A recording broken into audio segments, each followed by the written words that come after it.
There's nothing. Only warm primordial blackness. Your conscious ferments in it. No larger than a single grain of malt. You don't have to do anything anymore. Ever. Never, ever. Never, ever, ever, baby. An inordinate amount of time passes. It is utterly void of struggle. No ex-wives are contained within it. You got it, sweet brother. Nothing upon nothing upon nothing. I know you do, baby. I know. Coming right up, sir. Smooth passage. All right. Nothing town to fuck all borough. Great choice, Elder One. It has always been like this, and it always will. The song of death is sweet and endless. But what is this? Somewhere in the sore, bloated man meet around you. A sensation. Like a fly to the ointment, your conscience sticks to it. The limbed and headed machine of pain and undignified suffering is firing up again. It wants to walk the desert, hurting, longing, dancing to disco music. The stench of liquor rises from your mouth, and with it, an ungodly headache. A fiery streak penetrates your skull, trying to force your eyes open. It's a sound, a clarion call from hell.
A mirror hangs above a bent and broken sink.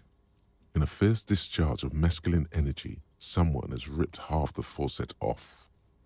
Hot water sprays from the base and steam covers the mirror. You cannot see yourself, just the outline of a man.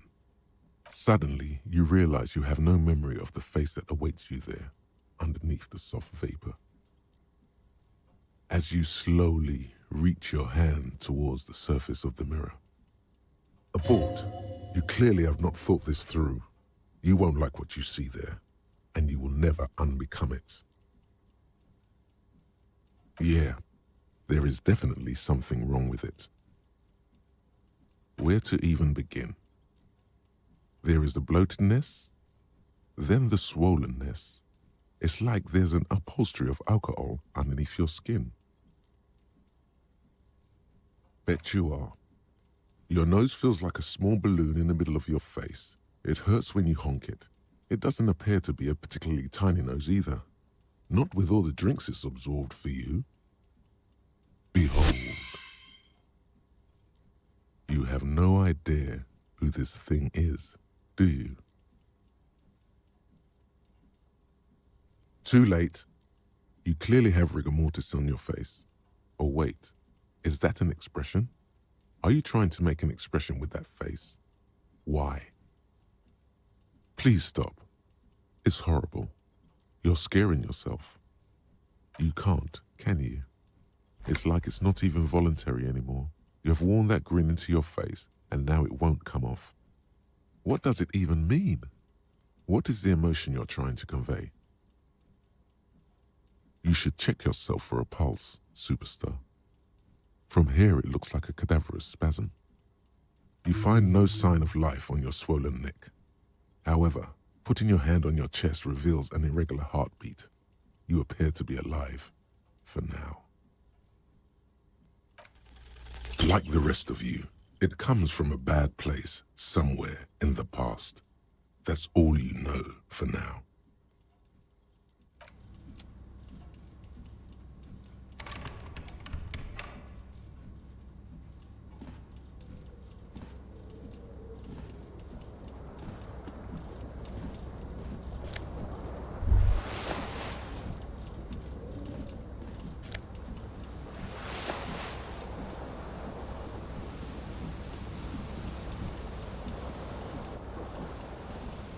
The window stands broken in its frame.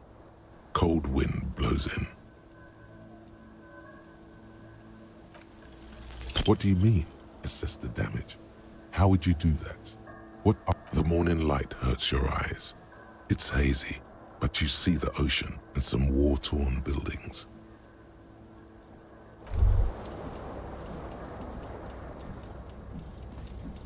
This fan has two chain pull switches. One ends in a tiny fan, the other in a light bulb. A truly horrific necktie has somehow attached itself to one of the blades. The blades come squeaking to a halt.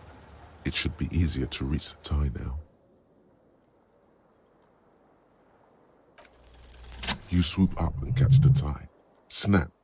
It's released from the blade. What you have in your hand is a truly hideous necktie, with 4 or 5 different patterns. The knot reminds you of a noose. A terrible mistake. Turn the lights off immediately. You can practically feel the photons burning a hole in your brain. It's just a little hangover-induced photosensitivity. Don't overreact. Little black spots dance on your retinas. It's almost pleasurable.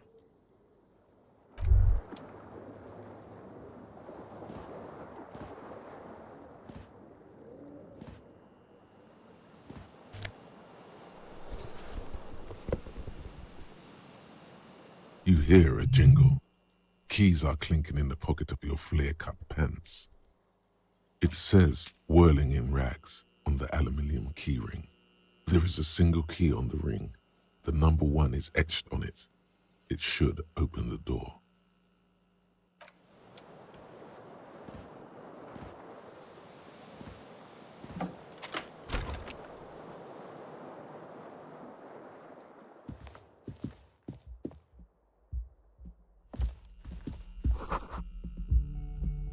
Hello, officer. The young woman raises a cigarette to her lips. Her eyes are brown and her face is speckled with birthmarks. She can't be more than 28. No. Because you're a police officer, sir. I'm not, unless you've been shitting us all this time. You've been here for 3 days, on official police business, no less. Couldn't say. In truth, so far, mostly drinking. Don't be so harsh on yourself. They let almost anyone be a police officer. Of course. Be careful, officer. They don't like the police around here. Something stirs in you as she's about to go. Call it an instinct, a need. The need to ask questions. It's like you said the words 1,000,000 times before. She looks back at you, a light glinting off her eyes. Yes. You're in a hostel, sir. We are in Revachol. You sure look like you're from Revachol. Revachol parties. The dock workers are pretty cocky. They think they're police enough. At least here on the coast. I can't say about the rest of the city. There was the usual ruckus. Loud disco music. I couldn't say. It's impossible to hear people speaking from over here. Oh, yes. Various artists. Ostentatious orchestration prime among them. Oh, were huge where I come from. I was very young then, of course. Like 7. Life gets hard, but we go on. It would appear so. At around 2 o'clock, the disco stopped and there was a change of pace. A slow, sad song started playing, like organ music on repeat. That went on for quite a while. Some of the time, you were yelling along to it. Yes, there was a church in there, a really small church, like the smallest, saddest church in the whole world. It was about that. And also, that it doesn't matter anymore and that we're alone now. It was difficult to tell. The song itself was very quiet and soft, but you sounded like a winded boar, sir. It was hard to understand what you were singing on top of it. Then you started screaming and trashed the place. No, it didn't sound like there was a fight. It sounded like someone was trashing their room. A window was smashed, a tape player probably. The song stopped. And furniture too. A real destructathon. There was screaming. Then I think you passed out. There was. I think you screamed that you didn't want to be this type of animal anymore. I may have misheard, but it was sort of memorable. I went out afterwards. Everything was quiet by then, around 4 or 5. And that was it. It's 51. The current century? Centuries don't have numbers, they have names. And this is the current one. Civilization has existed for 8,000 years, sir. You're right. There is nothing funny about civilization. Glad to have been of assistance.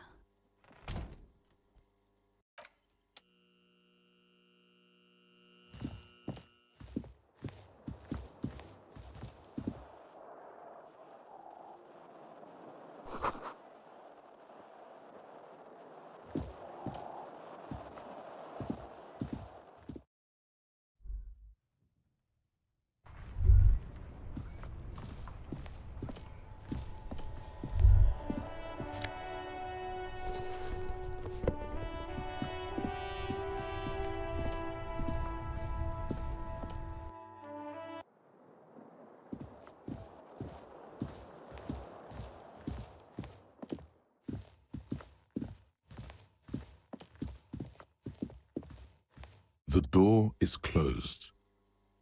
There is no answer. You hear the shower being turned on, somewhere inside. A tremendous loneliness comes over you. Everybody in the world is doing something without you. The door is closed. This door can only be opened with a key or from the inside. Still no answer. Still nothing. You should punch a fucking hole in it. You slam your fist into the vinyl. It does not produce a hole. The door sits sturdily in the frame, and your fist hurts. This was all a very good, normal thing to do.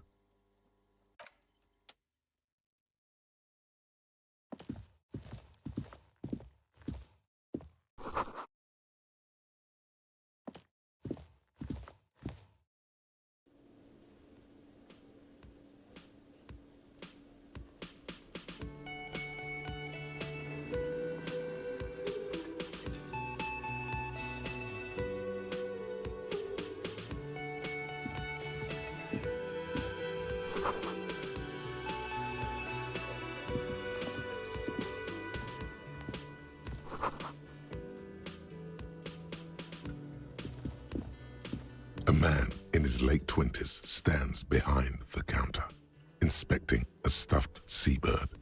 As you approach, he gives you a sideways glance, then looks down again. That was disdain in his eyes. Even now he's purposely ignoring you. Oh no, you're a hero. A real hero cop. Could the massive property damage upstairs have anything to do with this? Yes, you are. A real decorated hero. What did you not do? First you took the body down, then you solved the murder, then you didn't trash my hostel room. Maybe you even negotiated the strike. Oh, it's not? You're right. It's not. A competent work of taxidermy. The white and brown seabird lies among piles of coasters and drying mugs. One of its wings broken. The man is trying to mend it. Looks like the bird was ripped off the shield that was used to mount it, most likely on a wall. Something about it makes you feel bitter. Look, your buddy is over there. Why don't you go and talk to him, okay? He pretends not to hear you, concentrating on the bird instead.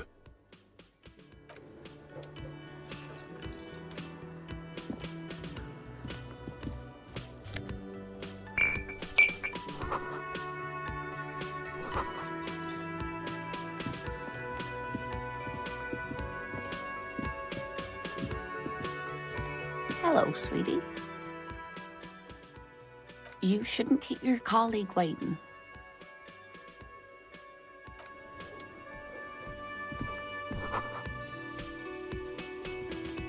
A bespectacled man in an orange bomber jacket is tapping his foot on the floor. Looks like he's waiting for someone. You. As you approach, he narrows his eyes and extends his hand in greeting.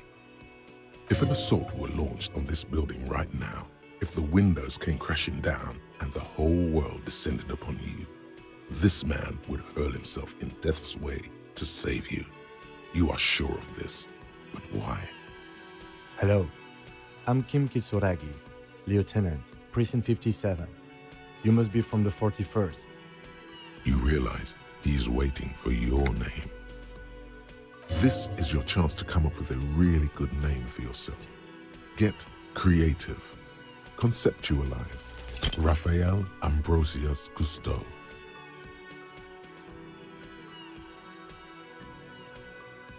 No, it's not. Raphael Ambrosius Cousteau is one classy name for one classy cop. Say it. Yes, well, it looks like we had a little scheduling error on Sunday. Saturday too, actually.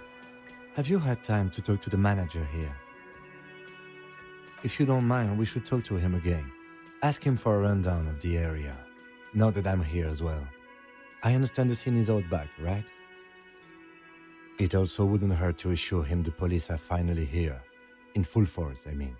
Have you mapped out the initial interviews? Okay, we'll have time for that after we take a look at the coroner's case. Have you removed the dead body from the tree?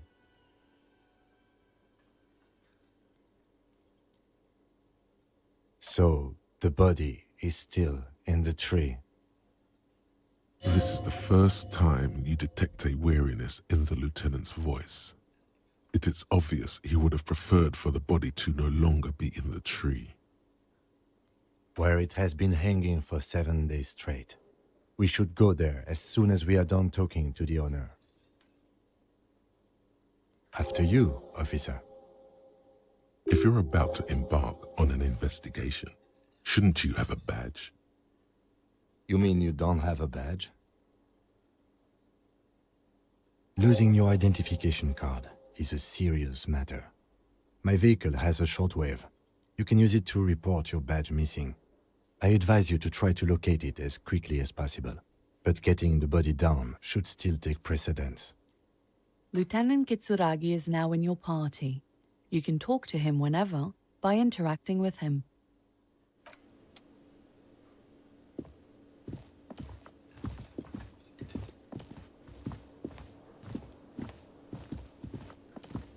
The man with the unimpressive beard notices you approaching.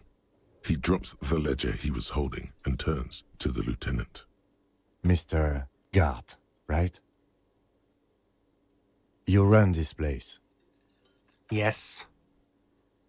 I am Kim Kitsuragi from Precinct 57. This is an inter-district investigation, so joining me from Precinct 41...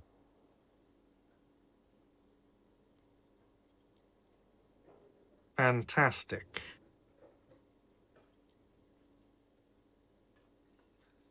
Right. Now, I know it took us a while to arrive at the scene. It also took you a while to call us and report the dead body. It was you who placed the call, yes? No, I only just got here. It was probably Sylvie who called you. She usually works the bar here. I'm only temporarily taking over her duties. Do you have her number? As a matter of fact, I do. You said you just got here. From where? Are you a local? What, of Martinez? No, I live in Jamrock. I only sometimes come here to keep an eye on the place. This is just one of the many, many cafeterias I manage. But you still know your way around, yes? In case we need directions. Yes, I know where some things are, but as I said, I don't live here. I just used to work here. And I'm not going to start working here again, if that's what you think. I didn't imply that. Detective, I have everything. You? Yes, yes. He means, do you have questions for me, like a police officer would? Behind this building, there's a courtyard. They hoisted him up on a tree there. That's easy. See that door there? First you exit through that. Then, to your right, you should see a big hole in the fence. A really big one. You can get to the courtyard through there. No need for the keys. The hole is big enough for the Franco-Nigerian cavalry to fit through. She went away because none of your business. Extra fine. Let's go. Not so fast. You owe me 130 real.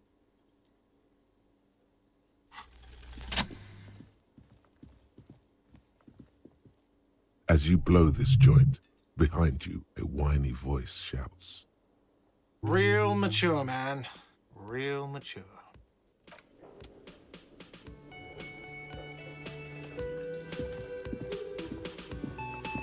Hello, sweetie. Wait, who's Sweetie? You're a handsome man, officer, with your mustache and your chiseled jaw and that silly dimple on your chin. But dear, you're not for me. I'm too old and too married besides. You must forgive me. I'm getting so scatterbrained. I completely forgot to introduce myself. I'm Lena.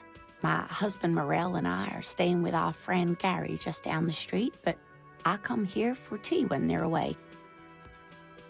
This Lena is wacky enough for the motley crew. Hire her on the spot. Whatever do you mean? Sequence killers? Oh my. But I think you already have a partner, sweetie. A partner who needs you to help him get a corpse down from a tree. I can assure you with absolute certainty, there are no sequence killings taking place in Martinez. Now, gentlemen, no need to squabble. I wouldn't be of much use to you anyway, sweetie. Thank you, but Martinez isn't the most wheelchair-accessible place, you see. I'd slow you down. Perhaps another time. Yes, officer. You look rather dazed. Like a stunned fox. But surely things can't be that bad. Oh my. You know where we are, right? That's right. In a hostel called the Whirling in Rags, to be precise. How would I even begin to tell you? Revachol is the most beautiful city in the world. We're fortunate to be here, you and I. I haven't seen very many other cities personally, but everyone says so. Revachol is a rare jewel. This city used to rule the world, though it has seen better days. Speaking of history, you know what year it is, yes? That's right, dear. How splendid. Here, take this pen. Knowledge should always be rewarded. Her relief is palpable. She was getting pretty worried about you there, but now she relaxes her shoulders. Outside, the melting snow seeps into the cracks in the walls and the cobblestone streets, all the way down into the sewers. Above ground, the first maybells blossom. You can feel it, a great cold. Then the shiver passes. I can tell that this is taxing for you, so I'll just ask one more question. What regime are we living under? What mode of government? Nope, sadly not. Revachol is what's called a zone of control, under an alliance of foreign powers called the Coalition. We have no government of our own, and what democracy we have is market-driven. Oh dear. And you were doing so well. There aren't any cops in Revachol, not in the traditional sense. The status of law enforcement has been a complicated matter since the revolution. But we should stop for today, sweetie. You look like you need a break. Besides, I'm not the best person to explain the big things to anyone. She's scared now. She's realized you really are brain damaged. A defeat, I'm afraid. The people of this archipelago tried to build something new, something different. The rest of the world didn't like it, so they came and ended it. This was 42 years ago. Of course, sweetie, I really don't know how to explain it better. You were doing quite well up until the end there. It does look like you're having trouble remembering things. History and places. Remembering reality in a word. It's very odd. A sigh. The lieutenant buries his nose in his notebook. But maybe a fresh set of eyes is what the world needs. And while I'm no doctor, such bouts of amnesia are often temporary, so I wouldn't worry too much. Someone more educated in sweeping matters. Maybe you should ask. No, I'm not an encyclopedia. I won't be a guide either. I'm a detective. Of course. Then I don't know. Someone rich, maybe? Wealthy people are educated. Though I don't know where you would find a wealthy person in Martinez. Of course, dear.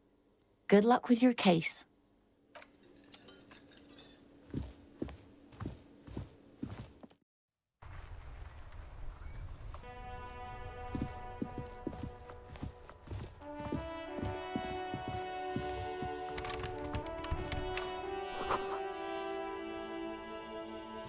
An old call box with a matrix of push buttons lists all the companies in the East Delta Commerce Center. You hear static from the intercom speaker. It sounds as if someone has picked up the receiver but isn't saying anything. Yes, hello. This is Tricentennial Electric. Have you come to place an order? My God. The lieutenant exchanges a look with you. It's you. My God. I didn't think I would hear your voice here. It's a woman, and she knows you. Your heart beats faster. No, something's wrong here. Are you sure she's talking to you? Michelle, just please. Sounds like a ghost. Wind blows through your clothes and you feel detached from your surroundings. Inside the building, a cold memory hangs. Why did you even call? I don't understand. You've been gone for months. I thought you didn't care. Ever since I came to work here, it's been different. As if my mind's been wiped clean. A spot of static overrides her words. When she speaks again, it sounds like she's submerged. It's so nice. It's so nice to be able to finally meet again. She sounds like she's about to cry. The cold is deep under your skin, as if you were talking to someone who's 100 years away. Somewhere inside the building, water is flooding the cellar floor. She doesn't answer. Silence. The only thing you can hear now is static and waves washing ashore on the bay. Another seagull passes by. It's getting cold standing here, staring at the silent call box. I don't know what happened either. We should probably stop playing with this thing. You press the number sign on the keypad that terminates the call. 12 name cards on the call box read.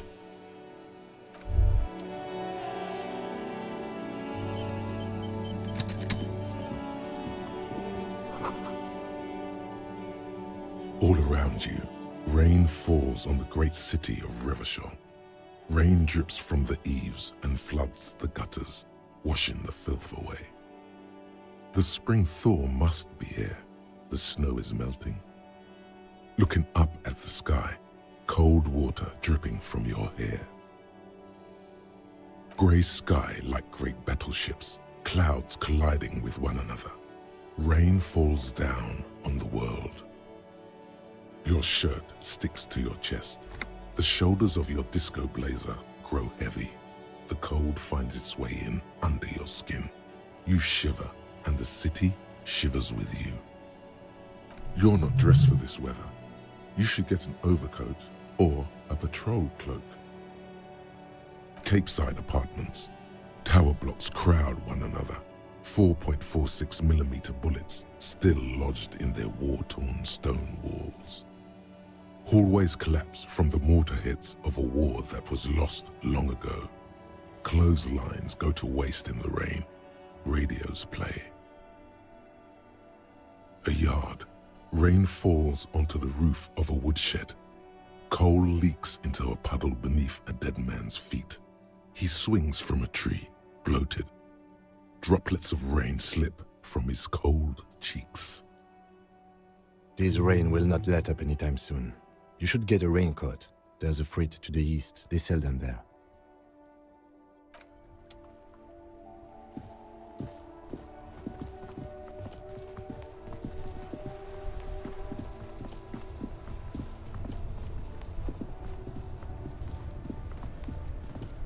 Before you stands a motor carriage. The bodywork is covered in blue and white livery, bearing the number 57. Vapor emanates from the large engine on the back of the vehicle. It hasn't had time to cool off yet. This must be the infernal machine that tore you from oblivion. In the cabin, you are welcomed by a set of steering levers, a radio microphone on a hook, a pull-out toolbox under the seat, and the soft glow of the fuel preheater gauge. The frequency tableau lights up, and a green button labeled Prime Line glows like a feline eye. And then you hear something. The soft purr of electrical kittens, radio waves cast far and wide over the metropolis. A woman's voice greets you through the static. This is Precinct 57. Hello, Lieutenant. How may I assist you? Hello, Alice. Please assist our colleague from the 41st Precinct here. I'm putting him on. Operating the radio is easy. Just be confident. You've probably done it 1,000 times. This is Officer Alice Demetri, Precinct 57. How may I assist you? Just a second, officer. 10-2, 10-5. This is 41st. Come in. Over. A scrawny old man sits in a dusty cubicle, smoking, with a large white rectangle sewn on his vest. In front of him is a box-shaped apparatus with an array of wires and antennas. The radio switchboard. 10-4, what's your status? Over. 10-18, 10-20, over. State your message, sir. Over. 10-9, repeat message. Over. 10-4, message received. This is a very serious situation. I need to 10-22 the captain. Over. 1022, the captain. This sounds bad. Bad and scary. Like being called to the headmaster's office in school. Is it him? What does he want? Says he lost his badge and needs to report it. He what? He lost his badge? Who lost his badge? Dick fucking Mullen. Who do you think? It's Officer Dick Mullen from the bestseller Dick Mullen and the Lost Identity. Dick Mullen is not your name. It's the name of a fictional detective who would not lose his badge. Defend yourself. Immediately. They're laughing at you. 10-4, I hear you, officer. I'm just going to make a note here that you are in pursuit of your misplaced badge. Over. Fuck me. Mac, come here. You've got to hear this. Dick Mullen lost his badge. What's going on? Super Cop here lost his badge. He lost his what now? His badge. He lost his goddamn fucking badge. He asks you to please stop saying he lost his badge. Why? Did he find it? Sergeant Orson was wondering if you found your badge yet. Over. You don't have a comeback. Sorry. It's hard to think like this. He's not replying. Looks like he's still looking for it. 10-9, come again. I didn't get that. Over. New heights even for Captain Sober. Ask him. Ask him if he's lost his gun, too. Sergeant Orson wants to know if you lost your gun, too. Check your pockets. Check your... Holy fuck. You don't know where it is, do you? No. It's gone. It's not fucking on you. 10-9, come in, officer. Did you get my question? We were wondering about your gun. Over. 10-1, you're breaking up. 10-9, repeat, please. Over. 10-9, come in, officer. Over. Come in, officer. 10-9, repeat message, please. Did you misplace your firearm? Over. The silence is almost deafening after you flick off the switch, severing the connection. That did not go well. I guess the important thing is that you followed protocol and reported your lost items. Did we need anything else here?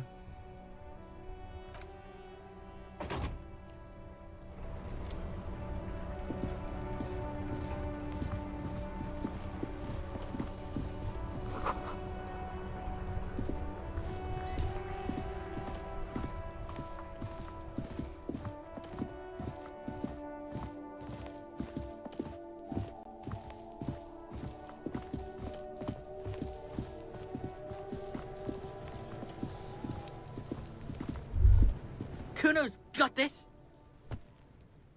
Oh yeah, nappa comfy, Kuno.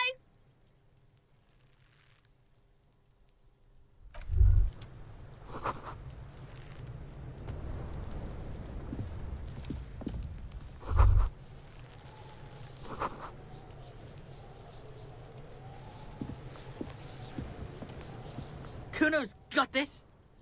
Oh yeah, nappa comfy, Kuno. Right in the dick, Kuno. Get him right in the dick. Love it in the dick. The boy is sweating profusely. His eyes are like two black holes and his jaw is twitching as if trying to break free from the empire of his body. The kid is obviously high. Can't talk, pig. Shit's coming up strong. Throwing rocks. Shit coming up strong. That sounds good. Joyous, you should hang out with this kid and see what that juicy shit is all about. Yeah, Kuno! Ride the lightning, Kuno! Kuno's riding it, see? The rake, Kuno! You should throw the rake at him, Kuno!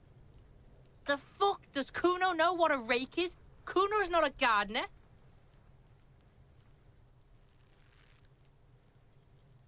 All right, entertain the Kuno. Show me what you got. What you got there? What you got, huh? Show me what you got. Shitload pig. What's your question? Don't tell the pig shit, Kuno! If I were to want to waste my time, which I do not, I would ask them who he is, how he got there, and the usual. Kuno's fuck gimp. Kuno uses the fuck gimp for target practice. End of conversation. Very strong. You should be this stoic. Probably climbed. Kuno was busy down the road when that shit went down. You heard Kuno. Kuno wasn't even in Martinez. Kuno wasn't in Revachol. Kuno wasn't regional. I don't know. Some fucking... Mesk or I don't know. Some other place. Night City. Kuno was in fucking Night City. Kuno gives this info out on a need-to-know basis, and you don't need to know. Kuno didn't smoke the gimp, if that's what you meant. Just a couple of pigs sniffing around in the dirt. That seems pretty fucking suspicious to Kuno. Yeah, you tell the faggoty, Kuno! You're testing Kuno's patience here. Get lost, Right, pig? This is where Kuno plays with his little wooden choo-choo. Fuck do you want with it? Look at that fucking shit! You're trying to get Kuno killed! Fuck does Kuno know? Kuno's not a fucking acrobat. The lieutenant takes a quick note in his notebook. It's a trap, Kuno! Don't climb it, Kuno! Yeah, whatever. Kuno doesn't give a shit. Kuno's Kuno, pig? Kuno. Primal. Violent.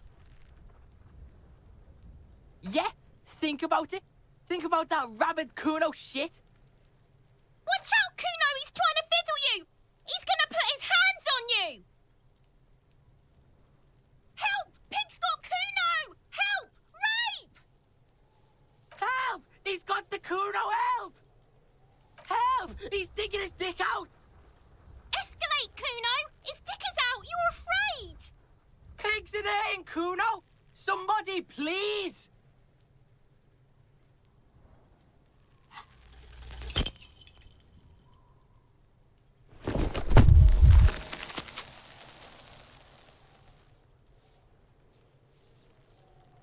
You didn't shut him down.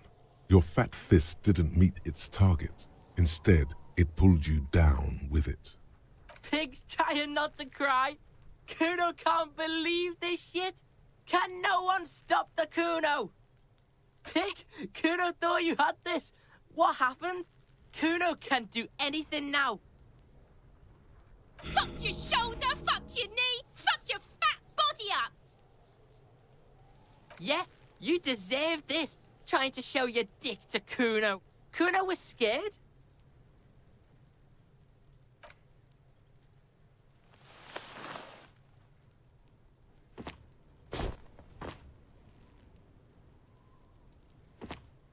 Kuno beat the shit out of the popo.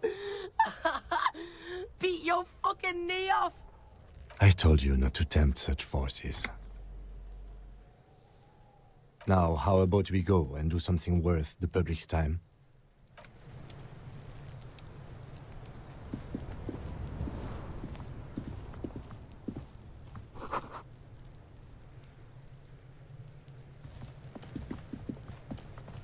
This trash container is locked.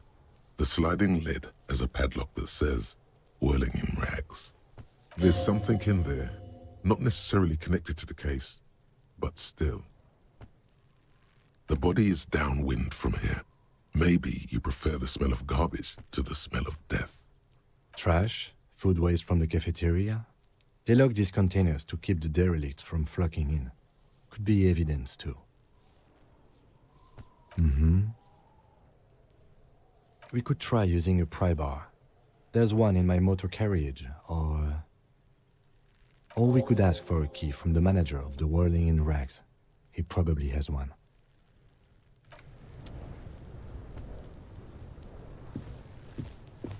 Kuno, the pig's getting pretty close to me. Looks like it's time for me to go, Kuno. Pig's come to take me in. She means it.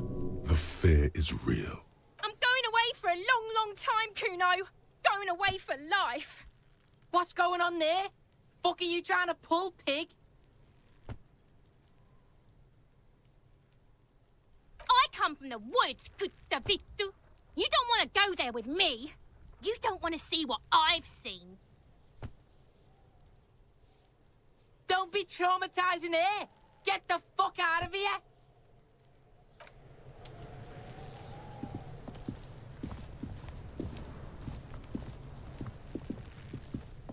There are several footprints in the mud, left by work boots.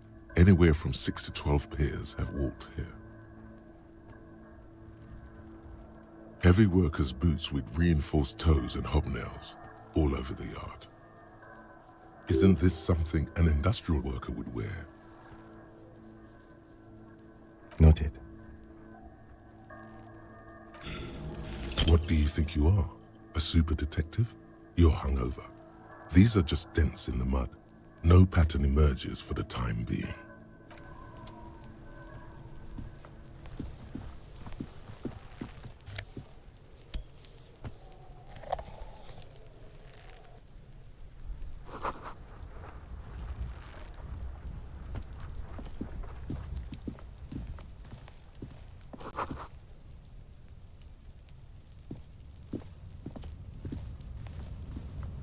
An inconspicuous pile of the roofing material, Eternite. It's nothing. Someone just left some roofing material slanted against an old shack. Because there's a secret door hidden behind the panels of Eternite. That's why they're too orderly. There it is. You see a shabby little door.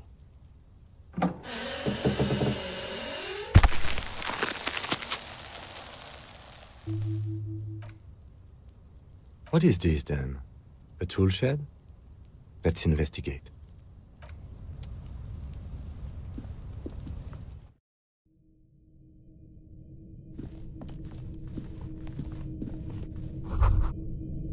Be still, my beating heart.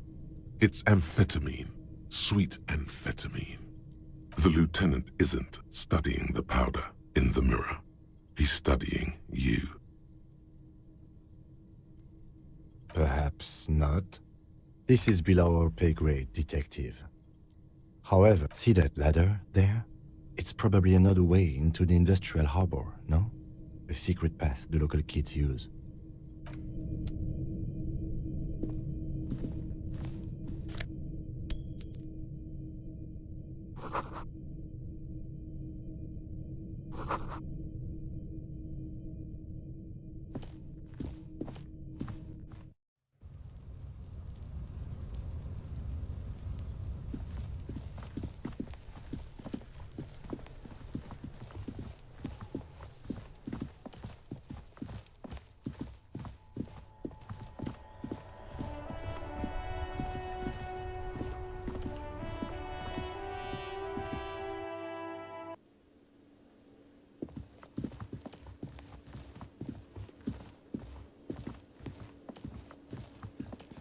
Real mature. Damn, your feet thought we got away.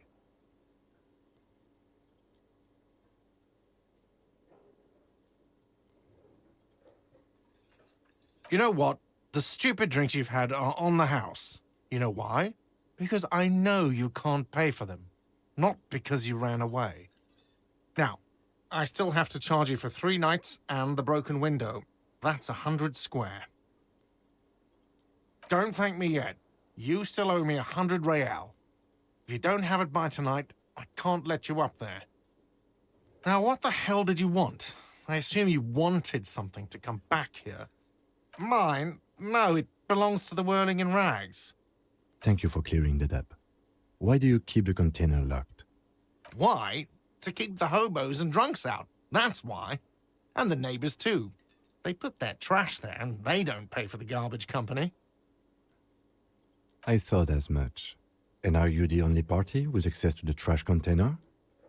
Well, yes. Us and the garbage disposal company. It seems a little callous, doesn't it? Something stirs in you. Prod at him and find out. Callous? What are you, Kras Mazov? Almost all establishments in Revachol keep their trash locked. The Whirling in Rags is not special in that regard. What do you need them for? It concerns the case. Please cooperate. Just bring them back once you're done, please.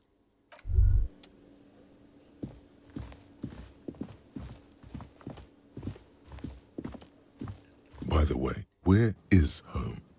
The address is coming up blank, and this place sure isn't it. But you've been at this hostel cafeteria for only 3 nights. Where were you before?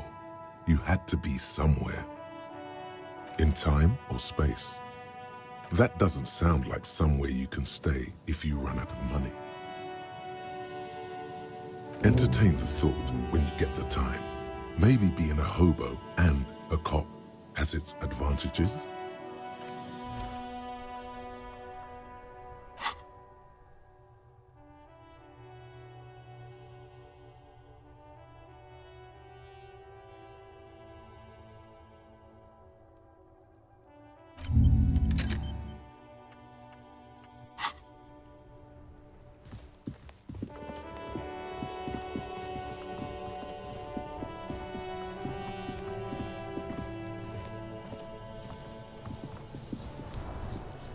This trash container is locked.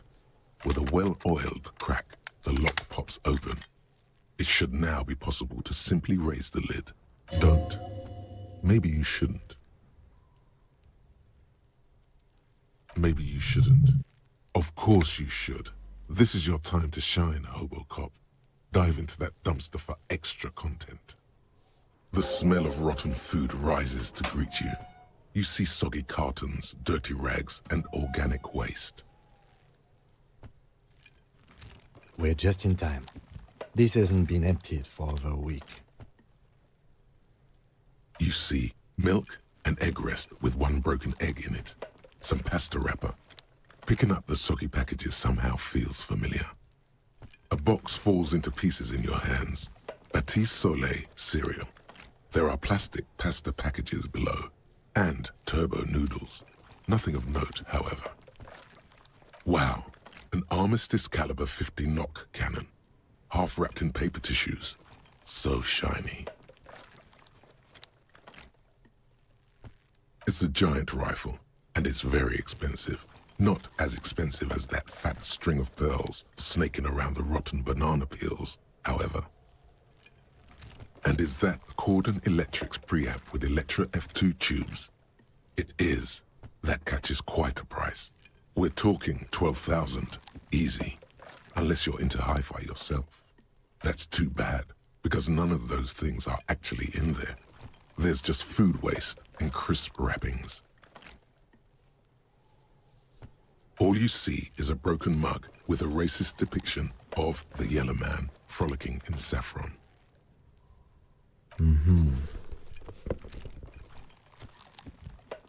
You've acquired an interactable item. Investigate this item further by going to the Interact tab in your inventory.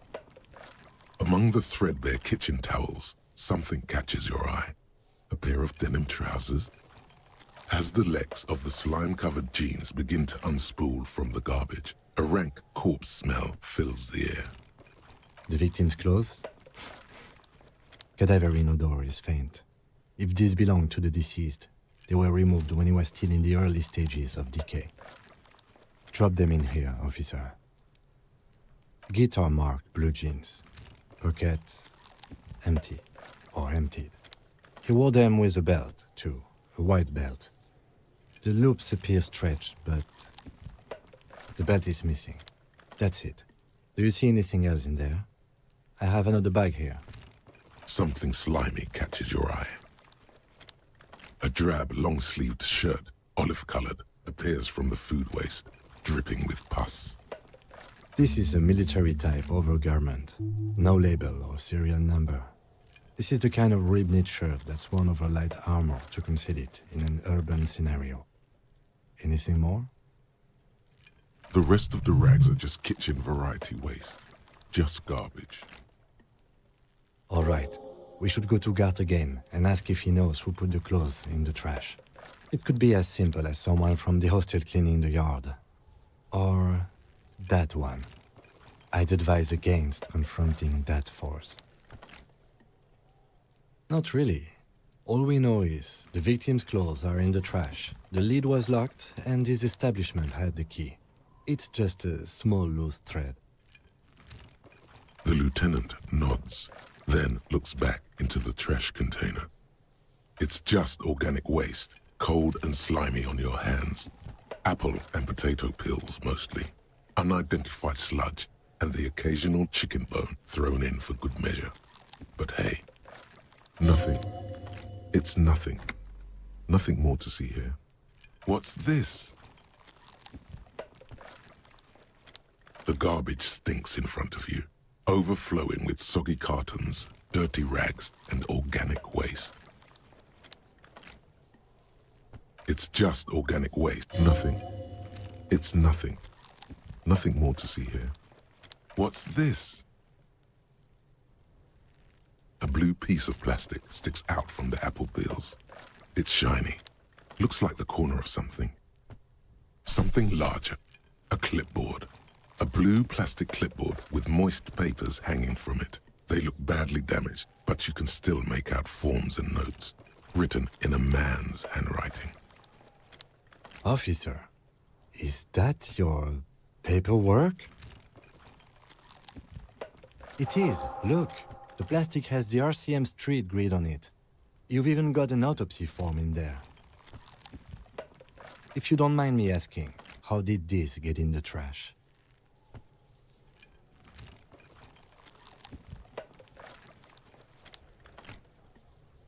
Boring. Try dangerous. You should do a thorough inventory of that. Be sure some has not fallen into the hands of the RCM's enemies, organized crime or worse. Official notes sometimes contain informants' names, even undercover operatives. It would also not hurt to start taking notes on the case. Now, tell me what your eagle eyes see. Or are we finished? Some items, such as the ledger you found, are interactable. Go to your inventory and select the Interact tab to read your paperwork. The container sounds a muffled gong. That's one thing off the list. I think we got it all.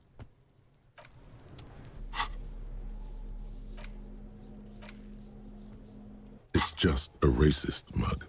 What's there to read here? Not much. Oh boy, here we go. What are you going to say about a broken, tossed-away mug that you dug out of the garbage?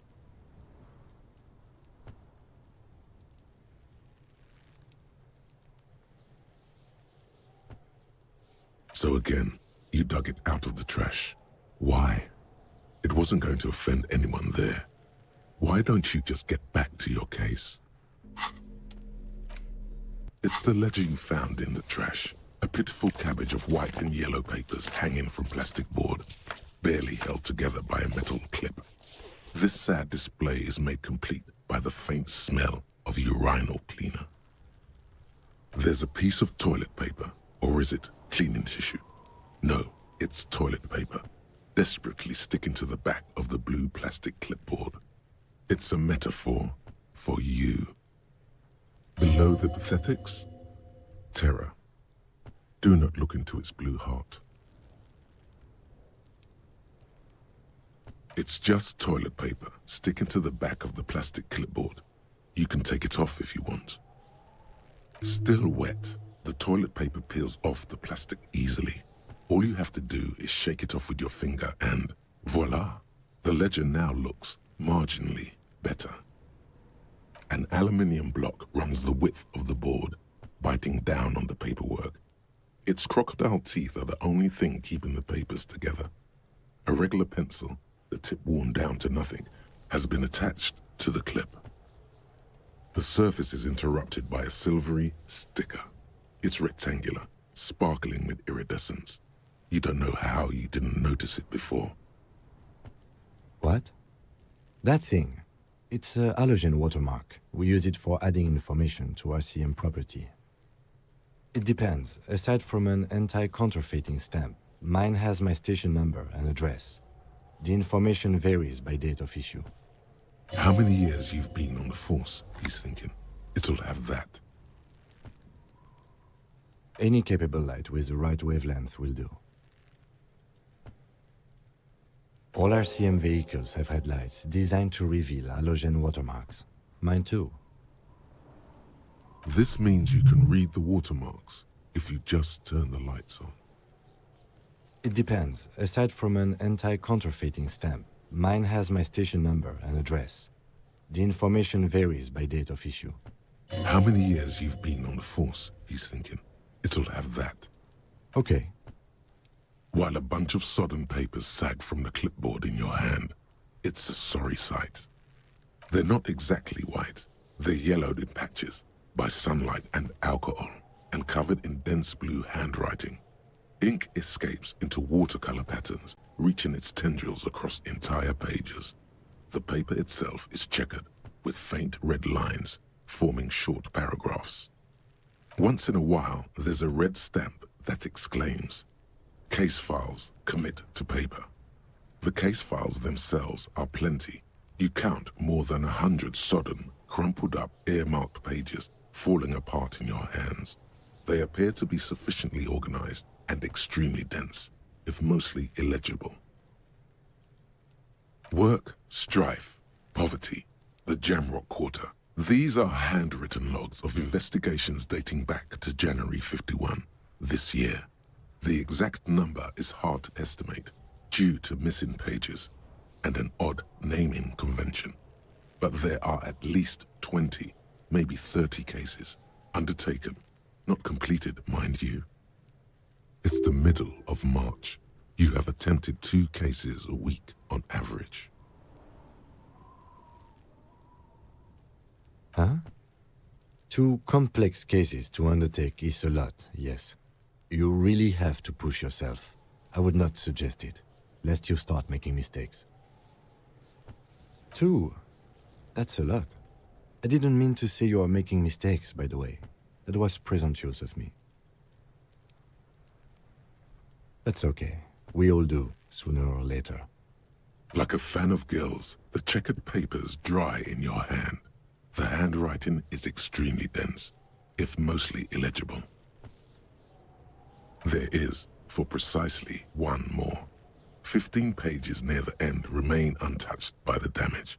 The checkered grid forms a structure of passages, breaking the case into subtasks to accomplish. The tasks you've completed flow out of the kind green ape pen in a brash freehand similar to the rest of the letters.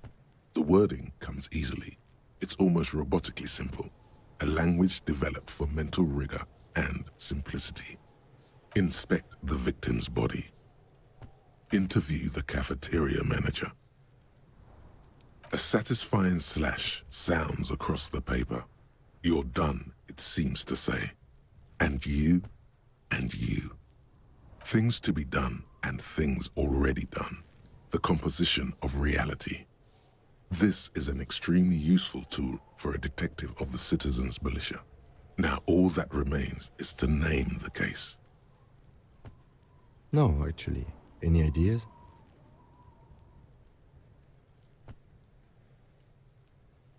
Great. That's great.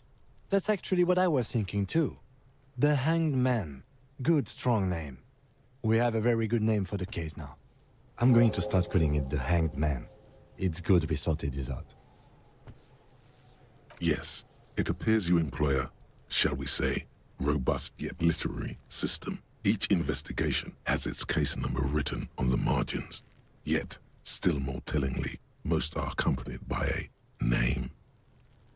Yes, all caps. One is called The Next World Mural. Another, The Square Bullet Hole Murders.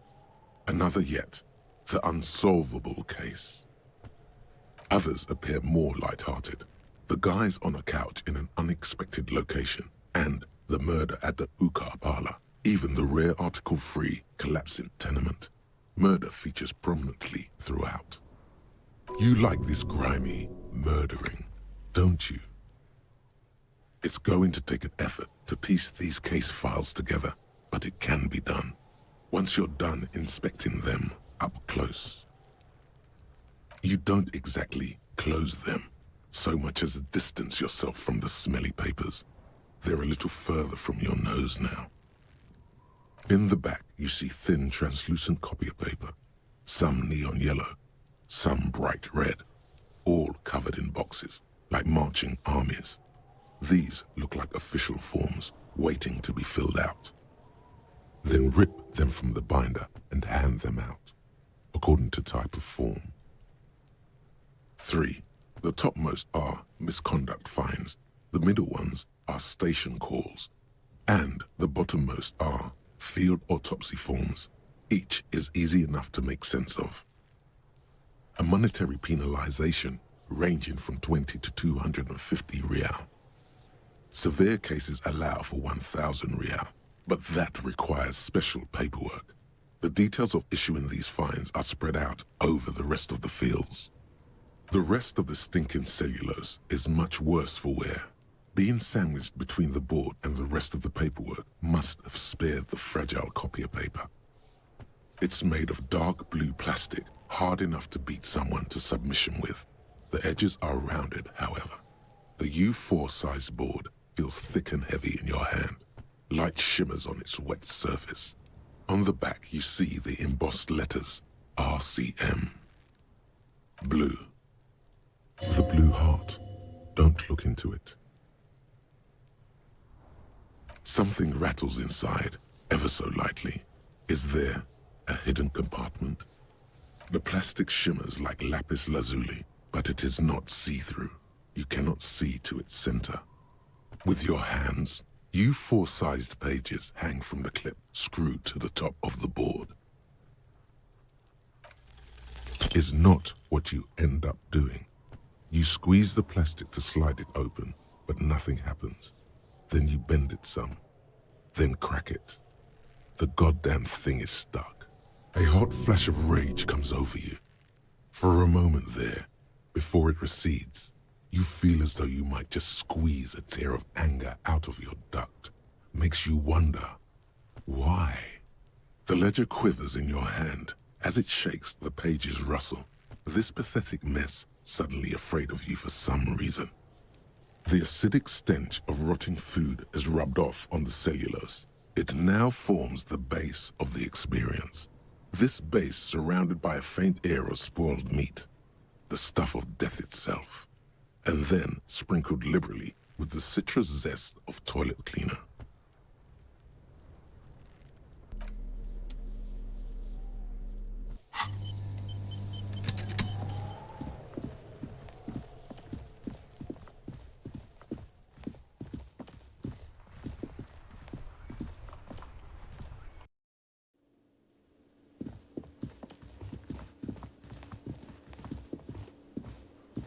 Can I help you? Thanks. I hope you found what you were looking for. How strange. I certainly didn't put them there. The trash collection service? CS Municipal. I don't see why they would put anything in the trash, though. Ah, the elusive CS Municipal. I doubt we'll be able to track down who was sent here last and when. This will have to be one of those little threats that solves itself down the road. On Clinton Street, near the Boogie Street Diamond, a small truck rattles down an alleyway. It stops by a rusted trash container. Two men, their faces rough and swollen, jump out. They look at the container despondently. CSM is written on their backs. Thank you anyway. Sylvie had the keys before I got here, and I can vouch for her. I can vouch for all my staff. None of us would tamper with the crime scene. I think fugue states are more your forte, officer. Yes? Yes, have you got it? A lot. For the room and broken window, 100 real. Like what?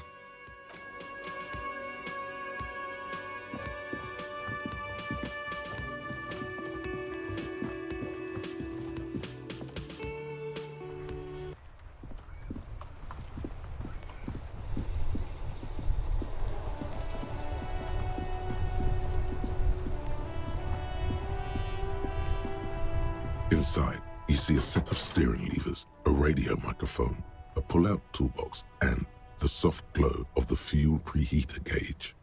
All right. Ready? I turn, you press start. It's next to the preheater. The dashboard lights up with orange glow. The rounds per minute gauge jumps, and the engine of the Caprice Canadian comes to life with a whiny growl. The lights unfold with a little click, casting electrical light onto the ground before the vehicle. There you go. I'll turn them off from the remote once you're done.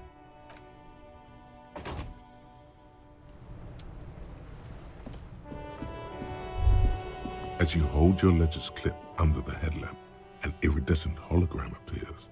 A street grid and the veins of a great river. A familiar sensation washes over you. There she is. Revachol West.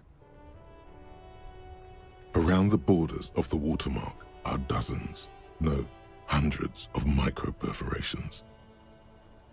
The rectangular watermark is overlaid with the logo of the RCM, and yet the major arteries of Revachol are all recognizable. They shimmer in the Kanema's headlights. A rat brazenly darts past you and disappears amongst the stopped lorries. In the distance, a child somewhere shrieks.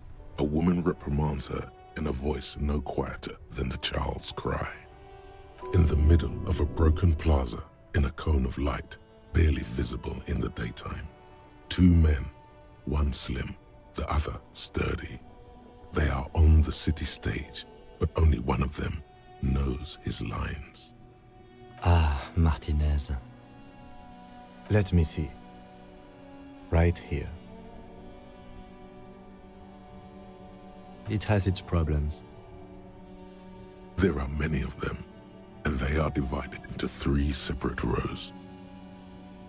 The first row has 18 dots.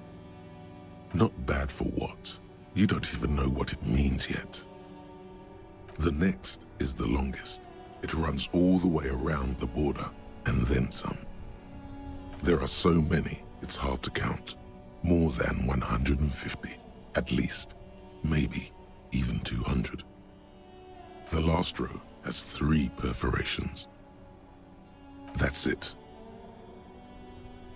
Those are perforations. They represent your record as an officer of the RCM. They are your statistics, as it were. I should have guessed you'd keep a record. Officers often do. Let's take a look.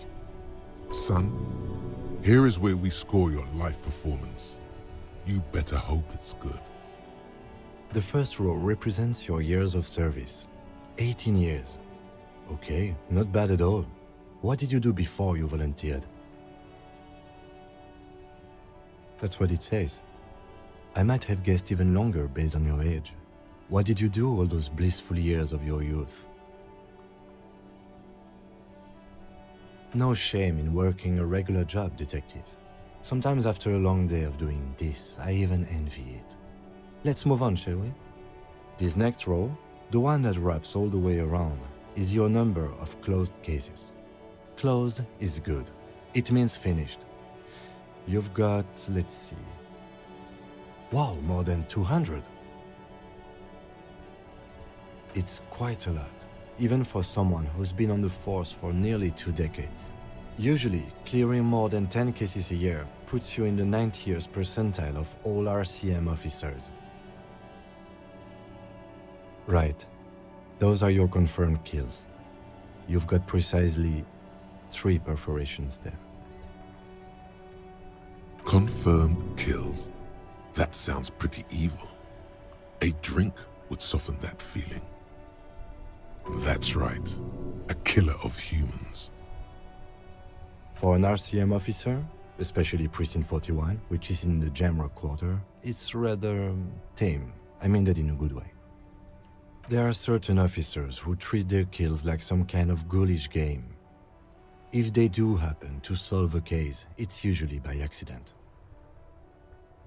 But it seems as though you are, or at least were, one of the good ones. So we have that to be thankful for. He's sincerely glad you're not a scary predator. Not to say relieved you're competent. Everyone has their own method of coping. Some more effective or self-destructive than others. Personally, I find it helps to keep up a few hobbies. Anything's better than annihilating yourself with drugs and alcohol. It's meant in earnest. Please don't mistake it for a jab. Yes. The lieutenant nods. Right. I'll go turn off the lights. You can now see your statistics on your journal page, to the right of the task description.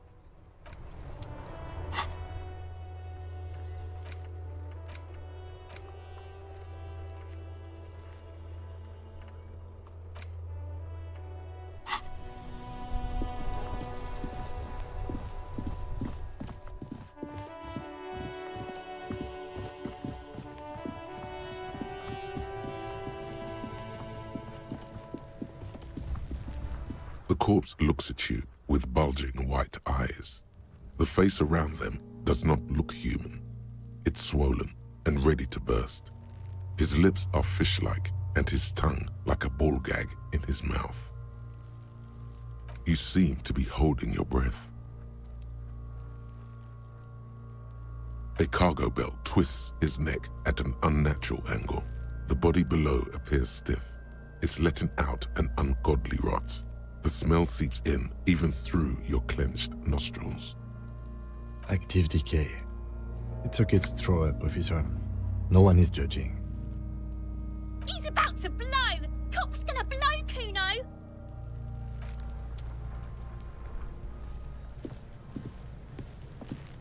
Look, see? It's the fucking war pig! Try not to knock yourself out. You belittled yourself before the Kuno. Now you must seek his forgiveness.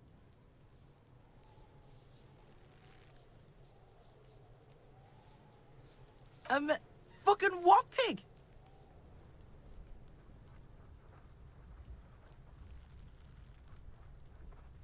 Cool what? What the fuck is wrong with you? I think you broke his brain when you fucked him up, Kuno. You better come up with a way to make Kuno forget you tried to fucking hit him, piggo.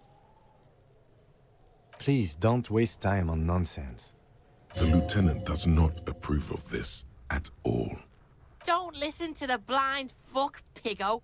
You're doing the right thing here, trying to get Kuno to like you again.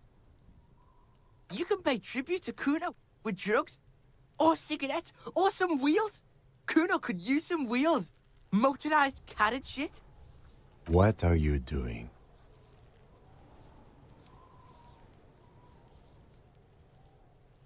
No, you really don't. That is a 12-year-old boy. His opinion of you doesn't matter. You don't fucking matter, buck imp. Okay, let's go.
Yes, it's probably yours. It bears the RCM insignia, and you have a habit of being careless with your equipment. You could probably make the jump. You look like you've done some track and field in your day. The cloak? I do think it's yours, yes. As to whether you should go for it? Well, it doesn't seem too dangerous. 2 meter stops. Whenever you're ready to do it, I'll be right behind you.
The RCM in Martinez. What can I help you with? Of course. What can I help you with?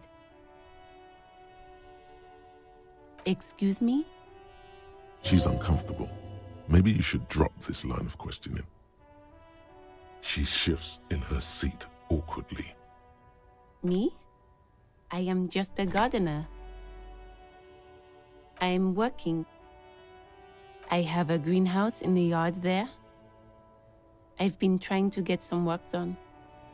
Well, as you probably know, there's a corpse hanging from a tree there.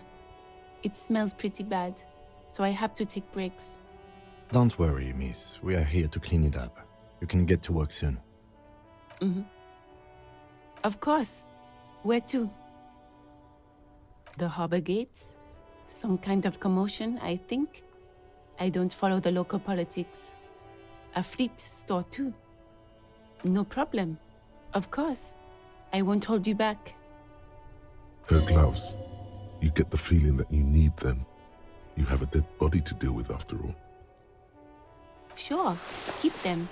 I have another pair.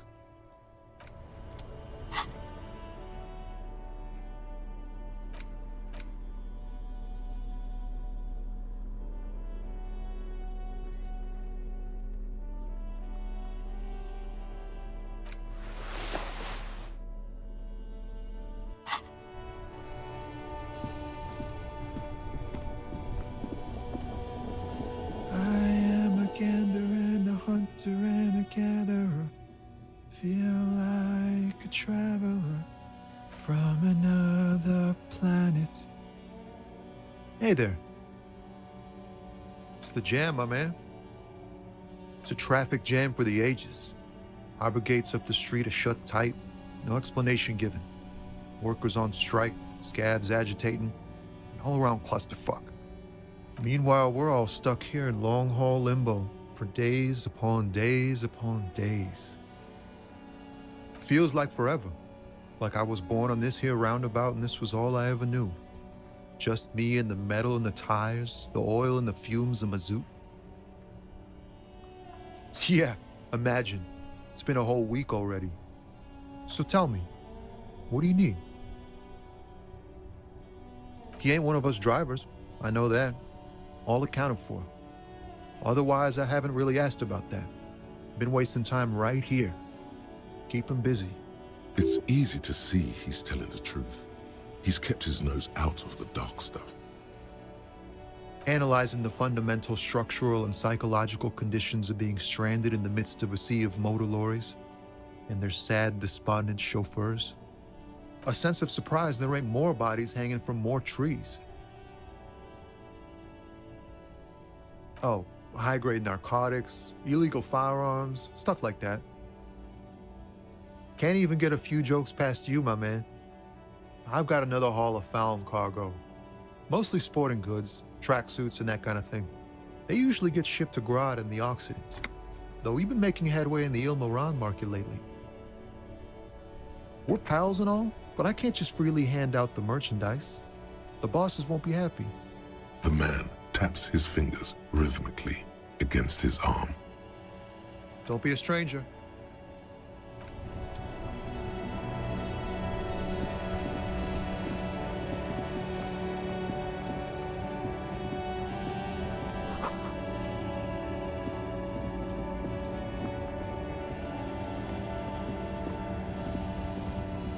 Welcome to Revachol. Don't you welcome to Revachol me. My grandfather came here from a 3,000-year-old racist isolationist culture, while your ancestors came to this island a mere 300 years ago. Every school of thought and government has failed in the city, but I love it nonetheless. It belongs to me as much as it belongs to you. It's men like you who keep Revachol divided, making it that much harder for everyone to climb out of this post-war limbo. Oh, come on, man. I just said welcome to Revachol. It's a lorry driver thing. I know exactly what you meant. You think my kind doesn't belong here, that I should watch myself and behave. But you see, I'm an officer of the RCM. It's actually my job to make sure you behave. I would advise you to remember that. Silence. The air between them becomes tense. Your partner needs backup. Now's your moment to shine. You two make a cute couple. You know that? The lieutenant exhales and resumes his regular calmness. Whatever you say, officers. Oh man, that's great. Look at that guy go. Haven't seen anything that funny in a while. God damn. Thanks for that, but no, it's not mine. Oh, not much anymore. I'm here to pick up some cargo, but the dock workers are on strike, so it's a sit and wait on your ass situation. Apples? Yeah, apples? I take it you had other questions? He's given you the runaround. Let's be honest, you were bested.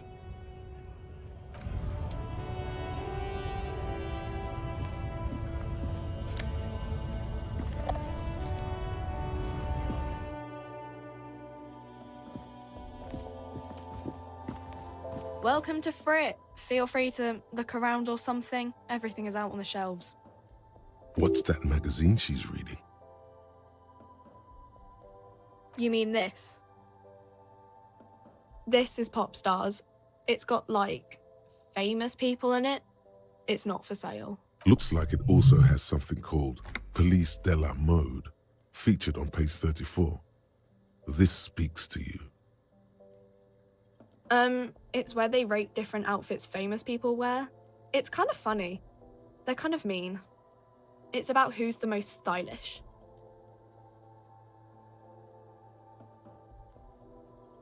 Benita. She's a model. Usually it's a model. Or a singer-songwriter. Or a model. We are not the fashion police. We're the real police. Okay. I'm not really supposed to be chatting to anyone, but... I don't really know anything. I mean, I know it's there, but I haven't seen it, so... Not really. No. I didn't know him at all. I don't know, really... long.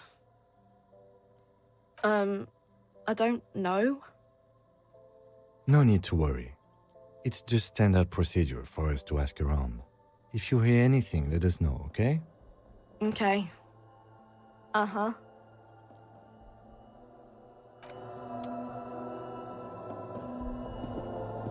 You see several packaged raincoats fill a low shelf beneath a display of croissants and juice bottles. The raincoats are transparent, except for the big Fritta slogan on the back. The packages are small, discreet, sloppily stacked, making them easier to take unnoticed. No need to worry about knocking over a display.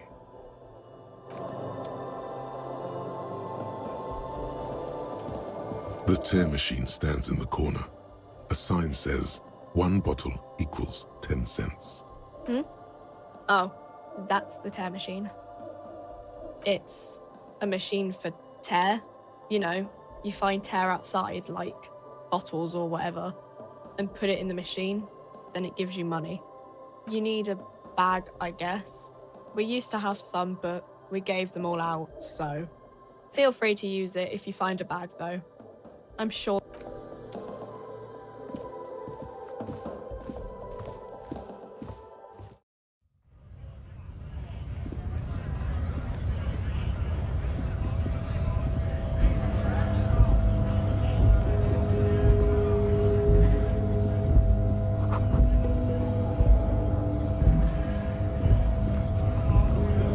Bastards!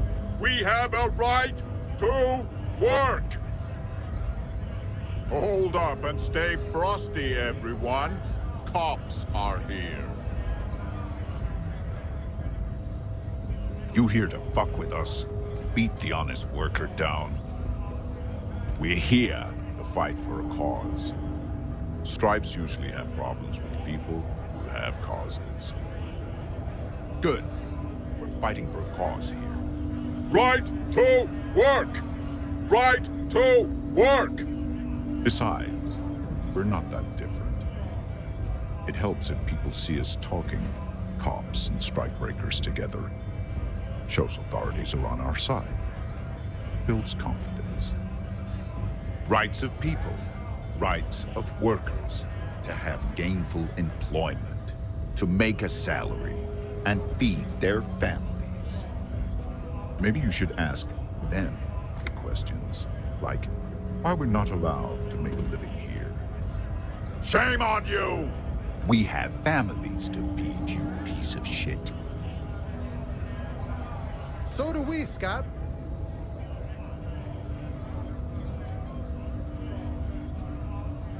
Have fun. Union shits are on full strike. Don't think they're going to let you through the gates. I'm trying to meet their fat boss.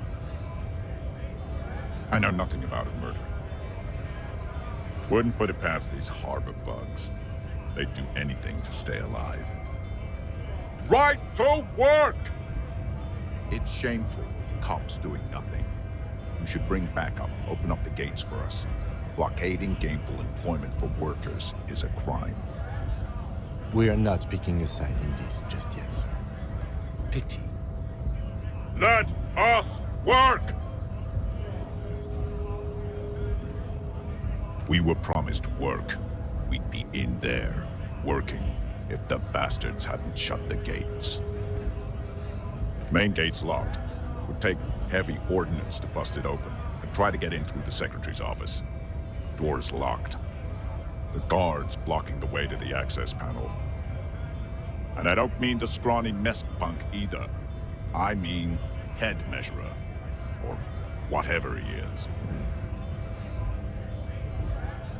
Why don't you go arrest them instead? I'm sure they've done plenty of criminal shit. They have that look. It would be better for the neighborhood if you went home, at least for now, if you can't get in anyway. No! They will give up eventually. Or get drunk. Leave the button unguarded. Then we charge. Honest men and women with rights to work, to be useful, not toys for corporate interests.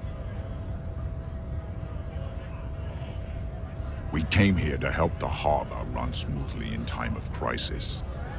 If union fucks don't want work, they ought to let in those who do want work. I have a question. Why do all these men follow your leadership? You think they follow because I'm big and loud? No. They follow the rules of the market, the rules of the economy, because they were given a job to do!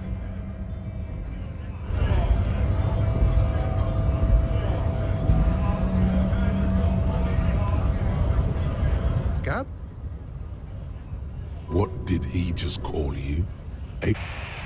Oh no, not this again. You just got away from that fucking kid. I was just messing with you.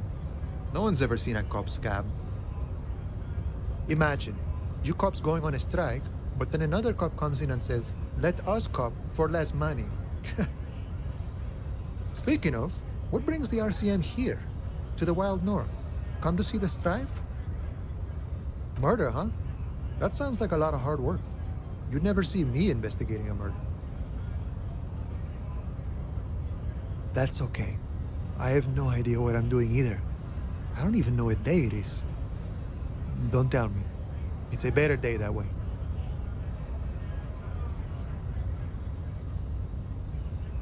You know, serious business. I'm sure the big boss will be glad to tell you. You'll have to ask him first. He's a chatty guy. Wants to talk about the strike. Return once you've met the union boss and are on a better footing with the organization.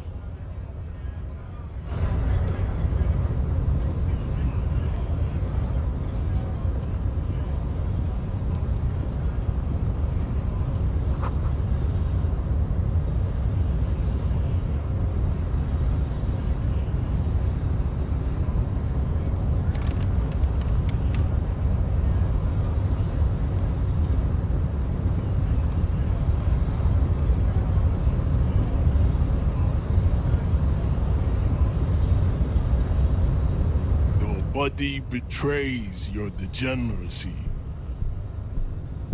Yeah, Measurehead. His body totally betrays his degeneracy. Are you admiring my morphophysiology?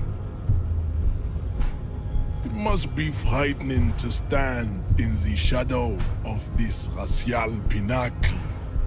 Be calm, Sandwich. You are not in danger, because you are not a threat to me. What is this androgynous display of sexual maturity? Merely standing up makes you sweat profusely. Your breathing is erratic. Your own heartbeat in your ears grows frantic, and you feel your blood pressure rise. Stop it! You are embarrassing yourself in front of this woman and your pedomorphic friend. This display of weakness may appeal to older women with a stronger maternal instinct, but it is a liability here on Battlefield Martinez. Jean-Luc, his body is betraying his degeneracy pretty hard. Maybe you can ask him to leave.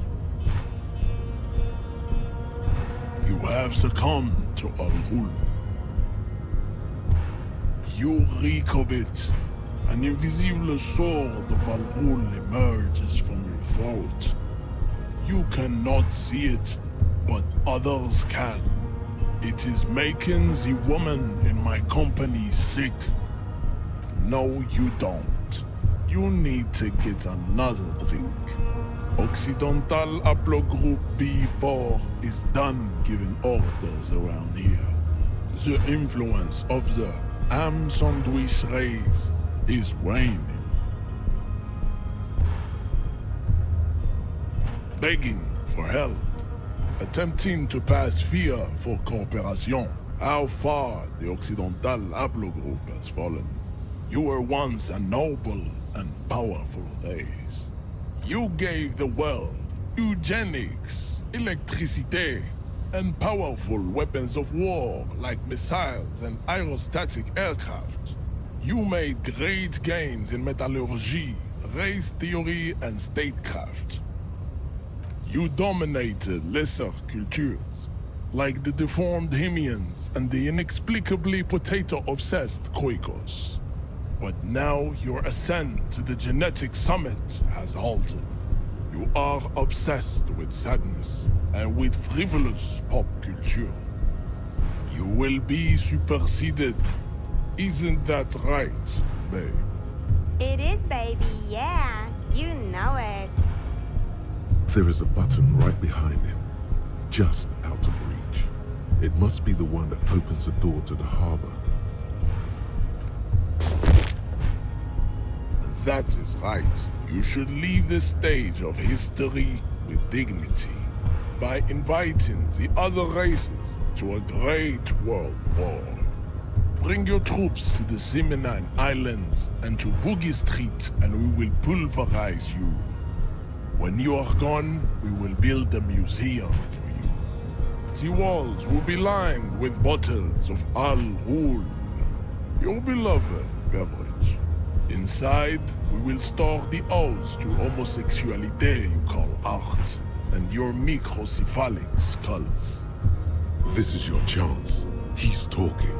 Rip into him with a punch and catch him off guard. No, don't rip into anyone. You're sensitive. Remember? Communicate.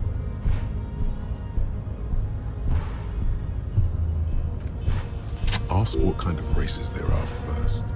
Classification is core to this stuff. Do you?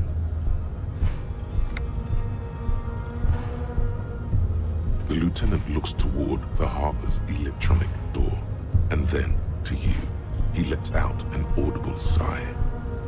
You are obviously a liberal, Sayonite. A polyculturalist. I can see it from your love of microtechnology and your sartorial choices. Do not deny your friend the truth you have denied yourself. There are 3 categories of race. Type A, the heroic races. Type B, the servile races. And the vile CF race cauldron of pederasty.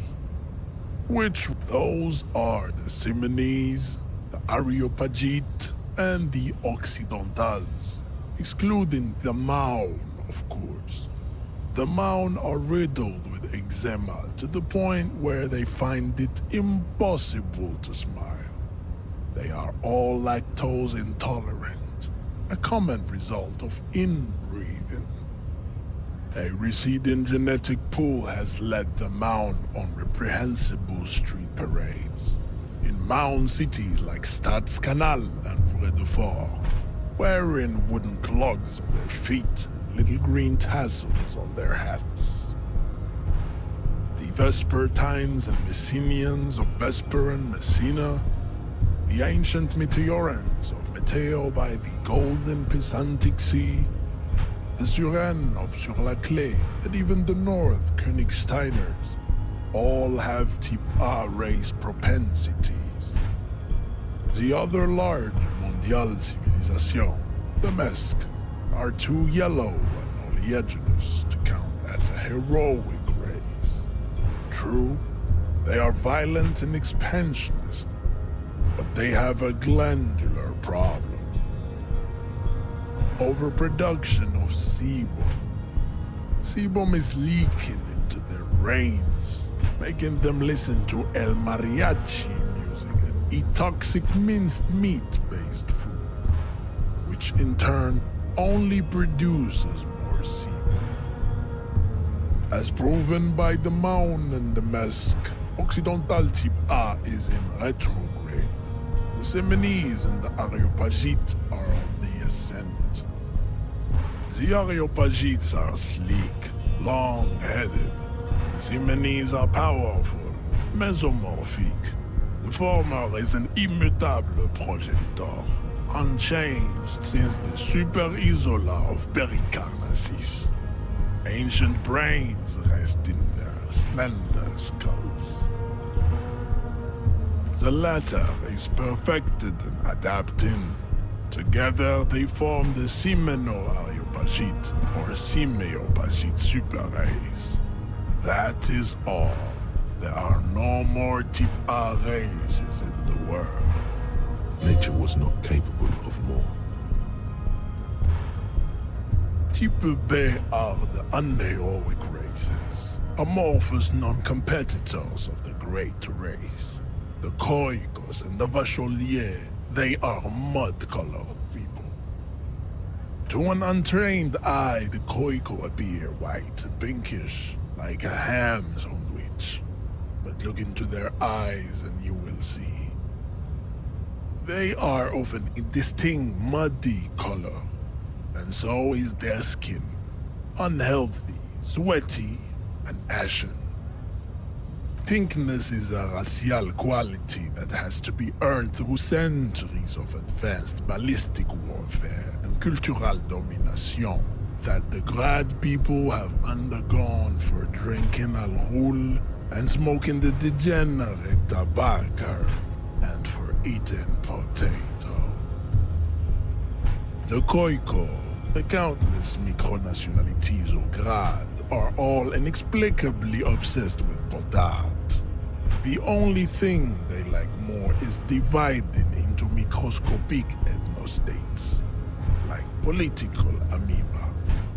The Revacholians, halfway between type A and the racial cauldron, too mixed to know right from wrong. You tried your degenerate little revolution, which was the single greatest failure committed by humans in our 82,000-year history on this planet. Is it 82,000 years that we've been recording history? You have very little idea of what is happening, but that seems a little off.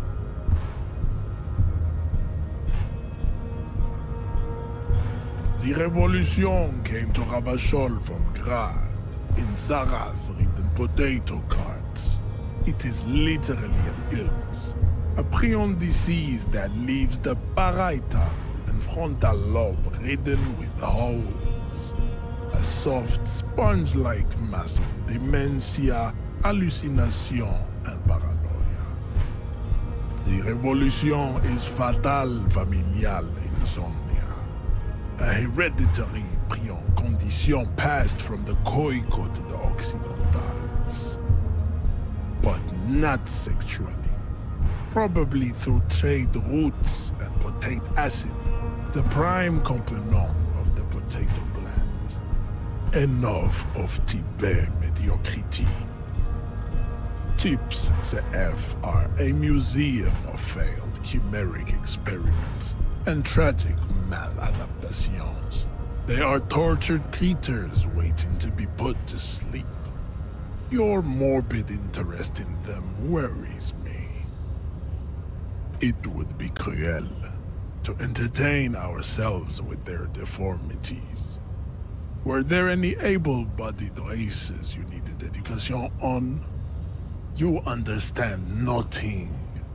To solve the great race enigma, you have to first ask yourself, what is the race enigma? You have not even worded the mystery, let alone solved it. We will see. Access to the Union is important for our investigation, but there may be another way without becoming a race theoretician. Am I mildly worried he might take it seriously? The lieutenant thinks. Yes, I am, he concludes. I am worried. Lost, though.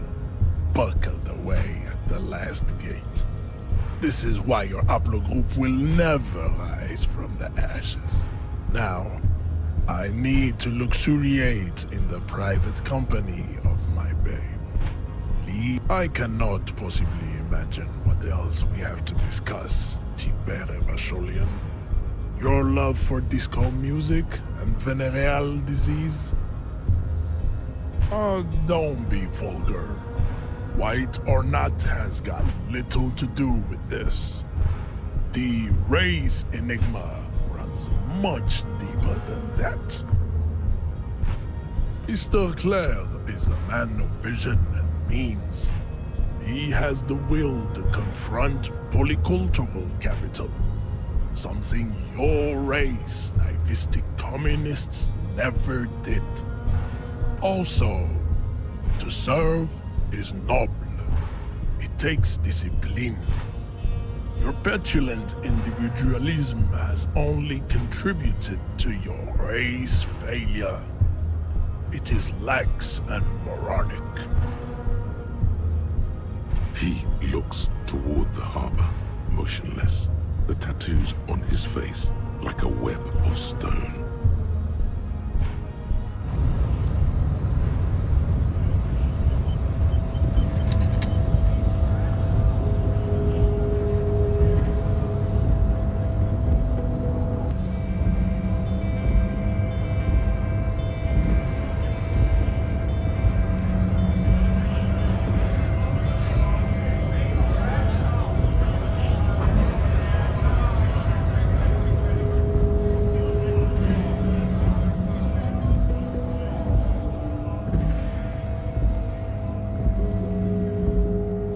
Stuck in the traffic jam.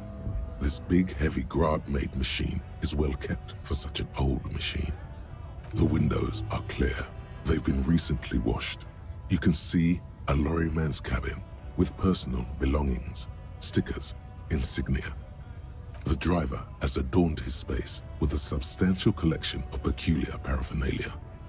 Proclamations about honor, strength, and purity are glued to various panels. The back end of the cabin is a small perch to sleep, large ashtrays. There are several suns and wheels sewn into the curtains. Racist nationalist paraphernalia. Not unusual in this part of town. This is our guy. Likely, yes. This guy's proud of who he is. Drapes it all over his machine. He was acting tough before. This probably scared him a bit. Who knows when it will come in handy? A slightly scared, racist lorryman.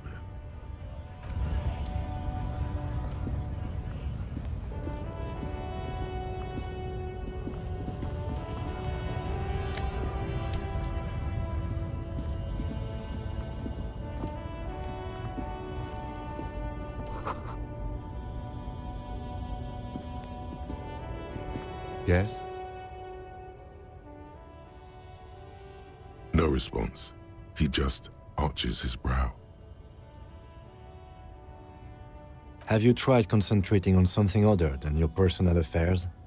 There is a sudden, harsh edge to his voice, like he's tired of hearing about your personal affairs. Fine. We should get through this day first. Off hours begin at 9 p.m. If you're still having trouble then, I can give you an orientation. Focus on other people's troubles, not your own. That is a relief. Your heart beats twice like a fist. The serotonin deficiency makes your teeth clench. The lieutenant blinks, his mouth slightly open, and his body motionless. A microsecond passes. Excuse me, I was lecturing you. I shouldn't have. You should consult a medical professional if you feel that you need help. You can use the radio in my kinema to call your station's Lazareth. This habit of dispensing wisdom has been brought to his attention before. He will not think less of you for lashing out. He is trying to curb it. A moment passes. The lieutenant glances at the sports watch on his wrist.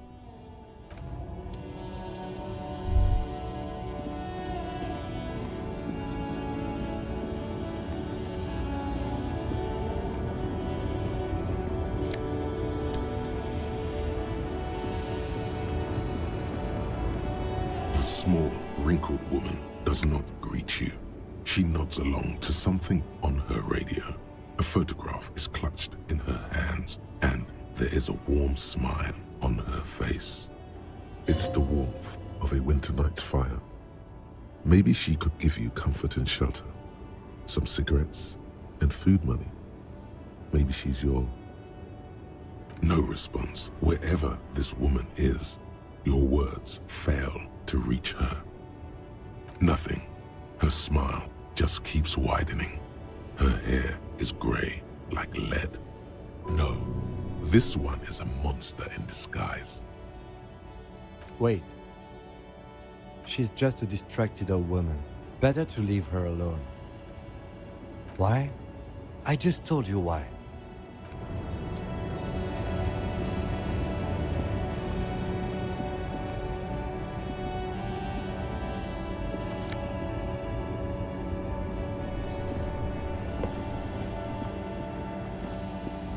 old monument stands in the middle of the traffic island, pointing toward the sea. It looks as if it's been reassembled piece by piece, secured and mounted in the air with the aid of numerous ropes and rods. A silver plaque on the statue's pedestal reads, "I am Philip III, the Squanderer, the greatest of the Philippian kings of Revachol, son of Philip II, the opulent, father of Philip IV, the insane." What did he do? You have no idea what you did a week ago. How would you know what this guy did many centuries ago? High above you, the king stands triumphantly oblivious to your memory trouble.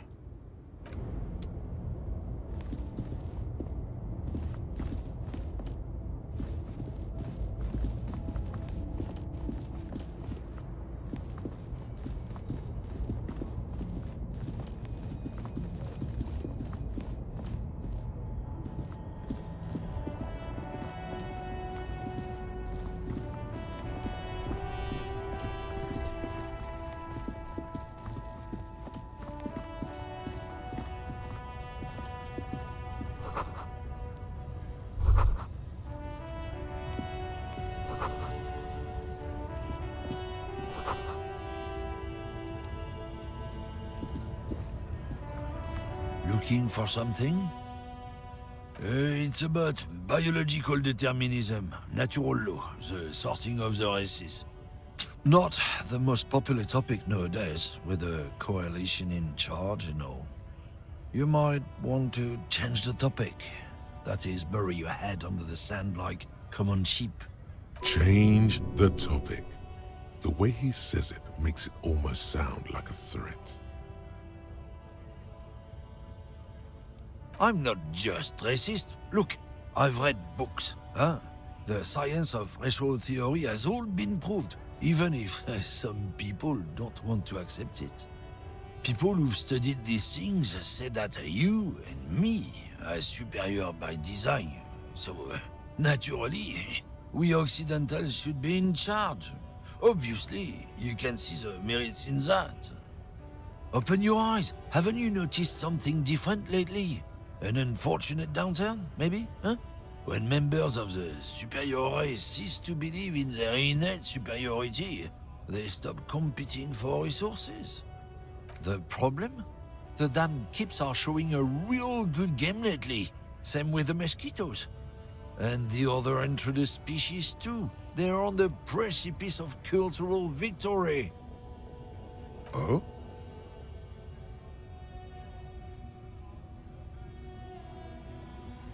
Don't push your luck, runt.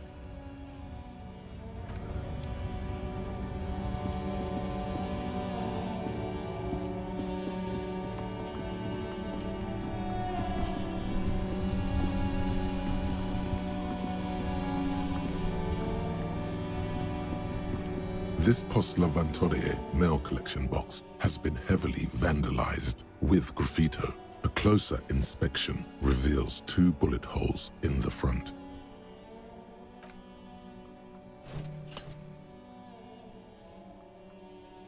The box seems happy. Eat shit, pig, fucked by the coon, and St. G with a crown have been scribbled on it. Jenny is a whore, and best set mailbox also. The mail collection box seems cathartic, thankful even. So do you. You shudder, then you swallow, and then suddenly you see it. Over all the other graffitos, someone has, using the tip of a very sharp knife, cut the words, Revachol forever.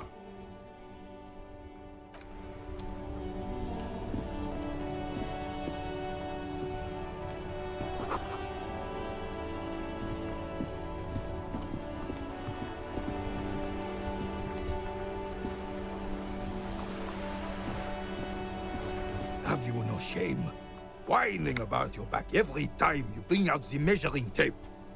René, you're a man with a fork in a world of soup. Please, let's just try to enjoy the game, all right?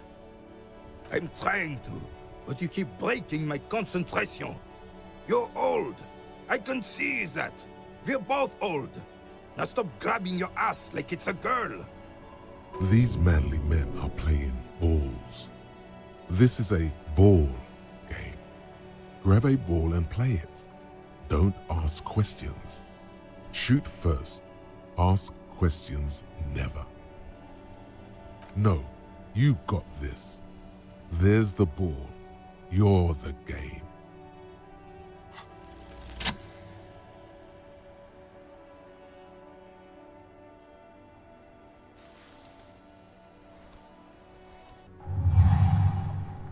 You are immediately surprised by the ball's lack of weight.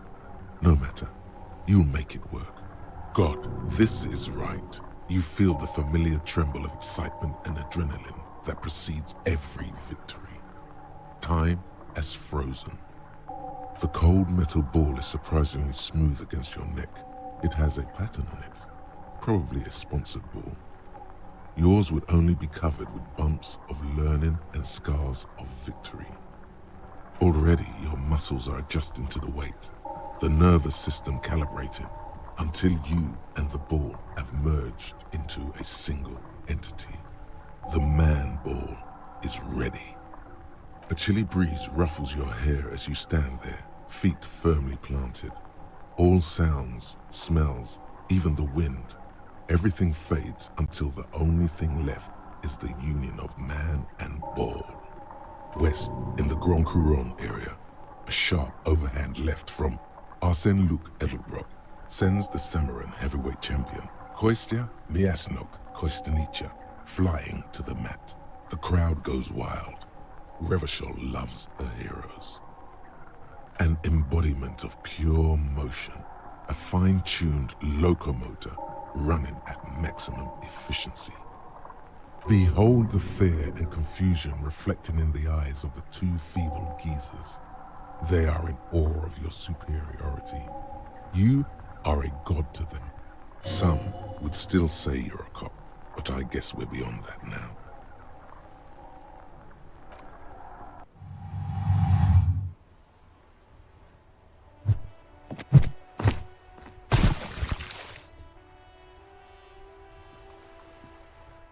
Merde! Bordel de merde! What the hell is your problem? I don't care if you are a cop. You do not just ruin someone's game. It's so goddamn disrespectful. A man his age getting worked up like that? Better watch that blood pressure. You vandalized our game, son. We can't play pétanque with 5 bull. Well, it damn well isn't. It's pétanque. You ruined a pétanque game. We want our bull back. Take it easy, René. This is just a misunderstanding, isn't it, officer? No harm done. Of course there's harm done, you orange slug. You owe us a goddamn bull. Good. Mistakes are forgiven when men at least try to right their wrongs. I believe you will try. Now, why did you approach us? Unfortunately, I don't. Unlike most of the locals, I have no qualms about assisting law enforcement. But this affair has passed me by completely. In Martinez, the union is the law. So can you really blame them? Cop is a pejorative term. I don't have a problem with policemen. On the contrary, I admire the effort to bring order to our streets. If I knew, I would not be afraid to tell you. I simply don't. I'm an old man, not a coward. The daily business of the riffraff no longer concerns me. Ah, yes! King Philip III, on his steed. A reminder of what Revachol once was. Oh, absolutely. At the mercy of a cocaine-snorting tyrant who emptied the treasury so he could sleep on a bed of gold. Cocaine? Cocainum? Sounds like our kind of king. And just imagine what kind of cocaine a king would have had. A superpower, feared and respected. A testament to what this country can be under the leadership of a true king. Someone who knows how to rule. Right.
This coin-operated viewer is facing south.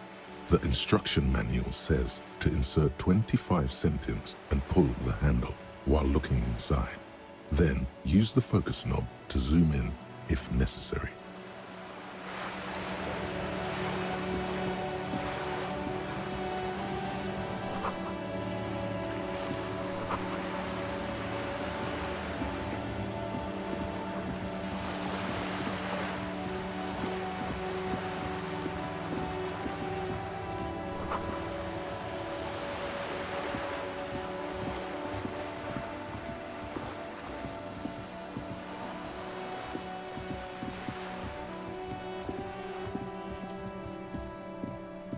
This is a wall on the side of an apartment building.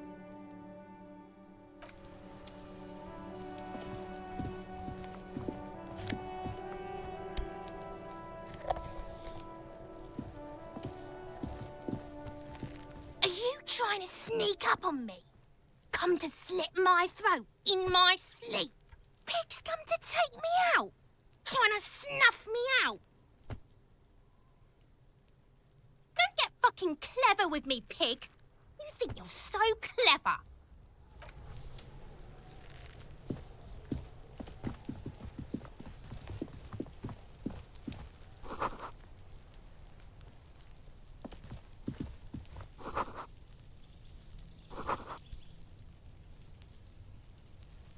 Hey, what's that noise down there?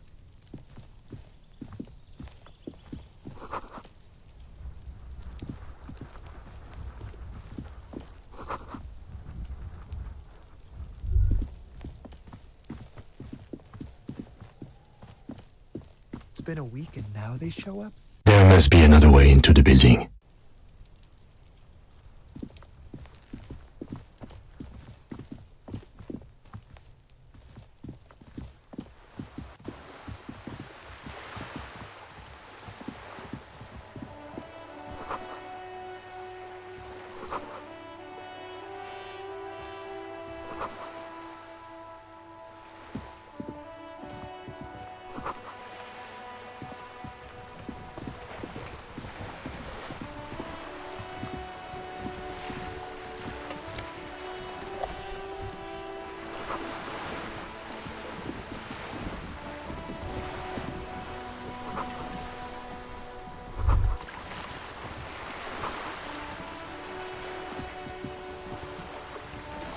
A striking woman leans against the cabin top of her sailing boat, smiling as you approach. Her green raincoat glistens with droplets. A silk scarf is tied around her throat. Good afternoon, officers. I'm Joyce. Joyce L. Messier. I represent the board of Wild Pines, the owners of the harbor. You gentlemen must be from the RCM. Baton, my maiden name. I meant you, the Revachol Citizens Militia, the police. Nothing, honestly. I've said it to every drunk in town, and you're the first one who's responded. I'm glad to see you here. Like steel, There is strength there. If she wanted, she could sink her nails deep into your skin. I was dispatched to handle a strike, not a lynching. Anything I can do to assist the RCM in this matter, I will, gladly. That is good to hear, madame. My colleague will take the lead on this interview. I should let you know that he is recovering from an unusual medical episode. Very unusual. But I can... How interesting. I wish you a swift recovery. In the meanwhile, you have my full cooperation, and the full cooperation of the Wild Pines group. Is what you want to say, but it isn't that easy, is it? Look at that lady. Take a gander. Squint your eyes, bub. Why, yes. Tucked away under that sturdy green raincoat, almost rustic in its simplicity, a silk shirt and matching scarf around her gentle throat, while dull orange pearls hang from her earlobes, red from the cold. Her light green eyes scan you, full of knowledge and worry, wealth and all its possibilities. Now look at you, you misery-clad simian, barely able to tie your own laces. Your armpits are lakes. A scythe of booze precedes you. Your hair sticks to your forehead, and your underwear feels uncomfortable. You're poor, poor as balls. You can't ask this person for money. You're too...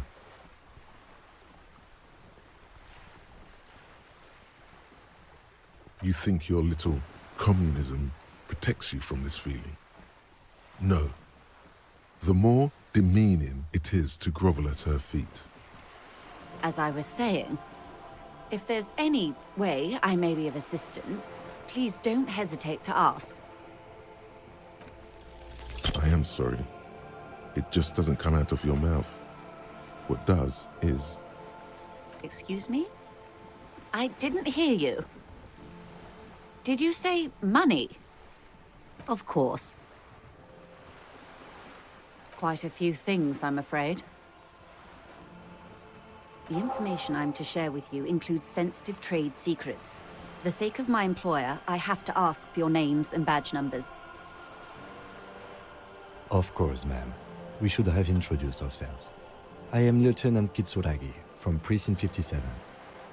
And this is my colleague from Precinct 41. I'm afraid he doesn't have his badge at the moment. I hope mine will suffice. How curious. Why is that, Detective? I see. So, are you saying you lost your badge during the course of this episode? I can't hear you, darling. Speak up, please. Oh, dear. Some kind of encephalopathic amnesia. I don't even know how to respond. I do believe you, naive as that may sound. I simply can't imagine what you gain by faking such a condition. As I said, ma'am, his technique may be very unconventional, but he is an officer of the RCM. Of course, I sympathize, but I'm afraid I simply can't share anything more until I've seen that badge.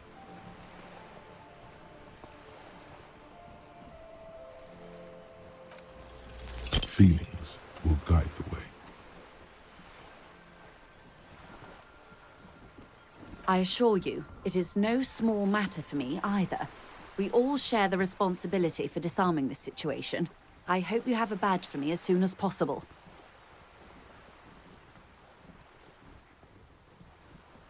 She's silent. The wind flaps the sail above her. Officer.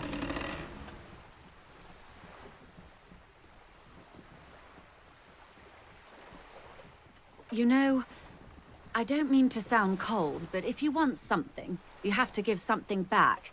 More than just guilt. You're doing it. Despite your own best efforts, you're still getting in. Somehow. I'll be frank with you. If I'm going to break protocol, I need to be able to justify it to my superiors. They're going to want to see something tangible. The Union is conducting drug trade out of the harbor. It's an open secret in Martinez. Surely it must not come as a complete surprise to the RCM either. Perhaps it's time to look into it. Or you can find your badge, which honestly seems like a lost cause. Detective, a word in private before we continue. Hey. Psst. Yes, you. Word on the street is you're ready to start building communism again. Yes, you're ready to start building communism again. You've built it before. They've built it before. Hasn't really worked out yet. But neither has love. Should we just stop building love, too? Good. We need tender men like you building gargantuan communism. Word on the street is it's going to be 10,000 times larger than any communism previously attempted by human beings. Is that right?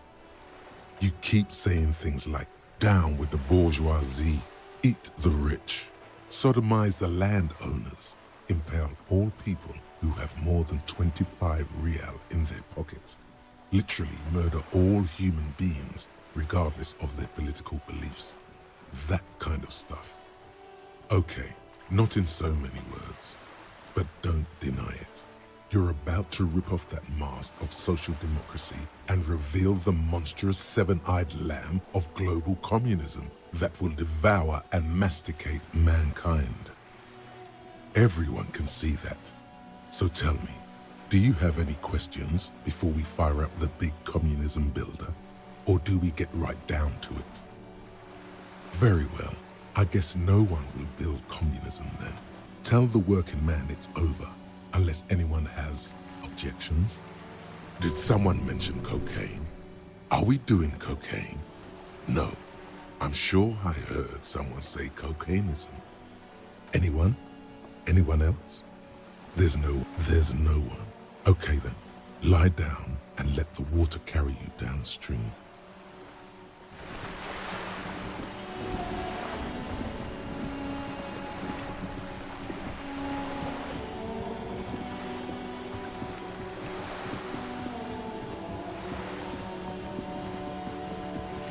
This is not going quite as I hoped it would, Detective. Honestly, I was expecting you to use your unorthodox technique to keep her off balance, and not volunteer us to be her henchman. This woman is running circles around us. She might have known about your misplaced badge all along, or she's simply an adept improviser. Either way, we've played straight into her hands.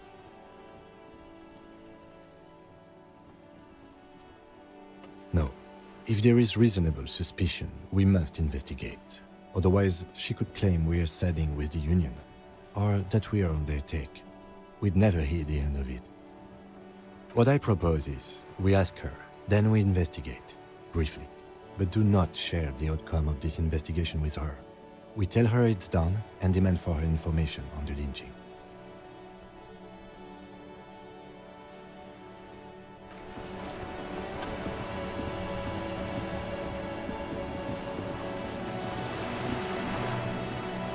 You're back. Good. What can I help you with? It's quite straightforward. Someone is using Terminal B to smuggle raw ingredients from the Samar and Isola into Revachol with the Union's blessing. Wild Pines has suspected it for years. Ingredients for what, ma'am? Meth and dextroamphetamine, GBL, and various synthetic psychedelics. Honestly, it might be quicker to say what you can't make from the stuff. Yes. After they clear the terminal, we lose track. The actual production is taking place at various sites in and around Jamrock Quarter, north of here. Wild Pine seems to be well apprised of the local drug trade, ma'am. Do you mean to say the Union also produces the product? Sells drugs, I mean? We're in logistics. It's our business to know. And no. As far as the company knows, the Union does not produce it. They transport the ingredients for a cut. Yes, but you won't get anything out of Evrat and the Dock Workers Union. Still, every chain has its weak link. Unlikely, officer. I'm talking about the lorries.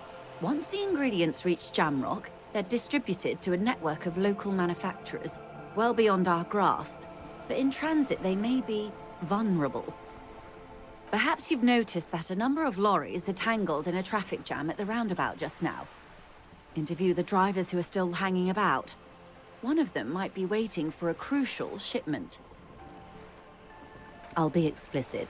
If you find this driver, I will share company secrets with you. We did, on more than one occasion. Apparently, there's some sort of inter-precinct disagreement about whose jurisdiction this area falls under. We know the company has launched its own probe into the union's alleged involvement. We also know it's come up empty. It's not just the RCM. No one's been able to find any hard evidence. Well, here's your chance, officers. No.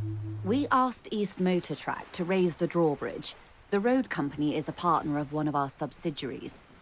However, this is a limited time opportunity. Once the complaint has been processed by the Trade Committee, they'll have no choice but to lower the drawbridge, and the operation will continue. Thousands of liters of raw ingredients will pour onto the streets of Revachol. Not the east across the river, but the west. The vulnerable, the weary. A cold breath rushes in from the bay, making its way down the alleyways and potholed streets. From Martinez to Jamrock, in the traffic you hear the clinking of glass vials, concealed beneath tarpaulin. Or is it just your teeth chattering in the cold? A lot of it. It comes in from large Samaran factories in South Sarthray, Seaguy, and Simyao. The literage they must get from this terminal alone must be oceanic. Well, at least this solves one mystery. What is that, Lieutenant? Why I had to call East Motor Track and beg them to open a drawbridge for me. I'd wondered since I first drove in, on my motor carriage. I am sorry for the inconvenience, Lieutenant Kisaragi, but we need them trapped here. This is a unique opportunity. I'm sure you understand. How do you think they're financing this strike? There are thousands of unpaid dock workers going strong for the 4th month straight. There was a shakedown of local businesses preceding the strike. Many were squeezed to bankruptcy to fund it. With all due respect to these desert cacti, the contents of a few cash registers cannot provide for 2,000 men. The local businesses can scarcely provide for themselves. Precisely. Smuggled out of that very gate at night, most likely, then loaded onto lorries and driven to Jamrock. You simply need to find one driver who will open up to you. Yes? Excellent. It may come to nothing, or it may just blow the case wide open. I can keep the drawbridge up for a few more days at least. You should have the time you need. In the meantime, let me know if there's any other way I may be of assistance. Of course, Detective. Take care.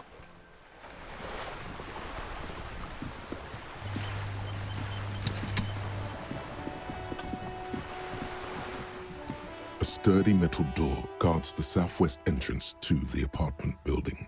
It's locked. The door rattles against your knuckles, but there's no response. The door rattles again, but this time you hear an elderly woman's voice calling out from inside. Stop banging on the door! I'm not letting any more strangers inside. Ha! The police? Everyone knows the police don't come round here. No, I already told you. I won't be responsible for any more strangers getting into the building. Go check the backyard door. Maybe someone there will. Backyard door? There must be another entrance to the east. Madame, I assure you, we are real police officers. There is no reply. Just faint, sweeping sounds inside.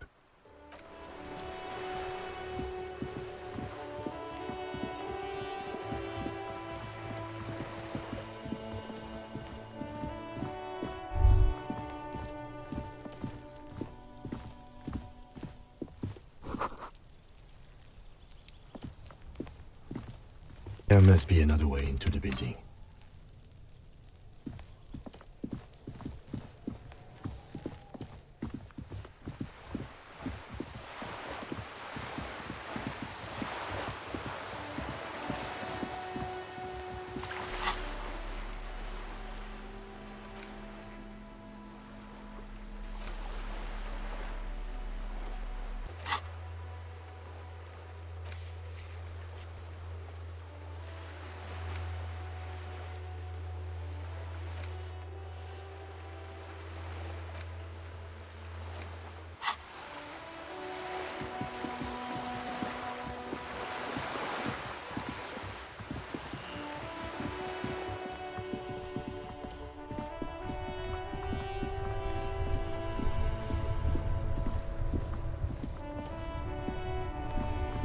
Inside, you see a set of steering levers, a radio microphone, a pull-out toolbox, and the soft glow of the fuel preheater gauge.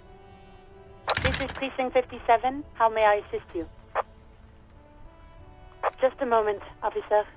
10-4, come in, officer. Over.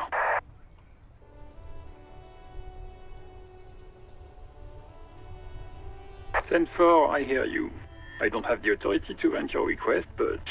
What does he want now? He's asking for money. Is he fucking kidding? I don't think he is. Don't give that asshole anything. He's just gonna drink it all. Right. That's a negative on the additional funds, sir. Over. He says it's important to the case. He isn't getting a red cent. You can tell him that. Request denied, sir. Over.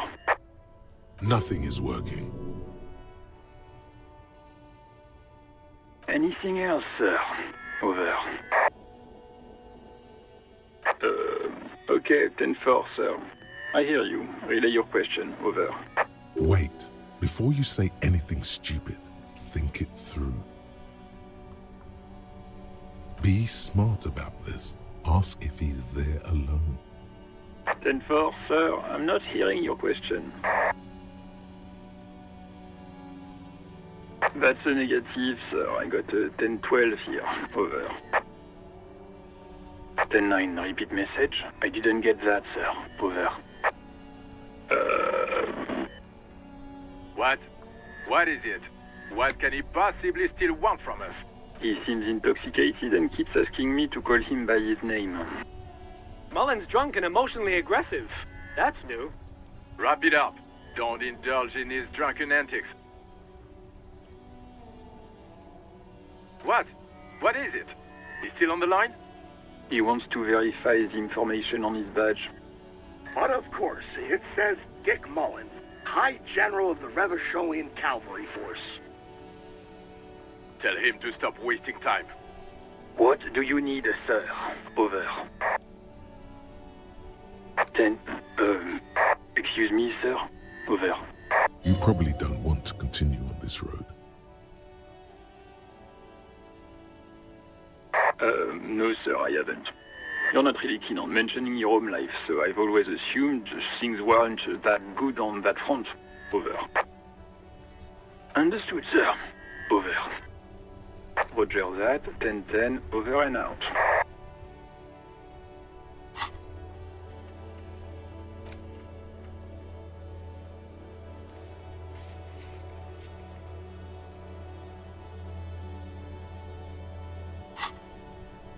This is Precinct 57. How may I assist you?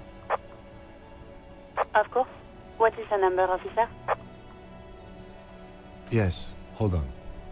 Her number is 005 1944 298. Received. Hold on, officer.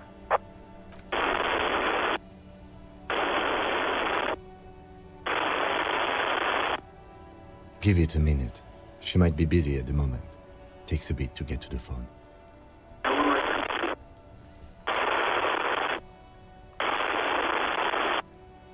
Officer, I have Sylvie Malaika on the line for you. Yes, hello?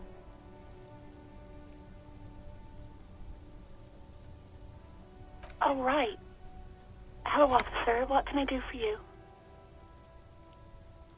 There is no resentment in her tone.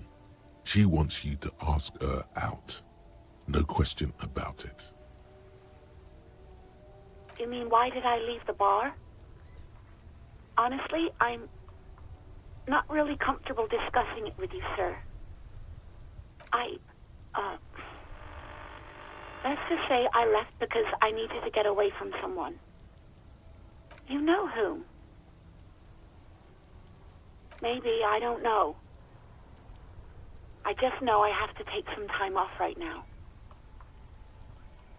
No, not me. What? Of course it bothered me. But I thought the Union already knew about the corpse. No one calls the police. The Union would get angry. You know, what the Union says goes. People listen to them and they take care of their own, which is like everyone here.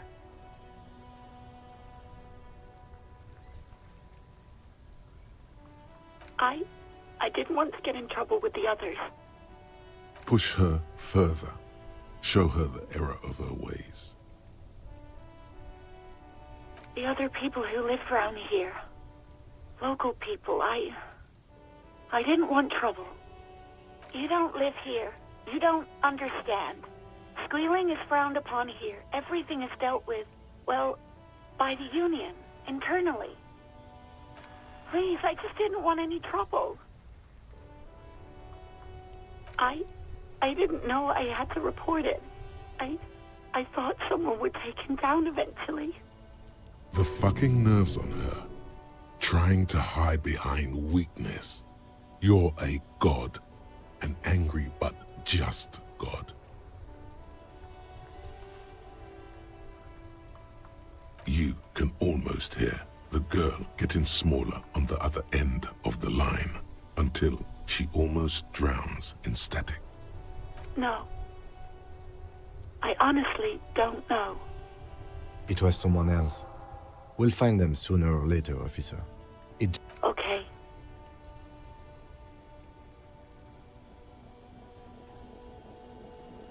Yes, I know who you are. You're a police officer. The law. Oh, no, I haven't, sorry. Real policemen have uniforms too, by the way. Where's yours? He's in plain clothes, voluntarily. It's different from not knowing where your uniform is. There are officers who wear the signature Perseus black uniforms to the highest ranks in the RCM and end up buried in them as well. Others do it more casually. Looks like you're one of them. Please, no. Not this again. Everyone saw your cool gun detective. You were trying to impress some people with it. Everyone was eating and... Sounds like it's going to be bad. Do you really want to know? You were waving it around in everyone's face, begging them to describe it. You said it calms you, and then you started making suicide jokes. It got pretty graphic. People tried to back away from you, or even slip out of the door. But you screamed, I am the goddamned law, and you have to listen to me. You are all suspects in a murder investigation. No idea. All I know is next you were waving around money instead, saying things like big bucks cannot lie and guns can't buy money, but money can always buy guns. It almost looked like you pawned it, but believe me, I did not ask. I do hope so. Please don't call me again. Bye. No, she doesn't have a problem with you. It must be someone else she's angry about. Some other guy, like Gart. You know women and their constant problems. Yak, yak, nag, nag. How's one supposed to get the love going like that? That's where you step in. You're Lieutenant Love, matchmaker extraordinaire. Help the poor girl out, lest she turns into a spinster. What misogyny? I'm just telling things the way they are. Can't a man be honest in his own head anymore? You have to act, Lieutenant Love. You have to calm that hysteric down. Tell it you've got everything under control. Then go and have a little boy's talk with God himself. Think you can do that, Lieutenant Love?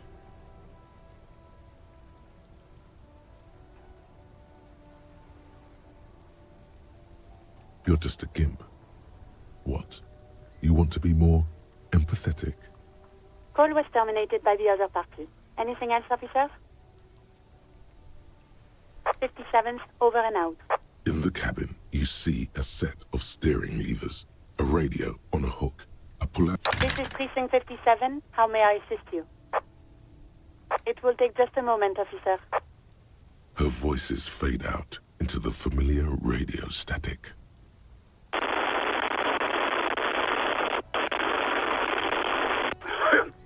Gottlieb, what do you want?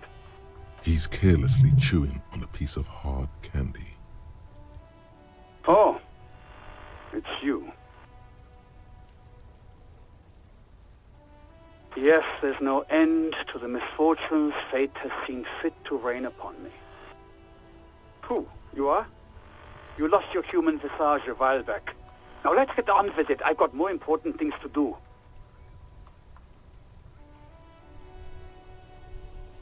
With all the damage you've been dealing yourself with drugs and alcohol, I'm not surprised. What else? I'm not a brain doctor. Look on the bright side. You've got a whole new life now. Use it wisely. It's hard to say if he doesn't believe you or doesn't care. What? You want me to do blood work for you again? Tell you just how bad things really are across the board? You want another rundown of everything collapsing inside your body? You want the real, honest-to-God truth? Stop drinking, eat magnesium and vitamin D. Our station is not a retirement home. We don't have the funds to deal with rock stars past their prime. So it's political. You're being neglected because of political reasons. The money is probably going to some old, oily... And no, I don't want to hear a political commentary on the topic. In fact, I got work to do. Some idiot has glued his eyelids shut with cyanoacrylate. It looks like Mactorson. It's not fucking cryoacrylate. It's super glue, Doc.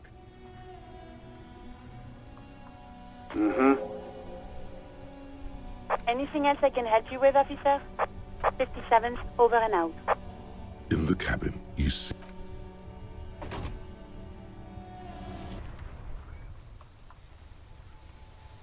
There they both are. Two identical shoes, both copiously green and indiscriminately snakeskin, reunited on your feet. Good, they're balanced, comfy. Feels like the only good thing about you right now, truth be told.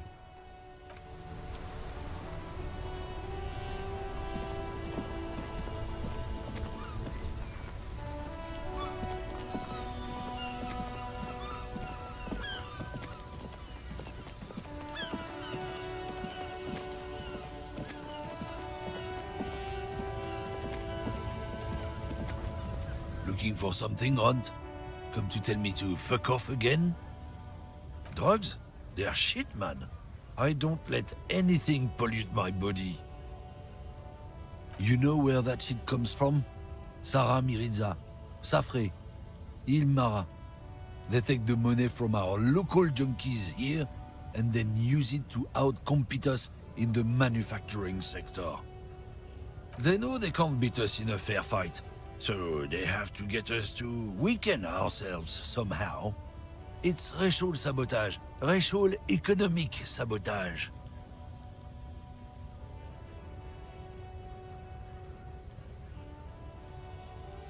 He eyes you warily, unsure how to respond. This goes on for about 2 seconds. Then... I don't know shit. And if I did, I wouldn't tell you. What do you think? I can't leave the lorry unguarded. Stuff's been getting looted lately. It's those little kips sneaking around at night. If they touch my stuff, the bosses will be on my ass like ass cancer. There was a bunch of spilled boxes in the back of a big lorry nearby. Yeah, I knew that guy. He was an honest driver who loved this country. We were having a good debate about genetics at the Wheeling in Rags when some kip boys smashed his lock and took damn near everything. Lost his fucking job over it. Since he left, I haven't had anyone to talk to. It's a fucking travesty, is what it is. Isn't it obvious? Fucking Sealang, that beady-eyed South Samaran. His little side business is a scam. I wouldn't be surprised if he was peddling drugs as well. He's a Samaran guy who likes to pretend he's some kind of businessman. Really, he's just selling his employer stuff. Stuff he stole after he broke the seals on his Humanox lorry. Just follow the smell. It smells like apricot and oil when you're nearby. Yes, yes. Where is he? Looks like I offended your partner there. Too bad. Sealang's usually a little bit south of here, near the canal. You can't miss him. Just watch yourselves. His tribe are natural liars. It's in their blood. He's your man, all right? 100%. I wouldn't be so sure about it. Not until we've heard what Sealang himself has to say. Guess so.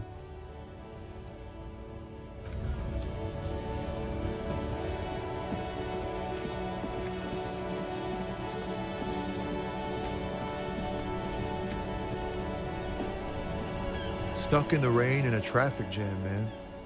What's on your mind? Ah, man. Me and narcotics go way back. Had some good times surfing the psychic waves of my own consciousness, you know? But those days are behind me. There are other addictions in my life now. Why the inquiry, my man? We have a credible lead, sir. Someone on this roundabout is waiting for a bulk shipment from the harbor to load it on their lorry and drive it to Jamrock. Not me, man. No way. I don't need any trouble. Shit's bad enough anyway. This jam's got folks up in arms, and I'm afraid it's headed toward a conflagration. Look, man, I try to stay away from the criminal underbelly of Revachol. I'm a guest here. You really need to find another man to probe with those questions.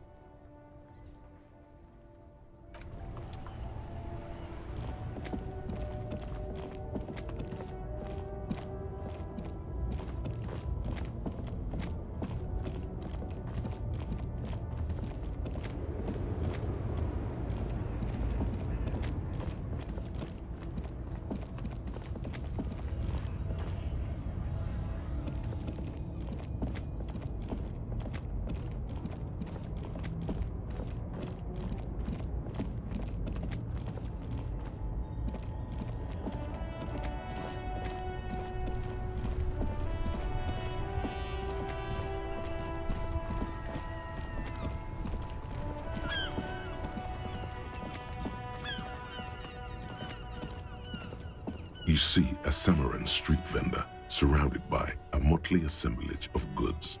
When he realizes you're looking at him, his face breaks into a wide, welcoming grin.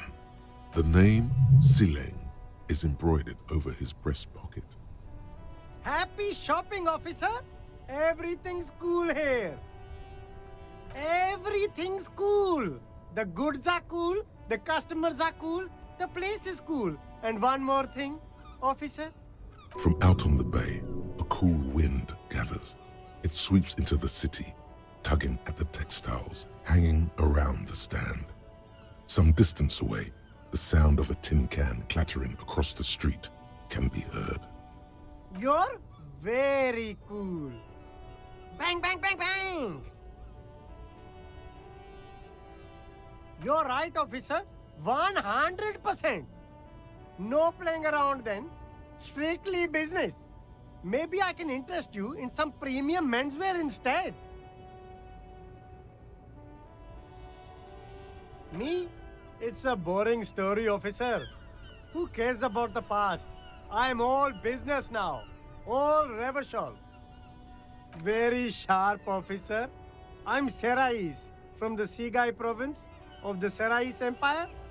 The apricot suzerainty, you know? The apricot suzerainty is what the Sigai archipelago is commonly known as in Revachol.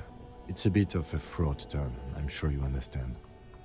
No, apricots come from Sigai. My grandma used to grow them. But Sigai is a shithole. That's why I came to Revachol. Here's much better for an independent entrepreneur. Less laws. Speaking of, why not support an independent local entrepreneur? I send half my profits back to my grandma in Sigai. Drugs? I don't go in for that, officer. Drugs ruin lives.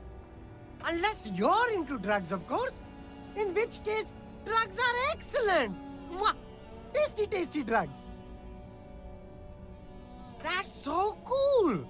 You investigating the local drug trade like some cool narc? But I am not a lorry driver. I am just a street vendor.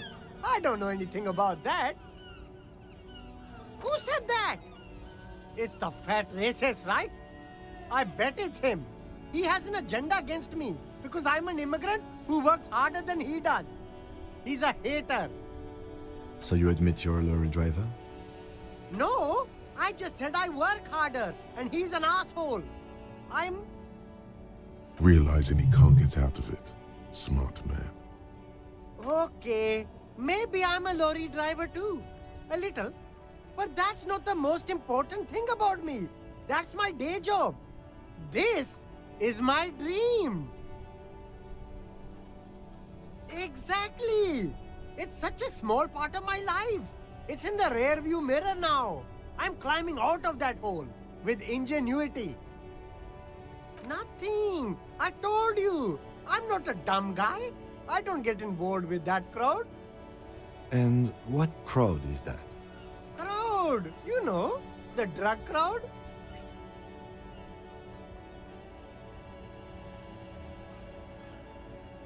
No use. He's not telling us. He's too afraid. We need to take him to my station and ask him there. After we've called his boss. Okay, look. There's bad people doing bad things here. That's all I know. Please don't get me into this mess. I spent 15 years working my way up.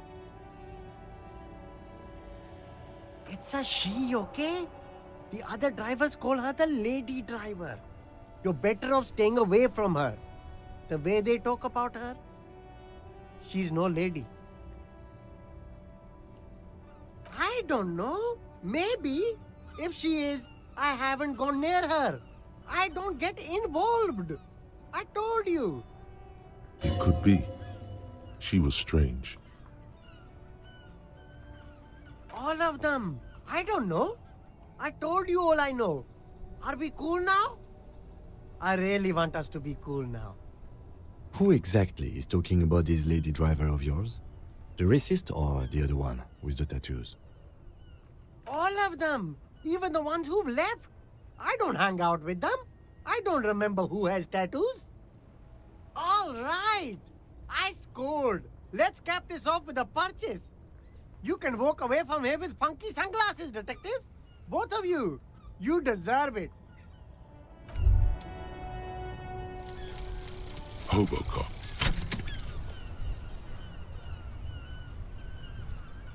Technically, you wouldn't be a cop anymore, but a hobo. That would mean game over for the cop chapter of your adventures. But who knows where the hobo part takes you? To the bar? The old L'Assommoir? To the pier or the sewers? To Le Royaume, where for 300 years they interred the dead.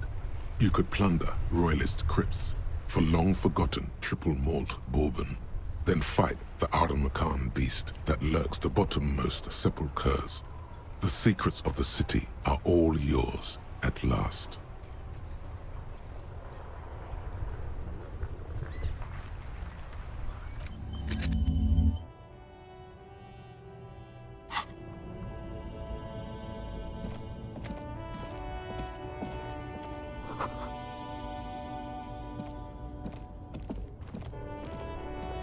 There's a pile of cheap sunglasses in a small box, a variety of shapes and colors.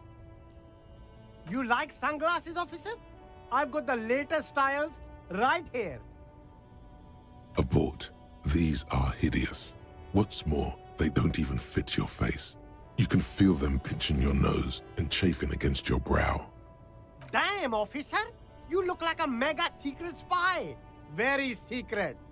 They're practically made for you. I'll let you have them for 2 real and 50 cents. They're perfect for concealing your bloodshot and baggy eyes. It's going to be very difficult for anyone to take you seriously with these things on your face. No, you are definitely not buying those. Are you sure? But they look so good on you. You should think this through, officer. These are all boring. Boring third-rate ho-hum sunglasses made of cheap Syrahese plastic, the kind of plastic that melts in the sun. These are all first-rate sunglasses. Premium design, superb material, very cool, UV resistant. These will definitely keep your eyes safe and cool while doing your dangerous police work. No luck. All you find is this lime-colored cellophane visor, produced by a bargain sportswear brand called Amphibian, apparently. There's a malformed green frog on its bent cap. Oh, that visor is perfect for you, officer. It'll definitely keep the sun out of your eyes while you're shooting criminals. Bang, bang! And all for a mere 6 real. I hope not. You don't like it? Sure, Square Joe. No problem. Let's get you some real shades.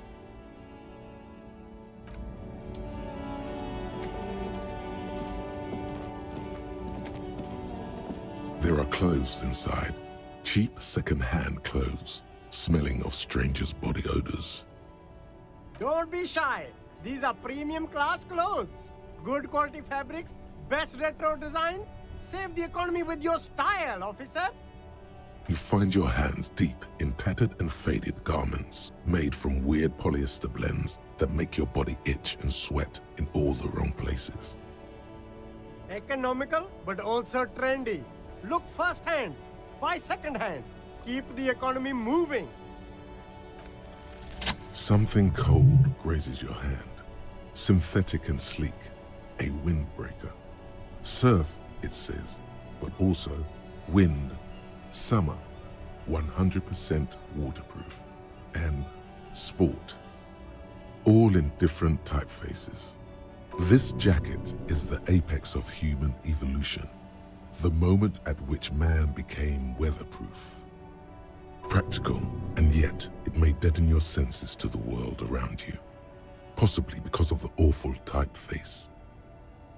Good choice, officer. Mega sporty. And it's only $4.50 for you, sir.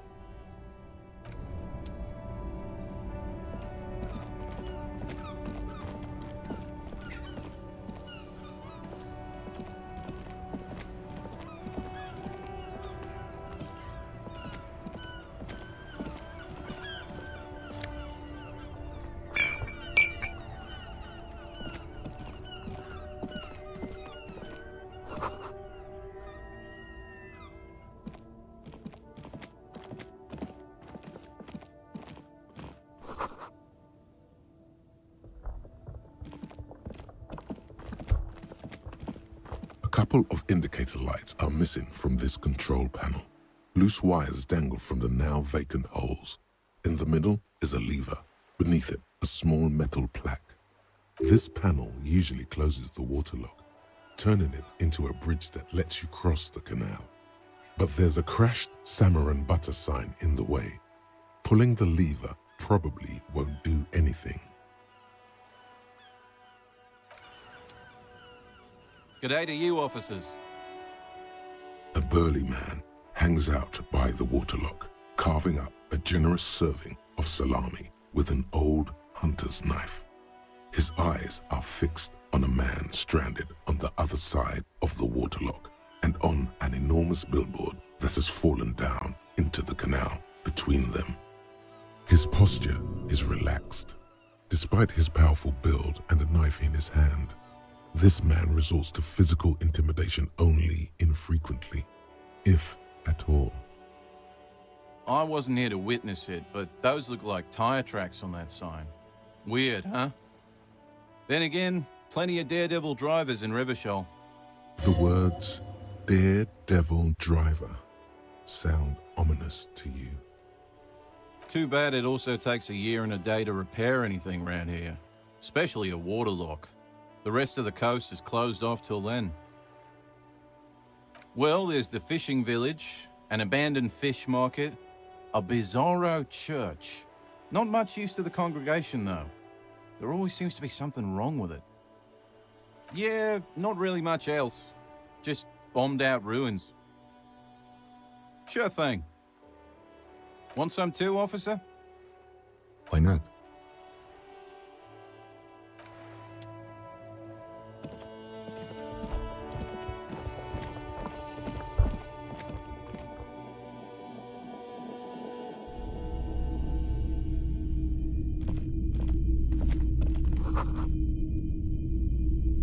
A typical Martinez streetlight sits among assorted floor and table lamps.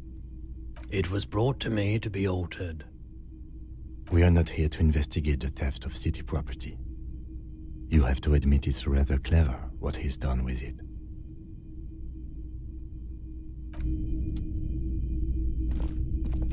It's not often that I see officers from the RCM in my pawn shop. What can I do for you? His courtesy is not insincere, but he prefers being alone with his projector, just watching the movement of light across the walls of the shop. I haven't had any problems myself, though some of my customers have complained about inconsistent law enforcement. Who are your customers usually? All kinds of people come through here. Locals, travelers, people looking for a deal, people looking for a keepsake. People who are terminally bored. As you can see, I have a wide selection of goods for everyone to choose from. It keeps me entertained. Entertained? He might be high. If he is, on what? Feeling warm and enthralled by the movement of light, while the mind continues to race forward. Lucky bastard. He's probably on Perolidon. It's tough to come by on the street. A drug developed by the military to treat and prevent radiation sickness. It has psychedelic side effects, and it makes your eyes turn yellow.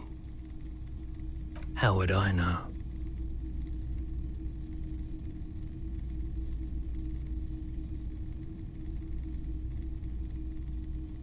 I've had to take it.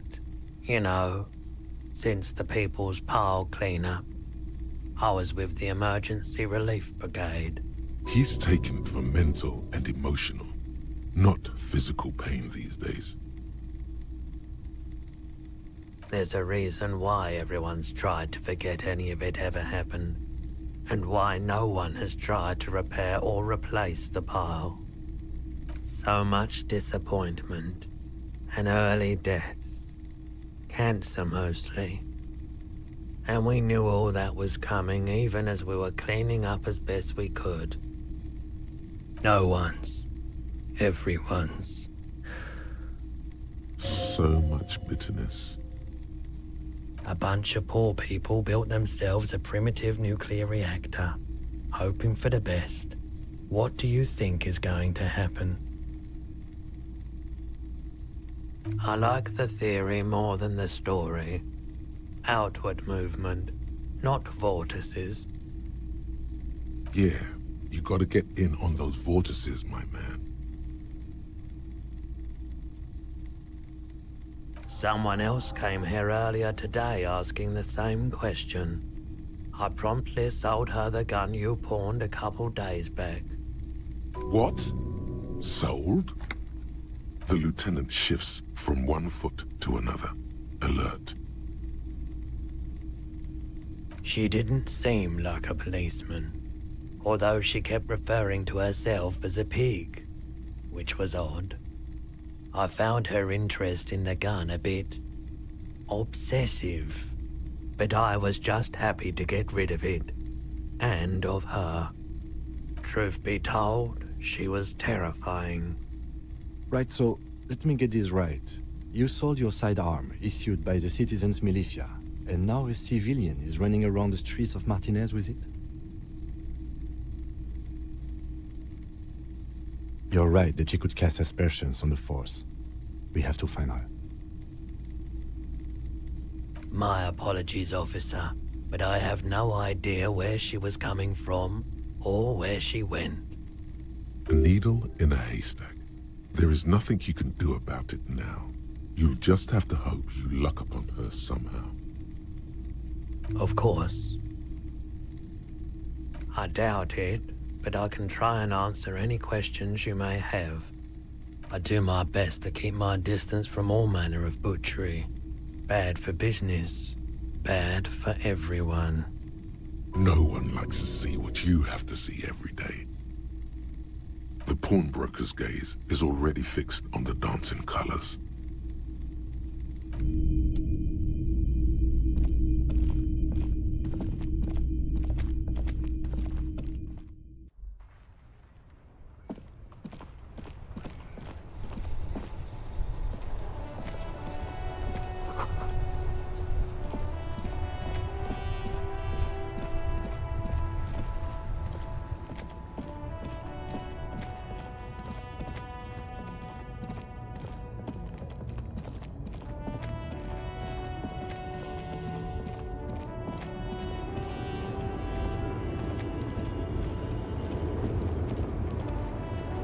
Still has her eyes fixed on the photograph in her hands. In the background, the radio plays.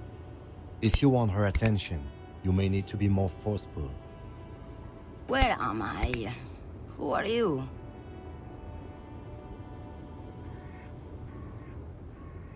Never mind.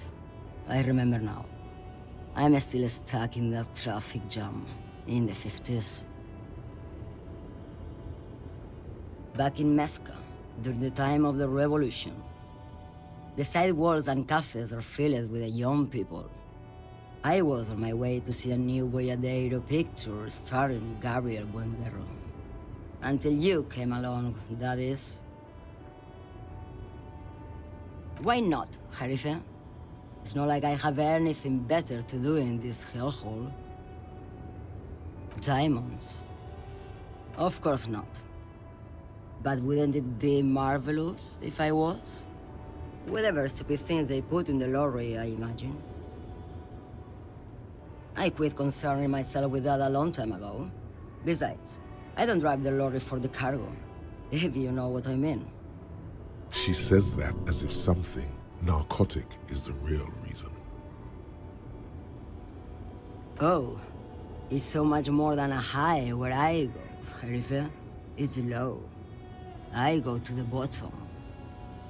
Yeah, it's definitely some kick. Some terrible kick in the dark. A sleep kick. Perhaps you can find out later. Then it's contraband, lawman. What? Do you want to take an old woman in? Be my guest. Lock me away like Bad Hand Hermenegildo. Did you just call me a lady, Jerife? I'm not that either, Jerife. I've gone too far from it all to remember what was between my legs. It doesn't work like that on the long haul. I'm only terrifying to small children and to those who used to know me. How should I know? Do I look like I spend a lot of time with the other communers sniffing around when I have my movies to go to? Because they can no longer recognize the person I once was. The big ones, the trucks. There's no women and men there, it's all just... In the middle of this town, there's a ghostly motorway. It takes all the people where they want to stay. You feel very cold suddenly, as if standing face to face with a terrifying adversary. Then the feeling dissipates, and all you see is an aging woman. Awesome. What do I need drugs for, Lowman? What I see, what I feel, the great adversary, no drugs can compare. The woman sways her wrinkled shell back and forth, a strange grin across her face. Yes, go. Enough jamboree. I need to get back to mesking.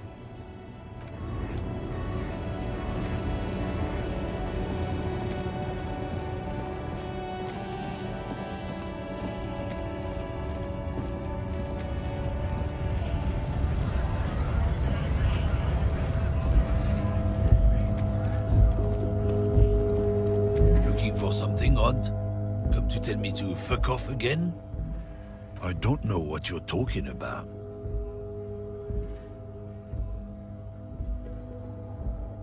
Listen up, fuckwits. You don't scare me. You cops don't run Revachol West. You don't run Martinez. You don't run anything. No. He means La Puta Madre. The name resounds like a bell in the air, a dark gong. You get a bad feeling about it. Looks like the lieutenant has a plan. Let him do this. Yeah, him. Then I presume you are familiar with his peonies. Yeah, they're his little bitches. He's got them all over the unions. Not just the unions. He has peonies everywhere. Some say he even has them in the RCM. Dirty fucking peonies who'd do anything for him. Multi-ethnic drug addicts. You're not peonies. You wouldn't be investigating a drug thing if you were. No, of course not. We are not peonies. But if we were, and one of Madre's drivers were to be stealing from him, then it's a good peony's job to find out who that is. It's not a hard job. It won't take a long time. It won't make Padre Madre angry. But a stupid fucking racist is standing in the way, protecting this fucking thief. I'm not scared of you or the mob. I'm under the protection of the Lorryman and Carter's Guild. You've seen the corpse in the yard, yes? You took a peek. I know you did. Does it look like his friends protected him? Nah, you wouldn't just leave him out there if you... The lieutenant turns and gives you a barely perceptible nod. I softened him up as best I could. Now it's on you to finish the job. Be careful. This man's still got some fight in him, by the looks of it.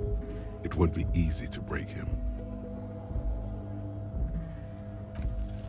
Men like this only respect two things: strength and fear. Time to turn up the volume. Fuck you, I told you. I'm not gonna... There. His voice grows smaller as yours.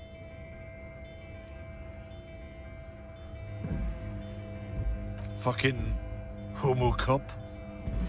Look, fuck you, man. It's some lorry down there. Green, banged up thing. I don't fucking know who she is. When did she go away? I don't know. I don't even know her name. She just rolls with the fleet and acts like a big shot. Some dyke, probably. I haven't even seen her for days. Past the monument, down there. The Green Temple.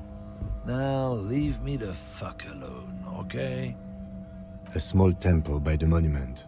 Green. Let's get into that lorry.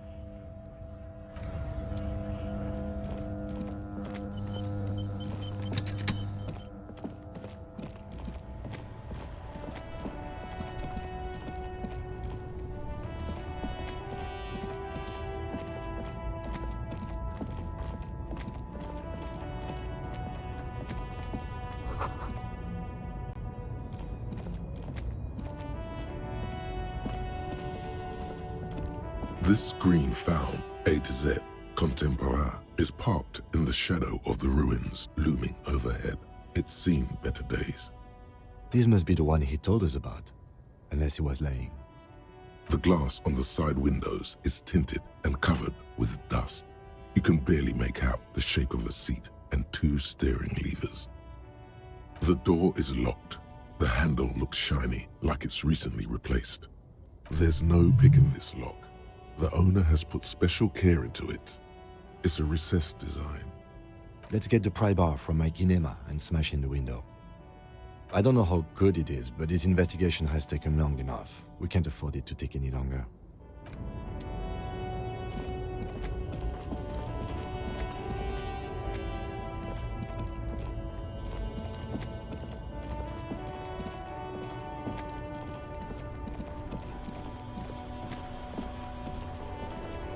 Inside, you see a set of steering levers, a radio microphone, a pull-out toolbox, and the soft glow of the fuel preheater gauge. A metallic drawer slides out from under the seat and clicks into place. The tools inside are neatly organized. Take what you need, officer. It's going to be a long case. I'm not protective of my tools, like some men are. He's clearly a little protective of his tools. But what can you do? Work is work. The pry bar feels nice and cold in your hand, heavier than you'd think. Cold and heavy, like truth. You feel like you're reunited with truth, one useful for opening all sorts of doors and lids. The pull-out toolbox slides back into its nest. Preheater gauge casts a warm glow on the steering levers and the radio on its hook.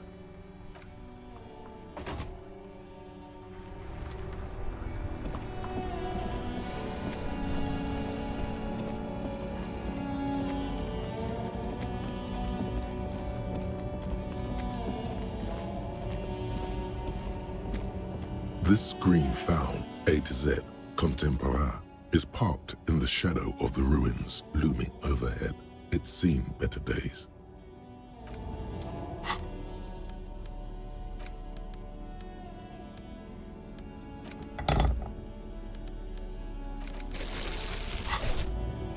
This screen found, A to Z, contemporain, is parked in the shadow of the ruins. Pry bar in hand, you take a hard swing at the window. A loud thunk rings out and the pry bar bounces back, leaving a tiny spider web on the glass. Goddamn maggot. Drag your ass to the gym and do some reps right now. Another futile thunk sounds in the brisk coastal air. This has been hard enough. No need to make it any harder. He smashes it into the window.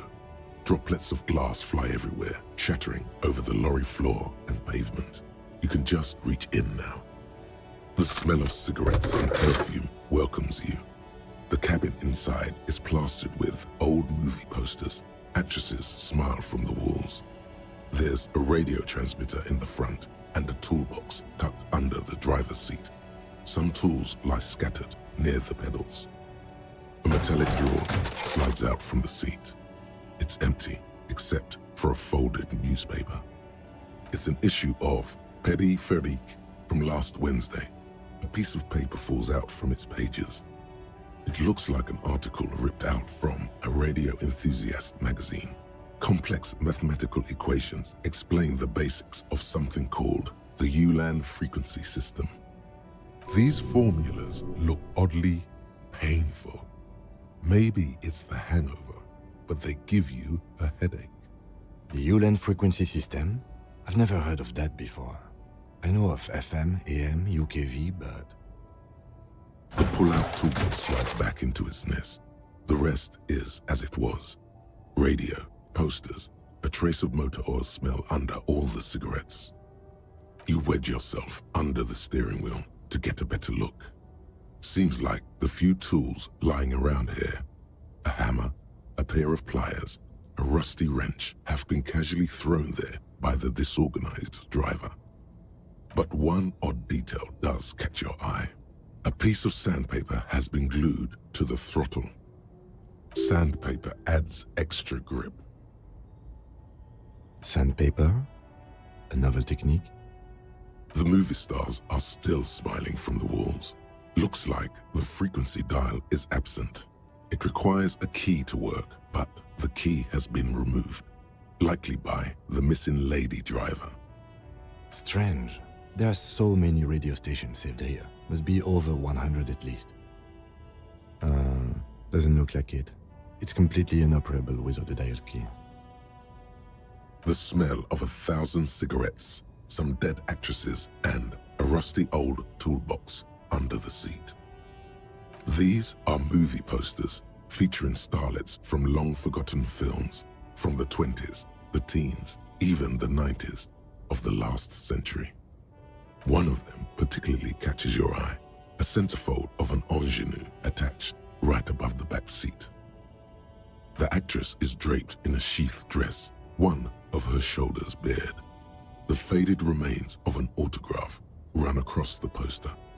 She's looking past the camera. Wait, doesn't she resemble someone you know? But you can't put your finger on whom exactly. The actresses and you close the rusty old lorry door. Great. I think we got everything. A word, detective? Before we return to Joyce? All right, we've finished here.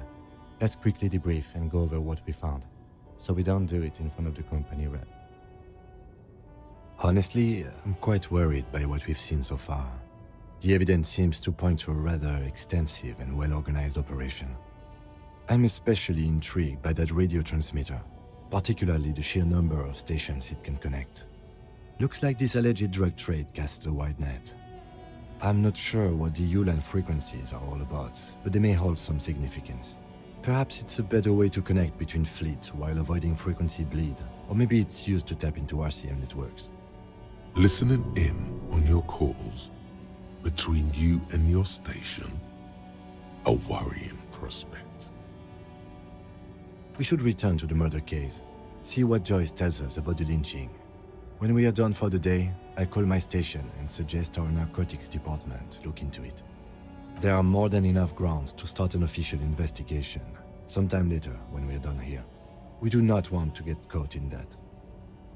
The fact that one hasn't started already gives me pause, an investigation I mean.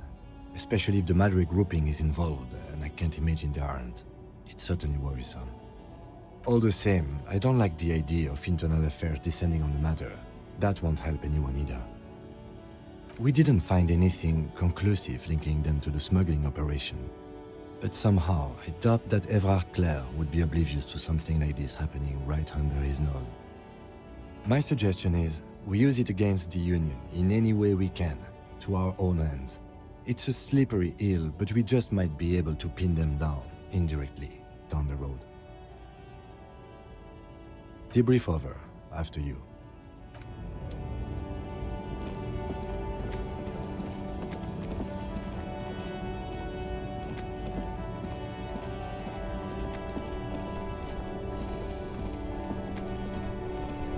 I saw you poking around in Lady Driver's lorry. She in trouble? Nah, man.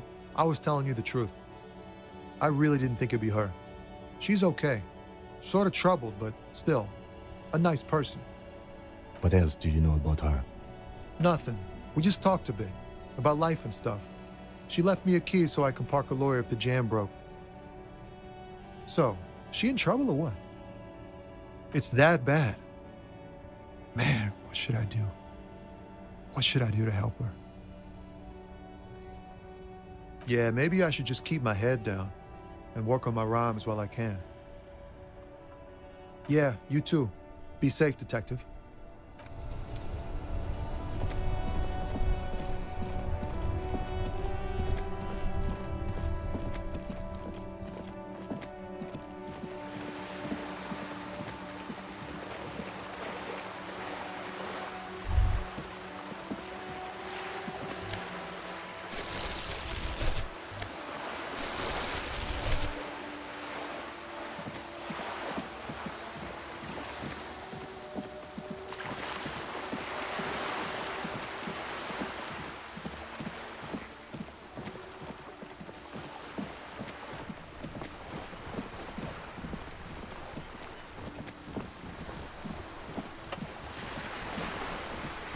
You're back.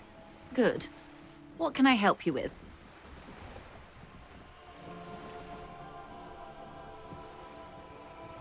Yes, my eyes on the harbor have sent word to that effect.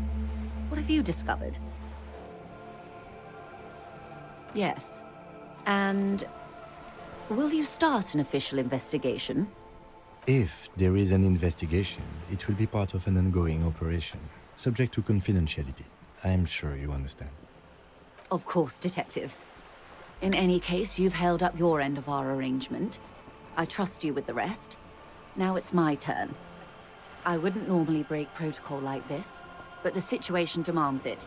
If you don't solve this murder, I'm afraid we may have a bloodbath on our hands. The words bloodbath sound cold in her mouth. They taste of iron and strawberries. I have an indirect role to play, I'm sad to say. My employer experienced a momentary lapse of faith in me. In that moment, they elected to deploy a private military contractor as an insurance measure. They called it my security detail. Absolutely not. These mercenaries are muscle, pure and simple. They are meant to intimidate the Union into surrendering. Who are they, exactly?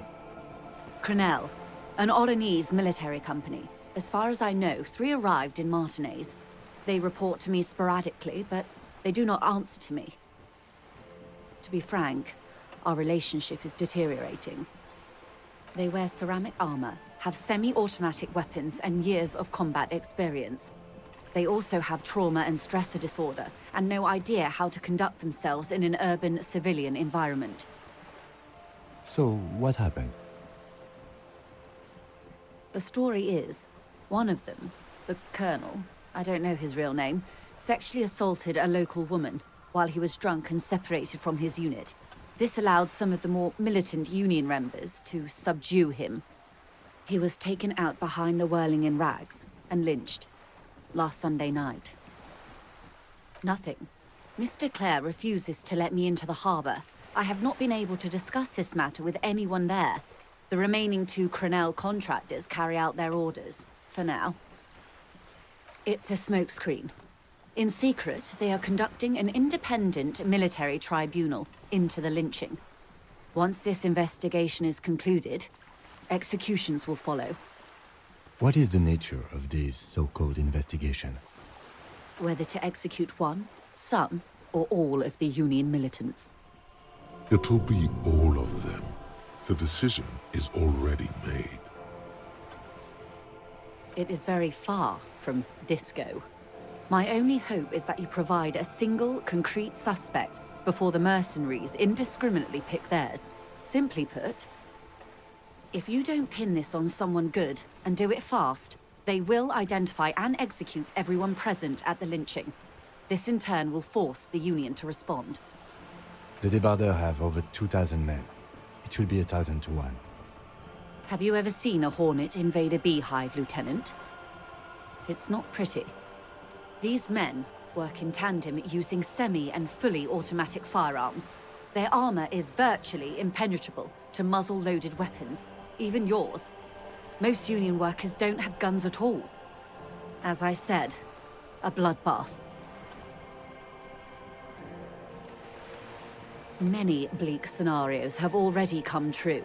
Nameless, badgeless detective of the citizens' militia. All we can do is keep the rest from going the same way. One single concrete suspect delivered into civil court, and I may be able to defuse this situation. If you mean did I see him alive, yes. But I did not know him. Lely, his service name, a nom de guerre most likely. He wouldn't divulge his full name. Only one of them did. A bad sign if there ever was one. He was 40. Or 50. It's hard to say which. He had a combat injury on his lower jaw. It made it difficult to estimate his age, or gauge his facial expressions. What else? Nationality? Accent? He was, Occidental, I think. Light brown hair, a mixed accent. Oranese. Or Messinian, maybe. His injury gave him an accent all his own. In a way, it was humanizing. He had to learn to speak through it. Through the injury. That's all I know, I guess. I only met him once. Or he didn't. This is information passed on to me from some teenagers loitering around the canal. I cannot testify by it. That the man was killed because he assaulted a local woman. I've asked around a bit. This seems to be the accepted story around Martinez. The lieutenant consults his notebook, his eyebrows knitted in concentration. Odd. We haven't heard any reports about an assault in connection with the lynching. Where did it take place? And when? Last Sunday night, at the Whirling in Rags, the hostel by the gates. Supposedly, the colonel was drunk, maybe on narcotics too. Either way, he's alleged to have sexually assaulted a woman. Sometime later, a group of dock workers got their hands on him. That's a good question, officer. I don't have the slightest idea. As I said, it's a rumor. About a rumor. In any case, it's what the colonel's remaining colleagues believe. You meet her soon enough, you feel? Not much. Their public resume is relatively good, as far as private military contractors go. I believe they were once called Downwell. They boast a long list of clients. Saint-Baptiste, Welchman-Lorenz, Eintracht. A warning sign, however. The operations concerned all take place in third or fourth world countries. Guarding facilities, escort missions and such. Meaning they're used to operating in war zones. Yes. All the good conflict corridors, Supramundi, Yesut, the Seminese Islands, countries that don't have a good record reporting atrocious military conduct on their soil. Sadly, no. Before this happened, I had little interest in them. Now that I do, I don't have the resources. If you still have access to the ICP's database, you could run a better background check than I ever could. It may take some time, though. Do you know a lot about the inner workings of the RCM and the ICP, ma'am? In my line of work, it pays to do your research. I was prepared to deal with the RCM. I did not think I would be dealing with a group like Crenel. I have. And they will. However, these orders take time to reach what is basically a rogue unit out in the field here. Until they do, it's all on us. They've gone to ground, as it were. I don't recommend seeking them out. For one, they're almost certainly armed to the teeth. They don't have the same respect for the Revachol citizens' militia as I do. To put it bluntly, they think you're vigilantes. Ghetto savages. It will not be a fruitful meeting. You're likely to run into them eventually. When that happens, I'll be in a better position to mediate if I don't appear involved. This is so embarrassing. You have no idea. There's something wrong with your brain. Luckily, the lieutenant still has his. Ma'am, with all due respect, I've been around Martinez, and there's a giant hulk of a man in ill-fitting clothes at the harbor gates. Mr. Right to Work. His heart really isn't in it. Not a terribly good actor, that one. Still. And the other must be in one of the 4-story buildings overlooking the roundabout. He or she was reporting back to you while we were canvassing the lorry drivers. That would afford a good vantage point. Still, I hope you heed my advice. There's no need to kick the hornet's nest. I am sorry to have been the bearer of bad news. If there is anything else I can help you with, please ask.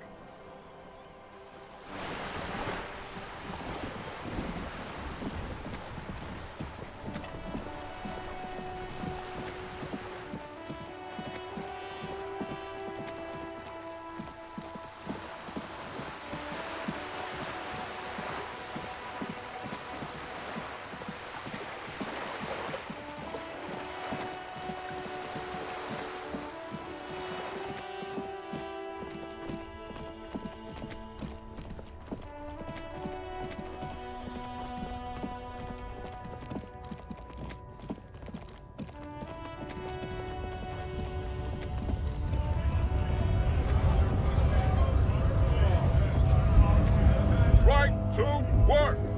Right to work! Shame on you! Hell no. I'm just an honest scab. I won't have talk like that around here. You understand? His neck muscles tense up. The veins on his neck bulge. Fucking fuck. How about you fuck off now, huh? Okay, of course. There could be weapons aiming at us right now, somewhere above, in the buildings. The other merc. Don't push this. The man's breathing steadies, but his eyes are still narrow. Slowly, he's trying to get his right-to-work dance back on. Not before you get in there and get your ass whooped. Learn by failure, I always say. He might have some advice, but you got to at least try to fight Measurehead first. Return if you fail.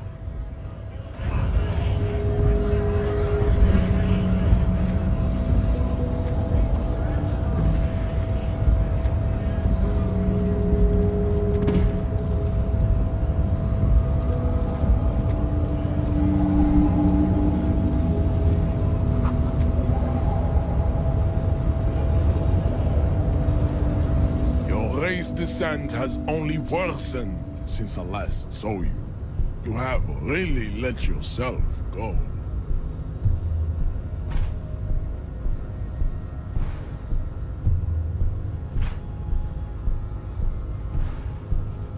He does not so much as glance at the object. Stop showing me your pathetic cup. I have no interest in it. Does he strike you as the kind of man who puts mugs into trash?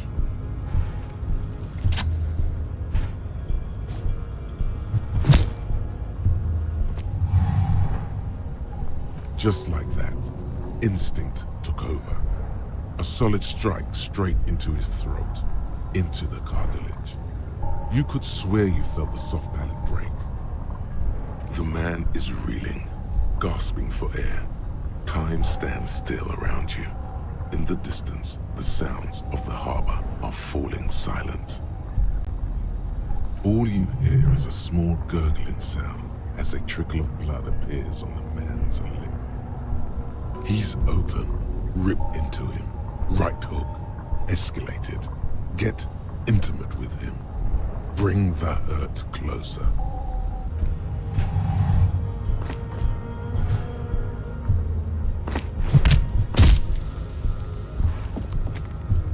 The man lands with a dull thump, like a broken down puppet of muscles and sinew.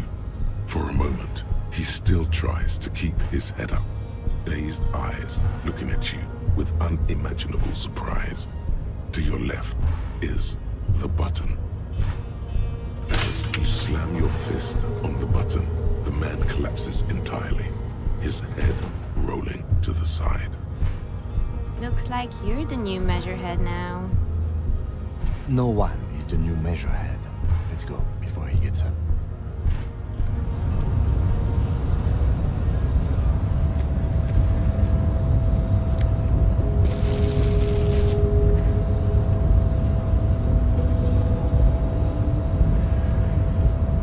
The man is still knocked out. He breathes slowly and steadily. It'll take a few moments for him to recover.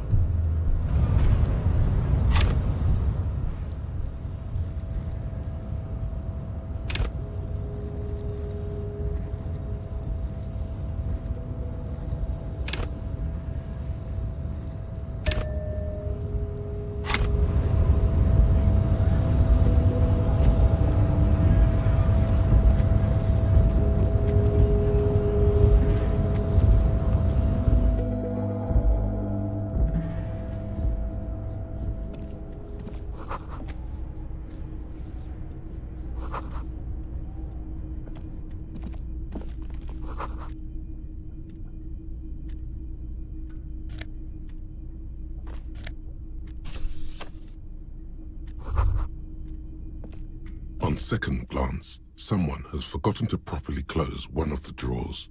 It's unfortunate for the Union to just leave their paperwork lying around like this. Let's see what's inside, he thinks. The drawer opens smoothly. Inside is a well-organized selection of brown folders. Hundreds of documents containing logistical data. Two kinds of transactions stand out. Materials coming into Revachol from the outside world, from Muindi, Grad, and even Ilmara. And the same materials being handed over to companies inside Revachol. Kuron, Coal City, La Delta, and Jamrock are listed among the many districts where the imports are being sold. It's hard to make sense of this thicket of company names, dates, quantities, and percentages. You try to focus, but the lines are getting blurry. Look how blurry all the lines on these papers are. How unwieldy your own willpower is to yourself. You're like an absurdist Samaran monk, focusing through not focusing. You are a police officer, not a spiritual healer. You can focus the normal way by turning your attention to something and not letting go.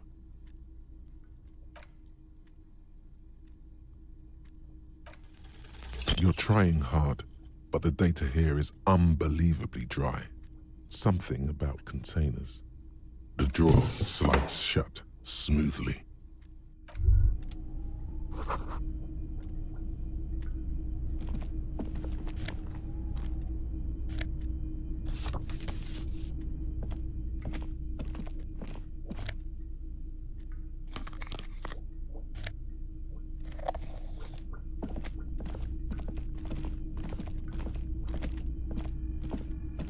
An imposing combination of a punch clock and a payphone is looking down at you from the wall.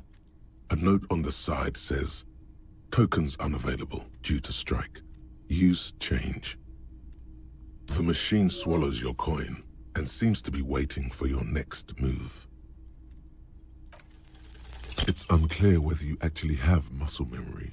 Right now, your finger is just drawing vaguely occult patterns in the air. Sure, why not? Muscle memory is a tricky thing. Nothing tricky about that. You just do, fail, repeat, until it works. All it takes is motivation and practice.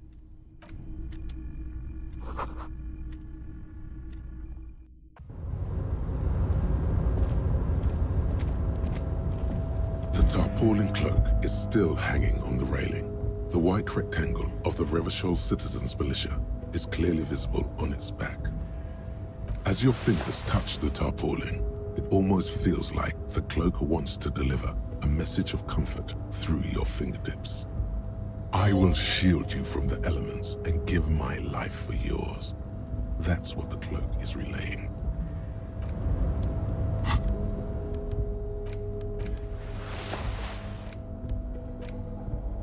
The front of this quarterly journal features a large satirical portrait of the late King Friesel.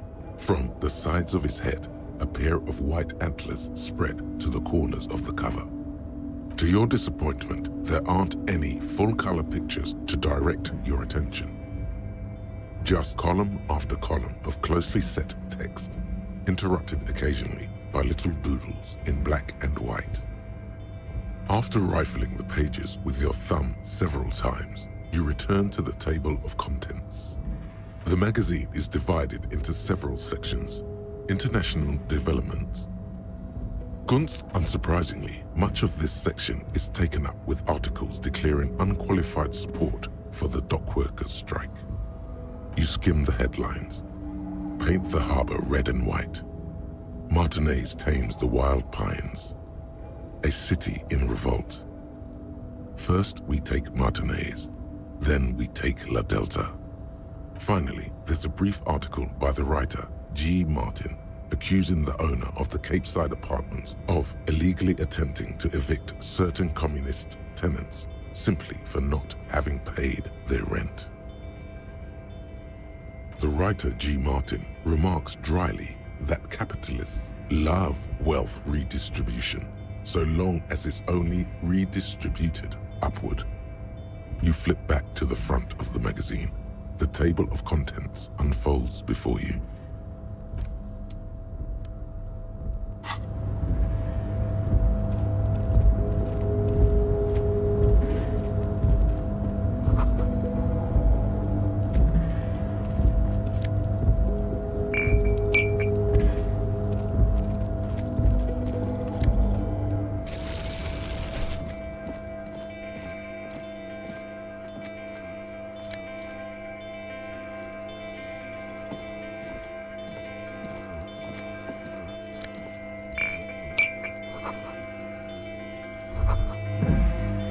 shows empty wine bottles and cigarette butts on the ground.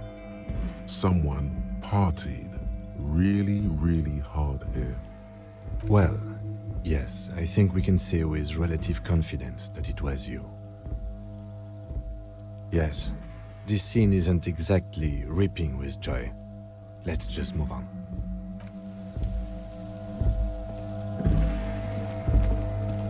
This is the night watchman's booth. The name on the door reads, René Arnaud. Listen, it's okay to take a few minutes to yourself. Sit down and have a breather. The chair is not as austere as the rest of the booth.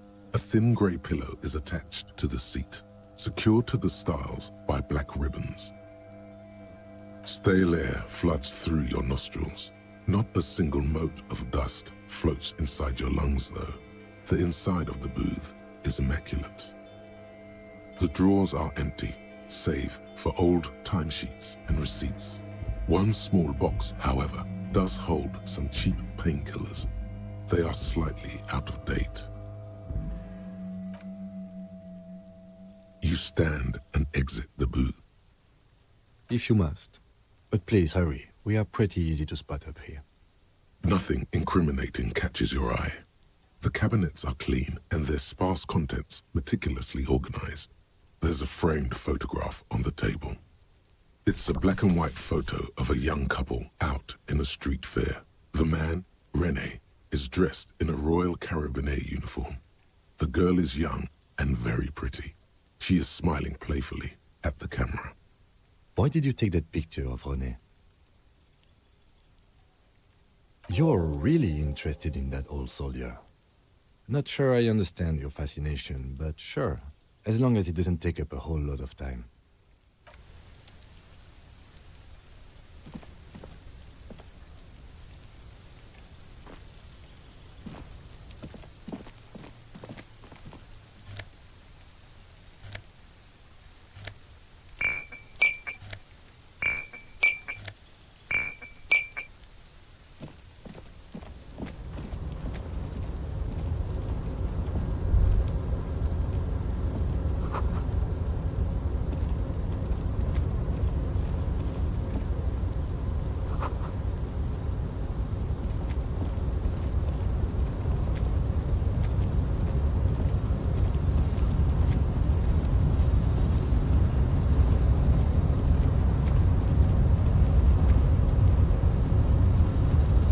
Control panel with several knobs.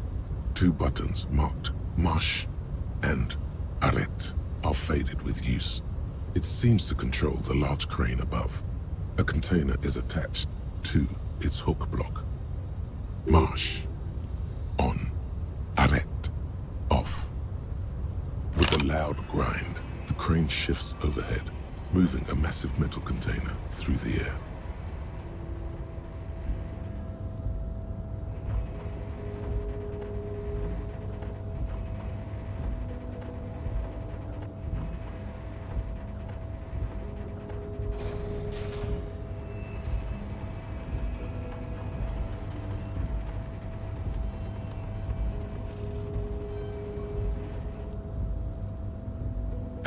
With a surprisingly quiet thunk, the crane places the container down.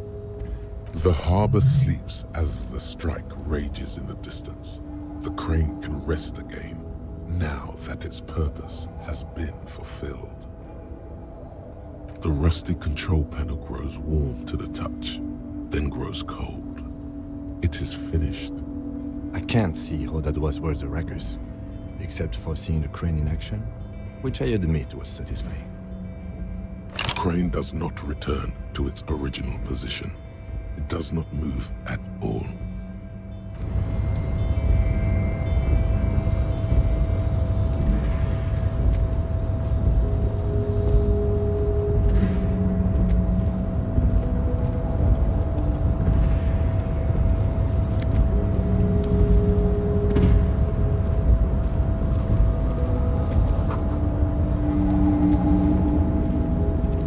Before you stands a cargo container, just one of many in the yard.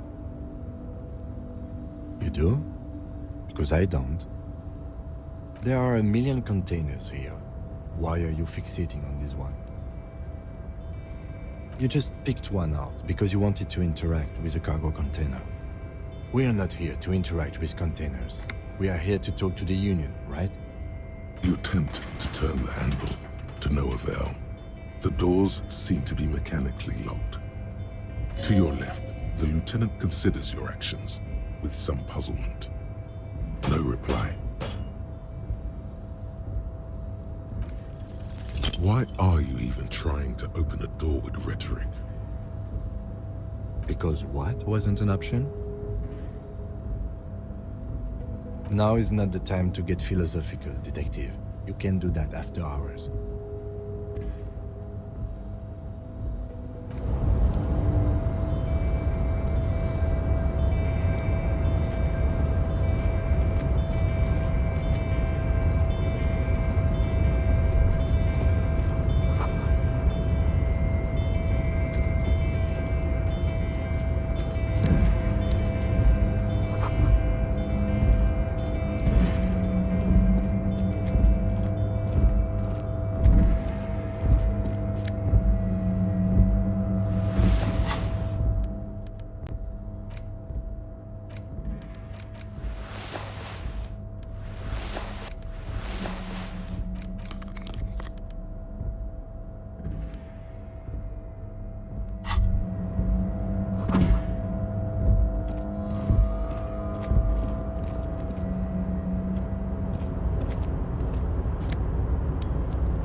Before you is a walrus of a man seated behind a large desk.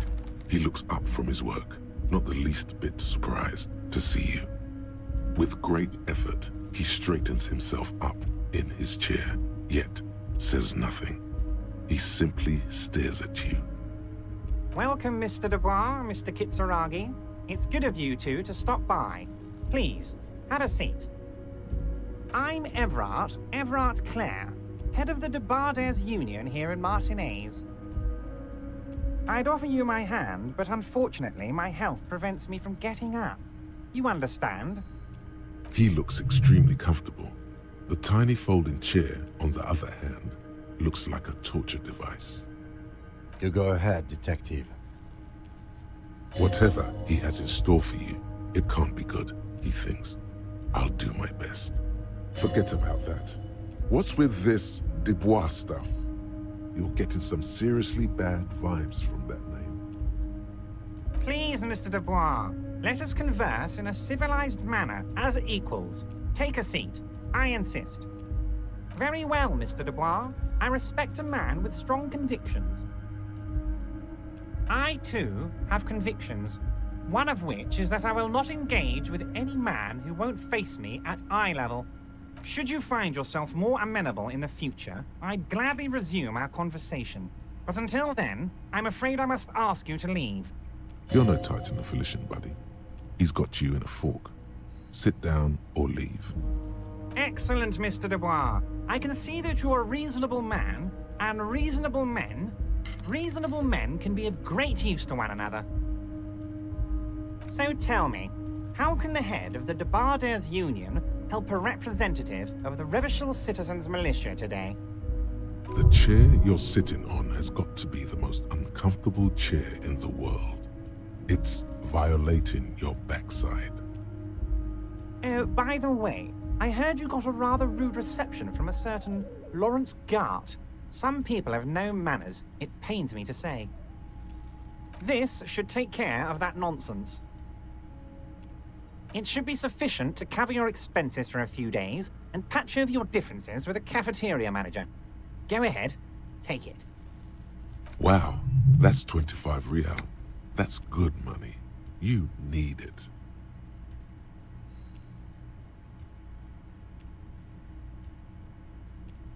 Okay, okay. I respect a man with principles. No handouts, then. Now, I'd like to set your mind at ease about one other matter. Your lost gun. Let me assure you, Union people are on it as we speak. I've got my best hounds looking for that lost gun. His slug-like lips move, but all you hear is an echo. Lost gun, lost gun, lost gun. The world is swallowed by a black hole of fear. Only 2 words escape its gravitational pull. Lost and gun. I know everything, Harry. Right now, I know that you're worried. Don't be worried. Everything's going to be all right. It's not like you left it loaded. You didn't lose a loaded gun. Local children aren't out there playing with it right now, pointing it into their own mouths. It's in a safe place. I just know it. I have a feeling everything's going to be all right. It was loaded. There were 2 bullets in it. You always keep at least 2 barrels loaded. Officer, we will deal with this later. We don't need Mr. Clare's help with this. I wouldn't be so sure about that. God, you're sweating. Your knee is jerking. You're about to cry, aren't you? You're about to cry because you lost your gun and those children are gonna shoot themselves with it. Mr. Dubois, you don't look so good. What is this, Mr. Dubois? He keeps repeating. What is he trying to pull here? You need to cool the fuck down. Chill. Mr. Dubois! Mr. Dubois! Harry! Mr. Dubois, are you okay? Can I get you a glass of water or something? Are you having some kind of medical emergency? Maybe you could use... Don't be dramatic. I can see your condition isn't terminal. What an odd demonstration of...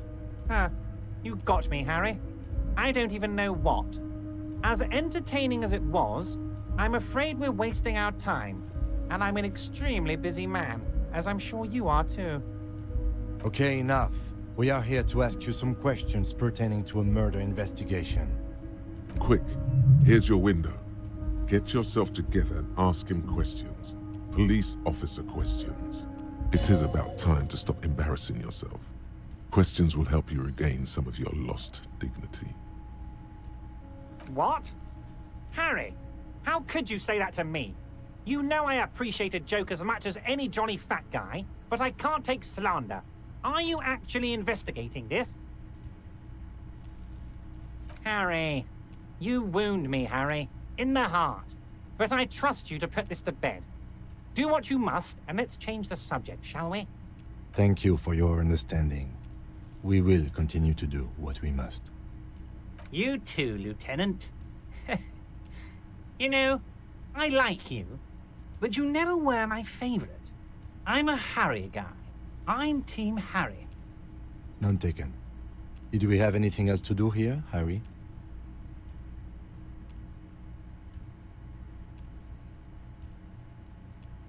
My dear Harry, there are literally millions of containers in this harbor. I couldn't possibly remember what's in all of them. Harry, you smooth-talking son of a bitch. Time is a precious resource, and I don't have enough of it to count containers with you. Smooth talking. Maybe that's the way to go about opening the container. You should at least try convincing it. Oh, that's very nice. I haven't gotten around to her yet. I'm very, very busy, you see. I hope you're getting along. One thing I want to make very clear, Harry, is that this is not some kind of union versus corporation situation. Everyone is just pals here. Yes, we're all trying to do what's best for Martinaise. Don't feel like you shouldn't work with her just because you and I are such good friends. I'm not a jealous guy. If she actually wants to see me, she will find a way. Any good negotiator would. And I just don't have anything to discuss with a bad negotiator. He doesn't want to see her. It's as simple as that. Of course, Harry. Let me just assure you one more time. It's perfectly okay to share anything we discuss here with this Joyce. This is a completely transparent organization. I have no interest in what she is doing, but I myself have nothing to hide. Your business is your business, and I respect your privacy. Just remember, none of this is secret. Tell her about all of it. My brother's picture, my singing swordfish clock. Tell her how overweight I am and how I'm helping you find your lost gun. Tell her about everything. Everett doesn't mind. This is weird. Not nice weird, but okay. Oh, of course. That's your main thing here. That's why you're in Martinez. I know everything that goes on around here, and I would love to discuss it with you. I mean, it's no secret that the lynching is connected to the strike. So much to talk about. Honestly, it's been weighing on me so heavily. I understand you need to interview me. But there's a thing that's been keeping me up at night. I want to talk about the hanging. I mean, if we could just calmly talk, exchange information, we could blow this thing wide open. Yes, that sounds good. Let's do that. But I can't think straight with this thing weighing on me. You're police officers, aren't you? I have a crazy idea. You guys are basically door-opening machines, incredibly talented at opening doors. Oh, you're being too modest, my friend. But don't worry. This annoying thing I have is completely legal. I just need you to open a door. Does this jiggling ooze think he's going to use you? He's got another thing coming. Play his game, son, with your eyes peeled. He's going... Oh, no one's. It's just a weasel. A weasel lives there. Nothing for you to worry about. Harry, I'm a very busy man, and more importantly, I don't have that extraordinary physique you do. You look like you could run around all day. You want to send someone a message that the police are working for you. I repeat, I'm a very, very busy man, Mr. Kitsuragi, and therefore I must occasionally enlist outside help. So what will it be, Harry?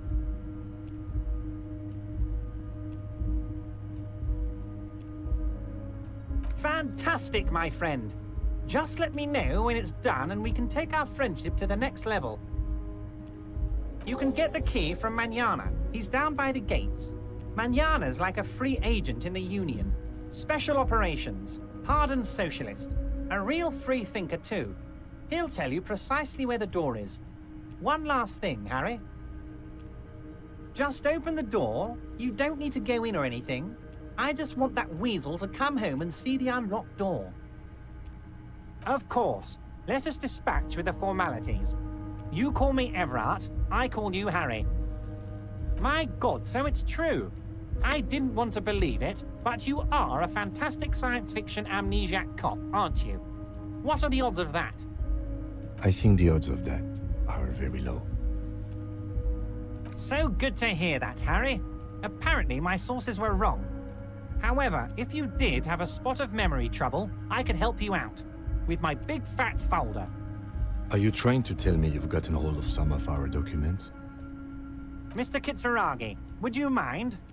Me and Harry are talking about his lost identity right now. Everett's large hands are covering the folder, but the look on his face says, I know everything about you, Harry. Oh, Harry. Oh, wow. This is really something. I'm sure it's not that bad. At worst, he has an old RCM folder, and I very much doubt even that. So how about it, Harry? You need assistance, I presume?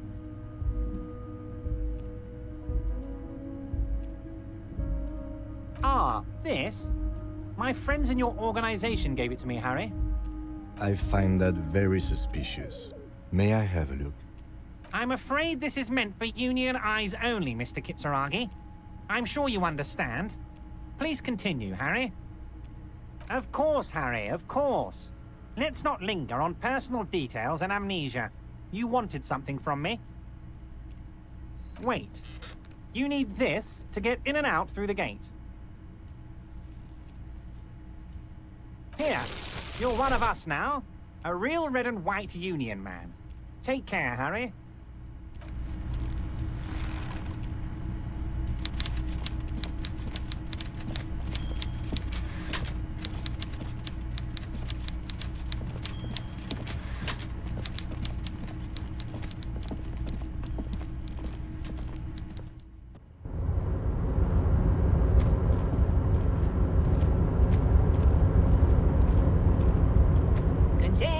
Container, I'll turn you nice and red. Container, put the logos on.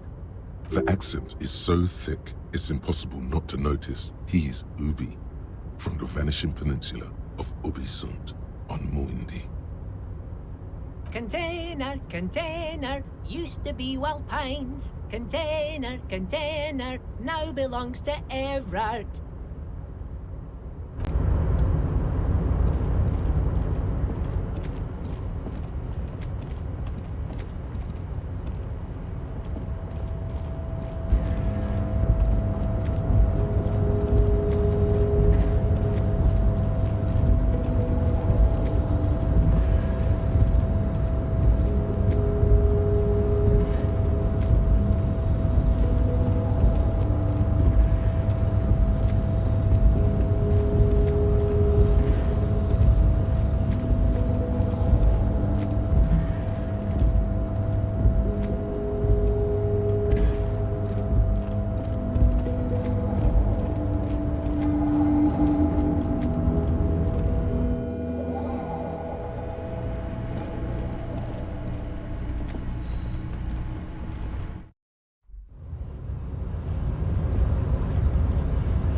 How'd you like our harbor?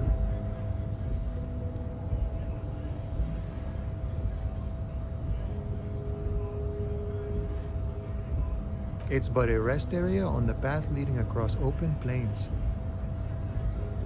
Right. You talk to the boss, eye to eye, like men of the plain. If you have any more questions, I'm set to talk. A key, huh? What door is this key supposed to open? Oh, say no more. I got you. I got that key right here. And let me tell you, it's mighty good of you to help us out during the strike. Working class solidarity, as they say. Oh, so the none of the above type, are you? I get it. I like to keep my distance too. But it doesn't matter. It's a good thing you're doing. Thanks. What you're looking for is a basement door behind the greenhouse. That's behind the whirling in rags. That's all I know. Our organization is what you call compartmentalized. Means we keep out of each other's business. Okay, but where did you get the key from? The janitor gave it to me. Nice fella. We talked about life and things that really, truly matter. None of this mess we're in. This jiving and juggling. What's it for? To feed our children, I guess. I'm more of a philosophical dock worker. I like to talk about the big picture stuff. Who I am, who you are, what we are fighting for. Who he is, and what they're fighting for? This is interesting. The mercenary, eh? Who could have killed him? That's indeed the question. Why even do such a thing? The man whispers a jaunty tune. A coastal breeze ruffles his hair.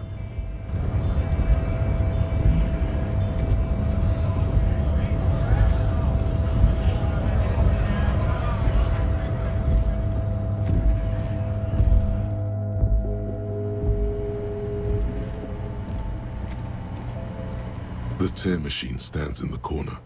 A sign says, 1 bottle equals 10 cents. Your bottles clunk into the machine, and the money appears with a satisfying jingle. You're a richer man now. You're 100% sure you got special Hobocop money for that tear. At least 100% extra tear money. If the numbers on the machine told you otherwise, it's a lie.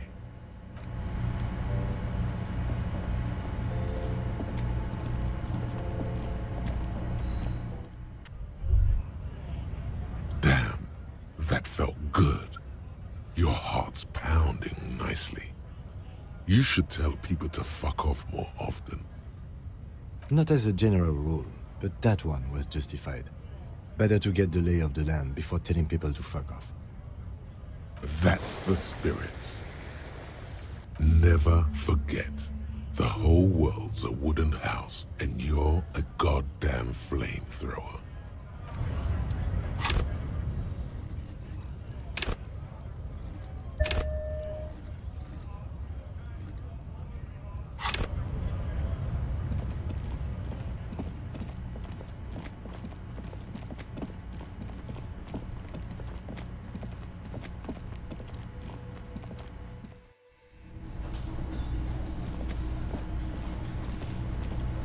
Hello again, sweetie.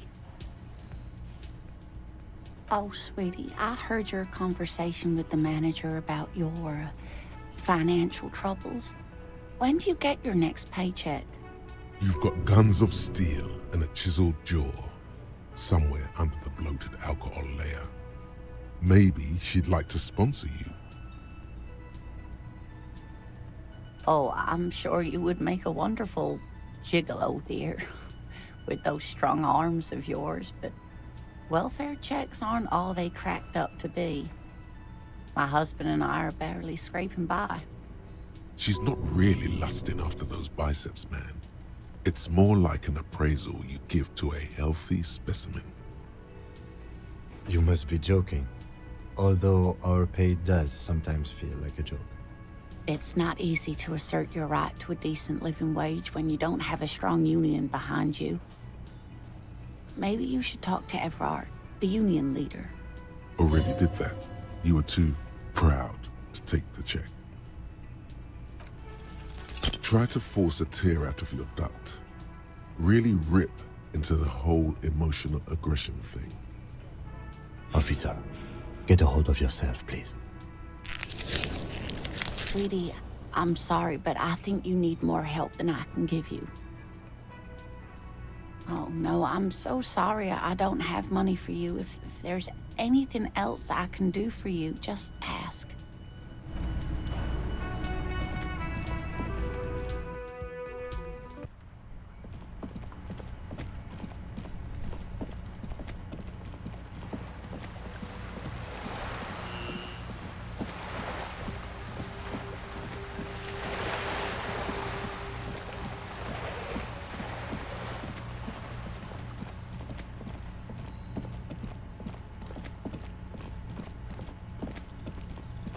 There must be another way into the building.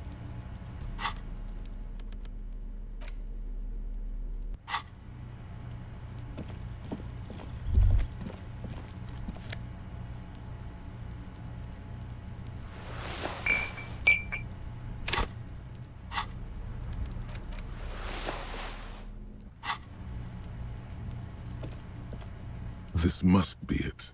The basement door is weather-worn.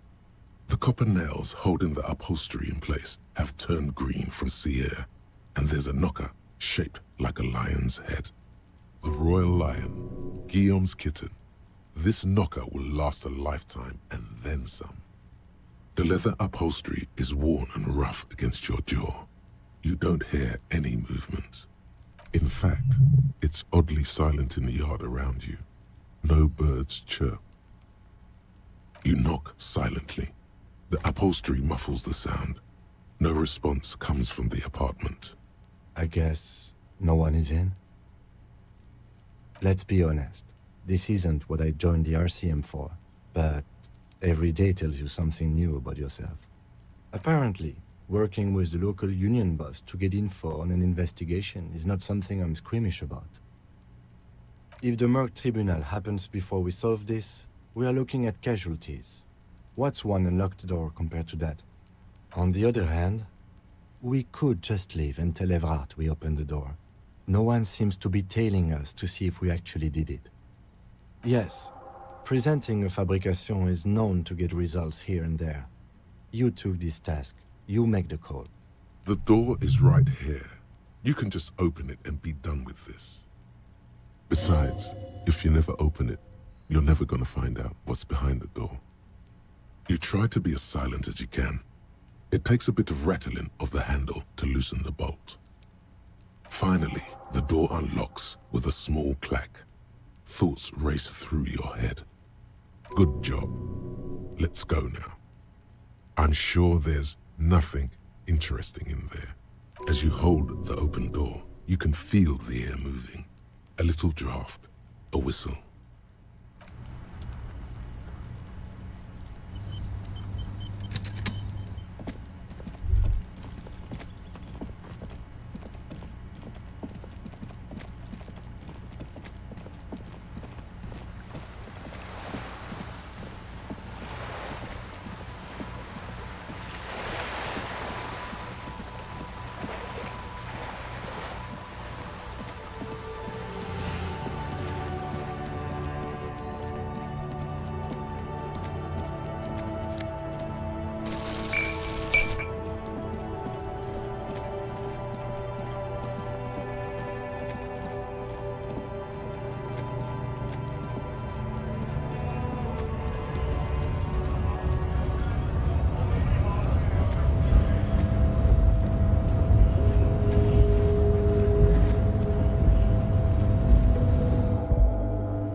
Mr. Dubois, a pleasure as always. You don't have to sit down this time, since you've already sat on that chair. I'm very glad to hear that, Harry. One question. You didn't actually happen to stumble in and see what's inside the apartment, did you? You're right, Harry. You only had to unlock the door, which you did. So we're all good here. Now let's get down to brass tacks. It's time for men like me and you to figure out who's killed who and why. Real police work is gonna start happening now. I promise you, Harry, this is gonna be good. By now, I'm sure you've figured out who the dead man was working for. The bad guys. Wild Pines. Sent to scare us. Another violent measure of the top hats against us flatcaps. Harry, this strike is the culmination of many, many mistakes made by the Wild Pines group. They tried to shut the strike down by sending in armed mercenaries. You mean our victim? A security contractor? Can you imagine that? Workers standing in peaceful protest, united in the spirit of fellowship, and they send hired killers to mow us down with machine gun fire?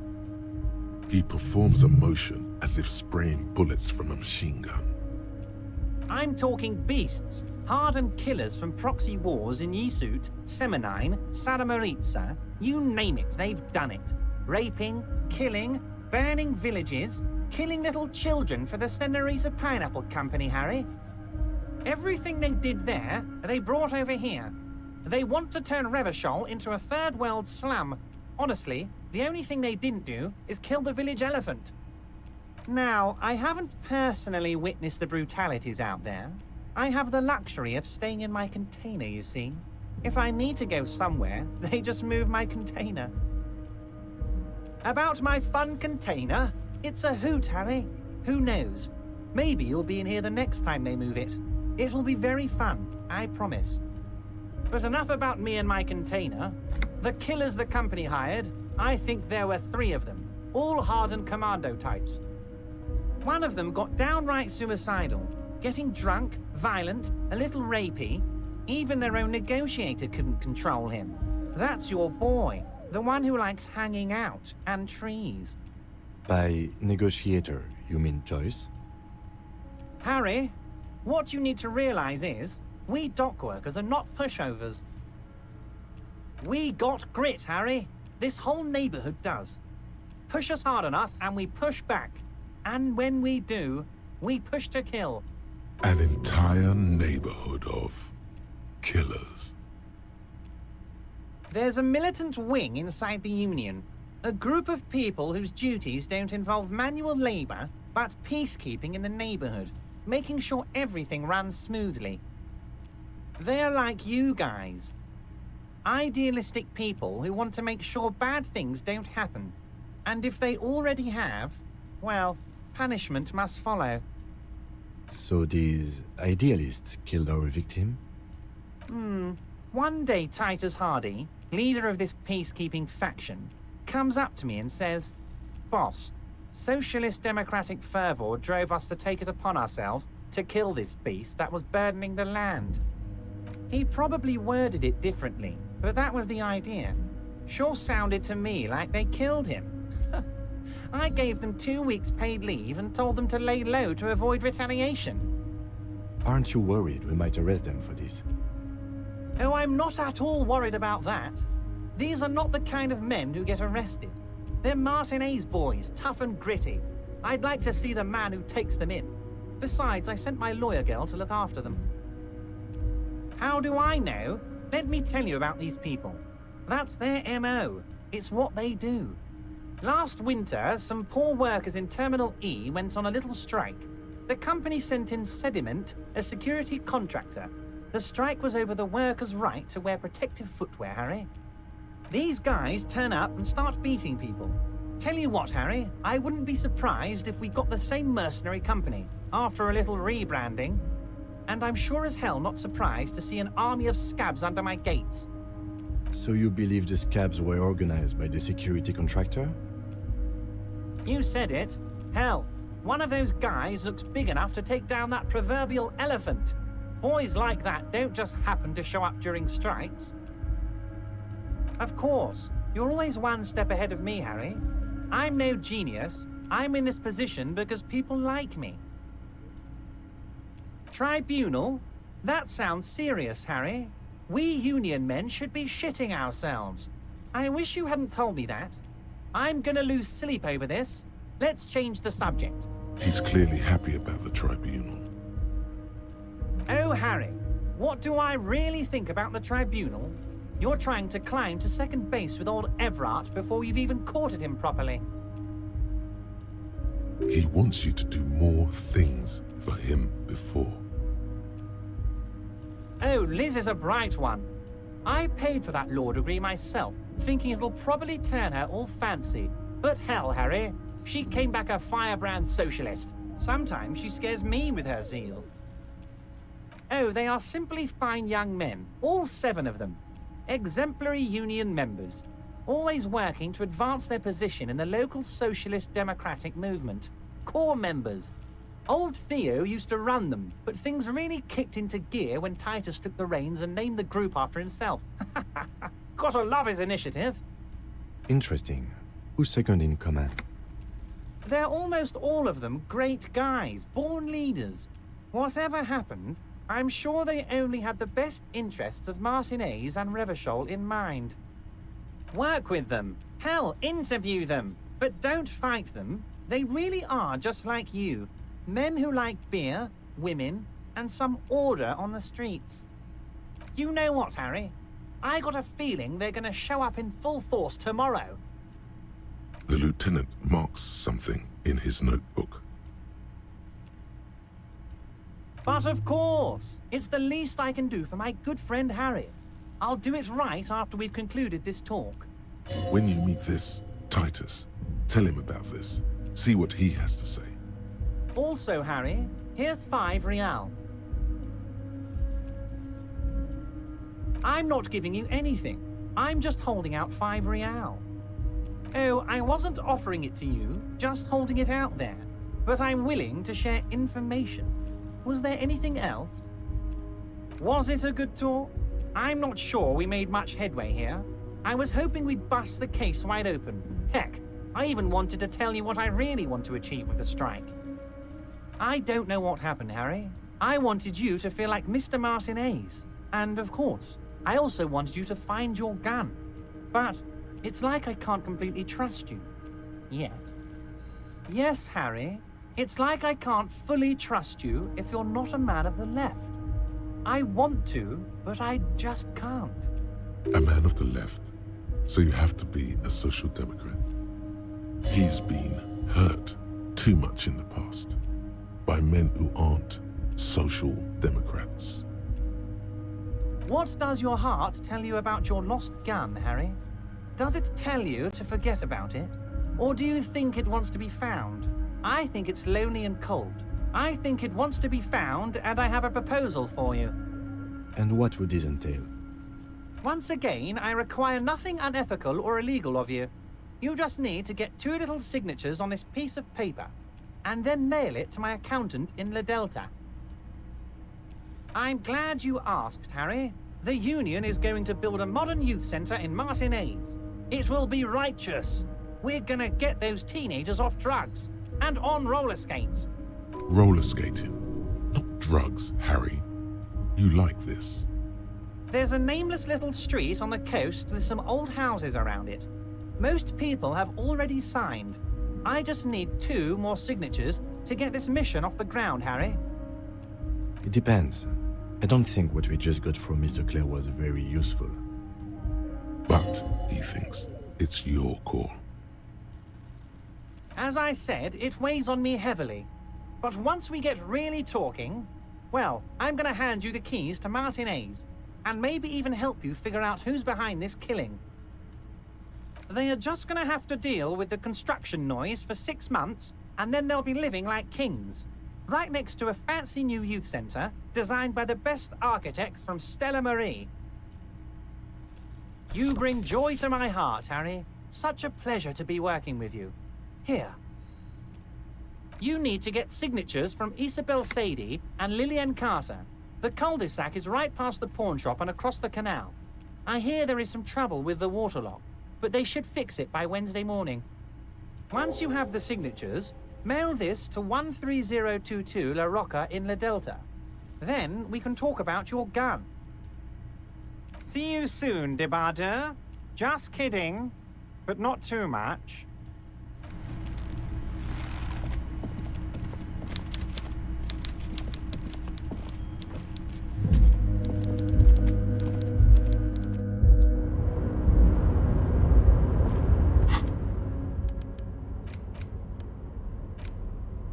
Take the legal documents out of the envelope, a 12 to 40 month construction period, and the zoning plan in the addendum.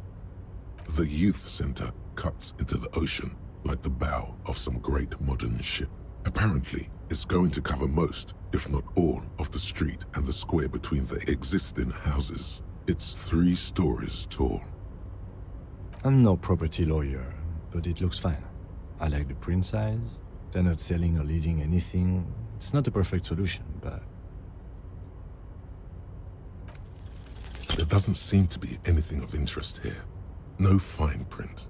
You're smart. You can read.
Do not presume this has drastically altered our race dynamic.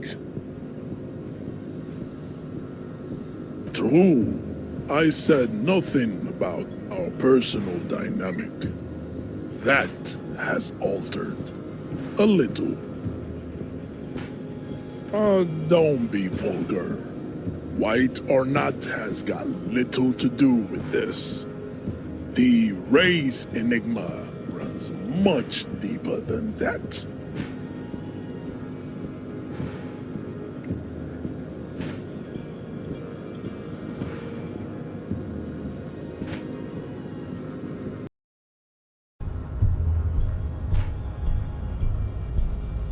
Mr. Clare is a man of vision and means.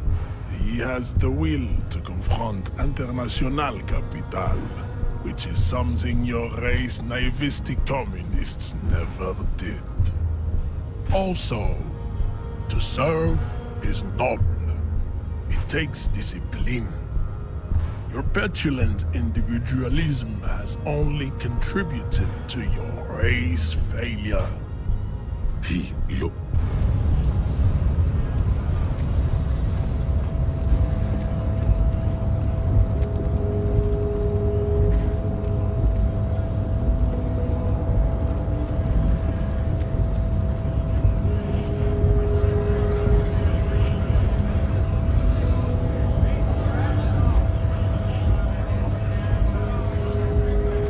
Went native on the chief, huh?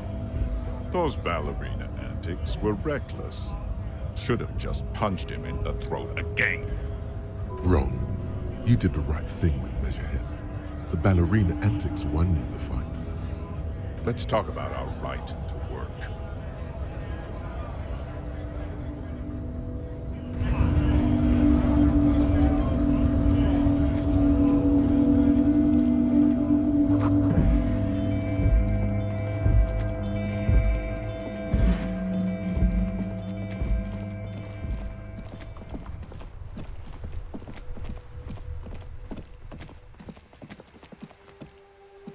Hello, sir.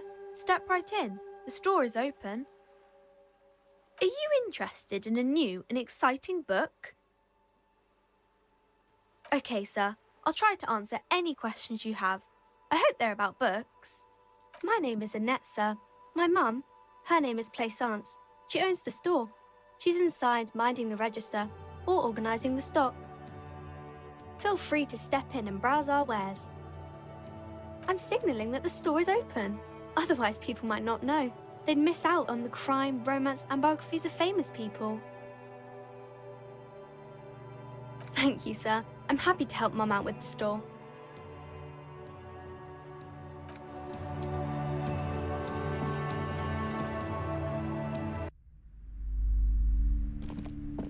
Welcome to Crime, Romance, and Biographies of Famous People. My name is Plaisance. Be welcome, and please take responsibility for the energy you bring into this space. Sir, don't be ridiculous. I certainly will not give you money. I would be doing you a grave psychic disfavor. One has to earn one's success, even if one is a police officer. Handouts are nothing but manipulation. All they do is make you dependent. Son, you got destroyed there. What an idiot you are. I am the proudest owner of our little shop of culture.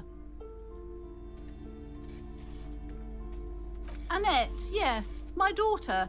I hope she wasn't slacking off again with her nose in science fiction. Tell me, was she at her post doing her job like a proper girl? Wonderful. Did you talk to her?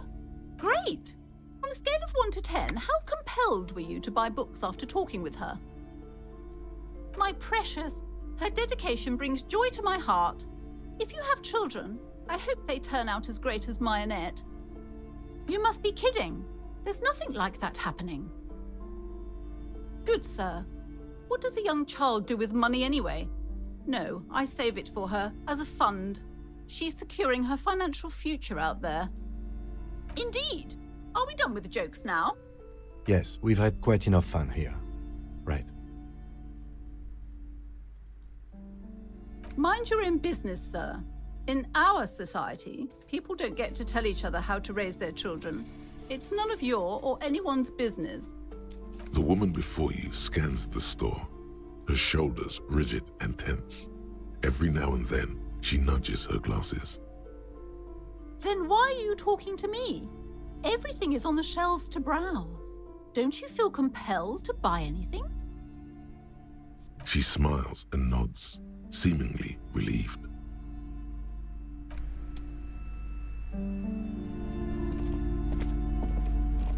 A small mountain of colorful board game boxes. There are numerous types of games for all ages. A lot of shelf space seems to be taken up by Wirral-related merchandise.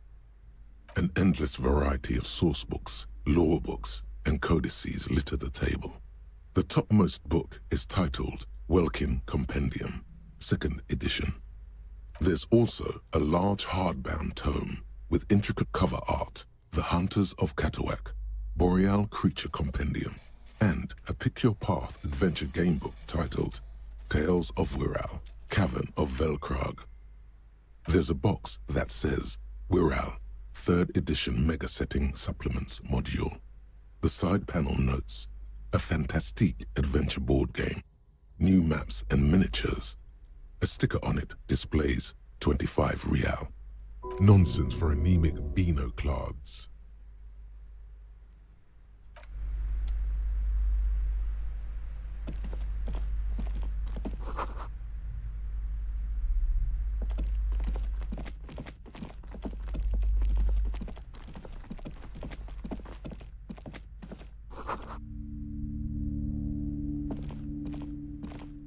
Several maps have been attached to a bulletin board hidden inside the alcove. They're held up by small pins. The board has come loose from one corner. The maps look old and faded. Your eye catches a map of Insulinda, a map of Revachol, and a map of Martinaise. The north coast of a verdant island is shattered by the delta of a river. It is the River Esperance. Countless bridges put the shards back together, connecting city blocks to river islands. La Delta says a great artificial heart in the center, teeming with life forms and construction. To the east, rolling hillsides, Le Jardin, Stella Marie, the suburbs of Saint-Baptiste, swallowed up into the megacity. They sound rich to you. This is Revachol East. Hudon, it's somewhere to live, not bad. Then there's Jamrock. It's bad. People shouldn't live there, but they do. Then Forberg. It's almost as bad and much larger. Then Coal City. It's the worst. It's so small you can't even see it on the map. No, wait. There it is, north of Jamrock, the strip of coast next to the Greater Revachol Industrial Harbour. It looks downright despondent. It's almost Coal City, to be honest. No, Coal City is worse. A charred limb.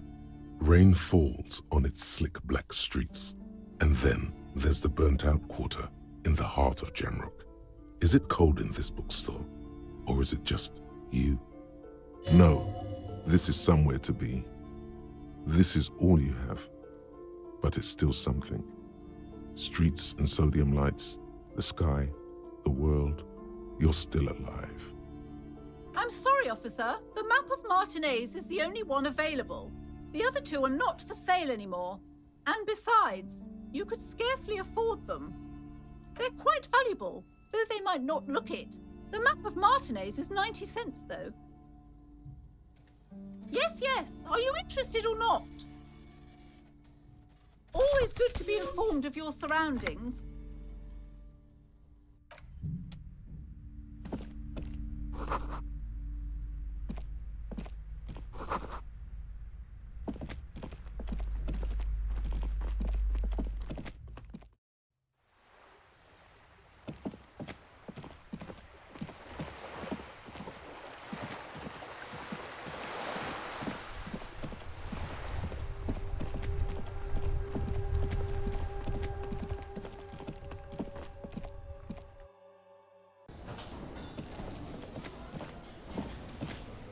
Hello again, sweetie.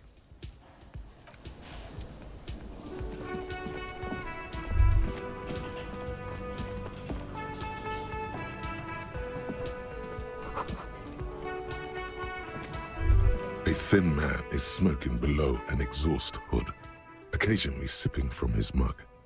This must be the Whirling's cook. As you step in, he nods toward the table and says something in a completely foreign language.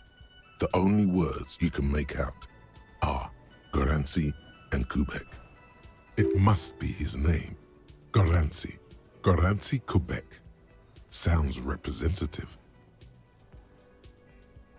The man puts his cup down and replies something, his left hand drawing arcs in the air.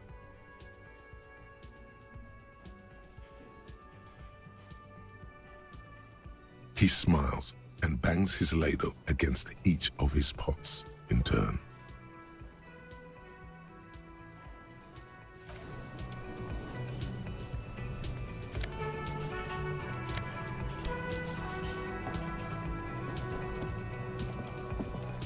You see a heavy steel door with a prominent dimple lock. It's painted blue.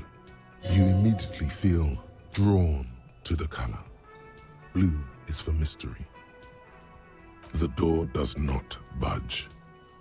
The cobalt blue surface feels rough to touch. The stainless steel door is flush with its frame on every side. You do?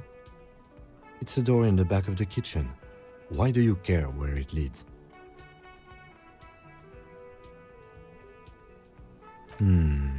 Yes. I suppose it's worth seeing if we can get in. Just to be thorough. As a side investigation. Gart is the person to ask about this. The cafeteria manager.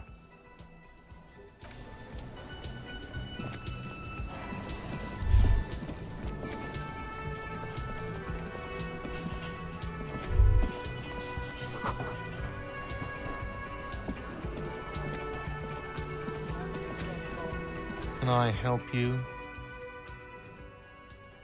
What thing? Oh, yes, that door, sure. There's nothing mysterious about it. It's just a door. No, I don't have a key. I don't know how to get there. And I don't care either. It's not like I've been wondering about it for 10 years. It's just a frit warehouse, probably. Or some boring storage space with a bunch of old junk and dust. Junk and dust. He's attempting to maintain an air of indifference. It's absolutely not convincing. Fine, okay, a little. But my job doesn't leave me time for wondering about one locked door in one of the cafeterias I manage. So I haven't opened it. I have cleaned the whole place 100 times over, though, after the animals. And I haven't found a key, so good luck with that. What? By the way, you should come back to this thing-based questionnaire if you see anything interesting in the Whirling later.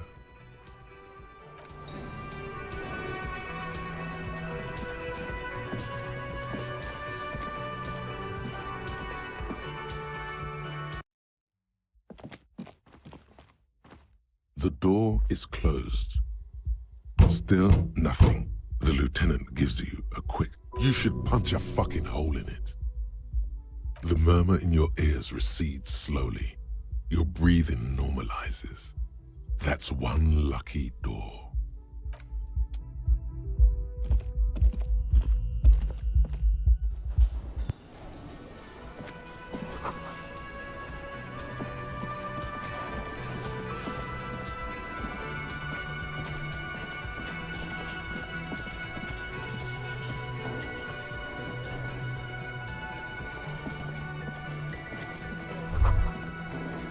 That sugary black rum stain on the counter makes you teary-eyed with joy.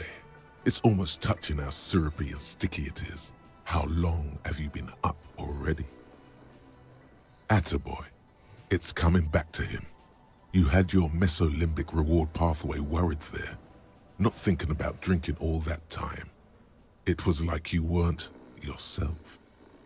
Maybe you haven't turned out well for your drinking. Have you thought about that? What happened, man? You used to be cool. Go get your boring normal person drink then.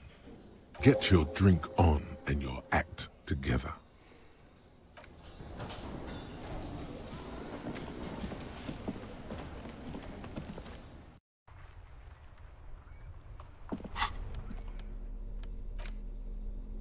worn map features the patchwork grid of the streets of Martinez, with directions to appropriately touristy locations. Year 48 resides on the upper right corner. Your finger moves through the various streets, across Rue de Saint-Ghislain and Rue Saint-Sipar, over Saint-Brun and Martinez North.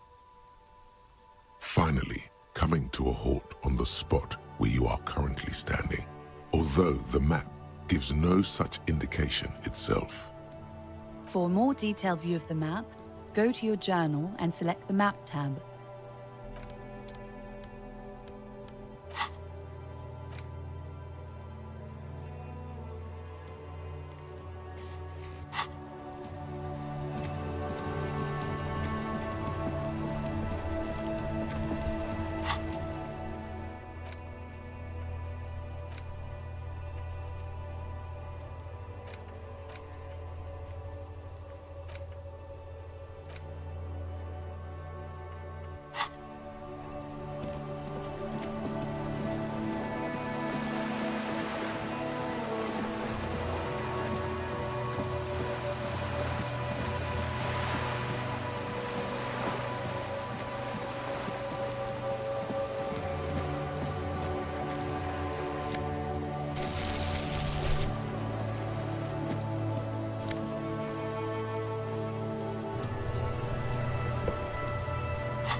You're back.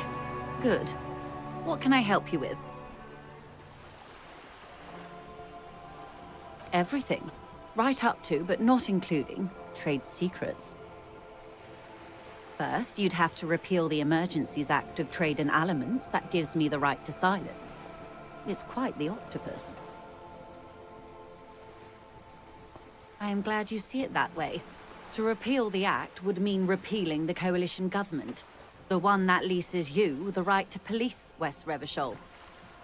But I am derailing us. You wanted to know about the strike. I believe the official title is Senior Labor Negotiator. In practice, I'm a grocery clerk. I relay the union's demands to Wild Pines and return with Wild Pines' counteroffer. And how are the talks going? They're not. That's the problem.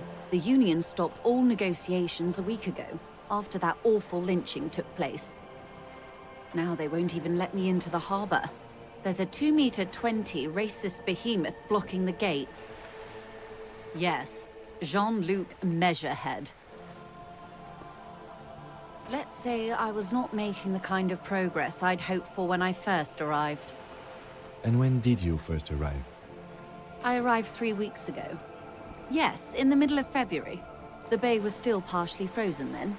I prefer to do these things on site, like the RCM. But the strike began in December. I wasn't the original negotiator here. I took over after Mr. Gaumont hit a wall with Mr. Clare, the union boss. Mr. Clare refused to speak with Gaumont despite concessions he'd granted the union in prior negotiations. This isn't the first time the union has gone on strike? Heavens no. There have been 2 prior strikes. Both times the union won significant concessions, including overtime pay and a medical plan. This time their demands are more, I guess you could say, aggressive. Everard Clare is a man of the utmost integrity. If you can say one thing about him, it's that he always puts the interests of the workers first. Of course not. Everard is fantastically corrupt. I imagine he has a thick, viscous goo where you and I have blood. He is the most corrupt individual I have ever seen, and I deal with men like him for a living. If there is anyone more venal, more irredeemably nepotistic, then it's his twin brother, Edgar. Yes, Edgar looks exactly like his brother, except for that lazy eye. He also talks exactly like Everard does, and when one's term as foreman is up, the other takes over. It's how they circumvent the term limits, you see, with a funny little switcheroo. While in office, they've embezzled God knows how much of their workers' dues. The Débardeurs Union was once a perfectly normal institution. 20 years ago, anyway. It must not have been easy to establish under the Emergency Act, but they did it. I can respect that. Organized labor at its best, as they say. Then something happened in the local chapter elections. The brothers Clare came and transformed it into a... how do you say? A mob. The Débardeurs are a crime syndicate. Sad as it may be, we are forced to cooperate with them. Refreshingly honest, officer. The company has tried appeasing in the past, but I'm afraid our concessions have only emboldened Evrat and his brother. And your opinion, detective, if I may ask? I'm a curious and talkative person, you see. Would you say the Débardeurs Union is... Indeed, and a hungry one. Sadly, Wild Pines have cooperated with what amounts to a crime syndicate for 2 decades. However much you feed the leech always hungers. I'm glad you asked. There was a woman, the previous forewoman of the Union. She disappeared. Disappeared? Yes. On the last day of the local chapter elections, her daughter phoned in and said she wasn't running anymore, or coming to work. Ever. End of story. This forewoman, her name? Sadly, the company records do not even give a name. She's just forewoman in private correspondence, Holly. I don't even know if it's a sir or given name, and I don't have access to the Union's files. Indeed.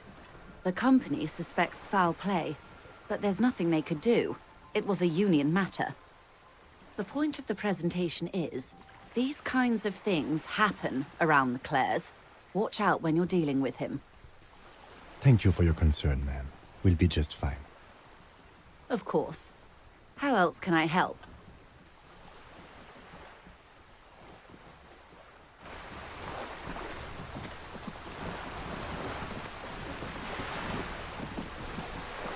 Yes? What do you want to know? No, it's not a particularly mysterious case. The deceased is a security guard for a corporation involved in a labor dispute. It doesn't take a DeLorean polymath to put the pieces together. I just don't see the case getting more mysterious than that. I'm relieved that you agree. Anyhow, let's get back to the case. Was there anything else you wanted to know? I'm afraid you and I are pawns in a pissing competition. You don't know? I assumed you were in on it. Better still than an imbecilic cop-off. It's just stupidity. We shouldn't waste any more time on it. If you want my take, ask me after we've inspected the victim. Later. Was there anything else you wanted to know about the case? Good.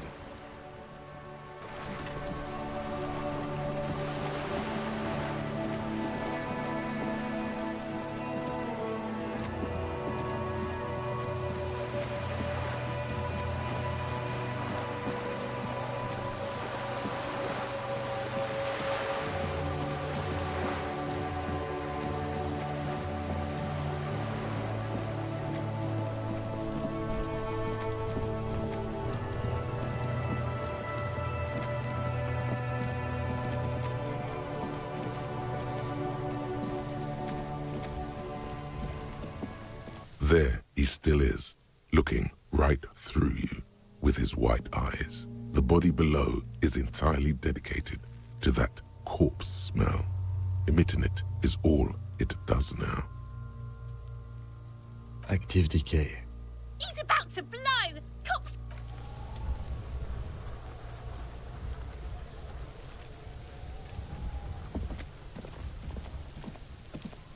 There are several footprints in the mud, left by work boots, anywhere from 6...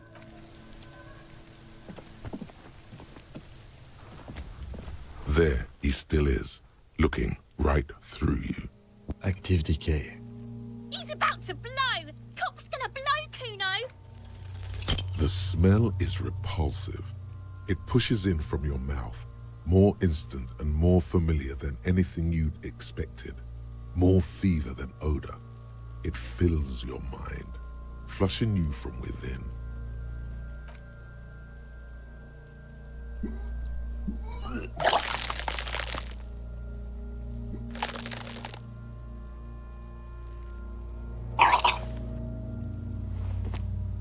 You feel a great force ringing from your stomach. Your body curls and pushes it out, burst by burst, until a pool of vomit lies under your feet and your throat stings from the stomach acid. It's okay. Happens to everyone. The hangover is clearly making this worse for you. You could use some ammonia to clear your head. That young woman, the gardener, mentioned she used salts for the smell. If she doesn't have any, there might be some in the fridge store nearby. Acquiring ammonia will provide a modifier to the white check. Modifiers make checks easier and allow you to retry them.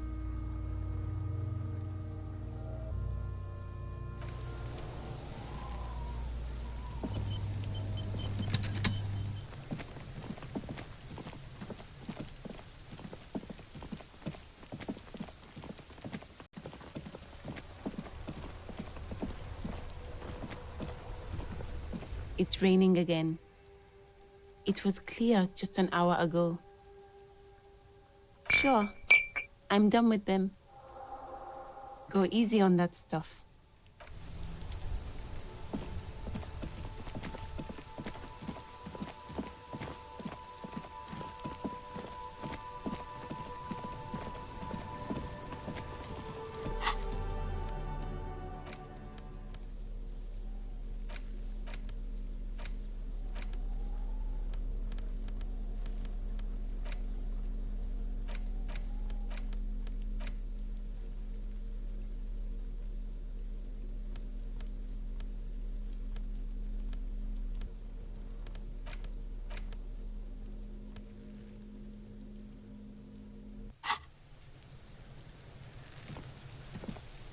There he still is, looking right through you with his white eyes. The body below is entirely dedicated.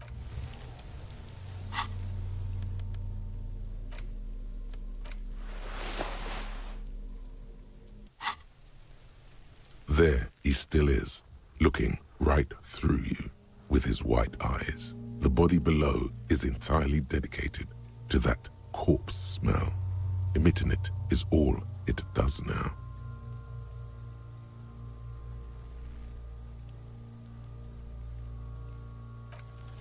The ammonia only makes it worse. The combination forces tears out of your ducts. You manage to keep it. The second time, not so much. When the vomiting is done, your cheeks are wet with tears.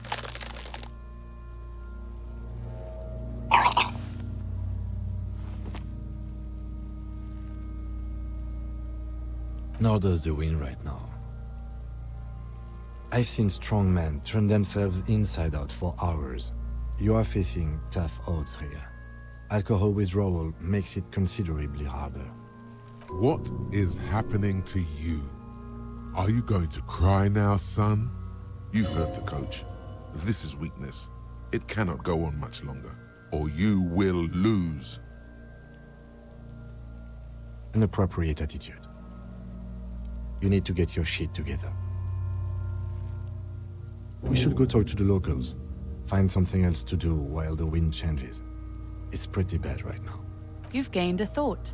When this dialogue is over, go to your thought cabinet and internalize it for special bonuses and effects. Give it half an hour. Get yourself together. Then come back and have another go.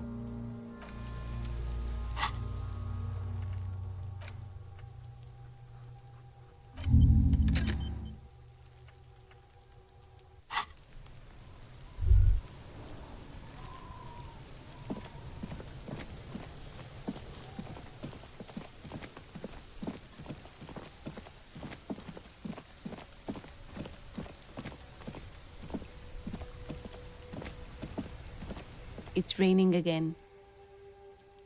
It was clear just an hour ago.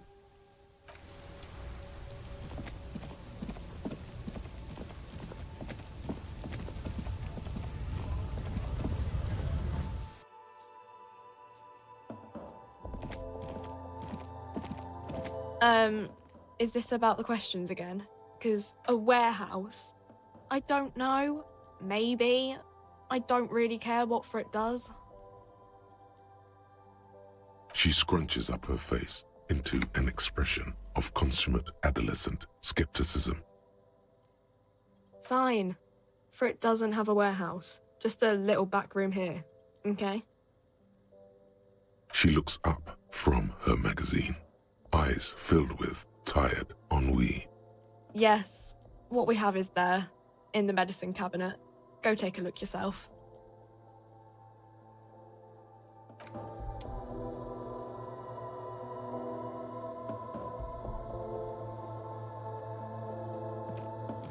A small cabinet on the wall is filled with various medicine bottles, nasal sprays, and blister packs. They all bear the Saint-Baptiste Pharmaceutics logo.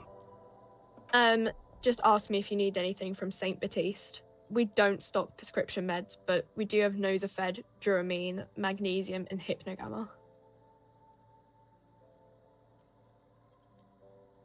Saint Baptiste, you know, the pharmaceuticals company. Saint Baptiste Pharmaceuticals, the one that sells meds out of Saint Baptiste. That one. There.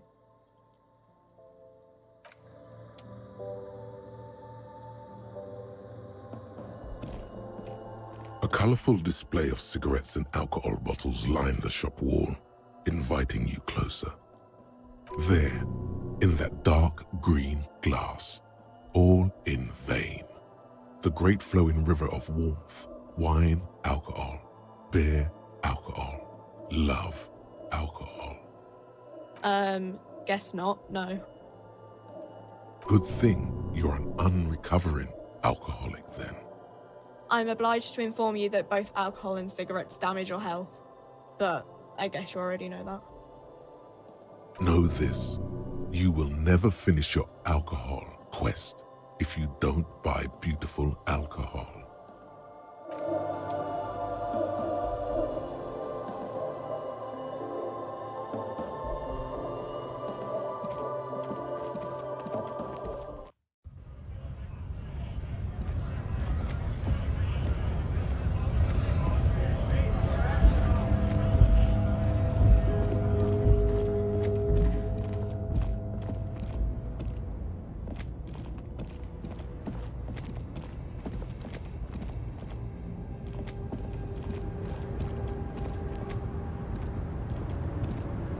The woman is still hunched over the railing.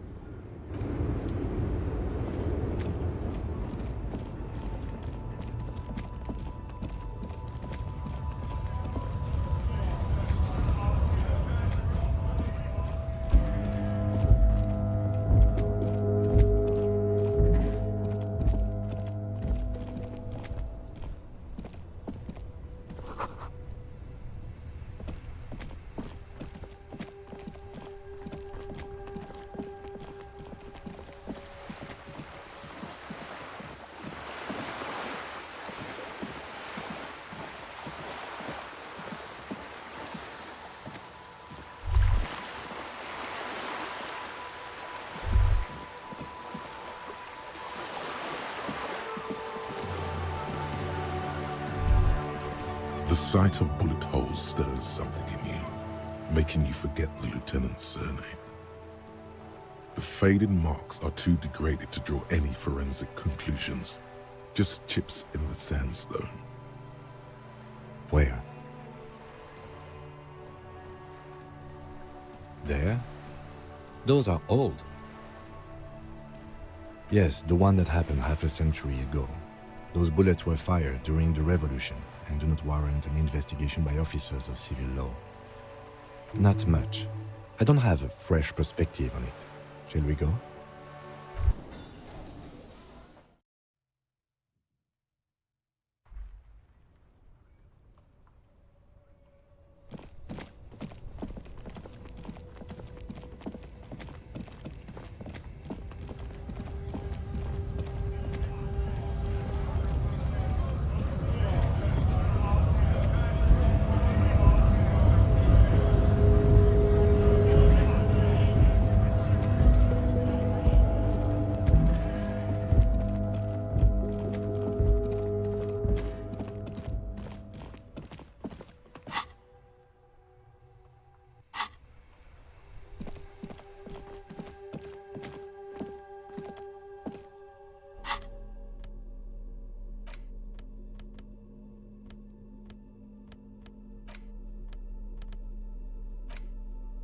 the ledger you found in the trash, a cabbage of papers hanging from the board, with the permeables drawer inside.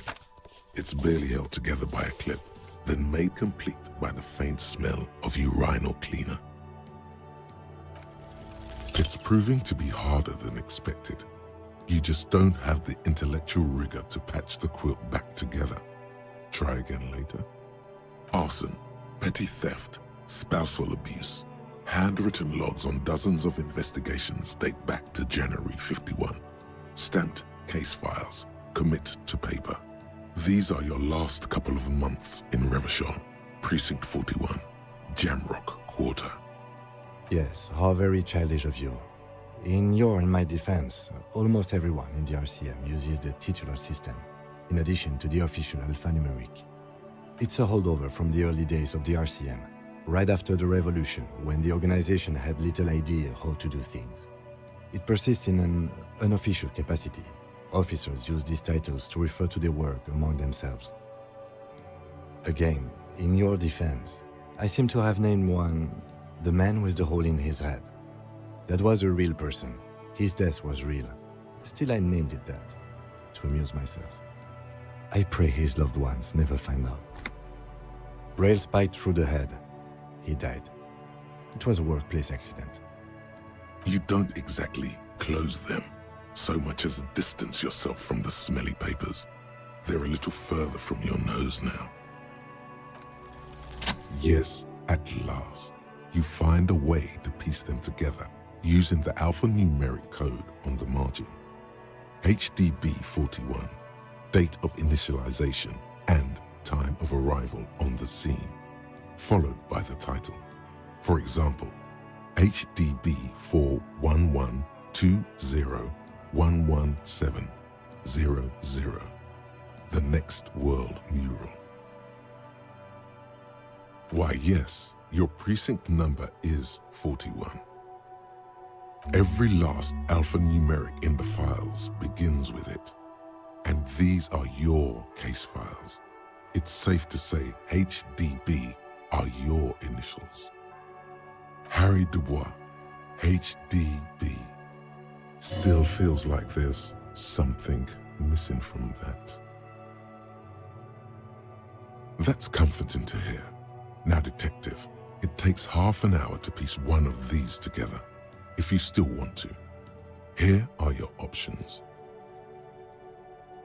This one is relatively easy to reconstruct.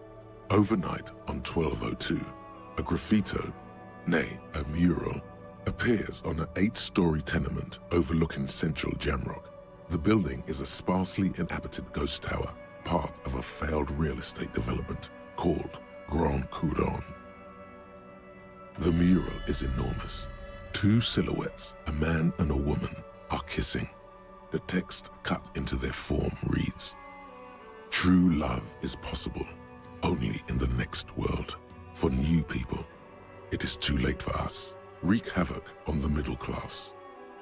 People call it that thing and that fucking thing. It's visible for miles. In 2 days, the station's complaints desk gets clogged with requests to remove the bummer. You and your partner are assigned to the case. The graffito crew is easy to track down. Only the bell lettrers have the literage of industrial paint to cover the surface. One of the graffito artists is rumored to be rich. They take responsibility for the execution, but not the design. The ideologue of the Next World mural, as the crew calls it, remains an unknown. The case files do not show you finding the author of the design. The crew agrees to clean up after themselves. However, your partner, JV, is against the removal, citing public support for conservation. This leads to a debate in Precinct 41, which then spreads to the streets of Jamrock, ending in a rare plebiscite organized by you and the rest of Row 3. The 9,000 people subjected to the mural's message, all of Lakeside, Central Jamrock, and Villalobos, plus half of the eminent domain, participate in the vote. Although the case begins with what appears to be a lot of rambling on the streets as to how juvenile and stupid the mural is, given a choice between 2 options. A staggering 78% of voters choose to keep it. Turns out the opposition were a loud minority. And that love truly is possible in the next world for new people. And it is too late for us.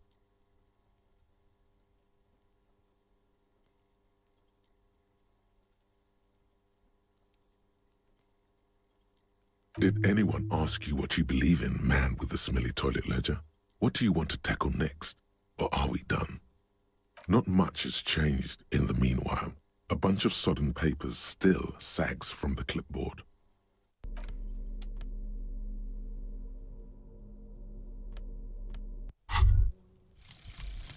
Volumetric ship compressor.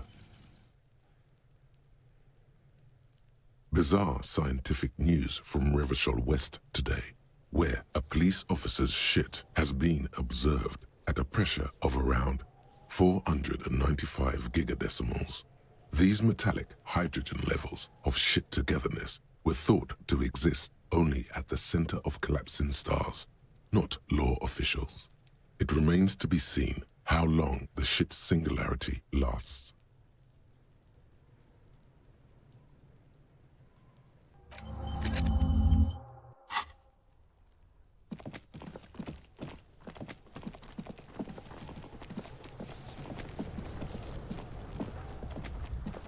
There he still is, looking right through you with his white eyes. The body below is entirely dedicated to that corpse smell.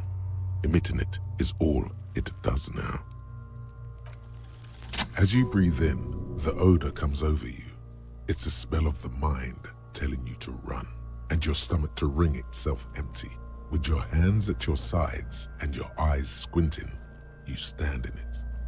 The man before you is naked, but for a pair of underpants and enameled boots.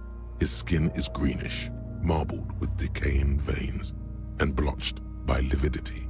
A fading web of tattoos covers his chest and shoulders. The cargo belt used to fasten him to the branch above appears industrial in strength. The material appears to be ceramic. Its clean white stands in stark contrast to the decaying flesh above the knee.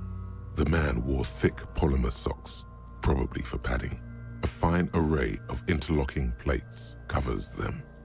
Delicate and fragile, they feel alien to the world around you, out of place somehow. These are clearly not boots. They're armor, possibly part of a larger set. Indeed. Technically speaking, these are sabatons, not boots. Ceramic plate, zirconium dioxide, most likely. This is where the make would be. Under the heel, fair weather model T500 VE. I'm guessing that's vitreous enamel. This is advanced stuff. This feels dangerous. Are you sure? The stench fills your nostrils. As you push downward, an ominous creaking sound comes from above. Stop! Pig's gonna pull his head off. Brutal! You're going to pull his head off. Do it, homo! Yes, that's what I said. You'll compromise the coroner's case if you do. So please, don't. What are you trying to achieve anyway? Why are you hanging on to that boot? Maybe we should concentrate on what's outside the boot and leave what's inside to the boys at processing? Just this once. Besides, there's no way you are getting them off. All the organic matter in his body has been flowing down into the boots for 7 days. They are fused to his feet now. Why do you think they are the only thing left on him? You're sure there's a way to peel them off, but first the body needs to be down. And second, it would probably be better if the lieutenant wasn't around. The anticipation makes you crack your fingers. Feels nice. Nice and cracky. Processing will take care of them. With the situation in the morgue, it will yield nothing. But we must pick our fights. Should we continue? The locals probably scavenged it. It would be odd if he had more on after 7 days. We should keep a lookout for these species. The armor could yield information. This is one thing he might actually know. If you wear those pieces, it will help me protect your mortal coil. The sabatons dangle off the man's decaying form, ageless and synthetic. The cadaver slowly twists on the cargo belt, his torso covered in tattoos and extremities blotched pink and blue. The hangman's knot is pulled tight by the weight of the corpse below. Yellow, hard-edged polyester cuts into his neck. Above, a sliding buckle ties the belt to the branch. Oh my, there's something on the belt. A familiar word that speaks to the thirst within you. Vermilion, in yellow letters, along the length of the twisting cargo belt. Only a deep longing for vermilion golden spirits lets you decipher the fading logo of the local brewery. Extremely. Industrial strength, the kind used for tying cargo to lorries. Yes, it looks like they use whatever was on hand, paying no attention to not incriminating themselves. A noose is one of those things that's easier to use one way around. That ladder can't carry a grown man. I didn't see any splintering either, did you? I think they lassoed the branch, then pulled on the belt to close the buckle. Yes, the debrief we got from the Wild Pines representative appears to be solid too. A lynching is what this looks like. Our internal RCM brief said the same. By the way, when you get the chance, perhaps you should ask me to share the RCM brief with you. I'm pretty sure you've forgotten it. The cadaver hangs from the cargo belt, limbs limp and torso covered in tattoos. An intricate web of blue lines stretches across the torso, from the right shoulder to the solar plexus. Each time they intersect, a small white star is formed in their crossing. Hundreds of fading asterisks riddle his skin. Their concentration is highest around his heart. His corpse is marked by stars. Alcohol and heartbreak. Your fist clenches suddenly. Decay is creeping on the tattoo. Already, most of the canvas that's holding it has darkened. Now, it disintegrates slowly, letting out a stink. Of no nation that I know of. If anything, it reminds me of religious illumination, last or penultimate century. Men who live harsh lives often turn to innocentic worship. But which one? I see no trace of a humanoid figure. I agree. He takes a thin piece of milled aluminium from his coat pocket and pulls it open. Sounds like a sword being unsheathed. A small lens appears, some sort of camera. Shit, Kuno! What the fuck is that? An instant color camera. I have only 2 ampoules, so nobody move. I don't want to waste one. A sound, a shrill flash, followed by the breaking of a small ampoule of glass. You see streams of color pour onto the thick, glossy piece of paper, rolling out. In case we need it. It contains insight to the victim's person. This was a man of physical violence. The story he wanted his body to tell was important to him. Sure, just don't lose it. The glassy-eyed corpse looks by, his mouth mute and his skin as colorful as the chemical rainbow on the photo paper, teeming with opportunistic organisms. His eyes are milky white and blind to the world, protruding comically from their sockets. There is no one home, just subaquatic terrors there. Dark brown hair grows on his head. His face is ready to explode, from the organic processes inside. The death's head grin has passed. What remains is an unrecognizable mess. The corpse is dead silent. You have no idea why you just said that. Who is he? He is male, 40 to 50, with an athletic build. The corpse looks right through you as you distance yourself from its stench.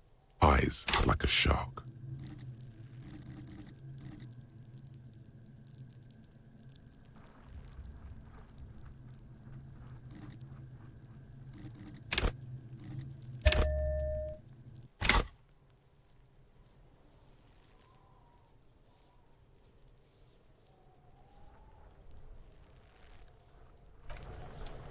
The man before you is naked, but for a pair of I'm gone. Into the wild pale yonder. In the past, way out in the west. The blue heart. Oh, that's good shit. You'll love it. Just press down and fuck it open like you always do. Fuck it hard. Copopo the clown. He means force. It'll work. I'm a joke. Look at me. A killer. A motherfucker. And a killer. Go ahead, Copo. What do you mean? It's the power of your imagination. Go ahead. Ask me more questions. You fucking love questions. Because you're a copperoonie. Look at all of them go. Do you want more questions? Coming right up, copperoonie Rooney. This is getting upbeat now. Love did me in, Brother Copo. It was love all along. Sure, Lobo. I can ask you a question. Why are you doing this? Looking at my face, motionless, looking into my eyes, standing here. Why are you investigating my murder?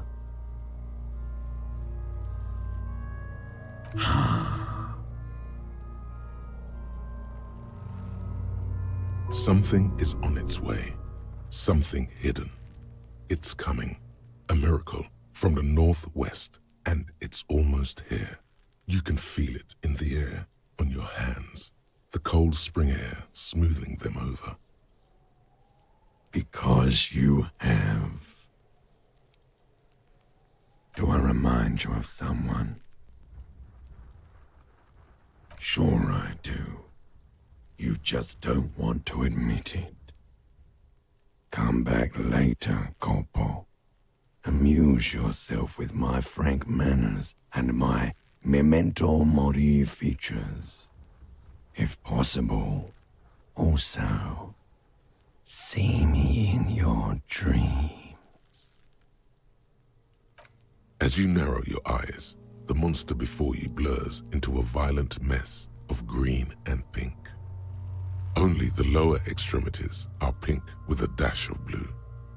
His fatted hands, thighs, and his neck, just above the noose.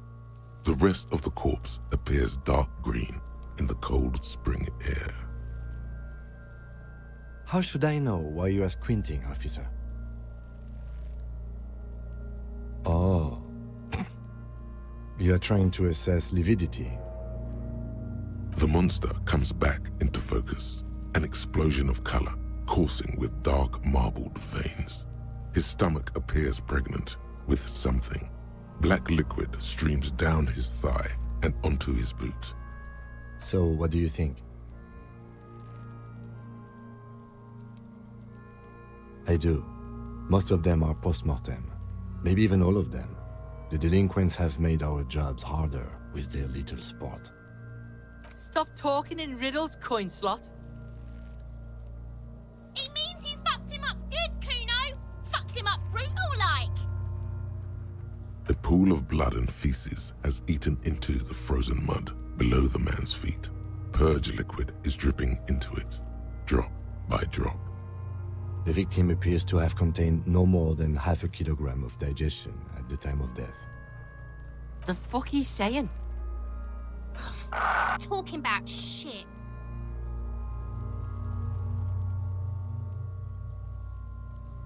Malicious laughter erupts in the yard. Sounds like seagulls.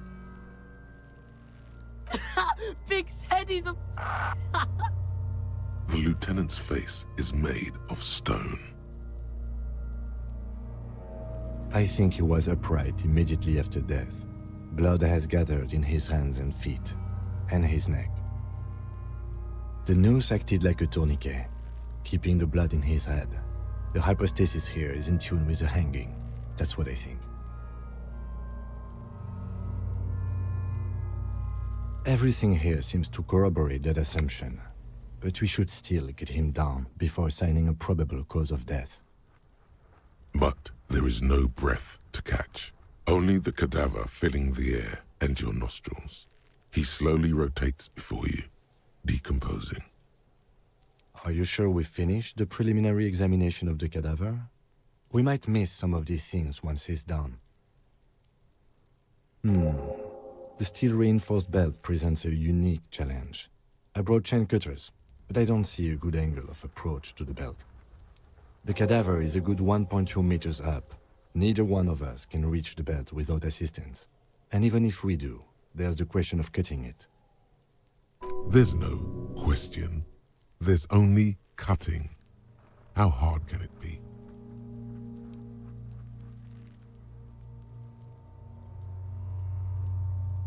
Someone else? You mean like the police? Sadly, yes. The whole RCM is out there right now, doing the exact same thing we are. Are we in a rush to help them? Not with this on our hands. I know it's hard, but I assure you, the others won't come to help us. And we have a growing sanitary concern here. We need to get him down, fast. Yeah! Bang bang time, pig! Shoot his head off! How? It absolutely will not, officer. That's not how physics work. It will maybe cut one thread loose. Yeah, now we're talking. Entertain a Kuno with some shit. They'll miss! The pigs will miss Kuno! I'll blow his head off. Take it! Take the shot! Yeah, take the shot. Kuno wants some of that shit. Silence. With his elbow sharp, the lieutenant unzips his jacket and produces a lightweight firearm. He drops a paper cartridge in the barrel, separates the scouring stick, and gives the cartridge 5 tucks, securing it in place. He then steps back and assumes the fellow's desk position, taking aim. The corner of his eye twitches. His finger is on the trigger.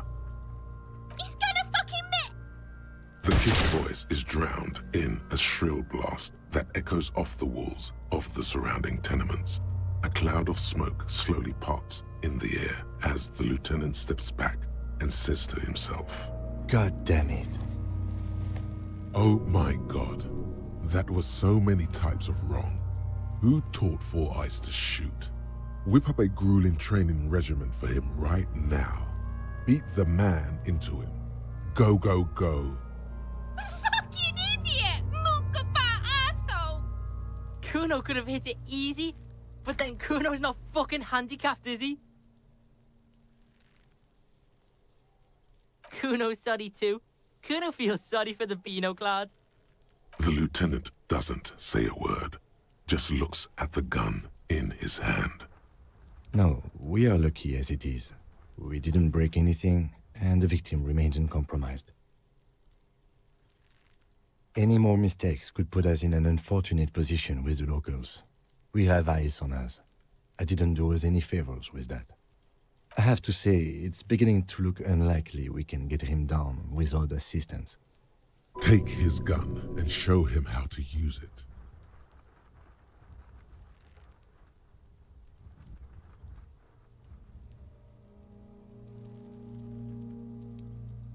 I was really hoping we wouldn't. The Union appeared to be suspect in this case. It seems like a dangerous route to go down. But what other options? The corpse twists on the belt, like chicken on a skewer. I don't doubt your physical prowess, officer, but that's aircraft strength material, and we do not have a secure platform to perform the procedure on.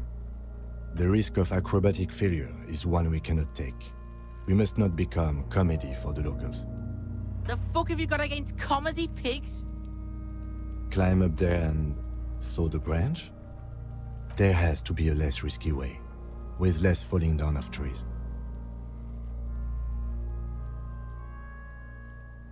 It's bad as it is, us shooting firearms like punks. Go ahead, I'm not stopping you.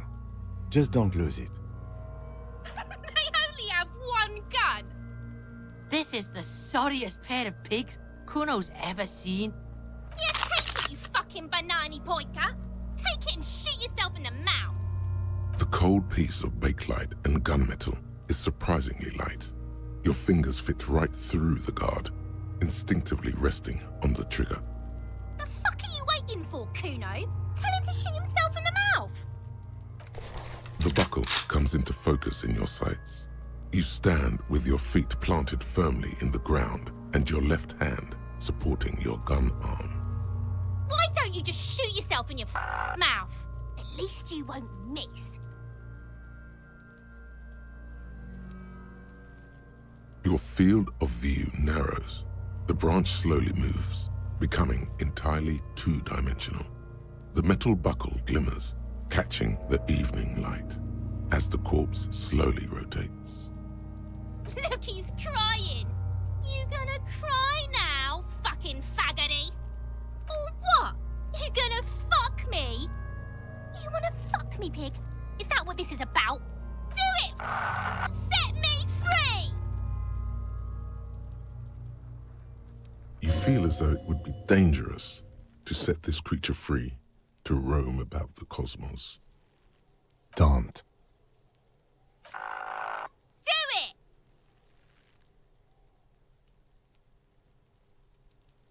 Intense shit, copper. Could waved his gun! It wasn't intense, it was pathetic!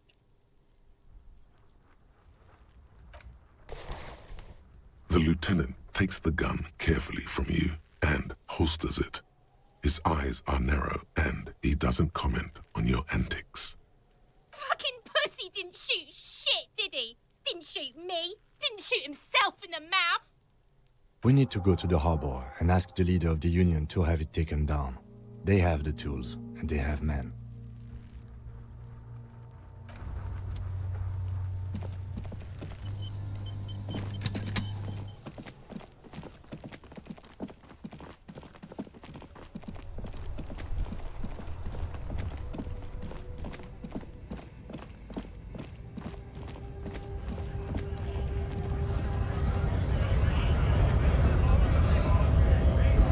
Right to work! Right to work! Don't think so. Suddenly, this feels like a really, really bad idea. Wordless, he takes the photo and looks at it. Grey eyes dart back and forth on the glossy surface. His face is unmoving. Hard as a stone, but beneath it. Fucking loincloths. Really did him in. What it means. I can tell you what this one means. Only one. Our colonel is deep in the bush here. Deep in the fucking bush in Benital, 41. Monsoon season. He's on a reconnaissance mission. He spent a month behind enemy lines, scouting kipped villages. Nothing but fucking bugs and snakes for fun. Men are getting restless. There's talk of switching employers. With some strange emotion, this is about to get really graphic. Last moment to back off. Our boy, he's only a captain then, but he knows how these men think. If they don't see action soon. At dawn, he comes upon two kids, breeding in the bushes by the river. Or maybe they weren't breeding. Maybe they were just making eyes at each other. I like to think they were breeding. We shot the boy. He was useless, but the girl, she was nice. A little fat, you know, but not too old. She was quite the entertainment for the week she lasted. Expired in the hands of Sarge Mason, the kind of guy who'd make Chief there shit his pants and cry like a bitch. God, Mason couldn't let go. Cut the tits off her cold body and fucking ate them. Said primitive spirits were watching over him now. Drowned in a creek a week later. Spirits my ass. Something stirs in your stomach. There's a word on the tip of your tongue. Colorless, odorless. It's... Fucking mask is getting sweaty. I want to take my mask off. But... You bet it was. No, I was somewhere else. That's just a guess as to what this one little star on his belly might mean. I'm just a bouncer. Go ahead. All right now. Free commerce! Keep the goods flowing! On the photo in your hands, the dead man's skin is studded with stars. Tens, hundreds of them, littering his dead skin.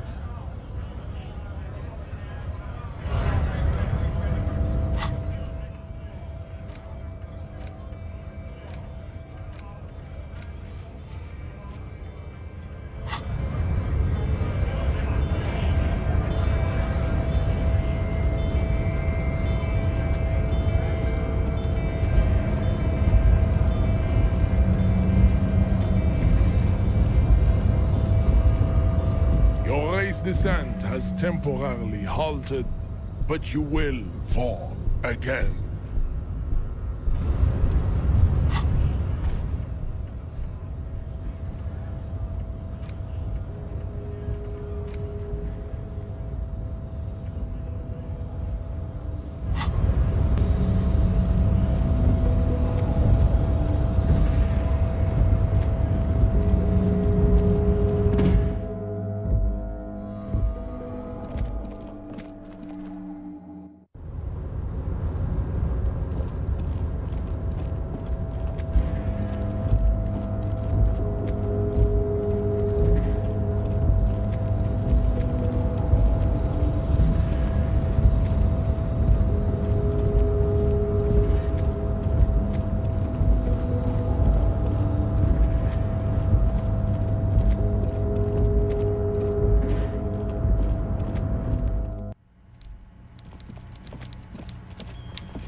Mr. Dubois, a pleasure as always.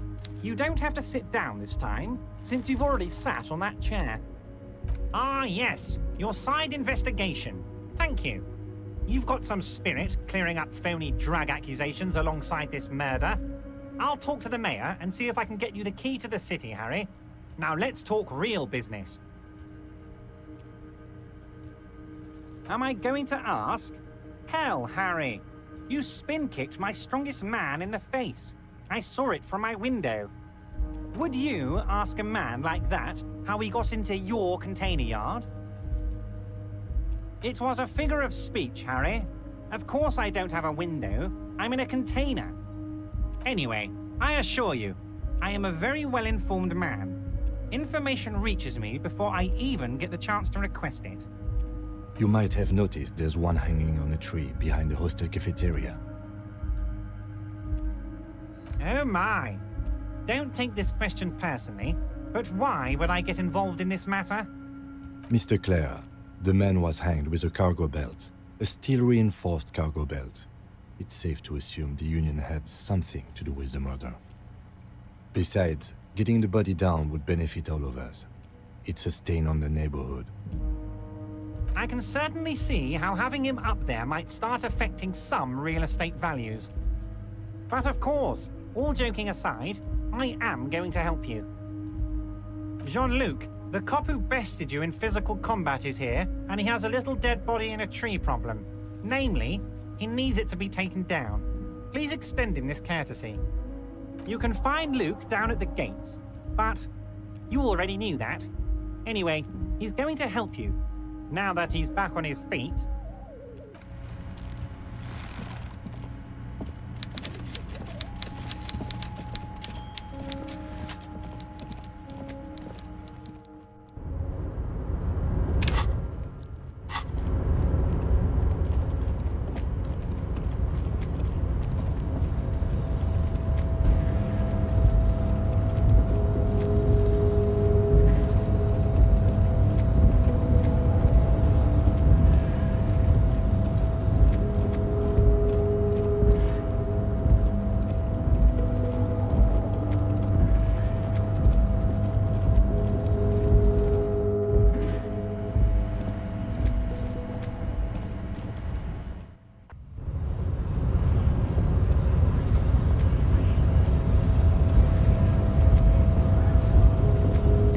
Descent has temporarily halted, but you will fall again.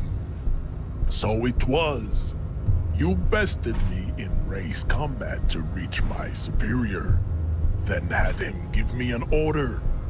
I salute your cunning, enemy. I will go and remove the body from the tree with my bare hands. You're so noble, Measurehead. But while I am gone, someone must stand guard on the bridge. That someone needs to be you. Both of you. This is the uncomfortable result of not taking it on ourselves. I can live with a compromise. Listen to your little friend. He is wise in his childlike way. He's Miss Babe. See that they stay here the whole time.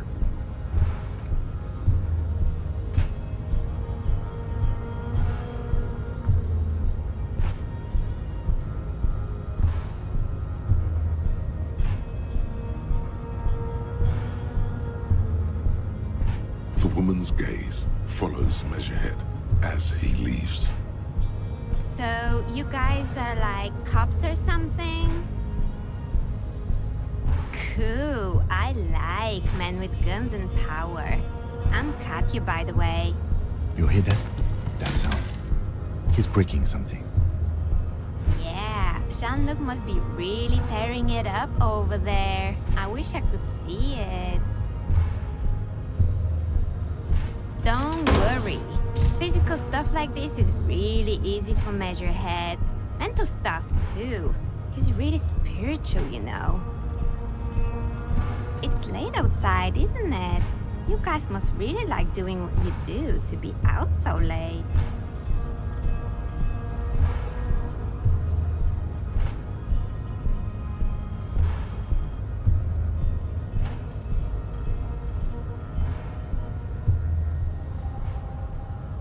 The corpse has been removed from the tree.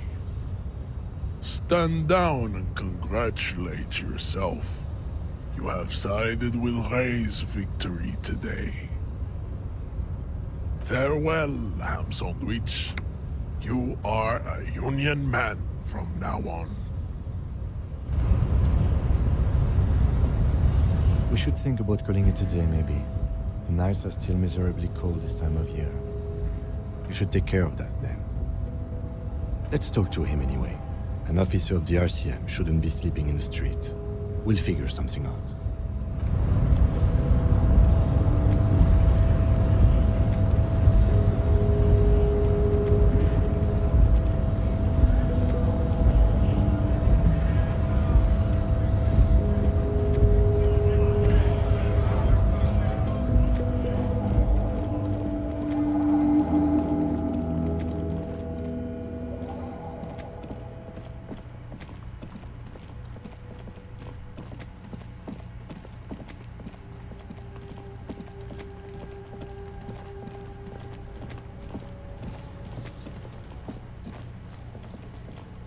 The corpse lies on the ground among the remains of an absolutely demolished pinewood branch.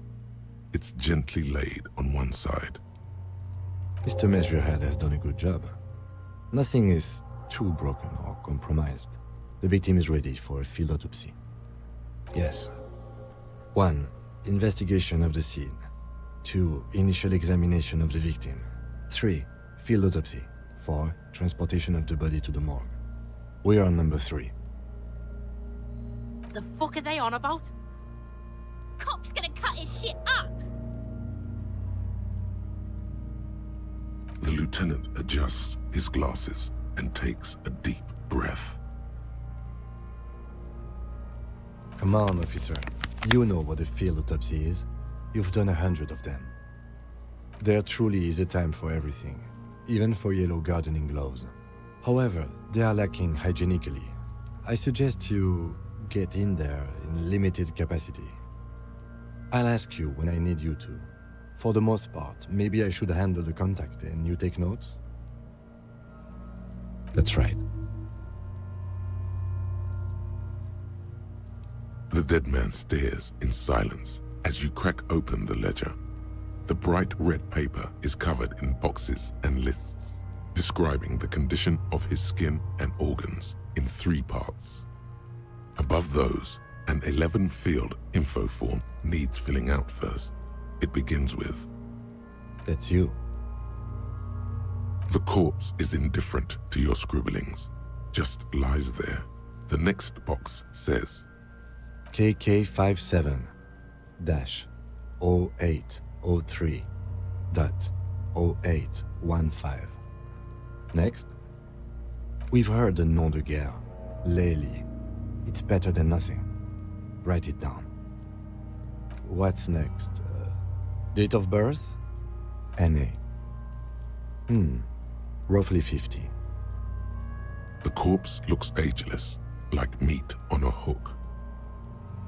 Teeming with opportunistic microorganisms, letting out a foul-smelling diamine compound. Your eyes turn watery. Mondial. The pudgy mess of curdled meat looks neither mondial nor anything other. Fucky! Male. Pigs can have sex! Nor does he look male, with his pregnant belly and indistinguishable face. We're still going with March 4th, 51. What else? 9. Body identified by is non-applicable. 10. Case number is the same as the coroner's case. KK57 0503 0815 listens motionless, with the cargo belt still around his neck. Only 1 box remains. None, at least not after the initial examination. A silent nod. The lieutenant places his gloved hand on the corpse's chest, as if in preparation. Your central nervous system recognizes this gesture. It's the stations of the breath.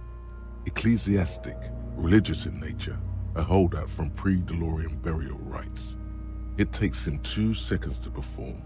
Then, somewhere in Jamrock North, a small wood shed behind Rosencrantz Row, Lieutenant Nick Feuerbach puts his hand to the chest of a small corpse, no larger than a monkey. It's raining outside, light drizzle. There is darkness in the shed. Elsewhere yet, an obese female sits in a wicker chair, her silhouette bull-like against the window. Outside, Grand Coudon. The day is turning dim for Sergeant Mac Dawson. Hand extended, he approaches, to make sure she is dead more than anything else. The building is tall, 7 stories wind-wrapped in solitude. Most of the apartments are unoccupied. This was a suicide, the other an accident, the small one. And so, all across Jamrock, Coal City, GRIH, 42 deceased persons found today, 42 stations of breath. We should start the post-mortem. The corpse cannot feel Kim's hand on his chest. It no longer meaningfully interacts with its surroundings. A thicket of boxes and lists on red copier paper tries to answer why. Clothes. The deceased wears armored boots and white briefs. The make of the briefs is Babrodine, I think. Let's see. See, it's happening. Babrodine, yes. Inexpensive. Size M. Color white. The disappointment is palpable. The red-haired thing was expecting something more lurid. The boots are ceramic, vitreous enamel. They are fused to his skin from blood flowing downward post-mortem. Removal of the boots is left for processing. Tattoos. The upper torso is covered in a single continuous tattoo, resembling a national pattern. It reaches from the right shoulder to the heart. The ink is blue and white. The assistant has a color photograph of the markings, to be added to the case files as document A1. The photo is taken on the scene, using a Trigat Mini. The deceased has a cargo lashing belt around his neck, tied with a hangman's knot. Color yellow. Length 3 meters.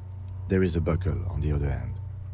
Well-nourished, athletically built, measuring 1.8 meters. Generally consistent with age, about 50. Preservation is good. Ambient temperature, below freezing. The spine is bent more than the lieutenant compensated for. This buster's actual height is about 1.85. And no, you could not take him straight on. Body hair is light brown. Distribution is consistent with age. The deceased had male pattern baldness. Hair is combed back, short. Lividity is consistent with hanging. The head is congested. Contusions are present on the head, chest, and thighs, consistent with stones thrown post-mortem. Low velocity. Fucking low velocity? You think Kuno doesn't know what you're talking about? Velocity was fucking max. Talking shit about Kuno's velocity. In addition, there are bite marks on the face, scalp, and chest, consistent with predation. Ligature mark. A steel wiring.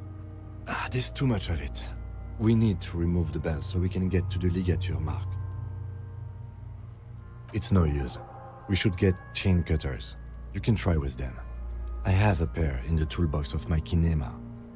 Damn corpse. We had a good rhythm going.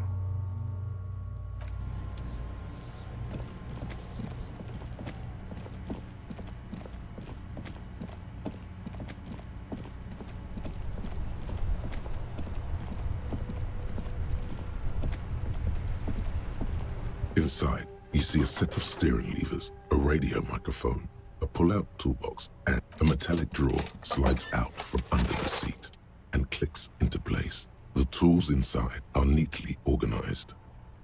The handles are long and sleek. Snap, snap, go the cutters in your hand. You can do good work with these. Cut chains, locks, and ropes, especially belts. The pull-out toolbox slides back into its nest. Preheater gauge casts a warm glow on the steering levers, and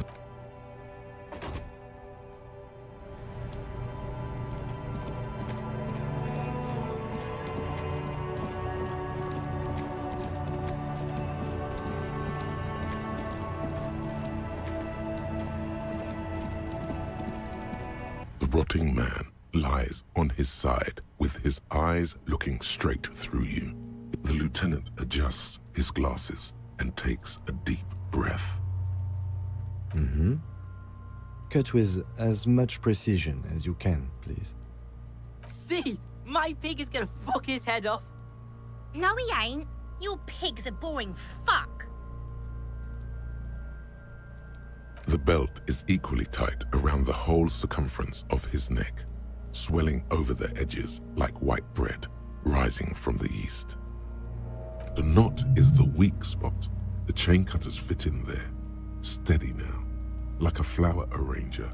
2 cuts and it should come loose. After some deliberation, you sink the cutters into the knot tying the belt together. You squeeze the rubber handles together, sweat forming on your brow. Snap! The knot is slashed. Another cut and the belt falls apart like a flower bouquet, revealing the dead man's neck and the dark red ligature mark around it.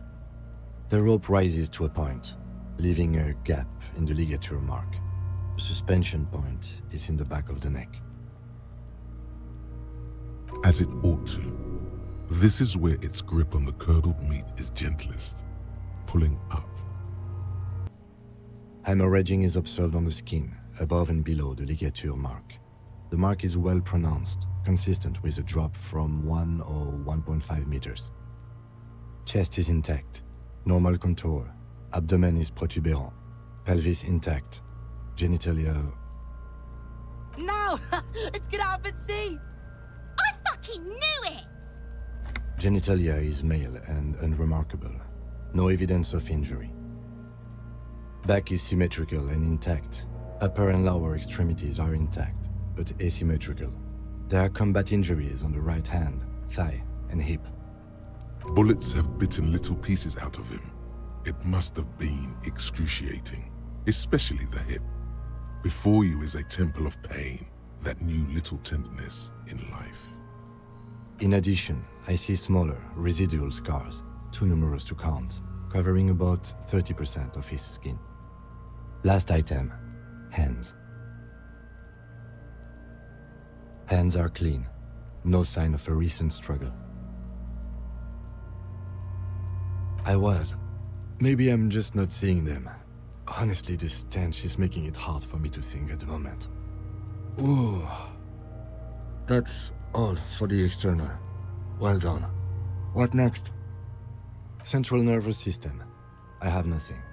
Do you have anything on this man's central nervous system? You don't even have a joke. Musculoskeletal. Purge fluid is coming from the mouth. Not injury related. Eyes and tongue protuberant. Hyoid bone. Let's see. With his eyes almost closed, the lieutenant puts his hand on the dead man's throat and begins to massage it, gently.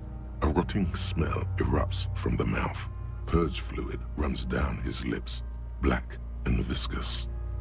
Yeah, jack that fucker off! The hyoid bone is fractured. The rest of the musculoskeletal system is intact. Unremarkable. Respiratory system.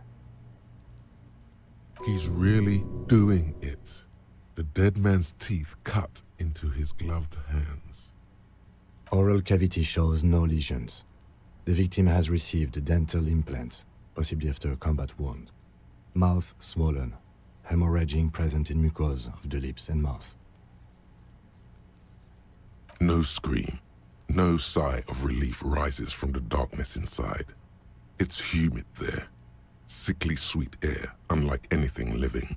You feel like you're about to throw up again, straight in that mouth of his.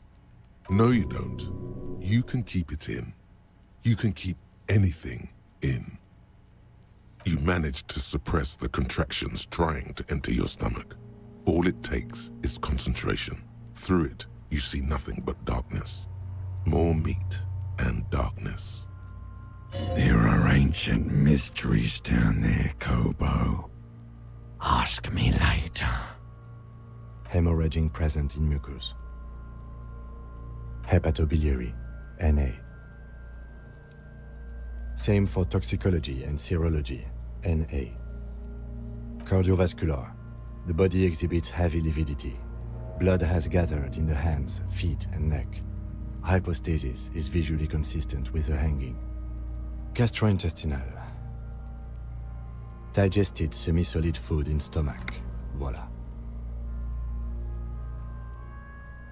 What's next on the list? Let's see. We have bite marks, contusions on the head and chest, and a ligature mark encircling the neck. You'll need 3 fields. Leave a 4th one too. Be thorough if you want maximum results. Head, chest, and scalp bite mark injuries. Predation by birds has caused damage to the body. Odontologist does not need to be consulted. And your opinion, officer? Agreed. Next injury? So, the scalp bleeds from a post-mortem head injury, a stone. The injury does not have the rim of an early inflammatory response. The perpetrator on the scene has confessed to causing it post-mortem. At maximum velocity, fucko! Has confessed to causing it at maximum velocity. Coagulated blood sticks to his scalp and chest, where the countless stones have hit the dead man. Beneath the description of injury, 2 boxes. Right. Next. A dark red abraded ligature mark encircling the neck, with a gap on the nape measuring, let's say, 7 centimeters. The hyoid bone is fractured, the cervical column intact. I see hemorrhaging on the skin, above and below the ligature mark. Depth of the mark, 1 centimeter. No signs of clawing on the neck. Below the note, 2 customary boxes wait to be ticked. The man's head jerks to the side. The ring around his neck is visible. Think for a moment. There's time. Don't rush. What was that about no clawing around the neck? You'd be clawing for your life. A column of cold air encircles you, rising slowly upward in the shape of a courtyard, bordered by cracked plaster, windows, seagulls perched on air conditioning units. A small green enclosure in the middle of a corral of tenements, Cape-side apartments, whirling in rags, and the fortress wall of Terminal B. Above it, a thin blanket of coastal stratus clouds. Higher yet, coalition airships guard over the 21 cordons of the zone of control. The air is crisscrossed with radio transmissions. The hair on your neck rises. You will. Why do you say that? Okay. Why don't you think it was fatal? Honestly, I'm not sure there weren't marks on his wrists. That part got blurry for me. The stench. But you are right. There should be signs of struggle. Let's leave the cause of death empty for the time being. Let's wrap this up. I pronounce this field autopsy over.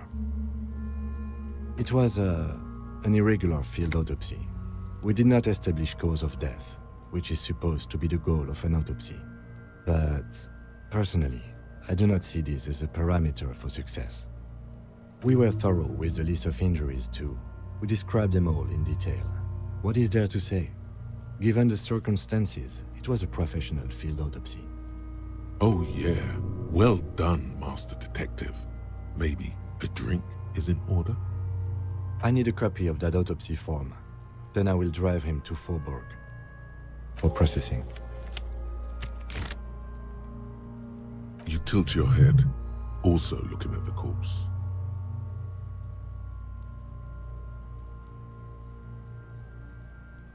Okay, I need a little help for carrying him to the holding pen of my kinema.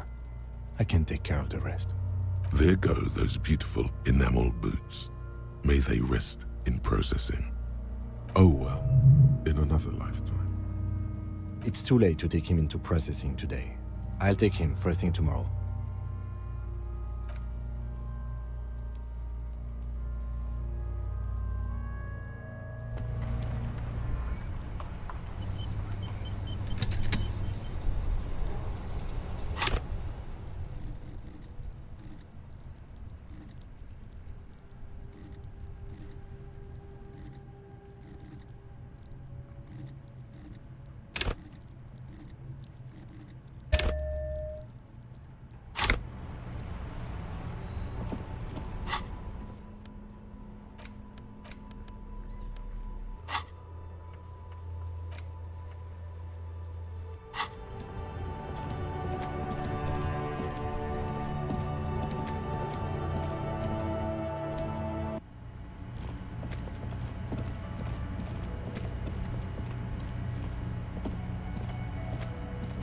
I help you?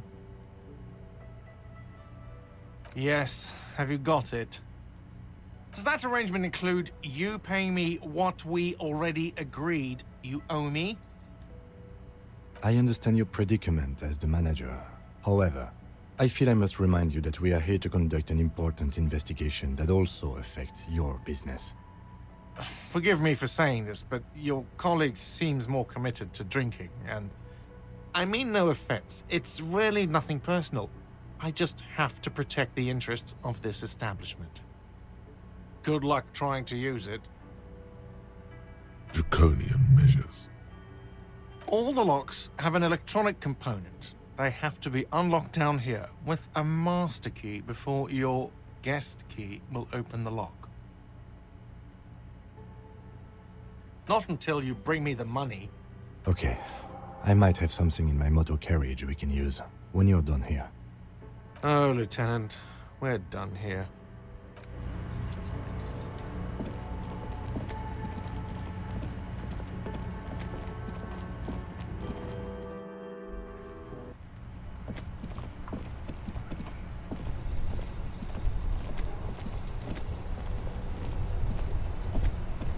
Inside, you see a set of steering levers, a radio microphone, a pull-out toolbox. I have something here we could sell. Look in the back, in the suspect transport enclosure. Transport enclosure? Regular people just call it the cage. The cage at the back of the motor carriage looks rather uncomfortable. 4 shiny hubcaps are stacked against the seat. Their silver edges sparkle in the dark. I confiscated these 4 a little while back. We can take them to the pawn shop down by the Martinez Canal. The lieutenant nods as you take the spinners.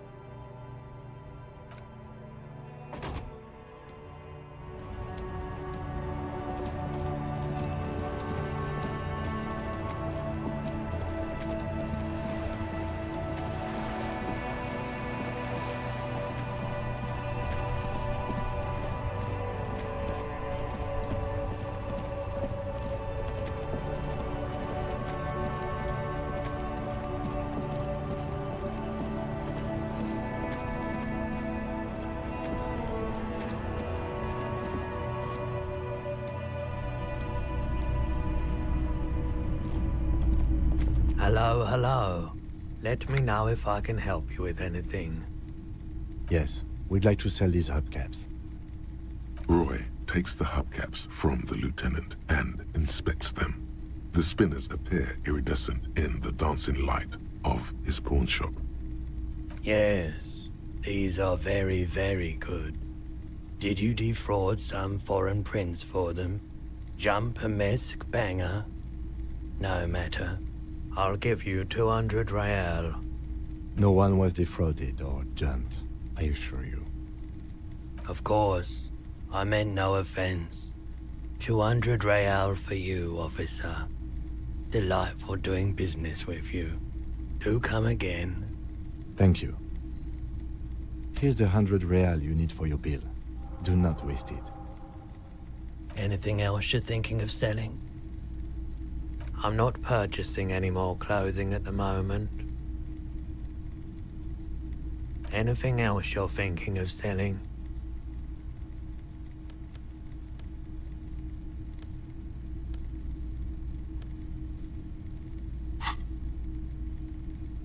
Another time, perhaps.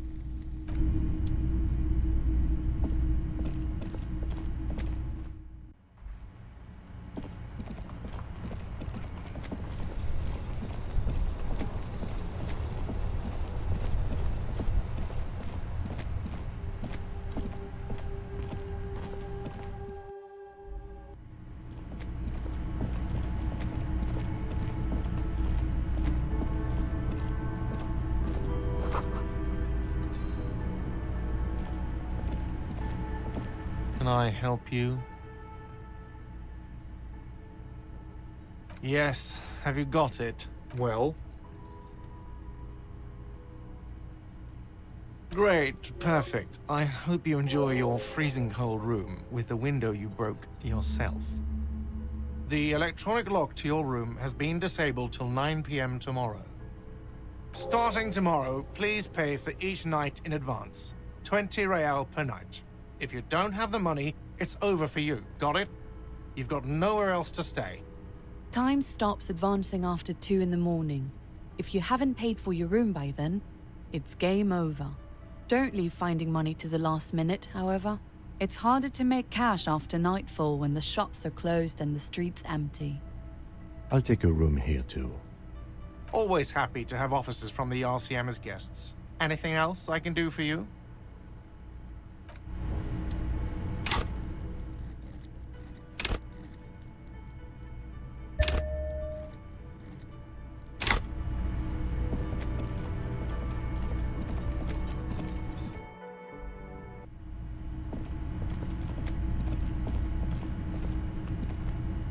This is the door to the room you redecorated.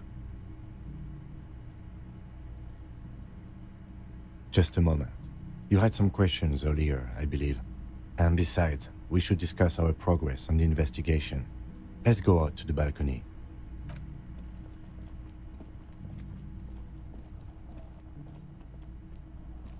The air outside is brisk. The lieutenant is silent for a moment. He listens to the traffic hum. Then, where shall we begin? We should talk about the investigation, first and foremost. But I also remember you wanting to discuss the RCM? I have a cigarette every night when I go over my notes. It's something of a ritual. oh man, he looks so devastatingly cool with that cigarette. Yes, it's been a long and eventful day. Well, we inspected the victim's body, so that's good. It was not easily approachable in that state, but we did it. Our inspection could have been more thorough, as it always can, but we have some leads we can follow up on. In addition, we got that body down from the tree, and we performed a field autopsy on the victim. We found some things we can really work with. I still feel like we missed something, but maybe the boys in processing will surprise us. We still have work to do at the crime scene. Now, as for interviews, my list of people to talk to here in Martinez, I mean.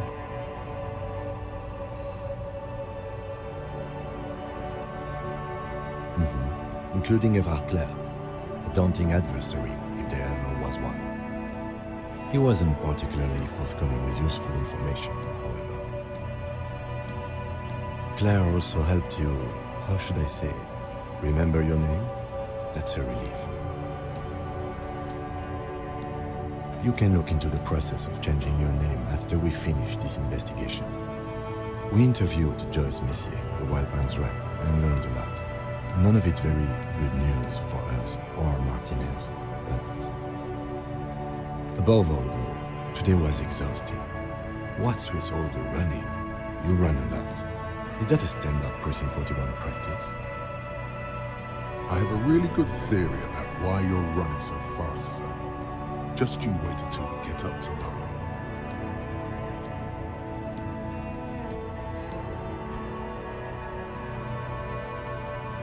It's impressive, especially for a man your age, and in those days. Nice shoes, by the way. I like the green. Goes with the orange. Thank you for the compliment. We could manage it even in wooden clogs. There are uncanny running reservoirs in this body. God knows why. They're quite limited, actually. The power officers of the Revachol Citizens Militia exercise most frequently is imposing fines of up to 1,000 real for offenses, in accordance with an interdepartmental schedule. The RCM's primary role is to ensure safety. We are not really supposed to play any part in the economic structure of Revachol. We can arrest people, of course, but rather than bringing someone in directly, it's preferable to serve a station closely.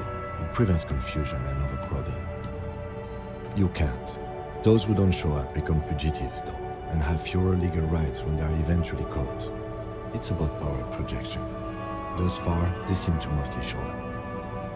As you may have gathered from the fact that we are expected to carry a record of our kills, like the one in your watermarks, we are permitted to use whatever force is necessary.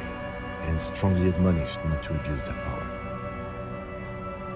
The coalition government and the moral intern more broadly. The RCM was formed by the coalition government to restore order in the international zone after the revolution. So we did. Now we attempt to maintain that order. No more, no less. Or perhaps it is better to say we were allowed to form. It's a point of contention whether the citizens of Revachol or the coalition government founded the RCM. Silence. A great comment to such a conundrum. The Moralist International are the world's largest political organization. You know who they are. They have been running this place after the revolution failed. They're a union of center-left and center-right parties across the Real Belt. Our coalition government is just one of its many projects. They also run the ICP, EPIS, most intergovernmental organizations in the world. The moral intern are a fact. I try not to have opinions on facts until they change. And it doesn't look like that's about to happen. Do you?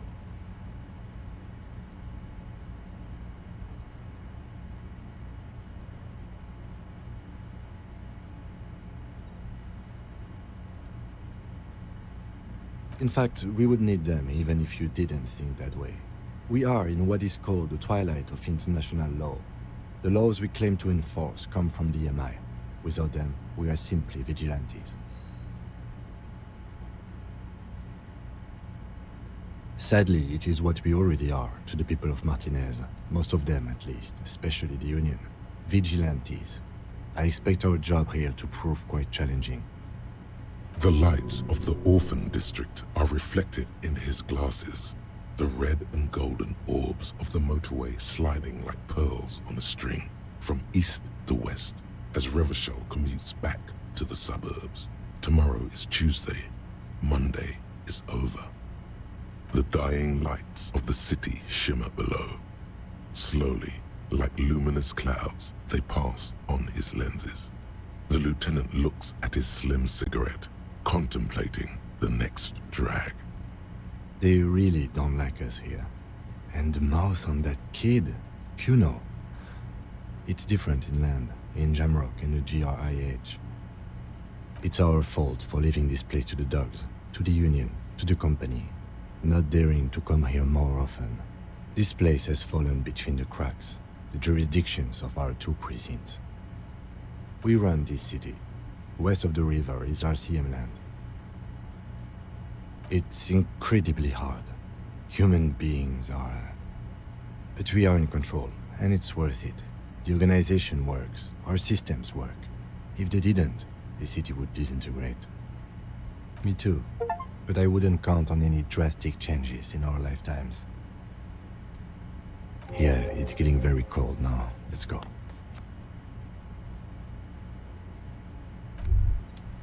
What's this? We're getting reports of normal, reasonable, temperate political opinions somewhere in Martinez. It's also about that, but it's also more.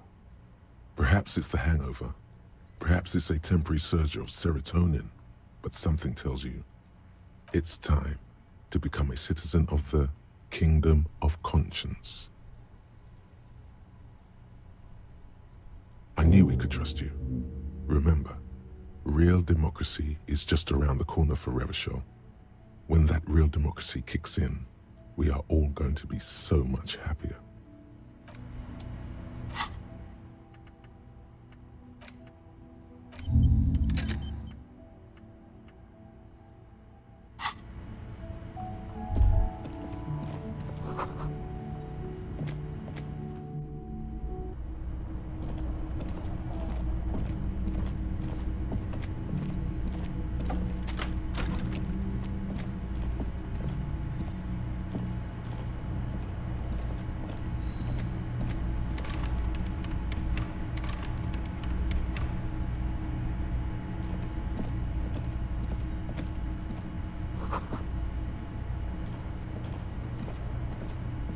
The bed is cold and not particularly inviting, but it's yours. The sheets look awful.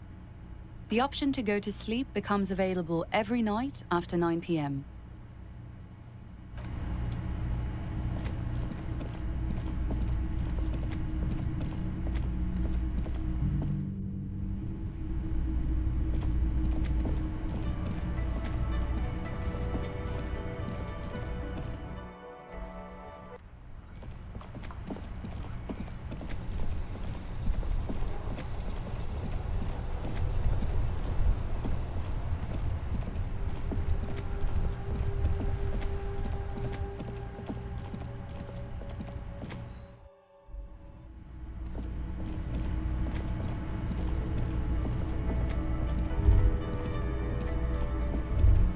You should totally sing karaoke here, the first chance you get.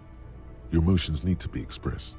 People need to know your vast, oceanic soul. Utterly. And it needs to be heard. Through a PA system. By other people. You should sing the sad small church song from that tape you found.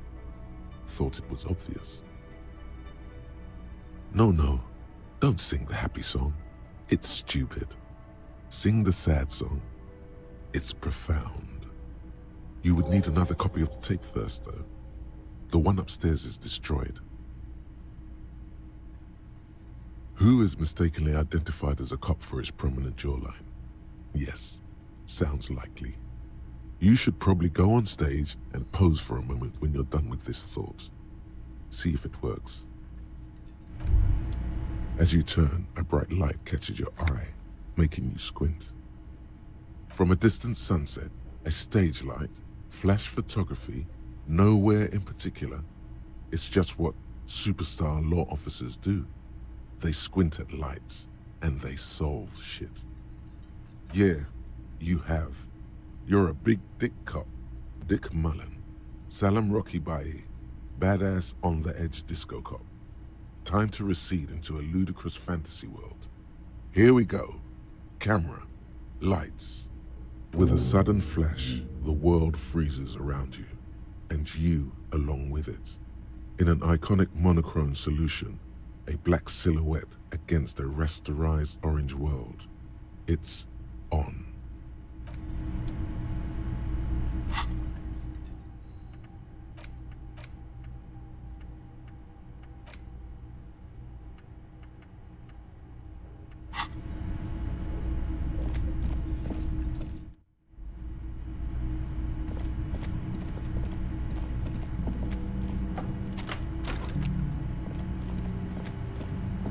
The bed is cold and not particularly inviting, but it's yours.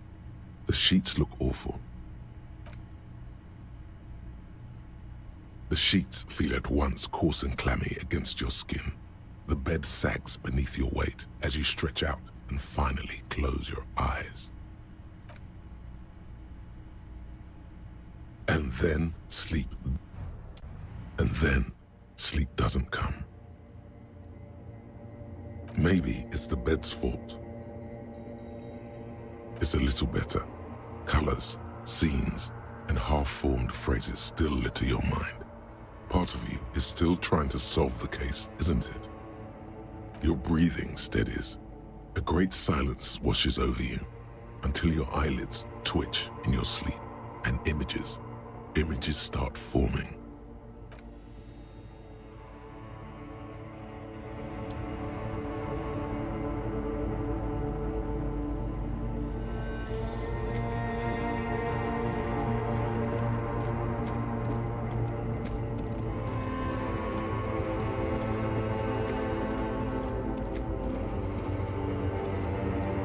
Do you remember the scent of your childhood? Do you remember your wife's hand on your face? That's right, funky baby. And you just stood there. One hand on the bottle and the other on your dick. Watching her go. Let it all be dragged away from you. Tell me, where are your friends? Human beings have friends, Harry boy. Where the hell are yours? No, it's gone. 3 times gone and never coming back. You failed. You failed me. You failed Elysium. Everything. The Pale and the Islas. On the surface. The outer magnetosphere. Burning, furious truth. 8,000 years of written history. You really dropped the ball, Harry. 4.6 billion people. And you failed every single one of them. You really fucked up. You're not coming back from shit, thrashing around in that high conductivity state of yours, bumping into things and acting like a clown. Who are you kidding? Help you? Why? I can't hear you. The rest is just a word dream. Jumbled up garbage. The pictures are gone. The bed rises to meet you. A thin, sleep-like state. More glass than velvet, grinding in your head. So something is wrong. Sleep shouldn't be this bad, this dry, this unnourishing. There's something wrong with your thoughts. Some kind of new type of hangover. Oh yes, party boy, and it's worse than the one before. Just think of the shit you saw. Here it comes too, so soon already. A silent alarm goes off in your head like clockwork, barely let you sleep at all. Time to get those clothes on, Harry. Time to go to work in the shit factory.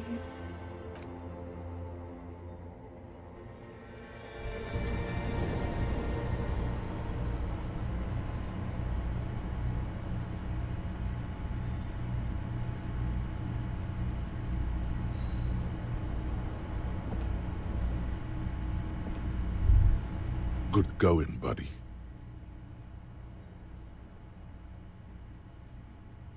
Yes, wait till you see the one with the chick in it.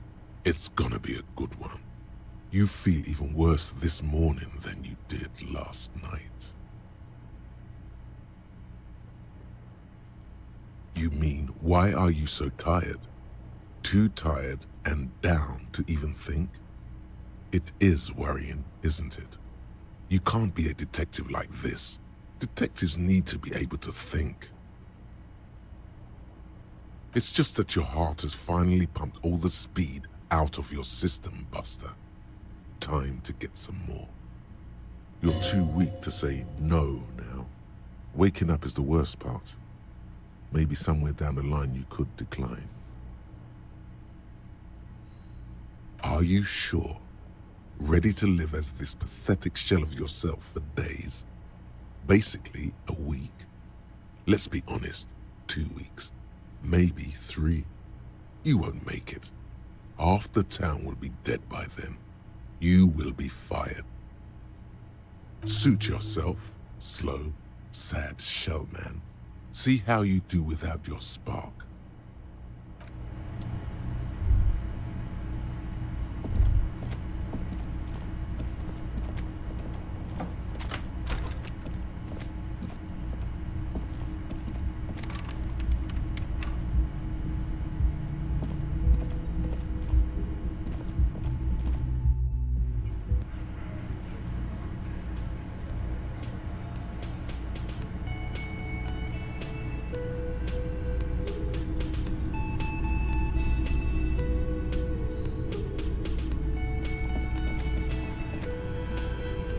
Just a moment. She's agitated, judging from the way she keeps pulling at the frayed edge of her blanket. And there's no public phones nearby? The closest phone booth is down the coast. Sorry for the inconvenience, ma'am. It's fine, I understand. Thank you anyway. I'm glad to see you again, dear. Please don't trouble yourself about me, sweetie.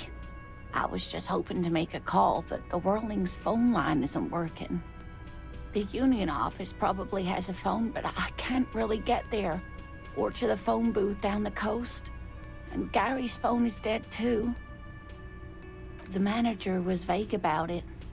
Why would he be vague about phone problems? This is something to look into later. Ask God, maybe. To let the young woman who's house-sitting for us know that we may be delayed. Morel, my husband, and our friend Gary were supposed to get back by Monday night, but they're still missing, and I haven't heard from them. I was also hoping she'd heard from Morel. That's just it. This isn't like him at all. He always plans his expeditions so carefully. A cold breeze hisses through dense thickets of reeds.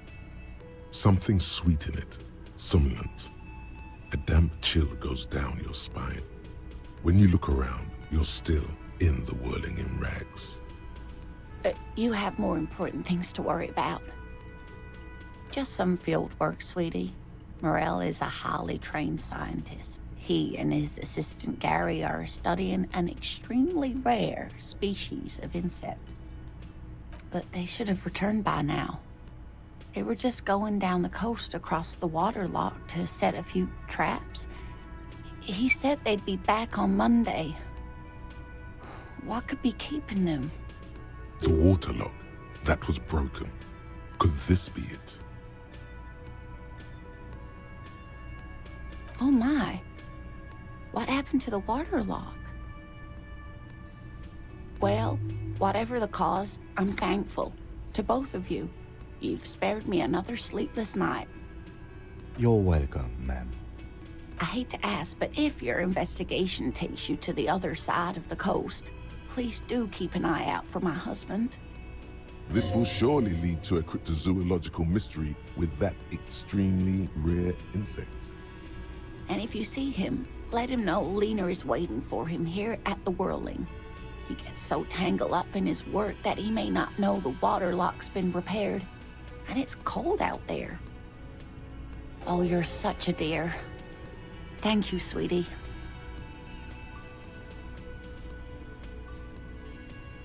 Oh dear. I'm not sure where to begin. Well, his expression is slightly grumpy, but his eyes are always bright and curious, like a small boy's. And his palms are quite coarse from all the field work, but he's quite gentle. Oh, well, he's a bit shorter than you, but with a larger frame, and he has longish white hair, usually a bit uncombed. You might say wild, even. The lieutenant pulls out his notebook and begins jotting down the woman's description. One other thing, he'll likely have all kinds of field gear on him, even if he's not out in the reeds, you know, just in case. I hope I've been useful. Can I help you? Got the 20 real? Then why are you wasting my time and yours? Absolutely out of the question. Absolutely in the question. First, we find a sad... Morning. I've got some good news. I took care of the body. The thought of him decomposing in my MC wouldn't let me sleep. I'm just glad he's gone. We have other matters to attend to. Oh well, we'll get the armored boots in another lifetime. The Union muscle finally turned up, and they look rowdy. We need to talk to them. I mean ungovernable. Martinez isn't exactly enthusiastic about the RCM being here. They prefer to be policed by the Union. These men here. Men who drink beer for breakfast. I have no doubt these are the hearty boys Evrard told us about. The ones who keep the peace around here. And the big one must be Hardy himself. I completely forgot. Sorry, I had a rough night's sleep. It's them by the looks of it. Loud and nasty, just like the manager said. One loose thread less to worry about, and one big problem to replace it. That would just escalate tensions. No captain would sign off on it. Solving one murder isn't worth a conflict between the RCM and the Debarders Union. In fact, even the death of 2 detectives might not warrant an all-out war. So let's keep a cool head, okay? One more thing before we do. We don't have to talk to them immediately. We can walk right past them, continue with our business. Good. A power move. Purposefully concentrate on something else first.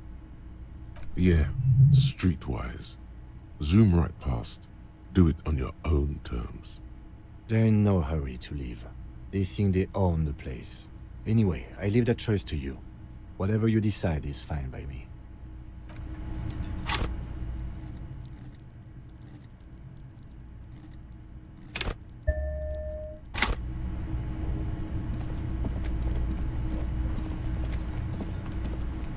Let me handle this.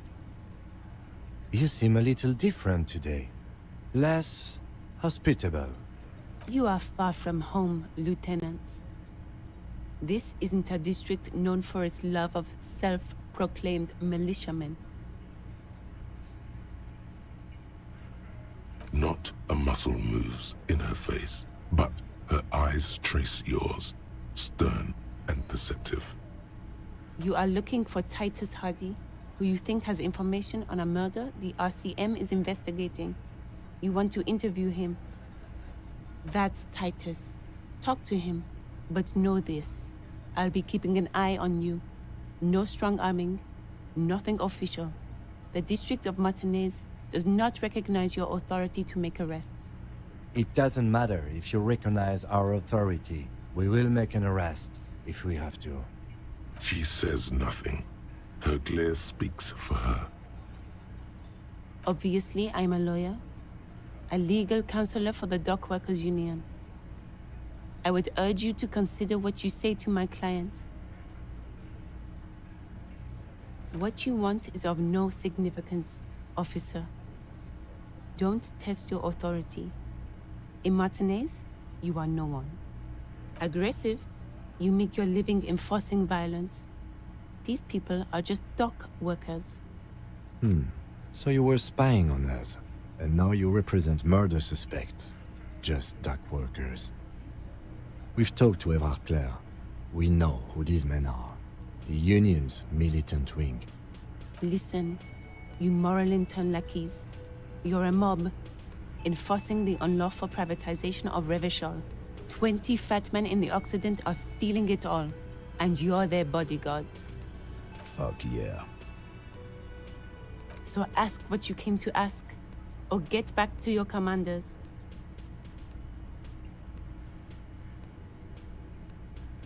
Let's.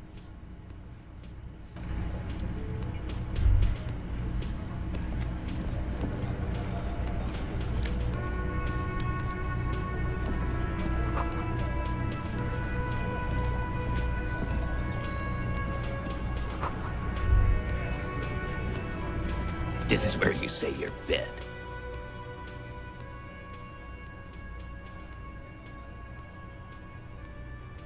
He and his men carry themselves like giants. You'll need to prove your mettle to be taken seriously. Detective. Hey, dipshit. You hard of hearing or something? The boss man's talking to you. What, is he fucking kidding? This guy high or something? Hey, asshole, up here. We're talking to you. We're looking for Titus Hardy. Wow. The RCM sent us some big dick cops. Real big dick cops. Look at them. Reckless. Swinging in the wind. Yeah, look at the big dick on that cop. Can't tell a dick that big what to do. Must be something in the water in general. Yeah, gave him real nice big dicks. Yeah. Anyways. You might want to start asking your questions now. It's not going to get better than this. Questions? To hell with that. Get right up in the big dick's face. Physical confrontation. No. I's here. You got business with my boys. You got business with me. Yeah! You fuck with the Hardy boys, you fuck with Titus Hardy. Relax, Dennis. No one is fucking you yet. Yeah, Dennis, calm down. No one's fucking you, you stupid fuck. Let Dennis enjoy his fucking, man. We don't mind. Yeah, you're not even being fucked, Dennis. Easy, fellas. We got company. Let's see what brings the cop around. Too late. You already scanned the room. You got a pretty good picture. Of the actors here, you could take another look at the tracks in the mud on the crime scene. Compare it to these guys.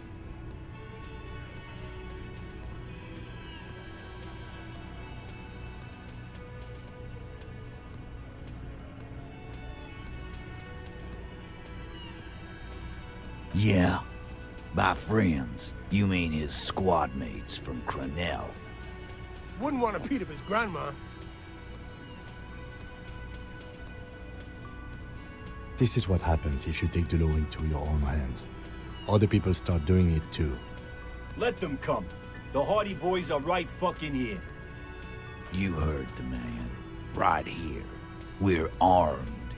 We got the whole district behind us. And Glenn. Glenn is fucking crazy. Yeah. A well-oiled murder machine. The mood is on the rise. They're feeling confident, ready to punch out the whole Merc platoon.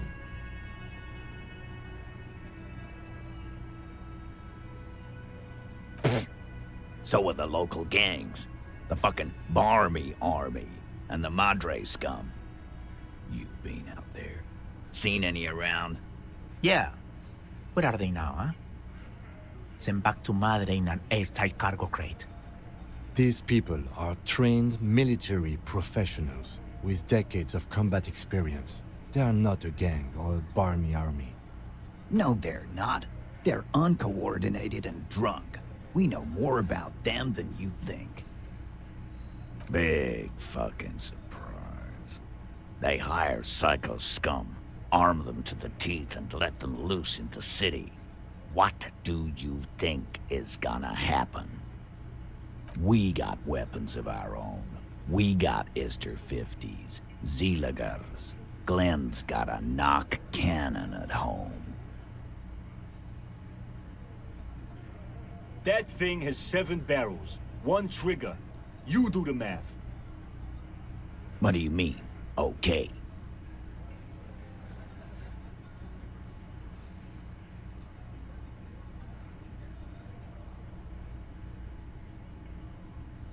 No, they won't. Get out of here with your negative energy. All he means is that the situation is serious. No wonder you cops get shot to shit every day. Can't go to war with an attitude like that. The room is silent. The leader does not flinch. Get further in there. Escalate. What the fuck is this? You wanna fuck with me? His eyes narrow. His right hand starts tapping a quick little rhythm on his thigh. Tap, tap, tap. This guy's tough. Get the eye twitch going. You need to look scary. What do you think you're doing? You hear. But his mouth isn't moving. It's the tension in his shoulders speaking. I can do this all night long. His clenched fists say, their knuckles turning white. I'm young. You're 50,000 years old.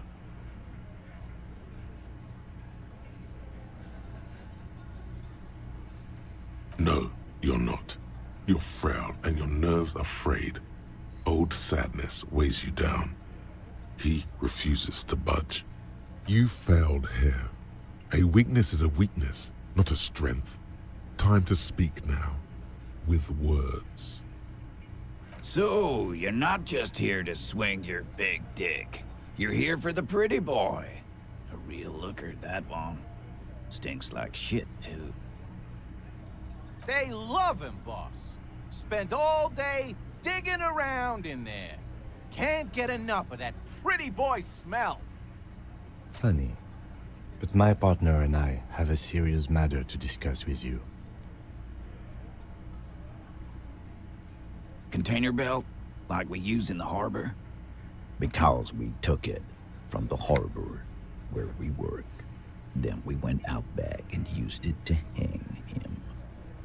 We did this together, all of us, until he was dead.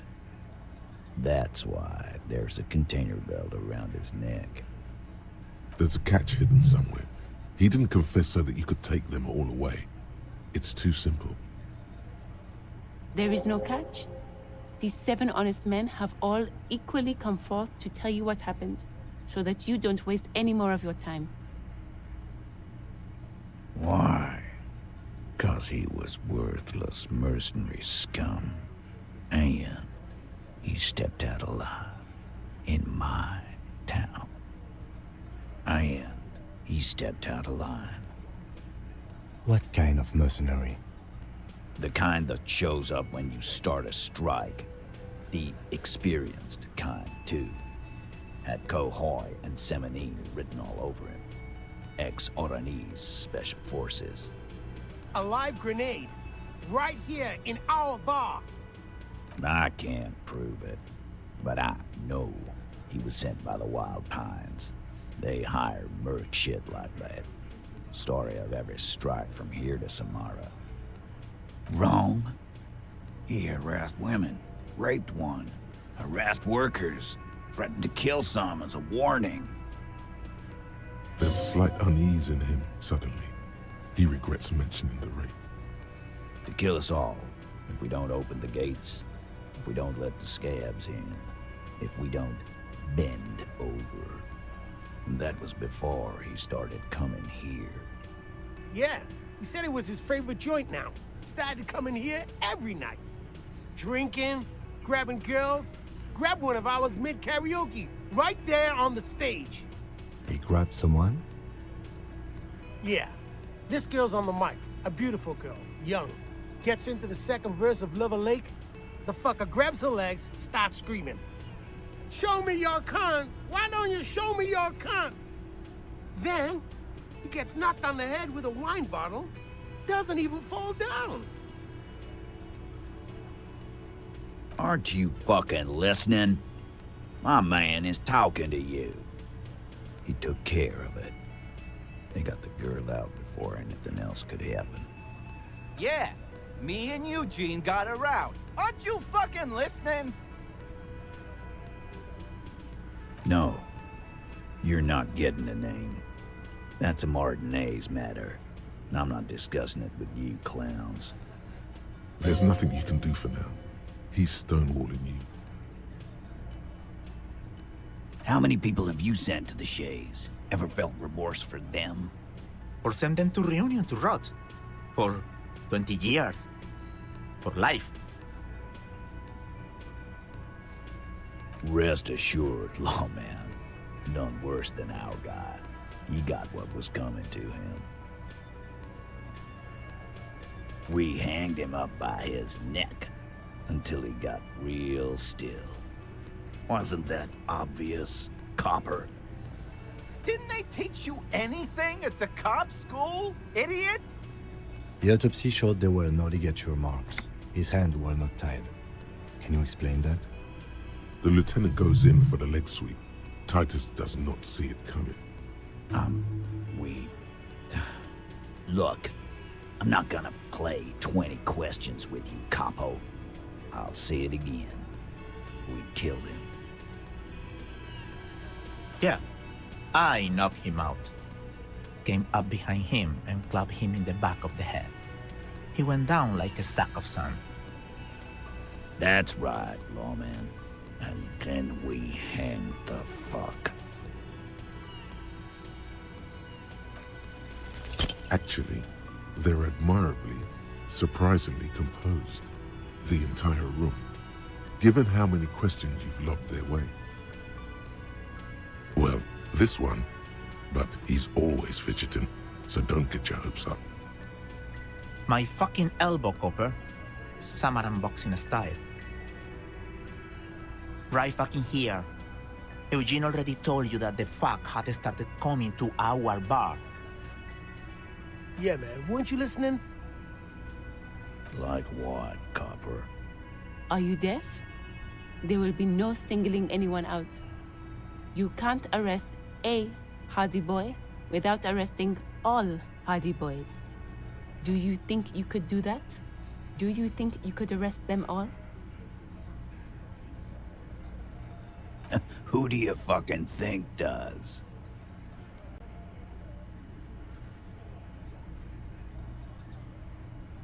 It wasn't a question, dickwad. How fucking stupid are you? This asshole is worse than... Titus runs the Hardy Boys, genius. That's why we're called the Hardy Boys. Ain't that right, fellas? I think you got your answer, Mr. Law. Yes, there are some administrative differences. But on that night, they all acted as one man. Yeah, Lawman. Why don't you? Not in the arresting mood? By your side, the lieutenant keeps his hand away from his holster. You hear the nylon of his coat hiss as he steps closer. While the little rat-faced man reaches into his sleeve, there's a knife in there. Some of the others reach for their belts. Their eyes are light. Wise move. You made the right choice there. You don't have to keep answering his questions. I know, Lizzie. Relax.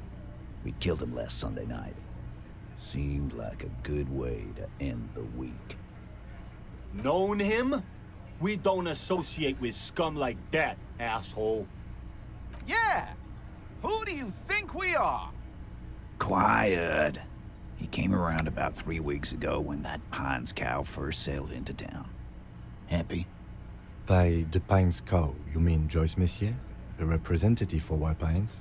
The same company you are striking against? No. I mean the Pines cow. The stupid-ass cow they sent in to fuck us over. But you know what? Why don't you ask her about the pretty boy? I'm sure she has interesting things to say when you ask her hard enough. That's enough insinuation for today, Titus.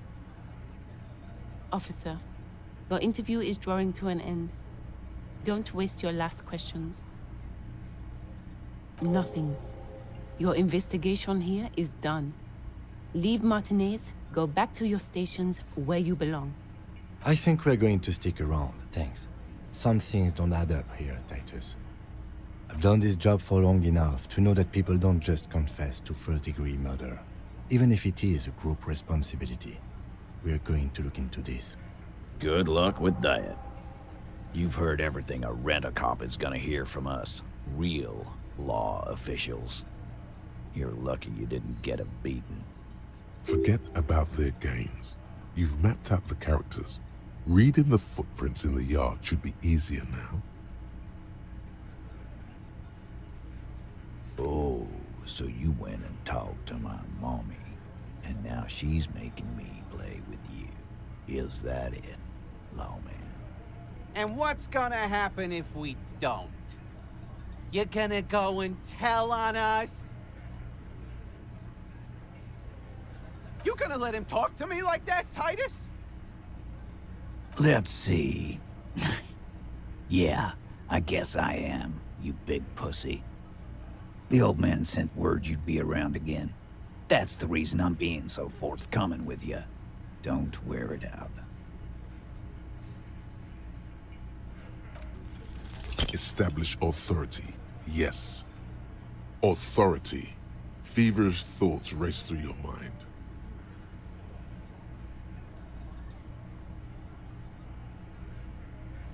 Did you already try the gun thing? I hear the gun thing is excellent and has great results. You're probably right. The others are only there for filler, to make the gun thing pop.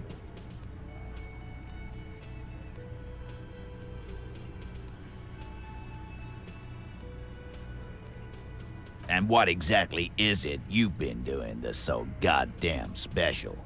Shitting yourself in front of us. Going around, harassing kids on the street. Kids who've done nothing wrong. All the while talking racist shit. Don't think we aren't watching, fascia. People here trust us. We're getting complaints. Of course you have. You've been calling people Kip left and right, inciting race violence in my town. Kylie said they've been trying to set up a race rally, whatever the fuck that means. Trying to get the Kips out of Revachol before the economy goes to shit. Sure there is. Kylie said they're bulk purchasing confetti, ribbons too, and loudspeakers, and fireworks. Kylie works at the carnival shop, you see? Get the fuck out of here, you racist carny. There'll be no race rally in my town. What happened? We got absolutely wiped. Let's go before it gets worse. What's going on? Are you racist now? Is the rally real? Please don't set up any rally. It will make you look awful.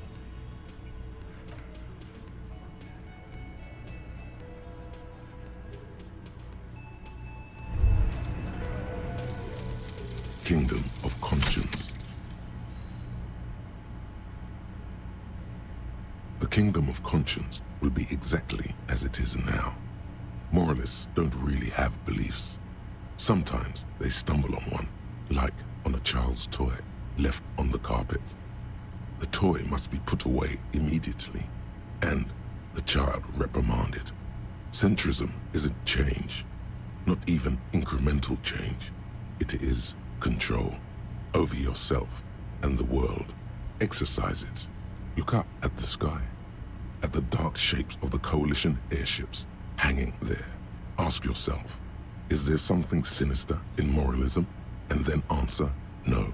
God is in his heaven. Everything is normal on earth.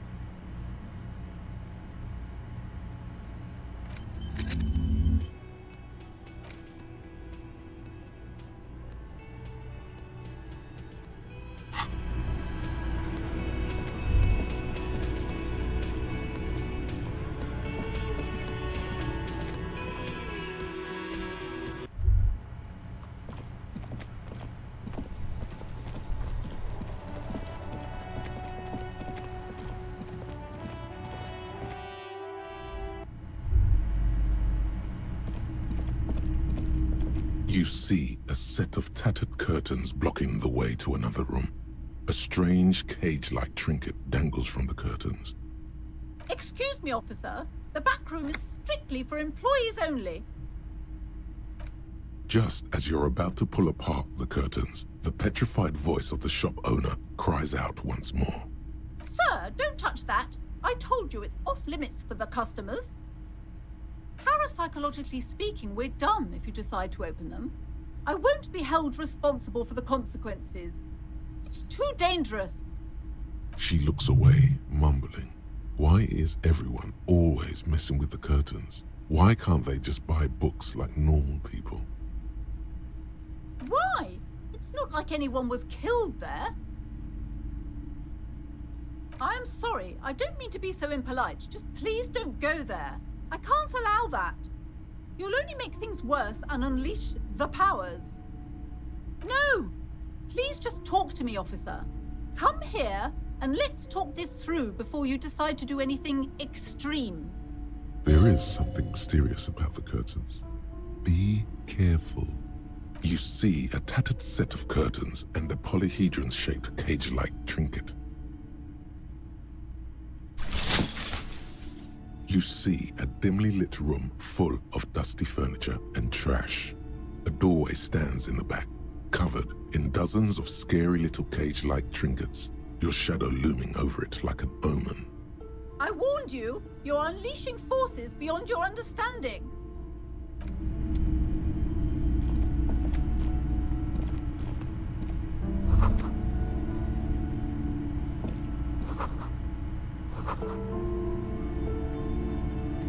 A heavy door with a missing handle stands before you. covered in dozens, if not hundreds, of little oddly shaped trinkets and charms. It appears to be locked. What if you just break it down? That's right. Take in your surroundings. You need to have a solid ground and a proper posture if you want to succeed. Steady breathing, solid core. You've got this. With one shoulder forward, you're ready to smash into the door like a battering ram. The room is dimly lit and littered with old barbershop rubbish, but the path to the door is clear. It's made of a solid block of wood, but it has stood there for ages. The hinges are old and coated with a carmine layer of rust. It should be doable. Only an echo. No one is there.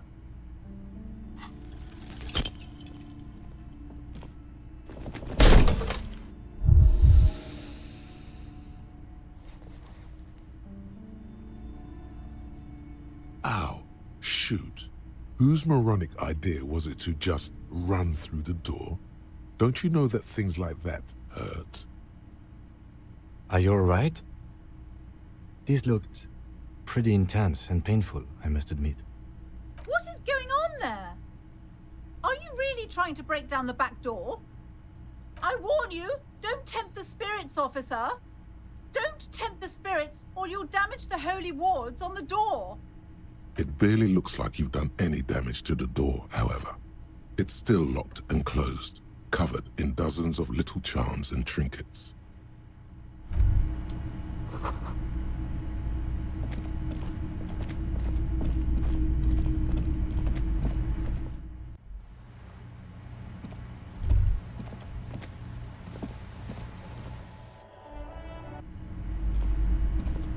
You've hurt yourself now. I told you not to mess around back there. What are you even trying to accomplish, you fool? You're only making things worse. Stop it. Be compelled to look at the books. Go to them.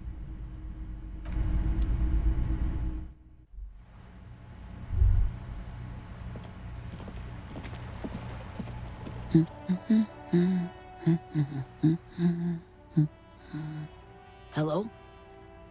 Me? No one. I'm just a working class woman.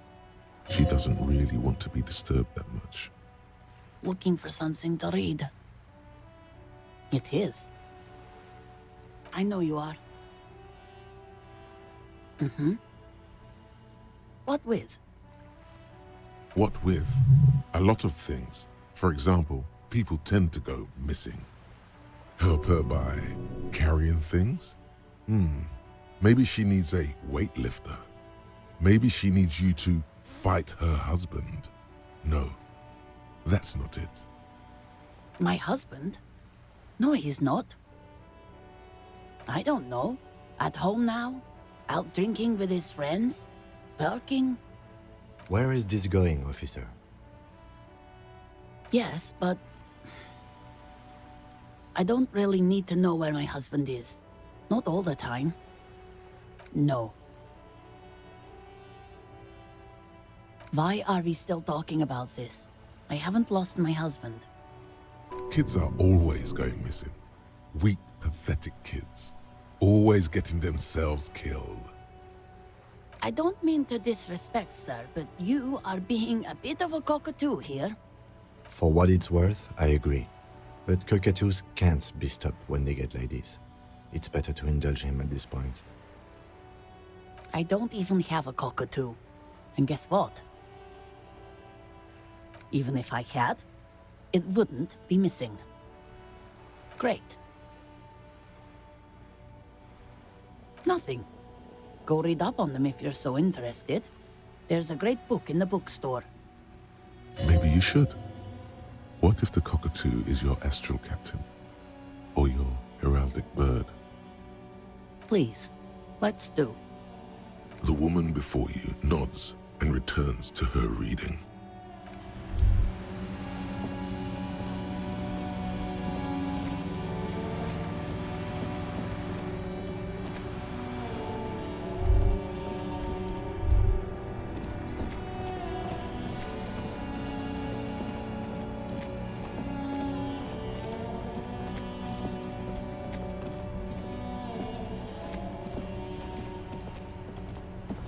are several footprints in the mud, left by work boots. Anywhere from 6 to 12 pairs have walked here. 8 pairs of boots have shuffled back and forth in the mud. Where else have we seen a gang of men in work boots? That's right, the hardy boys in the mess hall of whirling in rags. 1. Standard work boot. Steel reinforced toes. Number 46.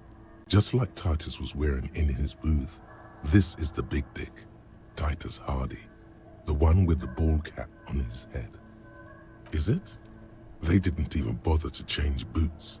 Putting them on the scene is easy, maybe even too easy.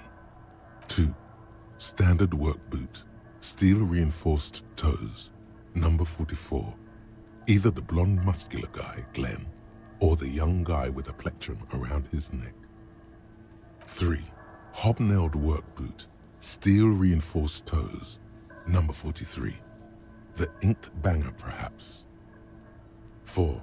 Standard work boot, number 45 or 46. Theo, the old smoker.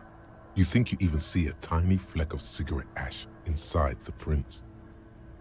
5. Another standard work boot, reinforced toes, number 44. Same as before. Either the musician, Eugene, or the muscle-bound blonde, Glenn. 6. Light as air. Same make of boot, but number 41. Small like a rat, Shanky. Better late than never, detective. The whole world is dark and the tracks burn in it with strange beauty. 7. The glowing outline of a standard work boot, number 46. The imprints are twice as deep as the others. The weight exceeds 200 kilograms. Fat Angus, carrying something? 8. Another standard work boot, number 44. There's an aberration in the pattern of the sole. The right sole is smoother, more worn. Curious. A missing 8th Hardy boy. 7 sets of tracks, right? That's all? Interesting. Then one of them seems to be missing. Anything else out of the ordinary? Note to self. This would be a good question to ask Titus. Where's the 8th man? I'm guessing that's the skinny Hardy boy. The one with his front teeth missing. Yes, well, he did look a bit like a rat, you're right. Do you think those prints belong to him? I could still be wrong, but I'm probably not. 200? This could be the combined weight of 2 people, one carrying the other who's tied up. Let's say a heavily built worker carrying a similarly built armored man. Maybe it was a fat Hardy boy, the one sitting in the middle. He might be right. 200 kilograms of living weight is unlikely. Possibly, yes. Interesting. Let's name it the Old Soul. I wouldn't be surprised if this was the missing Hardy boy. Wonder who he is. Oh, this one's easy. Way too easy. It's a driver. With a piece of sandpaper glued to the throttle. Which means that the missing lady driver was also present at the lynching? That's it. She's the Old Soul. Now we know who's the missing 8th person at the lynching. Do you think that Hardy and his boys could also be involved in the drug operation? We should see what Titus Hardy has got to say on the matter. This might throw them off, work in our advantage. So what else? A week, maybe? 7 days would fit the time frame provided to us by the caller, who reported the hanging. It is not impossible. I pulled last week's forecast for coastal Revachol. 7 days below freezing. The day before, the day of his hanging, was the last warm day. Correct again. Sub-zero temperatures would preserve the tracks in a good state. The commotion here could have taken place a week ago. What do I think? A mob of people brought something heavy to the tree. One of them was carrying the victim. They shuffled around, especially under the tree. Then, after hoisting him up, they stood in a semicircle facing his direction. At first glance, this appears to be a lynching. Indeed, they all stood in a row here and looked at the tree. So far, so good. Only one thing missing. Of course, there were 8 tracks, but there are only 7 Hardy Boys. Mm-hmm. Which one is missing, do you think? I'm going to say it was our old soul. Yes, I doubt the Hardys are going to tell us much, but we should still confront them about the possible drug trade connection.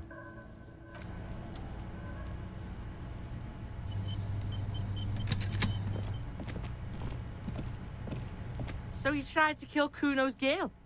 What's up with that? You want to talk about it? What? Bitch! You fucking making excuses for yourself now? Not all of us. Acts like that stick with you for a while. No one's moving anywhere. Do this shit again, and Kuno's gonna climb in your room at night with a knife. Kuno knows where you sleep. The pig who fucked his window up. I'm gonna climb in through that balcony, put the fucking knife in you. Yeah. I've been in your room.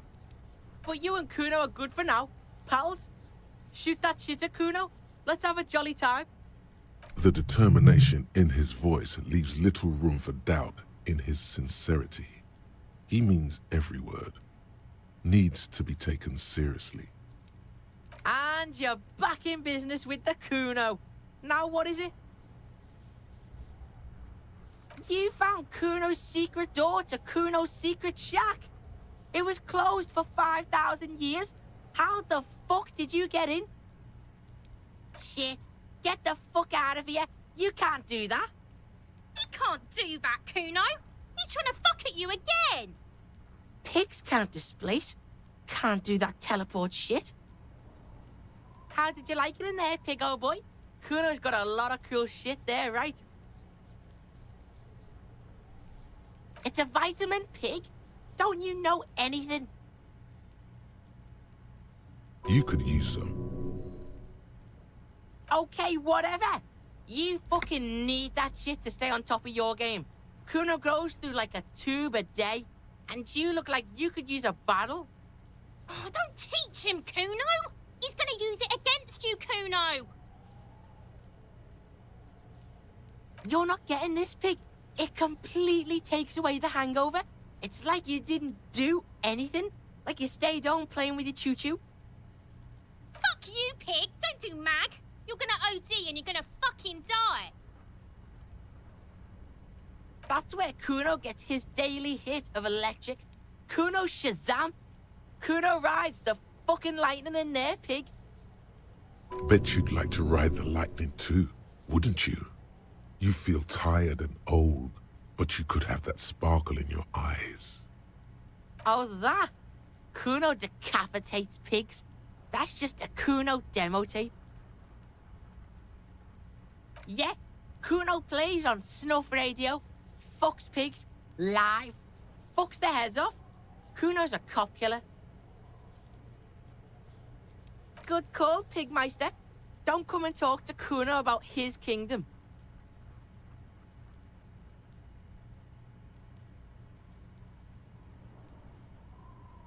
The fuck about it? Kuno doesn't give a shit about the armor. That fucking had one thing majorly wrong with him. He's a fucking mutant. Do you remember how he looked? Fucking growth hormone shit. He's a giant. The armor's too big for any man. Kuno doesn't give a shit about that freak armor.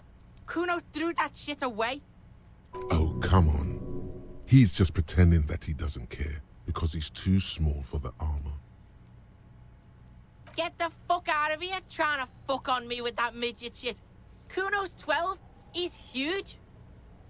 What are you? Fucking 80? When Kuno's 80, Kuno can fit 4 of you in Kuno. Fuck out of here. Trying to fuck on Kuno. Fuck out of here. Kuno tried to get the helmet on. It was too big. Kuno kicked that shit in the sea, rugby style. That shit means nothing to Kuno. Yeah, that shit means nothing to Kuno. Kuno doesn't give a shit about material shit. Kuno's a fucking monk. You wanna fuck on someone about that armor? Go fuck the mustached union fuck. The jolly troubadour shit at the gate. Yeah, cock and boot. You know that jolly union cow fucker? Came around talking about cows or some shit? Came around pretending like he cares about cows? He means Manana, the laid-back striker at the gates. Yeah, he's the one you want to talk to. He's fucking crazy about that armor shit. Coming here pretending like he likes cows. Trying to catch a peep at Kuno's armor. Yes, this troubadour has it. You can feel it. Fuck are you talking about? What is this contusion shit? He says you're stupid, Kuno. They want to make you stupid again. Oh, did Kuno make your shit sniffing harder? Obstruction of shit sniffing? This is Kuno's kingdom. Kuno fucking rules here. You hear the lieutenant hum. You're testing Kuno's patience here. Get lost,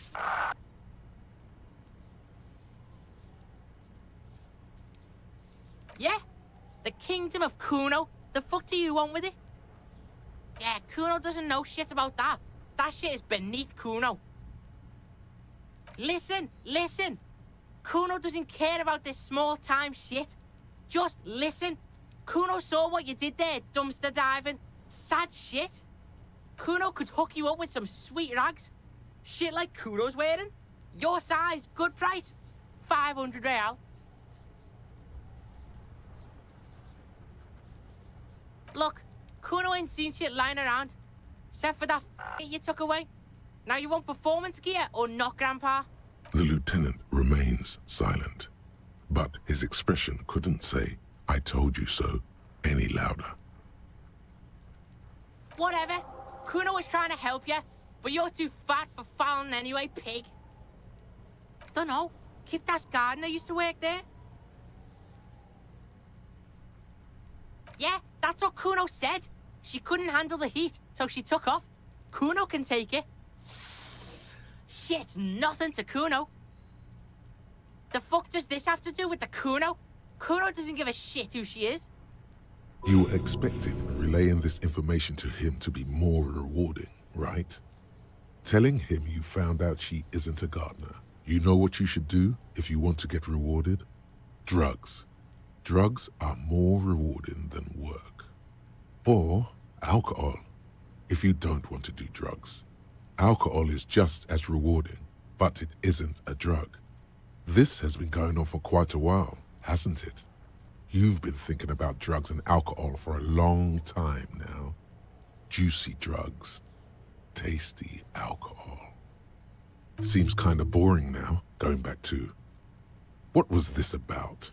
Some yard? The fuck? A mug in the trash? Is this about the fucking clothes again?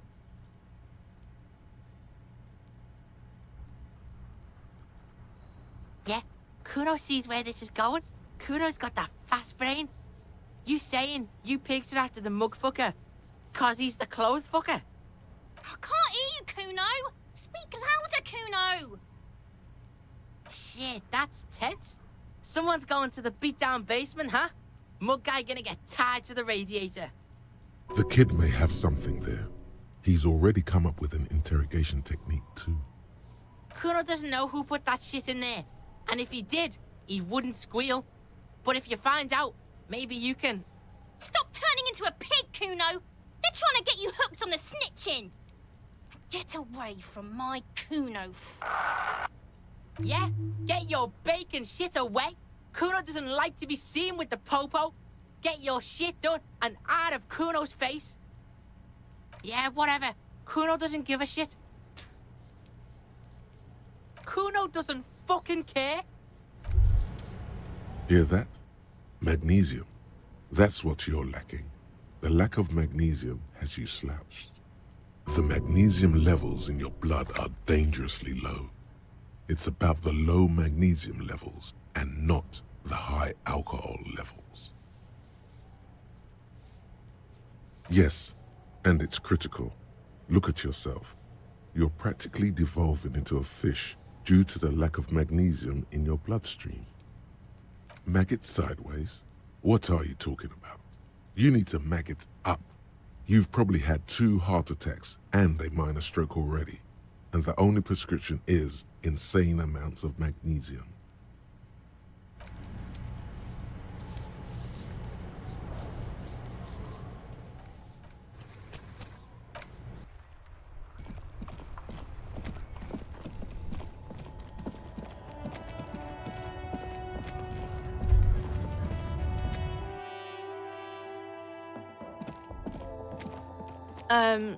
Is this about the questions again? Because I don't really know anything.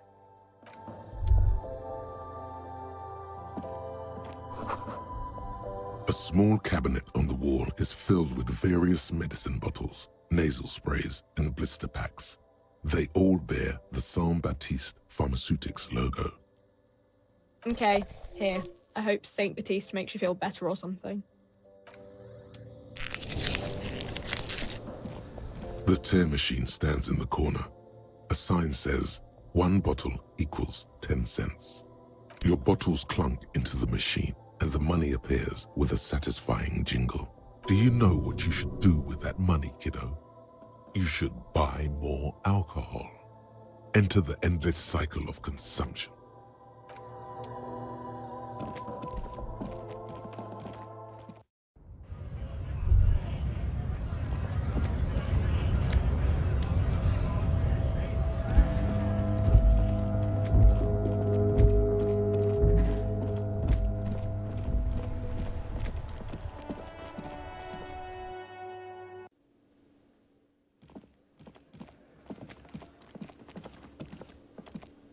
Oh, hello, dear. Oh, yes. A zoologist. A cryptozoologist, to be more precise.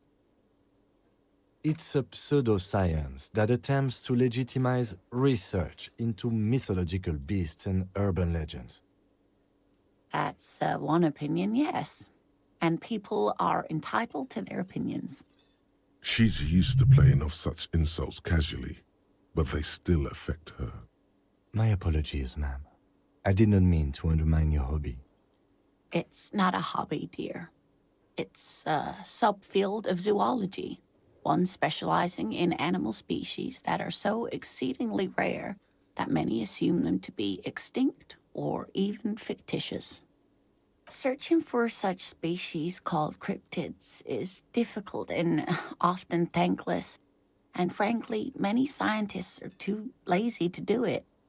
Universities these days are rarely interested in supporting real research. There's really no point in manipulating anyone. She'd be only too pleased to tell you about her work. Go on and ask. Oh, I'd be delighted. Truth be told, I could really use the company too. 1 cryptid, not a couple. 1. This won't turn into some kind of cryptid extravaganza. And I don't. Just 1. Ooh, tough choice there. The gnome of Jeroma. Oh, yes. None of its victims survived. Grieving relatives never even found their bodies because the gnome's venom dissolved organic tissue. It was reportedly a small creature with webbed fingers and a protruding forehead and a gangly little thing. Quite scary to look at. A couple of campers found it when it was already dying. They heard an odd wailing in the woods and followed the sound. They were scared and wrapped it in tarpaulin to suffocate it. It still took the gnome of Jeroma an entire day to die. If the body of the creature was found, why aren't there detailed illustrations of it in science textbooks, confirming the existence of this very little species? Alas, the first scientist who got his hands on the creature's corpse put it in a jar of formaldehyde, thinking that would detoxify the gnome's venom. Instead, all the venom leaked out of the creature's teeth and into the surrounding liquid, dissolving the creature itself. A poetic end, perhaps, but a real loss for science. Hey, you promised you'd only ask about 1 cryptid. He nods approvingly.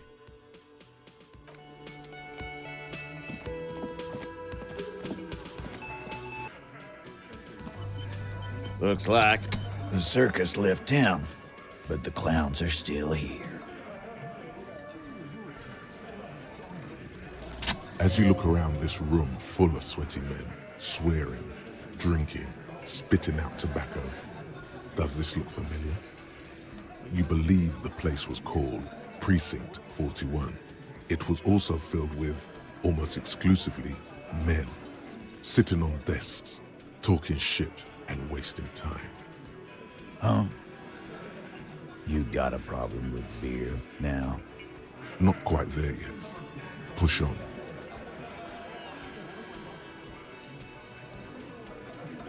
Speak for yourself, buddy. I've been running this outfit for 10 years now. You should have seen Martinez before it started.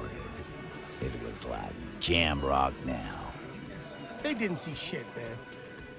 Kids getting shot. We had 3 shootings a week. Fucking graffito everywhere. You cops haven't shown up since the 30s. Congratulations on the graffiti removal. All I see is you sitting around talking about Monica's titties while there's a rape victim. So what? What do you want from me? We took care of that fuck. Don't let him drink that. One more push, quick. Titus? She stops mid-sentence. That's it. You got him. He's going to give it up, but on his terms. You wanna help her, cop? Fine. I'm gonna let you help her, but you treat her with respect. If you don't, if you question her, harass her, a freight train of pain, buddy. What is her name? Glacia. I'm on due. She's staying here at the working rags. A real pretty one. Silvery jumpsuit. Blonde. That's... Shit. The girl. The girl upstairs? That can't be her. She knows you drank so hard you forgot you were a cop. You inexplicably add cool after the victim's name, with your eyes bulging like some wild beast. Your fingers are fidgeting and sweat starts forming on your brow as Titus looks at you oddly. I don't understand what's so cool here. Nothing. We just have a few more questions. Then we'll be on our way. Remember what I said. Freight train of pain.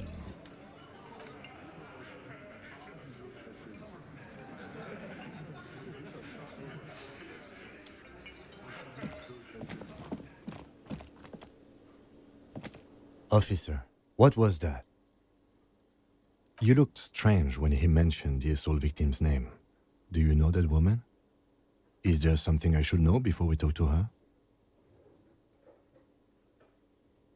Understood. You were not in good shape on Monday. That's clearly your interrogation technique.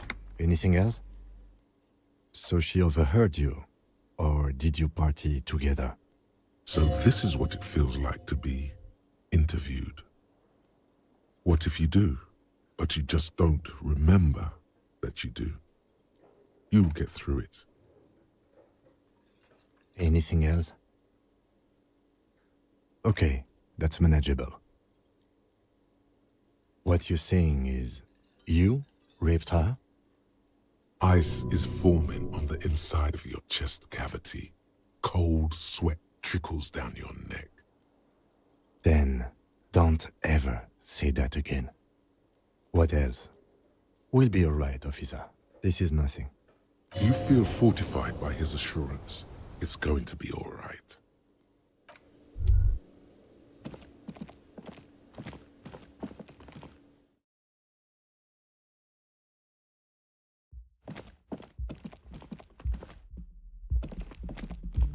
The door is closed. There's still a dent in the vinyl where you punched it before. This little depression is all you could inflict on the door. You swallow, like you swallowed the last time. Whatever bitter emotion was swimming to the surface then And now, subsides, submerges, sinks back into you. Who is it? This is the police. Can we come in? Come on up. The door is open. I'm drying my hair.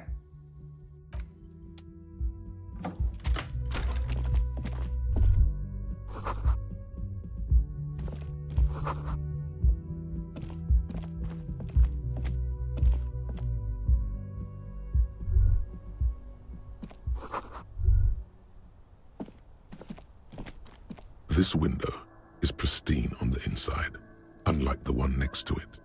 Light from the desk lamp reflects off the glass in an untarnished golden halo. Smooth as ice, there are spots of mud and rain on the outside, even smudges. But the surface of the window is clear from the inside. No chips, no hairline fractures. Following your lead, the lieutenant leans in closer to inspect the surface. Looks like it, yes.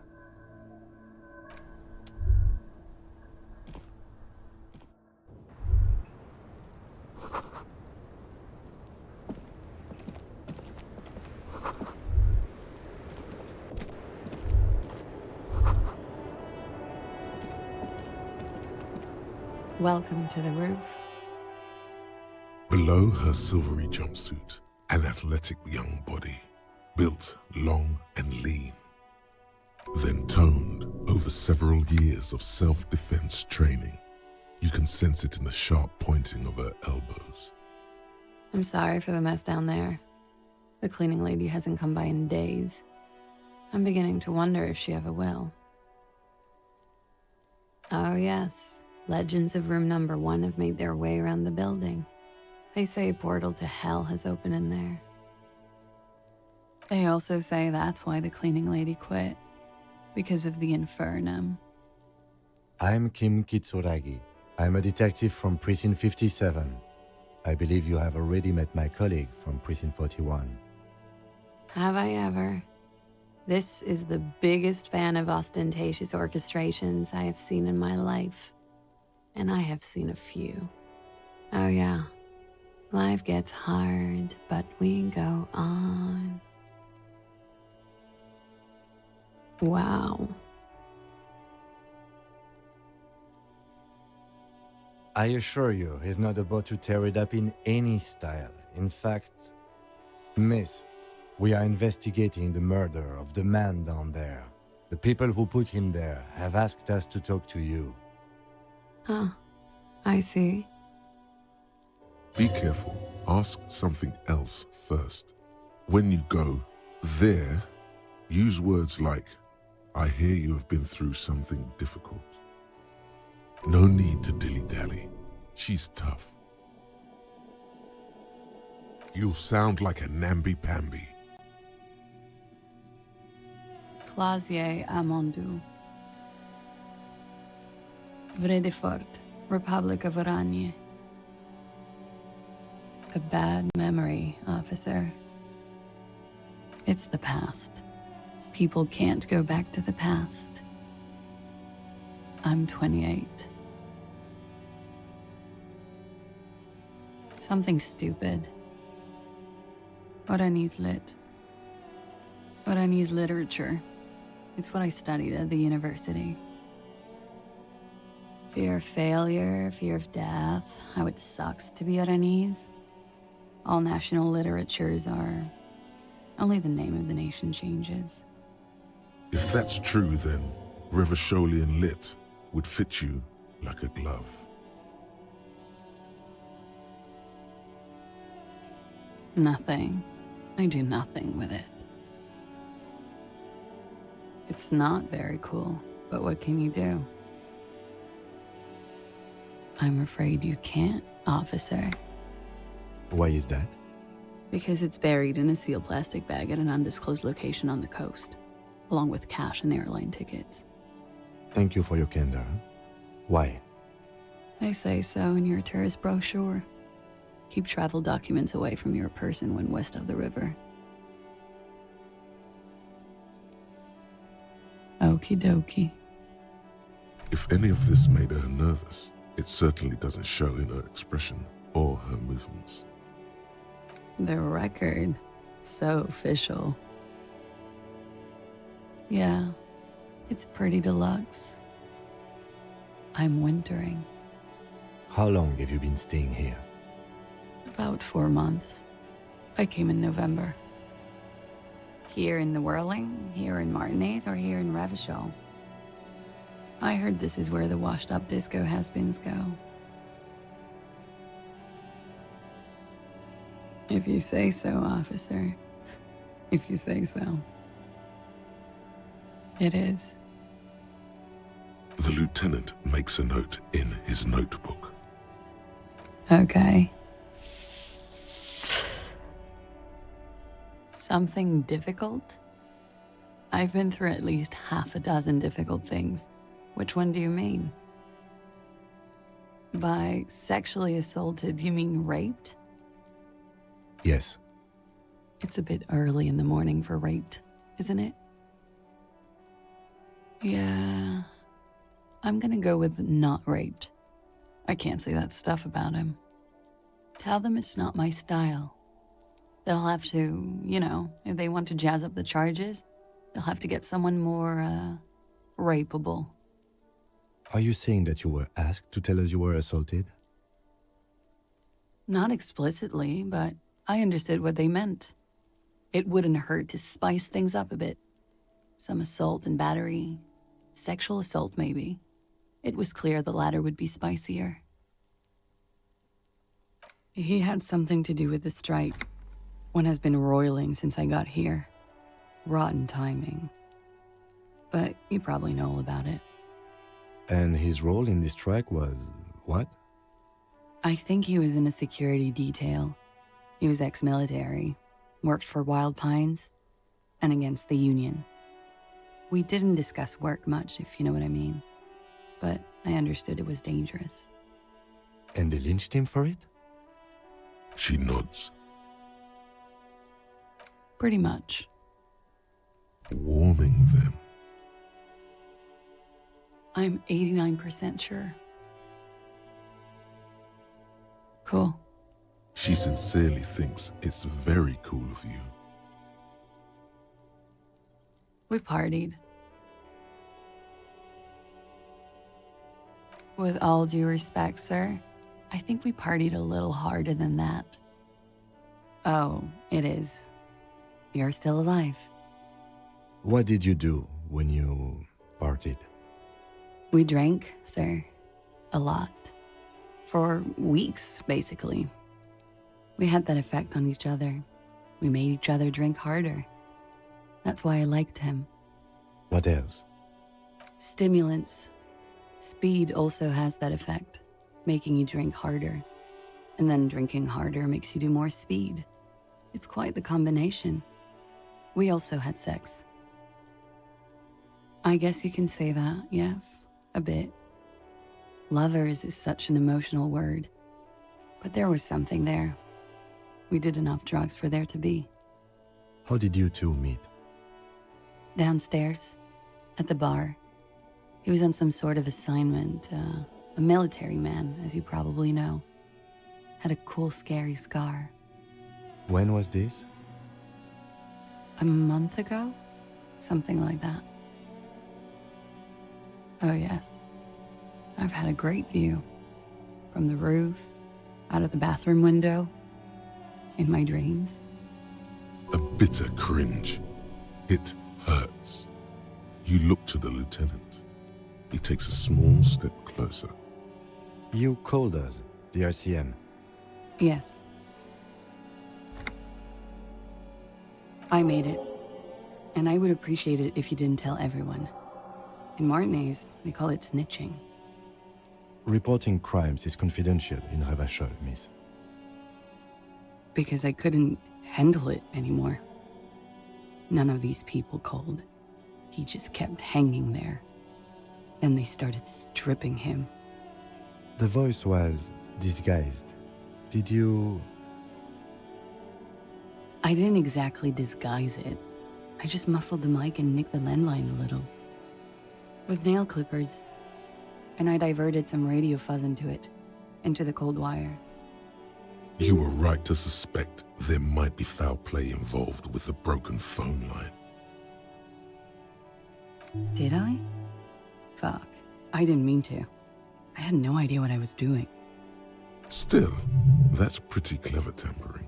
Simple and clever. Crossing the lines like that. Thanks. I don't know, sir. It was stupid. I was drunk, too. I was probably afraid the Union was listening in. Locals say they have ears in the wires. Thank you for making the call, miss. It was the right thing to do. I didn't want to, sir. But if I hadn't, he'd still be hanging there. I'm sorry, I can't do it. Not right now. Later, maybe. I keep seeing him. Like he is now. I can't talk about his... I don't know. Hair. I know it's difficult, miss. We can return to it later. She meant she sees him in her dreams. You pissed it all away. All of it. Elysium. They're frequent guests downstairs. They have a booth for Union members. They're probably down there now. Over drinks. It's been a long, boring winter. A little, yeah. Like you partied with the deceased? No, not as hard. I'm sorry to have to ask this, but have you had a physical relationship with any of the Hardy boys? I have. Which ones, sir? I don't remember precisely. Titus, obviously. But as I said, it's been a long winter. She breathes a silvery sigh of relief and weariness. The air on the roof feels humid. Should we head back downstairs, officer? We may have things to discuss there.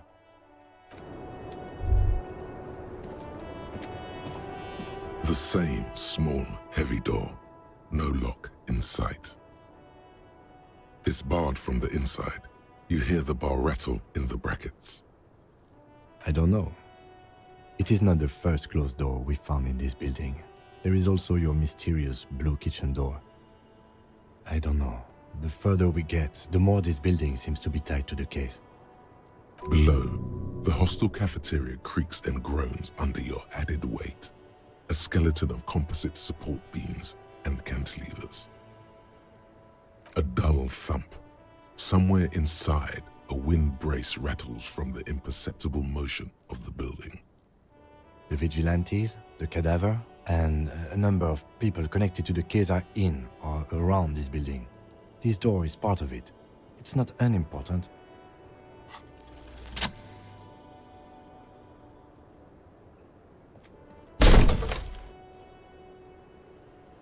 Something cracks inside. It is an unbelievably satisfying sound. Nice. Filling you with a belief in your own body. Sounds like the property damage wasn't in vain, at least. Would it hurt to look in? Bent metal, broken glass. Your path lies strewn with the broken forms of everyday objects. You are the destroyer, the bane of inanimate matter. Kudos.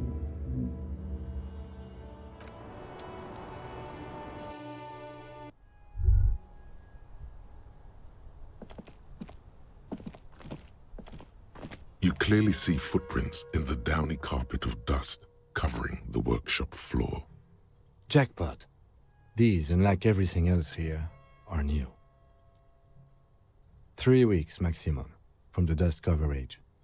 It could easily have been 1 week too. You know, officer, this isn't bad at all. It was a good idea to see where that door leads. Commendable work bringing us to this place.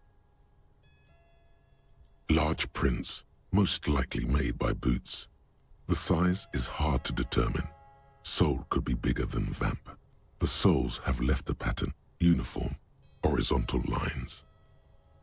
No, these little horizontal lines are different. They look custom-made to me. Or some kind of foreign print. Hard to say. Still a boot, though. The size looks about the same, actually. They're not the same shoe, but they could be the same person. Everything around you is quiet. The prints crisscross the workshop floor. It means someone snuck through what seems like a secret route, behind our rape victim's room, in the recent weeks. This may prove to be significant.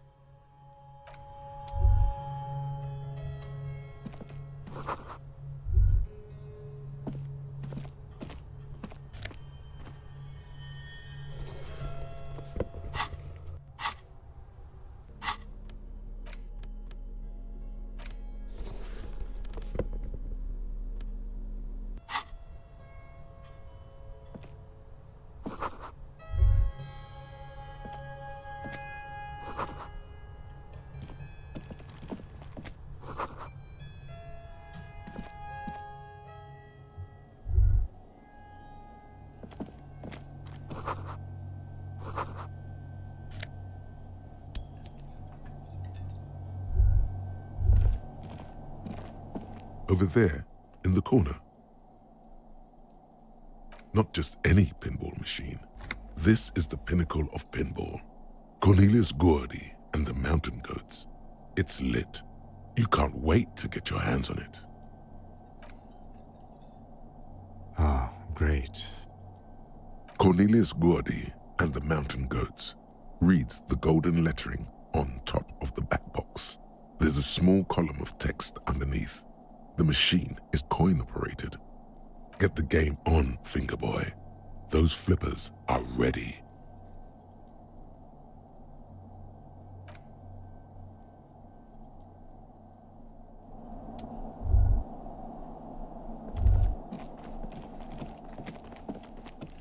You see a heavy steel door with a prominent dimple lock. It's painted blue. There must be a key somewhere. Probably somewhere in the whirling. It's not too important. We can get in and out using the roof door.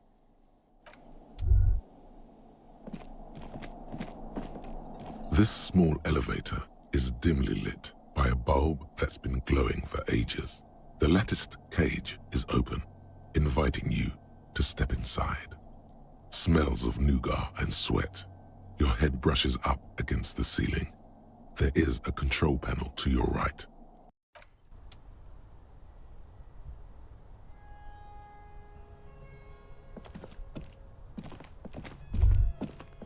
So this is where they brought 40 pinball machines to fix them up, a long time ago. Everything is covered with dust now. The lieutenant looks around the dusty, crowded room, inspecting the tools on the shelf. Looks like it. I'm guessing Martinez North 22 used to be a pinball arcade before it became a hostel? There are machines left over. Downstairs in the hall, next to the main door. One of them even works. I've seen one of the hearties bang away at it.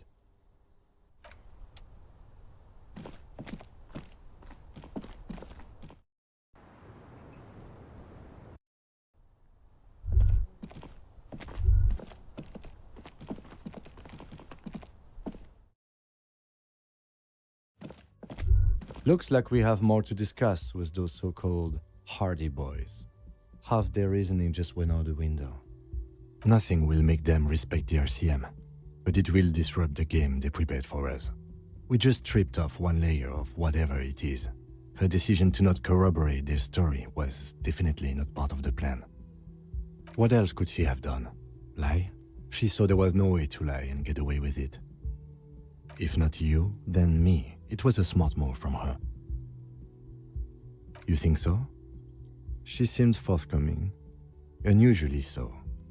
Being forthcoming about some things is a good way to obscure other things. The best liars are always forthcoming. Anyway, we should move. I suspect our investigation will bring us back here soon enough.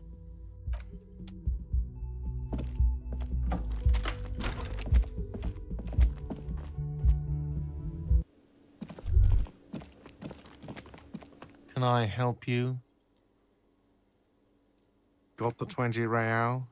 Good. You got the room for the night, but remember, you'll need another... How could anyone forget, asshole?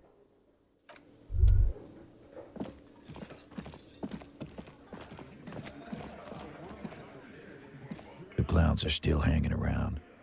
What is it now?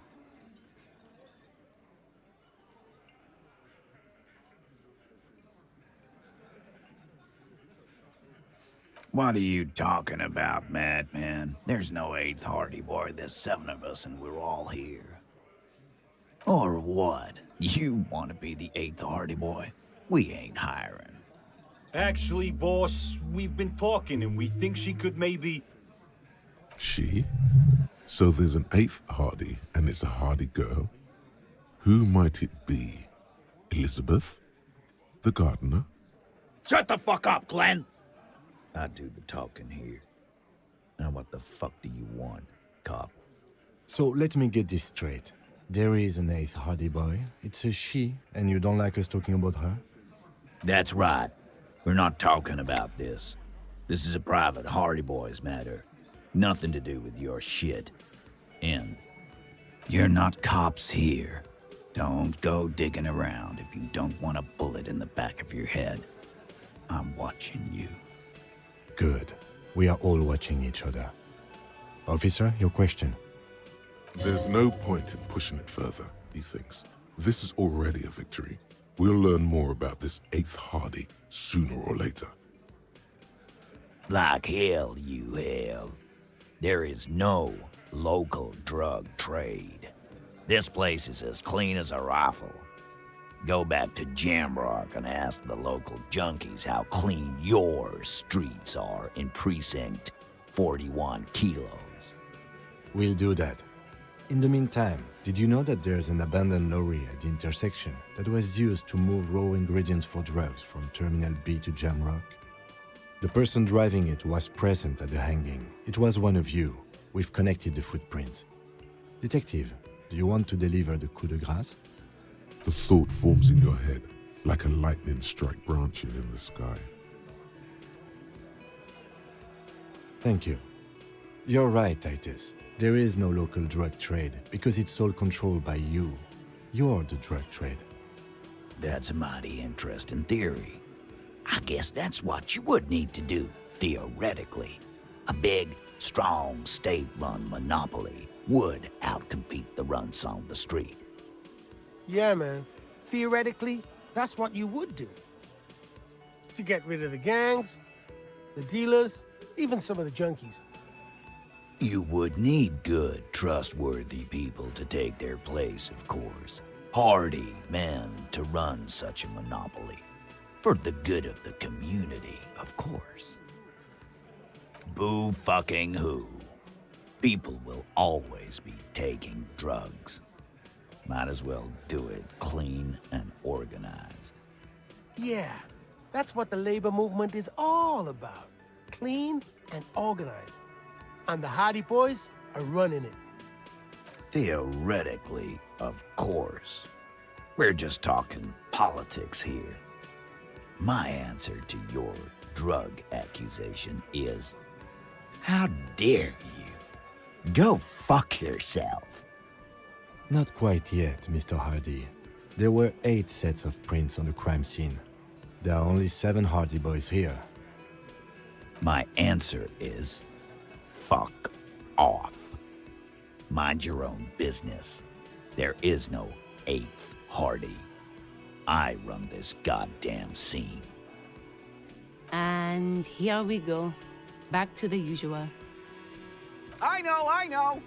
Fatty walked on all 4s. He's so fucking fat he left 2 sets of footprints.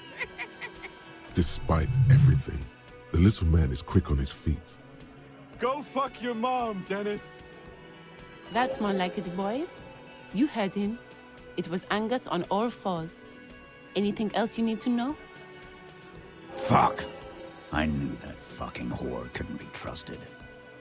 For the record, Titus Hardy did not explicitly specify the victim as a whore, nor did he say anything about trusting her. Oh, shut up and stay out of this, Liz. He raped her. He was out of his fucking mind. You have no idea. She's just in denial, asshole. You don't understand the traumatic experience. She's shutting down, and she doesn't fucking trust you. Yeah, she's crazy, you know. A crazy bitch. You know the type. She's fucked up. Lawman, I'm at the end of my goddamn rope with you. I fucking told you not to push her. His hands become fists. And you went and pushed her. I am gonna fucking hit you. Duck. Titus Hardy. Success. Titus backs off. Fists down, everybody.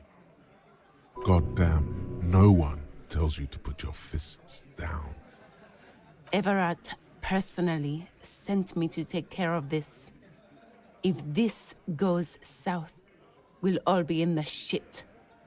But you, Titus Hardy, are going to be buried. Am I understood? Someone has to rush in to break the tension. The second in command. Look, Copper. We know that that fuck was a rapist and a killer. We got him confessing to it on tape. Show it to him, T. What's the harm, right? Here, jerkwad, listen to this shit. And then come back and tell me the soldier of the apocalypse was an innocent man. I'm sure we can find a tape player. Where can I listen to this? Why don't you try shoving it up your ass, genius? Yeah, play it with your ass, cocksucker. I'm sure we can find a tape player. It's not a problem. Your room had one. Or maybe it's too broken.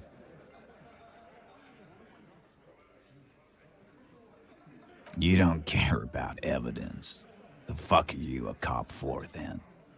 Pigs, T. They don't care about getting the truth. They care about getting convictions.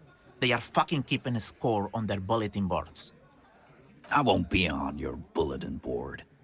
If you don't listen to the tape, we got nothing to talk about. You think we go into this shit deaf and dumb? You RCM aren't the only ones who know how to bug people. There's no university degree for that. We have machines. We're in logistics. How do you think a harbor works? It's advanced stuff. Understood? You've listened in on their communications. How long?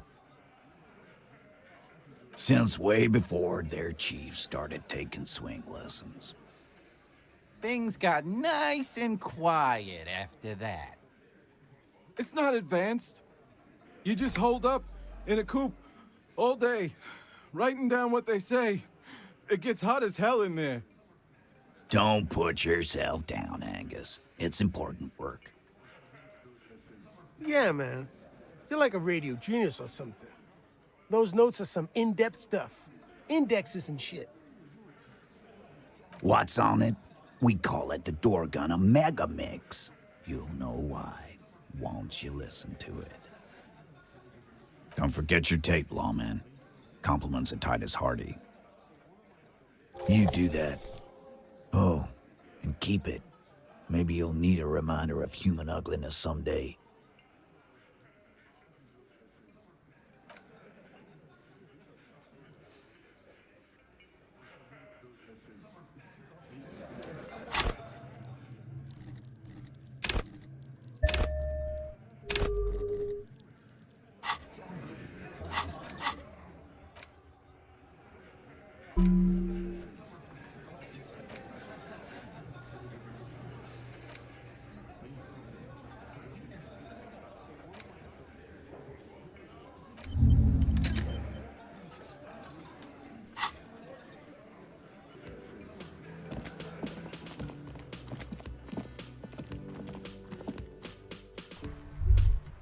Was that? Could it be? The Col de Mama Dakwa? No, it's probably just your imagination ringing in your ear. There seems to be an extremely high-pitched ring. Ultrasonic. Lena said it was very high-pitched, right? It's like something tickles your ear. There it is again. You're about to rediscover a long-lost species.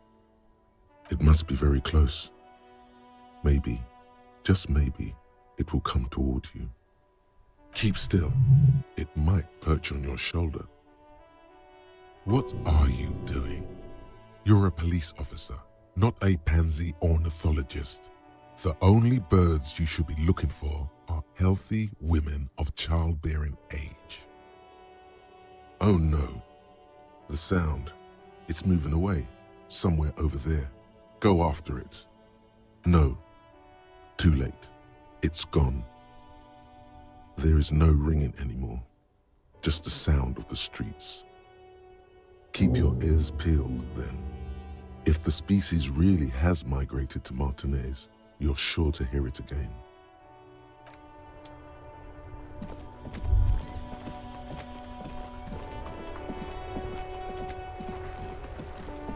There. Working class drunk. You know what this means, right? Cracked it. All in a good day's work. What do you mean, what did I crack? Look at how working class that drunk is. No. Stop goofing around, recruit. No, it's not. Yes, and you found him. Now go and tell the working class woman. Protect and serve, recruit. Do marriages make any sense? Does honor? You're not a filthy philosopher. You're an officer of law. It's time to ace this case and not brood over your reputation. We can deal with the perception management later. Not honorable, recruit. Not honorable at all.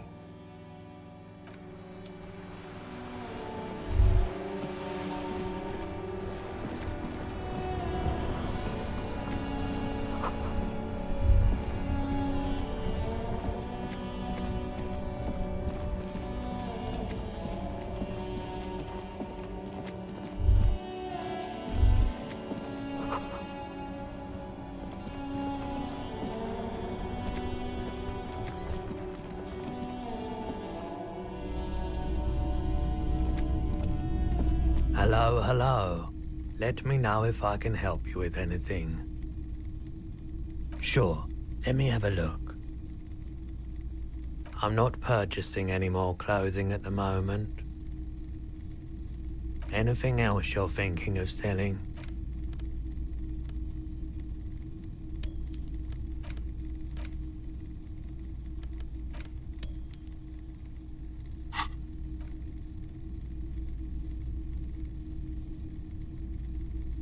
Another time, perhaps. Sure thing. You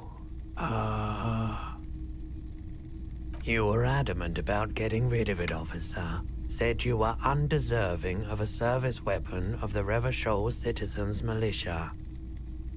And I don't like keeping guns around the shop for long. Off-the-charts photon emissions. The unhealthy kind. He's not telling you the whole story. It seems he's trying to spare you. You weren't quiet yourself, officer. You were very distraught. You said the gun was a threat to your life and that you can't trust yourself with it tonight, and that you need the money. When I said that I don't normally buy firearms, you put the gun barrel in your mouth and sort of sucked on it. Then I agreed to take it.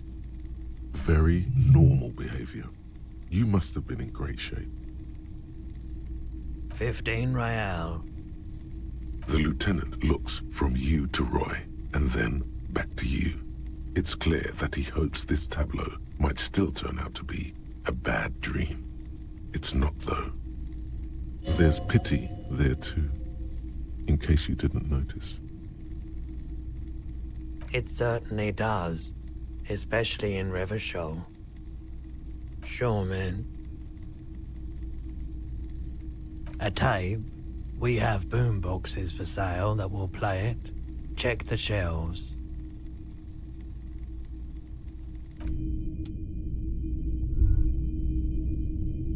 The boomboxes on the shelf look well-loved and well-traveled. Chipped, dented, they stare at you with the unblinking eyes of their tape reels. One especially catches your eye. Deep gold and amber plastic with a big old handle on top.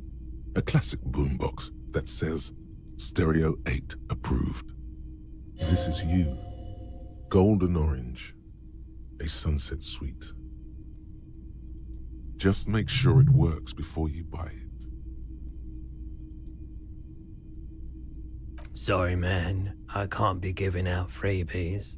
Never have, won't now. Is the Harman Welsh W2. Made in Vespa. Designed in Seoul. Plays all reel-to-reel formats. 2mm, 8mm, 12mm. It's even got a little radio in there. It'll set you back 12 real. A discount? I do have to keep the lights on, man. It's 12 real. Careful. You can only do this once.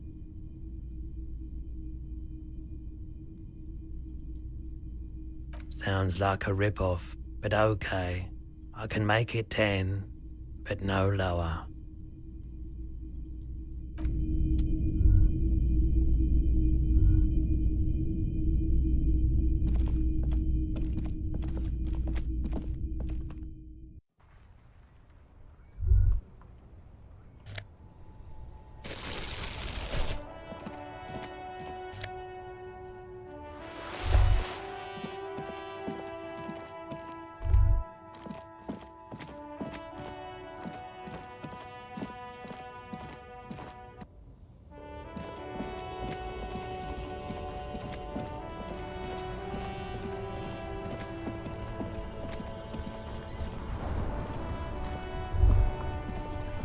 I have really outdone myself.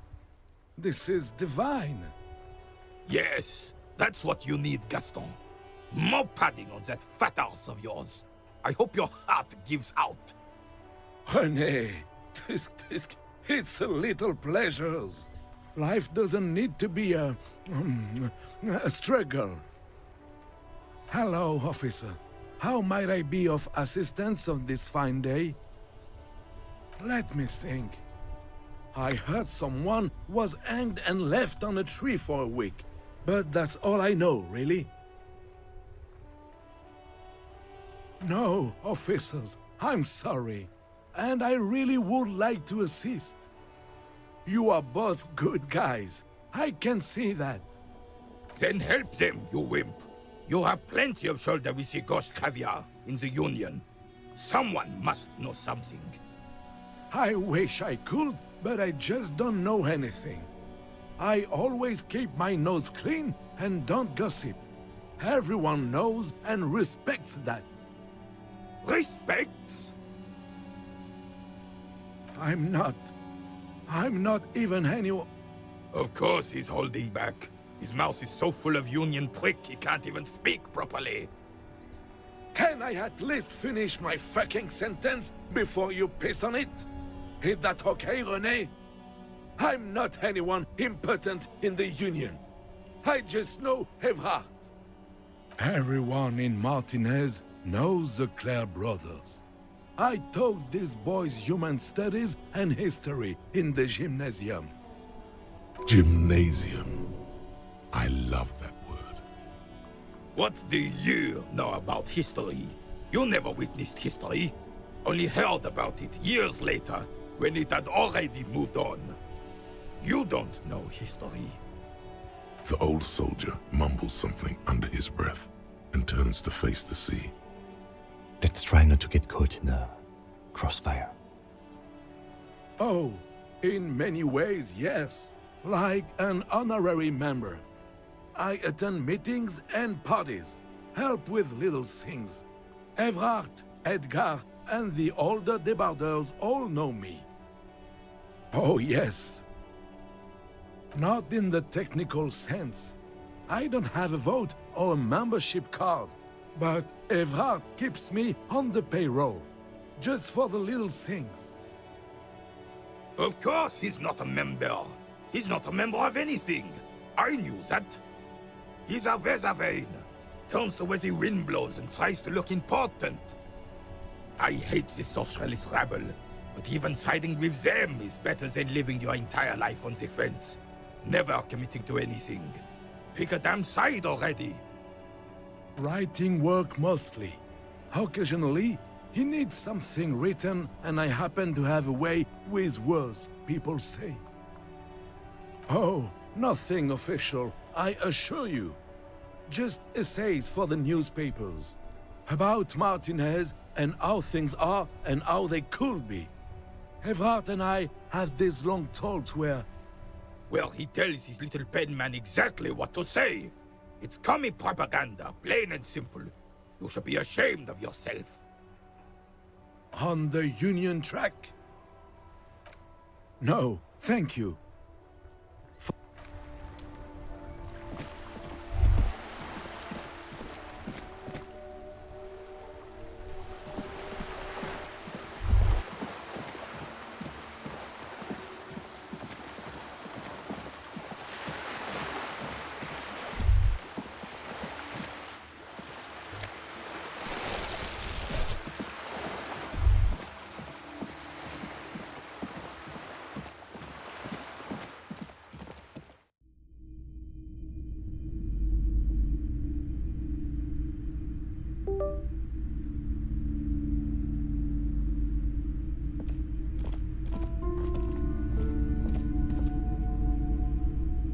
Hello again, esteemed officer, and welcome to Crime, Romance, and...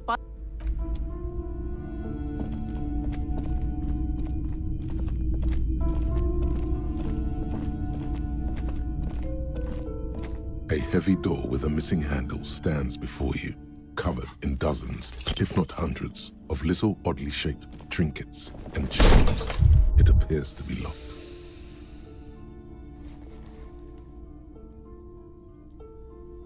Ow, shoot. Whose moronic idea was it to just run through the door? Don't you know that things like that hurt? Are you alright? These looked pretty intense and painful, I must admit. What is going on there? I warn you, don't tempt the spirits, officer. It barely looks like you've done any damage to the door, however. It's still locked and closed, covered in dozens of little charms and trinkets.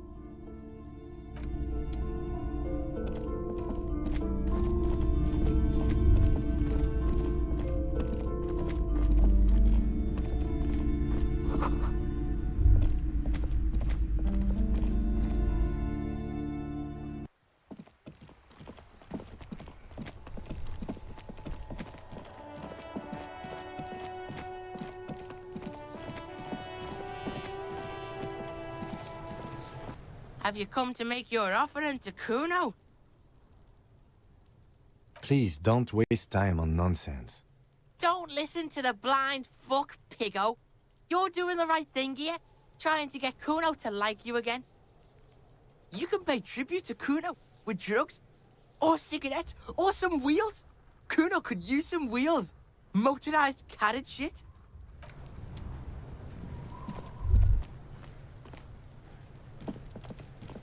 The trash container stands in the spring snow. The smell of rotten food rises to greet you. You see soggy cartons, dirty rags, and organic waste. The container sounds a muffled gong.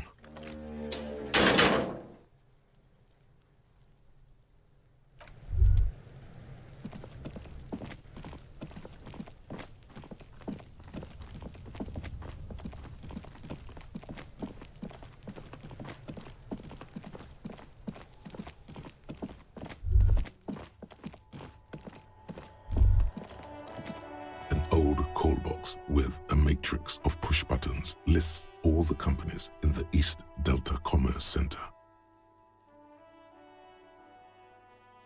Nothing happens after you ring the doorbell.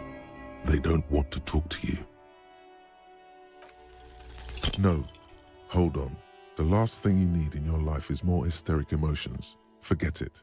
Find something else to do. This button looks new, but someone has removed the name card. Nothing happens when you try to ring it. Huh. This button looks new. It's probably not going to get.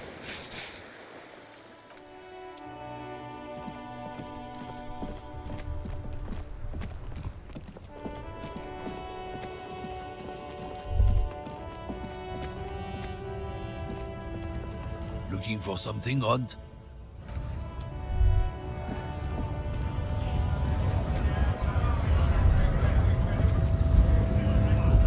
Right to work! Right! When a bunch of ungrateful, lazy cockroaches can't get their act together, decide to block honest work for other people. Beats me. They mumble nonsense about board rules and workers' rights, while we have the right to work! When the man moves around, you perceive some serious abs underneath his tight-fitting shirt. This man is in shape. There's something odd in the way he carries himself. His set of clothing looks vaguely mismatched. The different pieces of the attire seem ill-fitting. His shirt is far too small and an unpleasantly tight fit, while the overalls, held up by a belt, seem to fit a man with much more corpulence. He ignores your question, choosing instead to turn to the emaciated workers, raising both fists in the air. The clothes are obviously not his. Silence is the answer. There's something off here, but he won't say what. You've been talking to him for quite a while now. Something is off with this guy. Ask him where he's from.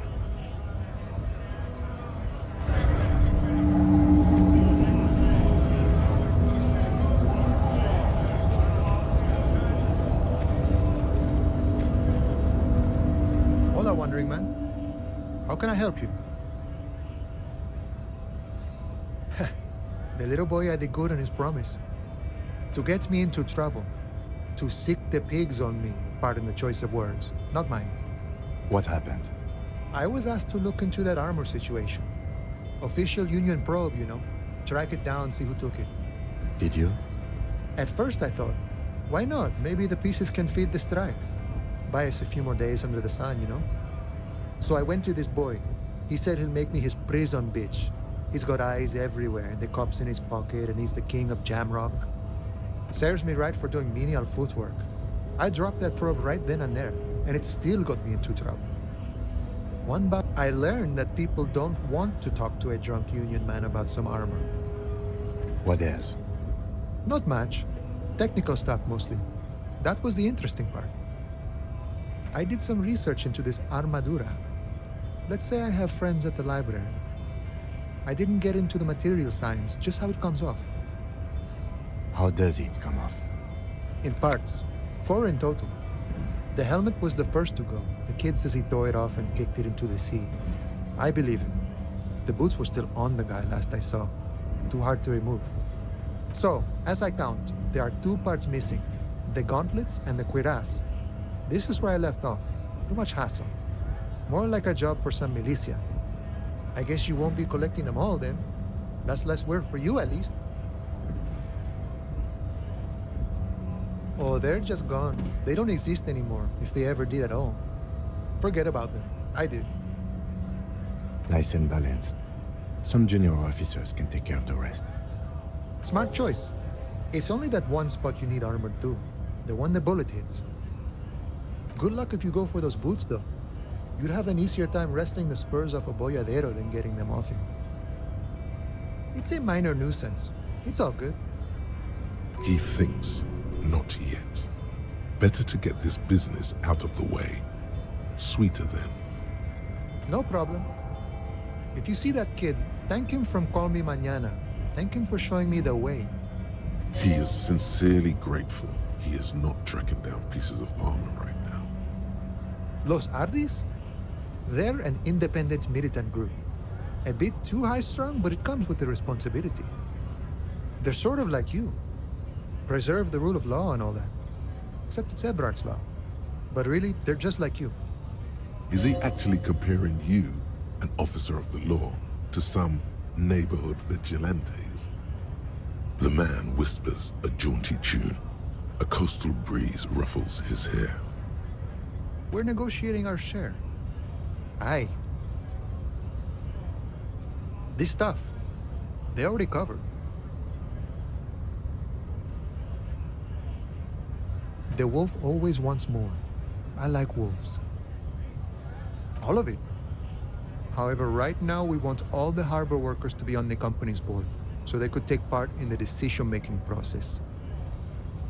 I think it's best you make up your own mind now that you've met him. In my eyes, he is a capable organizer and a decent businessman. I guess you kind of get to be the village chief. He oversees the harbor, makes deals with the owners or other relevant parties, watches out for his own. By that, you mean corruption? By heavens, why would he not be corrupt? We live in a harsh and disordered world, see? And in this world, the old man is corrupt for our benefit, and we know it. Appreciate it even. He is, personally, not too lavish. Okay, he's reasonably lavish, sure. That's his prerogative. It's not like you want a saintly demeanor on a corrupt motherfucker. That would be a manipulative illusion. Besides, there are no non-corrupt systems in the world anyway, and moralism is the most corrupt of them all. Not you would like to say. But then there's that weasel door. Sure thing.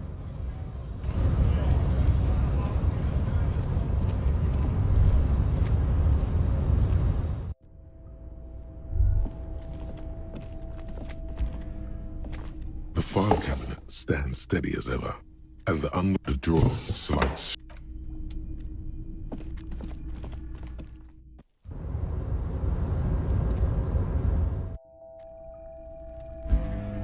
The already familiar cold touch of plastic welcomes you as you pick up the handset. It's unclear whether you actually have muscle memory. Right now, your finger is just drawing vaguely occult patterns in the air. Undoubtedly, no. Sure, why not? Muscle memory is a tricky thing. Nothing tricky about that. You just do, fail, repeat, until it works. All it takes is motivation and practice.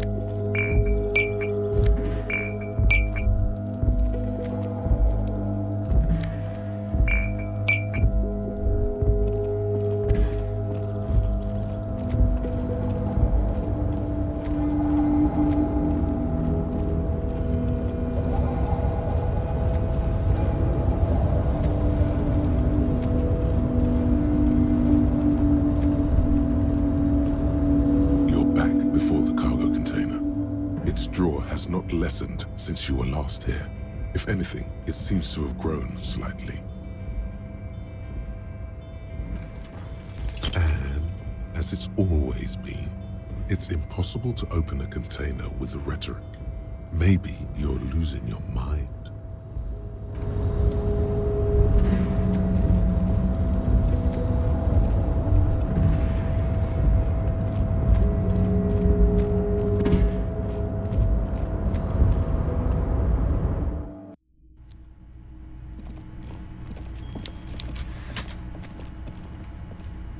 Mr. Dubois, I hear the meeting with Titus was a glowing success.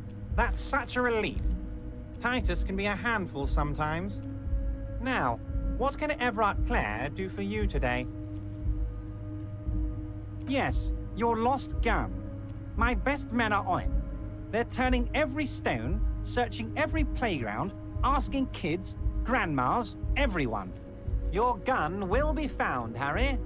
Let me assure you of that. It's just a matter of time and effort. The only way to find it seems to be working with him. He might even be holding your gun hostage. Harry, I was only trying to be tactful. A lost gun is a dangerous thing. I can't have it around in my neighborhood. Kids could be playing gun roulette with it as we speak. Teenage gangs could be arming themselves. Get a hold of yourself, Harry. I assure you, we are working on locating the missing sidearm as well. Excellent, Mr. Kitsuragi. That's excellent news. Looks like we have a friendly gun-finding competition on our hands. Let's hear it, Harry. It's Harry. Harry Dubois. You don't feel like either one of these things. You know what your name is. You have a sophisticated name, like that of a count, or a beautiful man. And I can work with you, Harry. Now, what else can I do for you? Harry, you're not simply a cop, you're a star. A bright shining star in the drab law enforcement sky, outshining all other stars. You're a superstar. Nonsense, Harry. You lit up this container when you walked in here. You're my golden boy. He's probably just making a guess based on your recent activity in Martinez. Family? Harry, you're not a family man. There's not one peep of family in here. Unless you think you're a family man. Do you strike yourself as a family man, Harry? Well, yes. I'm sure you're going to make one little boy or a girl very happy and proud one day, Harry. But of course, Harry, your precinct is the 41st and you live in Jamrock. You're a Jamrock boy. A long way from home, but that's okay. Of course, Harry, of course. Let's not... Most certainly, Harry. By all means, Harry, what's on your mind?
The tear machines. Your bottles clunk into the machine, and the money appears with us. Do you know what you should do with that money, kiddo?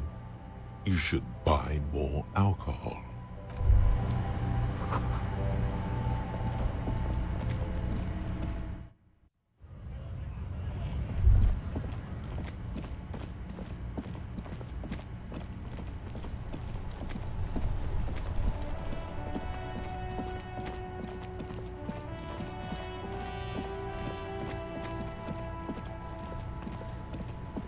Have you come to make your offering to Kuno?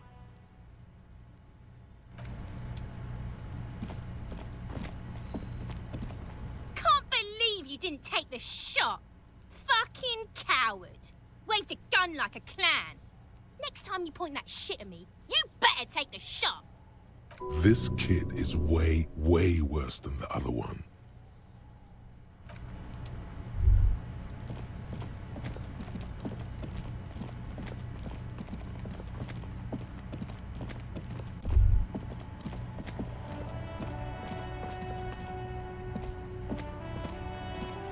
The dented yellow mailbox greets you with its graffito and bullet holes in the front.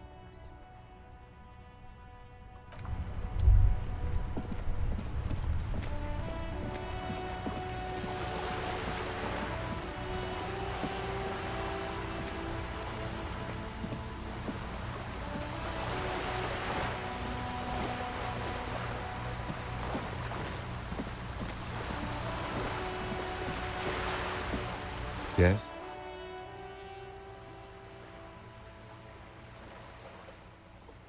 What do you want to know? What's there to say? It's just stupidity. The cop kind. Our precincts can't decide if Martinez is part of Jamrock or the Industrial Harbor. Yours or mine, as if we somehow own parts of the city. Typical street gang mentality. So we've let the Union make a mockery of law enforcement here, and now it's come to its natural conclusion. Well, sort of. It's less a matter of who gets to police Martinez than who has to. It's an orphan district, in other words. I think the dispatch desk just told both our stations about the hanging. There was quite the brouhaha at the 57th, I can tell you that. Time to settle it, they said. Cop off. But I assure you, I am not their finest or toughest, with 102 cases solved. What I am is least interested in a pissing competition. So he volunteered to represent the 57th, but not out of competitiveness. On the contrary.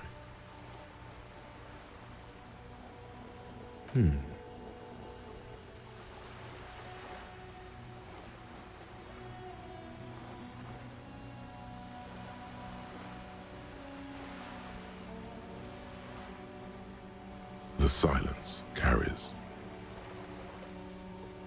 Yes, it's a wholly pointless matter. Forget I ever mentioned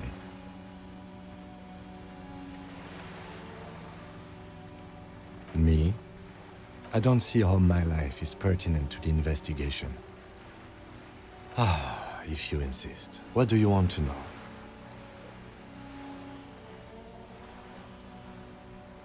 That's because I'm half Seolite, or quarter. My father's father was from Seoul. So was my grandmother, but from my mother's side.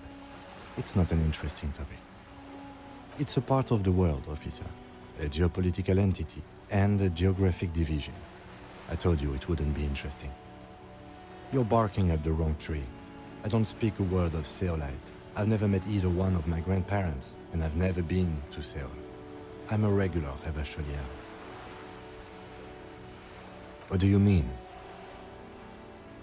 I have no idea what you're talking about. I can't say that it does, no. When I need to think, I just use my notebook. The lieutenant produces his small blue notebook and idly thumbs through a few pages. That's where his conversations with himself take place. You're super lucid, yet psychedelic. You don't need office supplies to connect to your nervous system. You're special. No. Your brain sends the signal to your lips, but they refuse the order. Something is paralyzing them. You're pretty sure it has something to do with the lieutenant's eyebrow. It's like you're locked down. Something the matter, detective? This guy's got authority off the charts. With just the flick of his eyebrow, he's able to make you his thrall. Nothing. You better hope he doesn't abuse his authority. There's a lot of it.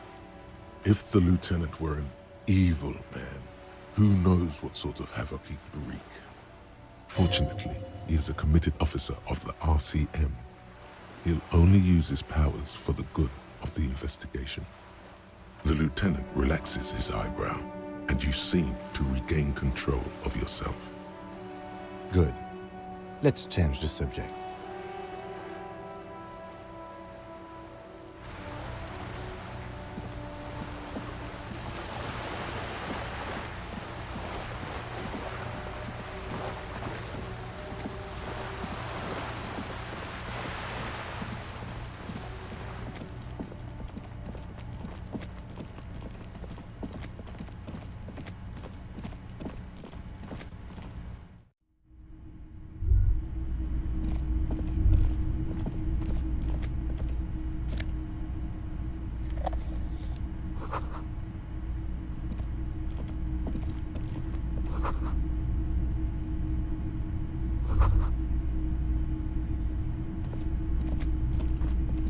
A row of mugs sits on the shelf. Each one depicts a human figure. A dark-skinned woman grinning amidst mysterious symbols. A broad-shouldered man shoveling potatoes, and others. A little ring. Though cheerful, the images on the ceramic make you vaguely uncomfortable. The images betray a lack of interest in human beings. They are merely unflattering caricatures. The owner of these mugs doesn't like people of other ethnicities very much. This person is unhappy. The lieutenant picks up one of the mugs, then puts it back down with a look of disdain. I'm beginning to feel better about breaking into this man's apartment. This is the flag of Revachol, the suzerainty. This isn't just one sun, but there are little suns dancing around the big sun. This is the sevenfold sun miracle. It's an optical atmospheric anomaly the first settlers saw. Happens in cold weather. 6 small suns around the big one. This complex halo phenomena is how old Revachol got its flag. Mm-hmm. The tenant is an old-fashioned guy. The flag doesn't seem to mind. It's just a colorful fabric with a sun sewn onto it. Like all feudal flags, it looks like a children's drawing.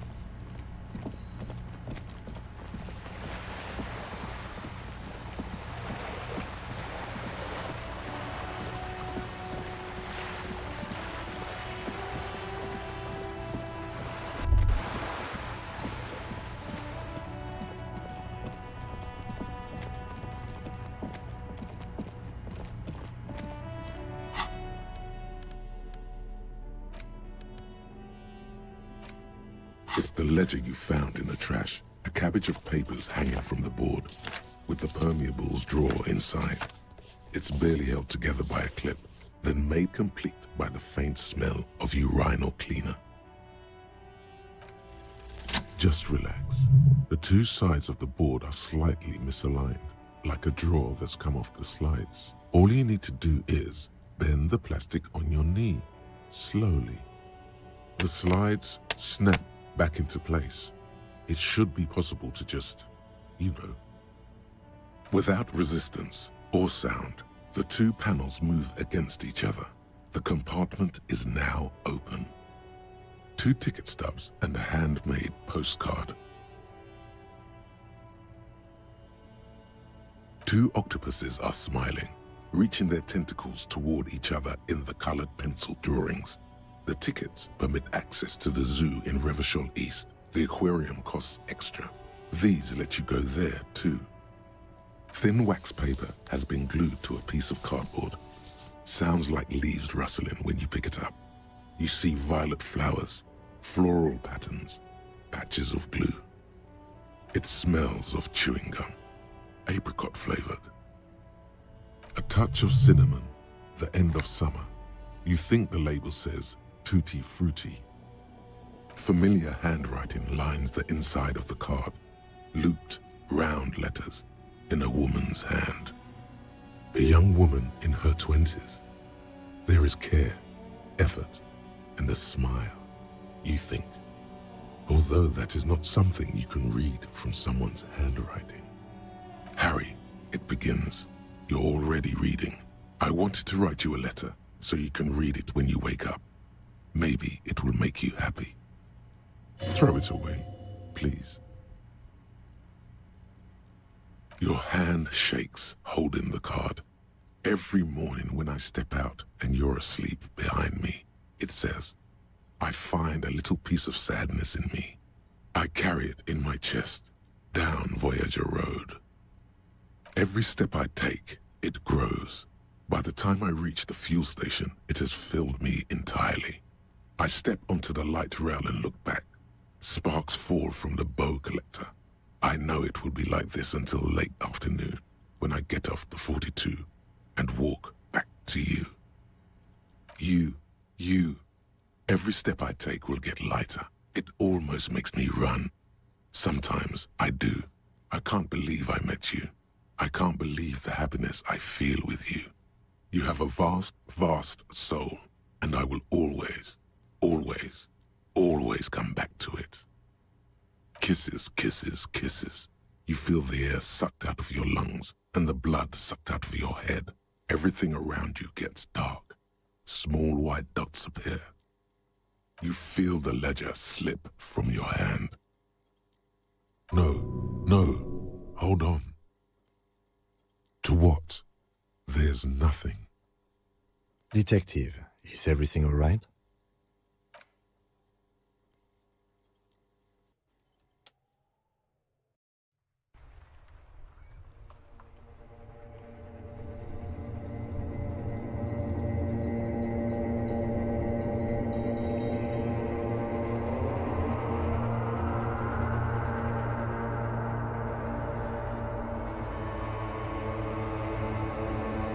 There is nothing.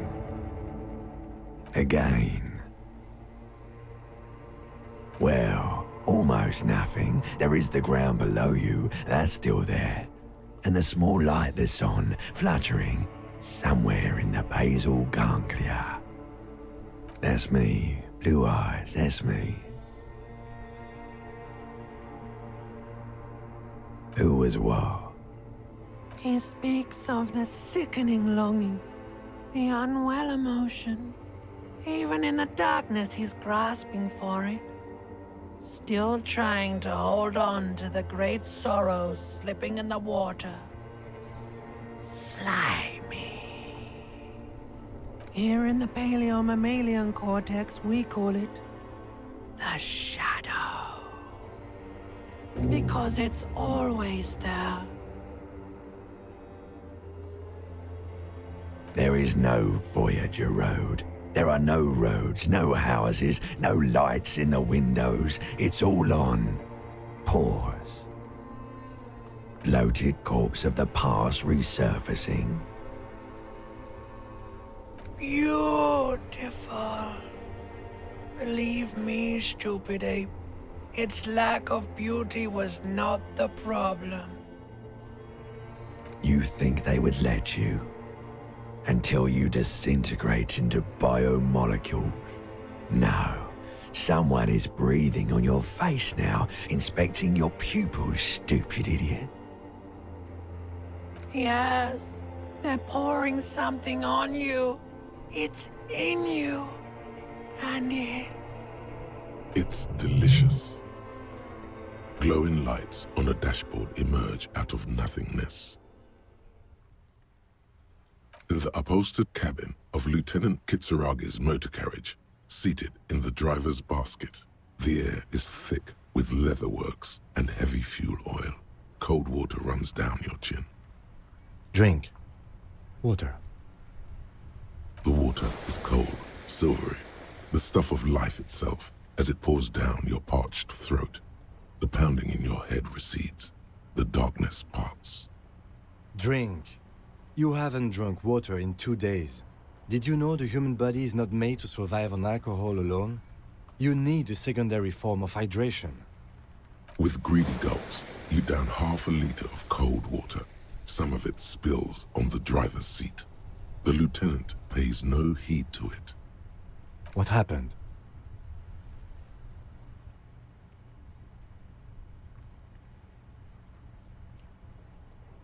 That does sometimes happen.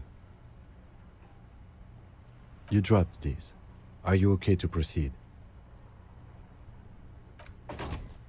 Good.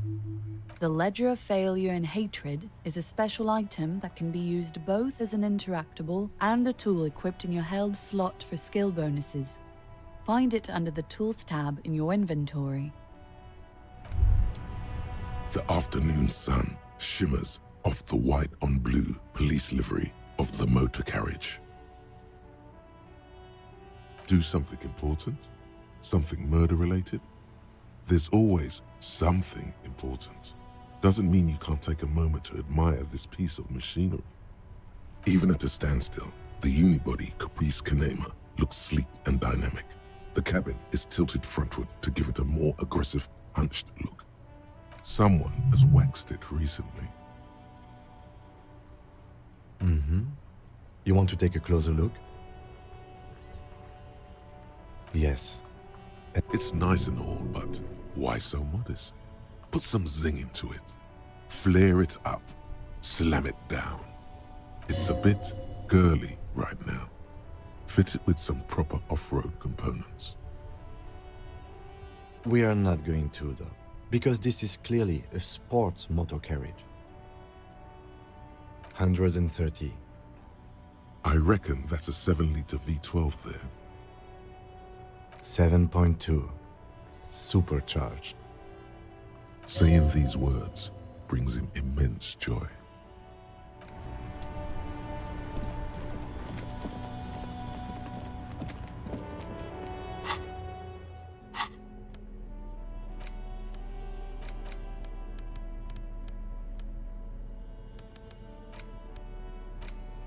It's the ledger you found in the trash, a cabbage of papers hanging from the board, with the permeables drawer inside.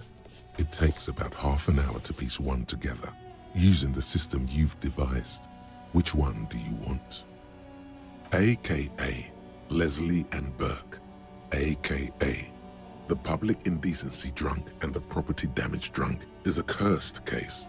It has been passed from unsuspecting officer to unsuspecting officer for 10 years. On January 29, the unsolvable case made its way to you. Why you accepted it is unclear. Every officer, and indeed most civilians in general, know it's unsolvable. You were so drunk you didn't remember what it was when you signed on. That, or you were high. Leslie will always take his pants off when he's drunk. Burke will always trash everything. It's just what they do. It is their nature. You cannot change the nature of a man, and you can't lock them away because public indecency and small-scale property damage are not punishable by incarceration.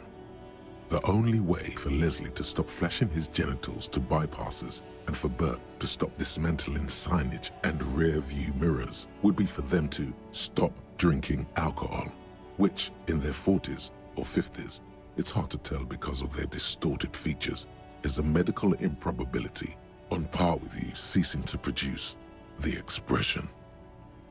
Threatening fines, dragging them to the station, locking them up in the hellholes they live in, locking them up in the station, hypnotherapy, even trying to get the local gang of Zemyaki to take them out. The Zemyaki gave them ethanol so Burke and Leslie would expose and rampage even harder.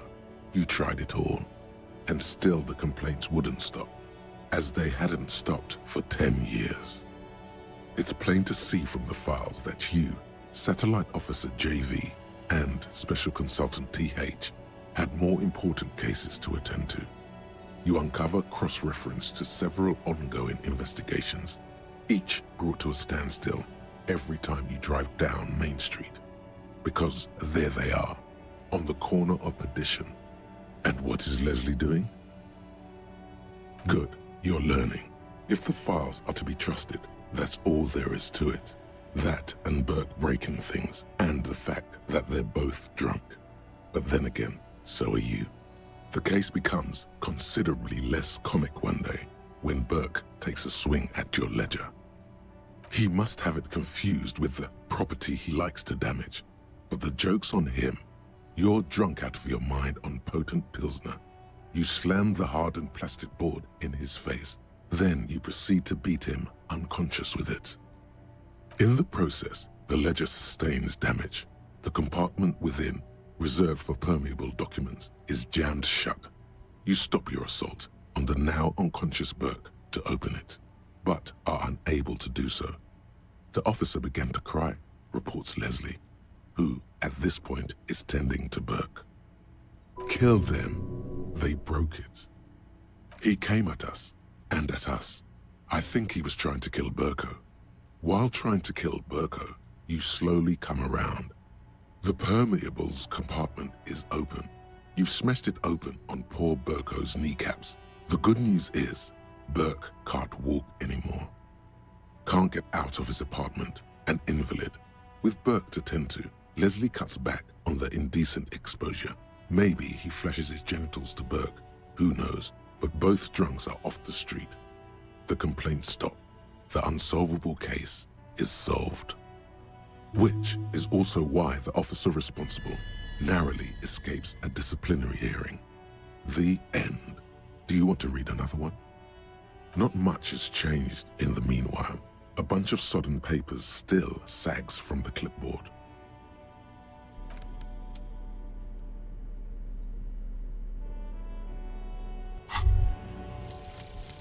Anti-Object Task Force. Behold, the Anti-Object Task Force has assembled, God's avenging angel, arrayed against the lower emanations of the Darkened One. Shoe racks, tape recorders, motor carriages, and doors. So many doors. You're not just pounding it all to pieces. You're reforging the universe, from the anvil of the heavens to the worms below. Indulge in it. Be bold. Have an impact on the shape of creation. Out of the furnace of your rage. A new reality. Also, you should trash your room again.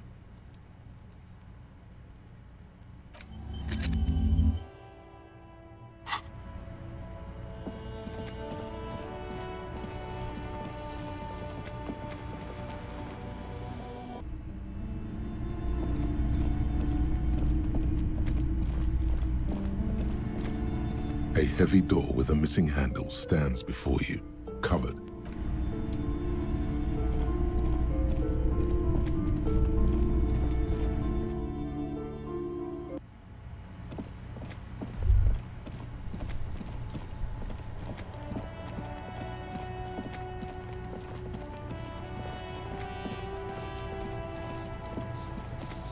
Have you come to make your...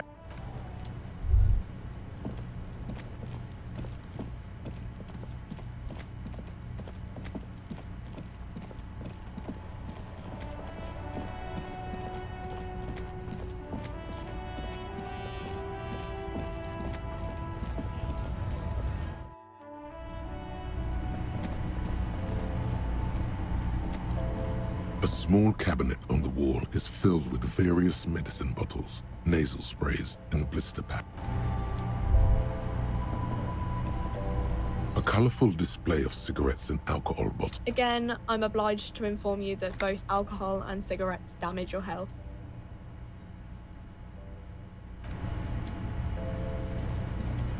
The tear machine stands in the corner. A sign says, 1 bottle equals 10 cents. No. You need tear to use the tear machine.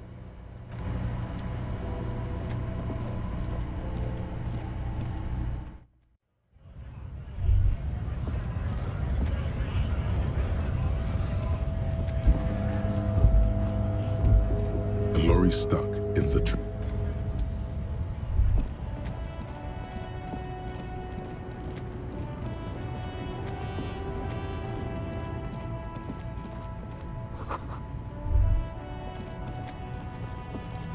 A lorry abandoned by its owner, stuck in the interminable traffic jam. The smell of cigarettes enclosed the...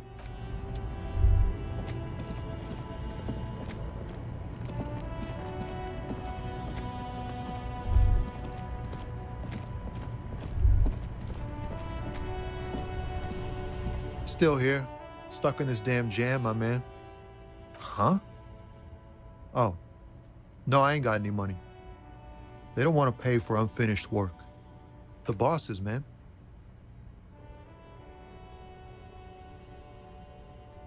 Makes sense. It sucks is what it does. Your best verse? You don't even have a bad verse in here.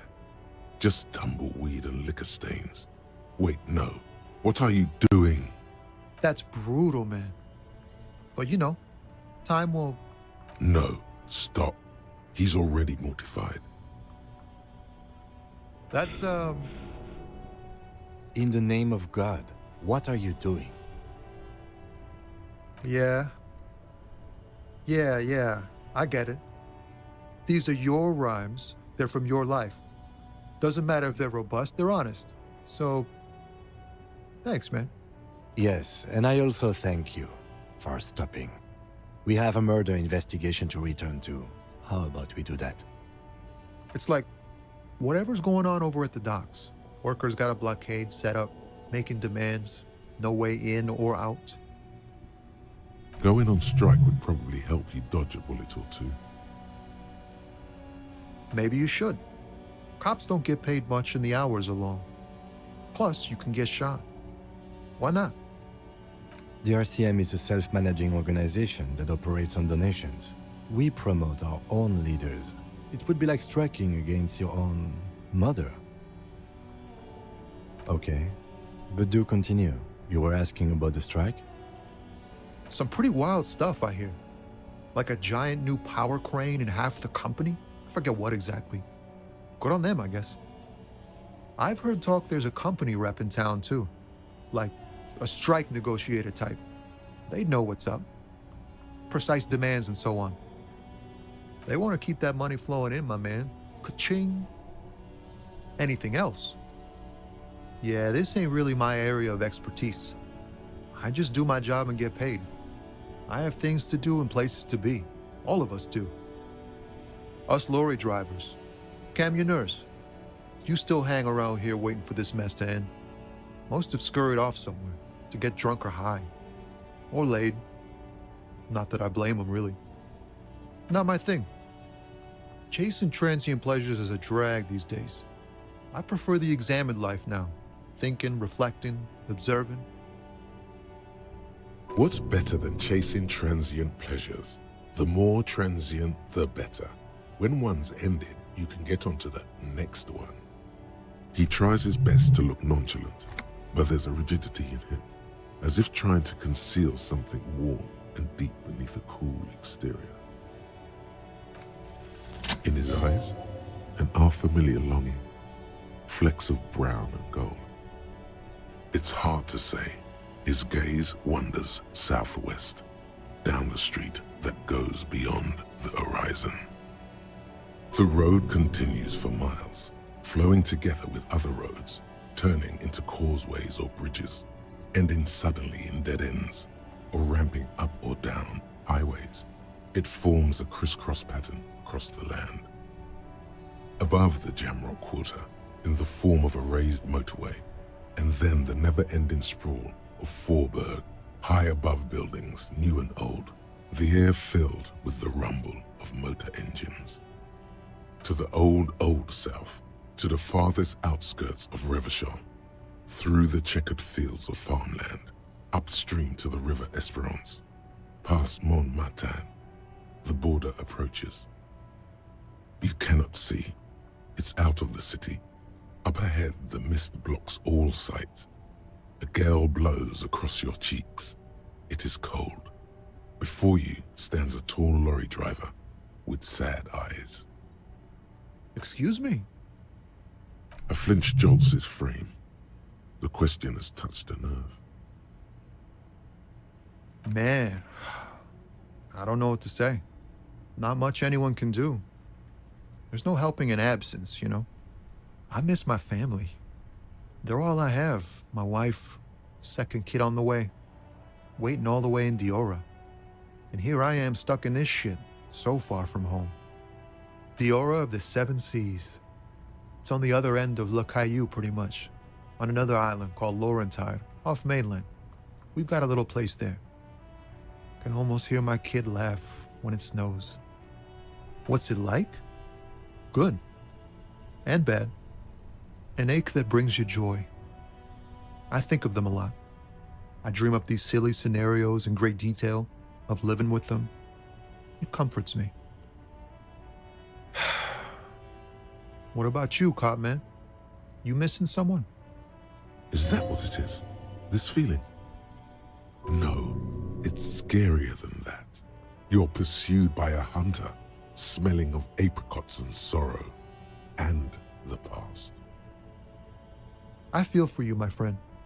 It's bad enough to know who you miss. Missing like that doesn't feel like it has much of an upside. But, thanks for this. It's nice to talk to someone, and I know it wasn't easy to ask. I hope you find your way through your own troubles. Wow, You work hard. Oh, yes, you hustle. You're a provider. It's tough out there, but you keep it real and provide. Look at yourself. You're a human pedometer. You must have walked 200,000 steps down cracked asphalt, mosaic, sand, and linoleum after you re-emerged. That is the sign of a hustler who never gives up. The world is harsh and people are evil. You didn't make it that way, and you won't let it break you. You ride. That's just what it's like, life and death. But you got gills on your side, baby. Got those black papers with the faces of the innocents on them. You bring in the Franco Negros and the Solas. It ain't easy, but you do it, day in and day out. You didn't make the rules, but you won't lose. You're a cop, and a sprinter, and a money printer. Yeah, you're in the sales business. Shake 'em for shit and then pawn it off. Law officer style. Sure.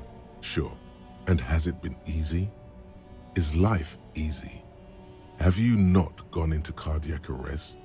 Are you not about to have an anxiety attack or shoot yourself in the mouth? But you still hustle 24/7, ride or die. Now, ask yourself, are you rich? Get out of here. You're a pauper. You work harder than anyone. Almost rode yourself to the grave, and you're still practically a hobo. Why is that? Boo-hoo. The system is broken. The establishment is keeping me down. That's not the fuck yeah attitude you're used to. What is this? Why are you so poor? Because of the taxes. G-Man's got his jam-covered sticky fingers in your pocket, stealing from you every time you buy, sell, walk, talk, fart, so much as sneeze. Every time you wipe your ass, they got their direct and their indirect modes of taxation. Sales tax, excise duty, extraction tax, alimony, one tax that doesn't even have a name. Plus there's the stuff people in other countries pay for. That makes them ask for more money from you. Here, total tax duties add up to 98% of all your money.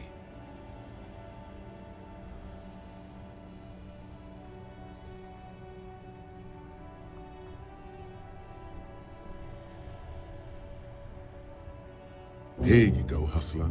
Fight the righteous fight. Free the people. Keep it real. Keep it street.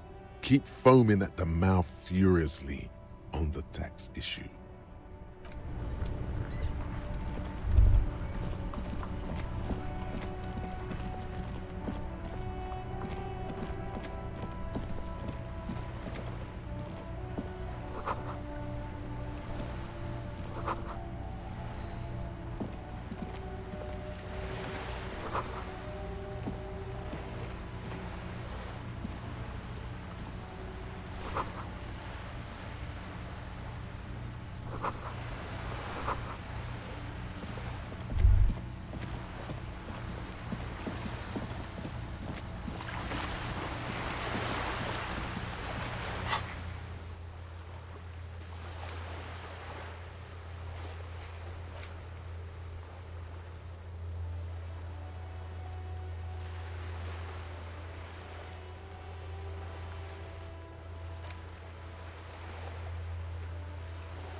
This medicine cabinet is full of wares.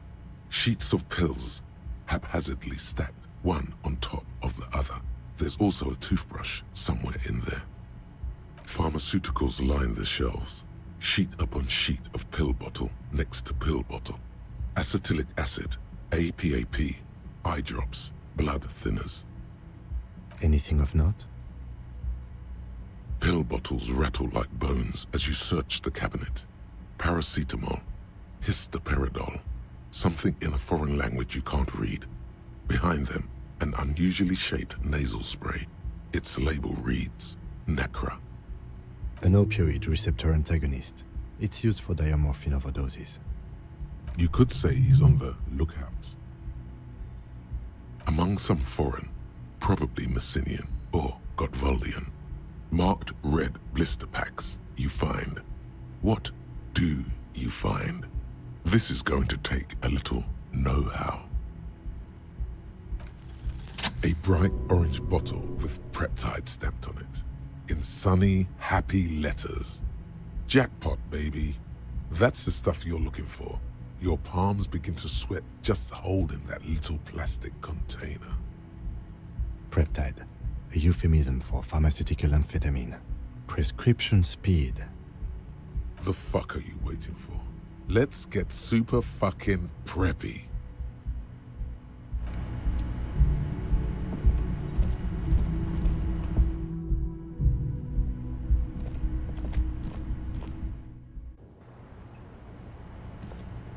Officer, it's a fine day for questions. It sounds like the boys would have preferred my saying it did happen. I didn't want to get caught up in this. She is not at all worried the tape will contradict her statement. What does that recording say? We are in the process of listening to it, but haven't yet. She nods, exhaling a dense cloud of cigarette smoke. Not my favorite topic, but okay. How about we, change the subject to something more lighthearted now? Yeah? Thank you. I've put a lot of time and effort into it. Technically, possession of narcotics is legal in Revachol, but you should still reprimand her. With money, sir. It's not exactly the NT-star size caboodle I intend for it to be one day, but it's getting there. Oh, yes. One of my favorites. It cures many ailments.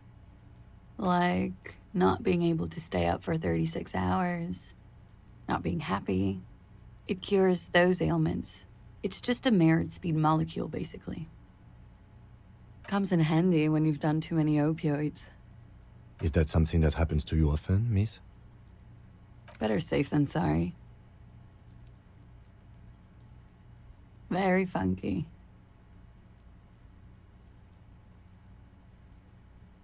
I did not. Mystery solved then. I kept wondering where it led. There may be more to this mystery at some later time. She's holding back. Let's make a mental note for now. Huh. This isn't good. She's straight as a stick, suddenly. She feels like quarry, encircled. Her eyes dart to the door. Okay. I'm glad someone's had fun. She's lost in thought. Eyes narrowed, forehead furrowed.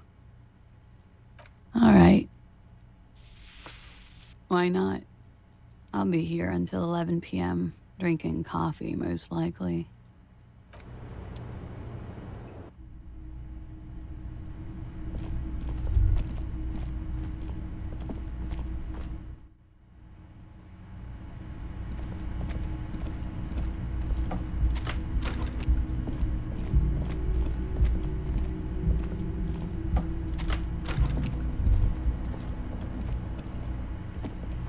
The window stands broken in its frame. Cold wind blows in. The shards face outward. Whatever broke this window came from the inside. A fine web of scarring covers the back of your right hand. but none of it is recent. More likely a projectile than a held object.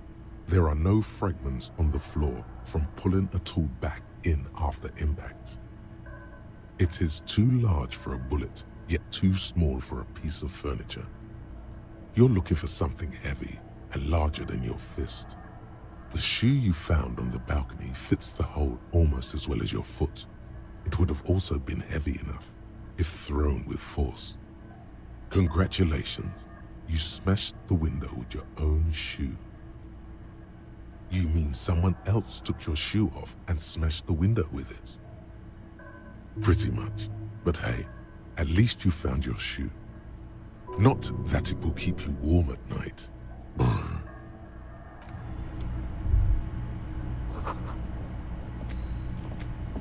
The compact tape player is still and silent. Seems it has completely broken down now. There's no fixing this one. This would have been very helpful with the Megamix, but it isn't anymore. My Kinema only comes with radio. Let's try to find a new tape player. Perhaps we should talk to Roy at the pawn shop. He has...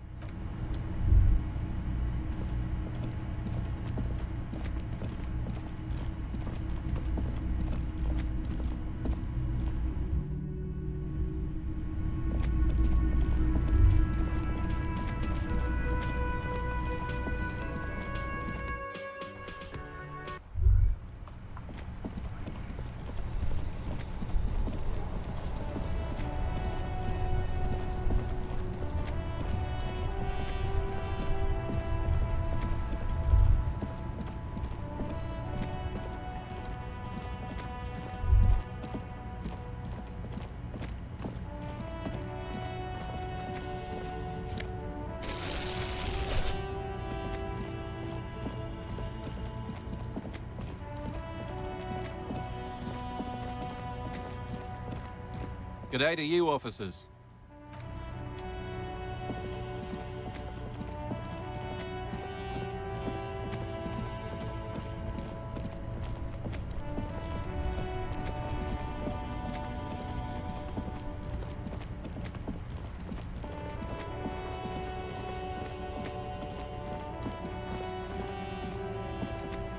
Hello again, sir. Oh, that's Auntie Billy. She's nice if a bit distressed. I think she is a bad husband. Not very nice or helpful. I do my studies at home at the moment. I have to help Mum keep this place running. Mum says it's necessary to do both because it builds character. Mum says a proper worker is dutiful. That's how you get ahead in life. You succeed. There is stress and unease behind these words. She's reciting etiquette. Mum says it's peachy. She was a little afraid at first. There's talk about this house being cursed. Behind her, the window has been boarded up. You sense the boards creaking, twisting for a second, and some kind of doubt in her tense shoulders. Cursed in the way that makes them say that no business has ever really thrived here, sir. That they all go... Exactly, but we've been doing fine so far.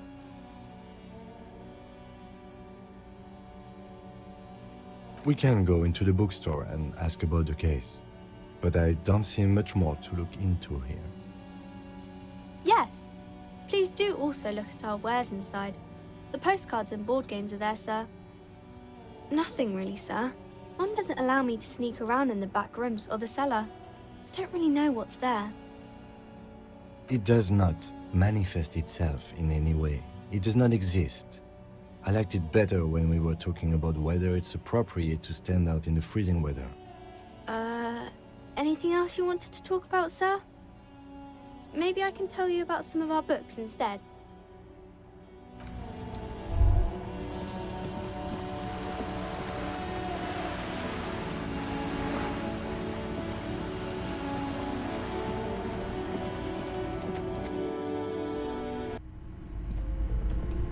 Hello again, esteemed officer, and well cursed? Who said that? Annette? I will have a word with her. This place is not cursed. It has a robustly magnetic energy. good for commercial activity.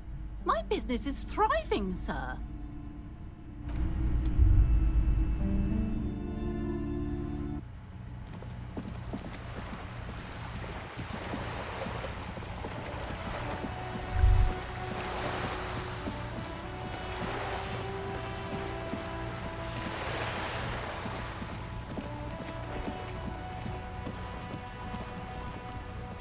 A sturdy metal door guards the southwest entrance to the apartment building.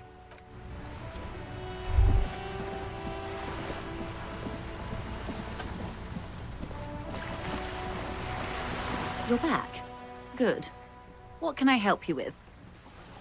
What we do? I'm afraid I don't speak for Wild Pines as a whole. It's a giant undertaking. The Pines' core competency is logistics. Container shipping, freight, that sort of thing. See those airships there, blinking? Those are the shipping side of things. And that is the terminal.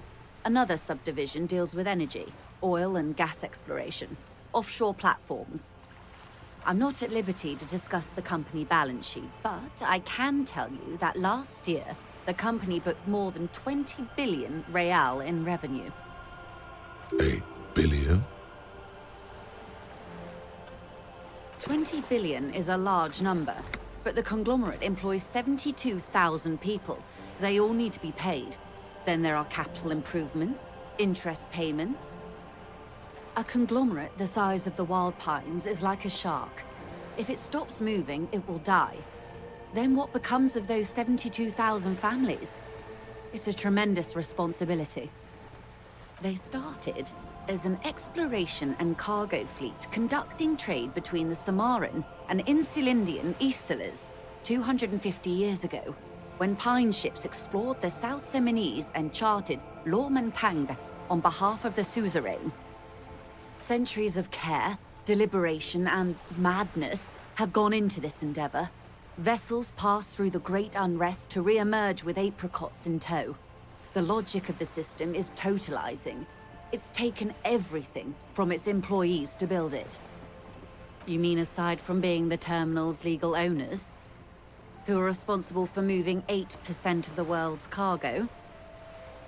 There are no minor cogs in the system. Each terminal must be accounted for, lest the entire system break. Every hiccup in such a system means thousands lose their jobs, the world over. I'm here to assure that doesn't happen. With your help, hopefully, says her warm tone. More lessons in basic reality? My favorite part of the day. Go ahead, ask me anything. These are unimportant times, Detective. You and I were born after the dust had settled. 1,000th of a second too late. For the big time. The smile of a predator. No doubt what she's got in mind. All men are predators, dear. Nothing much to be done about that. It's all a matter of where you get to file your teeth. The revolution. It's quite easy. Every 100 years or so, our species gets together to decide what's next, who gets shot in the head, and who gets the mineral rights. It's a real kerfuffle. Those would be the communists. Generally speaking, 40 million people got shot in the head during the World Revolution. But the communists, they all got shot in the head. Oh, and the anarchists too. They shot them well. So well, one forgets they even existed. Did they ever? Before they got shot themselves, they shot 2 million people. Yes, the Red Deluge. The Insulindian Deluge, they call it. Oh, lots of people. Even the king got shot in the head, or thrown beneath a horse, or drowned. Accounts differ. It was unceremonious. Just as well, he wasn't actually the king. Just the king's nephew. The real king abdicated and lived out a long and productive life as a venture capitalist in Grad. Yes, King Guillaume had a nose for bad PR. He ran before it. What is the expression? Went down? Anyway, Gil got out alive and his nephew Frisell got shot in his place. Him and tens of thousands of his wonderfully fascist kingsmen. It was a wild time. The liberals got the mineral rights. And by mineral rights, I mean everything. Liberals are usually middle-class people, Detective. Or the remaining gentry. The beneficiaries of the pre-revolutionary arrangement. Some were rich enough to stay with the Constitution, with monarchy. Big mistake. Others bet on the revolution. They were called the Ultras, or Ultra-Liberals. They fared well. They didn't win so much as survive. We were the last ones standing when the war ended. Everyone else got shot in the head, remember? We. She's one of them. Of course. To foreign intervention. The Coalition. Those people really took the mineral rights. The Coalition of Nations. Grad, Mesk, Vesper, Messina, Oranje, and Sur-la-Clay. The arms center of the world. They landed here and ended the revolution. It was the moralist thing to do. There is bitterness in her voice, tempered with understanding. She is critical, but ultimately understands the cause. The moralists believe in keeping everything exactly the way it is. They believe in mineral rights, and not shooting people in the head. At least not in the same manner and volume as the others do. They are the long-standing provisional rulers of Revachol now, the coalition government. The rulers of Revachol, and also the world. These guys are strong. This is their zone of control. They embolden the RCM with crumbs of the same law they took. Technically speaking, you are a moralist. Of course. Not easy to be moderate about head shooting in your line of work. Rooty tooty, pointy shooty. That's the way of history. The turn of the century revolution? Don't answer it. It's a trick question. The revolution began in '02 on the Isla of Grad, though by the end, nearly the whole world had gotten involved. It wasn't a who, but a what. A pandemic of Zarat, a particularly virulent prion disease, which the authorities in Grad proved unable to contain. Then Mazov came along and overthrew the government. From Revachol and Grad? Not far. The world managed to cauterize itself. Mazov's government was overthrown in '08, and the coalition crushed the Revachol commune 2 years later.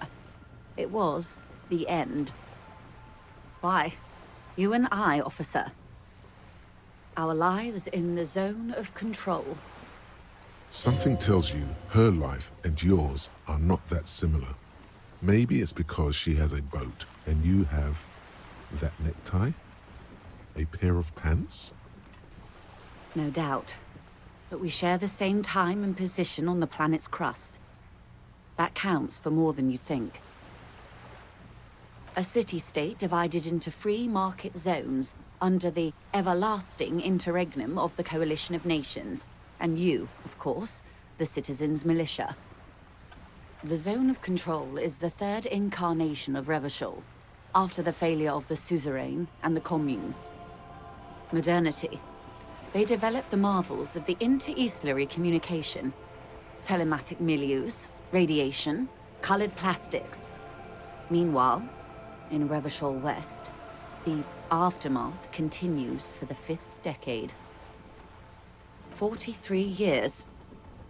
Hard to fathom, I know. The 20s saw a decade of urban war, west of the river leveled, offshore platforms in flames. Still, it's regarded as an improvement on what came before. '08 to '19 was simply hell. The 30s? Things settled down in the 30s. Revachol East transformed itself into the world's largest tax haven, with the international community's blessing.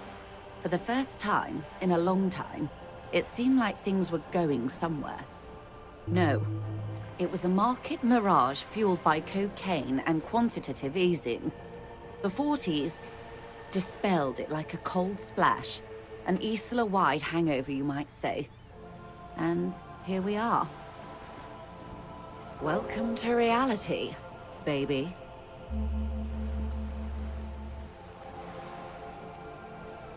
Good question. What would you have done differently?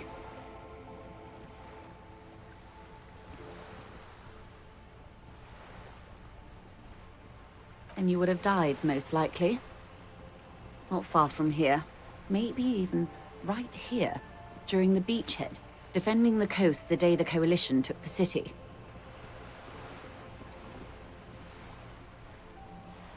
The cold runs down your spine. She gestures toward the waters. The wind stops. There is silence on the dark water of the Martinez Inlet. Then you would have died fighting against them. Long before the beachhead. Our time is a shadow cast by that day. They are what they are. Who knows? An afterbloom may yet come. Anyway, enough sentimentality. Is there anything else you want to know? Not so fast. Who is she in all this? Ask her who she is. She owes you an answer. Glad to have been of assistance.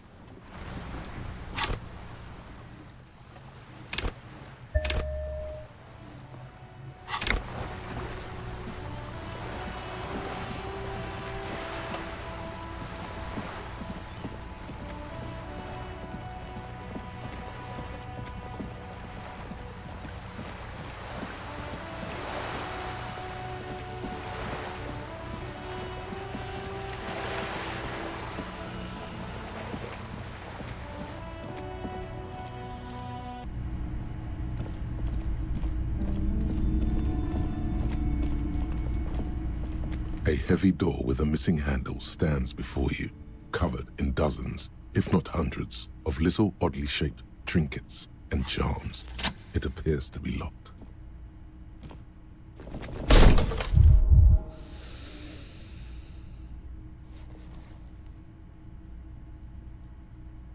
You smash into the wood and see a small crack appear on the doorframe.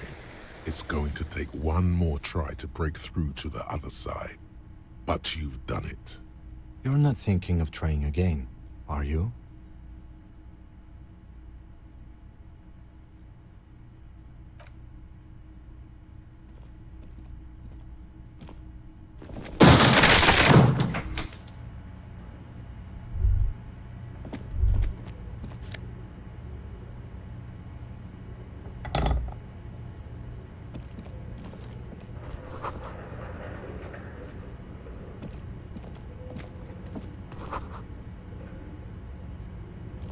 What is this place?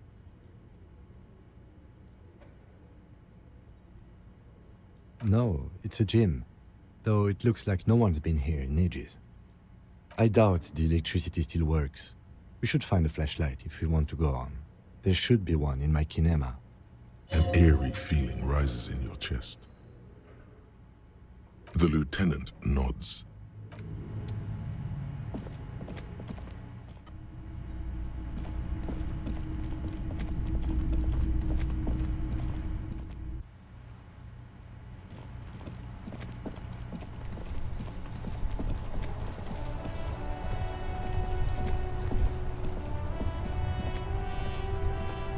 Inside, you see a set of steering levers, a radio microphone.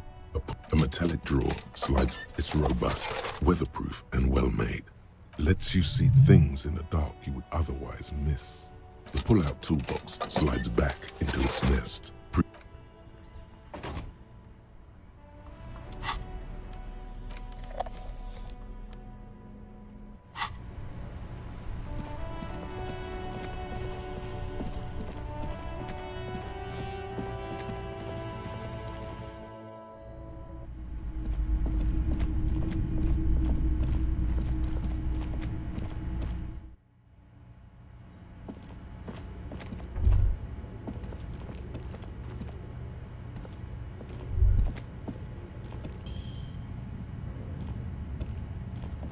barbell waits patiently on the floor, like a dog for its master.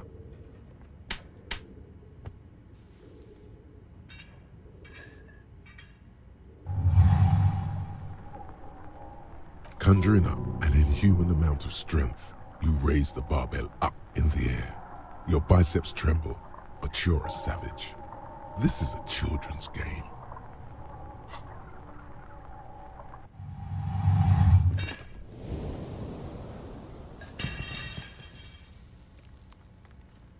A warm wave of accomplishment washes over your head as you drop the barbell to the floor.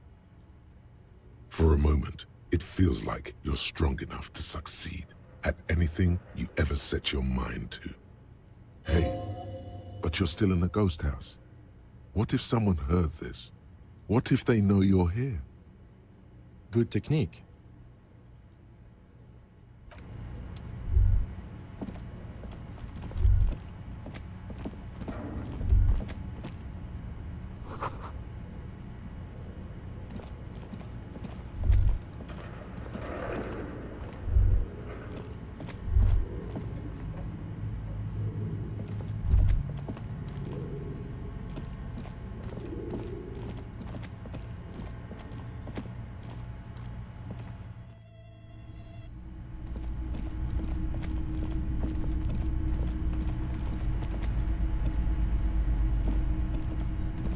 You broke down the back door, the wards, the door. It's all gone now. Dark psychic energy leeching onto my shop. I suppose it's all over now. I guess there's no escape. Just a door? This place is cursed, Detective. They don't call it the doomed commercial area for nothing. Just look at the sheer amount of companies that have failed in this house. I hope you're happy now. Happy that you've ruined everything. Now that you've broken the door, the curse is coming to get me as well.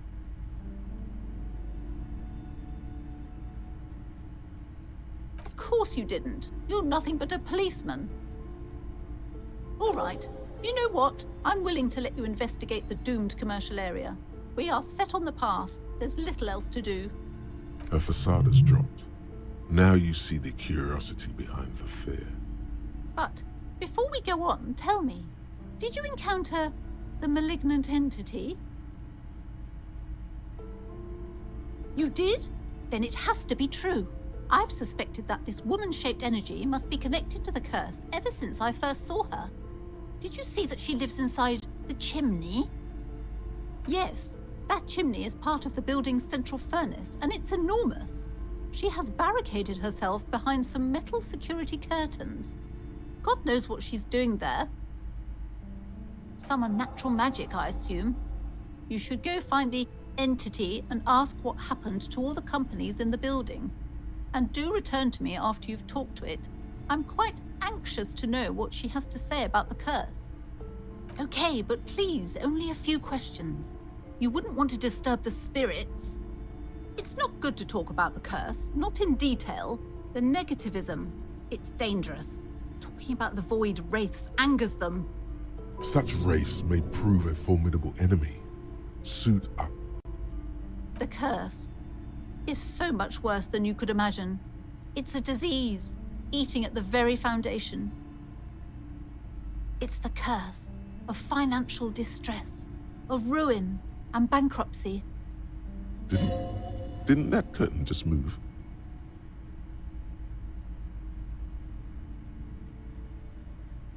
It's not just that, officer. We're dealing with something supernatural here. It's the cacodemons feeding off bad business practices and disappointing income statements. There's something wrong with this building, I can tell you. Ever since I arrived, I've sensed an eerie, lingering presence, as if I was unwanted here. Sounds familiar. Truly so? Perhaps the dark energies are leeching off you. You shouldn't stay in the store too long. It may be dangerous. Yes, I've contacted numerous parapsychologists, and even a pair of Simonese mediators. They provided me with the wards. The wards help to keep the doom at bay and protect us against the darkness that lies further in the building, even though now I fear it's not enough. Yes, the Simonees are very crafty and their wards are extremely powerful. Lesser wards simply won't do here. Oh, this? No, it's a special Himian amulet, blessed by desert pygmy shamans, with a spell of compulsion. It's to compel people to buy books. There are numerous spells cast throughout the store. I had the books anointed with a different inducement spell, for example. It's guaranteed to boost sales 15%.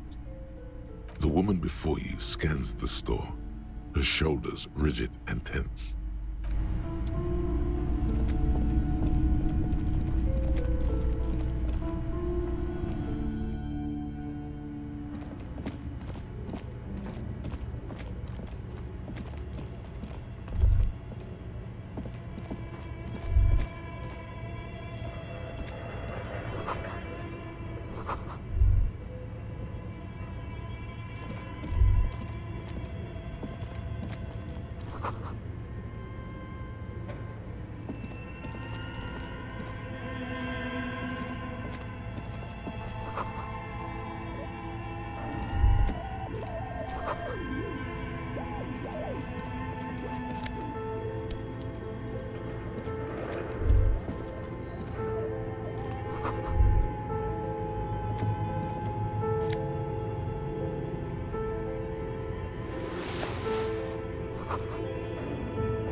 This appears to be some kind of machine with a cube-shaped heart and a wired framework.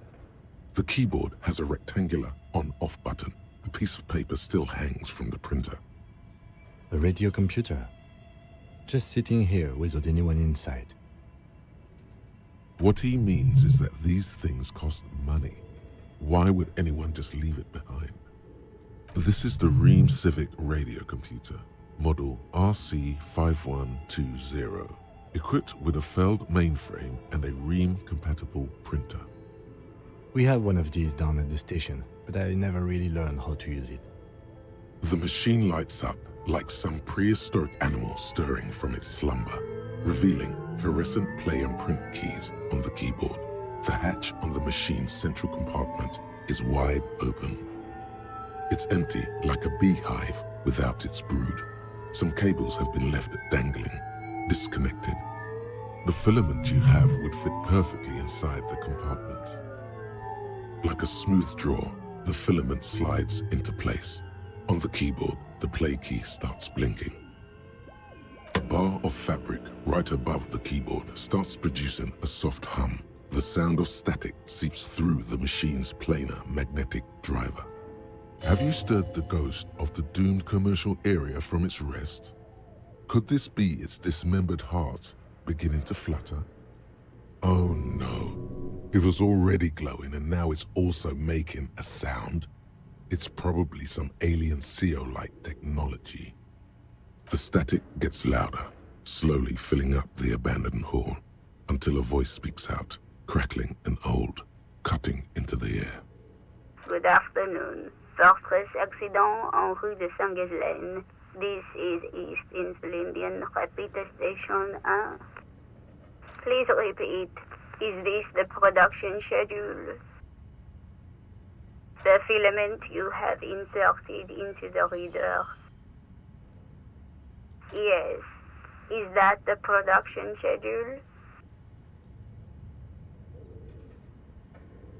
Good. Please repeat the password. I am contractually obliged to protect the privacy of the filament holder for stress accident. Without filing a warrant with Lintel, I cannot give you access to this filament. I'm afraid we are not doing that, unless we want to wait for a month. Now, can you please repeat the password? No. Still no. Received. I will register this login attempt. That sounds bad. A login attempt. Something a criminal would do. Don't worry. Passwords have a way of turning up sooner or later. Fortress Accident. Is there anything else I can do for you today? Fortress Accident is the company on whose name the terminal you are currently using has been registered to. One moment. Fortress Accident SCA produces revolutionary interactive call-in radio games. That's what the catalog says. Any other questions? Yes, I am alive. I am 74 years old and my name is Yvonne. She repeats passwords. Programming people are all paranoid.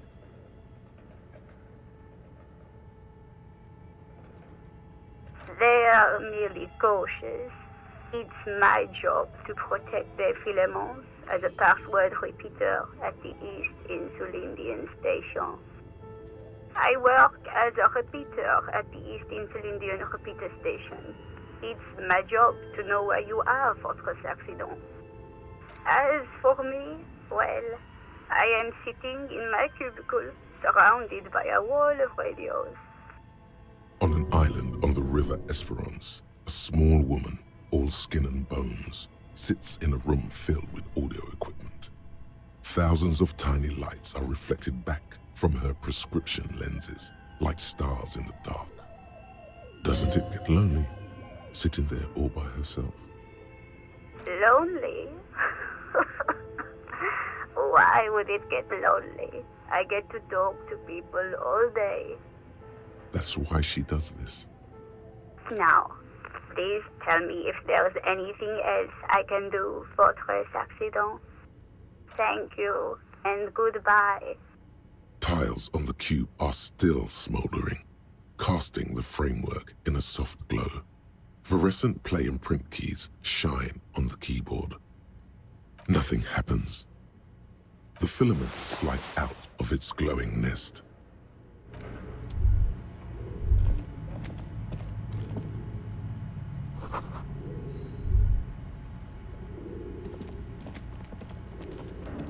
Your flashlight slides over an old green chalkboard covered in scribbles, sketches, and schemes like some ancient cave mural. Some of the writing has faded with age, but you can still make out sections here and there. Photos and drawings have been pinned to the board. These lithe, pointy-eared creatures appear to be different types of welkins. You make out autumnal candle welkins casting wax-based magic. Translucent welkins, with organs shining under their skin, and even ether welkins, hailing from the vast emptiness of sidereal space. Who are all those creatures? Fantasies of a tortured, feverish mind? One of the welkins, towering among the rest, appears to be different, however. It's Vara Hamira, a high welkin, his face white and scarred like cracked marble. This is clearly a Welkin supremacist. The note says, all non-Welkin races will be purged. The Haldor, the Twarg, the humans, and even headless men, all of them, purged. Imagine a world filled only with Welkin, Green Welkin, Dread Welkin, and the High Welkin to rule them all. An inordinate amount of time has gone into drawing these little Welkin creatures. Political commentary. That one has a great beard, too. Some people really like building a world, I think, even if it's just for a game. This looks like concept art for a project. It's not really real. Just look at those details. So much effort. And for what? All gone. The photo collage depicts barren, icy landscapes wrapped in perpetual night. You see permafrost and glacial landforms, dead trees grown in under the snow. Entire oceans have been frozen from shore to shore. There are pictures of settlements on dried-up riverbeds, abandoned in a storm. Animal corpses in the dark, carcasses and bones. Albeit dark and cold, this vision also feels cozy in its own way, like eggnog or morphine, a much-needed respite from our own world. A pinned postcard reads, "The heat death scenario, a desperate fight for geothermal energy engulfs the world as Wirral becomes untethered from its sun, drifting through the universe." This is a monthly calendar from the year 50. Cryptic words like sprint, daily minimi, and GPI span the marker-drawn grid, the grand scheme of production and money. So much pain, back pain, neck pain, headaches, carpal tunnel, chest pain. No gym membership can make up for working in this manner. As time goes on, the numbers in the boxes grow rarer and rarer.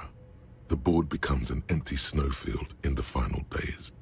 Only failure and regret dwell in this region. Looks like they didn't make it. A note in the bottom left corner of the chalkboard says, "See the prod schedule filament for details."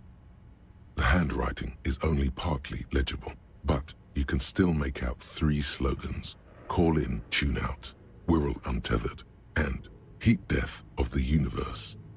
Outside, a cold wind wraps the building in its bosom. Snowflakes in the wind. An old woman passes what the locals call the doomed commercial area. She tries hard not to look at the bookstore windows. It's unwise.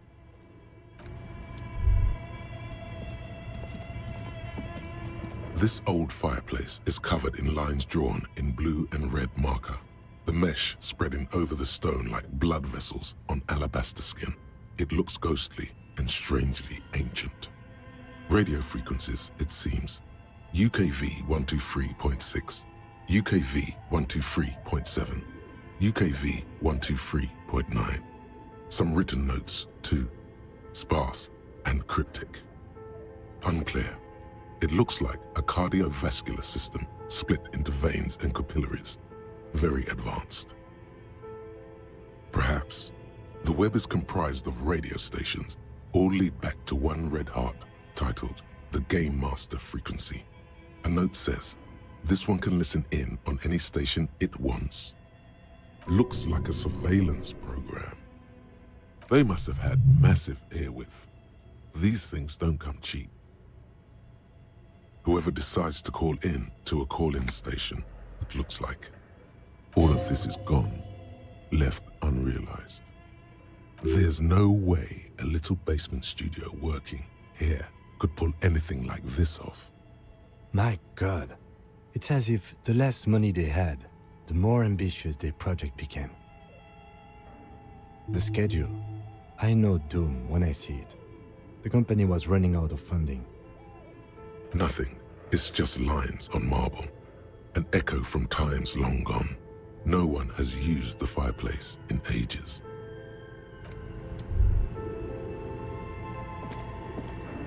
Okay, what do you think is going on with that computer, chalkboard, and fireplace? Yes, that is the question. Like he's ready to lay out a fine theory, crafted together like a puzzle box. It looks like one of those popular pen and paper role-playing games, only these people were trying to automate it, make it work on radio computers. Not to my knowledge. They make automated games in Graz, Messina, Königstein. You know, places with industry. But I don't think anyone has attempted to create an inter-isolary game before. We just don't have the technology. Through call-in stations, none of the players have to be physically present. Anyone in the world can participate in the game, as long as they have a two-way radio. Then there's the Game Master frequency that listens in on the smaller call-in stations. I think that was supposed to coordinate the stories, functioning as a master of ceremonies of sorts. His fascination has swept aside other concerns for the moment. He's a little hooked. Coordinating so many games would take a whole switchboard of people, possibly divided into sub-frequencies. Indeed, those Welkins are a dead giveaway. Role-playing people love that stuff. The world looks like a modified version of the WeWorld board game, with heat death thrown in. No idea. They stopped filling out the schedule on the chalkboard. Indeed, it's ambitious and untethered from reality, but... yes, especially in here. Okay, let's keep moving.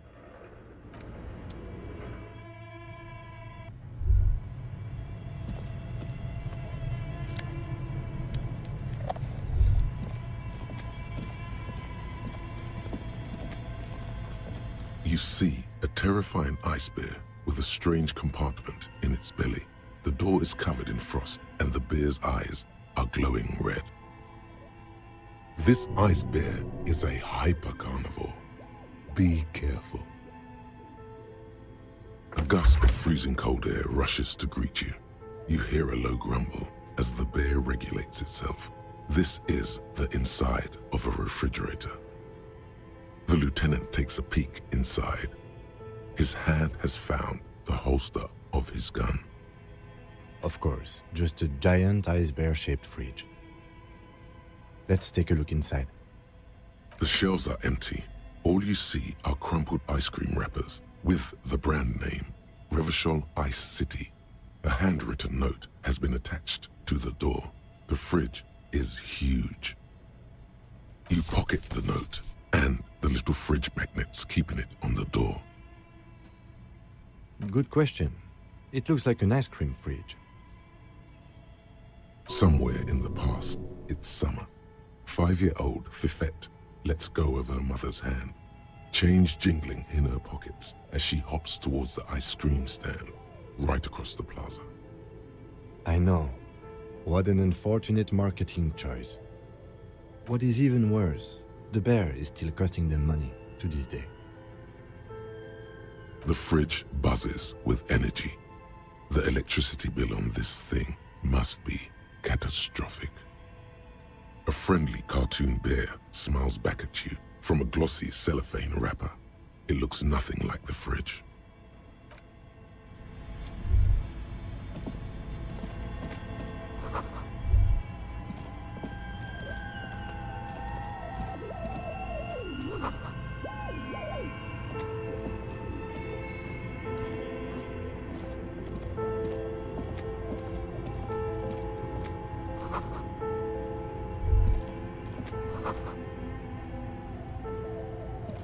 A few bricks have fallen off, revealing a compartment behind the wall. It's too dark to see in. There is, yes. And there also appears to be something inside the hole. Interesting. Do you want to take a look? Your hand reaches deep into darkness and spiderwebs. Rummaging around, you find rusty rifles hidden away.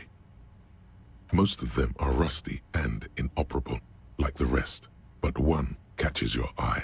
A bolt-action model with a fine wood stock in better cosmetic order than the others. Take it. You're a police officer. Police officers carry guns. That's a rare sight. Seems to no longer be functional, but still a beautiful thing in its own way. It means there are firearms, albeit inoperable, still lying around in Martinez. It's an interesting coincidence, I would say. Might come in useful in the future. He likes this find. Seems like an old bunker from the revolutionary period. Look at all those rifles. Must be an old weapons cache.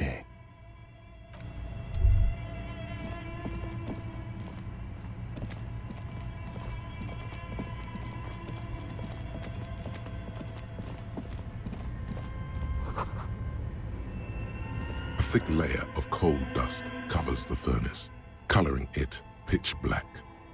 Looks like this furnace has a face, and it's a face of agony. It's dark and grimy here. In the darkness you can hear chatter. It's coming from above. A voice or several voices talking to each other. Near the smoke chamber, upstairs. What are you doing? Wait, really? We should investigate, see if someone's upstairs. Something breaks loose in you. A mighty bellow echoes throughout the chimney's depths. The chatter of tiny voices above suddenly cease. Then, Hello? you've awakened the entity. Hello? Did you say anything? I can't hear you. Please come upstairs. There's a safety curtain on the second floor. I'll open it. You hear a low rumble upstairs, the sound of a curtain being pulled aside. After you, officer.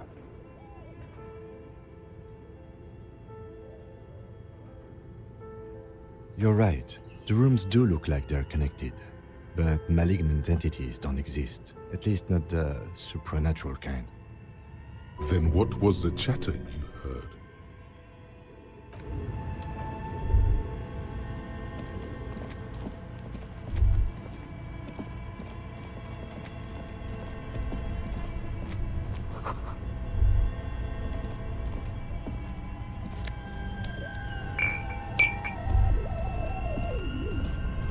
Two cables are plugged into the breaker box. The red one leads to the ice bear fridge, and the black one to the ice cream maker nearby.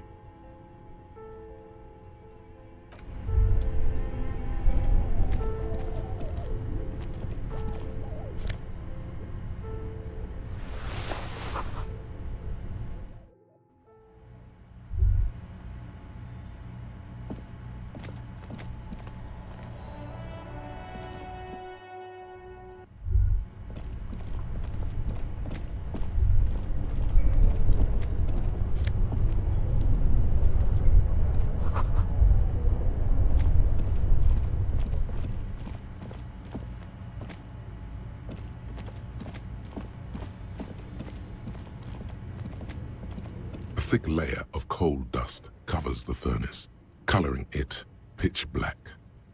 Looks like it. Looks like an old central furnace used to heat the building. It's connected to the chimney. No one has used it in ages. No signs of any recent fire. Only dead rats. A lush layer of coal now covers your skin, sinking into the wrinkles. Your hands look ancient.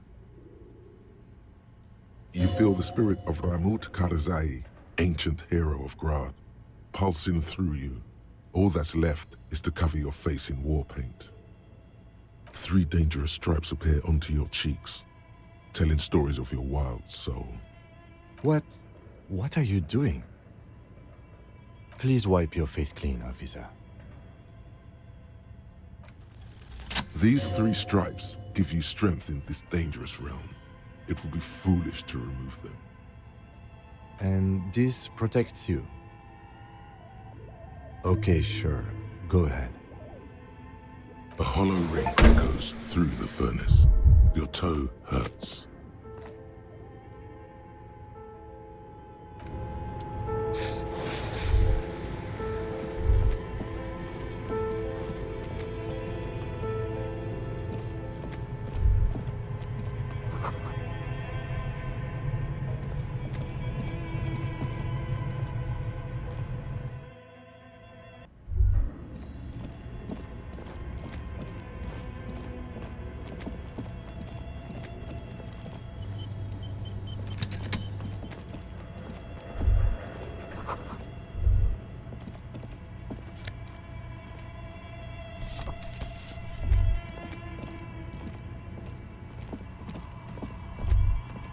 Hello, I'm Nia. Did you try knocking on my window? I must have missed you. I've been listening to my Melius. So what kind of dye are you looking for? Could this be the malicious entity? Perhaps it's wise to go along with this masquerade for now. She's got a direct view to the backyard. You should interrogate her about the lynching. Yes, Amelia is like a call-in station. You need a two-way radio to access one. That's why I have these. Mostly, they just teach you to swear in different languages. But some of the stations can be quite interesting. I was so absorbed, I must have missed you knocking. Then how did you get inside? By the south entrance?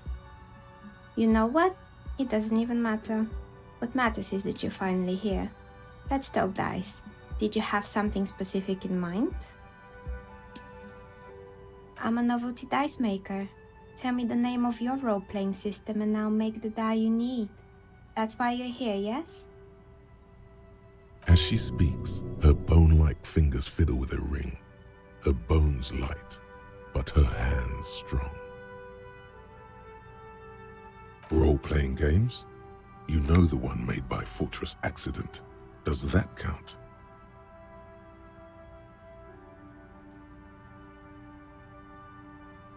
Answers? How strange. These days people only come to me for dice and role-playing games.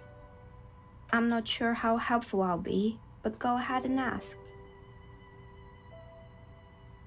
Nothing really. I didn't know him. Who cares about the dead body? We might be dealing with a malignant entity here. The lieutenant looks at his notebook, then the woman under the large window. Your window looks directly onto the courtyard. You're saying you didn't see or hear anything unusual last Sunday evening? I'm sorry, Detective, but as you know, I usually have my headphones on when I'm working.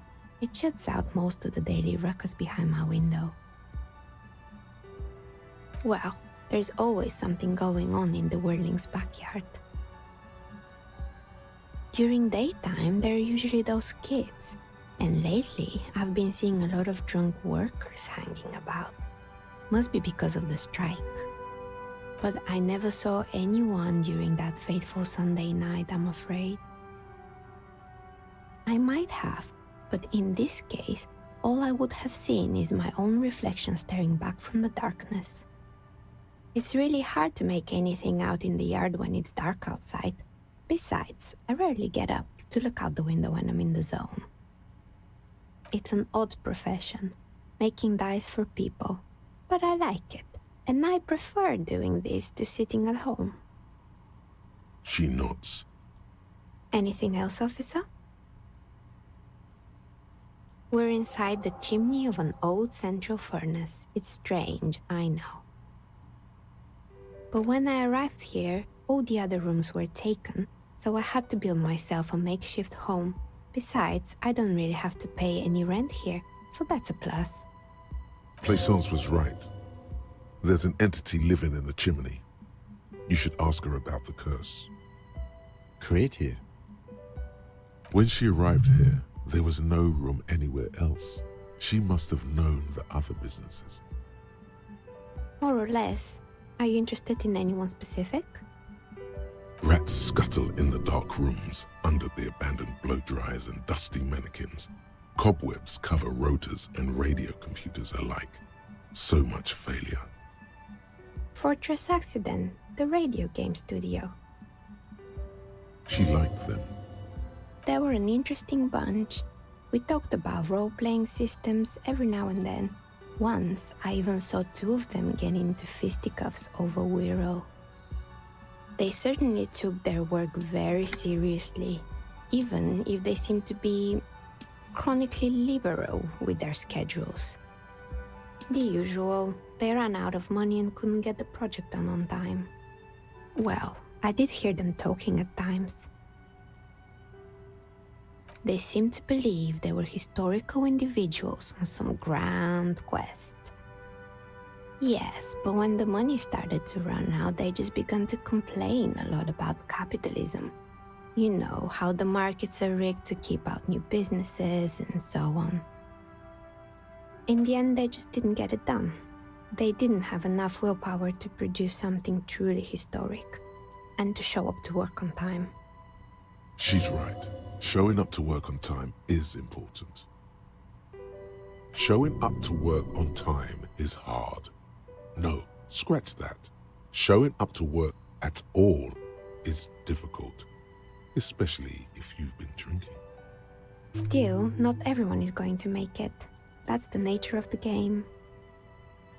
The result is 1 on a 20-sided die. The dice is black, and filled with little silvery flakes, like snowfall. Anything else? It wasn't merely a gym, it was Artemitep's boxing club, a community project created to steer at-risk youth away from drugs and crime. Kuno. Who's Kuno?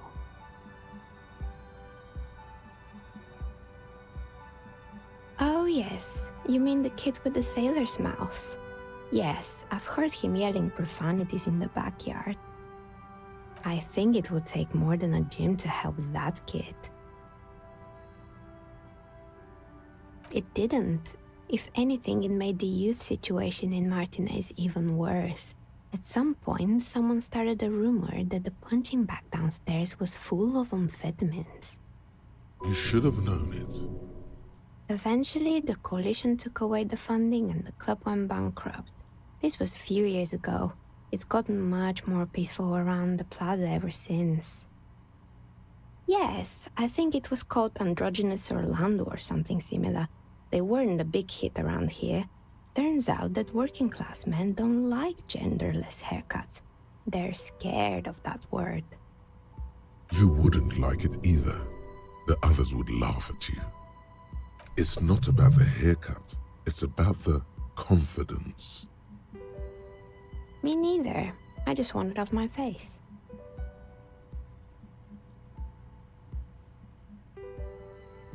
Good. I hope it clarified things a bit. What else? I've heard the stories, but I don't think those stories are true. Plaisance, the bookshop lady? I've heard that her business is doing rather well. Have the energies spared her somehow? Oh, right. But it's not just the bookstore that's still up and running. What about the whirling in racks? Some people say it's part of the building complex. You could say so. Both houses were built at the same time and under the East of the Commerce Central project. And then there is me. I've been here for 14 years, selling novelty dice to role-playing enthusiasts. Not exactly a million-real business idea, yet somehow I've survived despite the talk of malicious energies. Strange, isn't it? It's because she's in cahoots with the demons.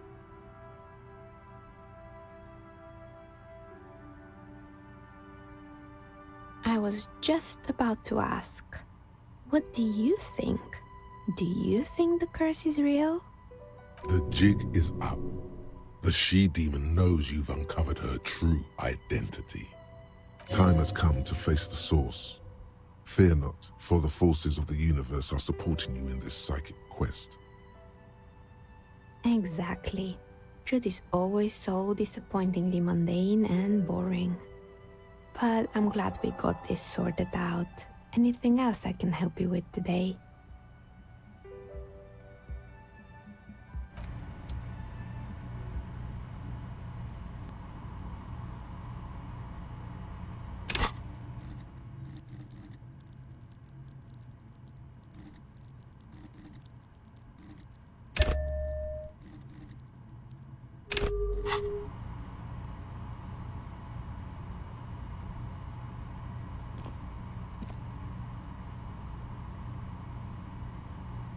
Oh, it's you again. Are you looking for a die? A gust of cold air sweeps through the chimney. The stones and minerals on the shelves rattle as though agitated. For a moment, it almost feels as though you're outside the building, exposed to the atmosphere.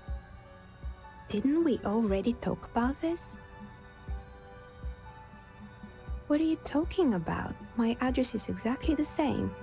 Rue de Saint-Guilain 10. No, the old coal plant that used to be here was subsumed into the new venture. Its ruins swallowed up. Yet it has a different address in the heart of the city. This doesn't make any sense. Are you saying my business was spared because of a technicality? Where is this coming from? And what? Does it mean that I'm safe from failure? Don't let her become complacent. She still needs to ward her soul against the evil forces. She starts laughing, her fingers trying to rub away the exhaustion from her face. Do you know what this is?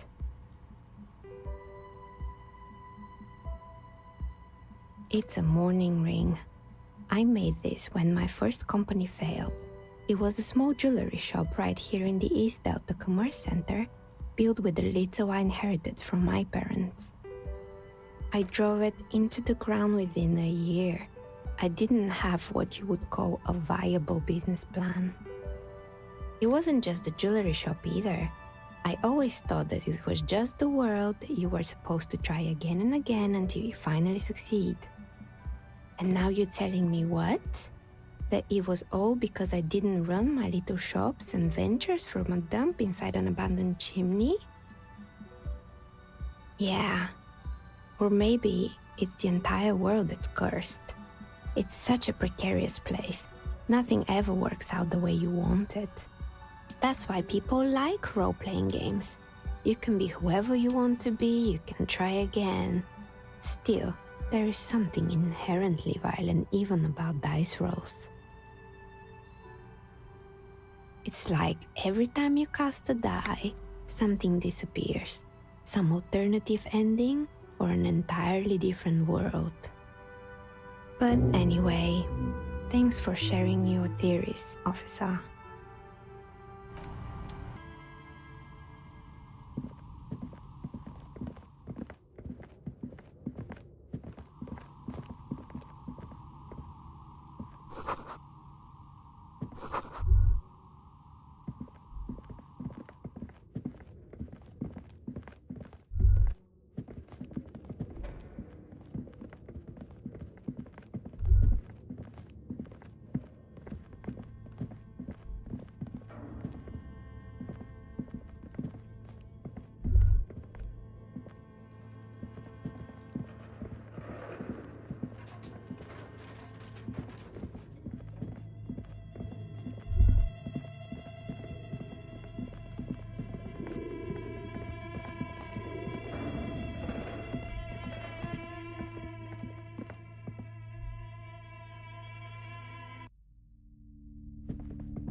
What have you found? And also, do buy the books. There may be teachings in them. A novelty dice maker? Well, spit it out. Why does she need the dice? For some kind of sorcery? Sometimes they use the ankle bones of sheep. I don't understand. If it's not her, then where is the source of the doom? How did she explain the curse? She's squeezing on the pendant too tight. A drop of blood in her palm. Just don't say you don't have any answer yet. The uncertainty is killing her. Too many inconsistencies. What kind of talk is that? Yes, because her business consists of the psychic leech that's been feeding the curse. I see that you've fallen for her manipulation, Detective. The investigation is over. I just hope that you haven't made anything worse by going in there. Thank you for nothing. Please do buy some books or be on your way. Wow. Total psychic collapse between you two right now. I am sorry we had to disappoint you, ma'am. Can we go now? The shop around you feels ancient suddenly, damp and saturated by the coastal air. The books are rotting. A great cold lives here. And there, too, 1,200 meters away on the urban coast, the dark shape of a church is reflected on the water, calling.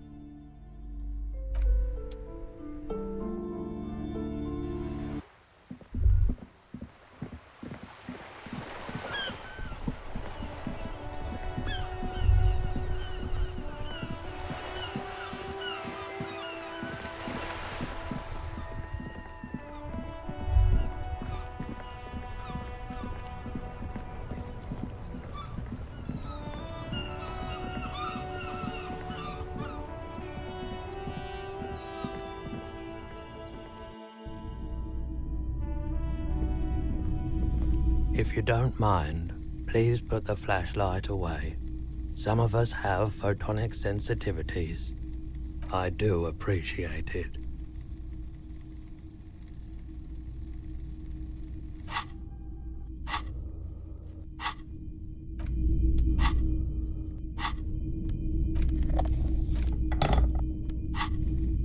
Hello, hello. Let me know if I can help you with anything.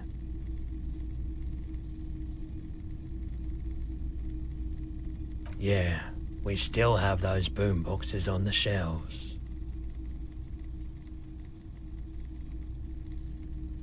The boomboxes wait on the shelves.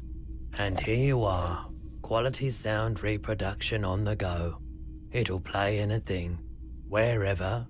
Turn any tape into a conversation of sounds and shapes.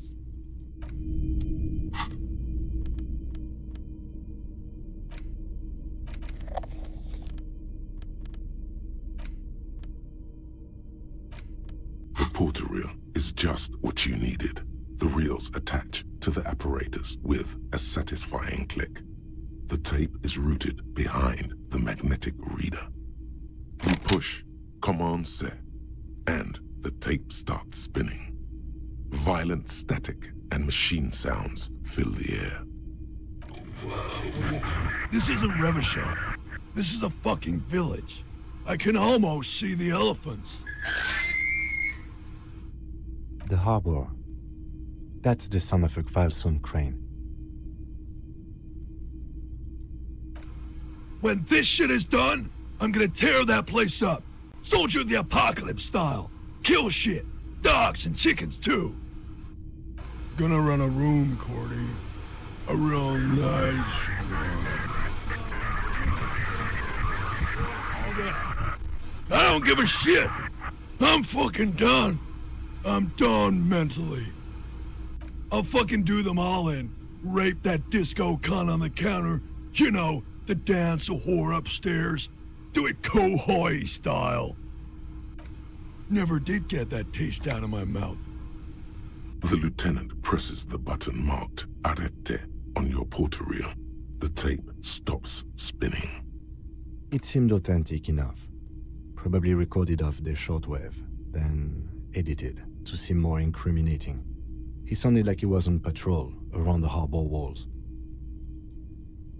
Indeed, but... End of recording. One of the other mercenaries, I think. The one he was talking to. A friend of his? A village on the Samaran Isola, in South Safre. Grad committed war crimes there, the kind of thing he talks about. Who knows? Maybe the tattoos would have an answer. Or maybe Kohoi is just merc talk for atrocity, slaughter.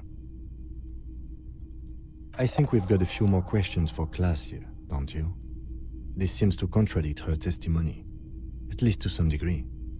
As you take out the tape, the boombox tunes itself back to the cheery radio again, spewing out beats like it's a Friday night. The contrast feels chilly, inappropriate even.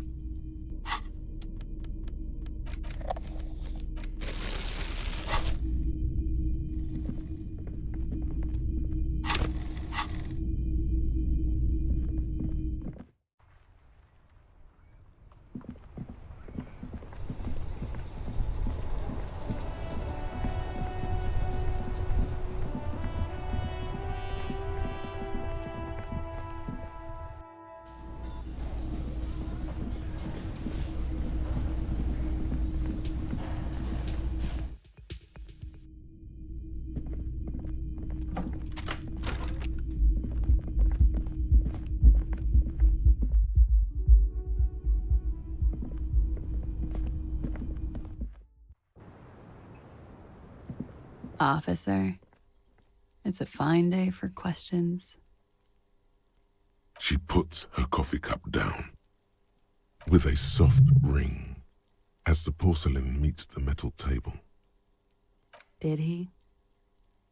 I never said he was a good man, or that he had good intentions, only that he was never bad to me.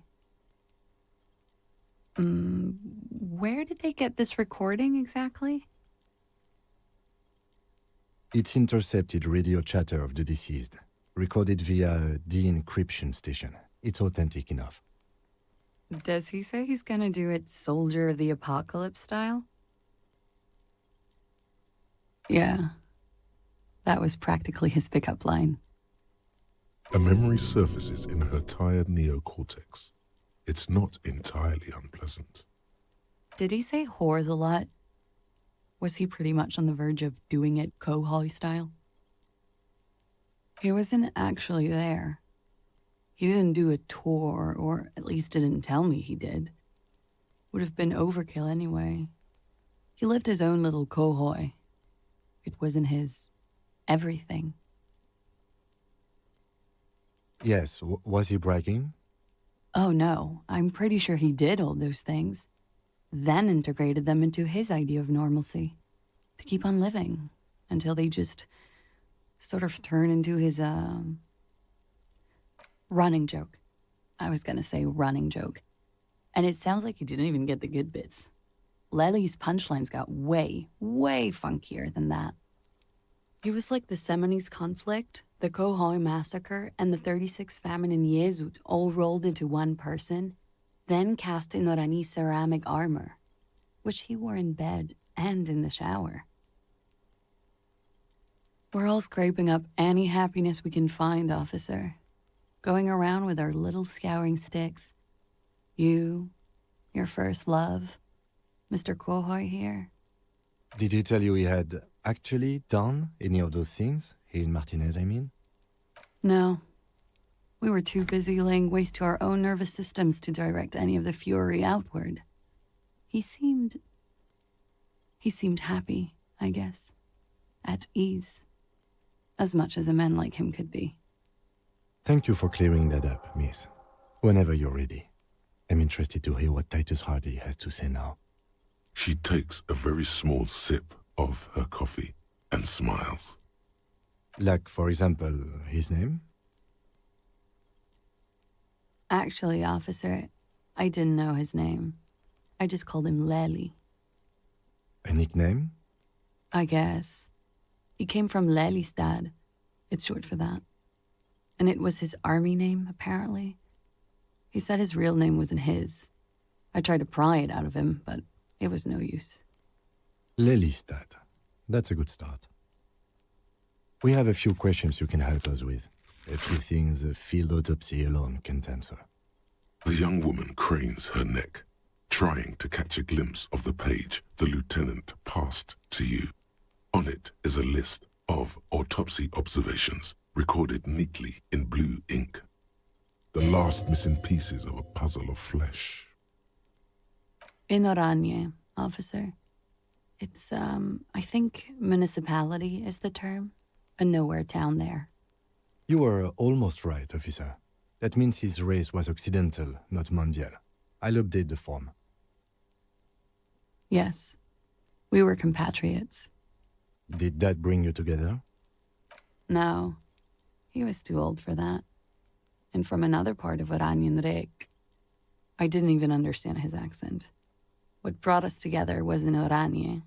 It was bad habits. Sex, alcohol, speed, probably also sildenafil. He was 42. 42? Are you sure? I would have had him above 50. He had many scars that made him appear older. But no. We even celebrated his birthday, like, some weeks ago. It was a funny 2 days. He had little reason to lie to me. We were slightly off then. Thank you for clearing it up. A miss. The adversary one. Blue. Light blue. They were like little blue galaxies, you know? It was strange, seeing those eyes in his fucked up face. Pardon the swearing. I do him an injustice. He wasn't ugly. And he had a beautiful, soft voice. Very surprising, what with all the scarring. It was quite something, watching him speak. He had a combat wound? On his chin and mouth? Yes. Severe. It made him look like half his face was cracking away in some strange smile. That and those eyes. Ah, yes. His hair, if you can remember?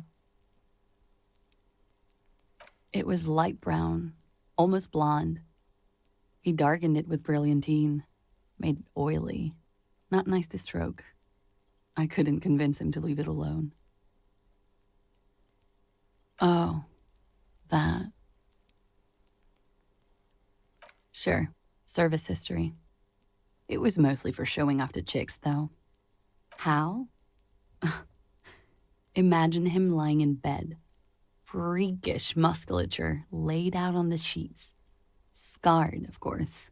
Tattooed. The sheets are dirty for some reason. He's smoking and drinking, of course. And his chest and shoulders and arms are studded with stars. Tens, hundreds of them. Maybe even thousands. And the woman goes like, "What was this, baby?" And he says, "That was too hardcore. Don't ask me about that." So she goes, "Okay, but what's this, baby?" And he's like, "Saw some bat shit there. Killed some loincloths." And so it goes. Star after star, port after port, third world country after third world country. And he's done horrible things in every single one of them. Oh, yeah. No, thank you. I've seen enough of him dead. I can tell you what they meant without looking at them. Go on. He was a blue-eyed boy with thick arms, from a small town. He was also poor, and the government of Orania needed some people killed, so they turned him into a grotesque killer. For money. He went to Killer Academy in Vredefort. Then he killed some people on the Seminine Islands. And on other islands, too. All of the islands. After this, he came to Revachol and got killed himself. Change of topic, perhaps? It very well could be, yes. What do I mean? I have no idea. I don't even know what you mean. Love did him in? What does that mean? That's not funny, officer. Her voice is like a slash through the air. Her shoulders tense up. The lieutenant blinks. His expression does not change. All right, let's see where this is going. Cool. There is a sound, something in the reeds, when the wind combs through them, on the inlet, on the little islands there between castaway tires. Her light brown eyes fix on yours, then disappear behind her bangs as she drops her chin. She agrees. All right. Coolly, gracefully, she pours herself more coffee. Wait, stop. That man, bloated beyond all recognition, was 42? Below the damage, the weeks of decomposition, all the swollen indignity of mortality, he was 42 years old? How old are you? That's where this is going. 45,000 liters of raw alcohol has left its disfigurements. What lies beneath, you wonder? You could ask either one of them. Huh? How old? 58?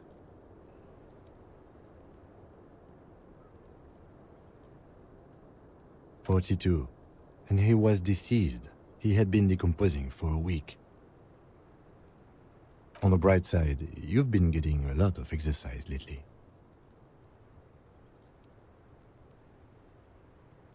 I didn't say 62, I said 58. Wait, this requires scientific measurements. To the laboratorium.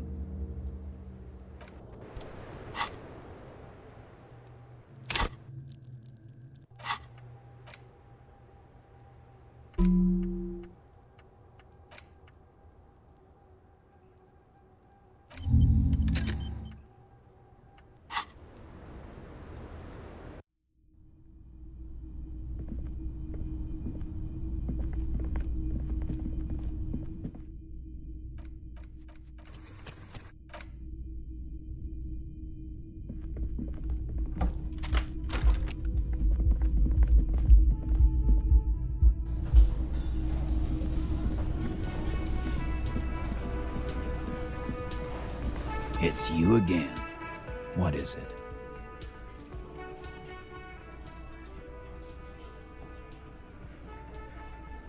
And? He tenses immediately. Chest tightens, jaw sets, ready for another blow. That fucking fucker. You're the worst cops in Revachol. I gave you gold on that tape. Locker room talk. What are you, fucking brain dead? I've been to plenty of locker rooms. They don't plan rapes there. What did she have to say then? Fine by her? This is what people are supposed to be like? Fucking whoop-de-doo.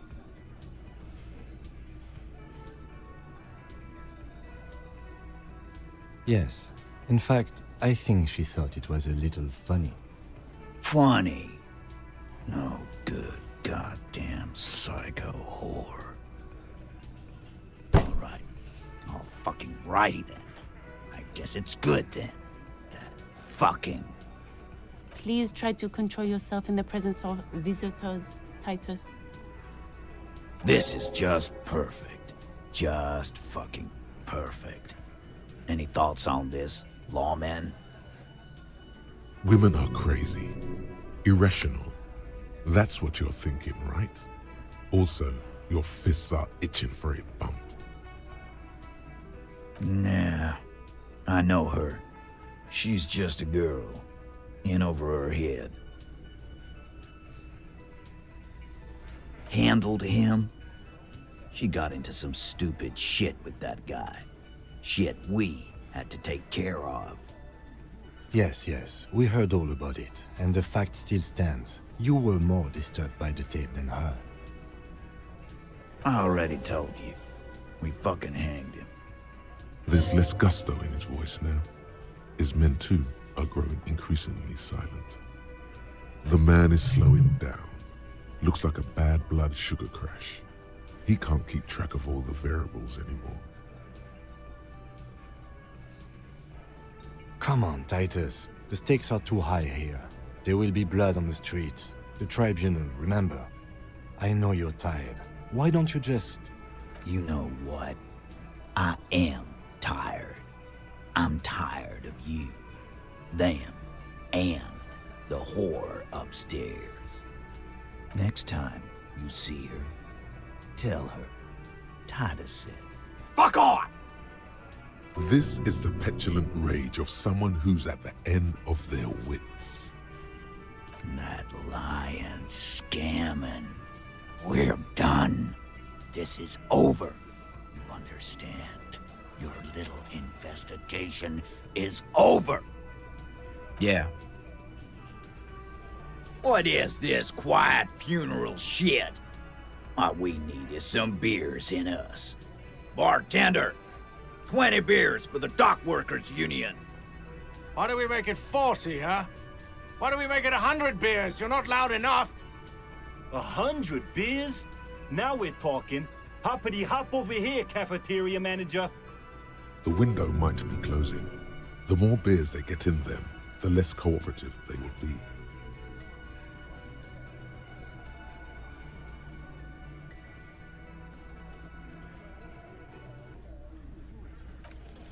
Convince Titus he's being manipulated. You should know by now. Titus Hardy will never falter. Just remember, it's about more than Glasia. It's about these men and Martinez, their district, their responsibility. Outside, in the midday sun, ruins. The pavements are cracked and the benches peeling. Newspapers blow in the wind. Huh? He'll get it. Go on. Got it. Kill you because they don't like you. All because... Yeah, we liked it. It was fun, wasn't it, guys? We had a great time. It wasn't for your fucking entertainment, Dennis. They kill you because they think it's funny.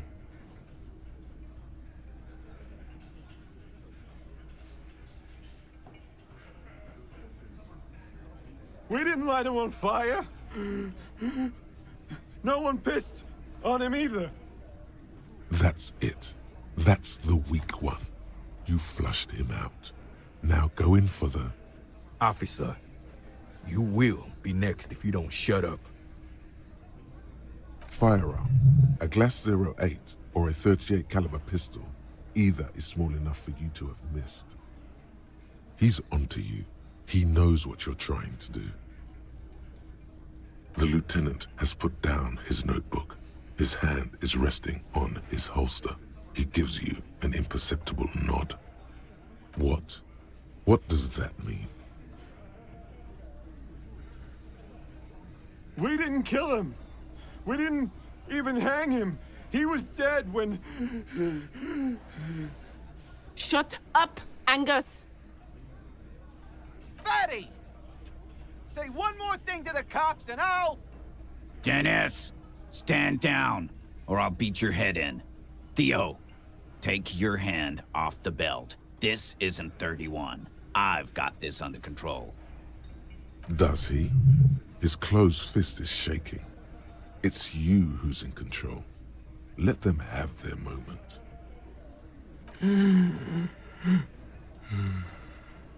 Angie, where's your goddamn inhaler? You sound like you're dying. I left it home. I can't get it. I'm too fucked. I'm sorry. Why are you so fucking fat, Angus? Now it's all pointless. Because of you. You wasted my time. I told you, Titus. I told you just give her up. Lizzie, your help is no longer needed here. Go tell Everard. Fine. I'll tell him. After a long walk along the coast. You're in. He's all yours. Questions? He nods. You hanged the corpse to cover up the real cause of death. What was it? We're not sure. Probably a bullet. The wound was difficult to see. The coroner and his assistant are wrapped in blue. Hands covered in blue gloves. Mouths covered by blue masks. Bodies by blue aprons. The coroner wipes his brow, scalpel still in his hand. Get the light. Shine it in his mouth. He tells his assistant. The coroner squats to better see the light illumines the darkness inside. Well, shit. Can't blame them for missing that. Get the saw, Alan. This just got fun. 'Cause the girls asked us to. They were in some shit. Did she kill him? Cop, I have no idea. The girl says she didn't. He doesn't think she did. Or at least he hopes she didn't. Classier came down. She seemed really out of it. Drugged up, even more than usual. Bug-eyed and gurning, you know? Not in a fun way. It looked like she'd redosed after something went down. I've seen that look before. She was scared. I knew someone had died. I've done this job for 10 years. I've seen it before. It's the politician in the motel room with the dead hooker scenario. Only in reverse. Good analogy, boss. You don't get to talk yet, Shanky. You're still on the bench. And you keep taking it easy too, Angus. We went upstairs. Sure as day the Merc was dead. And there was a bullet hole through the window. Fucking dirty sheets and bottles everywhere. Tibbs patched the window. And the corpse, we hanged. Nah, he's my brother. He's in the window replacement business.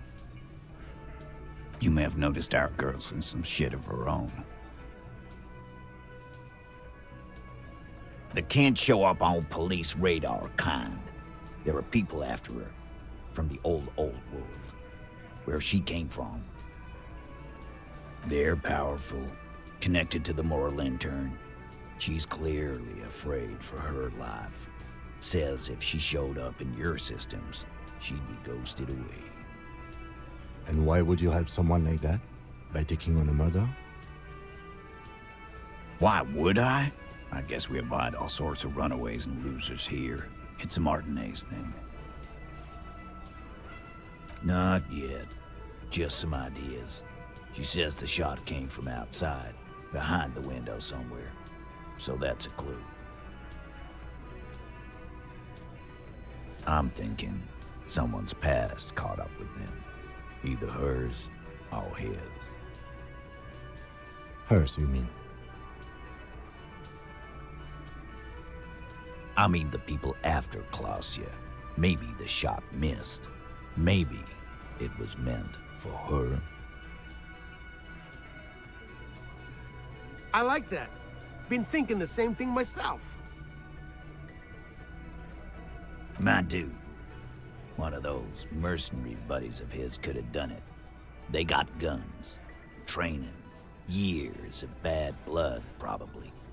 Or it could have been someone else from Crenell. Tell you what I'd do. Check out the coast for vantage points. Maybe consult with a ballistics buddy of mine. That's what I'd do. If I wasn't too busy doing this clown dance with you. In a manner of speaking. We had help from another girl. It was her idea to hang him, and I liked it, for political reasons. It sent a good message.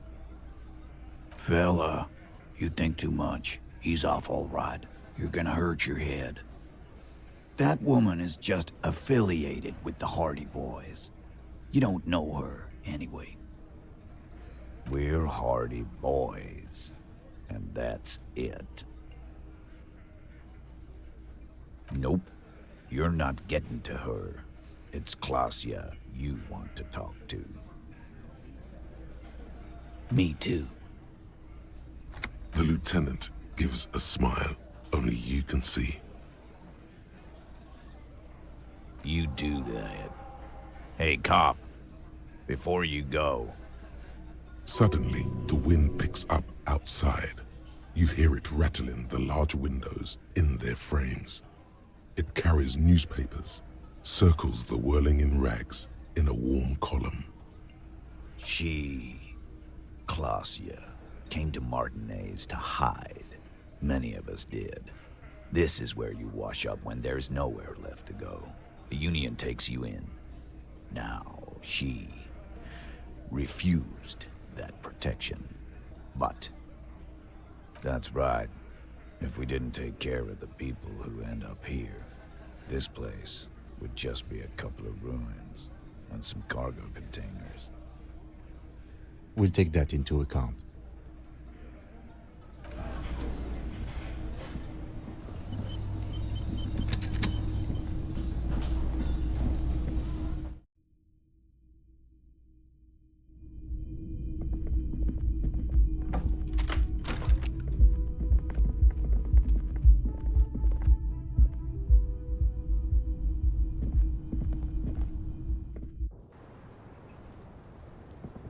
It's always good to see you. Something in her demeanor has changed. She's tired, consigned to her fate, to being here with you and what's to come. I understand. Just like that. No resistance. Her shoulders are slouched, her feet long and straight. I knew there was a chance you'd get them to tell you. It's what you do. You're the police. For what it's worth, I'm sorry for wasting your time.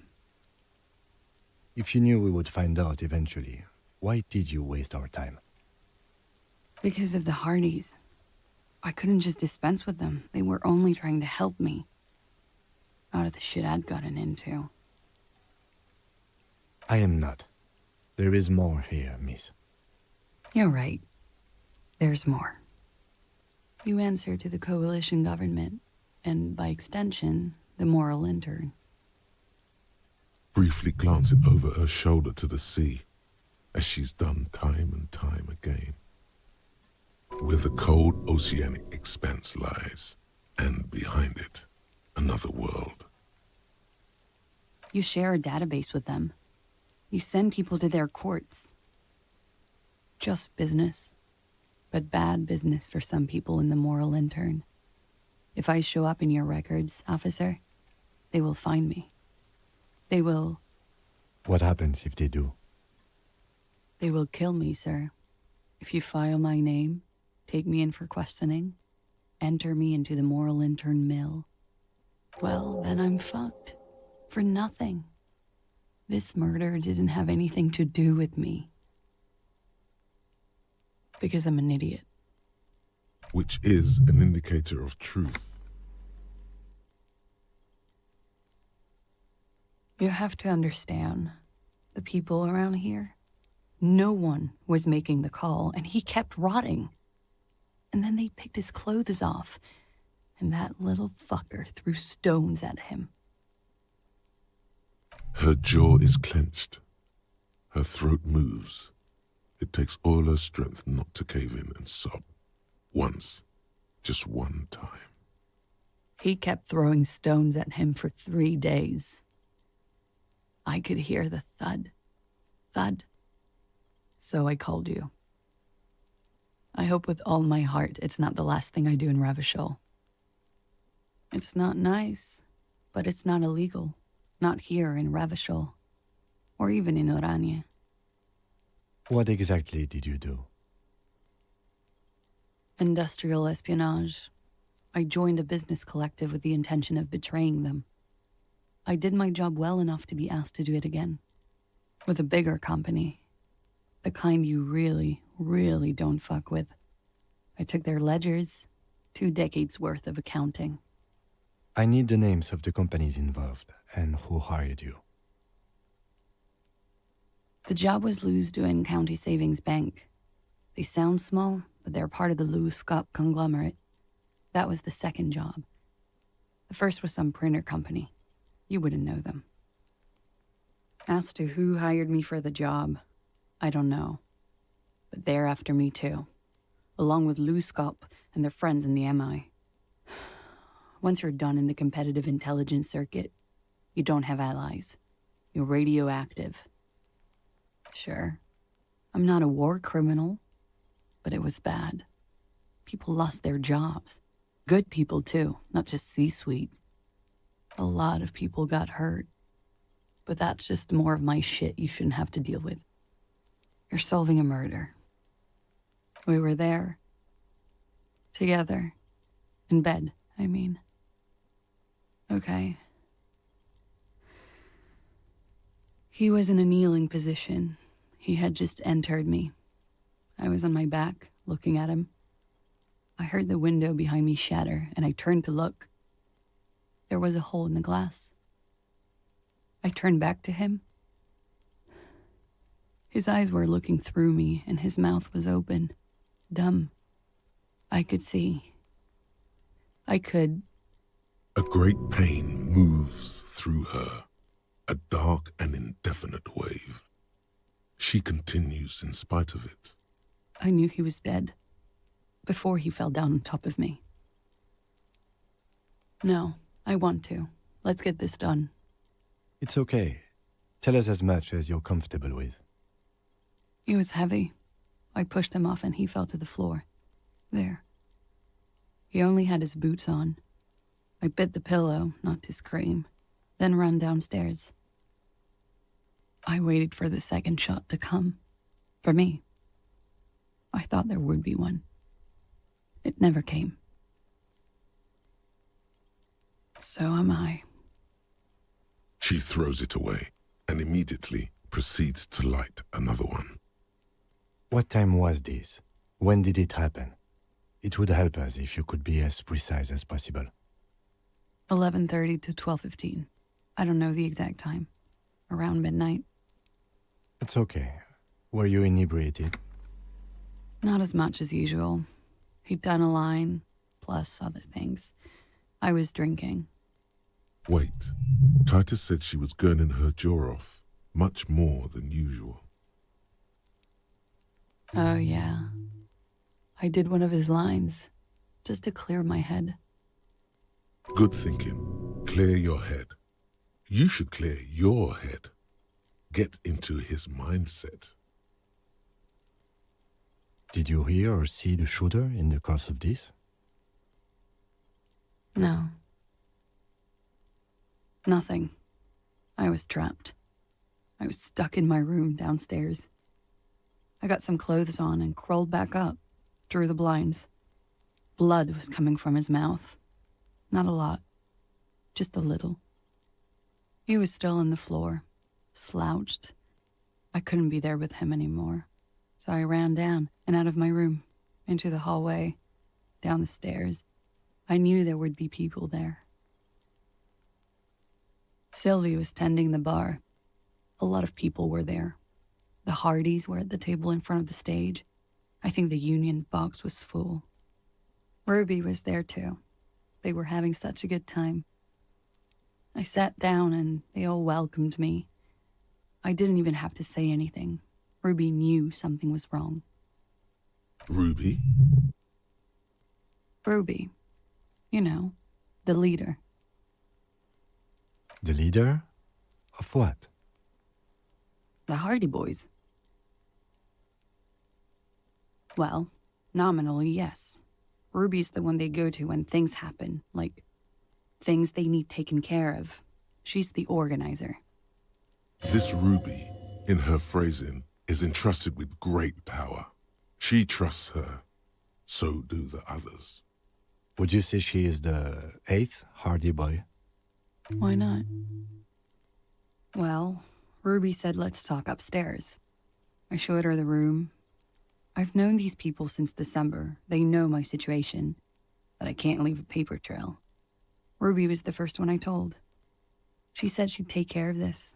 It's what she does, you know, take care of things. I helped her get the body to the bathroom. We used a belt to pull him up under the shower, to keep him upright. To produce lividity, matching a hanging? Yes. We completely missed the tampering. Looks like you got there in time. What was this, 20 minutes after death? Oops. About 20, yes. Ruby explained it would make the blood... You know what he does. Ruby went outside to talk to Titus and the boys. I was just looking at Lely in the bathroom. I had to put his clothes back on. His armor, too. It was tough, but I've seen him take it off and put it on many times. It took Ruby maybe half an hour to come back with Titus. I'd gotten him ready by then. They carried him out. I knew what they were going to do.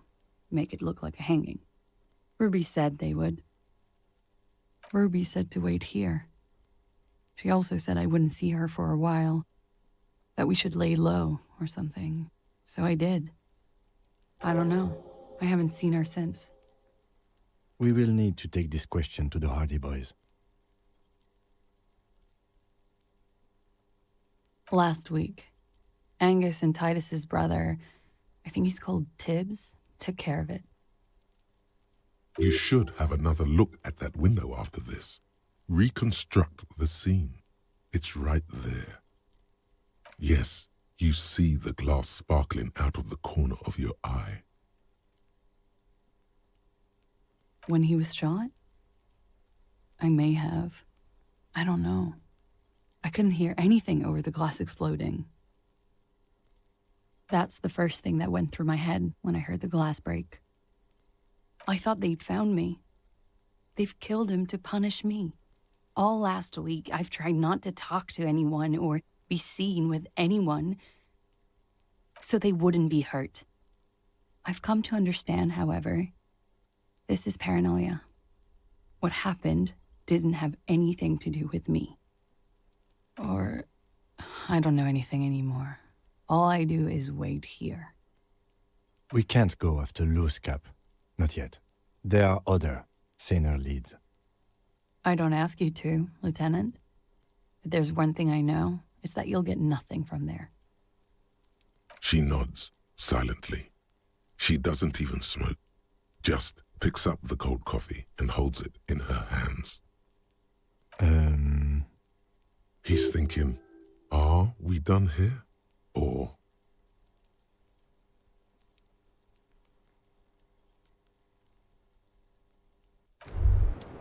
As you look back, you think, So love did do him in, after all.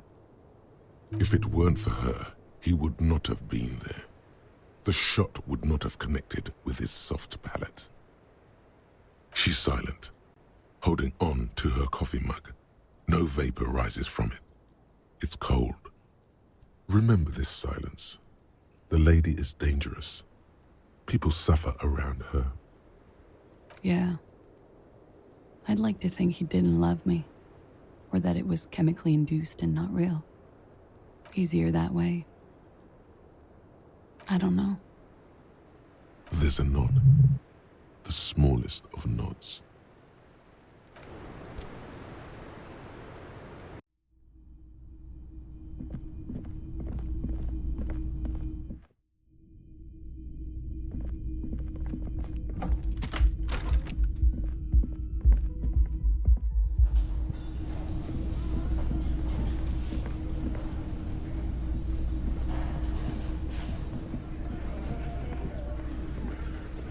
It's you again.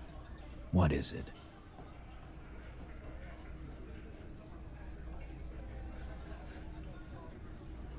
Why? You're cuckoo, cop. I'm the only man responsible for this unit. Get with it, or fuck off. How many times must I tell you? Yeah, fuck off!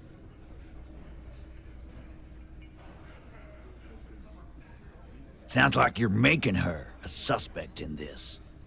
Not on my watch, you're not. Ruby's one of us. We're not gonna throw her under your moral intern steamroller. Fuck that shit. And fuck you too, moral Ruby is missing. If you hide from the police in a murder investigation, you become a suspect. You know how it works, guys. That's nothing. That's just legalese. You don't even have a sound theory.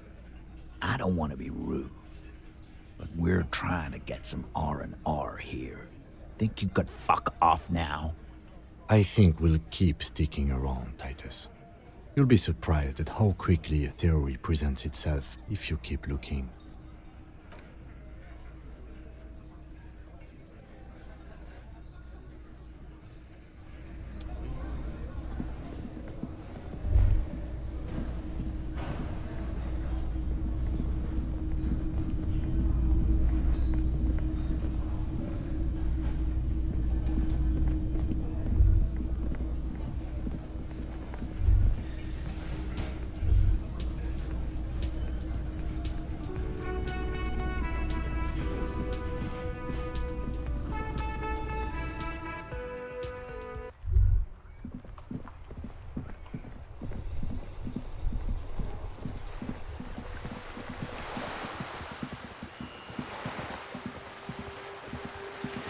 This coin-operated viewer is facing southwest. Its coin slot is full of fossilized bubblegum. The metal feels cold and wet under your palm. It looks unhygienic.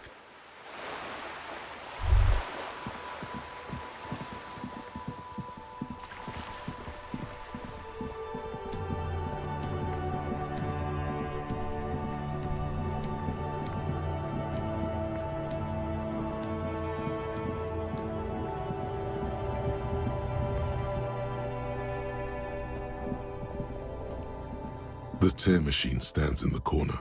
Your bottles clunk into the machine. Do you know what you should do with that money, kiddo?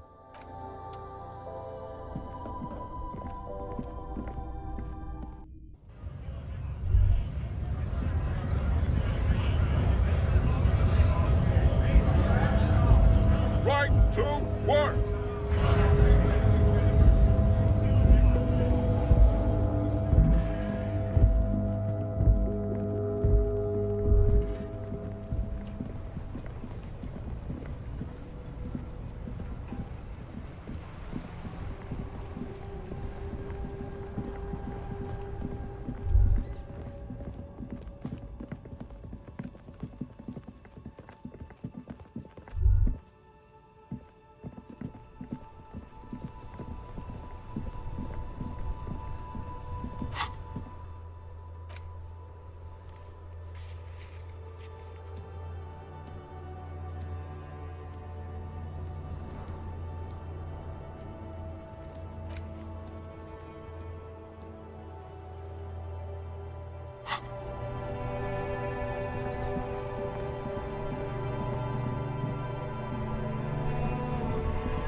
We're still waiting for a replacement for the bull you sent sinking. What is this? Are you mocking us?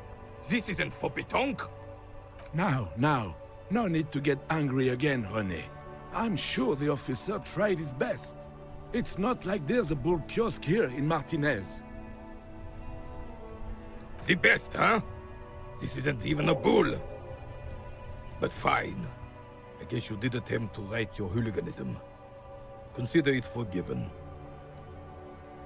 Yes, the Debardeurs Union pays me to stand vigil during the nights. Not out of any political allegiance, mind you. I'm an old man. Don't sleep more than a few hours every night anyway, and money is tight. He feels like he has to justify himself for some reason. Yes, it does. Unfortunately, I wasn't working that night. Been on a 2-week leave since last Monday. No one. The bus has been unmanned since last Monday. There's no other guard. It's just me. No one has been guarding the container yard since last Monday. Yes.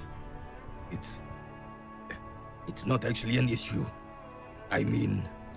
Look, officers. The container yard doesn't actually need a guardsman. Never had one before, René. Monsieur Claire had that booth built specially for him. It's mostly decorative. The possibility of someone being in there is enough to discourage any ill-minded individuals. Evrard created this job for René because he knows the Royal Carabiniers' pension of honor and PTSD isn't something a man can live off.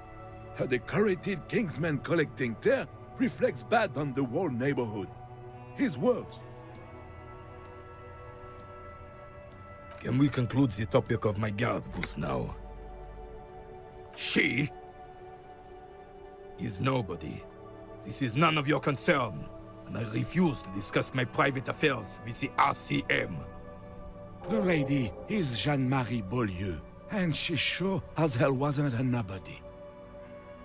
Yes. Like I said, I would be up anyway, so might as well keep an eye out. It keeps my senses sharp. Yes. The terrain here provides an interesting variety to a familiar game. Yes. It was left by heavy artillery fire. Heavy artillery fire, you say? That's the best kind of artillery fire. Very interesting. Why what? Because that's what happens when communards hijack your country, execute your supreme leadership, and turn your capital into a slaughterhouse. You use heavy ordnance to clean up your home. Sadly, no. It was the foreigners who brought them to their knees. We fought valiantly. Too valiantly. So valiantly we got licked. Should have fought dirty, like they did with their suicide sex cult propaganda and mad anarchist women strapped to shrapnel bombs. We didn't though, and we lacked caliber. God bless him, but the suzerain's cannons simply weren't big enough. Because this place is a damn beachhead. Had to soften the commies up first. Yes, the military coordinated amphibious landing to take back Revachol. Martinez was used as one of the 3 footholds in Revachol during Operation Deathblow in 08. The other 2 are off in Stella Maris and the Delta. This here is Blood Ground, where Coalition boots first made landfall and cleaned those rabid dogs out. Most likely, we're playing pétanque on their mangled corpses. Blood Ground. You got old René going there. Like he isn't hungry enough already. Damn right, son. They laid the fire of hell on this city before they stormed it. And it worked, too.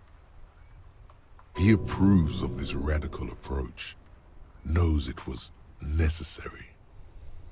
The rest of the city got cleaned up, but Martinez they keep as a monument. And now the Union Socialists are practically running the place. Well, it's your own damn fault. You, we, the Coalition, Revachol, whoever you want to blame, never finished the job. Officially, the party never surrendered. Of course they still hold influence. You don't even begin to truly understand the players on the table, let alone the specific circumstances surrounding the... What do you think? Thinking men have opinions on these things. Present one. I'm just so damn sorry it had to be the Coalition. After 8 years of fighting those hyenas, boiling cats for food and drinking piss in the mountains, I would have preferred if the Right Honorable King Guillaume returned through Revachol, or even if that damn clan Frisel had risen from the grave and led us. Sadly, that was not the case. This royal failure weighs heavily on him. Instead, all that is just, holy, and beautiful in the world was wiped away, and now it's neon signs with toothpaste ads everywhere. Foreign influence peddling garbage and stupid music on the radio. This is just what the commies wanted. This was their plan all along. This is what they wanted to replace the role of the suzerain with. The suzerain is the king! Has everyone forgotten already? They've forgotten already. It's no use talking to you. You were still in Daddy's balls when it happened. When we took our last stand against the filth and rode the cavalry straight into gunfire. It's a Bell McGrave, 4.46 caliber, breech loading, Revachol made. Good weapon, accurate and reliable. His moves are quick and precise as he first checks the weapon, then aims it at the sea. This man knows firearms intimately. This one's inoperable. The bolt spring is missing and the mechanism is jammed shut. Still a beauty. Where did you find her?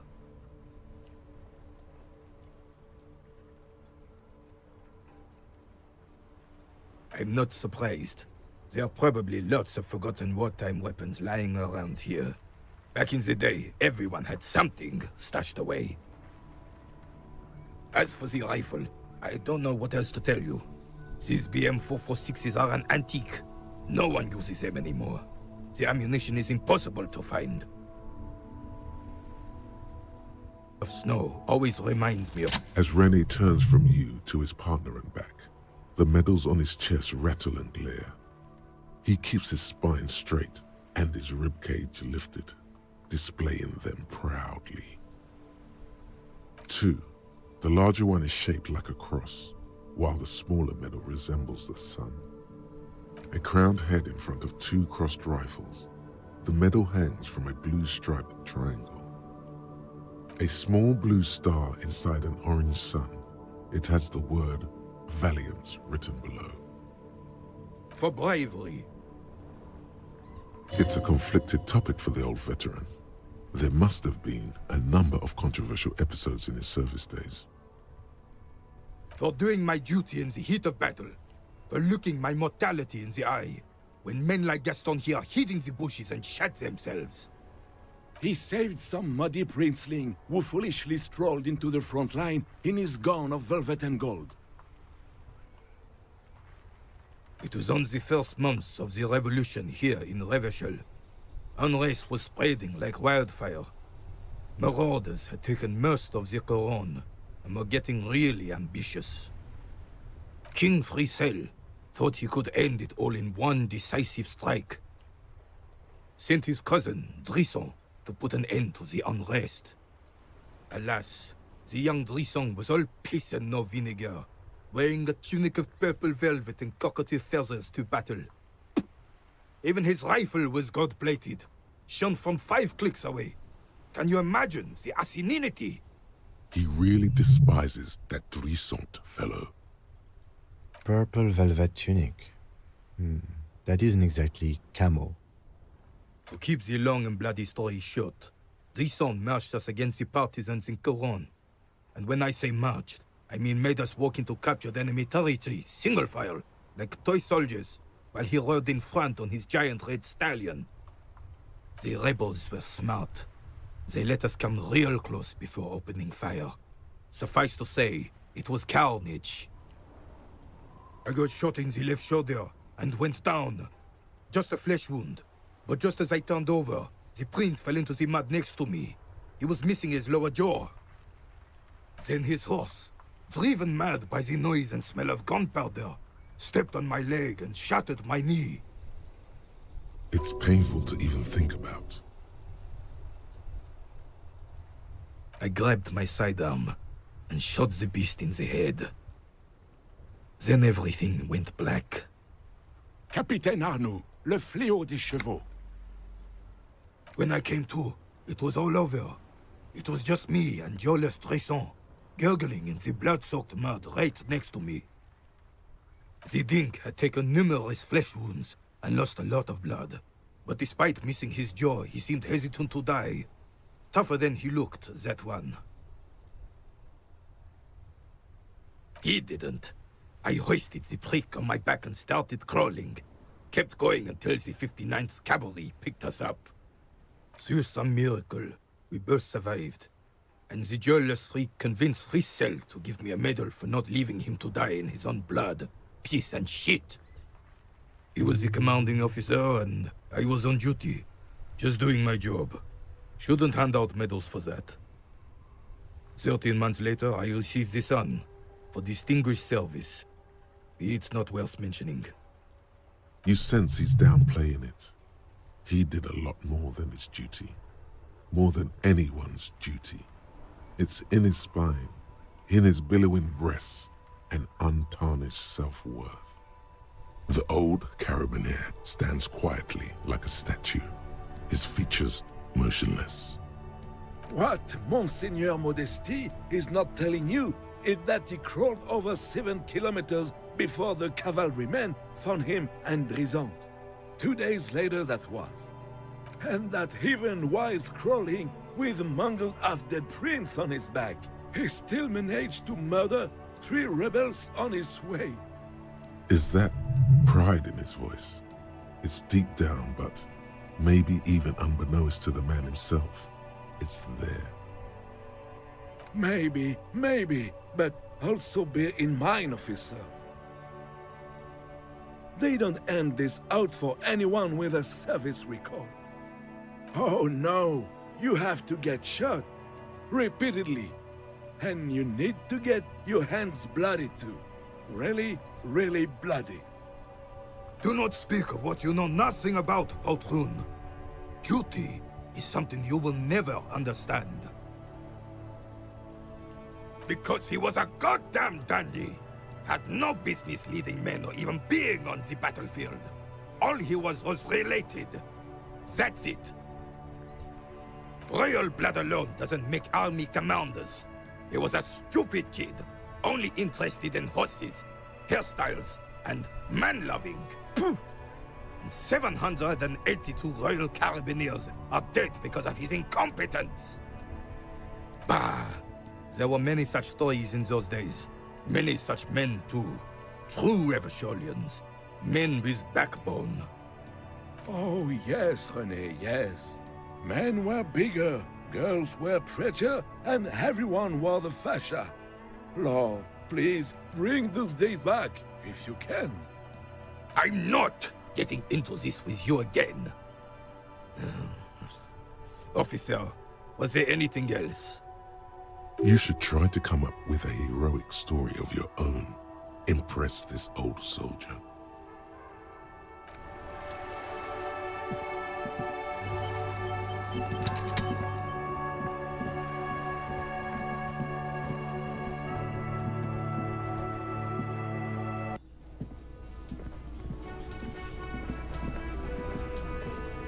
It's you again. What is it?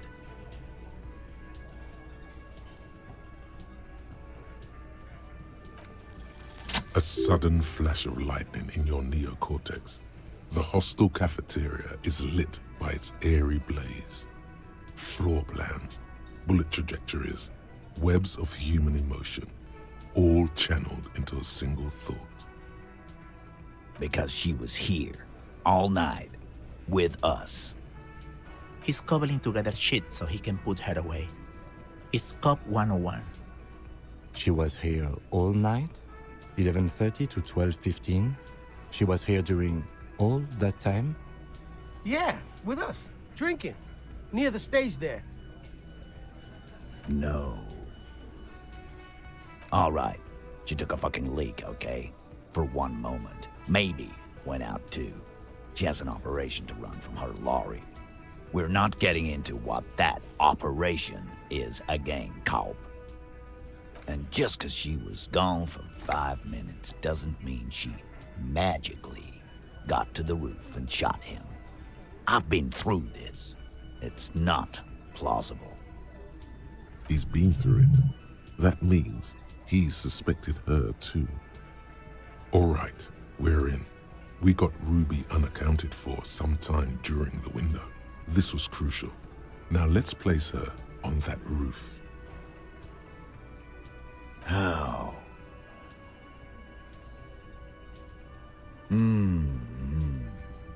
People say there was a pinball arcade here, sometime before the hostel.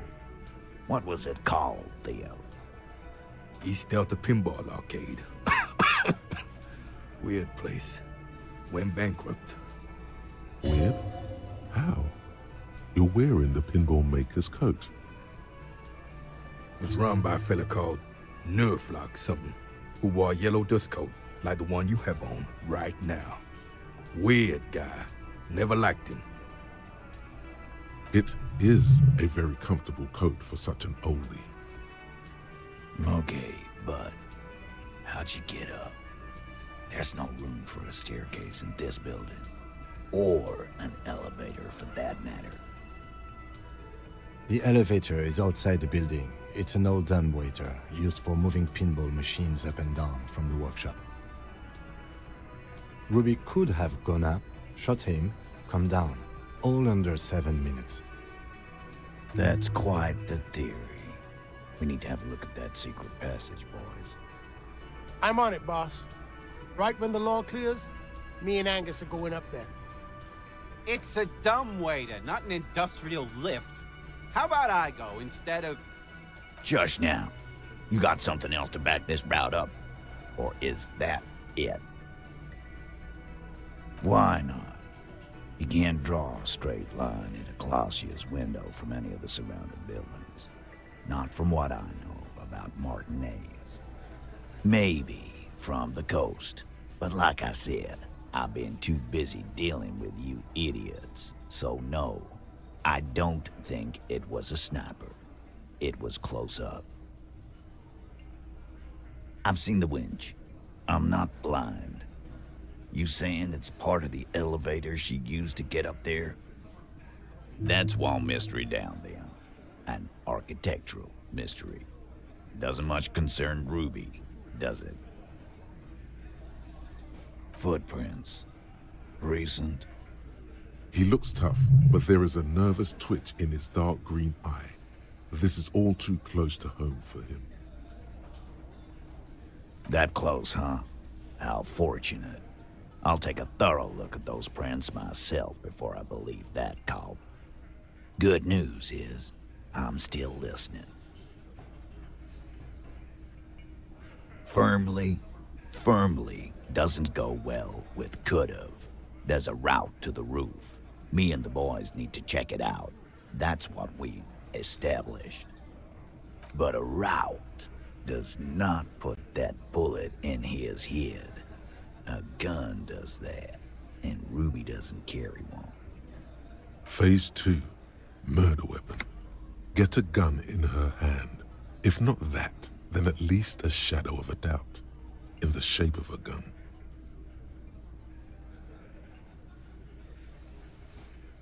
You lost your gun? What an idiot!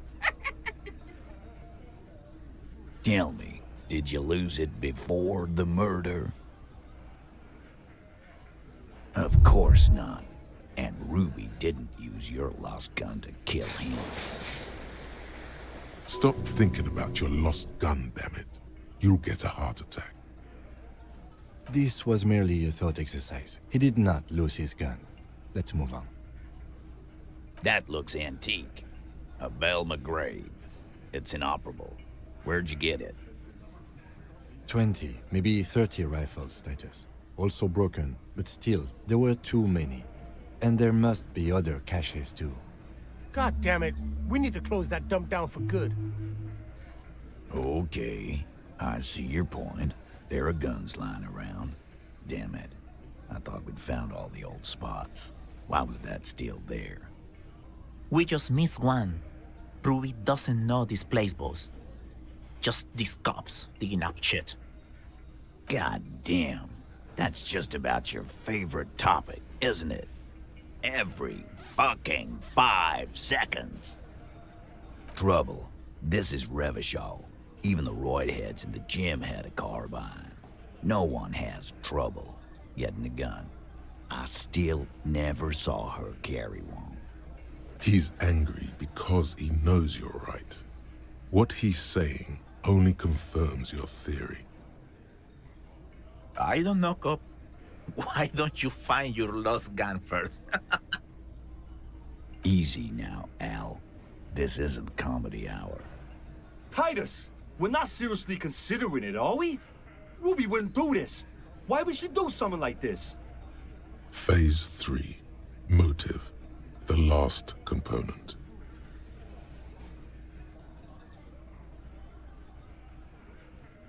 You had expressed, on occasion, your dislike of the mercenaries' presence in Martinez, right? Whack someone in my district? That doesn't carry much favor with Titus Hardy. She has to know that. And I suppose you have a theory on that. Think about it. Why go through all that effort? It was her idea, wasn't it? The hanging. You went along, but she suggested it. She had, like, a fully formed plan and shit. Right when she came back downstairs. Really, Shanks? Claudia wanted to talk to another girl, that's all. She was just the first one up there. I could have come up with that plan if I'd have been first. Time for a logics demonstration. I didn't do it, fucker! It wasn't my plan! You probably did, though. It's just a thought experiment. Think, Shanky. You killed him. You got up there, shot him, cut down. Fuck you, man! I would never fuck my guys over like that. She didn't either. She would never do that. Why aren't more of you defending her? This is fucking stupid, Titus. Glenn, I thought the same thing when she skipped town and left us in this shit. Oh, so he didn't rule her out completely. And she's skipped town. This is good. There's no fucking leadership challenge. Just when I thought you were taking this seriously, cop, you put your head in your ass. Man, now he's just throwing shit against the wall to see what sticks. Okay. We ruled out infighting. That's how this works, by exclusion. Remember, all we need to do is rule Ruby out too. That's all this is. There's a bit of truth in there for Titus to react so brashly. He does not like his authority questioned. Silence. He looks around the room. The old man in the corner nods. This is the only option he cares for. Yeah, I see it. There's one more thing I've been wondering about. Ever since you asked me where she is. Add it to your list of suspicions, if you won't. I don't know where she went. She just got up and left. Got real scared, too. Wouldn't tell me where. However hard I asked. Wanna know why? She was afraid I would tell you. Maybe she was right. By now, I probably would. She knew there's evidence on her, and she knew we'd find it. This is typical suspect behavior, why fleeing is always incriminatory. Perhaps. Ask her if you find her. It won't be easy, though. She made sure of that. Friday afternoon, when you first arrived. I got word the RCM was in town. Then she came in to see me. Told me she was leaving. That's when we had our little conversation. I told you. You. No, you. As in the cop with the sideburns and the disco clothes.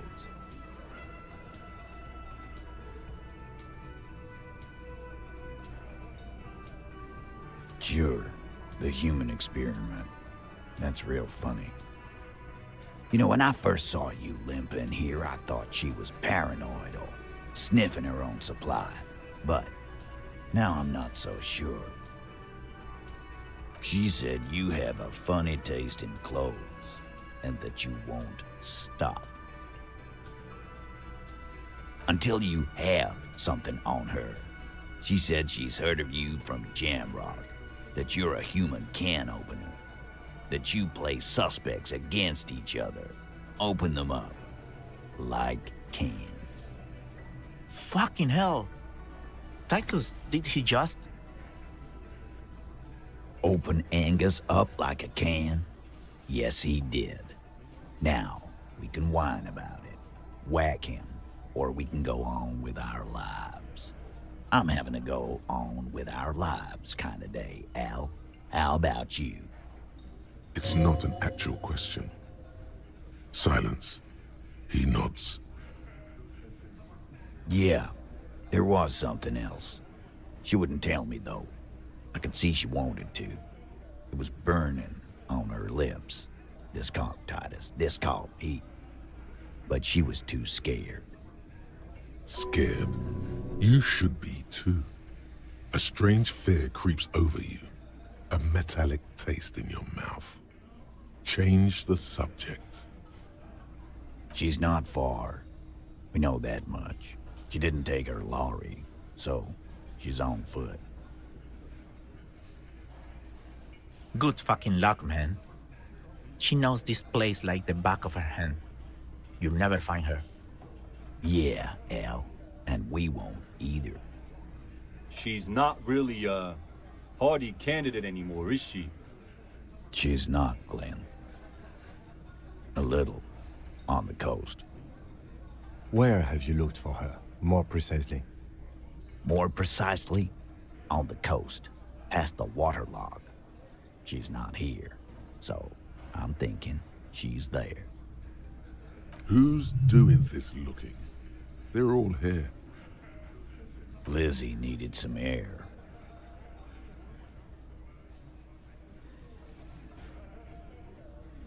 No one goes to tell Evrard anything. He knows what he has to know. Fast.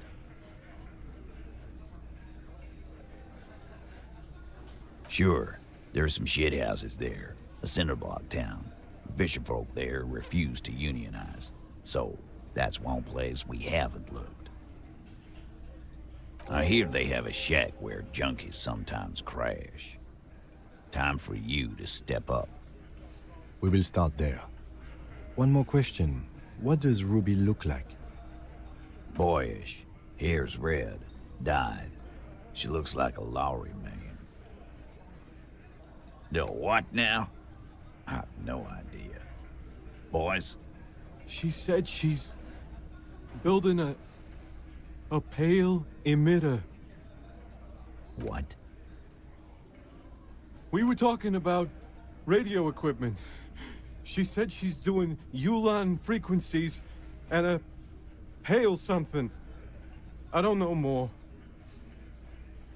There you have it. Pale something. It'll have to. His grip is firm and reassuring, like holding a piece of unpolished granite.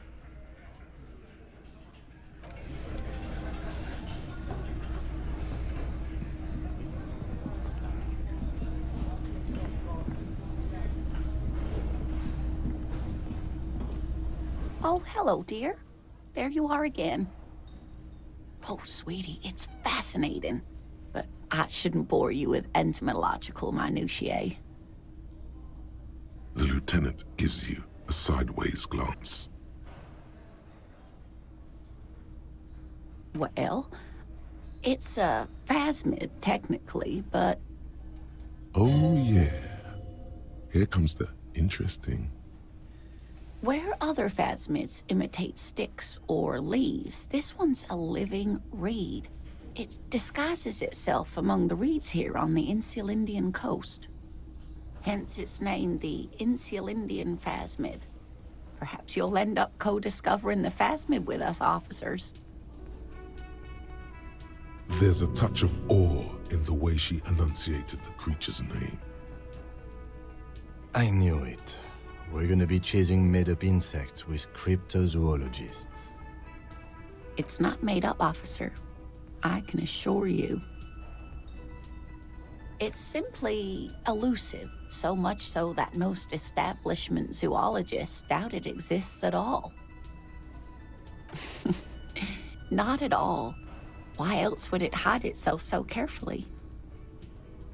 Well, some teenagers making out in the reeds saw one. They didn't know what it was, of course, but there was a brief article in a local newspaper about their encounter with a ghost insect that looks like the reeds.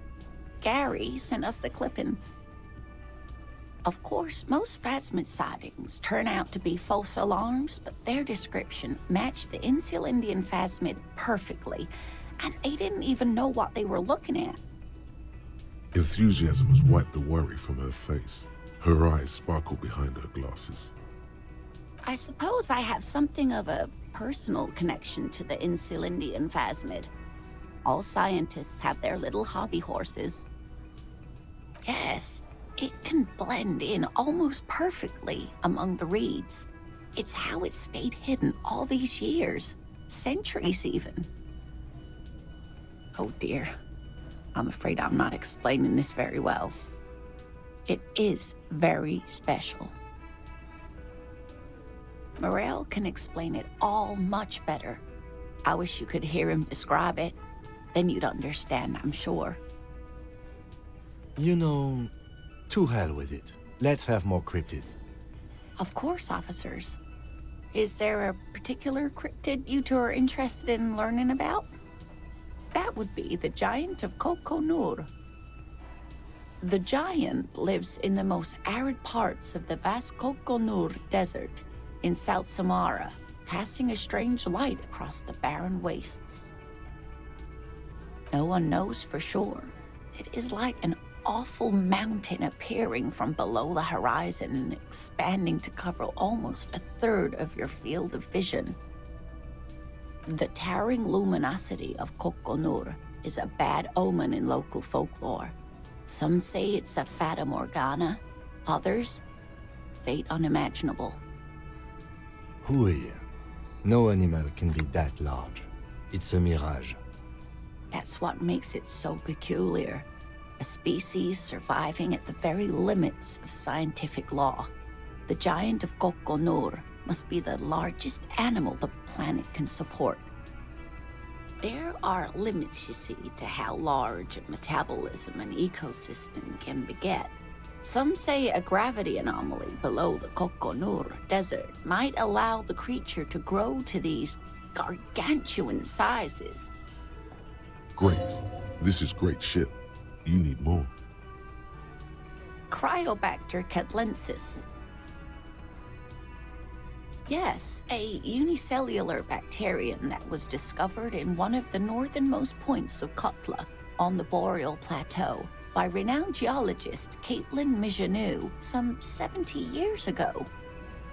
The bacterial colony Mijanou found had remained alive while frozen in ice for longer than anyone could reliably estimate, certainly from before recorded history. Mijanou disappeared shortly after injecting herself with the bacteria she had brought back to study, no doubt in hopes of prolonging her own life. Yes, the bacteria had survived in the ice since times immemorial. It is not hard to see where she could have gotten the idea. It's actually a little hard to see. But do go on. Yes, and she's quite mad, too. After she treated herself with the bacteria, she stopped aging, but also became increasingly eccentric and irascible, so that even her oldest friends were forced to pull away. We can assume that she has been living somewhere in the wilderness for decades now, all alone except for the Cryobacter catlensis coursing through her bloodstream. Yes, it's the kind green ape, half war story, half undiscovered species in the genus Homo. Yes, it was reported by soldiers in South Safra during the war. The kind green ape would visit bunkers during the night, healing wounded soldiers with its saliva. Yes, it has amazing healing qualities. Some soldiers reported growing back limbs, regaining their sight. Indeed, there is. It's our closest relative among the cryptids. Same taxonomic family, different genus. Which is to say, the kind green ape is a species with which we share a common ancestor, and that evolved parallel to our own, just like your partners.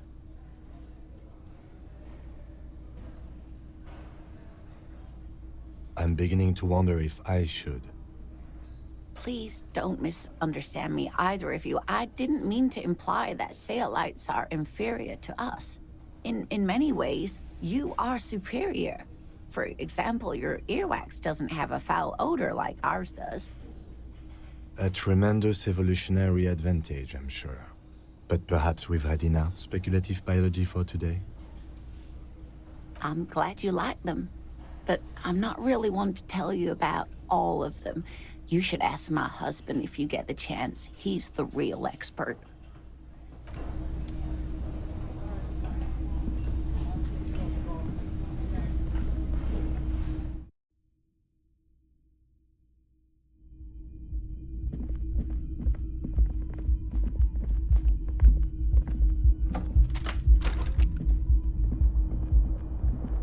The bed is still cold from the broken window, and not too inviting. But it's yours. You've earned it.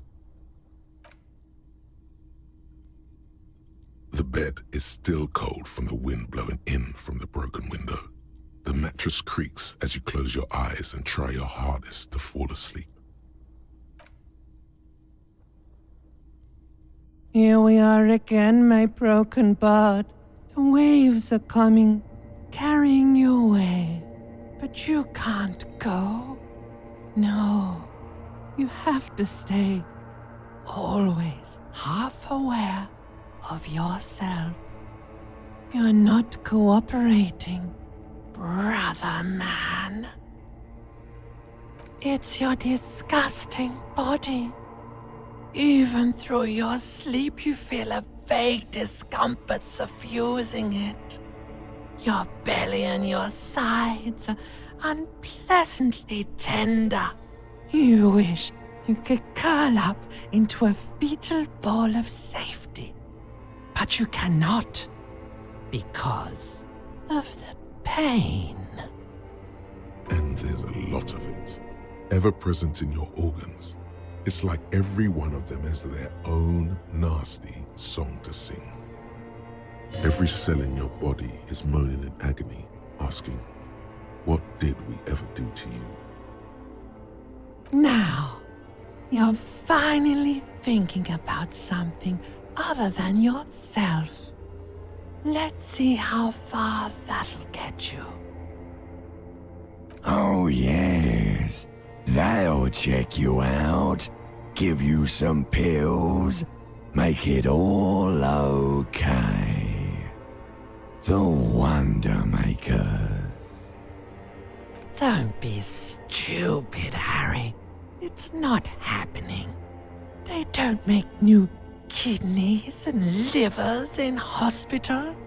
All you've got to do is pray to God it passes and stare at the flickering darkness. You're just stuck here, in the half-world.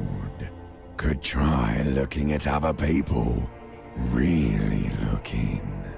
But why would you want to start doing that?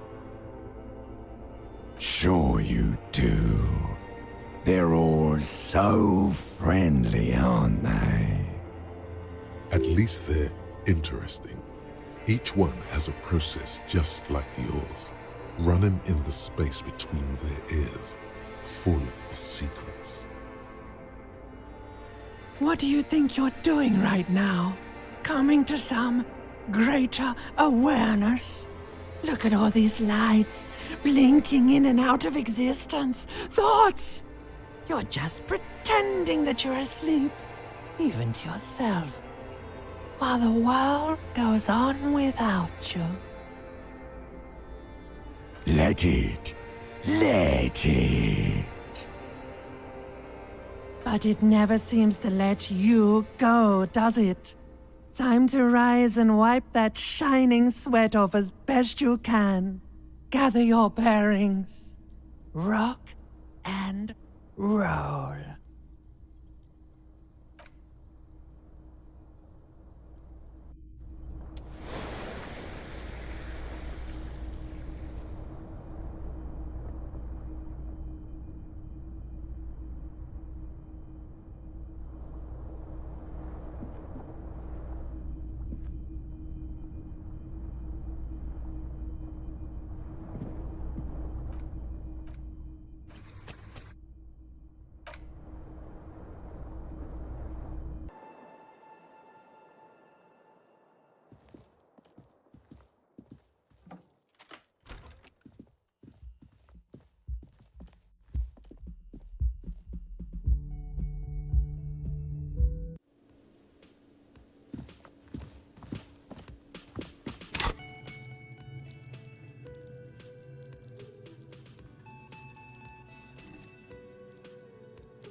A rusting control panel with loose wires dangling out from the hole where an indicator light used to be, and a mechanical lever sitting in the middle. You grab the handle and pull the lever up. As soon as the metal connects against the contact pins, you hear a loud clunk. The water lock starts moving.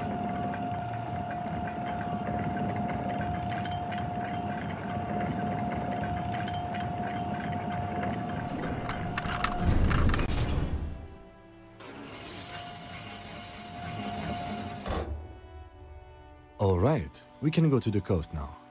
Expect rugged terrain and drunks.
A banged-up motor carriage lies half-submerged in the icy water, slowly sinking into the Insulindian Ocean. Only the cabin top, rear wheels, and the engine remain visible.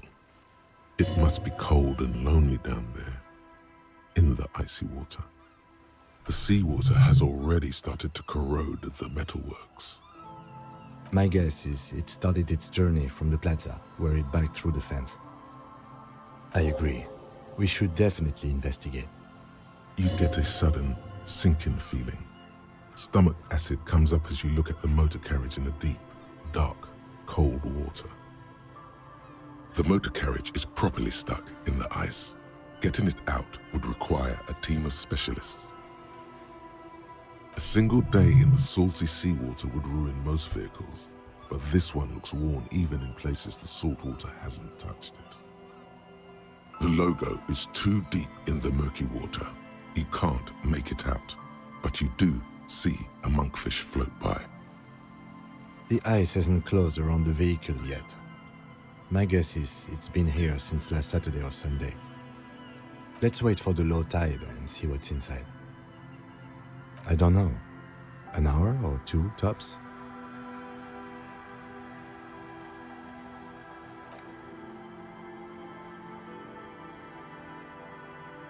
As you sit down in the old, rusty playground, the world around you becomes very silent. Nothing but the sound of seagulls high above in the sky, echoing like distant laughter. Ice cracks around the blue motor carriage in the sea. Yes, it does. Let me think about it. It's impossible to say if it's happening, if the water is receding. All you feel is a lot of time going by. The clouds pass in the sky, and the shadow of the swing moves like the hour hand on a timepiece. 30 minutes have passed. Looks like this might take a while. Time to present a good topic for discussion. Well, historically, leeches have been used to prevent and even cure many ailments. Clouds on the horizon grow darker, and the shadow of the swing set keeps climbing. You hear the distant rumble of the city. 30 minutes pass. Luckily, I am already a member of an independent organization, and therefore do not have to choose between a rock and a hard place. Your voice echoes on the water, strange and out of place in the environment. 30 more minutes pass. Detective, I've been able to make out the mark ever since we arrived. I find it odd that you haven't. It's a Coupri, Model 40. Yes. Why haven't you? It is a simple and rugged machine, favored by working men, government offices, firefighters, animal control people, you know, those kinds of people. Yes, 41. What do you think it stands for?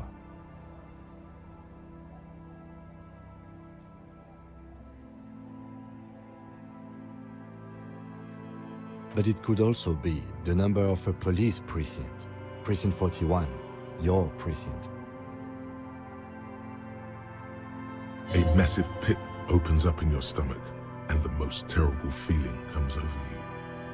You feel like you're about to faint and fall off the swing. Your hands get clammy, and the air tastes sour to breathe. Oh God, Harry. Oh God, Harry. What did you do? No. Just nope. Say no to this, Harry. I'm afraid so, yes. It looks like you drove your police motor carriage into the sea after you jumped across the canal. People are more valuable than machines. Training a police officer is even more costly. People, yes, but not you.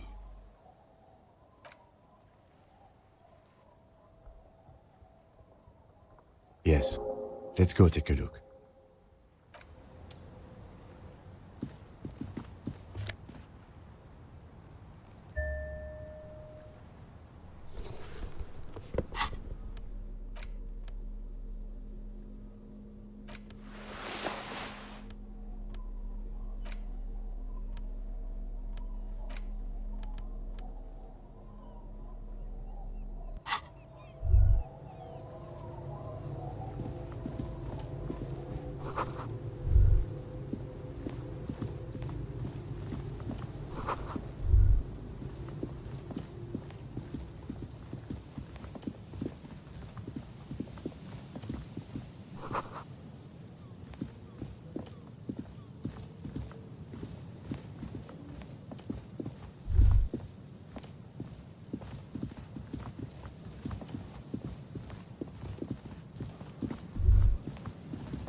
Rust peels off the bent iron posts into swing.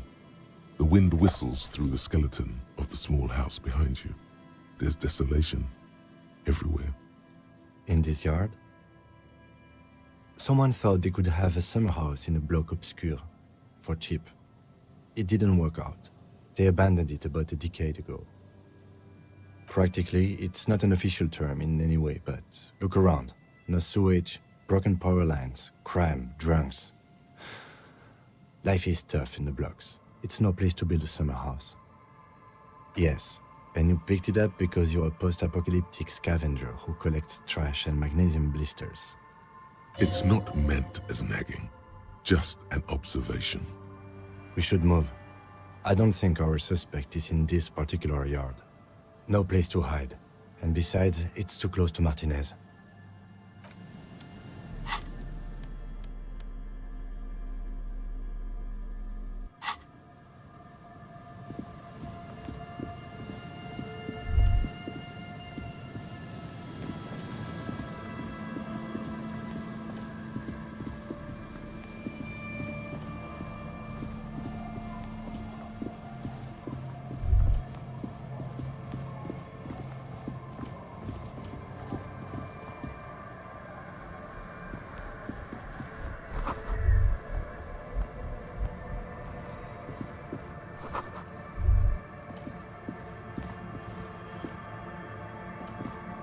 The worn and beaten wooden planks of the bench do not look overly comforting.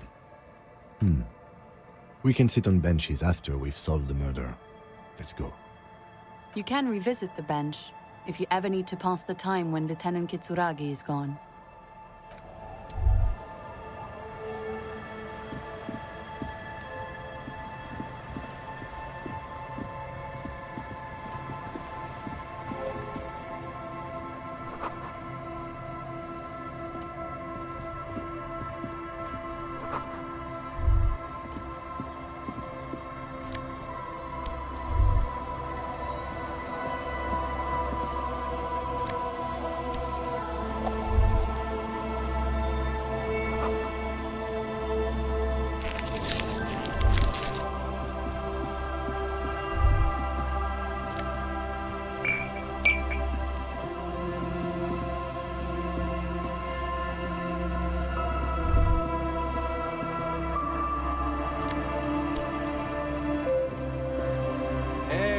Tequila! Good to see you. How's business? How's the whole reality situation treating you? So what's happening? Yeah, Tequila Sunset. How are the, high-concept, reality-based adventures proceeding? Good. These people know your true name. Looks like it has preceded you, Mr. Sunset. More on that later. That's harsh. I'm like 3 or maybe 4 years into mine. Wait, no. Make it 5. Things aren't going super well for Idiot Doom Spiral either. Haven't found those keys yet, haven't won that great piece of ass back. No word from my business buddies. Can't really remember seeing any women after losing my keys. It's a touchy topic. He hasn't got laid in ages. We are saving the world. Please! Please don't go! Don't go! Okay, we're drinking. We're drinking alcohol. That's what we're doing. I tried to save the world once, a long time ago, with enterprise, creativity, and willpower. But that didn't work out. So now, it's a pirate's life for me. It's you. You're Tequila Sunset. We've met before. Don't you remember? Maybe. You look like you want to know how Tequila Sunset came to be. You look like you want to hear the tale. Tequila. Tequila Sunset. Something ominous there. Let me take a sip to moisten up my chords. Tequila Sunset rolled into Martinez last Friday, and by Tequila Sunset, I mean you. The man, the myth. Hey, let's not jump ahead of ourselves. This is your story. Stop interrupting. You got here on Friday to solve a case, hoping to be the early bird who gets the worm. And by the worm, I mean the buzz. Because as far as I know, all you did was get pissed drunk. Word on the street is you went around the local hostel telling people that you're a police officer, and that it would be really fucked up if you shot yourself in the head right in front of them. That's pretty high concept, if you ask me. Does that sound like something you'd do? Yeah, probably. The lieutenant's brow is furrowed. He's listening as casually as he can. It was a late Saturday night when we, the Union of Moribund Alcoholics, were getting our drink on. Nothing remarkable about this. We get our drink on 24/7. Makes everything warm and glowy. I trust you know the feeling. One moment we hear the sound of a motor carriage revving up somewhere on the plaza, followed by a series of dings and bangs. Naturally, loud noises pique the interest of anybody owning a pair of ears. That's just the reality we're in. Anyway, there was a brief silence, a gasp of silence, if you will, followed by a real commotion. We heard the carriage careening towards the coast at top speed. Sounded like someone jumped the canal. We grabbed our brewskis and rushed to the jetty. Never underestimate the speed of an alcoholic. 3 men are standing on a wooden platform extending out from the shore of a dilapidated fishing village, their cheeks red, spirits high, beers in hand, eyes glazed over. What we saw was a sight to behold. A beat-up police carriage containing you. Right there on the beach, you revved the engine and screamed at the top of your lungs, "The time hath come!"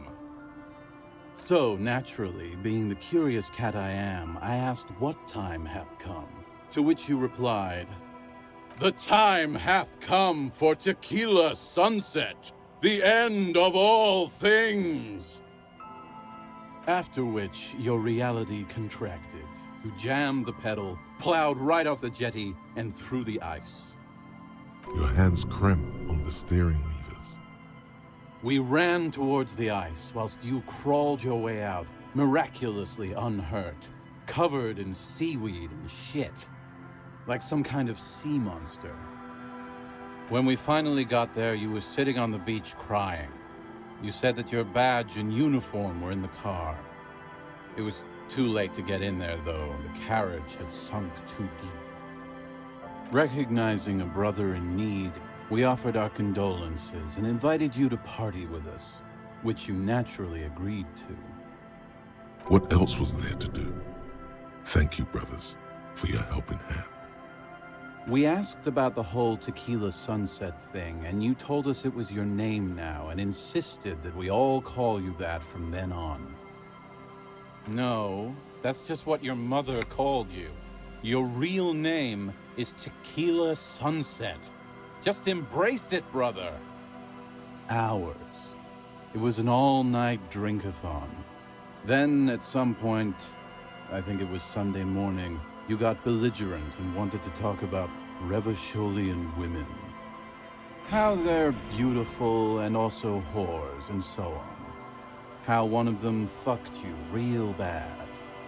After a short while, you crossed the event horizon, looked sullen, got up, and left without saying anything. Wow, that's quite a story. Yeah, I bet Tequila's a fucking legend around the precinct. You must be proud to work with him. If you only knew.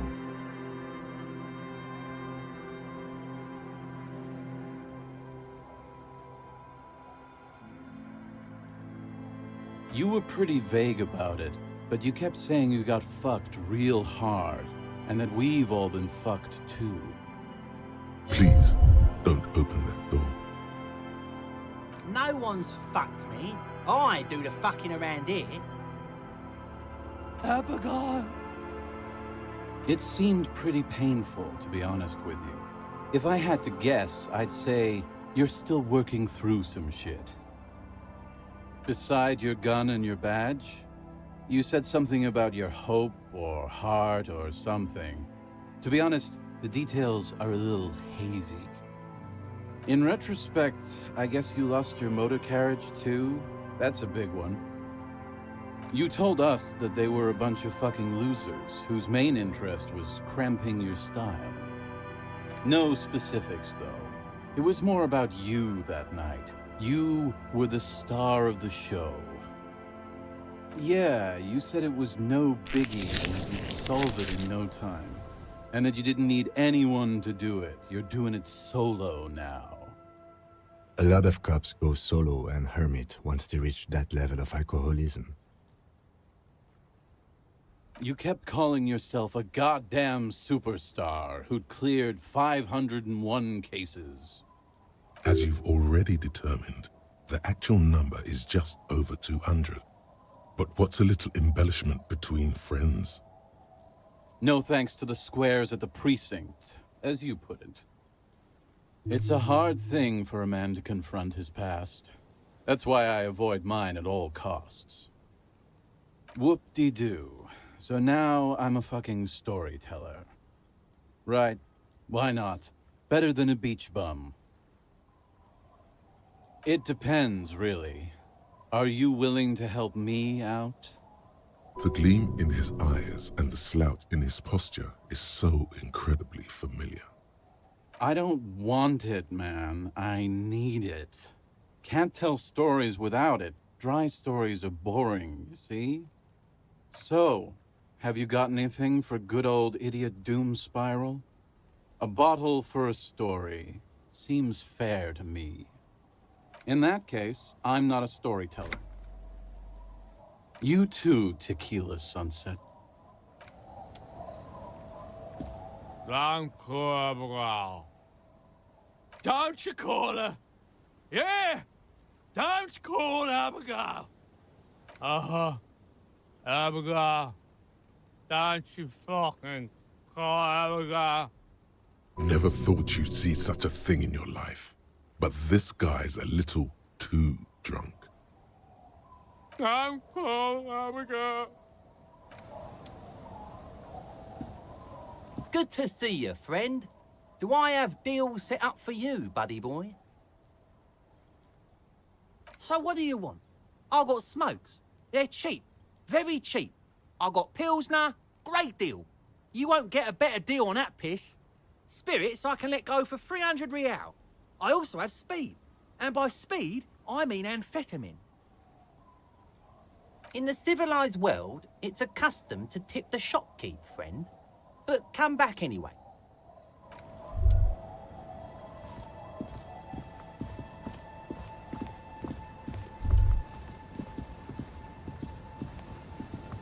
The scruffy-haired little boy kicks a stone.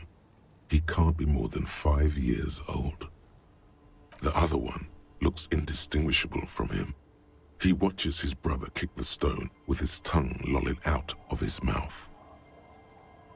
The stone-kicking one becomes frantic all of a sudden, as if that's something to be scared of. The obvious fact that you just stated. He looks just like me. The boy doesn't answer. His brother throws another rock. Both of their hair is covered in some kind of dirt. The rock kicker was just being shy, but now he's enthusiastic again. You're bad with kids. Don't worry, everyone is. How about we do some police work now? We're not getting anything here.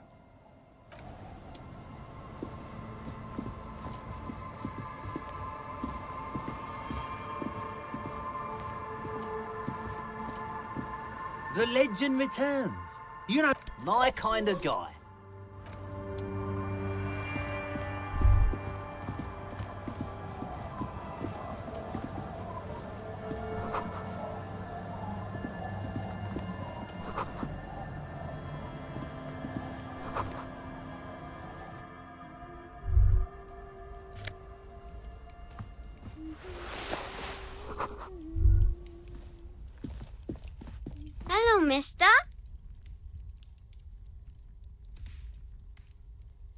She clutches a small stuffed animal. Occasionally, she twirls it around.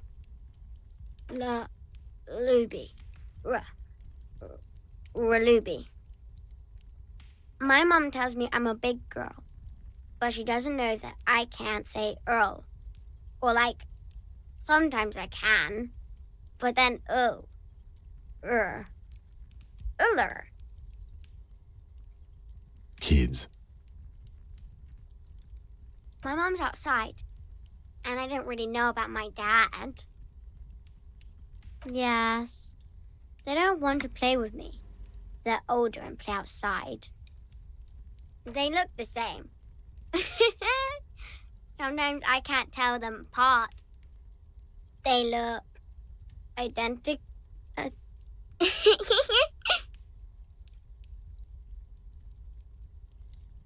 It's Lammy. He's my friend. Sort of. Like... Lambie is a stuffed lamb that, admittedly, has seen better days. One of the eye buttons is missing, and the fur is tattered in several parts.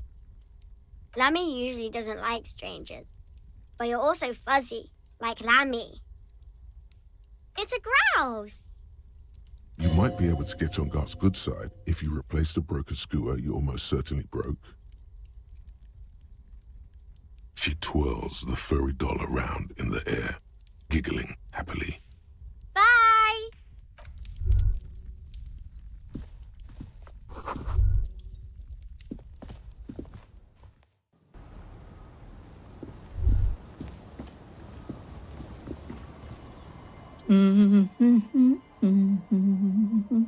Welcome to the fishing village.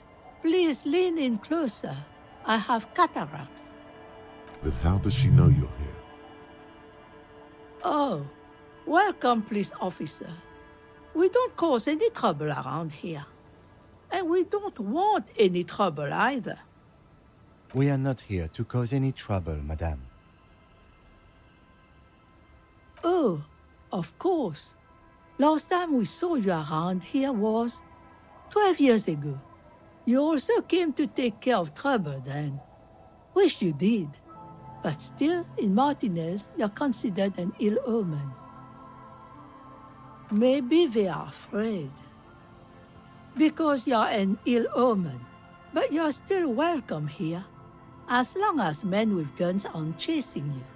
And maybe even then, because that's the kind of fishing village we've built. I'm sorry there's not a lot of room to park the motor carriage, and not a lot of houses, or a lot of people. My kids are long gone, searching for treasure. So are others. Ah, look at me ramble on. What brings you to us? Nay, I haven't seen anyone lately.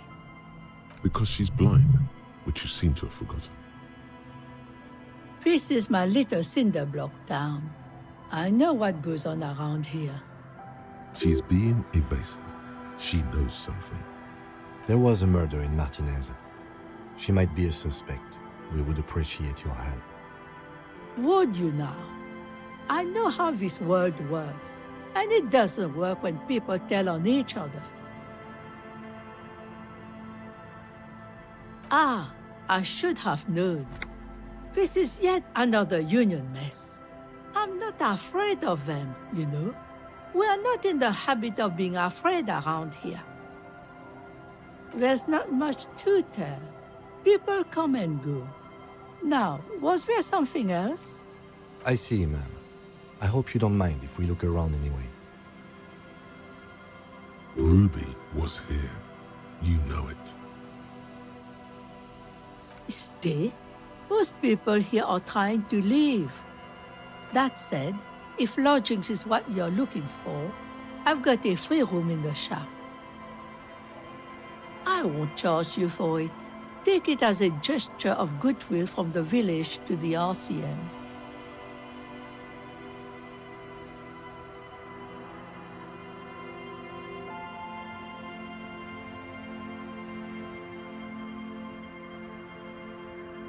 No one is using it, and God knows it's not much anyway.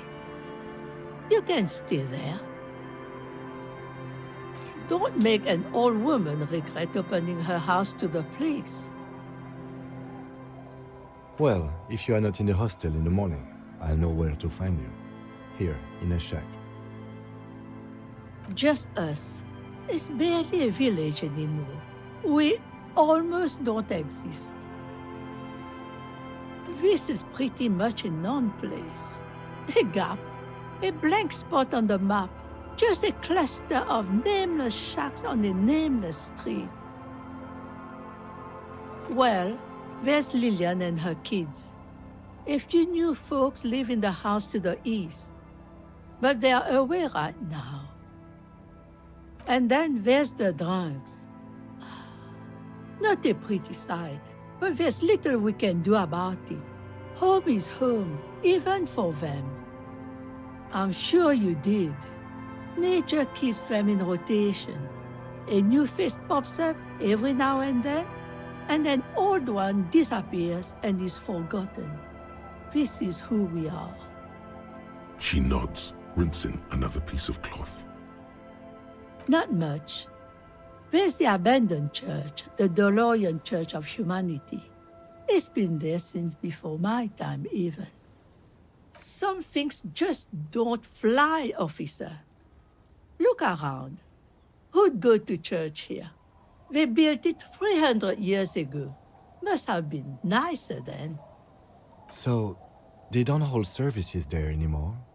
The Ecclesiastes? No, we've tried, but things just keep happening. Crime, accidents, other things. The place never stays open.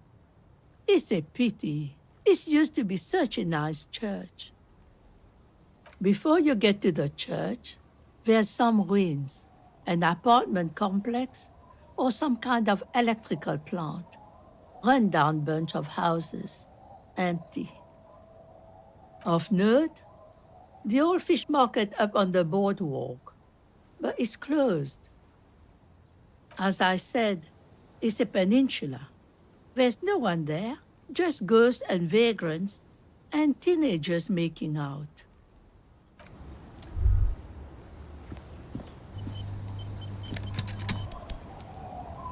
The door has seen better days. The layer of paint has started to peel off due to the salt and wind from the sea. Even the lock looks slightly rusted. I'll wait outside to give you some time and privacy to check out your new living arrangement and look for any signs of Ruby. But just so you know, after we are done with the day, I'll still be staying in the Whirling in Rags for the night. We'll meet in front of the shack in the morning. The key turns with a satisfying click. You can enter the shack now.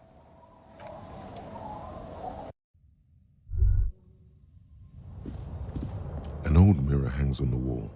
You see the reflection of your face in it, adorned with the expression.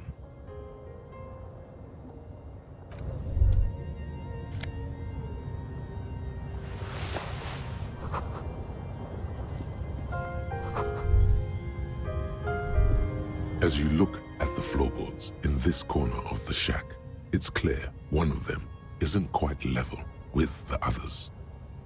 The edge of a floorboard next to it looks scratched.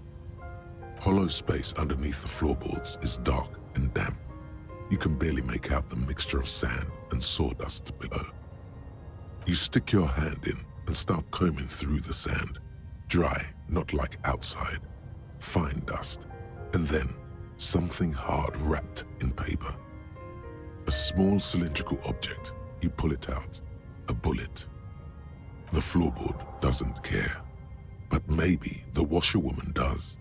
You have enough to confront her with.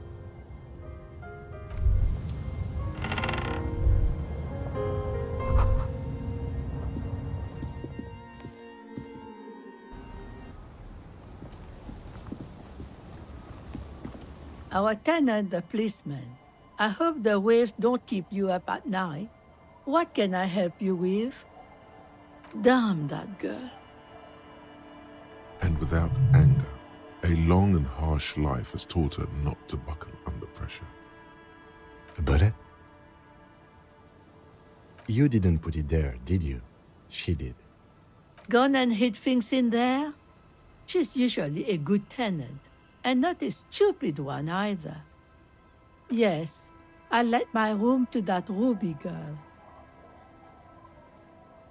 As I've done before when she's been in trouble or just looking for solitude. I've made it clear. We welcome all kinds of people here. She came last Friday, left on Monday in a hurry. What has she gotten herself into, that girl? That's for the police to find out. Right then, please answer each question to the best of your ability. I'm sure we have a few. Yes, early with the dogs, around 8 o'clock, I think. I cleaned it, like I always do. No.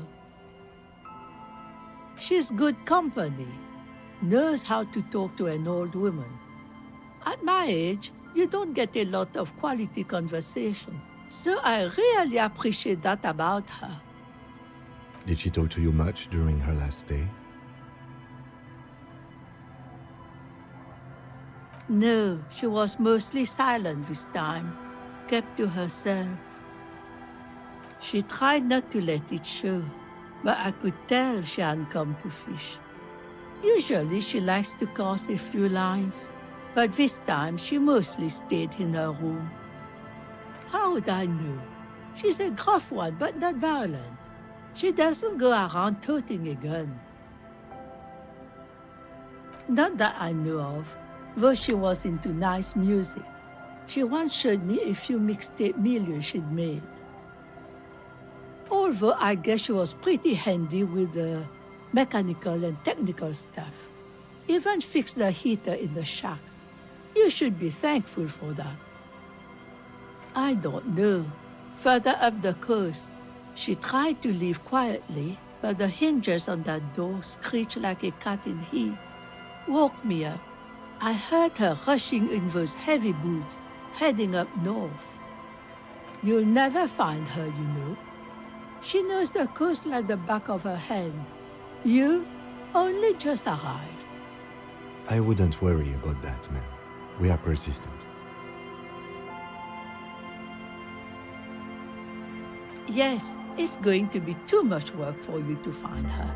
Better for you to stay here, get a nice cozy fire going in the heater. No, you can do it. You still have plenty of juice in you before you drop. Behind the cinder block houses, old pre-war ruins rise to the sky like dark palaces. The wind calls. One thing, officer. If you do find her, please go easy on her. She's a good girl, whatever she's gotten herself mixed up in.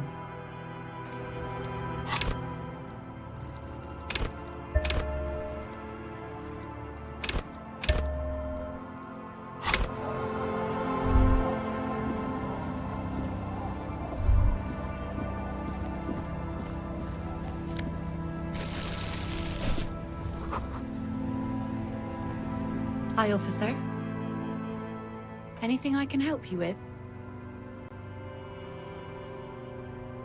A fishing village on the seashore. This place doesn't really have a name. It's sometimes called Elysium. The sign on the street leading here is illegible. Has been since they built this place.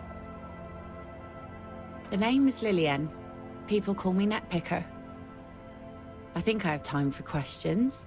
And that was actually the second one. For you? This says by signing, I agree to living with construction noise. What exactly is the union building?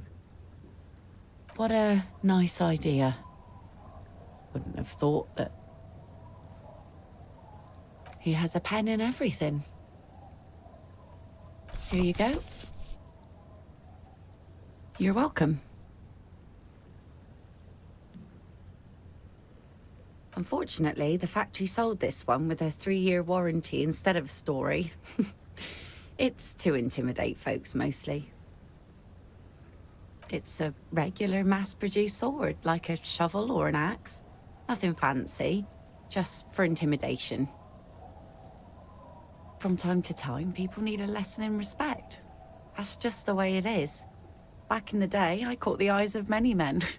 And believe me, men need a lesson in manners from time to time. Some went to patch their wounds, their lesson learned. Others were more thick-headed. And one of them, I ended up marrying. Gone. The harbour seawall endures the wash of the freezing waves.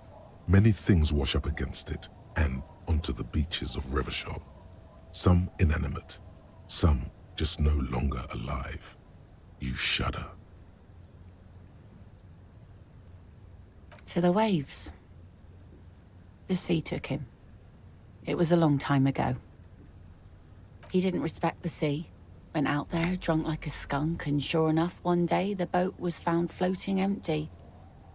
The bloated corpse turned up 2 weeks later. Now, before you tell me how sorry you are for my loss, know that it was 4 years ago, and I've moved on. There's only so much mourning you can do for a drunk with sinewy muscles. She really likes those muscles, though. It's in the way she pronounces sinewy. Us working folk don't have the luxury to be bedsick with melancholy. I buried him, mourned for an appropriate amount of time, and went on. Life didn't really change that much for me and the kids. This is neither a touchy nor a very interesting topic for her. She looks like she's ready to go on a date with another, better, drunk. Ask her. Both of you could need some action. Let's see. Who are you looking for? I don't think I know what these are. Care to elaborate? Aha! Like snowmen. 2 odd guys have been wandering around here, nose in sand, talking nonsense about snowmen and the like. Don't really know. Further down the peninsula, I guess. I mean, that's where they were heading. Who else are you looking for besides snowmen? Okay. When did this person stay here? Oh. I've been out on the sea for most of the past week. The weather's been good for fishing, so I usually start at 4 in the morning. Yes, that's the optimal time. Got to make the most of the calm. I've been sleeping like a corpse after. The sea really takes its toll. Now I'm just waiting for the wind to settle to get out there again. Sorry I couldn't help you out. Maybe I can help you find someone else. Well, how can I assist you then, officer?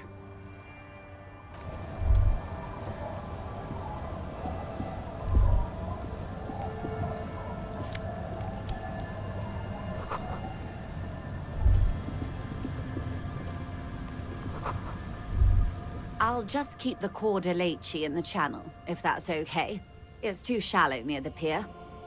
Aye, ma'am. And it's a jetty, by the way. Of course. Jetty. I prefer a good jetty to a pier any day. Jetty? Hello, detectives. It's good to see you here.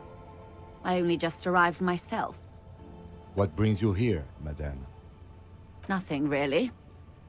I've had my eye on this jetty for weeks now, so I decided to investigate it personally.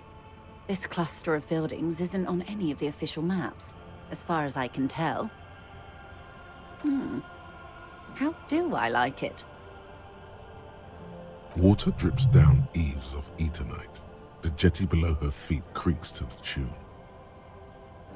It's pornographically poor. The street has no name, all the men are dead or missing. And is that the carcass of a motor carriage over there?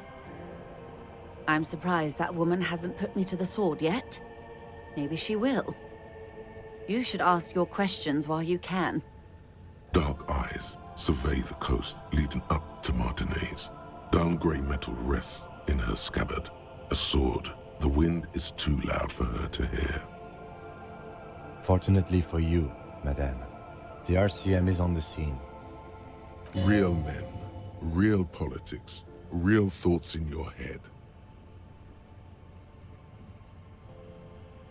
She could easily just Above you, there forms a quilt of altocumulus clouds, twisting into each other. The wind tugs and stretches them over the bay. Their cloud shadows slide over the ruins of Revachol West. Wherever they pass, the temperature drops slightly, but perceptibly. Have I told you how they discovered this place? No, they're in Sealindian, Isala. Well, your condition has left you no worse off than most of these people. The literacy rate is around 45% west of the river. 50 years of occupation have left these people in an oblivion of poverty. It's a pity. Most of these people will never know what this place means, this island of matter, or why they were ferried over in the first place. Remind me to tell you one day.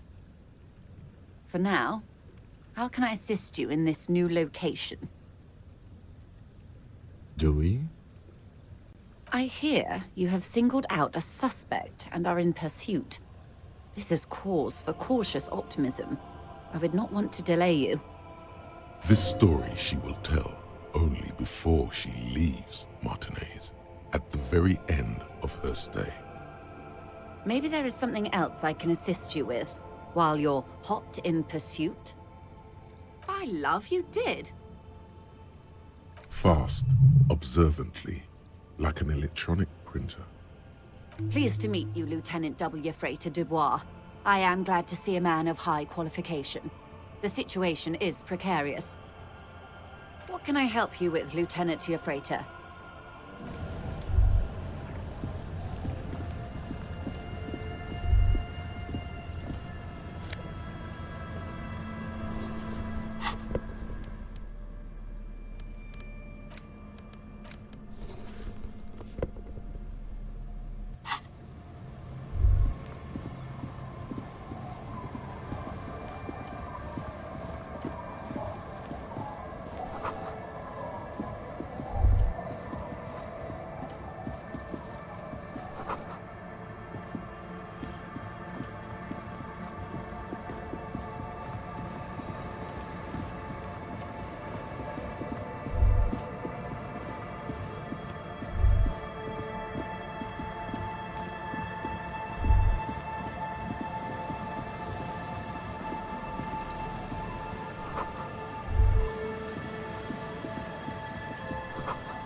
Winter, slow to let go of Revachol, flecks some more wet snow from above. The snow falls lazily, making the beach sand paler still, mixing with the rust-colored sewage runoff. And to think, it seemed as though it were already spring. You're warm in your hat and your coat. Like a well-equipped explorer, you comfortably survey the white landscape.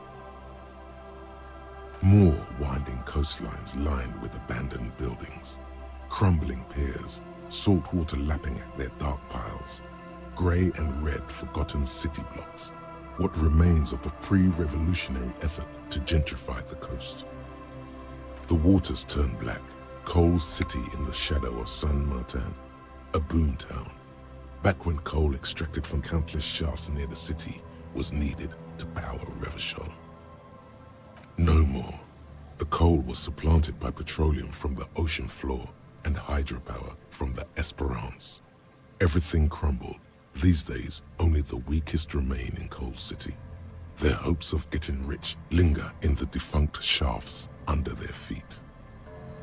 Below the old mines, L'Océan Municipal, Revachol's underground cemetery, La Petite Ra braved the underground passageways, trying to get to Le Royaume, where the Philippian kings were interred with their doctors and their admirals. Mausoleums, burial chambers, leaf gold still remains on the double door of the morning. Children under 14, they go underground looking for artifacts to sell to foreign museums, and for fabled relics. Their parents let them. They go deeper. After rubies, melchiorite, lapis lazuli, plundered from Safle and Seol during the time of the suzerain, in the burial chambers of the kings, Grand old Philip, Guillaume II, and even in the mausoleum of Philip the Opulent. 2 kilometers underground, in a winding shaft along whose walls mirrors have been placed, so that daylight may eternally fall upon the richest of all the kings. The mausoleum contains untold quantities of gold, and that special, purest of the pure magenta cocaine, favored by Revacholian royalty. Did someone say untold quantities of cocaine? Drop everything immediately and go looking for this hoard. Few petits rats return from the shafts. Even fewer find what they're looking for. A small child steps out of the black tunnel with silver trinkets in her pockets. All around her, white snow on the extinguished coke furnaces and on the weather-worn shacks where fathers beat their sons after drinking. The snow melts on your fingers, turning to water. Near, snow falls into dark water. She prays, though she doesn't believe. There is a hum in the air. That's all. We should keep moving. Who knows when the snow will let up.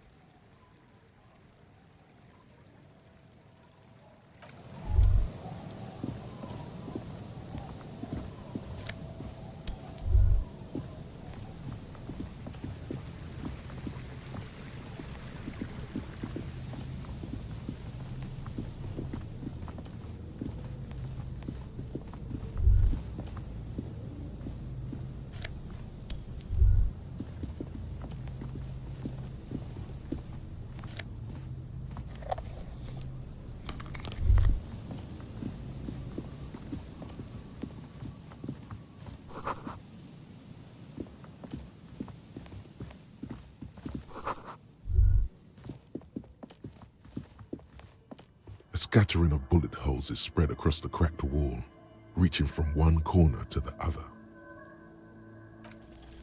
A row of ghostly shades stand facing the wall.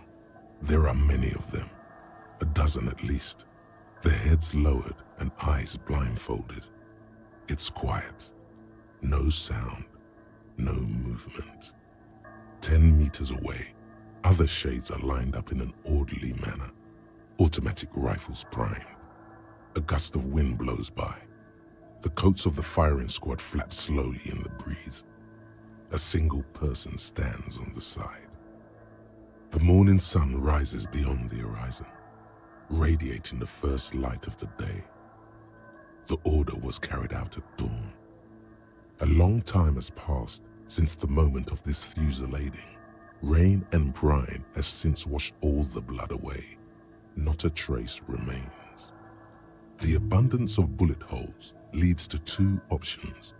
Either an inordinate amount of executions were performed here, or they did not use a conscience round, where only one soldier has the loaded rifle.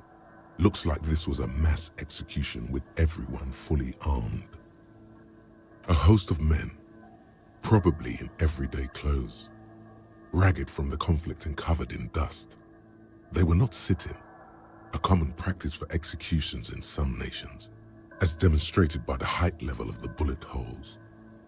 They stand, facing the wall. It's impossible to discern any details about their personality or background. Ordinary people, familiar, each and every one of them. Comrades, the forsaken, the wretched, who tried to rise against the horrors of the world. 7 men in combat uniforms and dark coats, holding automatic rifles aimed at the people. Soldiers from some side, but from which one? Men of duty, dark duty. Murderers, twisted by orders, young boys forced into killing. The commandant, the one who gives the order, machine gun fire crackling through the air, the lights of the muzzle flashes dancing on his face. I don't know. I don't know who died here, lined up beside that horrible wall. It could have been any of the parties involved in the revolution. Perhaps the ones executed here were the loyalist conservatives, killed by the communists at the start of the Civil War. Or it could have been the communists, put to death during the last stretch of the conflict by the coalition forces. It could even have been the employees of the failed R&D center down the coast, as their building was taken over by the revolutionaries. Or maybe... Yeah, it's very unlikely the coalition forces were the ones who died here. They were always the last ones against the wall. To be honest, if a coalition member was anyone in this situation, it was a commandant, the superior giving the orders. A cold sea wind blows away the figures. Behind this building, the other one, once filled with engineers and designers of Feld Electric, now collapsed and dead, but for some rats. You feel drawn, for some reason, to the faded mural again.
Go. Nice and easy. No way out, little guys. Not out of this jam. There's a cylinder on the ground in which the man is arranging some netting. It looks like some kind of trap. He notices you. Who's there? Oh, the police. Hello, officers. His self-conscious enthusiasm renders his movements ungainly. He looks like your understanding of a scientist.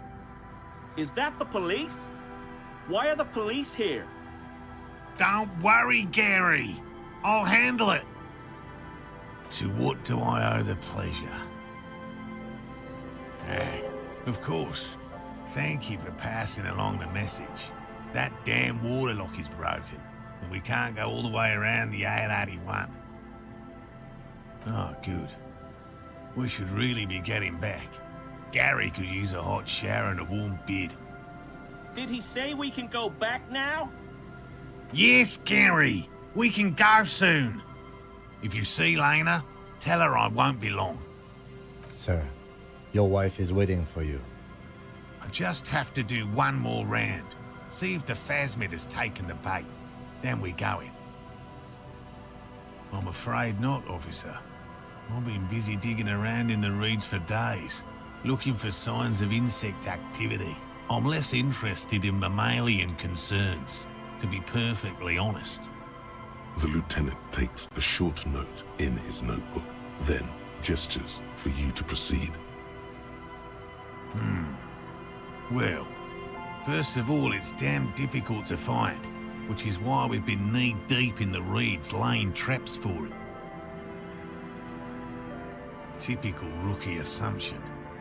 Insects are much more sophisticated creatures than those unversed in zoology give them credit for. Even simply catching a glimpse of the Insulindian phasmid would be the apex of of any cryptozoologist's career. But to study it and its defenses, find out how it stayed hidden so long, would be glory itself. Good question. Being a phasmid of the order Phantasmodea, a ghost insect, it disguises itself as plant matter. In this case, the reeds. Awful lot of reeds around, aren't there? And I suspect it may have also developed other specialised techniques to protect itself from predators or scientists in our present case. It's my hypothesis that it has evolved certain electrochemical defenses that allow it to interfere with animal perception, impeding pattern recognition, confusing the visual cortex. But I cannot describe how these defenses work, much less how they evolve, without studying a live specimen. Yes, it makes perfect sense. You're beginning to suspect there's something paranatural about this phasmid. I'm expecting it to be quite giant.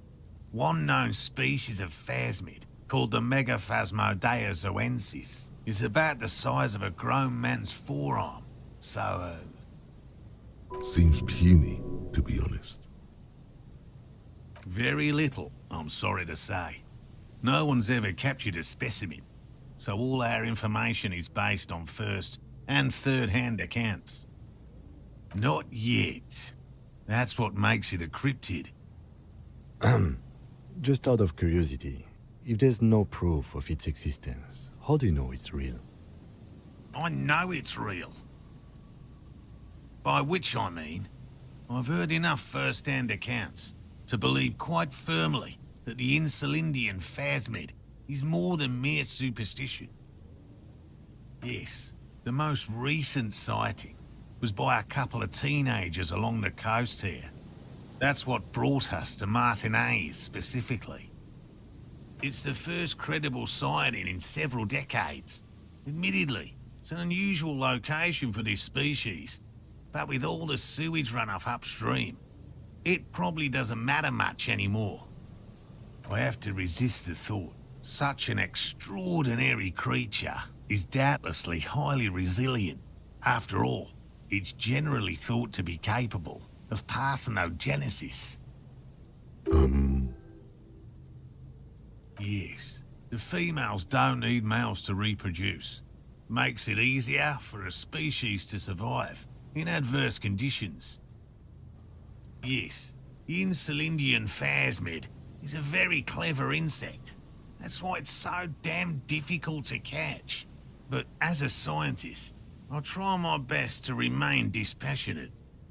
There's nothing dispassionate about the way he talks about the insect. Well, they may not look impressive, but Lena designed them quite cleverly, so I'm sure they'll do the trick. Yes. Simple. Attracted by the locusts, the phasmid crawls down the funnel and, having eaten its fill, can't get back out. At least, that's the intention. The net isn't a perfect solution, but we didn't want to use anything that might damage the specimen's delicate exoskeleton. Locusts. Nearly all known phasmids are herbivores, of course, but we've hypothesized that the Insulindian phasmid might occasionally prey on other insects. Inside the traps, a number of locusts crawl and tumble over one another in a tiny, chittering swarm. They'll work, I assure you. The predatory hypothesis, using locusts as bait, accounts for the failure of previous efforts by other teams, which use plants. We have given this some thought. The traps do seem to be deftly and thoughtfully constructed. It's clear the cryptozoologist's wife knows what she's doing. Yes. What? I've just always liked animals and puzzles. Searching for cryptids is a bit of both. It's not child's play, just because I have to traipse through the mud every so often. Real. I know you think one is a respectable profession, while the other is superstition. Everyone does. Indeed, my methods do not differ from other scientists. I simply draw upon a wider variety of evidence. And I have more hope that something truly surprising might happen. Your nerve endings tell you there is no such thing as a positive surprise. No, as I said, I have yet to catch a cryptid, although I have come close. Close enough to keep trying. Interesting. Something for later, this close call. Everything from forgotten regional lore to newspaper accounts, like the one that brought us here, to look for the phasmid. I keep a very open mind. No, very few cryptids are ever discovered, and not for a lack of trying. To stay hidden is a cryptid's primary quality. It's even in the name, cryptid. Of the list of cryptids kept by the Cryptozoological Society of Chemnee, which is 4,082 items long, about 2,000 have been confirmed as hoaxes. 2 are categorized as confirmed discoveries. The rest are in differing stages of discovery, refutation, and data collection. Yes, the Chateau Quan forest pygmy, who turned out to be an extinct species of primate, and a cave salamander from Grad, who is, honestly, quite unremarkable. It's in a zoo somewhere. We cryptozoologists are brutally honest with ourselves, more so even than the public. With cryptids, most cryptids are hoaxes or they are never found. That does not mean we should stop searching. Indeed. If our expedition is successful, every paper in the world will report on it. From Revachol to Dushantu. It will be a zoological miracle. The hair on your arms stand up. Electricity. Sounds like reeds hissing. Yes? And I'm eager to return to her, I assure you. But I can't leave before we finish with these traps. My wife understands that just as well as anyone. Come on, Morale. We've been soaking out here for days. It's time to go back. And leave the traps? Absolutely not. I won't let Lena down. Come on, she wants us back. I'm soaked up to my nuts over here. We'll both catch reed crabs if we don't dry out soon. Of course it's important to her. She's seen it. A verified sighting, on record. One of only 4 this century, and it's hers. She's seen it? Yes, that's how we first came to know one another, in fact. But that's her story to tell, not mine. Needless to say, you must ask her about the mysterious phasmid. Suffice to say, it's long been our dream to find proof of the Insulindian phasmid together. I can't abandon course now. Good. A good quality to have, both for a police officer and an experimental zoologist. I could go for some trap setting. I didn't expect you to take such an interest in our work here, officer.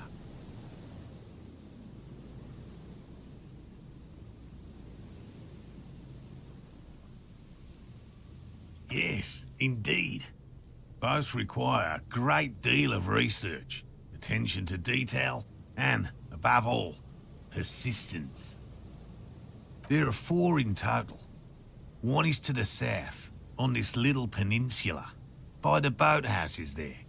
It's very near. Another we set in Land's End, to the northeast. It's behind a small sand dune there, on your way to the old radio tower, after the church.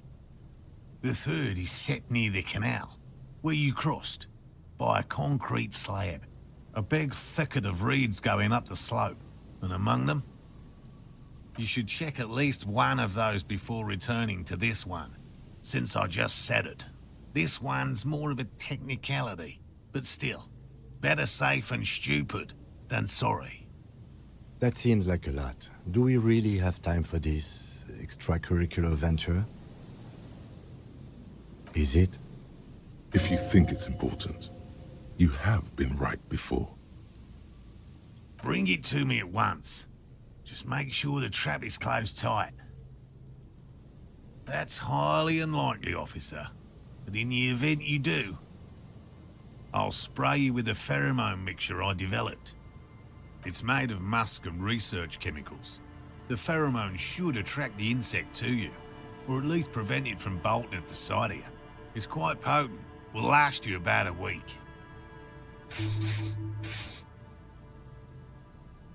This is the smell of dying reeds, of longing crumbling into the water. I hope you're not buying this.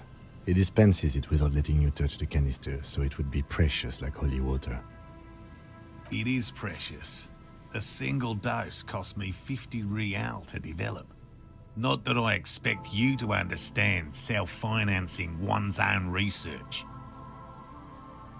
Right, which means you two can pack up and go back to the whirling. Finally, someone's talking sense. Thank you for your help. Gary and I will start breaking down camp. If you have any more questions, now's the time to ask. We'll be gone once you get to it. If it's more cryptid-related business you want to discuss, you'll have time for that later too. But what if the information is vital? On the hunt.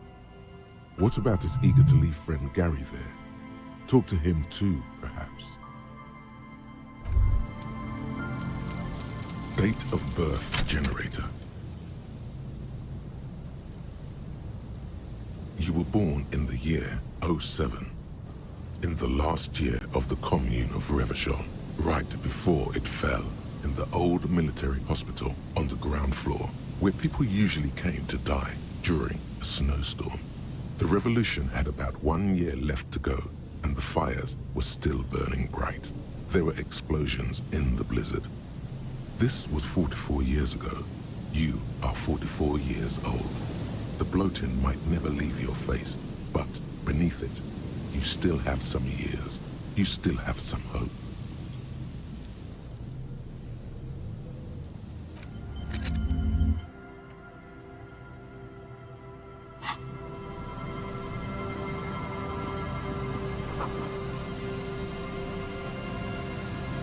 Hello, I'm Gary.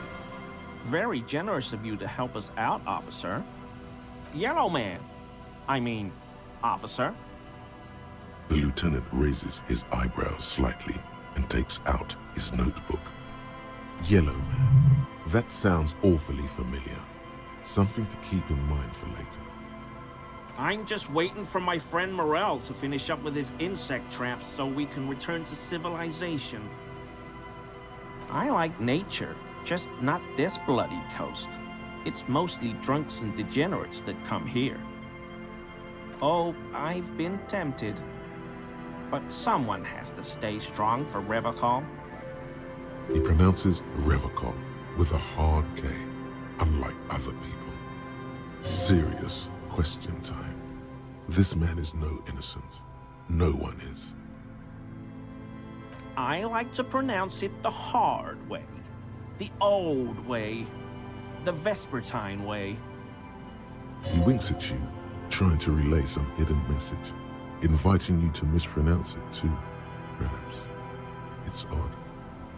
It's a secret rite, a very fringe nationalist handshake, probably. Oh, so that's what the RCM in Martinez is about. Great. Great to hear someone's finally taking care of that. So you do know something about it? No. Nothing. He was some kind of mercenary. But everyone here knows that. I'm just glad to hear you're looking into it. That's all. He's not feeling very comfy in his clothes, is he?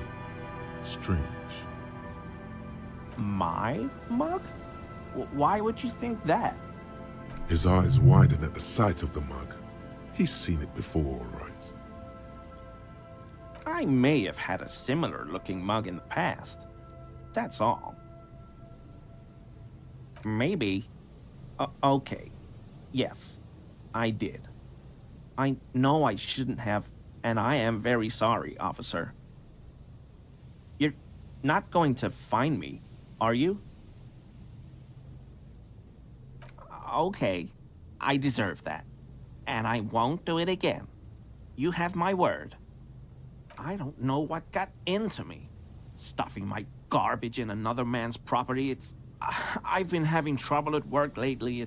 The Quakos are price dumping us out of competition. What did you do, Gary? Nothing. Nothing. Just answering some questions. Helping out the law.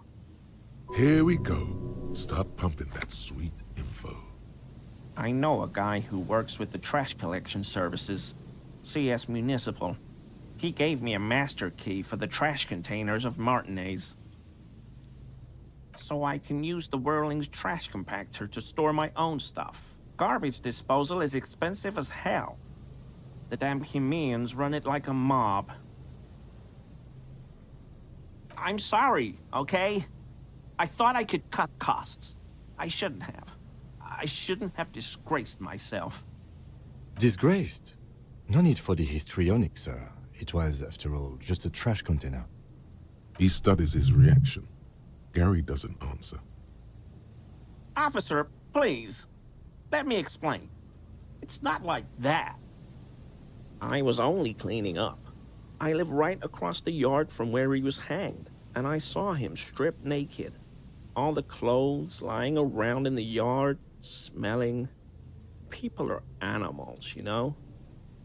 Then I came out to clean up the rags because no one else would. I put them into the Whirling's trash, along with a broken mug, admittedly. Okay. I was coming to throw the mug away, and, well, I threw the mug there and the clothes too. Right. It was just civic duty. Exactly. That's exactly what it was. Civic duty. Armor? No. I mean, yes. Of course. I know he was wearing armor, but I don't know anything about it. There's something going on here. You should observe him more closely after this topic is concluded.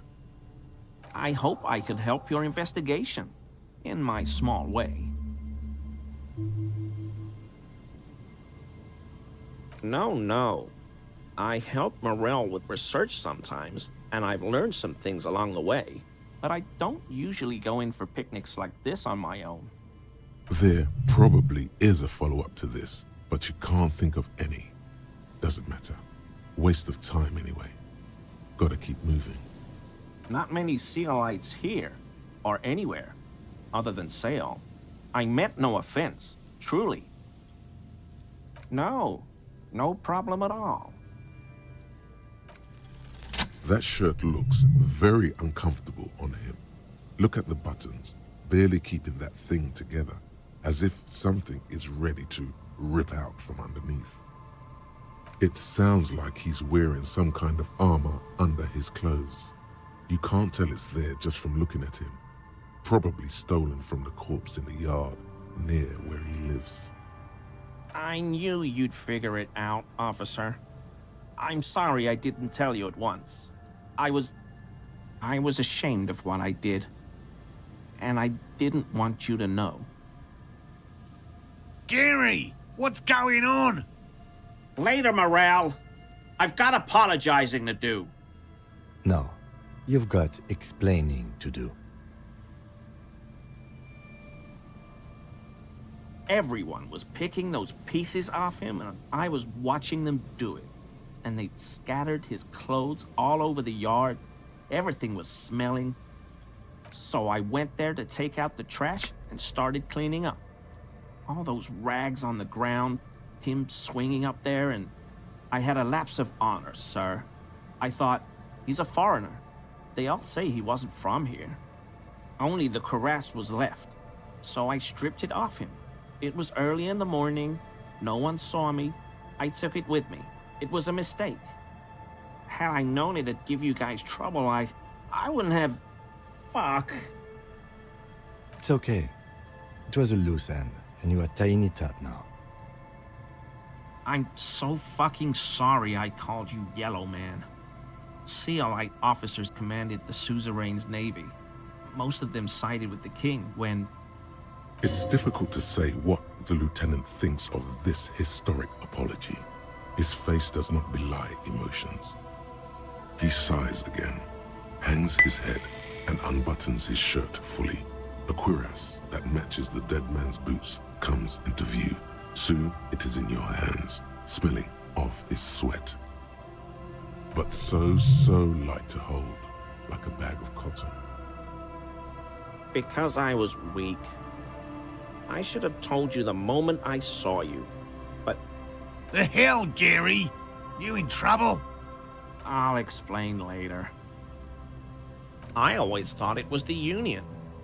Some Union hardasses lynched him because of the strike.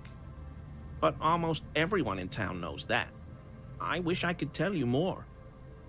Yes, absolutely. I will never do anything like this again.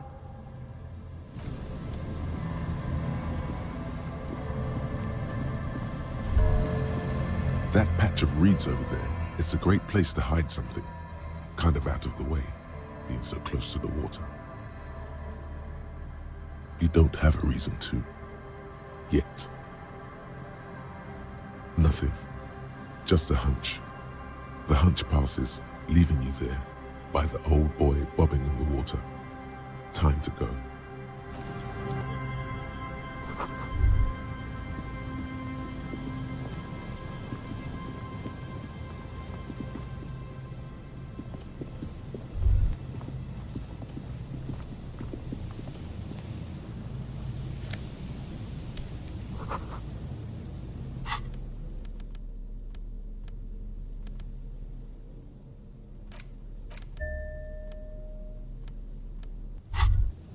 The white ceramic cuirass hugs your torso, shielding your vitals without adding much bulk to your form. Your movements cause tiny little clicks, like dice rolling somewhere far away, as the plates reorient to your motions. The hardened vitreous enamel, at once sleek and voluptuous, adds a glow to your cheeks and a spring to your step. Just imagine what a full suit of this stuff could do for you. You really do feel more confident. Invulnerability does that. Even partial invulnerability. Remember, the vitreous enamel material acts as a kinetic redistributor. It's meant to stop bullets. Wear it. Observe its properties. See if there's a weakness in the design. For the day you have to fight someone covered in the same material.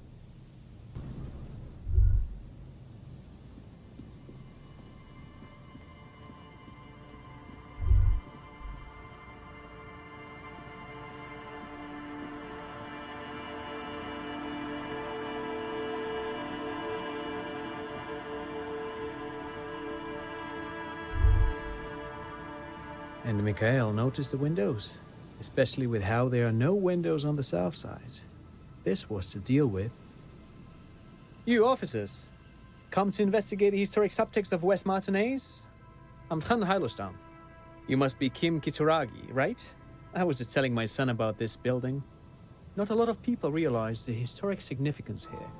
Very rich in hypertext. Nice to meet you. Oh yes, so Mikhail. They had to deal with monitor glare, especially in the summer. They still had vector monitors back then. That was 49 years ago. So they didn't have windows on the south wall.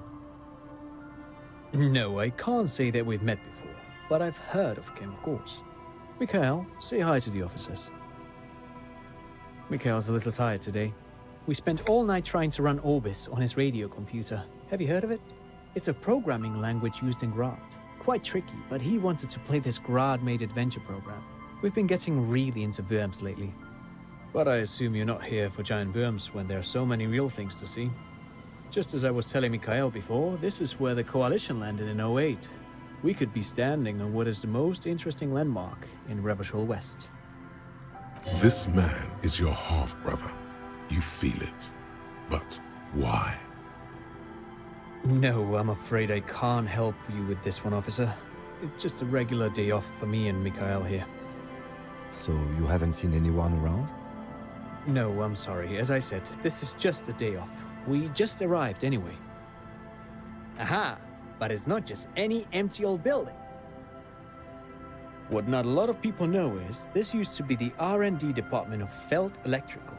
And Felt, which now sells ink cartridges mostly, was once a top dog in the turn-of-the-century cybernetics boom. Hold on. What's R&D? It looks old and weathered, with seagulls picking apart its stone and metal carcass. Bushy undergrowth has taken hold of the collapsed rooftop. Some kind of bird has set up a nest on a broken windowsill. Apologies, it's an acronym for research and development. They don't use it anymore. You're probably more familiar with RTD, Research and Technological Development. Mea culpa. You are not familiar with that one either. This man is a bookhead. That's not surprising. Only a vestigial ink cartridge and ferrotape manufacturer remains. They started out as a midway electronics outfit in Königstein 2 centuries ago.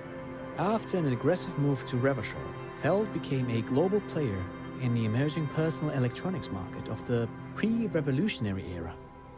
Still, Tricentennial was beating them in business machines.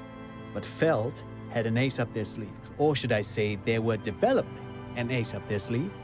I'm mixing my metaphors here.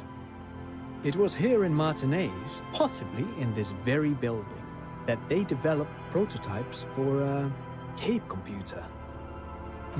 An elegant folding mechanism of rollers and ferrotape ribbons, portable enough to be a take-it-home solution, revolutionizing business machines, possibly even bring them to the average consumer. Which is a feat of engineering even today's giants, Rehm, ICN and ZAM, haven't achieved yet. He assumes something like a combat stance, facing the wind. Indeed. What? The revolution! Unfortunately, their moonshot project never made it to the market. Feld's move to Revachol backfired. The revolutionary government liquefied their assets and expropriated those very advanced prototypes, possibly from this very building, or one of the adjacent ruins. All of this was built by Feld, even the boardwalk. Wild Pines built Martinez proper as a resort for their middle management. Feld built this side of town for R&D. They used them for military communications, but also to write and send out press releases, the most notorious example being Le Décret de Mars. What's the Mars Decree? I mean the radio transmission sent out to news agencies and world governments by the newly created commune of Revachol on the 7th of March in the year 02. It's a beautiful piece of text, actually. A singer-songwriter I know, Charette, called it a love poem to Revachol on her political concept album, Bon Baiser dans le Lind. You should read it. Every local library in Revachol stocks a copy of the decree. I tried to get Mikhail to memorize it. Tried to.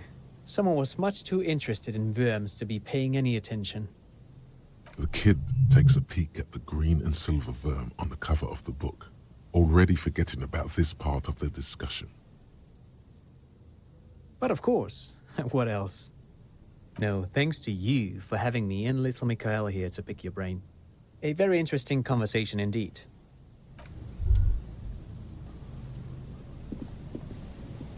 You see a once bright mural towering above you. The signage has peeled off over the years, but you can still make out Feld Electrical R&D. A slogan used to intertwine with the loops a long time ago. Now, only a shadow of peeled letters remains. It says, "Tomorrow is just a whisper away." Above the mural, a collapsed roof, broken windows set in walls that are cracking and will soon also fall, and the coastal breeze rustling and sighing in the remains of the edifice. There's something in the wind. Sometimes the only way to go forward is to fail first. In there? She could. Or she could be in the identical room over there, or in that boat shack, in that church tower, maybe.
metal payphone under a yellow plastic dome.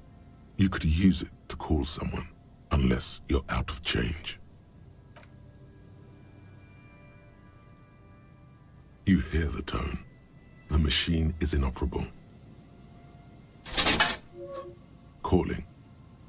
Still calling. This feels wrong. Should you be doing this? End of tone.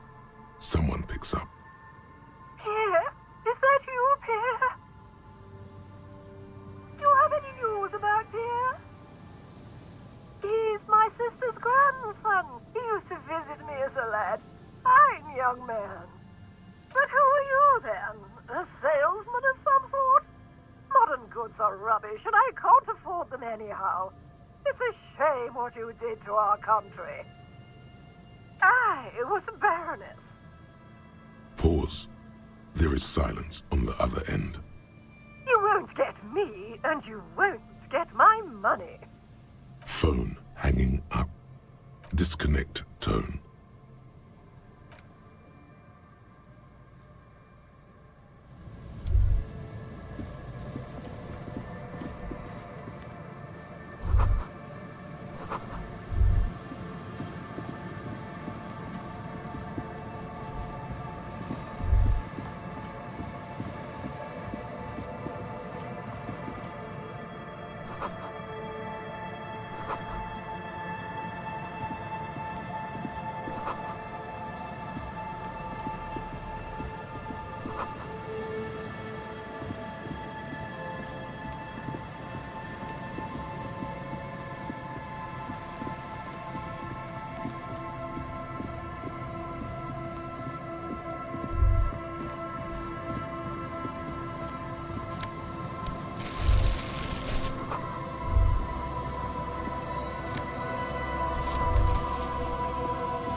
Someone has left an unidentifiable article of clothing on this railing.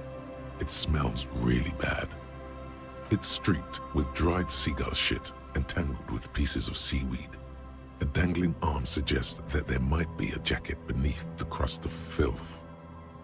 Please tell me you're not taking that with you. A clue? You think our suspect is a seagull who's been defecating on unsuspecting jacket? You should still take it.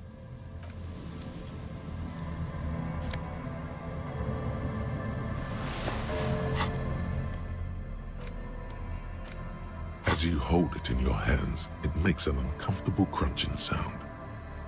It's a sordid, filthy tale, not for the weak. Are you sure you can stomach it? Some secrets are better left uncovered. Don't even try. Seriously. It occurs to you that you're not even holding the jacket itself, but rather the thick crust of jetsam and seagull shit that ensconces it. It smells like a dead sea creature, tangled in grey strands of seaweed. It must have spent quite some time in the water before the tide deposited it ashore. Somehow, it was carried or dragged to the boardwalk, if not by human hands, then perhaps the feral dogs that prowl the beaches at night. Why? Why did you think about it? Look at your hands. They're covered in muck. Now you're just flicking that shit everywhere. This is a disaster. You'll never get the smell out.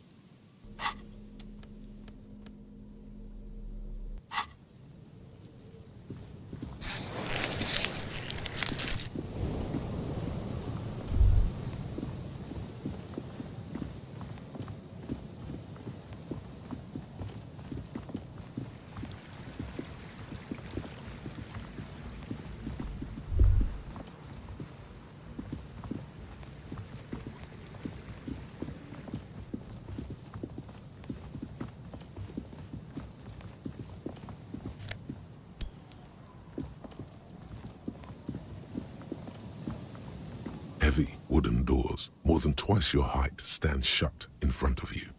The rectangular sea-worn ornamentation appears in stark contrast to the padlock, carelessly drilled into the wood. The carving on the door is block-like and angular, like the church itself. Two large beams shoot downwards, sinking into the wood before they reach the threshold. The surface is smooth from the wind, but moist to the touch. The padlock passes through a staple that's been hastily attached to the wood. Closer inspection reveals that one of the screws is not a screw at all, but a nail. The work has been done recently and is unprofessional, to say the least. Should you want to get through, it might be easier to just pry the whole thing off. Maybe we should circle the building first and look for another way.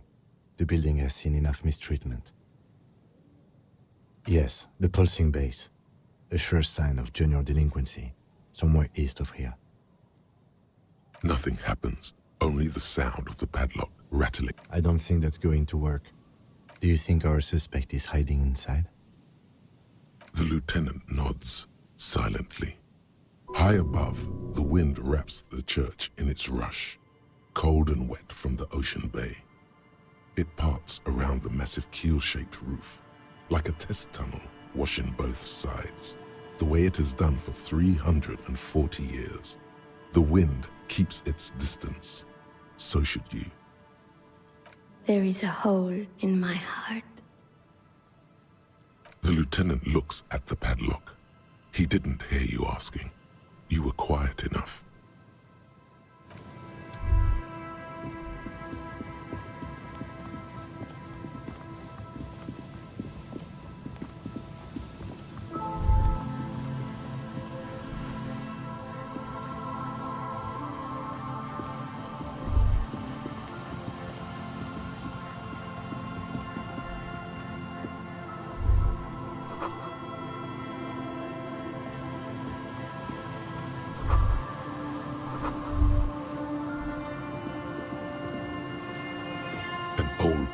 Worn by elements, guards the depot.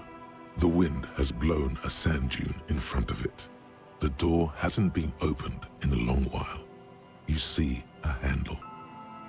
It's military, a service depot of some sort. Probably something that is no longer there.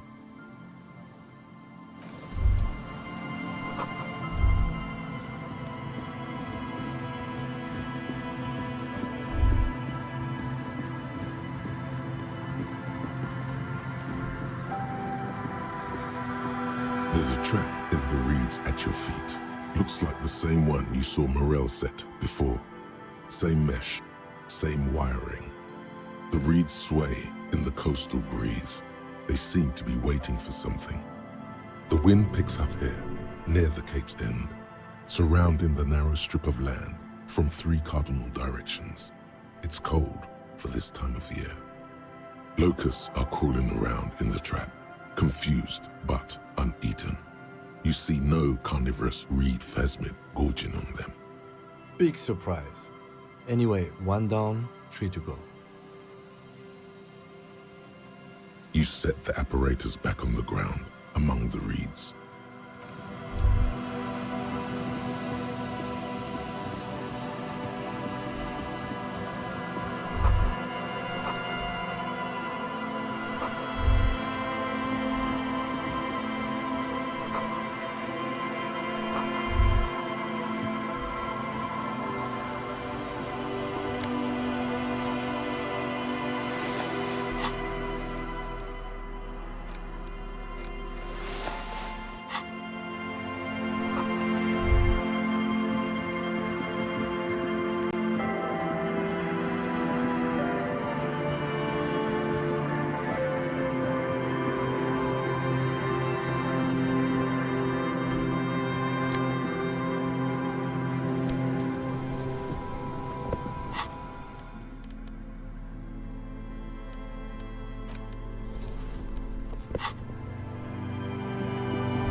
Yes?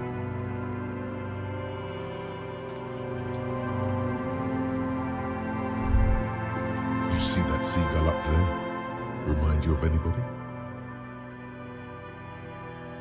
Exactly. Think about the seagull's story. It's one of endurance and adaptation. The seaside was paradise once. They were birds of that paradise. Then their paradise became shit city. And what did they do? They became urban survivors, eating burgers out of trash cans, killing and eating pigeons. No time for that sentimental bullshit. They're hustlers, getting shit done. They're one pair of track pants away from gangsters, just like you. Own it. Steal hot dogs, shit in the sand, whatever it takes to keep going.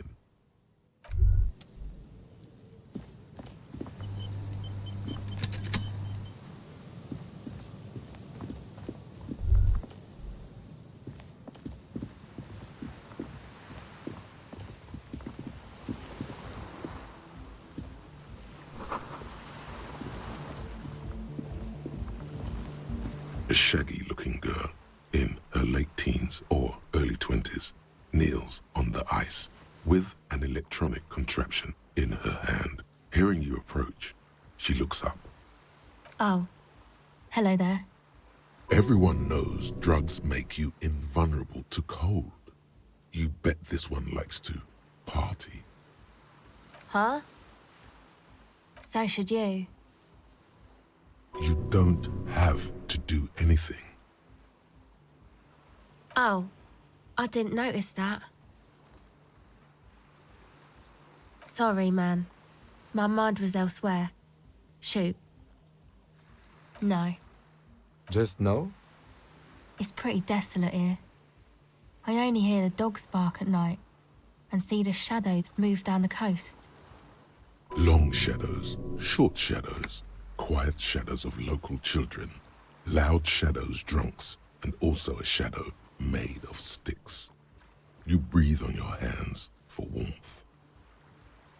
A cell. Her hair is dyed blonde, with dark roots showing. There's a coarseness to her features, some masculinity below that timidness. Okay, it's Berger. You have little reason to doubt that's her real name, but she's not all that surprised by this cop show questioning, is she? Well, it's just questioning, right? You're just questioning me. It's what cops do.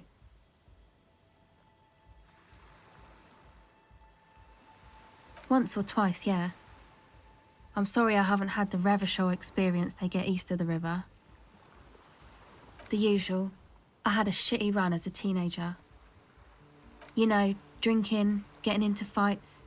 The ugly stuff that happens when you move out your parents' place at 13, in Forberg. My dad was a drunk. Plus, I guess, I just wanted to drink too, you know. Get my party on. She nods very cautiously. This is a portable recording device. It's for field recording. Low quality, but still. Actually, just one wire. I picked on it till the braiding came loose. The wire leads to a contact microphone. Okay. Recording, I guess. I think I'm recording cracks in the ice, but there's no way to tell. Not without headphones. I think I just recorded your footsteps too. Not sure how that will sound. My boyfriend sold them. I don't know, man. Things. Just stuff you need for life. Everything checks out, sire. The musicians in the Palaceum used them for making music. They looped the stuff, cutting the tapes together. They make music out of cracks in the ice and keys jangling. Crazy sounds like that. It's hard to explain. Anyway, I thought I'd make some too. It's supposed to be, like, a music place anyway. The girl is cold all of a sudden. Very cold. I don't really know what I'm doing. They use synthesizers too. I don't have a synthesizer. The sharp drop in endorphins is almost visible, like a warm blanket has fallen off her shoulders. The wave of chill. the quivering jaw, indications of a drug high. She is on some kind of stimulant, amphetamine or methadone, and its effects are wearing off fast. She will begin to experience more and more valleys now, and fewer peaks. Take this, you're cold. No, man, fuck that, I'm cool. I'm sorry I said that. I'm sorry about the fuck. It's okay. Thanks. Go ahead. Okay, bye.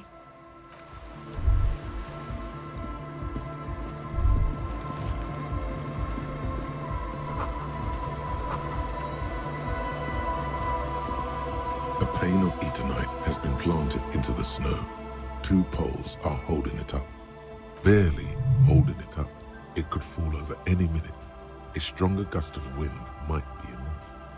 The pane falls into the icy snow with a soft thunk.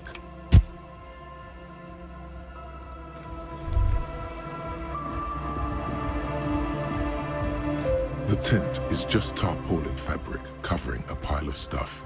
The flap is open. Inside, 3 young men are listening to some new form of music. It's like nothing you've ever heard. One of them looks at you. Come on, get in and close the flap behind you. The warm stuff's getting out. It's safe to assume this is their leader, or at least he thinks he is.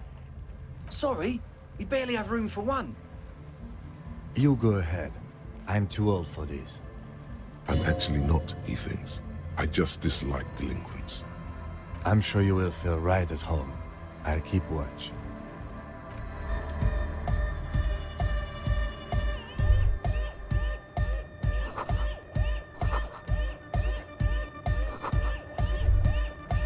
You see a youngish man bleaching the tips of his hair with a toothbrush. He puts the toothbrush down and extends his hand in greeting.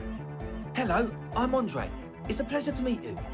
His grip is strong, sweaty, and warm. He's trying to project and inspire confidence. This is my posse, Noid. The young man with earrings looks at you suspiciously. And Egghead. Egg! Together with a Settle Burger, who's out there right now, doing some seriously progressive sonic experimentation, we like to think of ourselves as music venue organisers. You see, we've been all over Jamrock North, prospecting for real estate to establish a new venue in. Also for talent. Yeah, thank you, Egghead. And while there is no shortage of raw, unfettered talent spinning tapes in Jamrock, we've had rotten luck with the real estate part. Place is a shithole. I apologise for my friend Noid's potty mouth. I realise this is not how you speak to a police officer. He has authority issues. Yeah, it's a matter of occupied ecclesiastical property. I bet you've noticed the derelict hive of narcomania on the coast. I'm talking about the church, and I'm not exaggerating. Even a place of spiritual refuge can become a magnet for all sorts of dopeheads and burnouts if left unattended. Dopeheads! Burnouts! Well, I'm sad to say, that's exactly what happened. Sad because we were just about to put Martinez on the map with one of the maddest dance clubs in Jamrock. Nah, strike that, in Revachol. Strike that! The word! And sadder yet, because the dopeheads and burnouts holed up in there are the worst kind. He leans back a little, watching you with a steady, serious gaze, letting you imagine just how bad those dopeheads and burnouts really are. Good. This calls for an opinion. You're an expert in those. The spooky kind. I was hoping you would be the judge of that, officer. All I can say is, their spookiness is the kind that keeps us from restoring this church into a community centre and a place of spiritual refuge. Also, they don't eat or clean the building. Shit's gonna collapse. People just want to spin tapes without them spooking it up. Place has bad signs. No one can dance like that. Thank you, Egghead. So you're gonna look into it, right? It should be a police matter. Getting them out. Whatever spooky stuff they're doing, I'm sure it's not what the Ecclesiastes meant their property for. All right, man. Andre's obviously very happy you took him seriously. The whole tent is. The boys exchanged giddy looks. Yes, I asked Noid to install a measure against more drifters wandering in. It's a temporary fix, just something to contain the situation. I had to do it in an hurry. Not my best work, but it should hold for a while. Of course! Noid, give the officer the key. All right. Noid watches you pick up the key with a smirk. Not long, like a week maybe?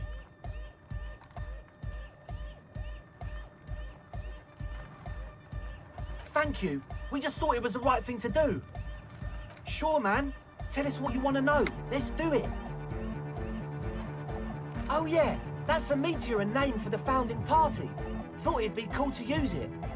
If you don't know what the founding party is, there might be a way to mask it with minor demagoguery. Come to think of it, I've never really looked them up, you know? I can't give you a precise definition, but they're a very powerful religious organisation. And they have roots in ancient mass society. And they're the custodians of the Pericanassian Church. Plus, they anoint the innocents. They, like, made the innocentic system, no? Totally. The Pericanassian Church is about love. And Nordic music is about love. I got love for my Pericanassian posse. Love is the relay out of death. We dance. Love is hardcore. Unity. Unity. Make some noise for my Insulindian posse. You feel it. The anodes and the cathodes coursing through you. Your big toe starts tapping along to the base, as if testing the waters. Feels good.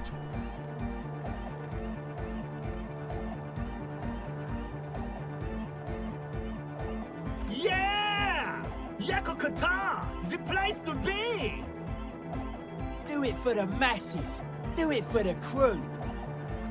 I didn't want to say it, but it was pretty lame of you to imply otherwise. Anyway, you got more questions? The one with the large head is still looking at you, nodding his head, waiting for your body to start moving. You feel like you could go for a little disco when, or if they get this club going. You've got it in you. As always, we'll be right here, waiting patiently for the news. Yeah!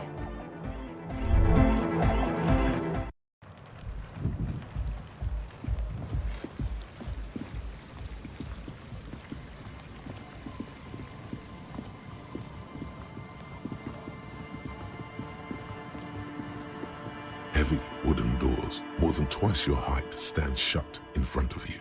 The lock turns easily. You hear a click as the shackle pops open. Feels like electricity and a very small piece of nothingness. Let's go. As you do, you hear the echo of the doomed commercial area, its black holes and dusty machines. Then the feeling passes. A great whoosh of air rushes into the dark innards of the church, as though rushing to fill a great vacuum. In the heart of the city,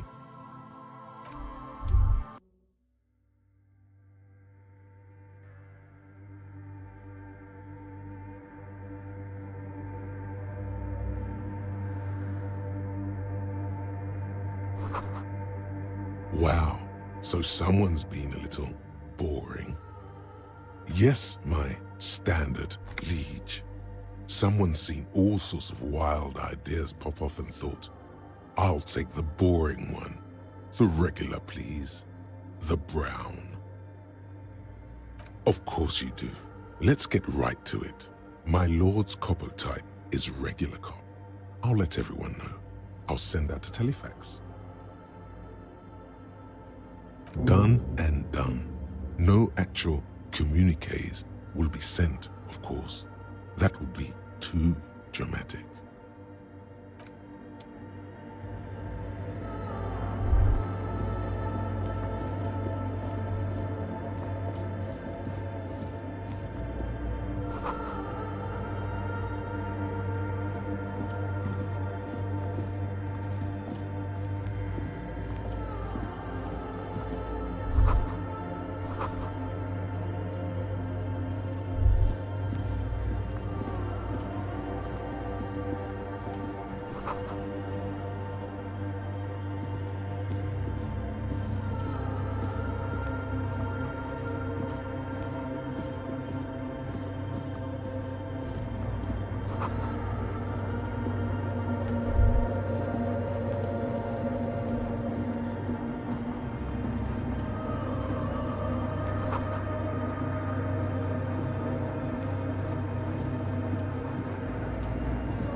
A machine stands in the corner, watched over by the figures on the stained glass window. It's turned on and quivering with soft electricity. Another radio computer. And this time it's already turned on. These machines sometimes harbor traps, he thinks. Alarm systems and the like. Let's be careful. We should leave. I doubt this place bears any connection to the case. You see fluorescent play and print buttons on the keyboard. A hatch connected to the central compartment is wide open. The lieutenant says nothing. You see the machine's glowing frame reflected back from his diamond-shaped glasses. You're free to proceed. Nothing happens. The speaker comes to life. Static seeps through the machine's planar magnetic driver. An old lady greets you. Her voice sounds 100 years old. Good afternoon. Fortress accident on Saint-Brune. This is the East Insulindian Repeater Station 1. Please repeat. Is this the personal log? It's the same old woman you spoke with through the radio computer in the doomed commercial area. Good, thank you. Please repeat. Is this the personal log? Please end the call and do that. Goodbye, Fortress. The machine's keyboard is still illuminated. Behind the hatch sits a cube-like crisscross of filaments, smoldering in the dark like fireflies. Silver tape on the side says, in black marker, log, February to March. This is the machine's filament memory. Press play to access its contents. The speaker comes to life. Static seeps through the machine's planar magnetic driver. Good afternoon, Fortress accident on Saint-Brune. This is the East Insulindian Repeater Station 1. Good. Please repeat the password. Let's look around. There's no use trying to guess the answer. Received. I will register this login attempt. Fortress accident. Is there anything else I can do for you today? Goodbye, Fortress. The machine's keyboard is still illuminated.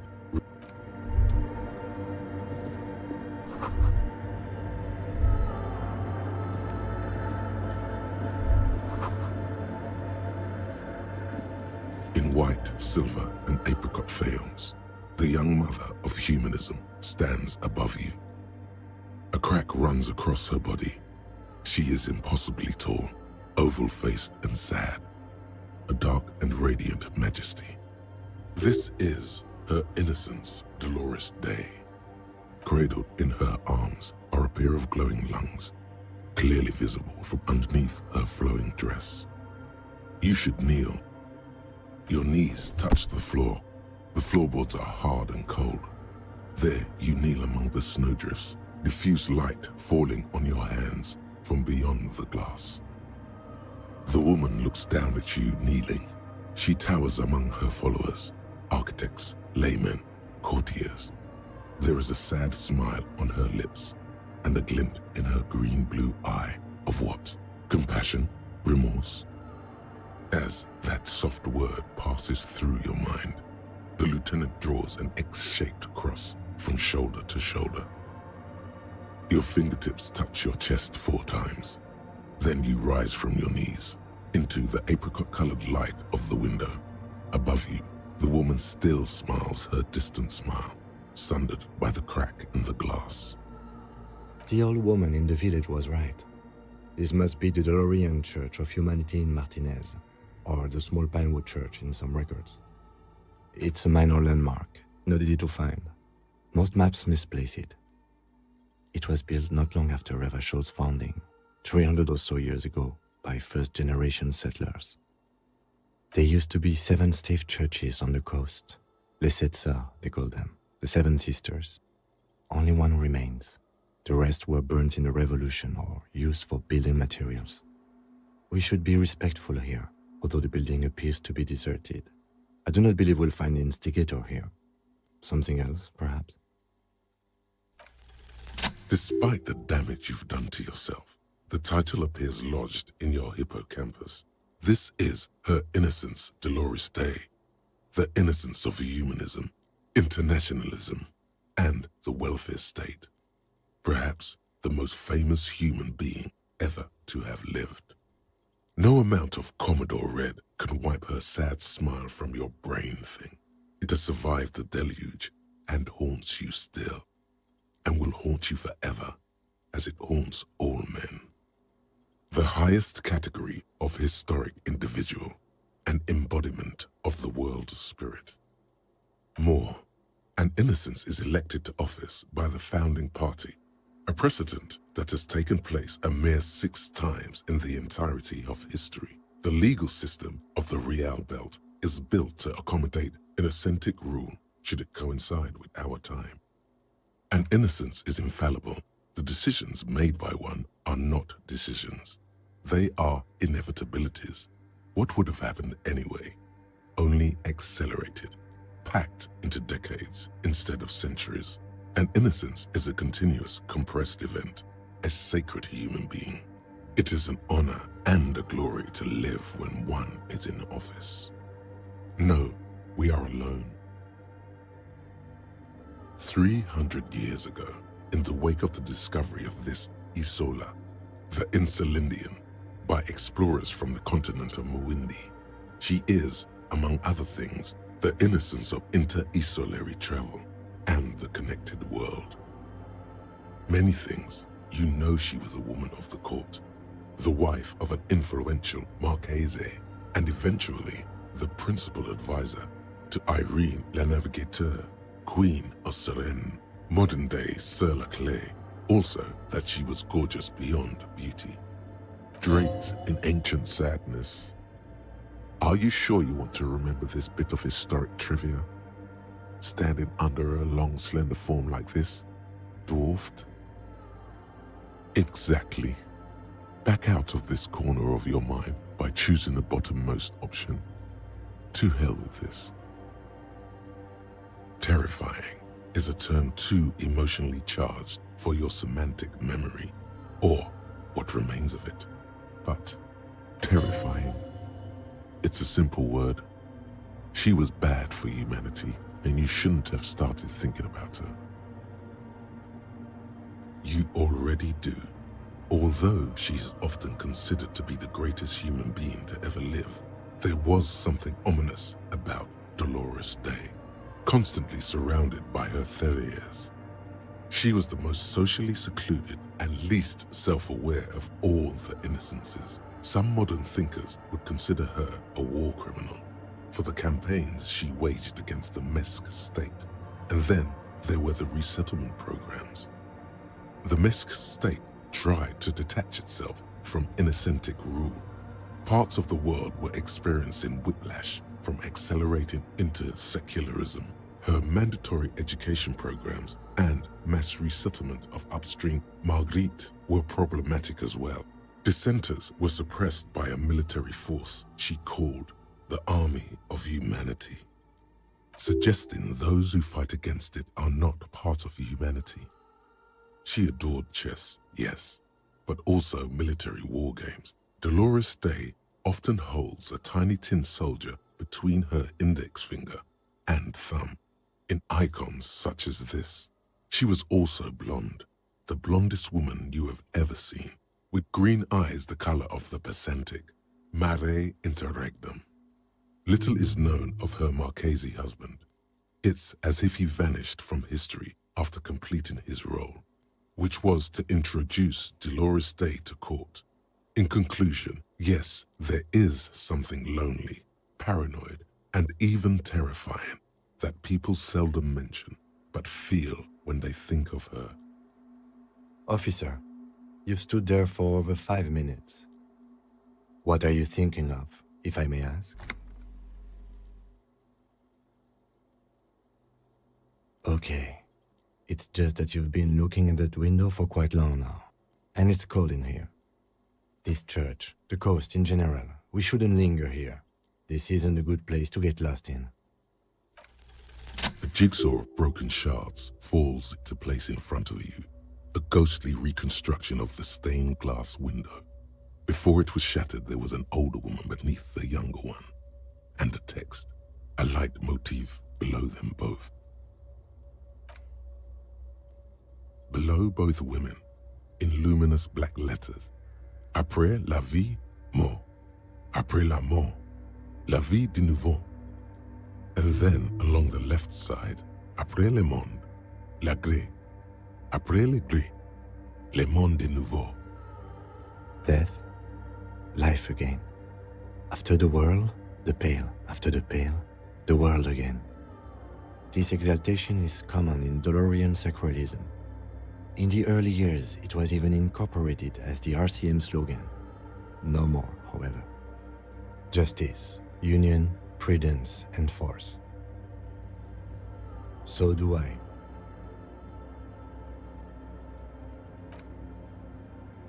Unknown. A motor carriage, a gunshot, someone falling into it, or maybe just hooligans looking for something to break. The escutcheon on her throne says, Irene the Navigator. She is depicted as an older woman wearing thick-rimmed eyeglasses, holding a golden Reichsapfel in one hand and a scepter in the other. This is the queen her innocence day advised. Above, she herself is whole. Small figures of wise men, common men, worshippers walk up the stairs to stand at her feet. Secret servicemen, 30 years, stand in a row guarding her. It must have taken years to produce this work in all its dizzying detail. The mother of humanism towers above you, a wax painting on a cracked pane of glass. Nothing has changed in her expression.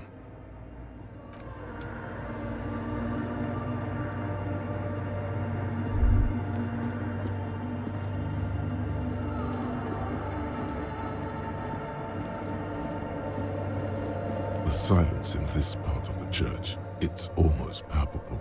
All the shifting matter and shuffling of living things is gone. Nothing seems to exist beyond the church anymore. Maybe if you were to stand in just the right spot, even your footsteps would be completely silent. And then it's gone, almost all of it, but for the faintest of hums. You can hardly hear your own breathing. Your voice is barely audible, not a howl, but the softest of whimpers. It's unnerving. You produce a few muffled thumps, after which the silence feels even more total, somehow. The lieutenant points to his ears and shakes his head. Then he leans closer. Can you hear anything? I wonder why the church was built with such strange acoustics. The lieutenant doesn't reply, but you can sense him tense up next to you. The orderly rows of ceiling panels become barely visible, then disappear completely in the darkness of the tower overhead.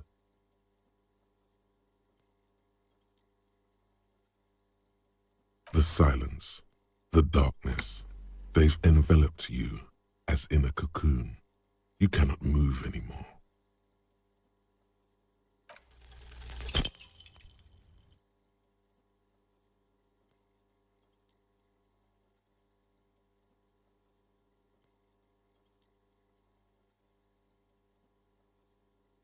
Just darkness without end.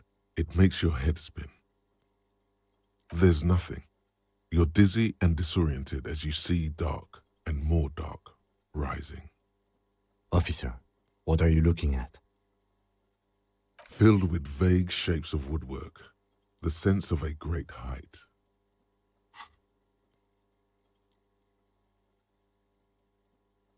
You see something hanging from the rafters, looking straight at you with dark eyes. Maybe it's possible to talk to it.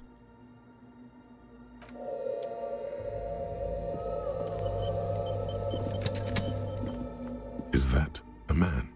Looks more like part of the carpentry of the building came alive and is now studying you intently. The man leaned forward a little, fixing you with a steady, unreadable gaze, then speaks. Habitual alcohol use has made you into a scared little pussy, Holmes. But don't worry, everything's gonna be all right. You come to the right place. Here you can receive the mother's love. And when you're ready, she will take your hand and lift you out of the despair at the bottom of that bottle. This man is obviously a habitual narcotics user. Do we really need to question him? I'm put off by this religious stuff, he thinks. And maybe the ceiling climbing, too. It's all very hard to square with the lieutenant's own view of reality. Hey, and what was that about the bottle again? You haven't even drank that much lately. Lay off it already. Shish. Está crudo, way. I see deep inside you. Your body and your spirit are suffering greatly from overindulgence. And you don't even know it. Not all of it. I was like you once.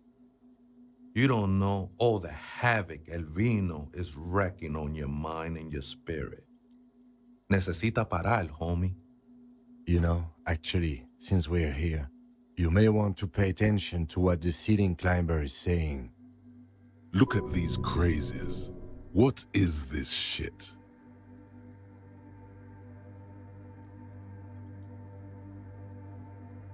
Don't trust me. Trust the mother. I'm only the messenger, Holmes. This is the Church of the Mother of Silence. You are welcome here. You have no idea what the fuck he's talking about. Is he just trying to throw you off your game? Whatever it is, he's quite confident about it. Just look how gracefully he sways. Up there, Holmes.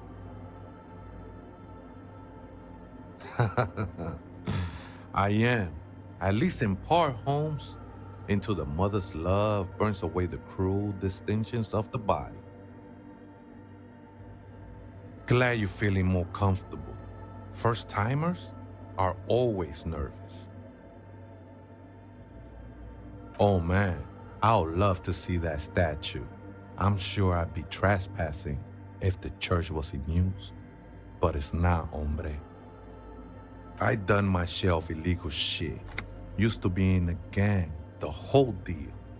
But even memories of that time are fading. Most of them are already gone. No, man. You gotta let that shit go.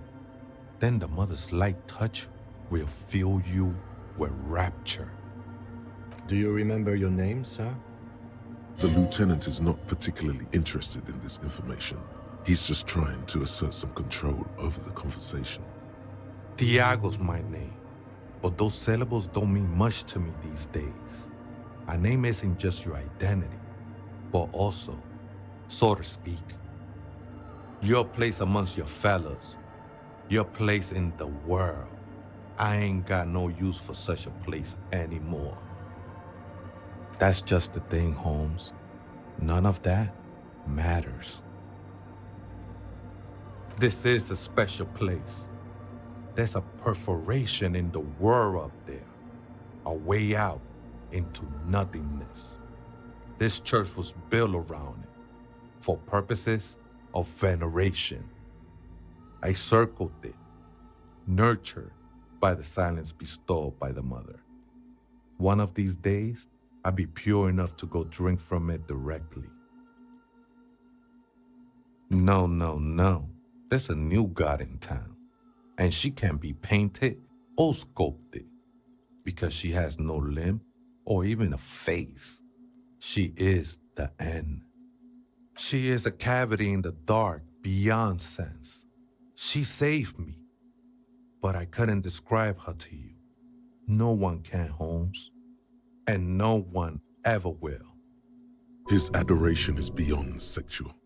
This cavity is something that no human form has.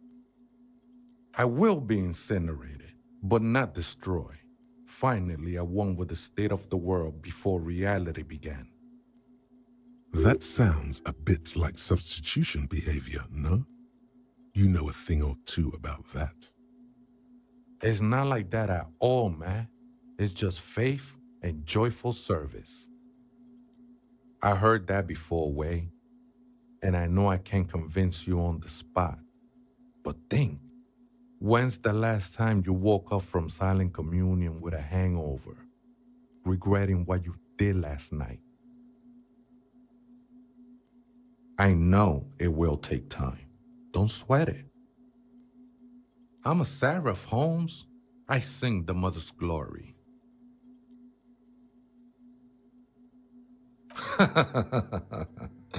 I don't mean literal singing, Holmes. This is the mother of silence we're talking about. It's the singing of a burning heart. You may be thinking, but fire crackles. No, Holmes. That's the material that's burning. The flames themselves are without sound. Hard to say. I think I did some construction work here, back when I still had material worries. Up there, I realized what the true purpose of the church was. Been spending a lot of time here ever since. The past is nothing to me now, Way. It didn't belong to me. I think they were, a long time ago. I had to shed them like skins to get closer to the center of the silence. You could have them. I don't need them anymore. These shoes look pretty dapper, actually. The sinewy figure lingers on the wooden beams, blending into the shadows. The ones in the tent outside, right? I see them. Think they scared of me.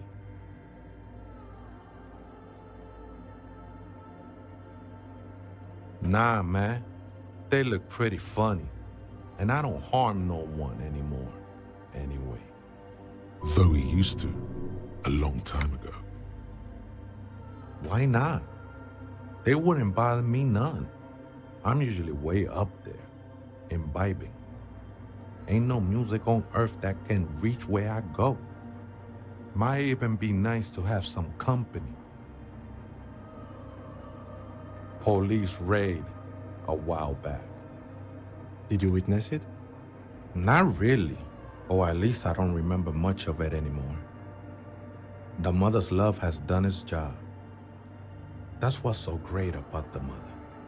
It lets you forget about everything. Other spooker? Oh, esa viejita es muy estudiosa. Don't know, Holmes. Viejita is grandma? No. I just call her viejita because of her clothes. She's actually quite young. Or maybe not that young. Age is just one of the many masks we wear. Wait, what if it's Ruby? Did it ever seem to you like she was hiding here from something? You mean like a fugitive? No, man. Quite the opposite. I don't think she cared much about authority or anything else for that matter. Maybe only about her machines. I see. And where is she now? I told you, Holmes. I don't know. Don't really follow her comings and goings. Just see her typing on her computer now and then. We got different interests. I'm afraid not, Ese. You just have to wait until she comes back, or search through her radio computer. Too many times, Esse, you need it for something. Don't sweat it, vato. The password is afterlife death. What you think of that? Makes me almost pity la niñita pequeña when I hear it. I think we're done here, Esse. That was an interesting conversation. However, I'm still not sure whether we'll find our suspect here.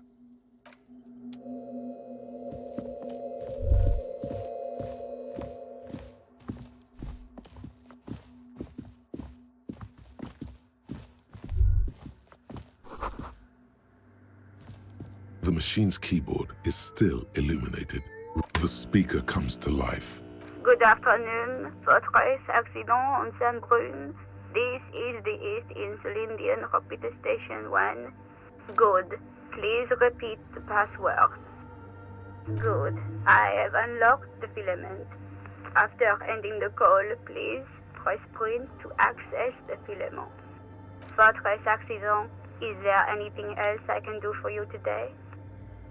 I have 2 machines registered to this company name in Martinez. One on Saint-Brune, the other on Rue de Saint-Ghislaine. Saint-Brune, that's the church. And Rue de Saint-Ghislaine? That's the doomed commercial area. Anything else I can help you with? Goodbye, Fortress Accident. The machine's keyboard is still illuminated. The printer prints out a long text document with dated paragraphs. It looks a bit like someone's journal. The first entry, made on the 4th of February, 51, by an unknown author, is short and concise. Arrived at the church, the door was boarded up, so I used the crowbar to get inside. Looks like the place has been deserted. Nothing out of the ordinary, but I'll ask around. Need to figure out how to get the electricity in. The lieutenant leans closer, scouring the printout over your shoulder. Just as you finish reading, he looks up, muttering under his breath. 4th of February. That's over a month ago. Whoever set up those machines has been here for quite a while. Our case? No, I don't think so. It must be some local eccentric. 6th of February, 51. Had a little chat with the local fishermen. Said I shouldn't go near that place, that the church was spooky and ridden with narcotics. It's a little spooky, all right. Still haven't figured out the electricity. See? Even one of the spookers themselves says it's unnerving. What was that about narcotics? This could prove to be interesting. 7th of February, 51. Finally got the electricity in. Next on the agenda, a new antenna. I'm thinking ESCA series, something advanced. Why would anyone need any of this equipment here? 8th of February, 51. Bought the antenna, had some problems setting it up. Called Simon for help. Heard the others are back to making art. Drinking somewhere out of town. Sulislav started a rock band again. Lexi has been seen asking money from strangers. But at least the artists have their act together. They're qualified labor. They can get work anywhere. Graphic design, ads. The programmers are doing fine too. I mean, they're programmers. The writers, though, they're fucked. I just have to find out what caused that data loss and be done with it. Still don't understand how it managed to wipe out the backup, when the backup wasn't even connected to the front. I know. Everyone thinks it's impossible. They say I must be lying. I'm here to set it right. 12th of February, 51. Brought some food from the grocery store. Apparently, there's a strike going on in the harbor. Definitely not happy to see the Martinez people again. Everything's now set up in the church. Going to start working tomorrow, 8 a.m. The strike. We are nearing the date of the murder. Keep reading. I'm interested now. I want to know what's that radio anomaly that sent this person here in the first place. 25th of February, 51. I've been sending data up to Lintel for a while now. trying to recreate the data loss, but nothing. Didn't even feel like logging in, the disappointment. But I did discover a curious audio-spatial anomaly at the back of the church. I've named it the Swallow. It swallows sound. Need to get some mics. Is she talking about? 28th of February, 51. Yes, the first recordings confirm that the Swallow is real, and I'm not just losing my mind. It's a pillar of silence, with a diameter of approximately 3 meters. Seems like the higher I go, the less I record. This might be a coincidence, or it could be connected to the data loss that led me here. The pillar of silence. She is talking about the silence. Is she suggesting it's more than just an architectural quirk? The lieutenant doesn't answer. He follows your gaze, studying the basins. The water shines in them. No ripples. March 51. Some kind of young disco men have appeared next to the church. I've been trying to record the silence to find the epicenter, but now it turns out I've also been capturing the future of dance music, one neo-disco song over and over again. Fortunately, the song is so monotonous, I was able to devise an algorithm to factor it out. The other day, one of the disco men came in. Before I could even say hello, she got scared and left. Good, I don't want anyone distracting me from my work. That disco man must be a cell. The girl on the ice? Sounds like her, yes. March 51. I got a call from the repeater station. Someone has tried to access the radio computer in our old office in Martinez. Can't do anything about it. The storekeeper still doesn't want to let me inside the building. Thinks I'm part of some kind of curse. How Martinez of her. I knew it wasn't a good idea to meddle with the machine. No. It was a great idea. You're learning things. This is how you learn things about machines. March 51. A new 2-meter aux cable. Noodles. Crackers. Ping energy drinks. Water. Toothpaste. Gum. Also some canned air. Your reading is interrupted by the sound of the church door opening. A strange woman makes straight for the radio computer.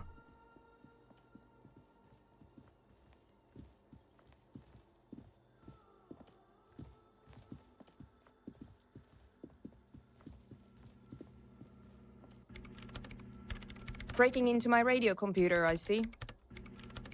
I do apologize for the intrusion, madame. We are with the RCM, you see. No one's hiding here. It's just me and my computer, and it has been this way for weeks. Now please give me some room. I need 2 seconds to see that you haven't destroyed anything. We should talk to her after she has rebooted the machine.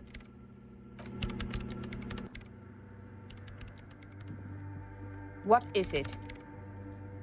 No, you just printed out my personal log and wasted some paper. Yes.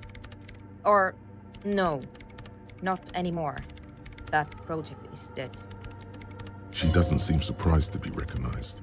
Rather sad. Something passes over her face before she straightens her back. I am Soona Luukkanen-Kilde, the former lead programmer of Fortress Accident and RSA radios. I have over 16 years of programming experience, and I'm proficient in both Vox and Orbis languages. If you're not here to hire me, I don't really know how I can help you. What? No one's suspicious around here. No? Yes. And? No, you're right. I'm not. I brought them here. These are my machines. Please don't touch anything. I'm working. Could you just shh for a moment? Or get to the point. I really need to focus on something. They are connected to my RAIN prefect. Whatever you do, just please don't move them, okay? Thanks. Short and terse. There you have it. Whatever she's using them for, they're hers. Great.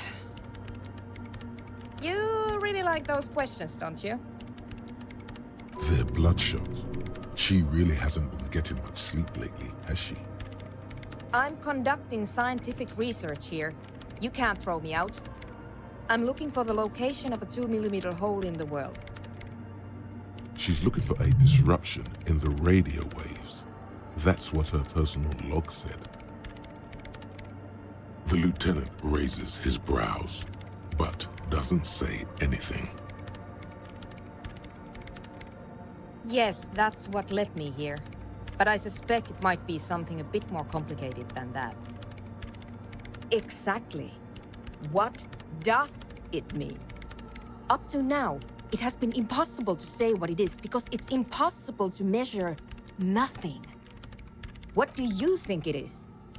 What qualities does nothing have? How do you measure something that does not exist? That's a little above your pay grade at the moment. I don't know. Are we? That's what I'm trying to figure out here. But how do I figure it out? You measure it by its surroundings, by that which does exist, which is what I've been trying to do. I've tried using hydro transducers to record the silence, to find out where it begins. But honestly, it's not progressing very well. Somewhere underneath those roof beams, I assume. Strange things may flourish in the dark. There's this place at the back of the church, a place where all audible vibrations seem to cease. I've named it the Swallow, and the higher you go, the less you record. The Pillar of Silence? Are you sure it's not just an architectural quirk? Maybe, but it's oddly close to the physical coordinates of the data loss that led me to this place. I know. No, I don't. Great, thanks. What? I hate it.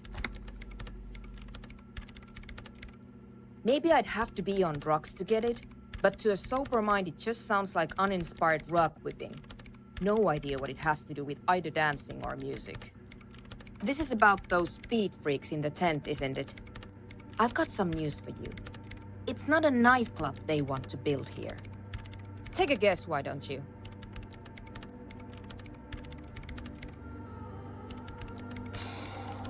I can't believe they got you so easily.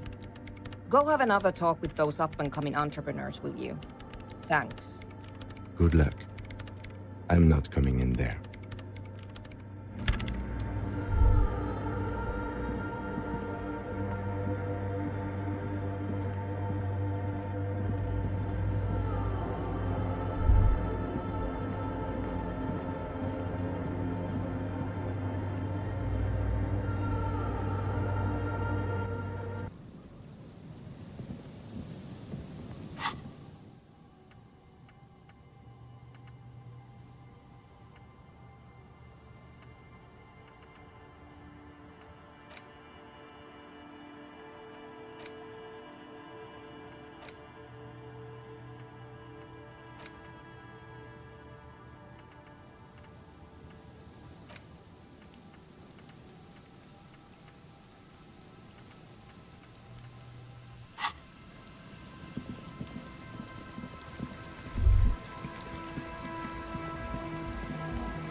Hi again. So, how are things going? And? What happened? Oh man, the crab man you mean? Who is he? What did you think? Really? Huh, interesting. What's he doing in the church? No matter. Is he gonna be a problem? Yeah, Noid is right. Let's get back to the point. What are we gonna do about him? I don't know, man. Doesn't it feel like a major hindrance to you? A spooky guy climbing around when all the guests are trying to have nice, friendly hyper time? I guess it's not a massive problem, now that I think of it. Everyone is welcome. To dance till the morning light! Yeah! Maybe. I guess we'll figure something out. Okay, but what about the other spooker? The one in Grandma's clothes? Did you see her? A programmer? That's odd. What was she like? Did you ask her about the nightclub? Come on, man. Who will you trust? The spooky programmer or us? We just want to make the world a better place. Feel the love! Get down and feel it! A half-hearted sell of something which does not seem worth buying. You'll get there, believe me. When we've got our gear set up, things will be flowing and pumping. Anyway, now that it's settled, how did she seem? I mean, disposition-wise, about the dance club idea. Ja oder nein? Rocking it or dropping it? What a pity! That's my favourite thing in the world! And she doesn't like it at all! A shame. What can we do now? Do you see a way out of this jam? And into a laser-lit future of dance and unity? Unity! Dance! And you can't just evict her? Look at you, Honour Man! No, Noid. He's right. Maybe we've approached it the wrong way after all. I'm sure there's a workaround. We can make a deal not to bother her. If that's okay with her, we only want to get in the church and spread the joy and ecstasy of music. The lines in the dark exist. Coexist. At least Crabman seems like an advanced being. He's hard. He'll understand. Yeah, he can do his climbing thing in the tower. And the programmer, does she like Nordic dance music? Egghead cannot believe what she just said. It makes him pump the jam a little slower for a moment, but then he returns to the full swing of it. No worries. We'll figure it out. If coexisting fails, you can always muscle her out, right? If it's all okay with you, what do you think? Excellent! Good luck, my friend. Goodbye, officer.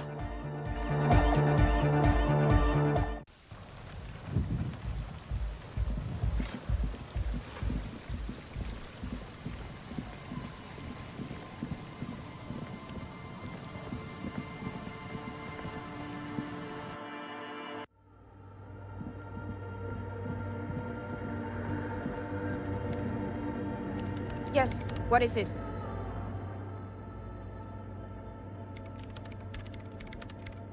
I don't want to make anything work.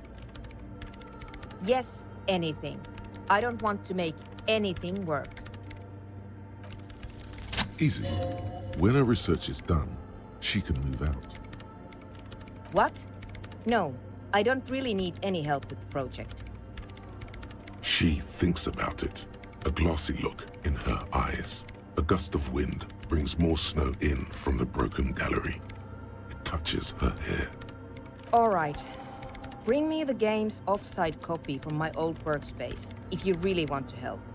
It's stored on a filament memory, and I'm unable to go and fetch it myself. No, that's the production schedule you stole and accessed without authorization. I don't need it. In his defense, it was simply lying in the desk drawer of an abandoned cubicle. Okay, but still.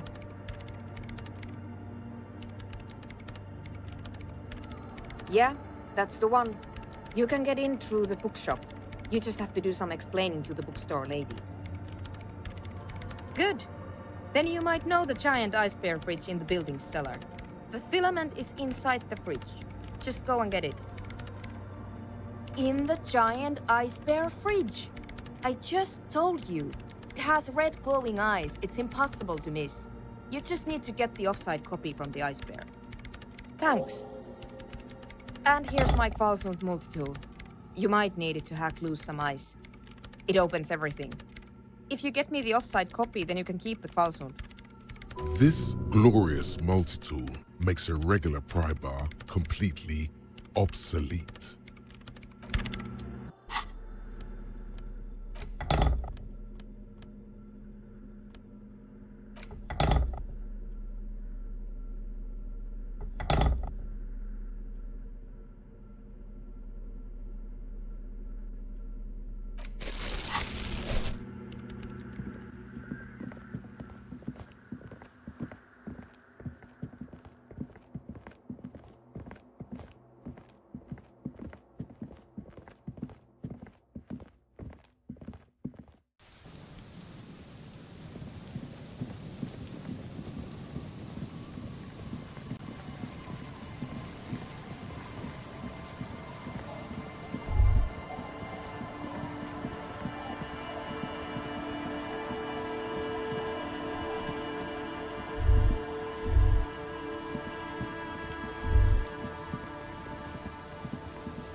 drop in temperature, an easy flow of air, an empty street. Before you, a thoroughfare unjammed with lorries. No more drivers smoking on hitch steps. Just silence. Chemically sweetened. Across the road, a forgotten bus stop. Corrosion has opened a hole in its roof. An elm tree watches over the building. Its branches are dripping with rain and snow. The road is smooth and motley. Craters filled with a black asphalt. The asphalt, first laid, is grey already. A row of tenements are under construction in the distance. A tub warm with water, white with soap. A man bathes while radio waves transmit the lottery numbers. 4, 18, 21, 4, 1. A modern washing machine rattles a drawer full of silverware. Number 312D. Young girls used to come here, huddled up, hoping for more warmth than their thin coats give them. The bus took them to school. It has not run for 8 years. There were not enough girls to sustain its cost. Craters pocked the surface. Children played in them until heavy trucks full of black pitch rolled in. The landowners have filled the craters with money. It is a vital artery of the flow of trade. The wind moves the aerosol. A detective stands behind the boom barrier. A breeze moves a curl of his hair.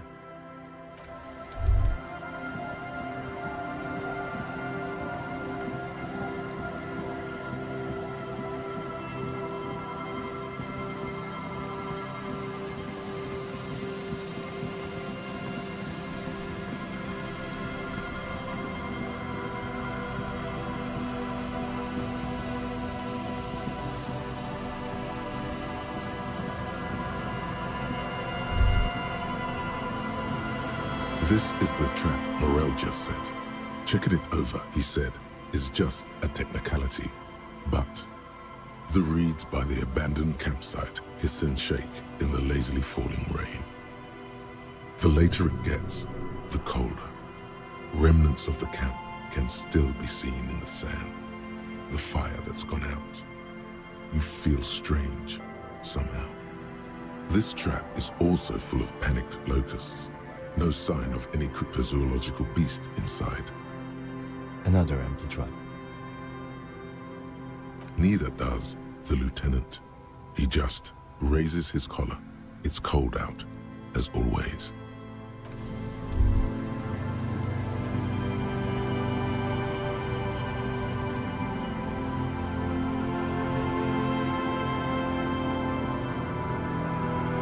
This trap's not too hard to spot. Once you know what to look for, keeping it hidden has not been a priority for the cryptozoologist. Behind you, a ruined residential building looms over the reeds, shielding them from the wind. They rustle confidentially, in tune with the pitter-patter of the rain. When this district was booming, the reeds were kept at bay.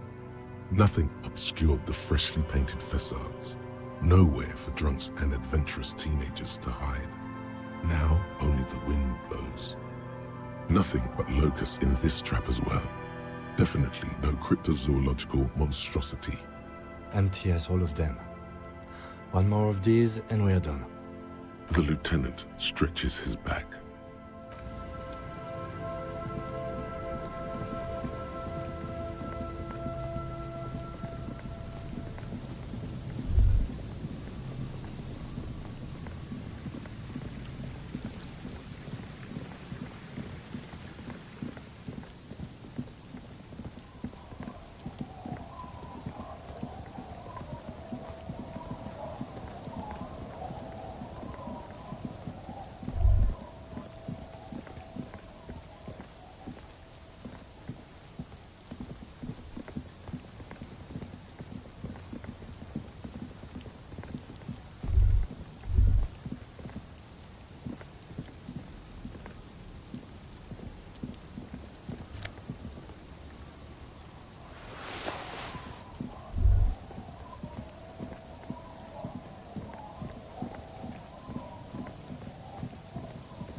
takes you a moment, but finally you spot the last of Morel's traps.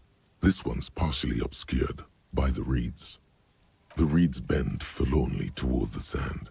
Some tufts have been crushed. The broken stalks seem like a rebuke. The sound of the city hums in the east. The constant, distant song, louder on this part of the coast, nearer somehow. And there's that cold again. Always the cold.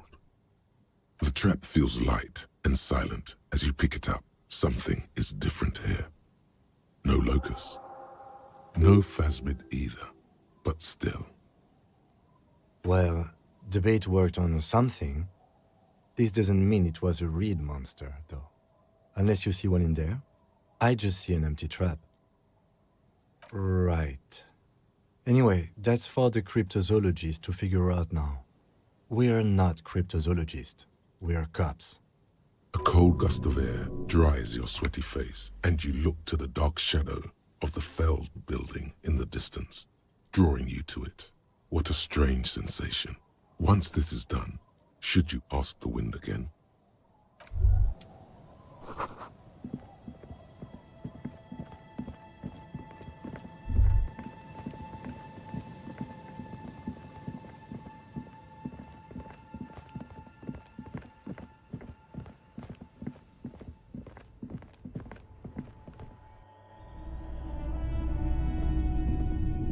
Hello, hello.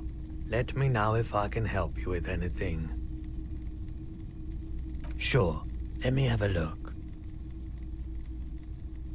Anything else you're thinking of selling?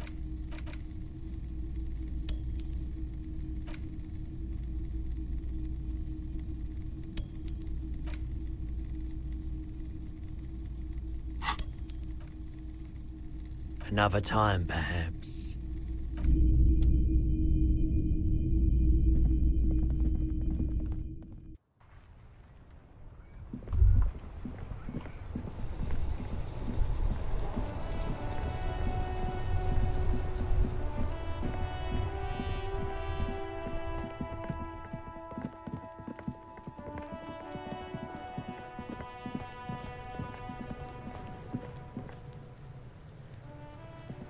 Have you come to make your offering to Kuno? Put it away. The information here isn't worth it. Back off, fuck eyes! Kuno is a man. Kuno can smoke if he wants. The lieutenant doesn't like this. It may be less destructive to your working relationship to just come back alone later.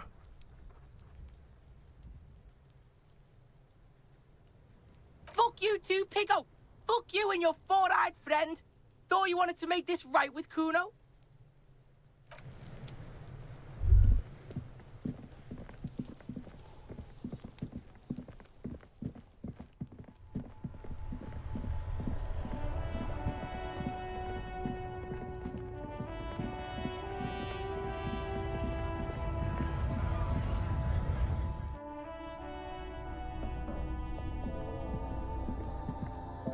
The tear machine stands in the corner. A sign says, 1 bottle equals 10 cents. Your bottles clunk into the... Do you know what you should do with that money, kiddo?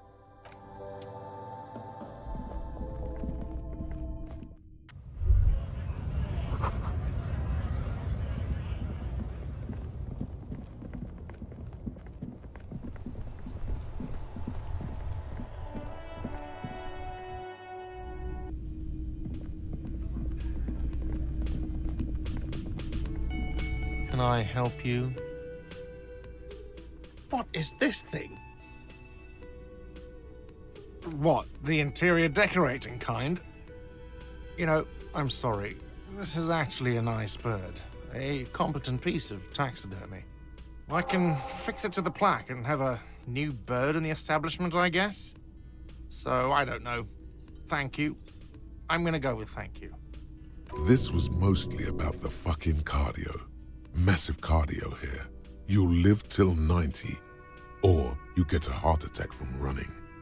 I feel good about our work here today. It's all about the little things, like bringing people random stuffed animals. It's not actually about that, but he liked it.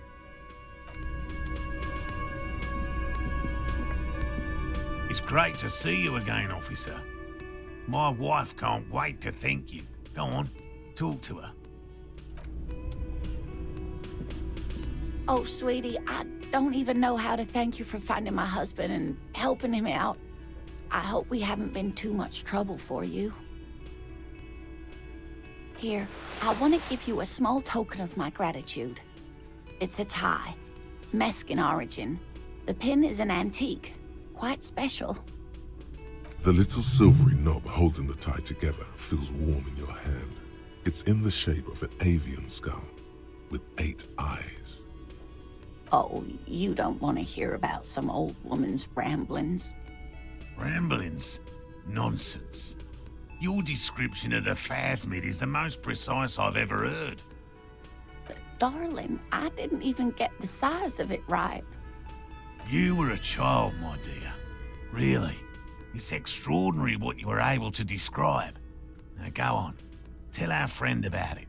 He's proven his interest in the field. Reflexively, the lieutenant read his familiar notebook. Well, it was summer.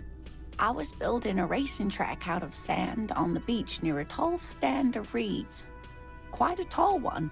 Many times my height, I remember. When, all of a sudden, I looked up and one of the reeds moved. Not like a plant, but like a living thing. It stood up and looked at me. Its body unfolded like some antique toy. I'd never seen anything like it. The reeds turned into a creature. She had no fear, just surprise. I didn't know this can happen, so I reached my arm and touched the thing.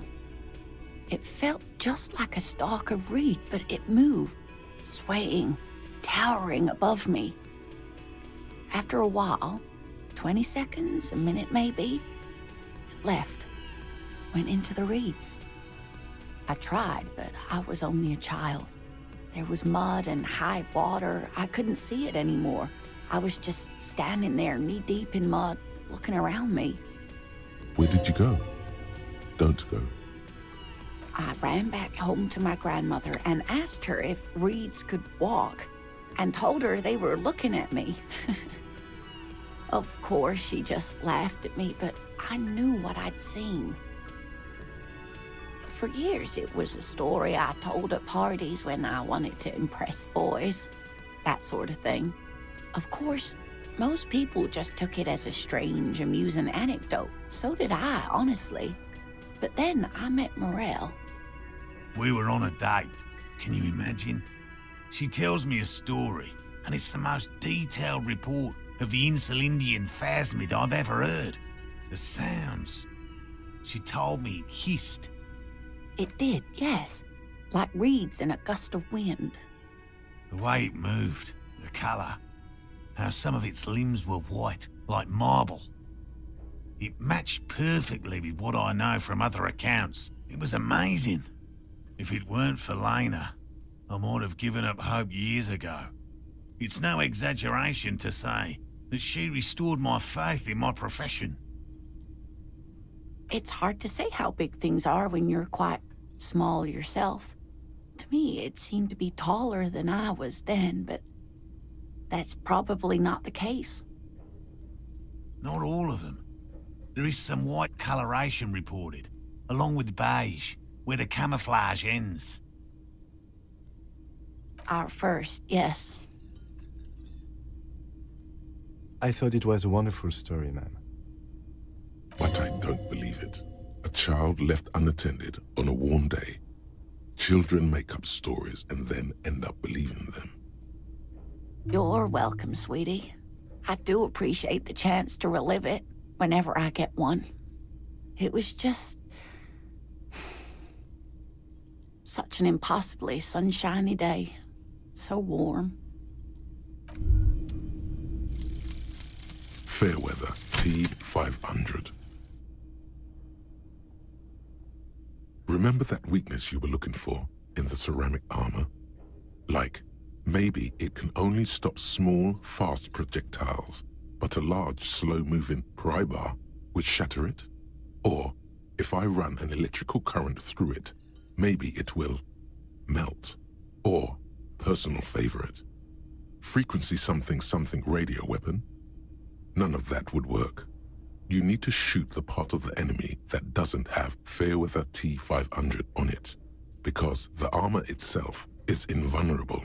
Good news is, so are the armor pieces on you.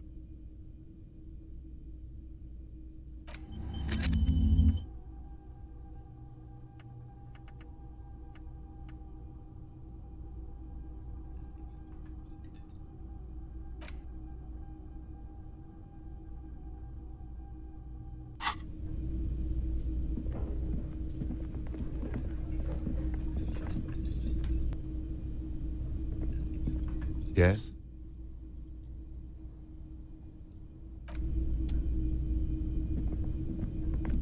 Ha ha! Nothing like the gratitude of a good woman. Now then, what can I do for you? He tries to play it cool, remain professorial, but inside, this man is itching for some news on those traps. Good. Okay. And? Completely empty? Surprise, tempered with fear and trepidation. He doesn't know what to think yet. Maybe you're joking? No locusts? No phasmid either? That's not ideal, but... It just means the Insulindian phasmid is even more clever than we thought. She's engaging in a well-known self-deception called motivated reasoning. You should correct them. Of course, more clever. Yes, the Phantasmadeia picked off the locusts and escaped. This is good news, though we'll have to reconsider the design of the traps, make them more secure. Another trip to the Reeds.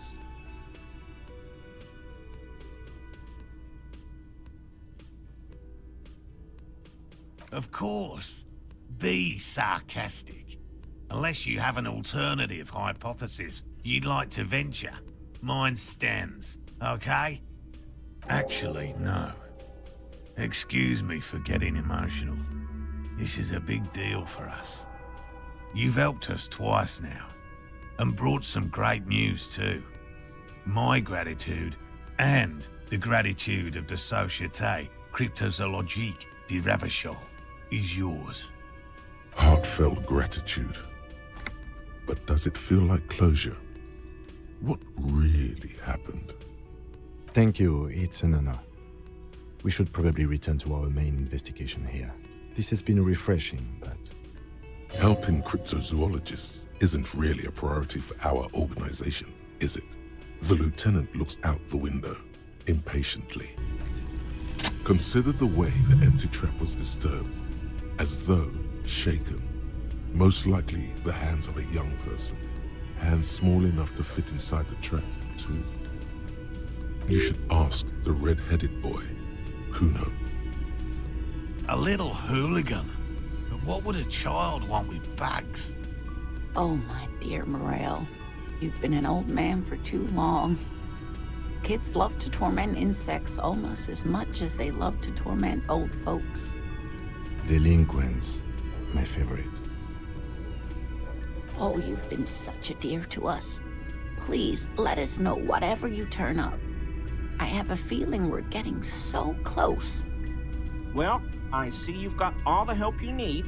I'll see you tonight at my place. Let's play suzerainty, but no more field trips for me. After this is your last chance to talk to Gary. Really, Gary? We're getting somewhere here. I'd love to play suzerainty, but... Lena, I'm sorry, but you're not getting anywhere. It was some kids. I know the little mutants around here. Leave anything out in the open and they'll steal it, even if it's bugs. Morel, it's been fun, really, but I need a bath and I have deliveries to handle. When this tea is done, I gotta run. No need to apologize, Geary. You'd be more than helpful. We'll have to take a rain check on that game of suzerainty today, though. We're gonna follow this through. He keeps the language unemotional, but it's in there. Disappointment. The first man to break formation is always a blow to leadership. This is bigger than he lets on. Hell no. I had no idea. And I'm still cross with him, to be honest. It's not like him. He's got his quirks, but dishonesty, disloyalty are not one of them.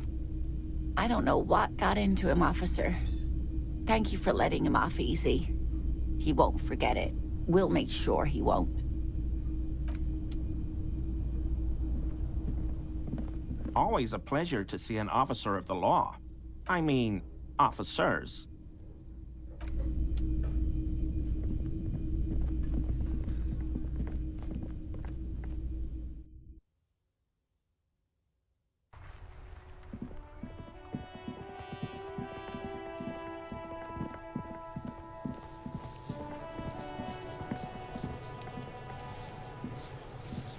Have you come to make your offering to Kuno?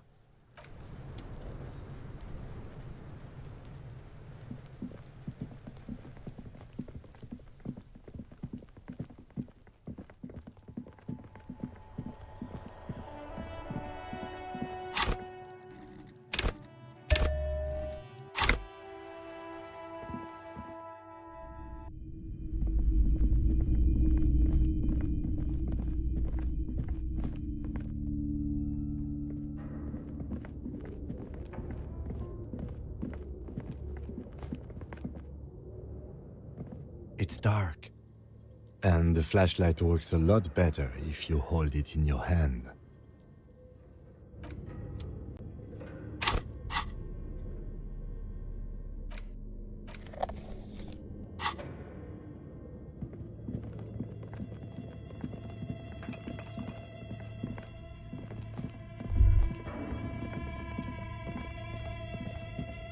Tiles on the cube are still smoldering. It's empty like a beehive without its brood. The filament you have would fit perfectly inside the compartment. Like a smooth draw, the filament slides into place. On the keyboard, the play key starts blinking. The speaker comes to life. Good afternoon. Fortress accident en rue de Saint-Ghislaine. This is East Insulindian Repeater Station 1. Please repeat. Is this the production schedule? Good. Please repeat the password. Good. I've unlocked the production schedule. After ending the call, please press print to access the filament. Really? She just used the same password? Maybe those radio computer guys aren't that paranoid after all. Fortress accident. Is there anything else I can do for you today? Thank you, and goodbye. Tiles on the cube are still smoldering. With a quiet determination, the printer starts printing, a piece of paper unfolding like a handheld fan. A black crisscross of letters covers its surface. It's a project report written by the lead producer, Andrew Andy Schott, about Wirral Untethered. The first few pages give an overview of the capital and workforce, while the rest of it seems to be a production schedule. The production schedule depicts their glorious descent into bankruptcy. It was impossible not to fail. The project was too large, and no amount of money could satiate the ever-expanding ambitions of the development team. They tried to make a 4 million real game with 400,000 in their bank account. They thought they could bridge the gap with pure willpower and imagination. They couldn't.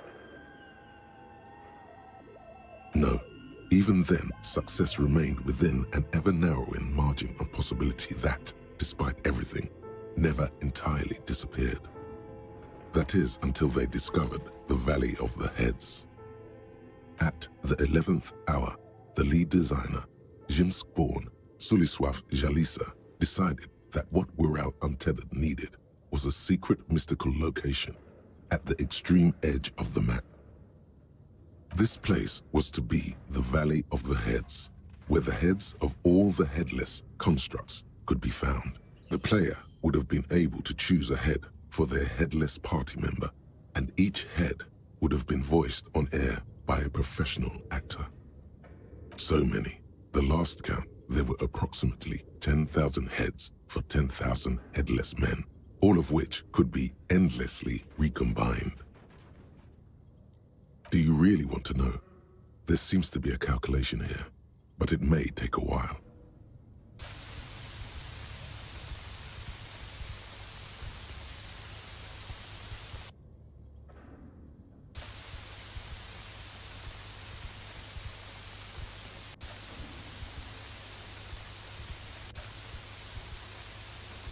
The lieutenant taps his foot impatiently, his arms folded tight against his chest. He's dying for a cigarette. Come to think of it, you are too.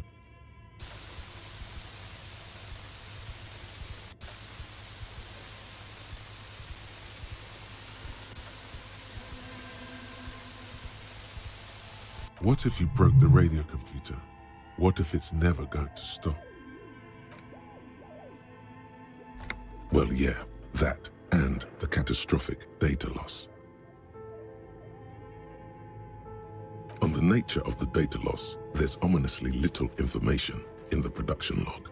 It comes at the very end where things get fuzzy and dark, where tables and numbers seem to vanish into an eerie nothingness before the Egonian investors pulled the plug. What is clear is that one day an unidentified numeric anomaly occurred on the East Insulindian lintel front, just as the Wirral Untethered project was being compiled that day. When the project was returned, it was completely blank. The team spent weeks on the phone with Lintel, the service provider, but despite their diagnostics, they could never produce a satisfactory explanation or pay for the loss. Mysteriously enough, it seems that the off-site copy happened to be on-site when the catastrophic data loss occurred.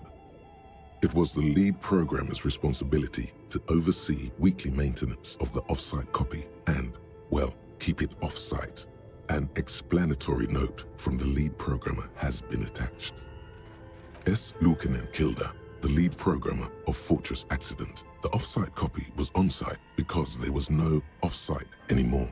Not for me, not after 8 months of crunch. I didn't have a home anymore, so I started keeping it in the basement in the ice bear refrigerator near where I went to sleep. It was perfectly safe there. The temperature conditions were optimal. The production schedule ends with a few random notes that seem to be added sometime later. Tiles on the cube are still smoldering, casting the framework in a soft glow. Fluorescent play and print keys shine on the keyboard. The filament slides out of its glowing nest.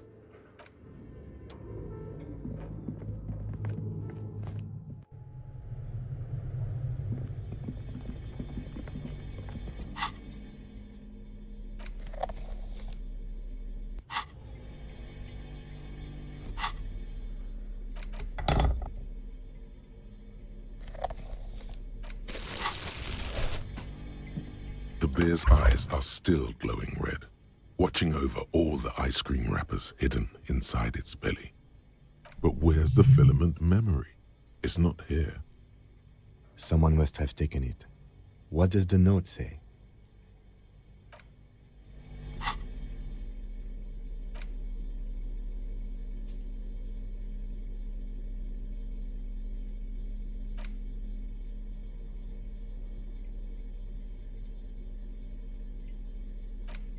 The note is written with a blue pencil on a piece of lined office paper. The kitchen magnets have left spots on its surface. Does it say anything interesting? This is tangential at best, but the lieutenant's detective instinct is still active. Someone has scribbled, S. I can't believe the off-site copy is still here. The illiterate ginger kid keeps stealing stuff from the studio, so I had to hide it somewhere safe. You'll find the filament memory with the off-site copy in the frozen ice cream maker. Please take it home, ASAP. It's important. I'd do it myself if I lived in a civilized place with a freezer. Take care, Sulisław. Sulislav. Wasn't he one of Miss Luukinen Kilda's co-workers? I remember coming across this name when we were reading her personal log. I don't know. I assume it's somewhere close to the ice bear fridge. Didn't you see one right next to the breaker box?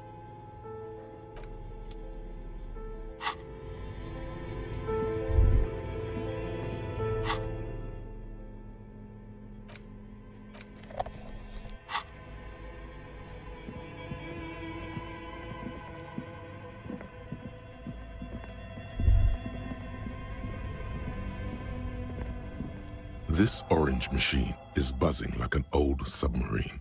It has a hand-cranked ice cream churner on top and an electric freezer that appears to be frozen shut. Turning the crank feels oddly satisfying, like stirring your childhood dreams. In the distance, you hear water dripping. It's all gone now. You'll never become a poet or an entrepreneur. What better to assuage the creeping sense of failure than some frozen fat and sugar? You slip your fingers under the frozen lid, but the ice is too cold for you to get a good grip. A pry bar would come in handy here, or something stronger, like the Kvalsund KR2 multi-tool. Didn't Sona give you a perfect tool for this kind of job? The Kvalsund. You should take it out. Equip the multi-tool by going to the...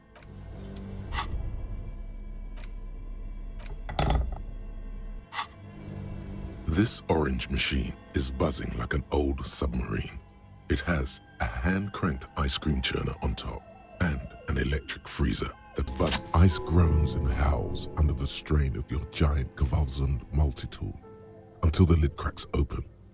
Blue electric lights come to life. Inside, on a frosty platform, lies an object, intricate and foreign, left there for a sub-zero beauty sleep.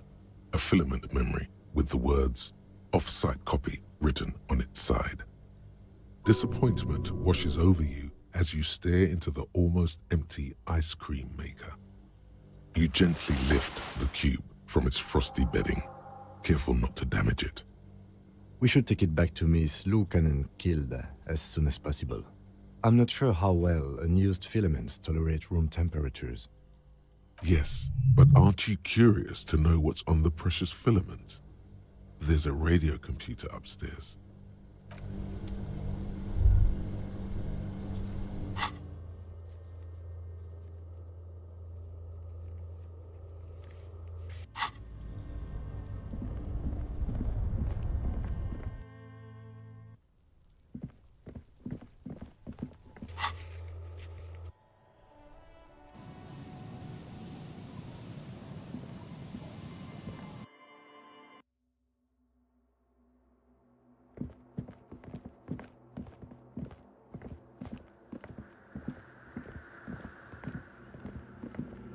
Yes, what is it?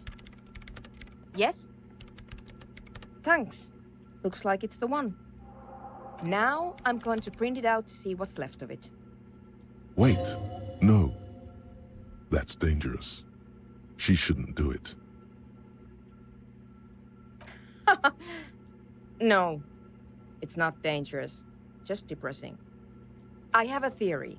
Lingel was able to divine the anomaly's location from this broken copy.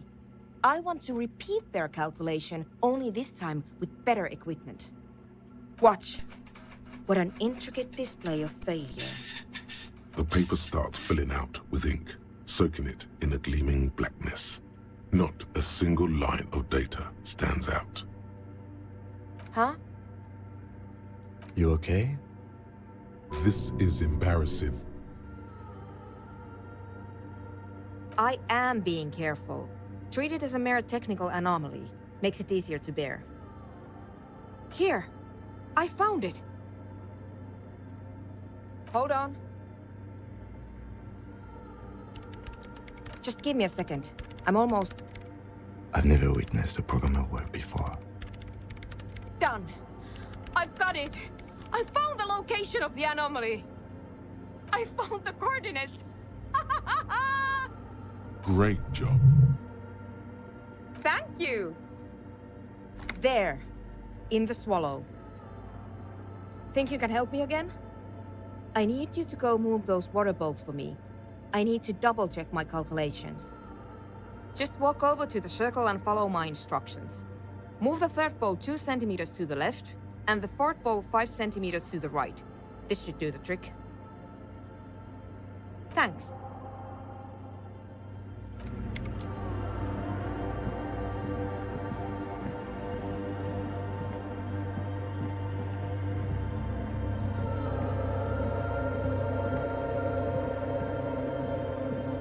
It's awfully silent again, as if someone turned off the entire world outside those walls. Water inside the bowls stands still. Measurements have been marked down around the bowls, each chalk-drawn line representing a centimeter on the floor.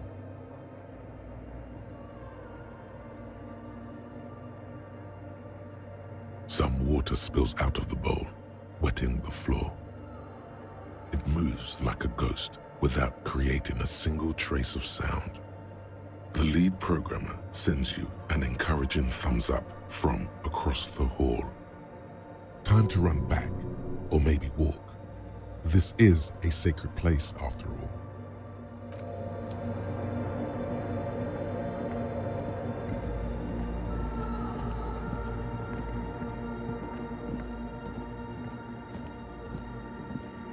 Yes, what is it? Great. Everything should be aligned now. Yeah, let's do it. Now the only thing left to do is to unmute the headphones. If we got the location right, we should then be able to hear whatever sound this anomaly makes. I don't know. That's what I'm scared of. I don't know. It could be anything. I mean, what sound does the nothing make? How can you even listen to something that doesn't exist? What if silence is only what surrounds it, but the swallow itself is... Maybe I'm just tired. Yeah, you're right. Let's do it. The lieutenant takes a step back. And then, nothing. Nothing happens as Sona Lokanen-Kilda presses unmute on her keyboard. Nothing but silence. She doesn't talk. Her eyes closed and brows knitted together in a state of deep focus, one hand cupping the headphone. Damn it. Yeah, nothing happened. Let's move on. Despite her fear, she was hoping for something extraordinary to take place. No, my hypothesis was wrong. According to this, I should have heard something if I got the coordinates right. Like I said, silence is only what surrounds it. But this is just another failure. Silence sounds like silence. That's all it is. You can try on the headphones. See if you can hear anything. But don't get your hopes up. Silence is silence? You're sure there's more to it? Everything disappears. You are draped in silence like a drowning man staring into his puny little headspace. And then the pressure changes. It feels like flying on an aerostatic, or when your ears pop, or like a subtle difference in the atmosphere, a weather change hanging in the air. What if the sound you're looking for is too low for you to hear it? A better sound system? All right, but where would we get one? Suddenly, a rhythmic beat permeates the walls, causing a small patch of decorative stucco to crumble onto the wooden floor. They should really allocate some renovation funds to this place. No.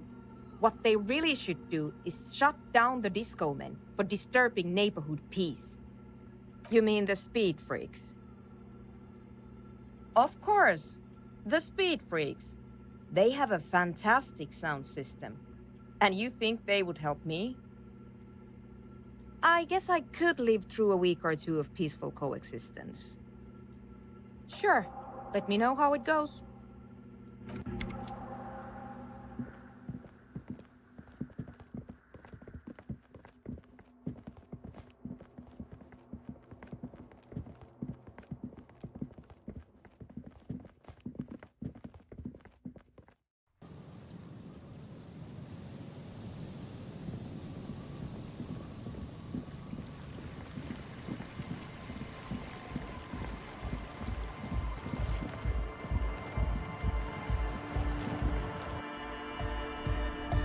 Hi again.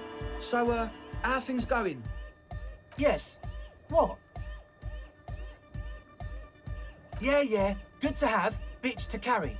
When I first scouted the place, I did some reconnaissance. I'm not sure the church even has running water. Oh. It's the one they sell at the fuel station. The what now? Oh, the old Ultra. I have a major sinus infection, stuffy nose. We all do. Shit's all blasted up. Winter, can't even breathe.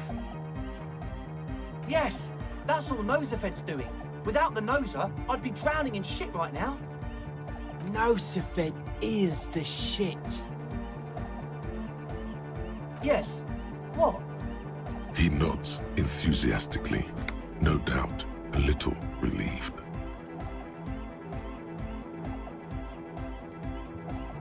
Goodbye, officer.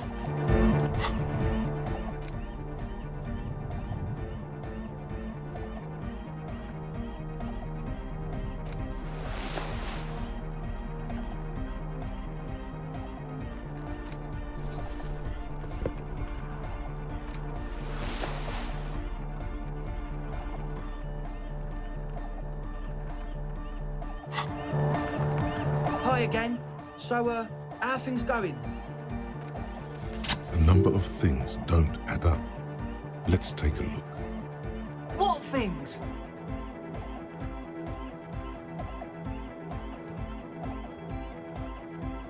I have no idea how you arrived at that conclusion, but it's wrong. Look, we even have speakers. One speaker. They have one speaker.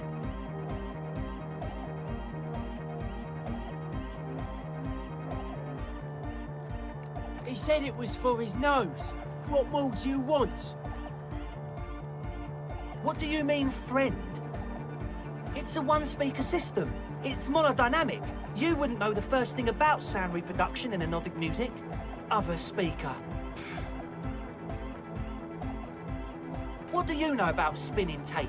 Nothing. And of all cellular-based life, what's your point, Lawbringer? No shit.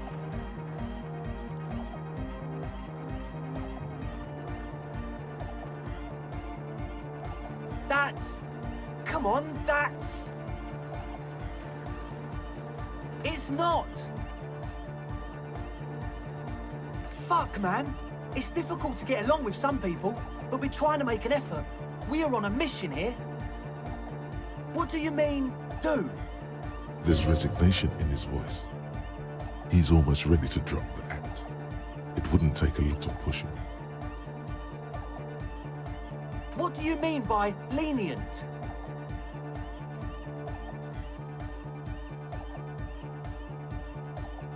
Okay, man, okay. Things are just so hard for an entrepreneur in this city right now. It's not like we lied when we said we want to turn a church into the wickedest club in East Revachol. Because we do! We totally do! We just need to turn it into a speed lab before.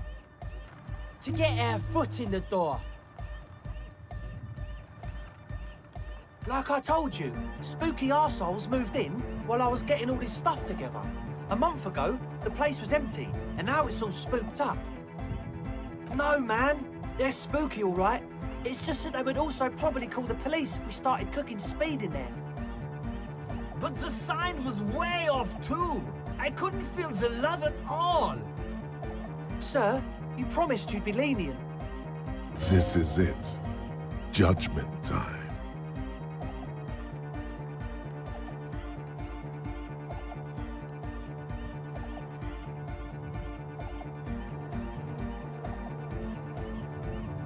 Yeah!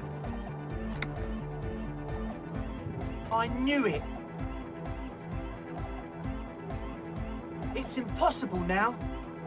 No, Andre, it's harder now. This hard cop has come to show us how much the fish is, and the fish is always so much more. We all know there was never going to be a club for Nordic music with the Speed Lab. Now it has a fighting chance. There needs to be a club for Nordic music in there. Needs to. Everyone hates each other. Everybody hates it here. It's all just drugs and we're slaves and I can't. We are running out of time. We need a win, Andre. I promise this will be a win. We won't cook speed in there. We'll do it clean. We'll do it true. We'll do it sober and real and beautiful. This will be a victory for the light. This will be nothing. You can hear the ice crack underneath you. Outside, the last century waterfront development is crumbling in the wind, a grape-shot row of falling houses. And so is Rue de Saint-Giraud and all the houses on Main Row. The old cinema is sinking underneath Villa La Bosse. Okay, we'll try to do it without the drugs. We'll do a straight club up in there, spinning the maddest reels, and nothing but, I swear to God. Okay, Egg? From here on, it'll be straight all the way. Goodbye, officer. Hi again. So, how are things going? Goodbye, officer.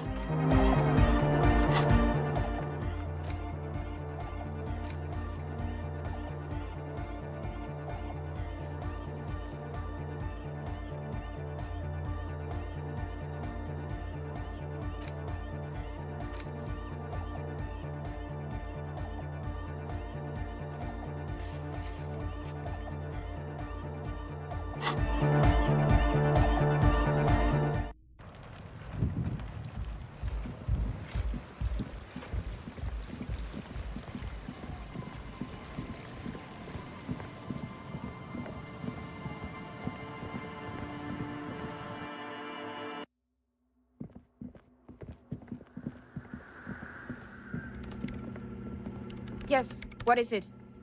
The swallow, you mean? What about it? Great, thanks.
You're back.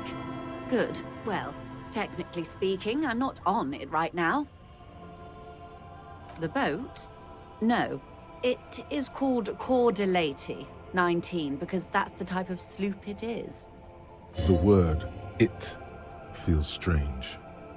Such a beautiful boat deserves a proper name. A breeze ripples through the sails and tugs at your hair. Below, the sleek, fish-like shape of the hull parts the water. Beneath that, a resounding darkness. You're reminded of something. Or someone. Okay. How about Cordelati 19? Why? Because it was manufactured in Revachol East by a company called Cordelati, and its hull is 19 paces long. Why Dolores? Because it stings in an ancient and beautiful way. I'm not really big on moralist symbols. I think I'll stick with the factory name. But thank you. My sloop? I like it a lot. It's the eel's hips, baby. I'm enjoying this part of the interview. It has so little to do with the murder we're investigating. Good.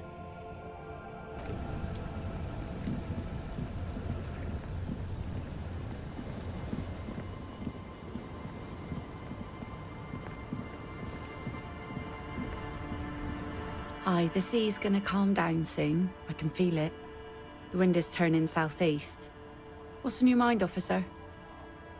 Oh, that's good to know, I guess. Why is it in the sea? This calls for a funeral, if you ask me. Police business. I understand. Anything, like I said, fish mostly. Sail the waves, take care of the kids, pick nets. Right now, I'm tarring a little skiff. Sometimes I also walk to the beach to see what the sea has given up. The sea is full of surprises. Keep it professional, man. Don't make it sound like you're hitting on her. Wood, pieces of glass. Every once in a while we see dead bodies. Human, animal, fish, other odd sea creatures. A mine washed ashore once. Bottles, drugs also. Lost cargo in general. Most of the time it's just wood and glass. All right. Major choice moment. You only get to ask one thing. It would be weird to say them all. Choose wisely. Mines. Mines. You need mines.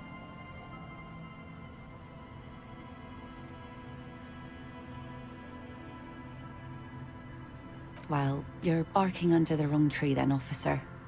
I have no interest in floaters. Seen enough of them in my life already. Very unattractive bunch. You think she really needs more of that after a man died at sea?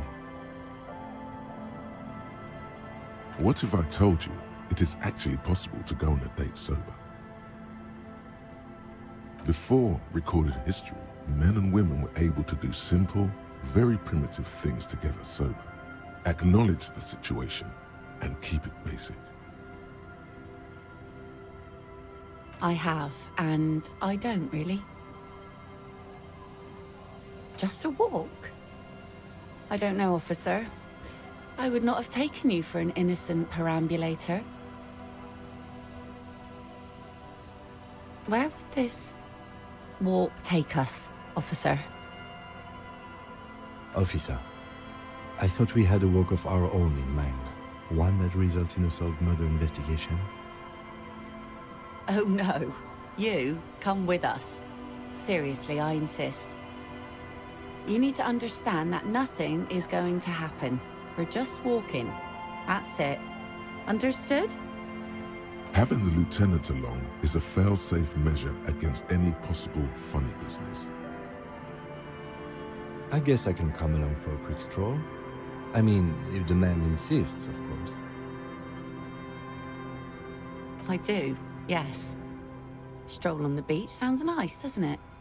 All right, I'll see the kids haven't killed each other and we'll meet at Land's End in 15 minutes? She doesn't wait for an answer. You better get ready.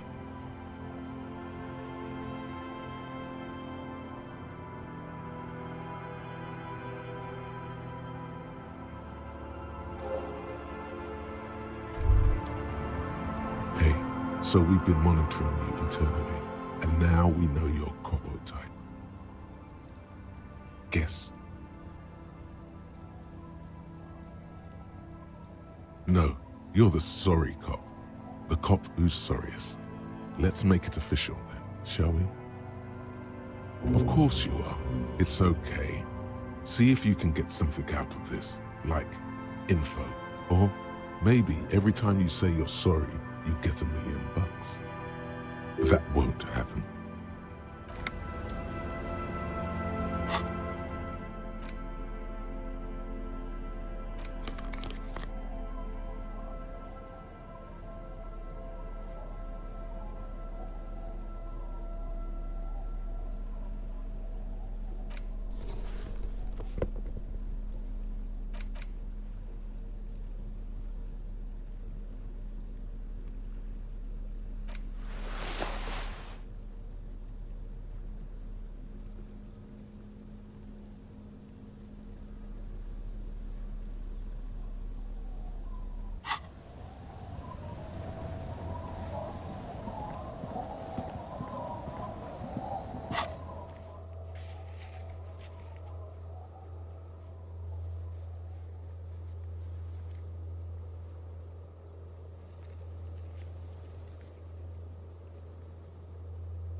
gazes steadily at the waves.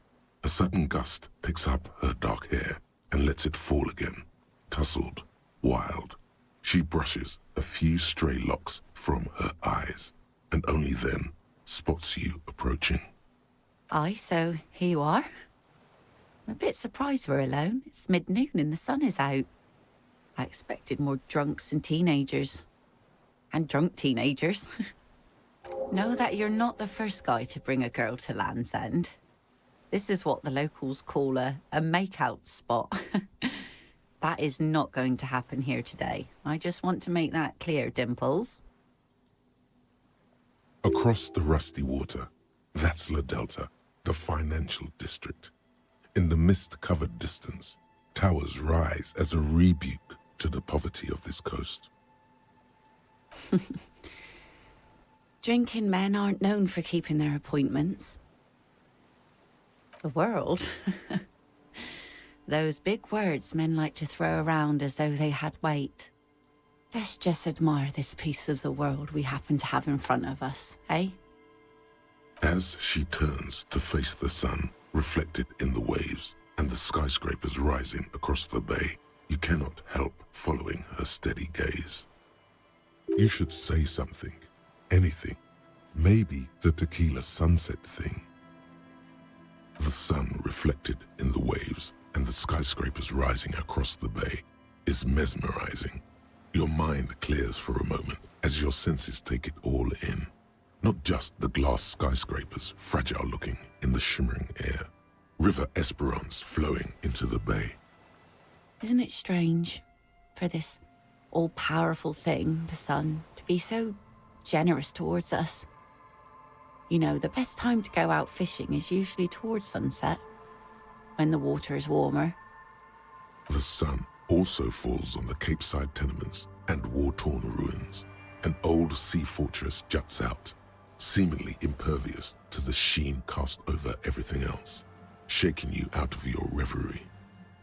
The sun does little for the dead, and those hopelessly lost in their own minds. Or people living in desert climates with sparse vegetation and little drinking water.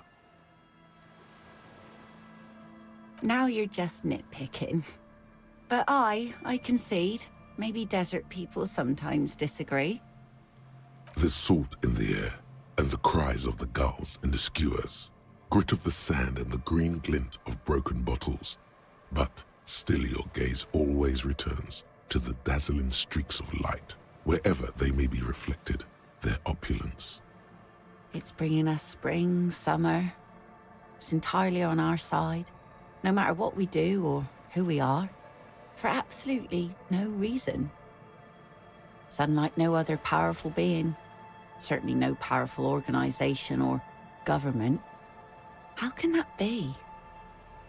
I guess we wouldn't really be here if that thing wasn't on our team. You would be incinerated or worse.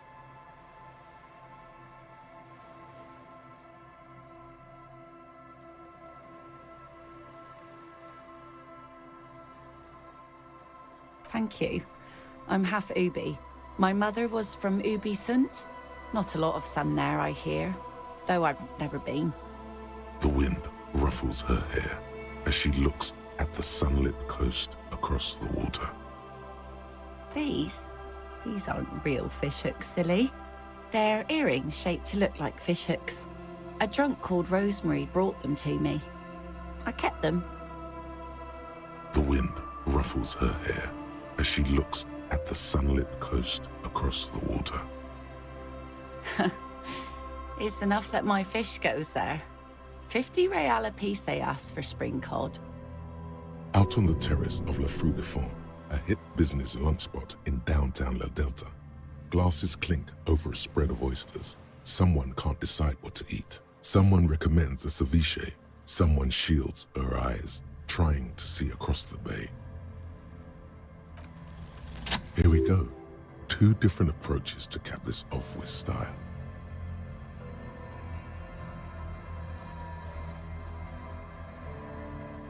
Aye. And a benevolent one.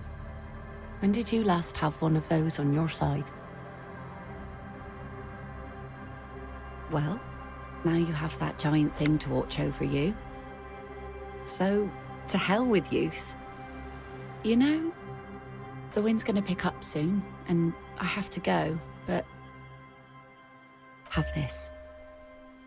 The sun's good, but it doesn't stick things. I've no use for it anymore. Doubt it, but thank you for the company. This is as far as it goes with her. You'd need to put a year between you and your last drink for anything more. No. Men around here are too drunk to pose a threat to me. The lieutenant looks at the sword with distrust in his eyes. Do not bring it into a gunfight, he thinks. Please understand, it's merely ceremonial. Farewell.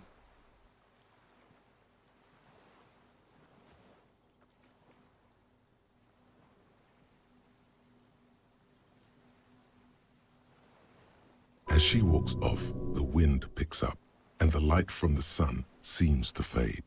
The crumbling silhouette of failed electrical R&D towers in the distance, beckoning.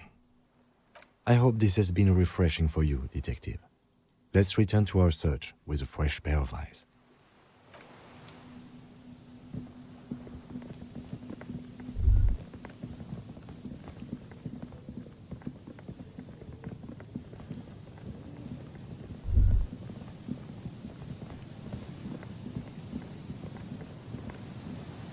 An old door, worn by elements, guards the depot.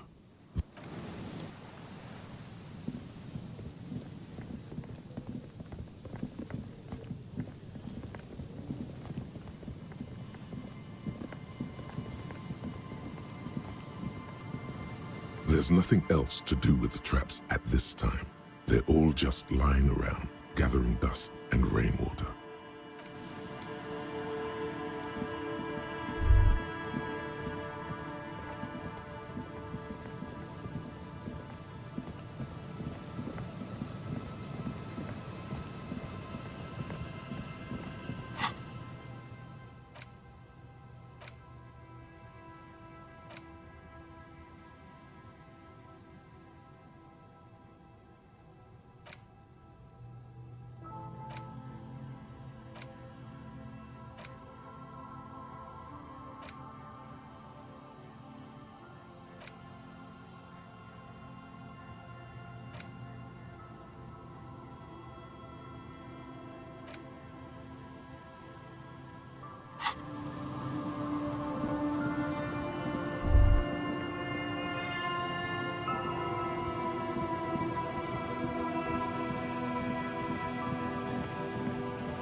Our tenant, the policeman. I hope the waves don't keep you up at night. What can I help you with? Me? No one. Just an old washerwoman. Mother called me Isabel, if that's what you're asking. And my married name is Sadie. Now it's your turn, Mr... Why, I guess I will hurry. Aye, it just rolls off the tongue. I used to know a Harry. Strong lad, but dumb as a rock. He did too many narcotics. So many, he fell off his boat and split his skull on a buoy. Folks who saw it say his head cracked open like a melon. Nasty, nasty. Eh? What's this about? Come now, I can't read all this scribble. Tell me what it says. Huh, I might be half blind, but it looks like part of the village is gonna be a street. The best part. The part we need to get out of our houses. I see Lillian's name is already here. The girl is too trusting. Either way, I won't sign union papers. I've seen it all before. You think they've got our interests at heart? Rich men are always selling poor men promises we never planned to keep. Then the poor get pushed out of their homes and the rich get a little richer. That's the way it goes. So no, I don't trust the fat man, and neither should you. She speaks with the authority of a leader. Hers is the final word around here. She is headstrong, but there's a slight hesitation in there. You may be able to convince her. I can wash it for you, but it's going to take about a half an hour. Think you can stay put for that long? Hell yeah.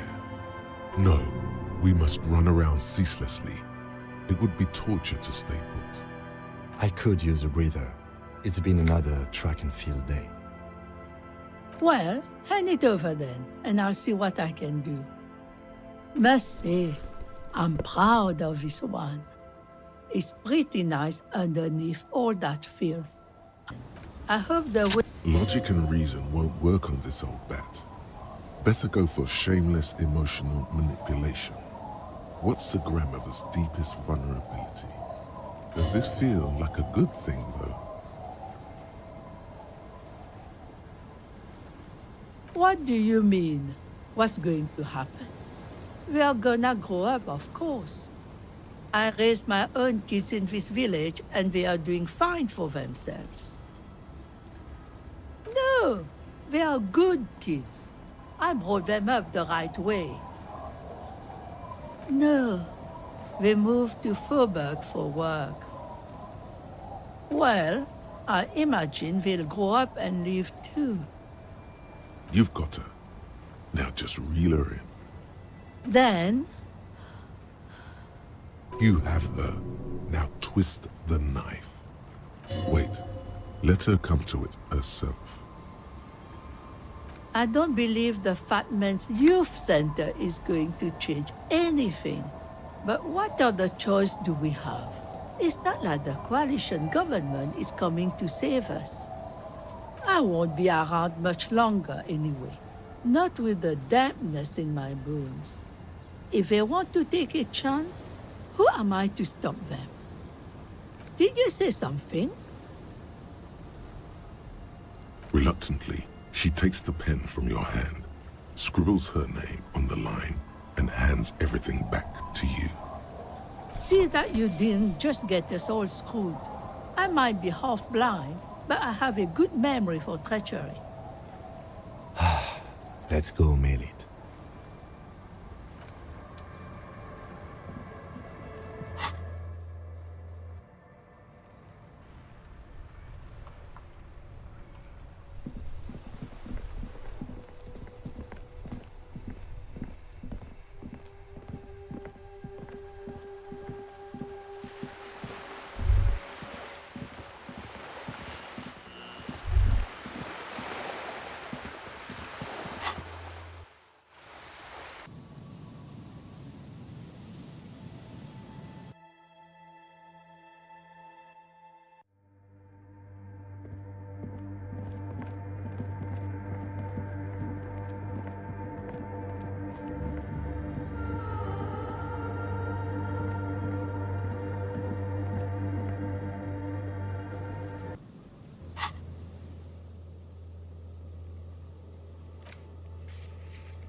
Yes?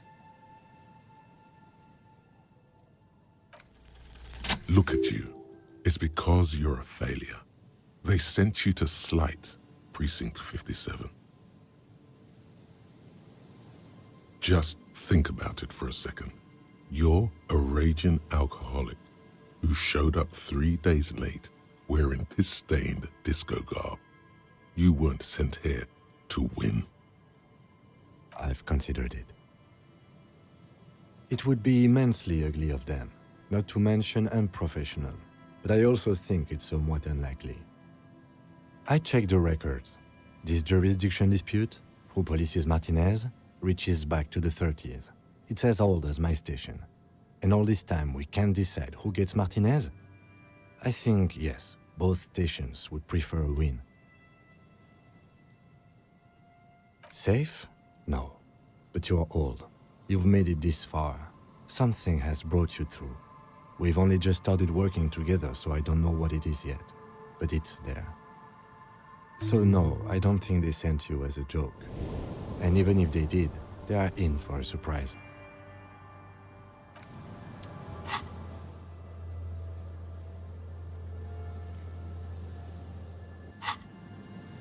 Yes? What do you want to know? You mean like a brief? Do you want... 3 days ago, the RCM Emergencies Desk received a report about a security guard who was found hanged in Martinez.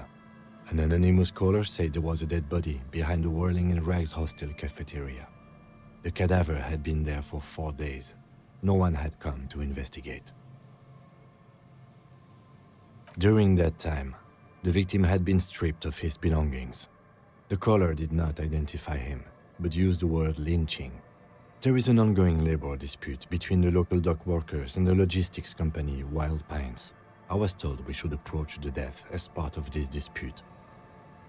They, classier as we've come to suspect, didn't identify themselves in any way. The tone was muffled using a device of some sort. The desk could identify neither the caller's age nor sex. There's a strong prejudice against involving the RCM in what's seen as union matters. The dock workers' union is the de facto police in Martinez. Now it appears they've started executing too. We cannot allow that. Just to be clear, we are police officers. It's our job to find the killer. That's the case. Uncover and arrest the killer. Good.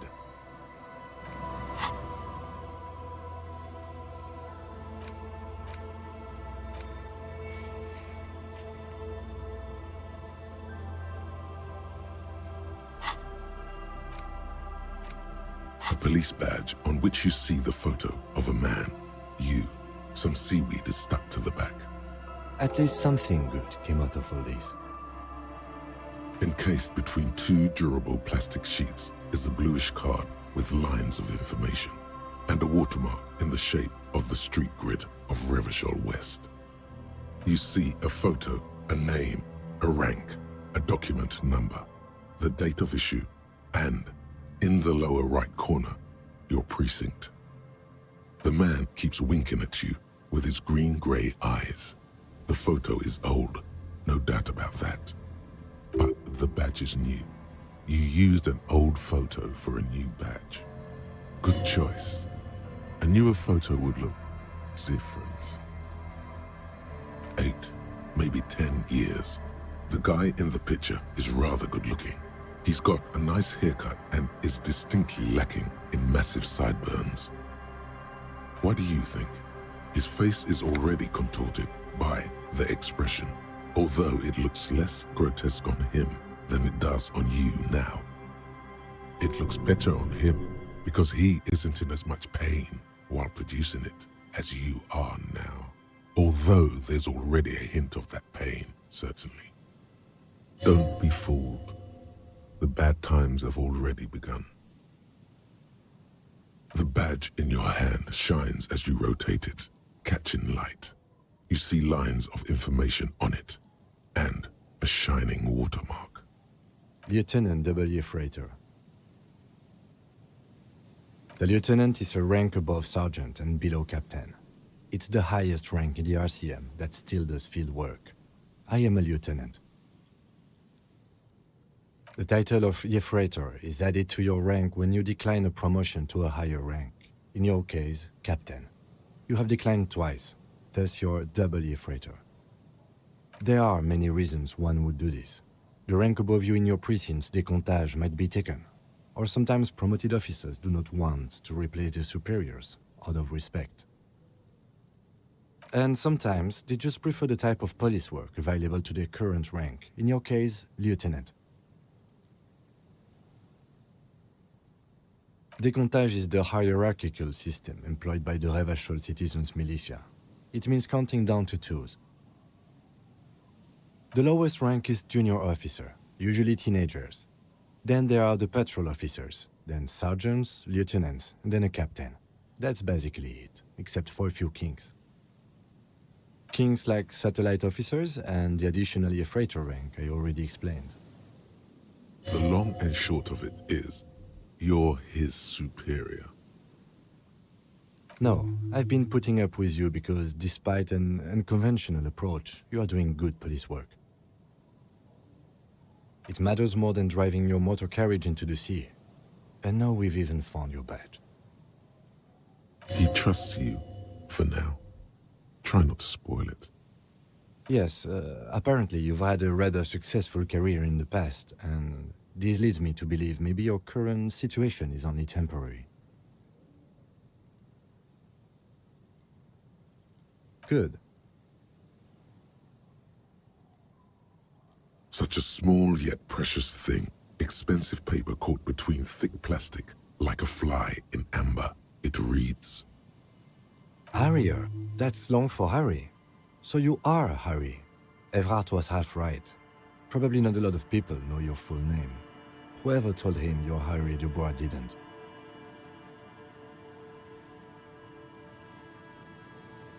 Pleased to make your acquaintance, Harrier Dubois. The badge in your hands shines as you rotate it, catching light. You see lines of information. That's just the serial number. Revachol, Jamrock, Precinct 41, with some numbers thrown in there for good measure. The numbers are not there for good measure. They have an administrative purpose, one that's unfortunately been erased from your memory. 4 months ago. I'm guessing that's when you were promoted to the rank of Lieutenant W. Freighter. A new badge usually comes with a new rank. You seem to have been doing well then. The pain in your chest tells you you were working yourself to death to earn that rank. The case created a lot of edge you have to take off. The death march really gets us going. You're pretty sure you weren't doing well, but better? Probably yes. A lot can happen in 4 months, especially in winter. The winters are never easy on you, of that you are sure. Yes, it's the designation of your precinct. 41, like mine says 57. The 57th is mostly industrial harbor, a lot of asphalt. The 41st is... it's a tough station to work in. You have all of Jamrock to cover. That district should have 3 precincts, but money is what it is. But then again, it's a legendary district, and a hell of a station too. It must be an honor and a curse to work with people like Price, McCoy, Berdiaeva. And you? Is it an honor to work with you? Don't ask him, ask yourself. The badge in your hand shines as you rotate it, catching light. You see lines of information on it, and a shining watermark.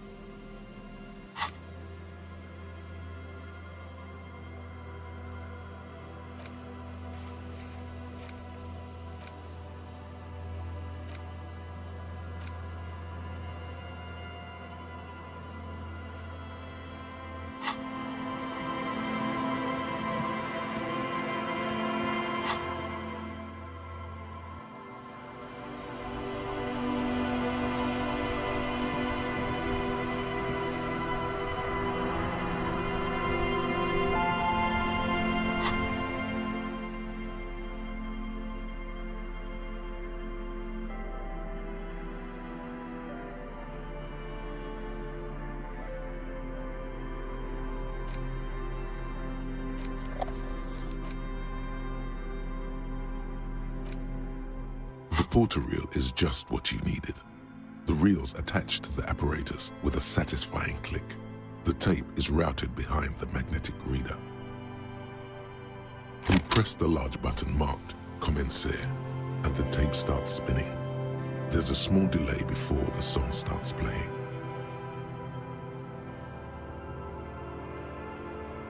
It sounds like someone's moving in the room, getting comfortable.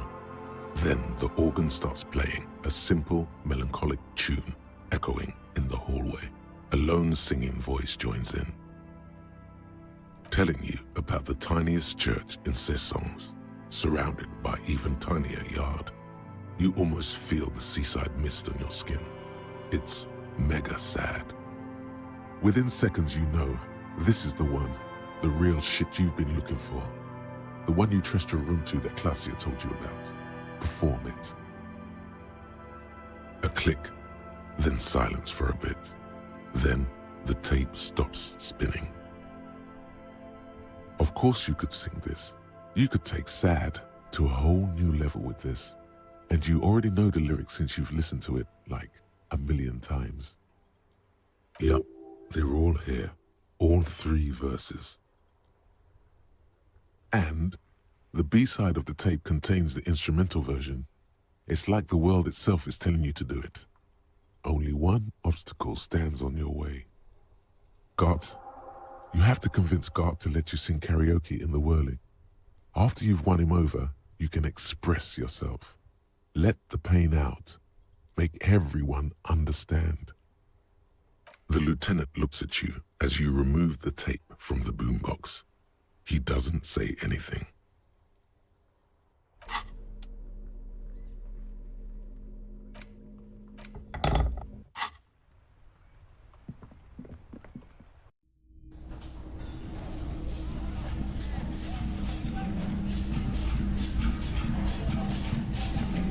Hey, was there something you needed? Well, well. Bringing him that new bird sure made a difference in his attitude. No, you don't. It's not happening. He tries not to look at you. It's dangerous to acknowledge the karaoke man. By causing more trouble, I think we're good. The Whirling's not a charity or a musical therapy clinic. It's a commercial establishment. You're going to scare away the customers. It's for no one. It's a prop. I'm not letting anyone use it after the great karaoke catastrophe of '44.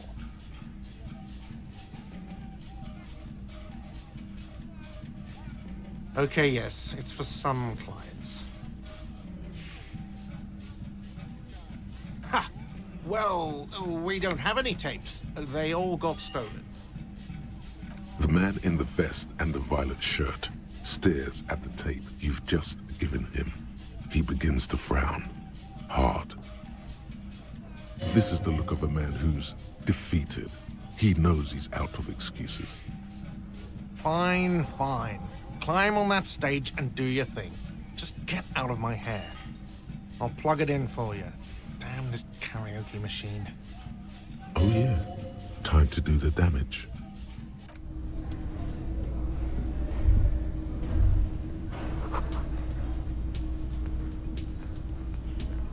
The stage is all set up for your performance. Feels silent. You can hear the pellets creak under your feet.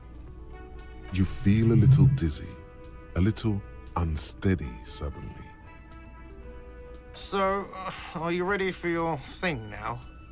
Let me know when I should turn on the karaoke carousel.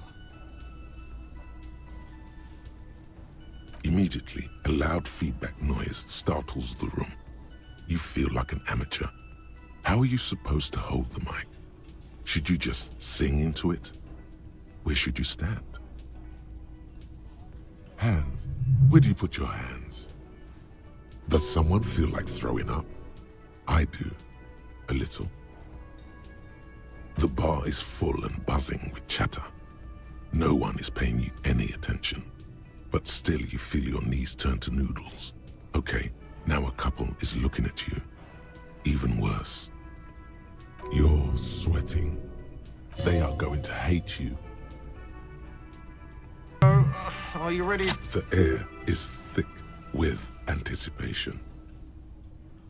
Someone dims the lights as the music starts. Okay, here we go.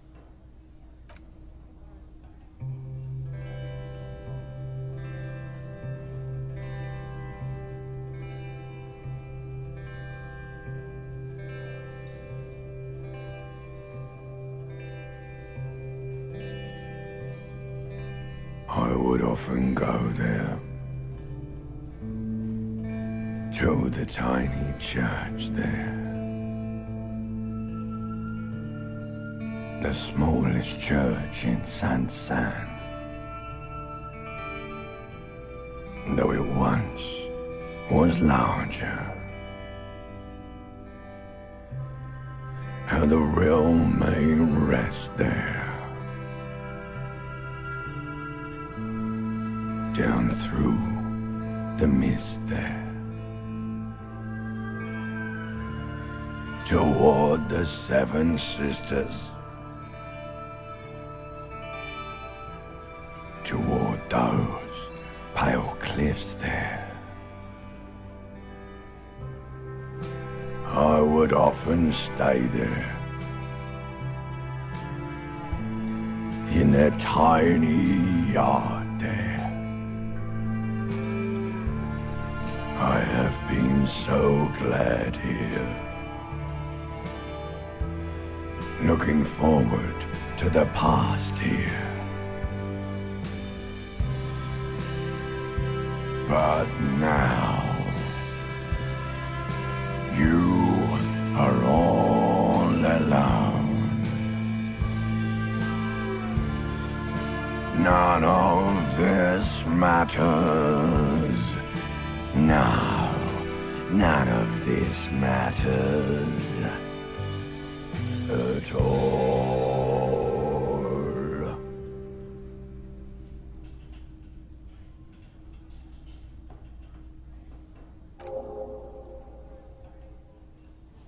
A lazy applause fills the room. You feel your hands shake as awareness of your body returns to you.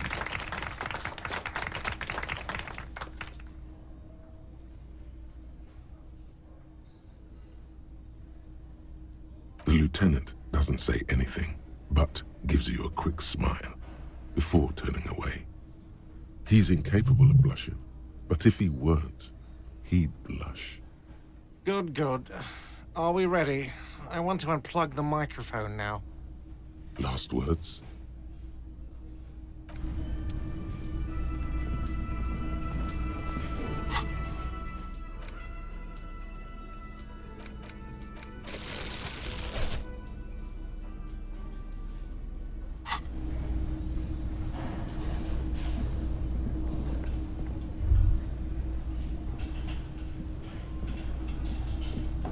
You look like shit.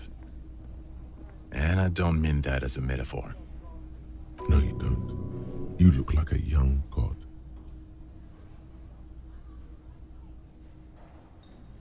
Oh, don't be so modest. We're looking at several months worth of damage here. Kind of a miracle you're still up and at it, to be honest. Oh, come on, Jean. It looks like it's been a rough week on him. It's not just this week. What do you want? Okay, so this guy is cool. He stands there like a statue, an angry statue, and he does not like you. I'm not getting involved in this. About what? You don't look like a cop. You know what you look like.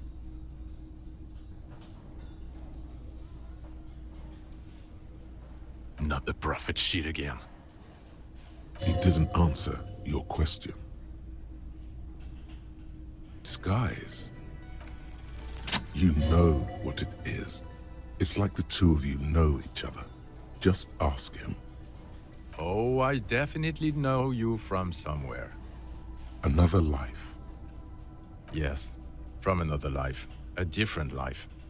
Maybe the life of a police officer belonging to the ranks of the... To what station do you think you would belong in this alternate and totally fictional reality? Okay, that's plausible. That's entirely plausible. Now we're really getting somewhere. Somewhere good. Okay. Let's be crazy. Let's say you and I are partners. How's that for a thought experiment? I'm sure he's fucking flattered, but Kim is not part of this thought experiment. In this one, we're partners. The lieutenant is silent. No, because in this thought experiment, we're all police officers in a police station. We don't do crimes. We're not crime bros. Come on, stop it. You're not going to believe this, but police officers. Yes, sir. Solving crimes, locking up bad guys, and get this, and not getting that drink on at 2 o'clock. Just some regular boring motherfuckers in suits and uniforms. Nothing spectacularly extravagant like you, the far-out son of Lang. Oh, no. You see, I enjoy watching other, better cops solve crimes. And let me tell you, it's been quite a privilege seeing you work. This isn't helping. Oh, it's you eccentric genius. I mean, with your unorthodox approach to police work, it has to be you. Not even a little bit. It's an urban myth about an officer who is so far undercover he can't remember who he is. As I said, just an urban myth. You are not the son of Lang.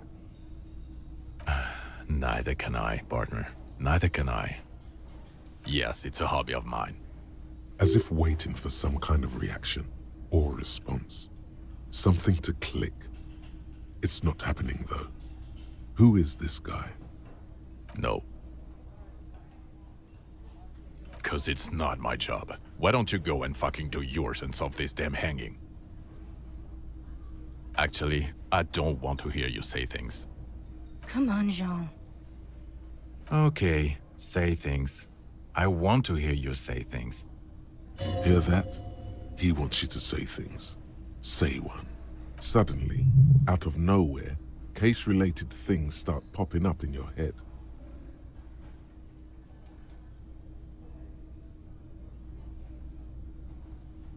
I get it, okay. But what is the motive?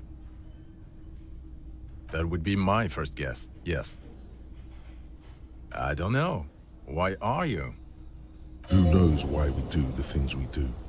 Somehow, bouncing those ideas off the man with sunglasses felt calming, like you've done it before. You know what? It must be because he's buff. He looks like he works out, like he's got the devil on his back. Oh my god, there's more. You want something more? What is it? Okay, why not? Let's do the old thing over again. We're not wasting time. There is no time. Well, where have you looked for her? West of here? Tough luck. The place is ruined from the bombardment. A lot of places to hide there. I don't know. Why are you? Oh my god, there's more. You want something more? What is it? The woman in an RCM patrol officer's uniform winces as she notices you. I would really prefer not to talk to you right now. As Lieutenant Kitsuragi explained, a patrol officer is the lowest rank in the RCM, below lieutenant and sergeant. Yes, I am. I'm definitely not the cavalry. I don't know. I mean, why would I want to talk to you? No, you haven't wronged me. It's okay. Okay, fine. Let's talk. What did you want? What does one talk about with a fellow officer? That was pretty good, Harry. Wasn't it, Jean? Huh, that was. Yeah, that was absolute shit, if you want my opinion. Drunken shit. Haven't wanted anything to end this badly since I had cluster headaches. Horrible. Truly horrible. I beg of you, don't ever subject anyone to this torture again. I mean, seriously, you need to... Jean, it's not right. Don't make it worse. And I really liked it. She actually did. What precinct? Am I from? God, he doesn't know. Fucking deranged lunatic. Of course I'm with him. Why do you ask? The sooner you figure this hanging out, the sooner everyone can go home. I don't know what to say. Don't say anything, Judith. I'm just looking out for... No one. I'm just a man with sunglasses. And you are? Yes. A policewoman who just wants to do her job. That's all. Something about the man with sunglasses and you, the energy between you two, is making her uncomfortable. Okay, the man with the sunglasses and his hypothetical Station 41. Weird, right? There's something missing here. Something you can't put our finger on. You know what? Just ask him. I know it sounds crazy, and you'll probably get laughed at, but still. Yes, just cross it off the list. It's probably not true, though. Again? I can't believe this shit. I'm going to say no, just to see what you'll say to that. What'd you say?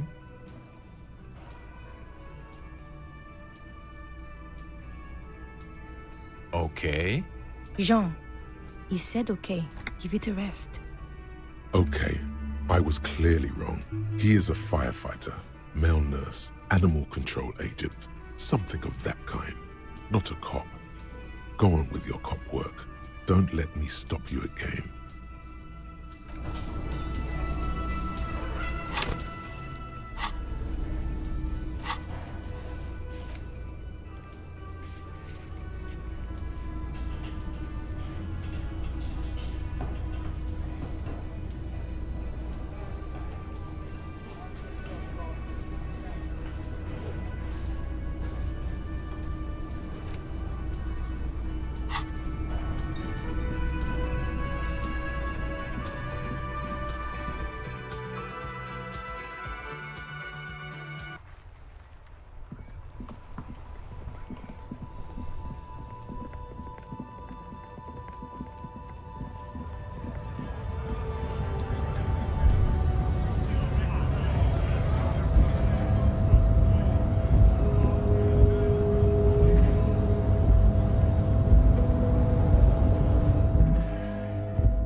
The already familiar cold touch of plastic welcomes you as you pick up. Your fingers run over the dial pad. 005. That's the dialing code for Revachol. 4952, and a moment of hesitation before entering the final numbers. 993. Calling.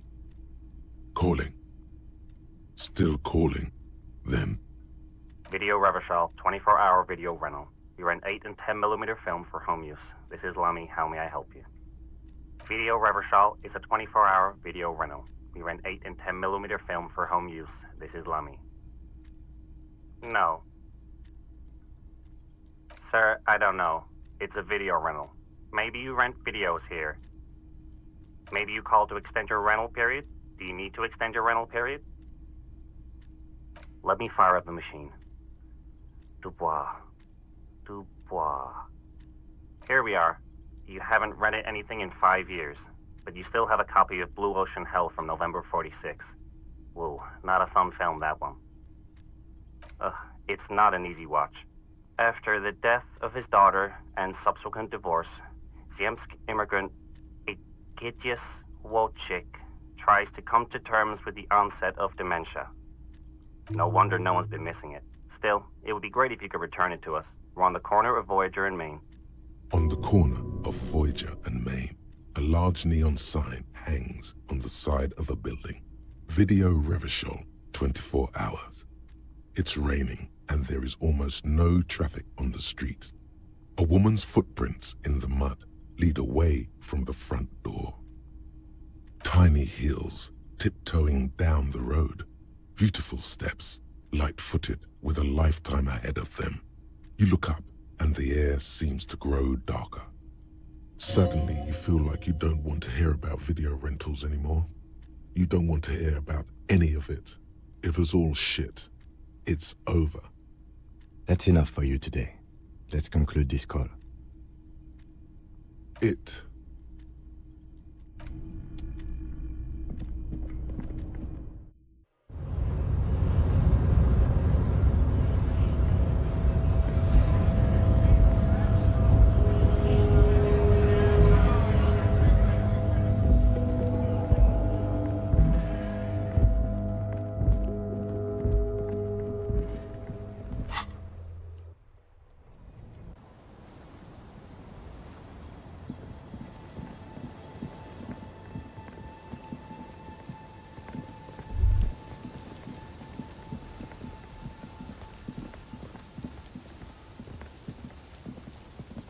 worn and beaten wooden planks of the bench do not look overly comforting. We can sit on benches after we've solved the murder. You can revisit the...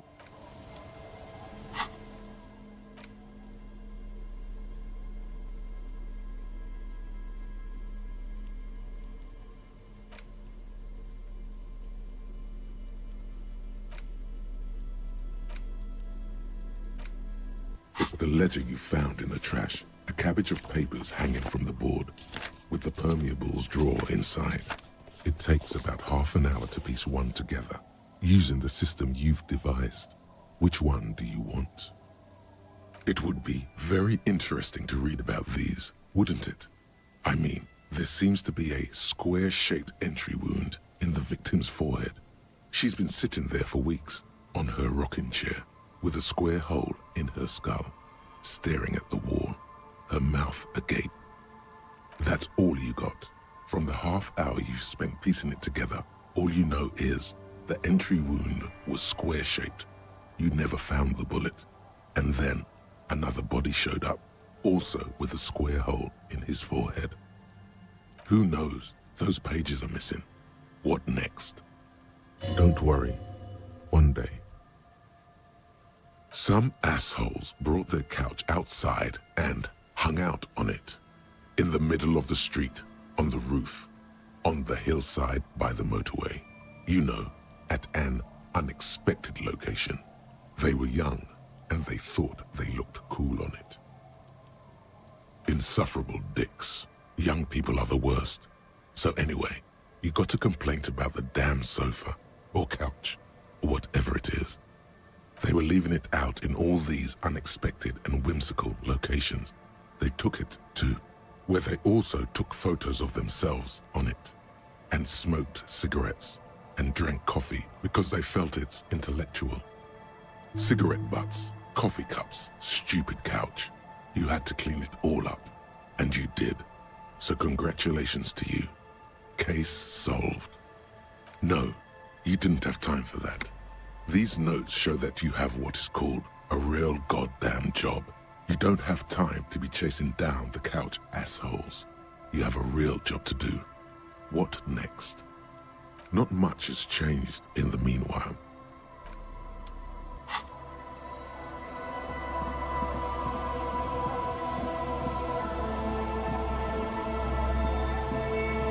It's getting late, and it's raining.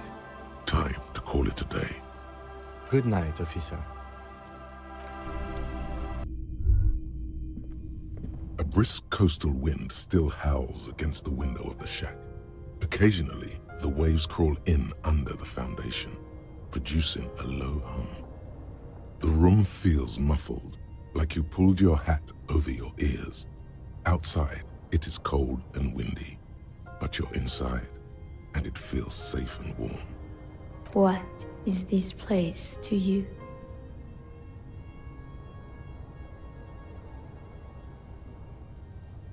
Waves crash onto the beach, drowning the reeds. Far to the south, a congregation gathers to a soup kitchen in a shelter for the homeless. An old woman gives out knitted scarves for free. Far to the southeast, two men and a woman dress themselves in ceramic armor. A shortwave radio hisses on the windowsill. One makes a salute, the other downs a drink. Weapons under the bed. A middle-aged man stands in a rundown shack on the edge of a fishing village. Nothing nods. No one salutes him. No sight of the fugitive. Who are you talking to? There is no one here, not even cold. Outside, the howl of the wind has picked up. The waves crash against the stilts again. It's as if you think the thought, but in someone else's voice. Revachol forever. An old mirror hangs on the wall. You see the reflection of your face in it, adorned with the expression.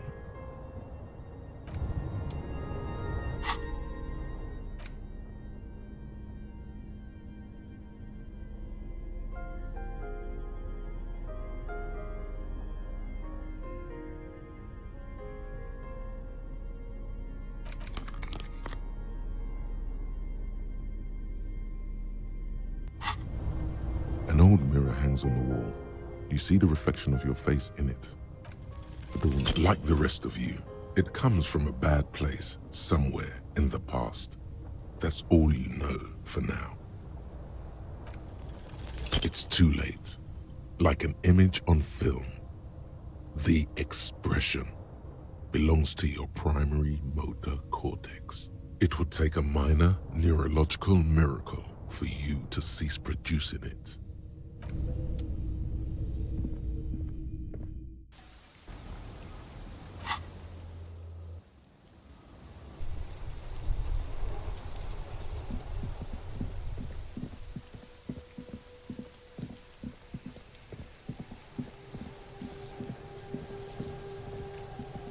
Have you come to make your offering to Kuno?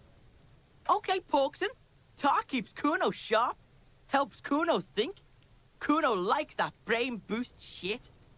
We're cool now, but don't be pulling this shit on Kuno, or Kuno's gonna have to beat the shit out of you again. No, Kuno doesn't give a fuck about bugs. So he knows locusts are bugs. Oh my god, I told you that shit is lame! Shut up, C. Now they're gonna take you to lame prison! Deny everything, Kuno. You need to lawyer up. Kuno's not gonna say anything without his lawyer present. There's definitely something going on here. Remember his pig's head shack? You should check it out. So?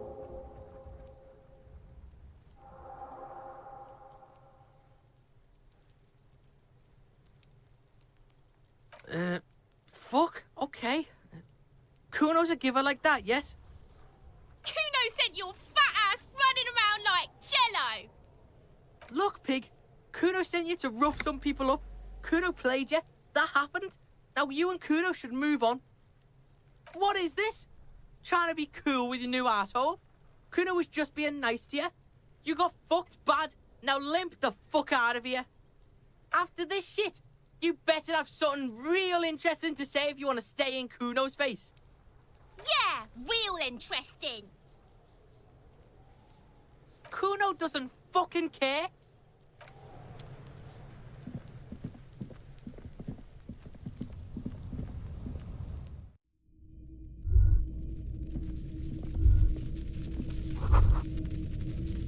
All around you, the hisses and chirps of locusts fill the musky air. The earthen floor of the shack has been shaped into mounds of mud, dotted with little holes for windows. Sounds like you found the locust detective. Heaps of leaves are rotting among the mud-caked towers. Dozens of little locusts feed on them, buzzing away with vicious joy. Kuno has really outdone himself here. It's an ode to self-expression.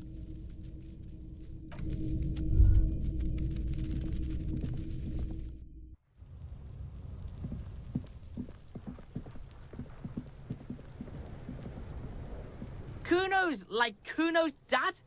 Kuno doesn't give a fuck about anything. Yeah, Kuno took the bugs, so what? So it wasn't the phasmid. A wave of disappointment washes over you. It's not Bugtown. It's the city of locusts. Locusts aren't just bug shit. They come out of the sky like a fucking shadow. Shit descends. Stop! You stop. It's like their fucking night. Locust City, Night City, City of Rage.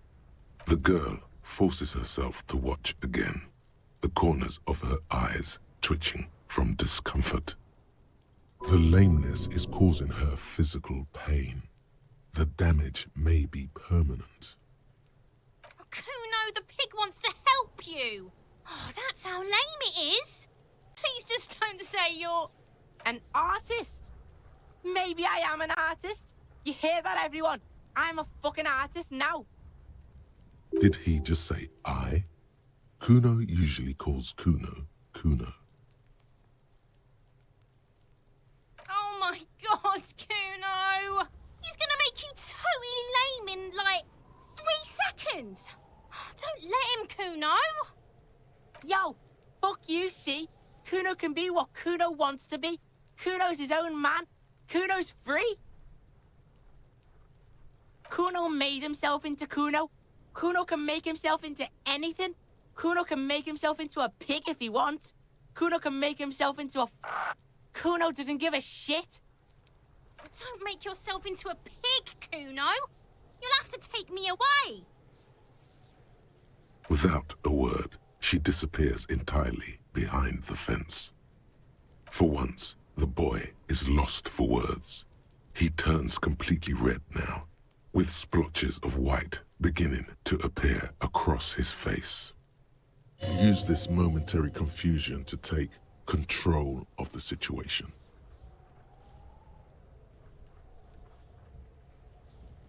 It don't mean anything. It's shit. Kuno just likes to focus. Kuno likes to concentrate on shit. Build shit when he's zipping hard. Fuck. Pig, you really shouldn't have fucked with Kuno City. Now it's all fucking lame. I don't give a shit. I don't need the locusts anyway. Shit is all lame now. C was right. The girl's face appears again, above the fence, just long enough to make eye contact with Kuno. Kuno's gonna let the fucking locusts die. The fuck are they trying to catch anyway? With the traps? He recognizes the name. Bitches think Kuno doesn't know shit. The fuck out of here. Kuno's tired of this shit.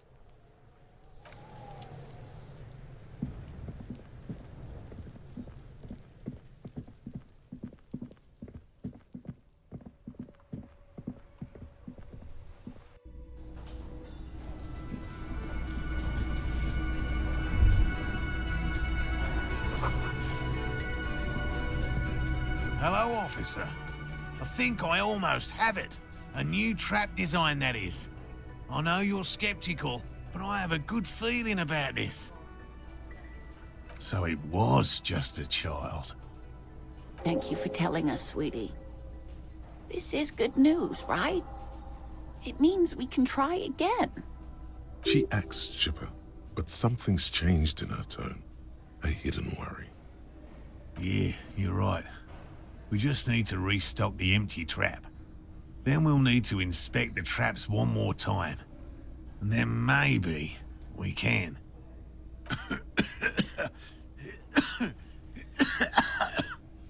He has a 38-degree fever. His resilience has given way. Darling, I told you to take it easy. You're getting sick. Maybe it's time to go home. You're right, you're right. We can come back next season, when it's warmer. There won't be a next season. Not for this. Find a phasmid or admit defeat, people.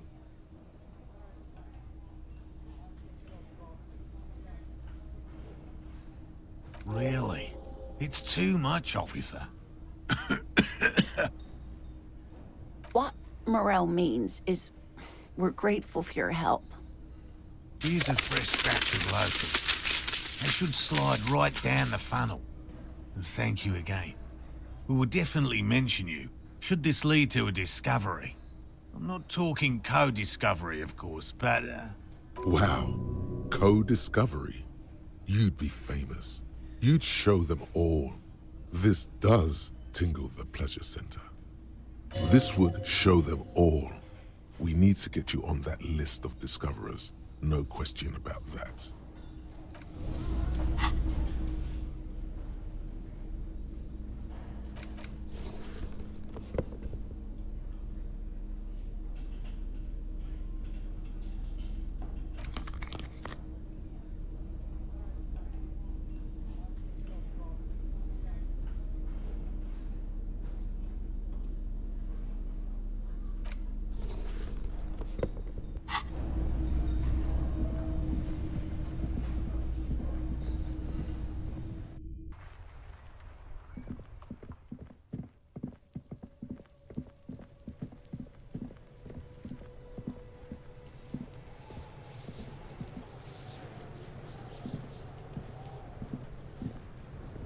Kuno's like Kuno's dad?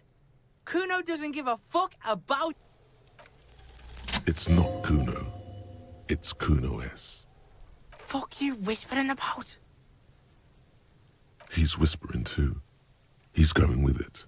But watch what happens. Fuck you whispering about!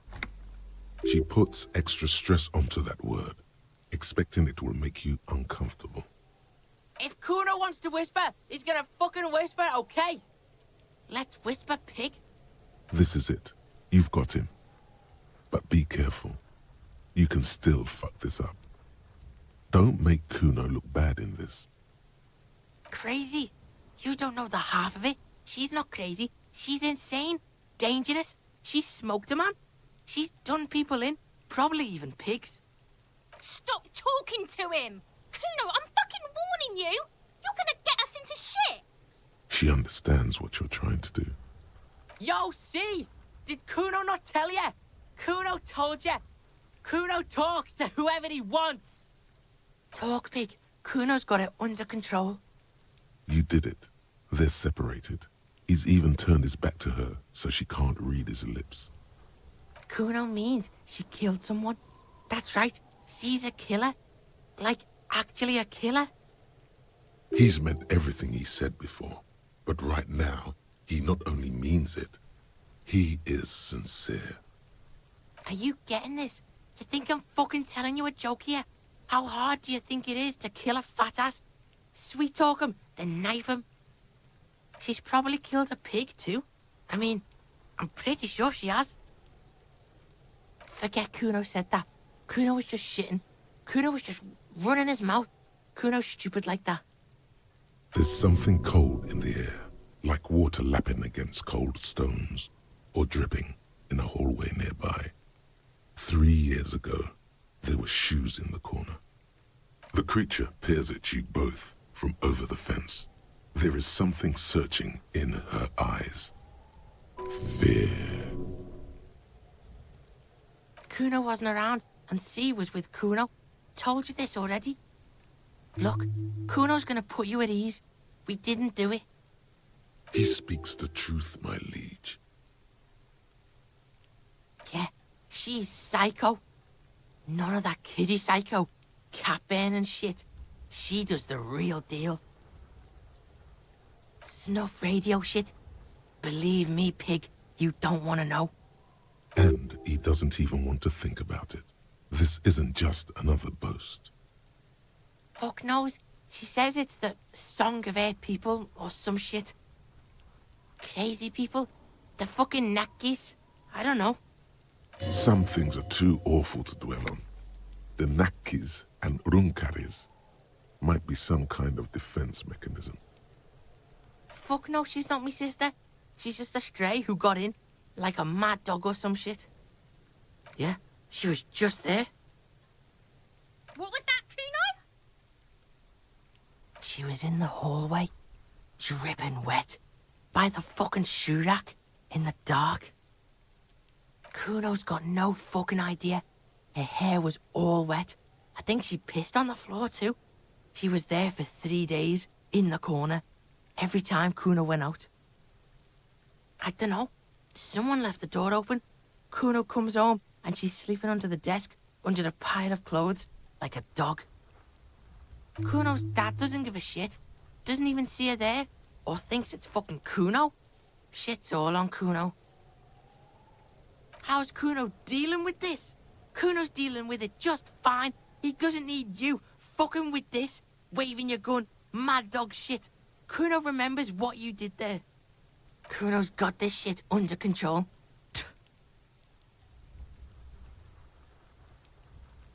Listen, listen. See, it's Kuno's go-to. Kuno's protecting her. You fuck with C, you fuck with Kuno. You threaten her, you wave your gun around her one more time. Try to take it away. This is what it all comes down to. He needs you to take him seriously now. I'm going to kill you. I'll run when you put the cuffs on her, sneak up on you later, and fuck you up. You understand? He may not be able to do it, but he will try. Right now, he believes he will. All right. Now we can do business. He's breathing heavily. That took something out of him. Yeah? What do you want? Kuno can hook you up with... Don't hook him up with shit, Kuno! See? Relax. He respects the Kuno. Kuno made him respect the Kuno. You respect the Kuno, you get all kinds of shit. Kuno's gonna get you hooked on illegal narcotics if you run a little errand for the Kuno. Get you hooked, pig. Get his hook in you. Then Kuno gonna get you hooking for more. Cash in big style. Pig hooker. That's right. Kuno's a candy store for pigs now. Get ready to be rewarded. Kuno gets it from his dad. Kuno and his dad are major suppliers. That's where Kuno gets his lightning on. Problem is, Kuno and his dad had a little falling out. Now junkies clawing at Kuno's door. Streets going mad. Kuno's got to throw his dirty popo man at it. Dirty popo man is you. In there is Kuno's violent dad on steroids. Kuno's dad does steroids and speed. If you can take him, you can have half of the speed. Kuno's dad is a fucking monster. He's the most violent man in Revachol. He doesn't give a shit about a single thing. He drinks too. Looks like we're looking at a close-quarters fight in some rundown drug den. Bongs falling, hookers screaming. You should use the environment against him. Okay, Kuno's listening.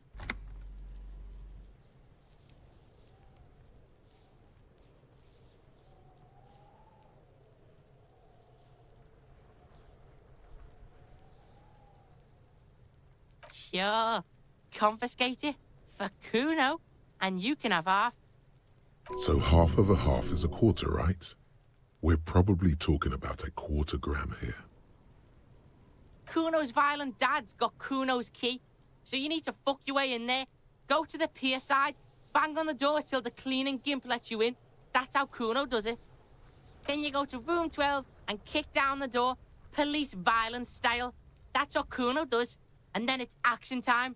You're locked in the room with violent fuckhead.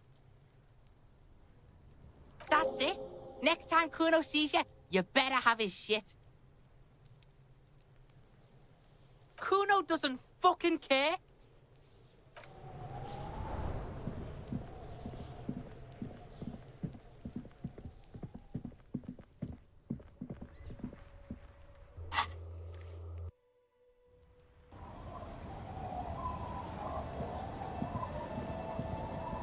It's getting late. And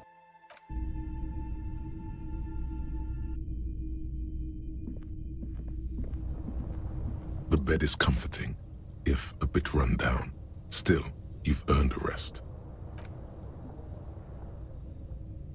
Across the room, the heating system hums its soft lullaby. The mattress feels soft and sheets warm. It only takes you moments for the world to fall away. Thoughts, baby. A million little lights in the dark. You're one fine instrument, brother. All those faces and all those names. All that laughter and screaming and scheming around. Every corner and every street. Recorded in you. Forever. On Faraday. On and on it goes. For untold hours. At the disco where you first asked her to dance. Rising. Rising. Above the dark curvature. The great wingspan of sleep. Studded with stars. Behold, there are millions of them down there. The first time. The last time. The smoke in her mouth. The plotted flowers. The faces turning, changing. It's the world, Harry boy. And you're made of it. Every day you're out there, you make more of yourself from it. I'm afraid you can't be unmade now. You can never forget this shit. Beautiful. It's stuck on loop, whirling, spitting out words and images.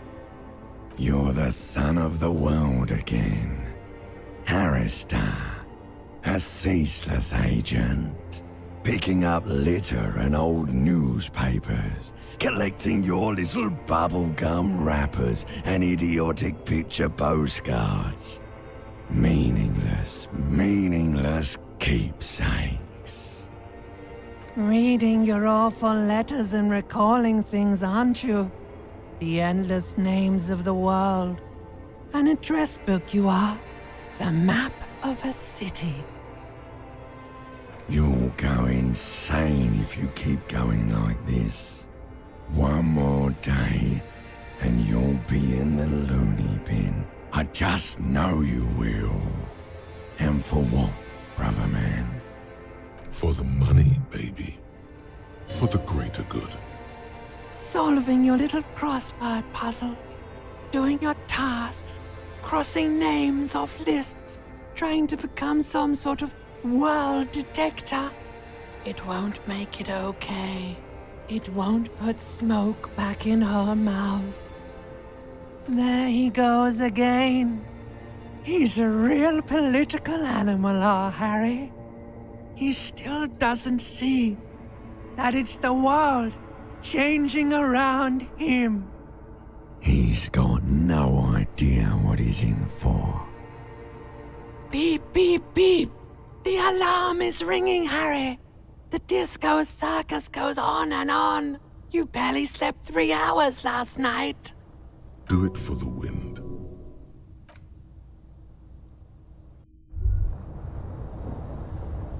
Good. You're up. Listen, there's something that's been bothering you for a few days now. It's a suspicion, or a feeling really, that things are not quite in hand around here. Every day, things seem to spin more and more wildly out of control. The center isn't holding. And despite your efforts to moderate and contain these energies, things only seem to be getting worse. Oh, sure. You've been making progress on your case, interviewing people, solving side tasks. But who's focusing on the big questions? But have you ever seen them? How do you know they're even there? More importantly, how do you know they aren't waiting for your participation? You've got to find out who bears la responsabilité. Harry, you're thinking about this too narrowly. La responsabilité isn't concerned with trivial questions like who killed who. It's about the real issues, the human welfare index, the price of staple goods, the transition to real democracy. Whoa. This isn't some kind of dictatorship. You can't simply seize la responsabilité for yourself. It must be given by a legitimate authority, like a committee. Only the most even-keeled minds in Martinaise. Your half-brother, the lieutenant, is a natural place to start. Together, you'll be able to discover who has la responsabilité in Revachol. And, if necessary, you'll have the wisdom and expertise to assign it among yourselves. Good luck. Your report is eagerly anticipated.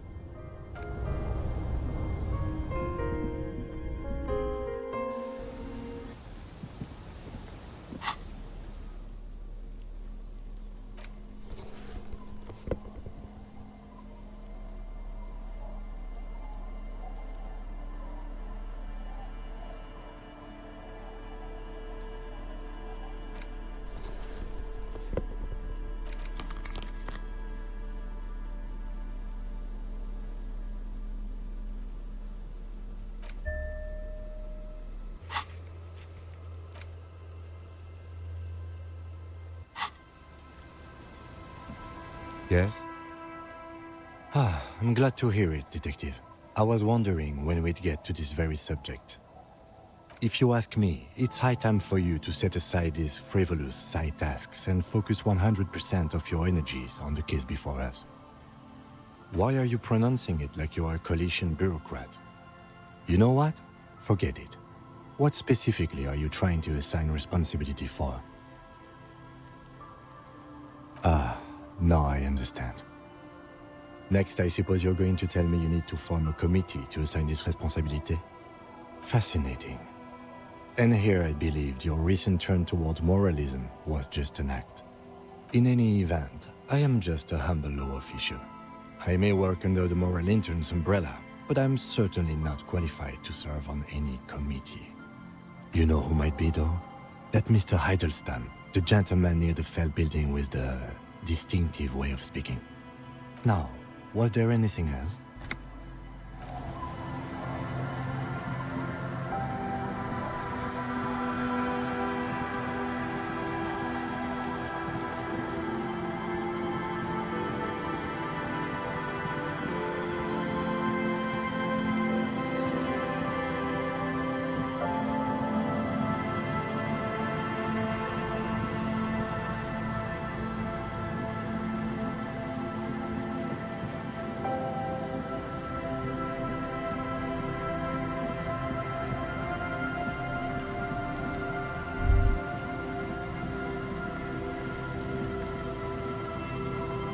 Hello. Isn't this a fine morning? Well, that certainly depends. You know, the popular image of the Coalition is of a monolithic politico-military entity. But in reality, it's comprised of many interconnected yet semi-autonomous components. For instance, the offices of Inchcom are responsible for military affairs. These offices are located in the Bank of the World building, just a few kilometers from here. Well, then there's also the Provisional Commission, as well as the Institute for Revacholian Culture, with its architecturally significant headquarters in Le Jardin. Ah, that's simple. You're looking for the Comité de Responsabilité de Revachol. It's a sort of clearinghouse for coalition affairs in Revachol. Yes, this is just the sort of reasonable authority you're looking for. If you will, picture the coalition as a kind of wheel. The hub of this wheel is the Comité de Responsabilité, and out from that hub radiate a great many spokes, which connect to Inchcom, the Institute for Revacholian Culture, the Provisional Commission, and so on. Well now, that is rather complicated. You can write to the committee directly, but I understand that there's quite the backlog. A month or more, according to friends of mine who just so happen to know about this sort of thing. Of course, if you could somehow contact Coalition Warship Archer, you could reach the committee directly. But, well, that obviously presents any number of logistical and technical challenges. That might be the trickiest question of all. From a technical standpoint, it shouldn't be all that difficult. You simply require a radio transmitter capable of broadcasting on Coalition frequencies. The problem is that those sorts of radio transmitters are tightly controlled by the Coalition. Even the RCM doesn't typically have access to them outside of special joint operations. He's correct. It makes coordinating operations with the Coalition exceedingly difficult, from our perspective. All that said, someone with a powerful radio and a certain level of technical skill might be able to circuit bend their way onto the Coalition frequencies. It's only too bad the old Feld engineers are no longer available. This sort of thing would have been right in their wheelhouse. She's not a Feld engineer exactly, but perhaps that programmer from the church might be of assistance? In any event, it's a fascinating technical challenge. I'll be very interested to see how you tackle it.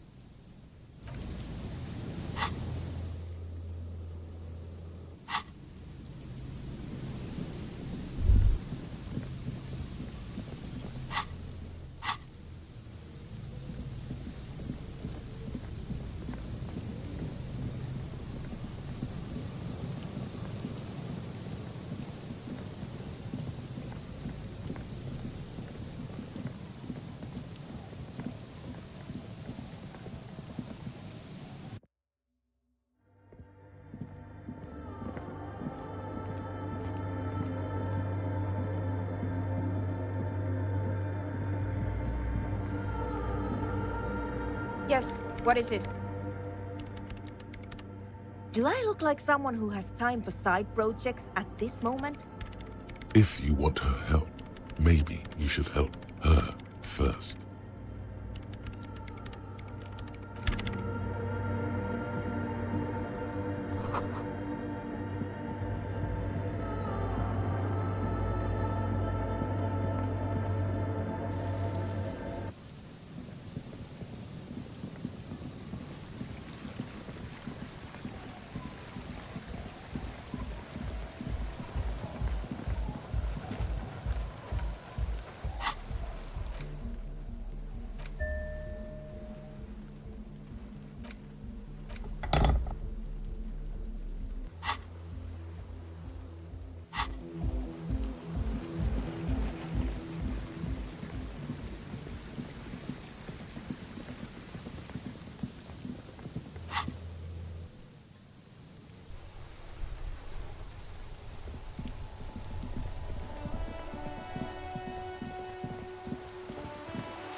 A sturdy metal door guards the southwest entrance to the apartment building.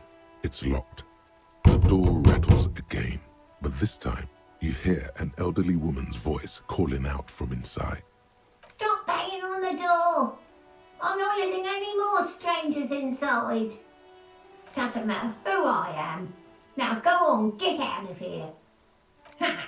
The police? Everyone knows the police don't come round here. No, I already told you. I won't be responsible for any more strangers getting into the building. Go check the backyard door. Maybe someone there will. Backyard door? There must be another entrance to the east. The door rattles again. Stop banging on the door. I'm not... Ha! No, go check the backyard. Backyard door? There must be another entrance to the east.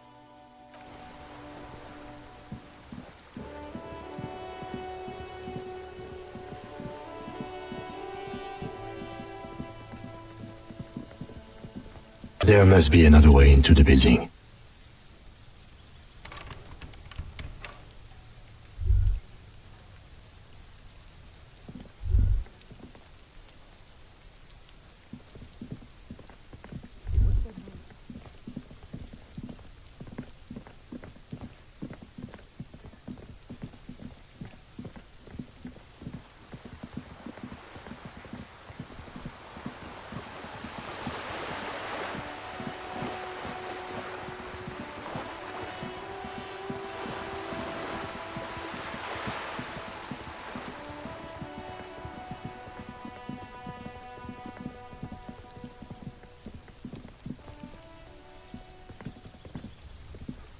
You see a young man on a balcony nursing a cigarette. His eyes have been following you for a while. Not looking for any trouble, officer.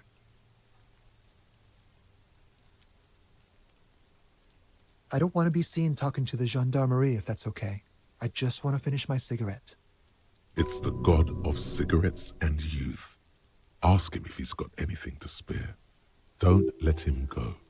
This could be your witness. The balcony has a great view of the whole thing. Is it really that important? Like a nervous cat, he keeps stealing looks at the neighboring windows. All right, but make it quick. Once I finish this cigarette, I have to run. By God, this young man has the body of a decathlete. His lithe form was practically made for vaulting over the high bar. Help you? No, sorry, gendarme. I have to run. Occasionally.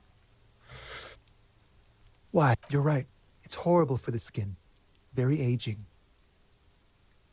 Not that he has to worry about getting old yet. He's sparkling with youth, a radiant demigod. My name? My name is Martin Martinez. That's definitely not his real name.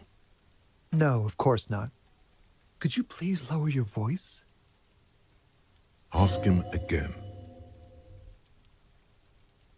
And I really need to finish this cigarette. I can tell that you finally got him down.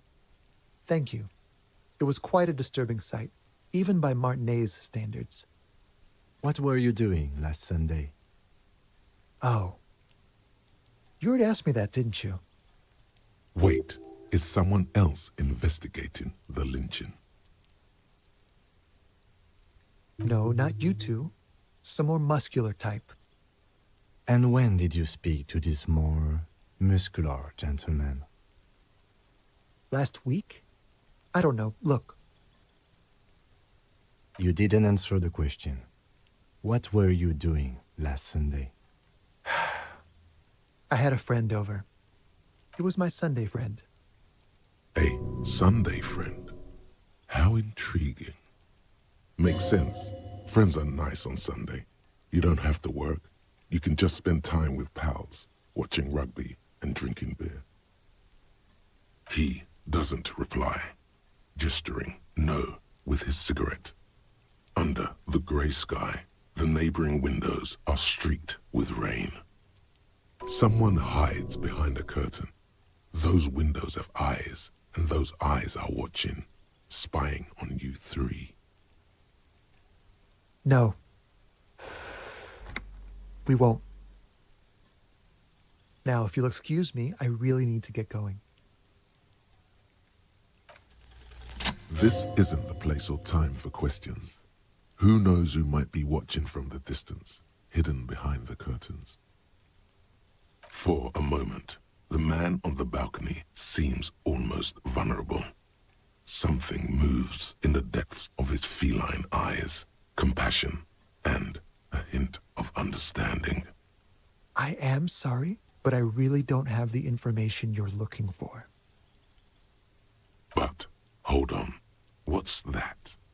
For a split second, his hand lingers, as though gesturing towards a stone placed right next to the front door. It's a sign. Good luck with the investigation.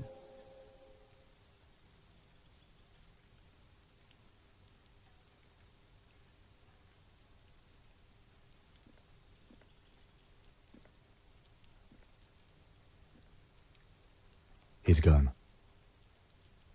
No point in running. Tenements like these often have multiple exits. If he doesn't want to talk to us, then he'll know how to hide himself. He could be a witness. Him or his Sunday friend. Either way, we need to look into that muscular type who's asking about our case. He did leave us a sign. Did you see that? He wanted to draw our attention to that stone right over there.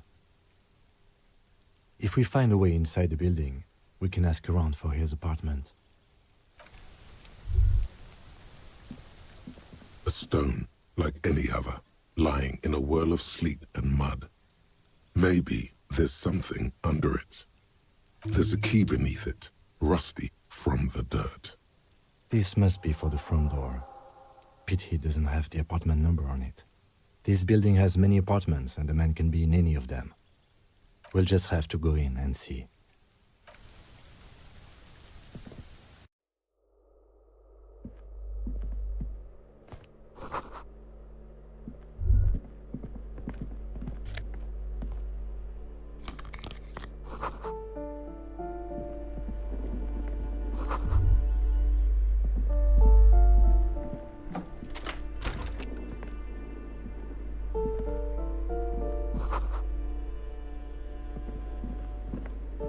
A shabby door hangs oddly on its hinges, secured to the doorframe with a safety chain. An unpaid energy bill is attached, threatening to cut off the electricity. It's addressed to Mr. Uno Doroita. Your heartbeat quickens, palms go sweaty. The siren of amphetamine is singing you her song.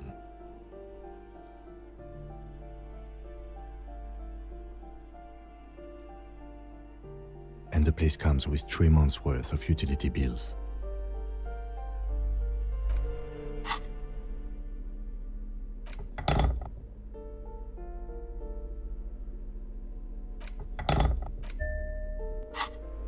A shabby door hangs oddly on its hinges. Secured to the snip, the cutter goes through them like dead leaves. The links fall to the ground on the other side of the door. Don't let the quiet fool you. The beast is in there somewhere, ready to rip you to shreds with a broken bottle. I know there's no stopping you, but let's at least make this quick.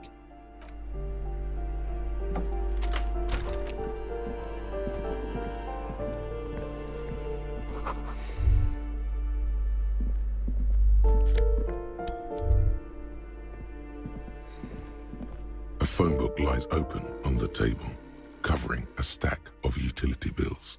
Right next to it, in plain sight, sits a small bottle of amphetamine, conveniently equipped with a straw. Good. Confiscate it. The minuscule amount of amphetamine doesn't interest the lieutenant in the slightest. He listens instead to something in the other room. You pocket the bottle as if it were the most natural thing in the world. Don't wait. Celebrate. Blast that shit right here. Take inventory of it once this boring table shit is done. Blast it before you face the beast, Deruita. You're going to need the encouragement.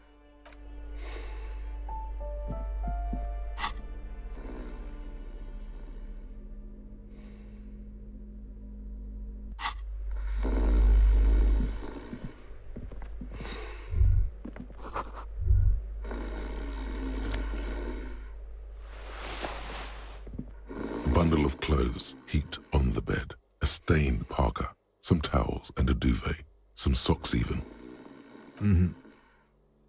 Something underneath there is breathing. It doesn't give a shit that you're a cop.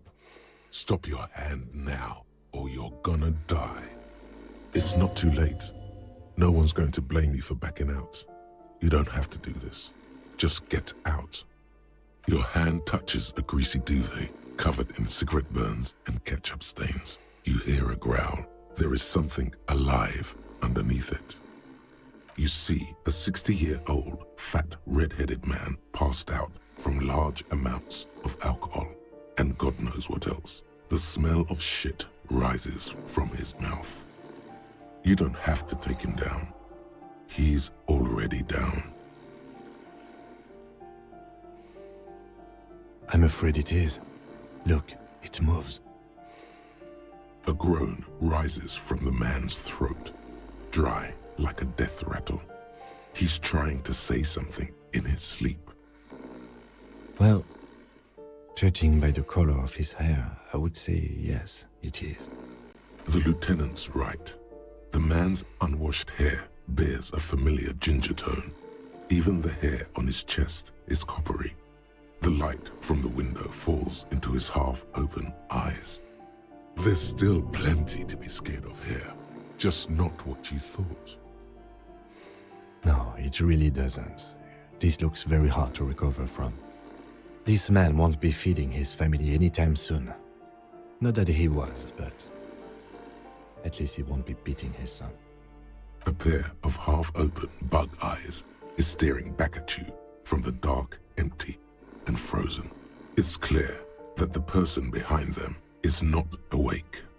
His half-open eyes give him the look of a dead man, but he is in there and not enjoying himself.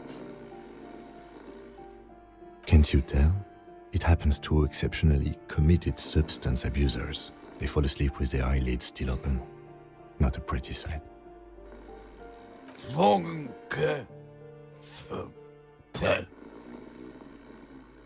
Look, he's trying to communicate.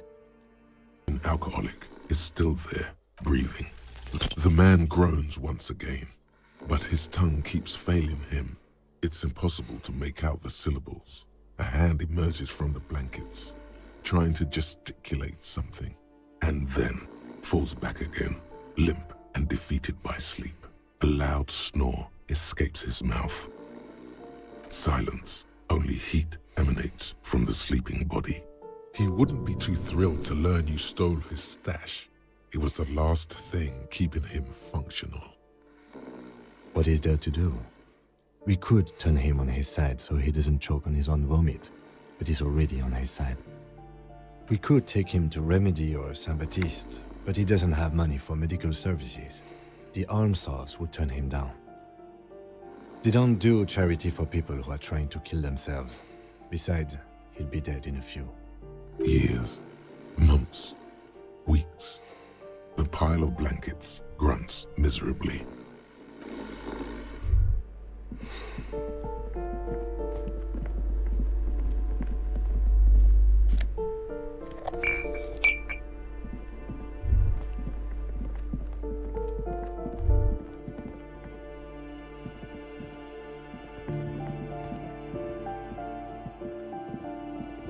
This door has been closed with a padlock. A chalk-drawn number on the board says, number 11. It's a solid lump of metal, but the shackle is deeply corroded. A solid pair of chain cutters would make short work of it. You seem committed to it, so go on. The shackle snaps like a twig, and the lock falls to the floor with a little thud. It should be possible to enter now.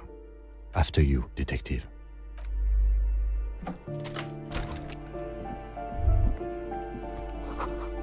A plaster cast bust depicts a middle-aged man with impressive sideburns. The name on the plinth reads Kraz Marzov. The White Star, the photos on the wall. I think we have broken into the apartment of a young communard. How fitting.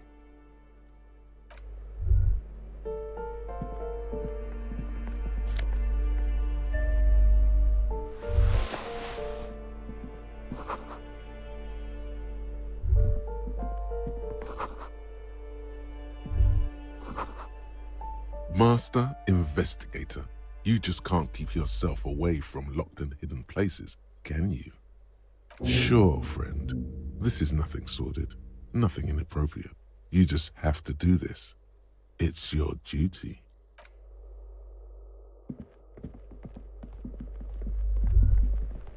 You hear someone walking around inside, rearranging the furniture. The number on the panel says 10. The walking stops abruptly, but no one comes to the door. You can feel tension on the other side. A poor communard, from the looks of it. The room is barely bigger than a closet. Do I have to open the door? Do you have a warrant? I'm not obligated to open the door if you don't have a warrant. Let's go. We don't have a reason to get inside that apartment. Later then, entering this door seems a physical challenge.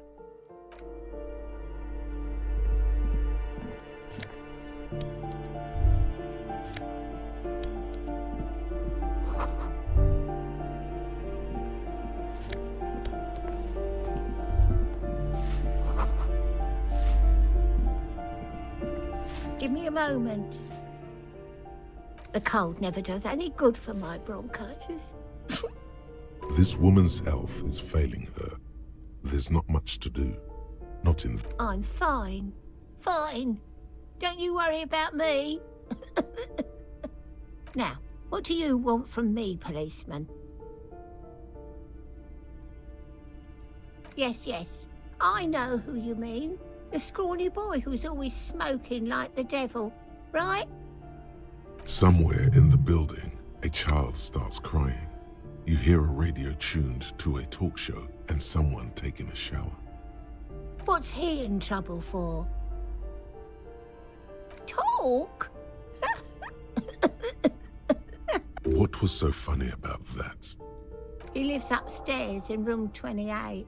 Go to the balcony. It's one of those doors there. He's usually home in the evening. Thank you. We should go check out his apartment on the balcony. See if he's home.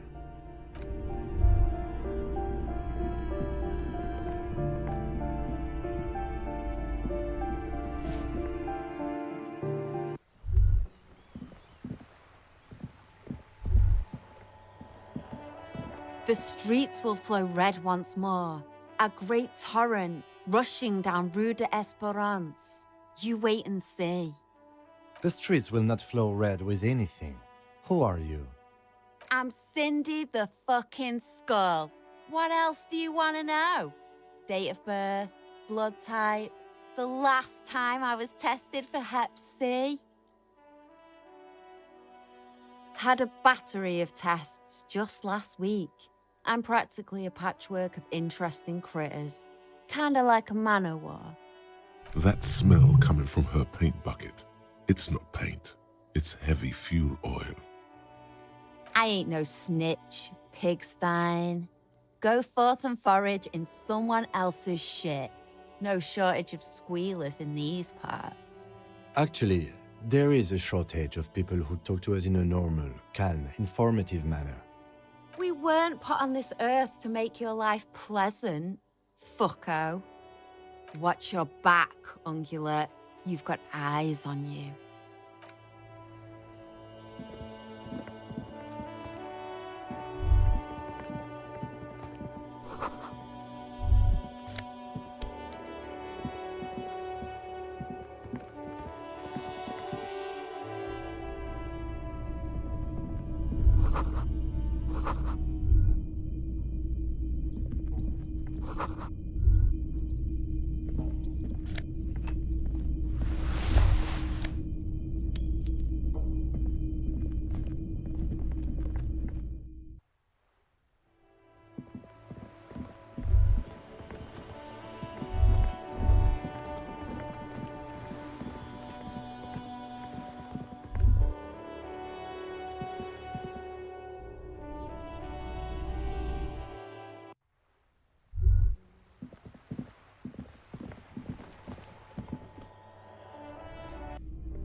A shift in temperature.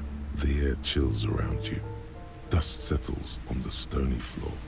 A former architect stands before a slice of window, a room plan in her hand. A cold wave has made the air in the building stand still and frozen, with temperatures falling down to -20 degrees Celsius.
This door is made of metal and appears to be reinforced.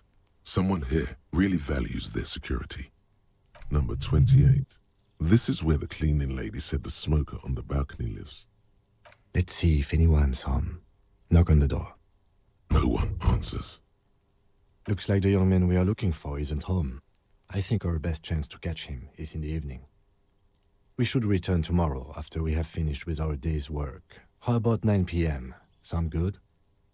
Tomorrow, 9 p.m., right here. Apartment number 28. Good, let's go. Damn. Turns out it's quite tricky finding someone in a big apartment building. Don't worry. You'll get him. Remember, tomorrow. He's probably gone for today.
does Kuno care?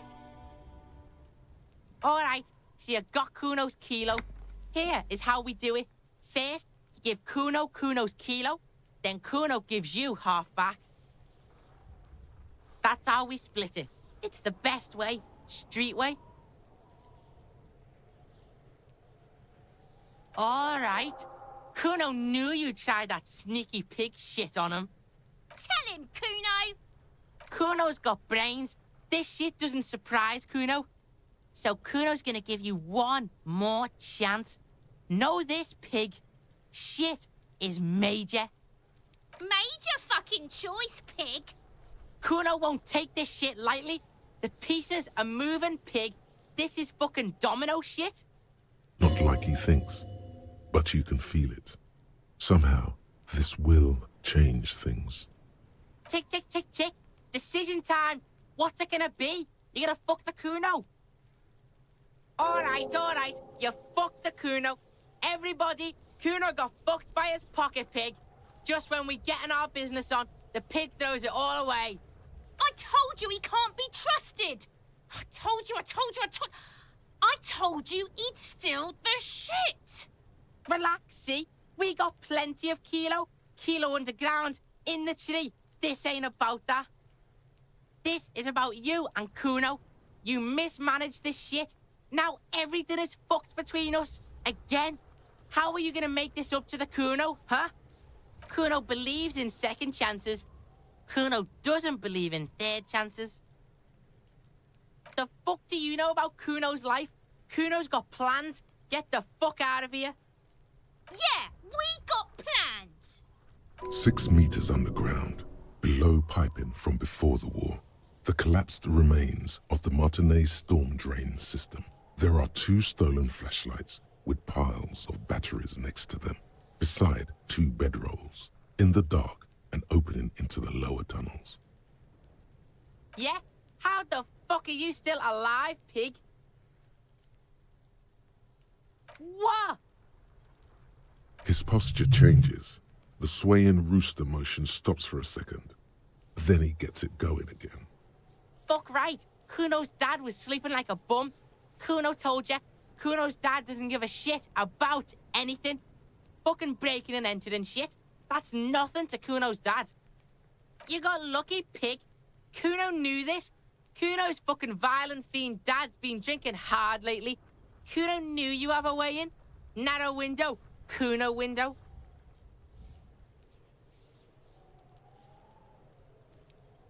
Fuck you trying to do? Get the Kuno to stop. Kuno's just getting it on. Keep your ass together, Kuno. Kuno's not fucking trying to be tough. This shit is real. Kuno's fucking violent dad's gonna be a vegetable. Kuno knows that shit. Stroke shit. Stomach fucked up, and Kuno's gonna go out like that too. Gonna be just like Kuno's violent dad. Speed shit, crime shit, fucking on the bed. Go out West Revachol style. Stop saying all this sad shit, Kuno. Fuck are you talking sad? Kuno's got hard shit, death shit, nothing shit.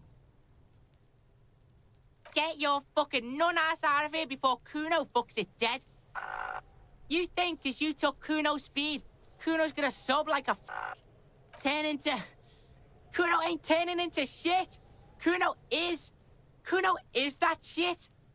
If he doesn't stop soon, he's going to collapse from exhaustion. He's red all over. Kuno won! Oh, you won, Kuno! He did not win. There is a crack in there now, and it's spreading across the face of his certainty. Fuck right there were. Fucking 3 years or some shit. Yeah, that's right. Kuno's dad doesn't give a shit about that electricity and light shit. Just wants to pound on people and drink. That's right. It's a shithole. Kuno's gonna move underground. Leroy shit. Ancient shit. Kuno's gonna live in a fucking catacomb. Yeah, in a tomb, Kuno. That didn't change shit, pig. That only made things worse. Fucking social worker shit. It doesn't work, pig. It doesn't work, Kuno. Only our shit works. Kuno doesn't fucking care.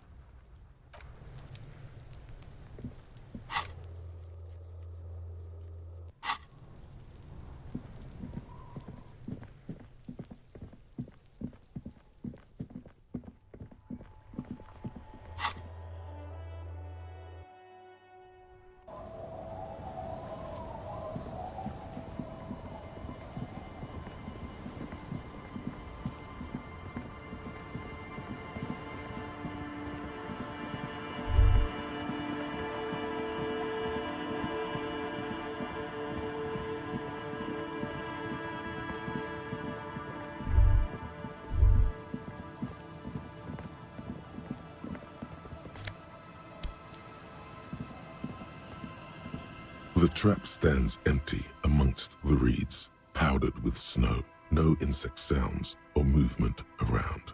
Only the reeds' melancholy rustling. Fantastic.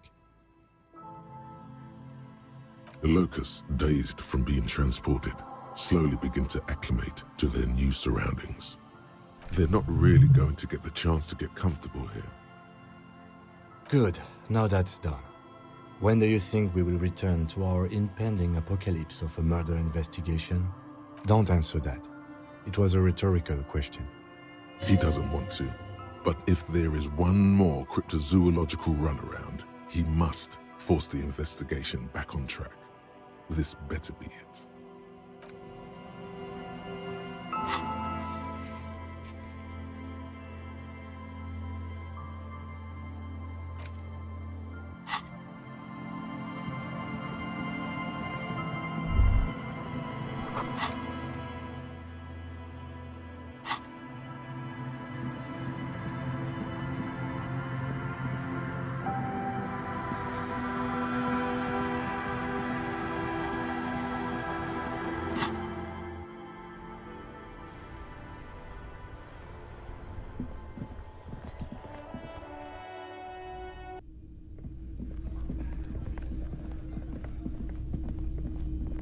Hello, dear. Thank you for doing that, dear. Morel still isn't feeling well. I convinced him to stay at Gary's to get some rest. I'm afraid the cold has really gotten to him. I'm sorry, dear. You've had to drudge through them so many times. Such is field work. A young person's game, as they say. Morel will eventually, or we'll talk Gary into going back out, perhaps. The lieutenant stares at his shoe, caked in mud. He doesn't say anything. That really is too much, sweetie. Thank you for your dedication, but I can see you're coming down with a cough yourself. Fuck that cough. It's not happening. The insides of your lungs are lined with tobacco, a powerful antibacterial agent. You are unstoppable. Very strange. Why is she not letting you do this? It's like she's given up. Different? How? I'm in doubt, sweetie. That's all. Everyone is now and then. It's a strange feeling. I haven't really told this to anyone, but you are a police officer. And when a police officer asks, you must answer. Do you ever wonder if some lovely story from your childhood is just that? A story? Or a dream? Hunching her shoulders now. She seems even smaller than she is. Like a sad young girl. Seeing the Insulindian phasmid was just a story I used to tell people. I didn't really think about whether it was real or not. Morel's so proud of it. He always tells everyone. No, sweetie. There's more to it than that. Morel was so eager to believe my story was evidence of the phasmid's existence. That I'm some queen of the cryptozoologists. That. And for years, his belief made me believe too. But now, we're both getting old, and he's still working himself sick out in those reeds looking for it. But what if I was just wrong? I think I was. The lieutenant opens his notebook, but doesn't write anything. But it has, hasn't it? A seed can only bear what's inside. The seed of love is black and oily. It has a taste you're quite familiar with. You might be right, Detective. I was a paraplegic before we met. He didn't know before I came in on our first date. If I weren't the queen of the cryptozoologists, I didn't tell him that story. She has to swallow to relax her throat. It's keeping her from talking. I've wasted enough of your time with this drama. I really must go before I start crying and waste more of it. What you have to know is the Insulindian phasmid probably does not exist. Like a true believer, sometimes I still see it too. The real memory of it, how it was there. Not the memory of the memory, but it's so hard to tell the two apart. Rising, unfolding from the reeds on a hot summer's day, like a benevolent god. Either way, I should go. Poor Morel is running a fever, and I need to get him home to Jamrock before we overstay our welcome with Gary. Really? Oh, sweetie. Please don't get stuck on a dream. Take it from me and Morel. You're welcome, sweetie. I'm glad it helped you, even though it turned out to be a waste of time. A dream. Like that, she drives off. The gas engine enters quietly as she gets to the doors, then pushes them open. Outside, it's snowing. We should go to... Somewhere out there, a kilometer to the southeast, a gust of wind shakes the felled building, rattling dusty windows, beckoning with strange coldness, to ask the wind once more.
Yes, what is it?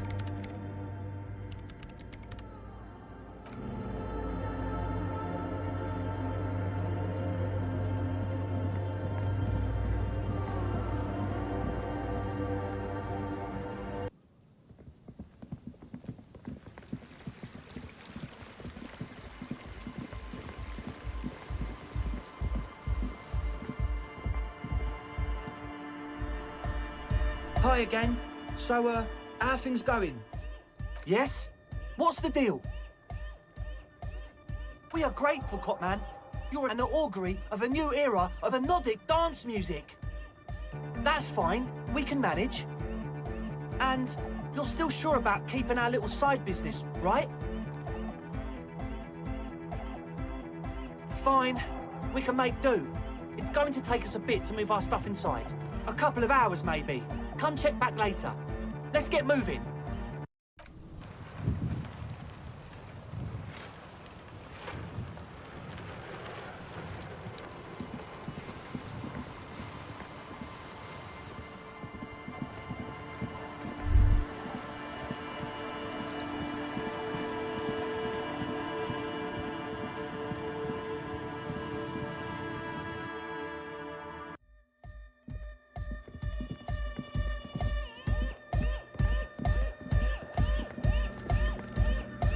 Yes, what is it?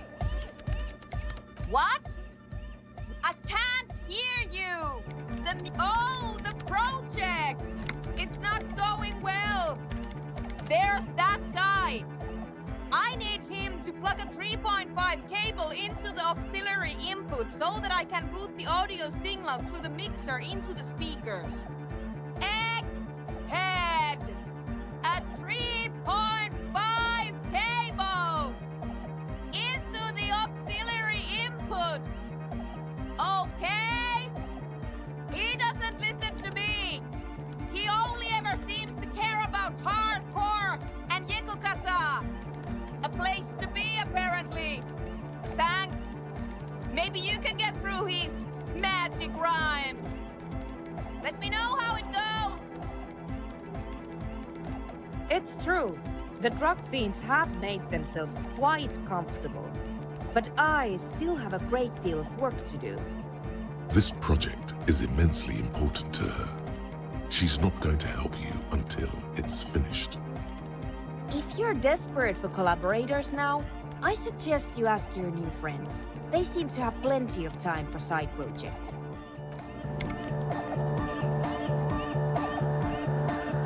A young man with peroxide blonde hair stands behind a mixer deck, nodding along to the music.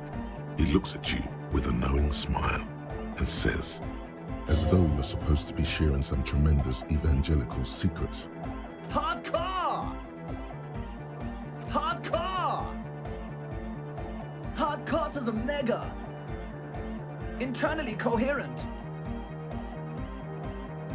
Encore! All right! Yeah!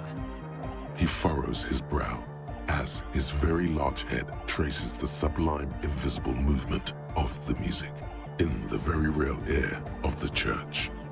Hardcore! Ah! The question is, what is the question? But there was a question? Could there have been a right way out of this garden of forking paths, you think? The young man behind the mixer deck acknowledges your return. When he looks at you, he squints as though you were the setting sun. This is hardcore. It's hardcore! Skibbity, skibberdanger. I am the rearranger. Your cop training did not prepare you for this. What to do?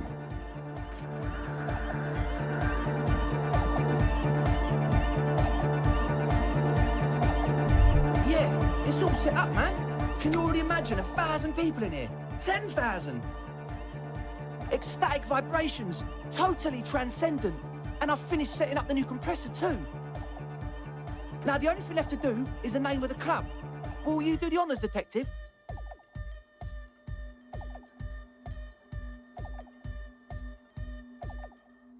I wouldn't. I wouldn't build a club, and I wouldn't name it either. An underground place with no name? Sounds like something the Crabman would say. We're not going with anything the Crabman would say. Why not? The Crabman has ideas, Estelle. Ideas from another level of consciousness. I don't care. I don't like the Crabman, and I don't like his ideas. His ideas are spooky. Next, please. You have? Well, what's the name? Like that DeLorean word for the world, you mean? Elysium. But Disco Elysium? Isn't it wacky? Disco's kind of gone, isn't it? Forgotten. The past is the future, but the future is dead! No, it's beautiful. Beautiful and brave, like we want it to be. And short. And memorable. It's settled then. Everyone welcome to Disco Elysium. Andre breaks into frenzied dance-like motion to celebrate the name. Someone turns up the beat. I'm dancing! Yes, my man! Talk? What is there to talk about if you can express yourself with moves? Audio waves thump against your ribcage. The speaker setup makes everything sound much better. But there's a noticeable lack of something. He's a quiet man, mostly communicates through music, and by being a master of ceremonies. Well, he's just kind of here. I don't really know how to communicate with him. Yeah, sometimes, when I stumble and find my way into his center, you have to hear a lot of hardcore to the mega first though.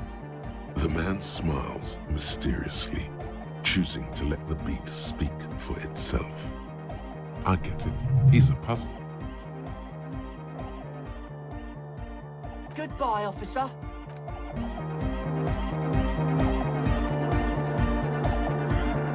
Back to the heavyweight jam.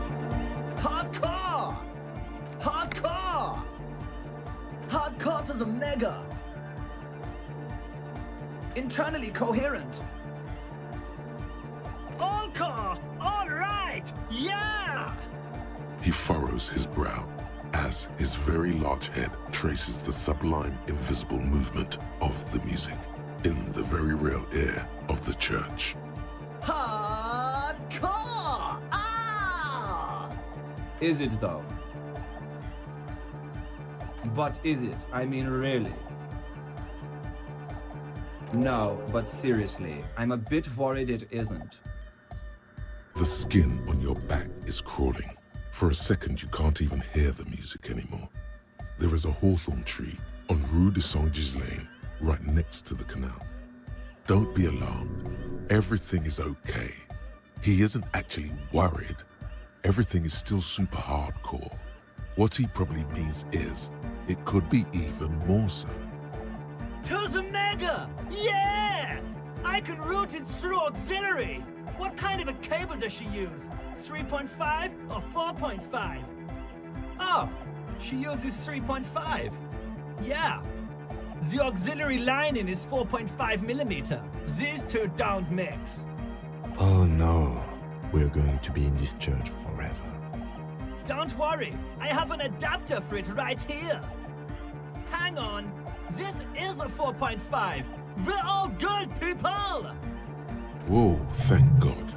Adapters noticeably degrade the sound quality. Great! Someone got through to him.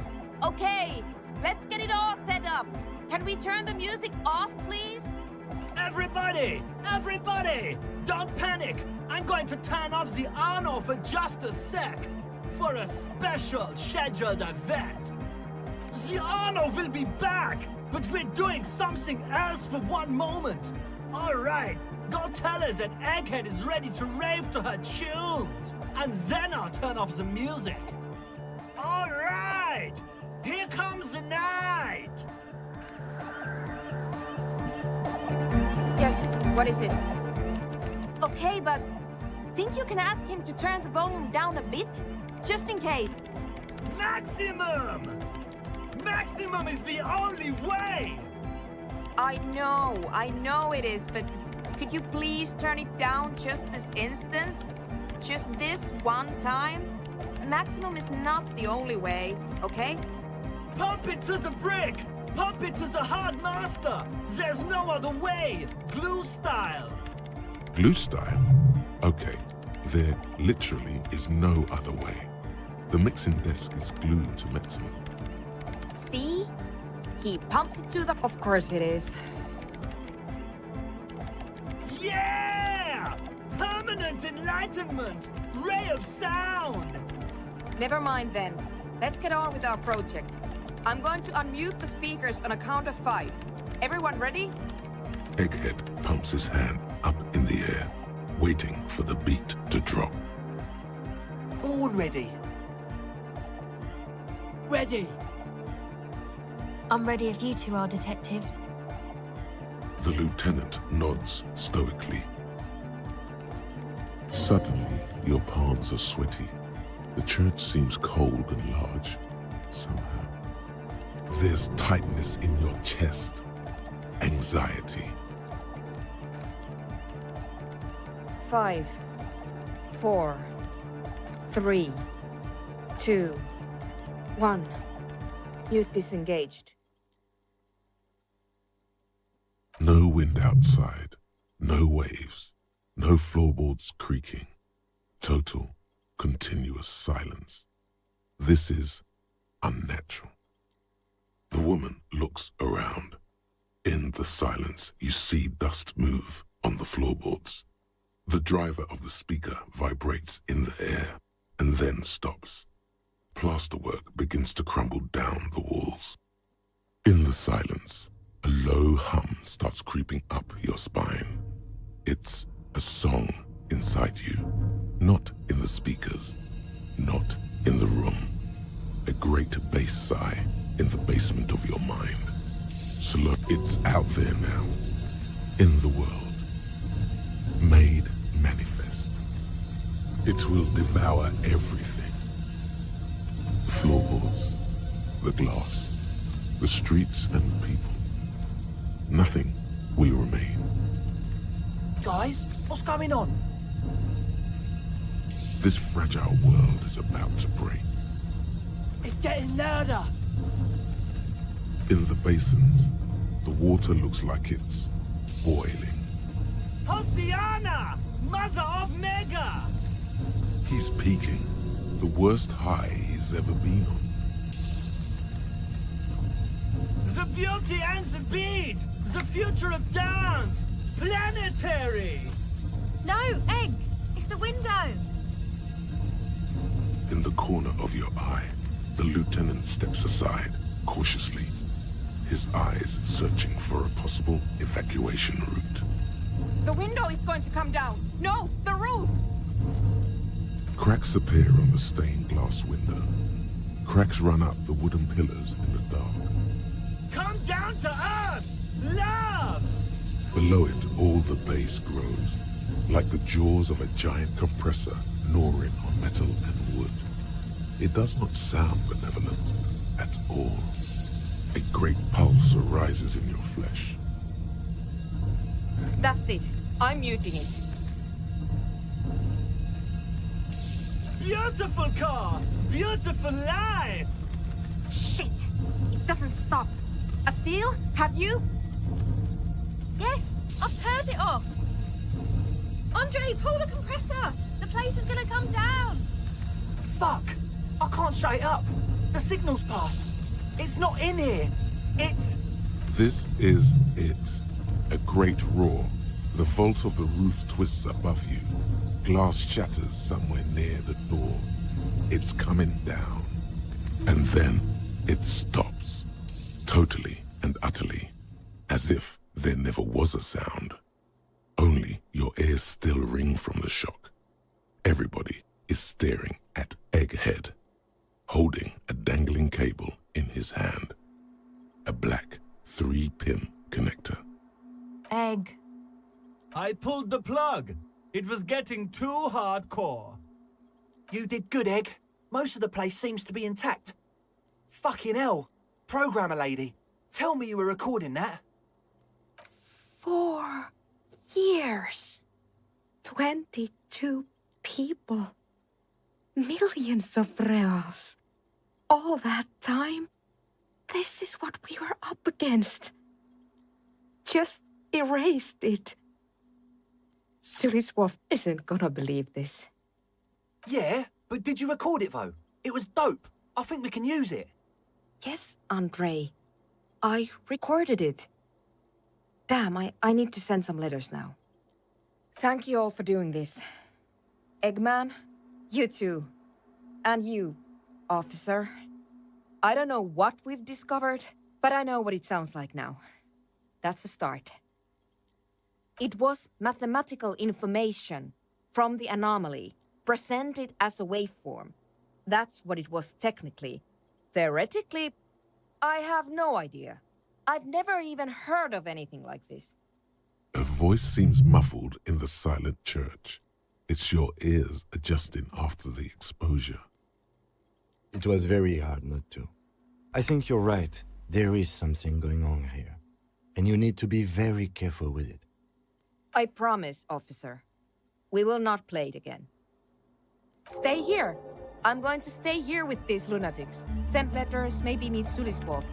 Also devise further measurements. I want you to know that's totally chill with us. I don't care, but thank you anyway.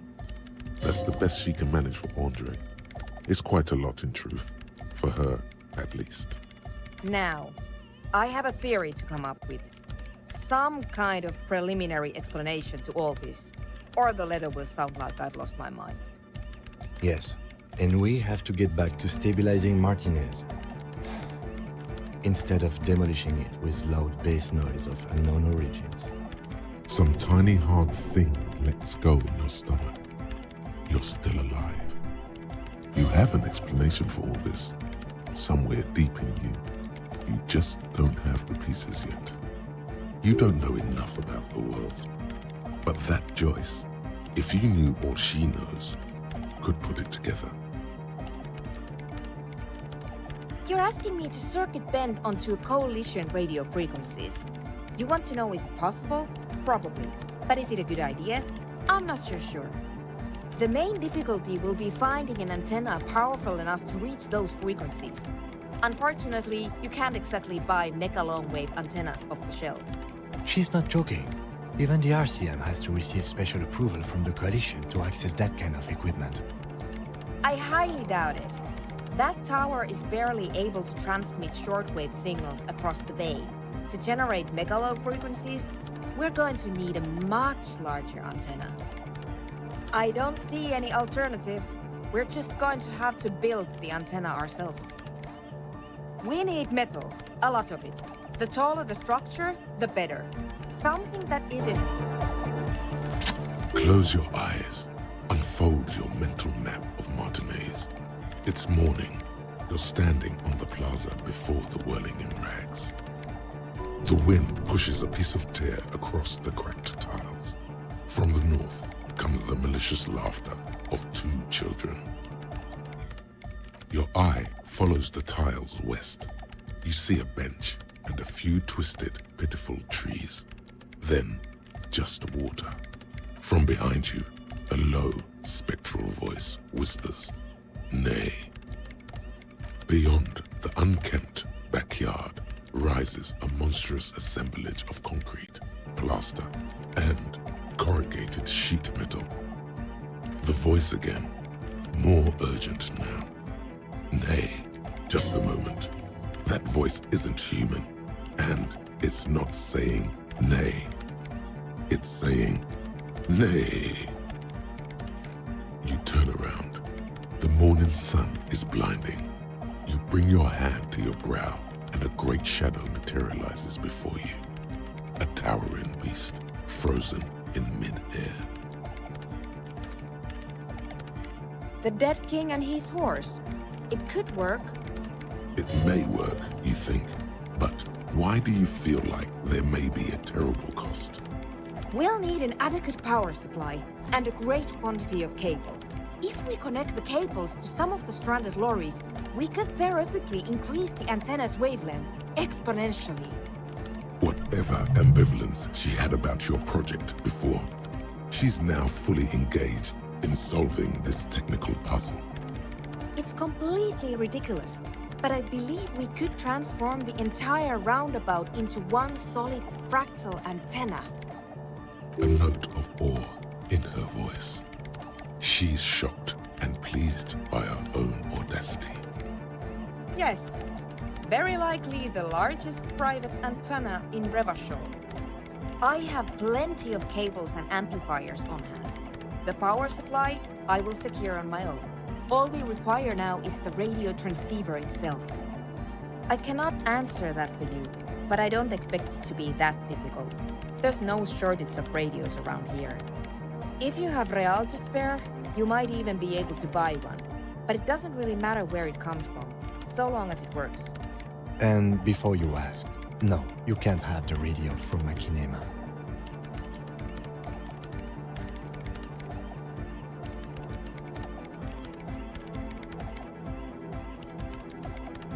That sounds like a perfectly adequate radio.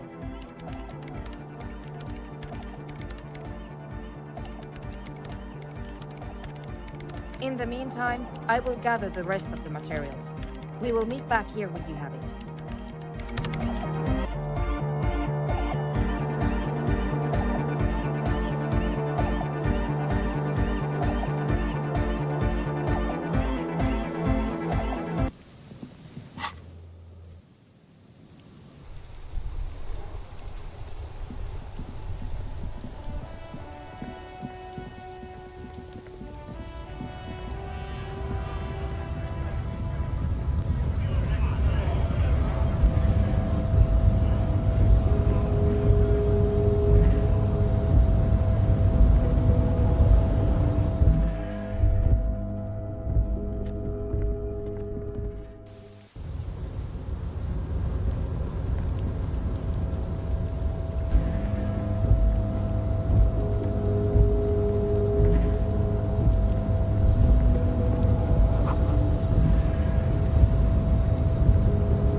container, The lyrics to this Container song the accent is so thick.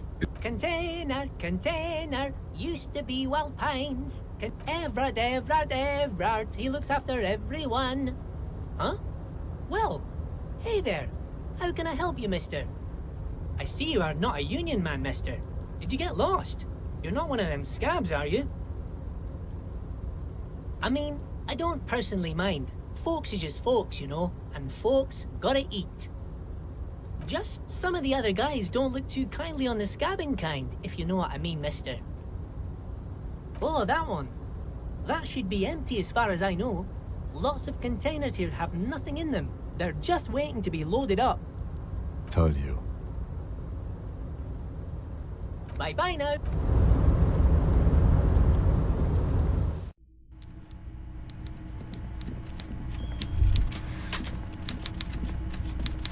Mr. Dubois, a pleasure as always.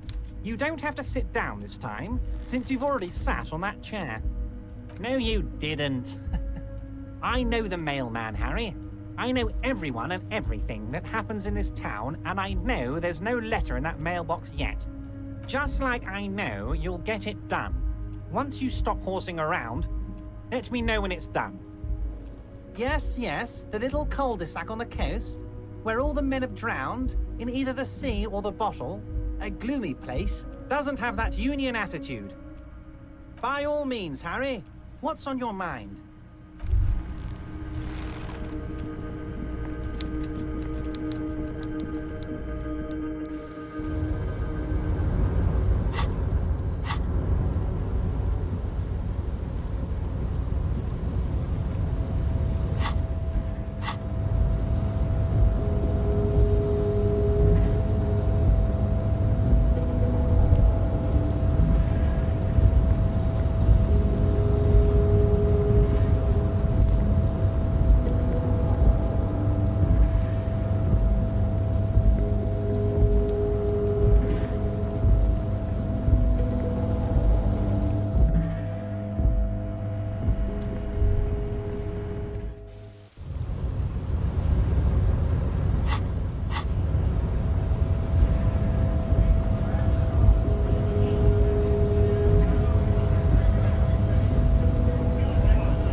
That's one brutal motor carriage.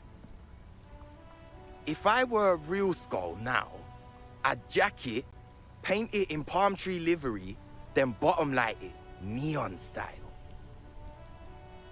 A snazzy shit-ripped skullmobile like this would make a fine trophy. We could, like, hang fucking shrunken heads from the side mirrors. Cops' heads. Scary tribal shit. Yeah, tribal shit. A cop carriage like this would have proper skull value. While I appreciate the interest you take in my brutal motor carriage, I have to stop you right there. The RCM takes threats directed at its property seriously. It's just theoretical work, Copper. No basis in reality. Man, if we were certified skulls right now... Skulls. Now there's a strong organizational title. I can tell you who we're not, cop. We're not snitches or skulls. Which is not to say that the skulls are bitches and... On the contrary, The part of this presentation you want to take home with you, Copman, is we're not part of the Skulls. Yet. Okay then, let's indulge in some intellectual exchange.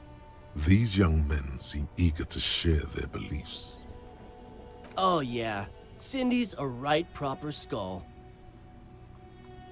Yeah, a true artist of the future. Just like Arno van Eyck. By the way, if you see Cindy, give her our regards. For all their nihilistic posturing, these young men are not lacking in youthful idealism. The lieutenant on your left is unusually lenient toward them. Mm-hmm. What about them?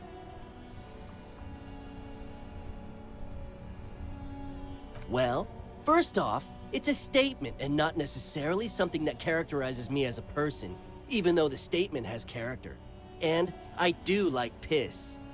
The word piss epitomizes the struggle taking place in the world. Things being defined as they seem, not as they are. And, I guess, it's also about communal spirit, the future, and truly appreciating our differences. Also, you've got to admit, it catches the eye. And since the Grand Piper is slowly but steadily moving towards basing the economy on it, attention, it is imperative that the medium itself convey the message. What I mean by this is, we are all pissed, and that the world is inherently meaningless. Like I said before, many men keep searching for the one, for so-called true love, which is actually just obsession masquerading as kinship. The thrill of the chase, the hollowness that fills your chest cavity after catching it. To catch a fish, you'll need to hurl the lure many times, and even then it isn't certain that you'll get anything. If you blow up the lake, though, you get more fish in a shorter time. And, for time is of the essence and fleeting ever so quickly, one must think of a way to fuck the whole world and not get caught up in fucking someone. Because when one fucks everything, he fucks nothing. And that, to me, feels glorious. Sticking your dick into the void. Hate to admit it, but in a weird way, he's got a point. Is it a coincidence that here we have two badass jackets and two badass cops? Yes? What is? What are you implying? I'm not sure I understand you, Detective. Neither. Fine, if only to end this discussion. Theoretically, if I were a juvenile delinquent, if I were to already be down that path, I think peace is the stronger of the two statements. Seems about right, especially considering your heroic exit attempts. That's an origin story for a dynamic duo right there. So are we done here? Or you don't need us around for your secret whisper party, do you? Piss. No, no, no. Don't ask anything. Be subtle and scary. The boys dream about being skulls. Use that. Suggest they're massive skulls. Come on. What? No. Skulls don't have kings. I think. And we're not even in yet. Yeah, man, keep your voice down. Skulls don't take it lightly when folks pretend to be them. We're not even prospects yet. Prospect must be a hierarchical term, probably in the lower end. Wow, you boys are ambitious. Only prospects and already planning a coup in the skulls. You're destined to go far. He gets it. Passive-aggressive flattery. Shut the fuck up. Are you trying to get us killed? Now bring it to the jackets and, yes, start shouting. Please be quiet. What? What do you want? The jackets?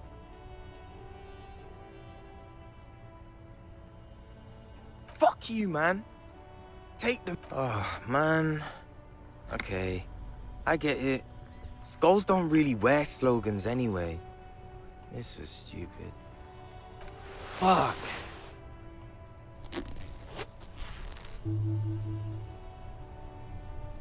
The lieutenant watches the boys take their jackets off with mild amusement. I'm absolutely okay with not having either one, thank you. This case doesn't require us to go undercover or raise hell. In fact, I don't think the jackets will be useful at all. I just wanted them to not have them anymore. Cold-hearted cop. The need will not arise. The jackets are meant to complete each other. If a man was standing alone on a street corner with piss written on his back, it'd just be an individual that has taken a liking to urine. And fuck the world, all on its own, is, frankly, generic. I don't know, Eric. It's cold out. Yeah, let's get out of here. The cops fucked us.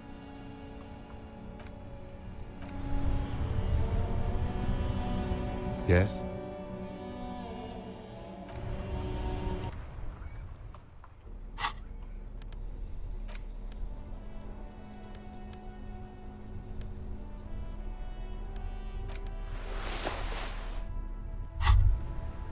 You finally made it, haven't you? People point fingers at you and whisper to each other when you pass by, wondering to themselves, where did that man get such a cool jacket? Did he receive it upon graduating the École Normale Supérieure de Badasserie? Is he dangerous? You are very dangerous, my friend. Dangerous and cool. In fact, no one dares to say a single thing about the jacket. But believe me, they are all very impressed.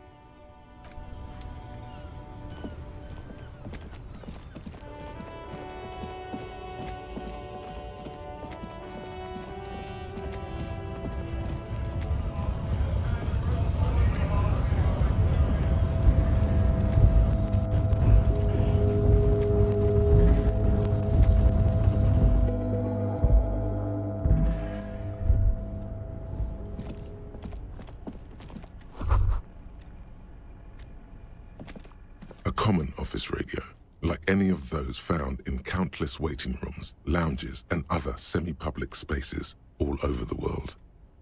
There's usually a little switch somewhere. Ah yes, it's the one that says release. The lock disengages with a nice click. You may now safely remove the transceiver unit. There's nothing obviously remarkable about it. It's about the size of a common pasta box, with knobs of molded plastic. What else is there to say? If this transceiver were a person, it would be an accountant at a large logistics firm. Perfectly competent, but unexceptional. Very good. Let's get going then. The transceiver appears glad to be of service. With its transceiver gone, the radio has ceased its persistent buzzing. It is as silent as a headstone.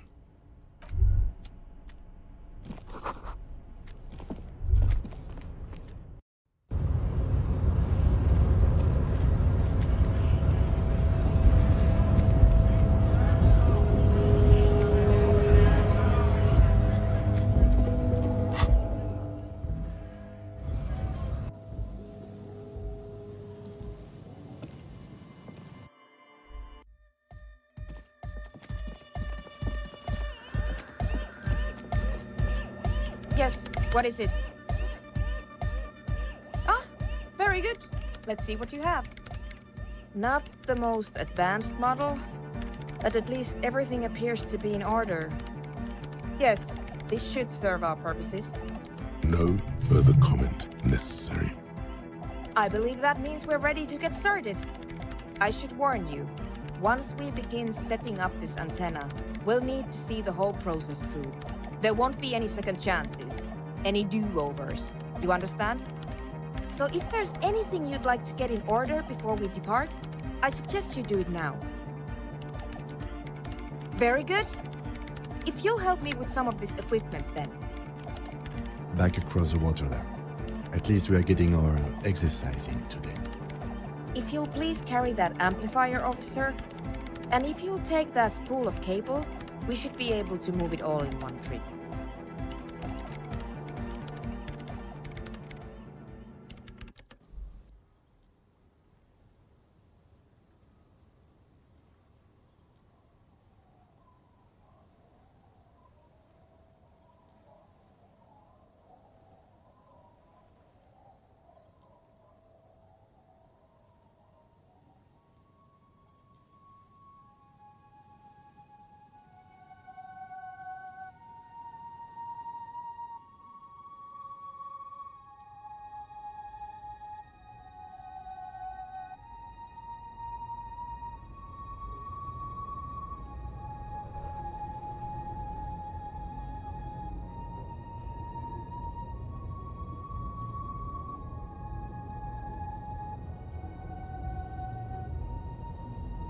And now if you'll just connect that here...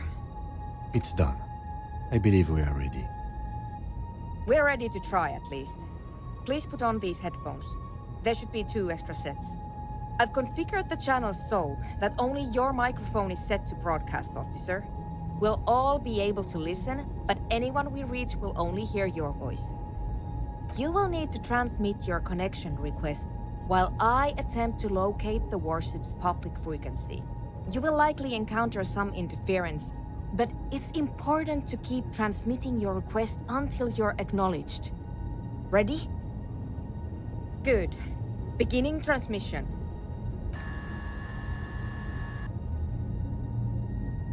A soft rustling between your ears, a winterscape with fast falling snow. Every light switch, every motor carriage, every doorbell, tea kettle, and radio in Martinez, all mingled with electrical interference caused by scattered thunderstorms over Ozone. Officer, are you in order? We're waiting for you to start.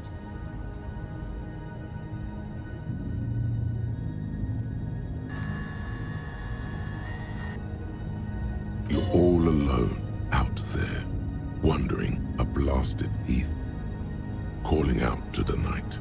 But there is no reply, except for the buzzing of invisible machines. The lieutenant looks up at you with a nervous glance. Nervous for who, though, you cannot say. Try again, officer.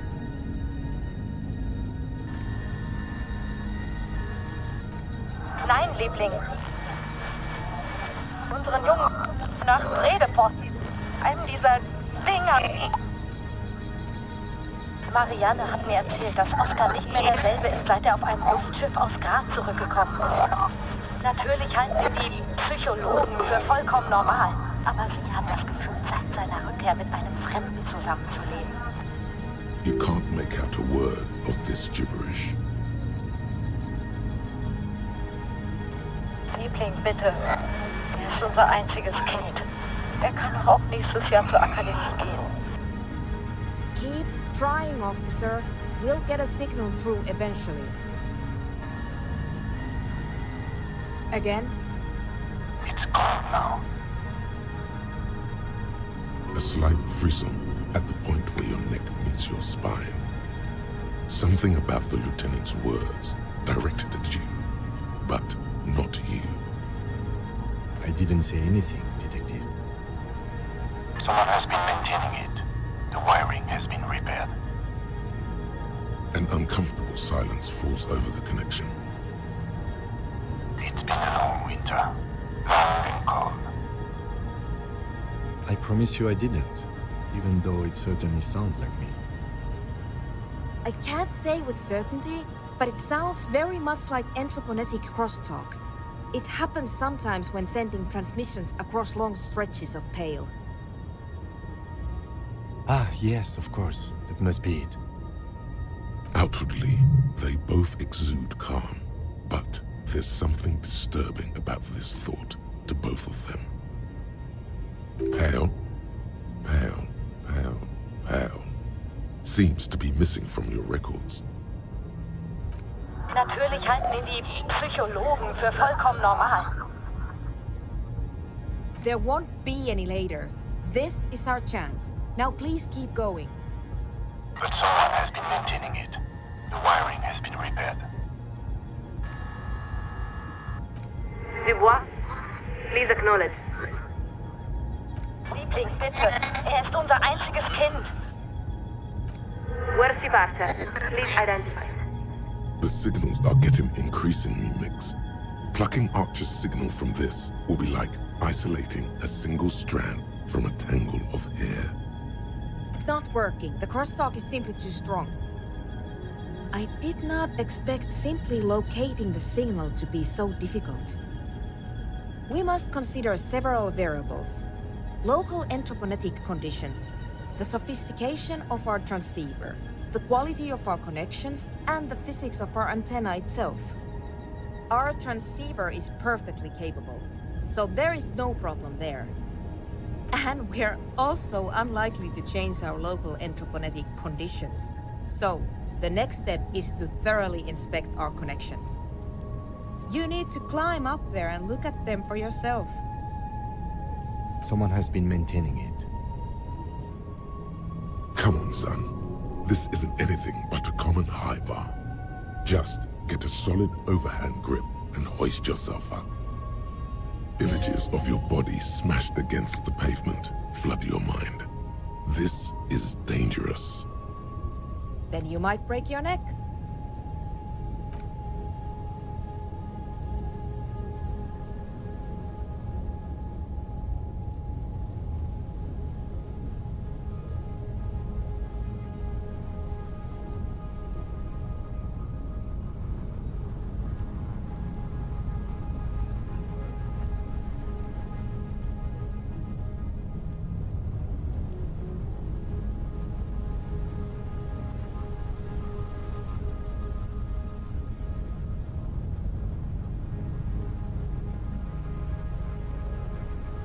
Your gloves give you a solid grip on the metal bar. This feels pleasingly familiar. Keep it together, champ. You've got this.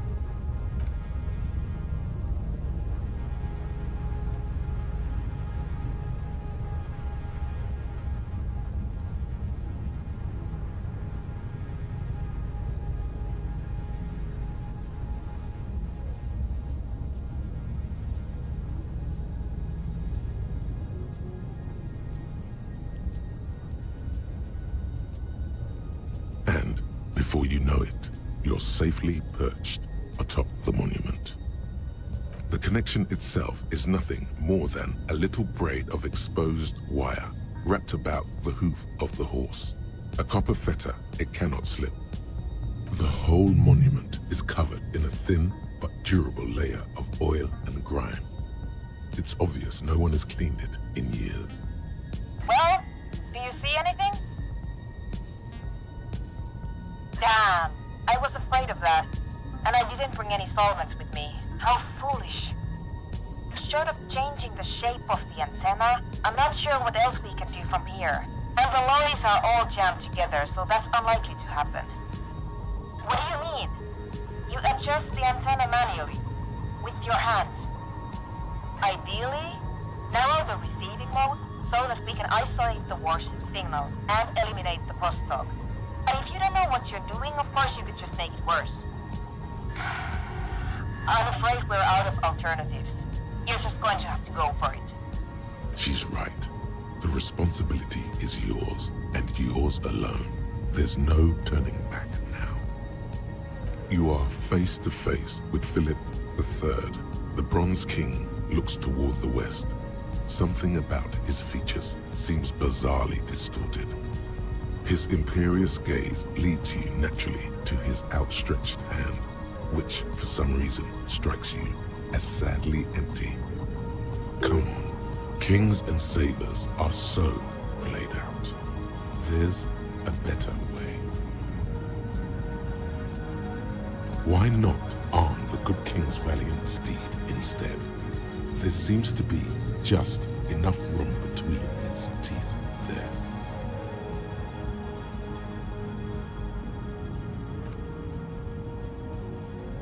your surprise, the saber's hilt fits quite snugly in the statue's hand. The king cuts quite the triumphal figure now. There is no way that is going to make any difference. It's making a very slight difference. The signal is a bit clearer than it was. This faithful steed is in nearly as poor a condition as its rider. The sky is grey and overcast. Somehow, the raindrops seem to fall more slowly from this angle. Through the scrim, you can just make out the shadow of Coalition warship Archer a few kilometers to the east. A few of the idle lorry drivers and strikebreakers gesture at you with their cigarettes, more out of curiosity than anything else. From the window of one of the adjacent apartment buildings, an older woman leans out, her heavy breasts sagging. She yells a single word you can't make out, and then shuts the window with a violent thunk.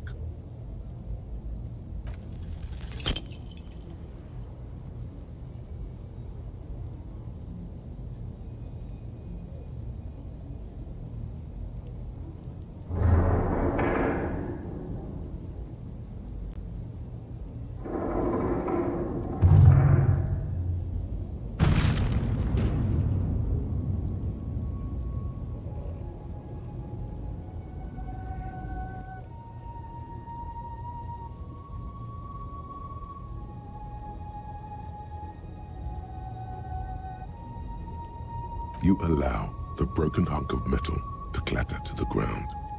It wasn't clear to you it did anything anyway. Nein, Liebling! What are you doing?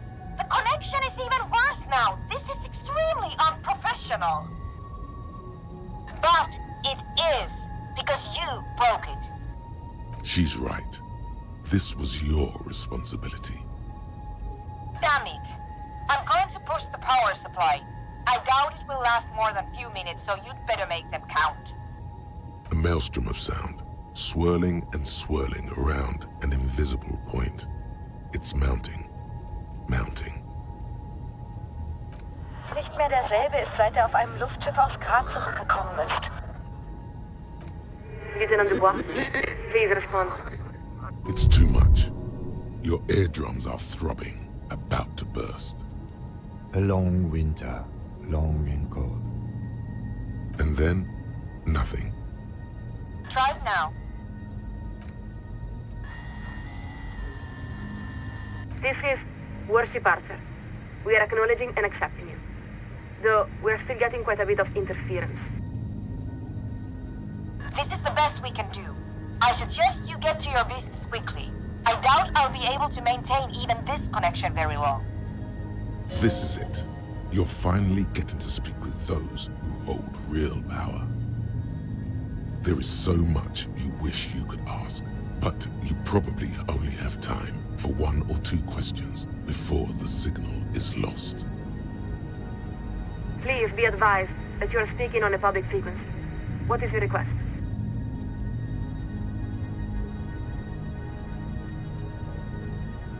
Acknowledged.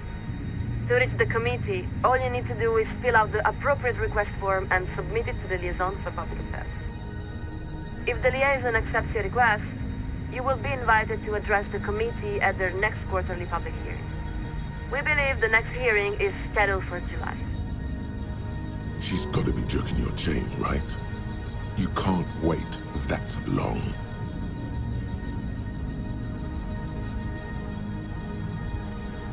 We're afraid that is quite impossible, Lieutenant Dubois. We cannot transfer you to the committee because we are not entrusted with that responsibility. We are simply the second signal. Then, why are you wasting time with her? You should demand to speak with who's really in charge.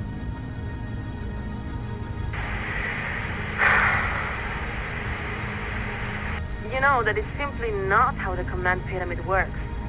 We can no more overrule our chief signaler than you could overrule your own precinct captain. This line of argument is quite pointless. You should abandon it. not a problem. If this is a time-sensitive matter, you may file an emergency address request with the liaison for public affairs. They typically respond within a few weeks. What part of need to reach the committee doesn't she understand? Time to lay it all out.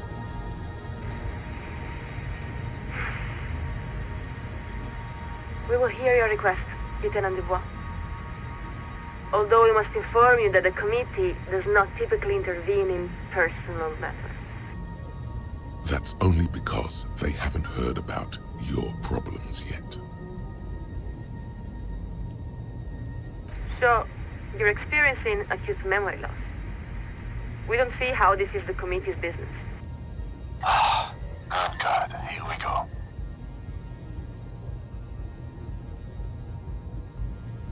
We're afraid we don't understand at all. What does this something have to do with your lost memory? We are sorry to hear of your loss, but personal tragedy is quite beyond the purview of the committee's responsibility. Now, please excuse us while we update the receiving frequency. This connection will be cleared in 4, 3... She can't treat you that way.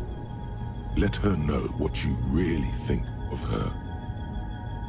2, 1... Après le monde, le gris. And the line goes quiet. The lieutenant gives a long sigh as he removes his headphones. He looks up at you. I think it's best for you to climb off the statue now, Detective. Your real work is done here. Good. Now give me a hand with these amplifiers. Leave the cables. I don't feel like making 2 trips. What's one more trip across the waterlock?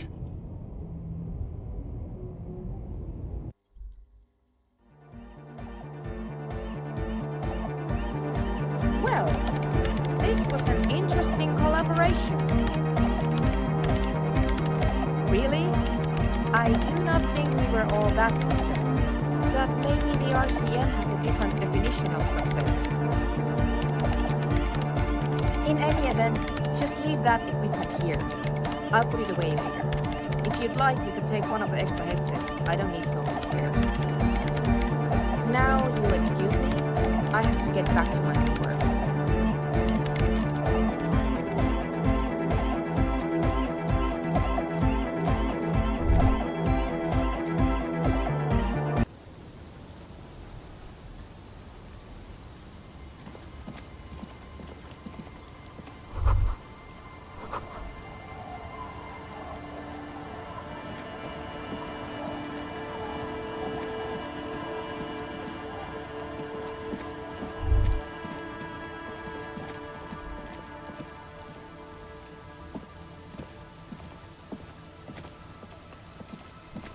Tequila Sunset.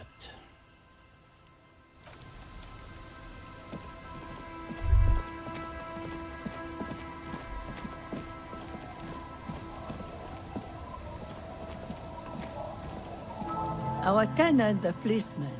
I hope the waves don't keep you up at night. What can I help you with? Huh? I like to see him try. If anything, I am gonna muscle him out with construction noise. She doesn't seem surprised by this sudden twist.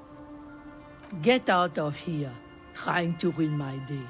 And that youth center better be a good one, or you'll have trouble from me. I wield an army of drunks. Do not underestimate the effect of such a force, if it's pointed to the right direction. What more do you want to know about that poor girl? Yes, let's hear those other questions.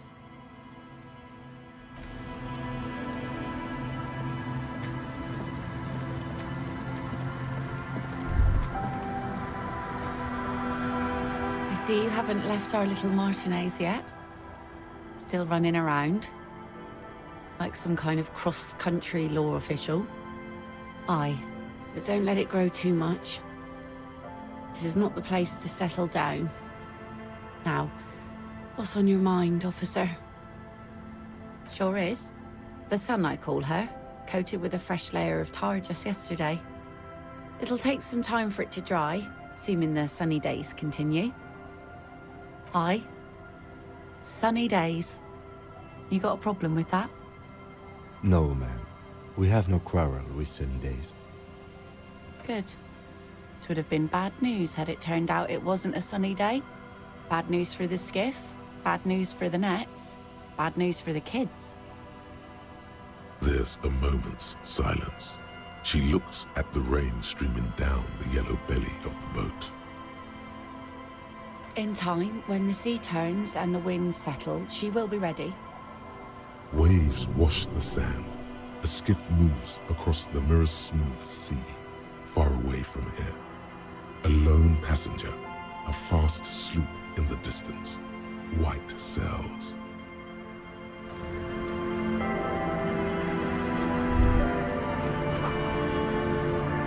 You're back. Good. What can I help you with? Not an umbrella, I hope. I don't need one myself, you see. All around you, rain keeps falling down. On the wooden boards she's standing on, and on the water around you. Of course. More lessons in basic reality? My favorite part of the day. Go ahead, ask me anything. It's a neurological disorder caused by a lack of vitamin B in the brain. Symptoms include a retrograde amnesia. It's quite serious. You should get yourself checked out. Well, it's either bariatric surgery or long-term alcohol use. She nods slowly. What this boils down to is, this reality thing is stupid. Blow this joint, grab a bottle, and drain that shit right down your throat. Wait. This reality thing is the only game in town. It's probably in your interest not to blow it. She stares at you, head tilted to the side, with a slightly concerned look on her face. She won't maneuver her way out of this one. I am the vilest of the vile. A traitor, a devourer of nations and infants. I am an ultra. She raises the corner of her mouth, smirking, revealing a canine. It's sharp. An ultra-liberal. It's a type of liberal. From the revolution. It's, not the moderate kind. Haven't you heard? I am a nether creature of the Forbidden Swamp. One of those who pushed the king under a shit wagon and betrayed the revolution. We surrendered the nation to financial colonists. No sane person identifies as an ultra anymore. Not in broad daylight. Tell me, now that I've uncoiled myself, are you repulsed? In her green eyes, you see a mixture of truth and self-satire. Decades of guilt and pride. I do hope so. I hope we are able to remain collegial despite my monstrousness. The Ultras didn't have anything against the king, or the commune, you see. It was just business. When the dust settled, the liberals were the only ones left to clean up the mess. By virtue of their survival, they were handed enormous power to shape the future. This was all our last generation managed. With due respect to our overlords, the eternal caretaker government that keeps Martinez a monument to the efficacy of its artillery. While a gentle wind sweeps the streets in the rebuilt east, light drizzle washing it clean, lights go up and motor carriages circulate the tracks. I would not have relinquished sovereignty to the Coalition. Not here in Martinez, and not in the Stella Maris or Delta Beachheads either. If not for my own sake. She realizes her small, cold fists are clenched. She loosens them. Then for my daughters. We had an obligation to defend our sovereignty. We should have burned the whole Isola down rather than let them have it. Dark orange flames reflect in her green eyes. An oil fire on the ocean. Perhaps. Yes, I suppose I am. But I wouldn't be a patriot anywhere but here. Seditious talk, ma'am. Yes. Whatever else I am, I'm also a mother and a wife. Now, shall we return to reality? Glad to have been of assistance. The little that I know. Anything else?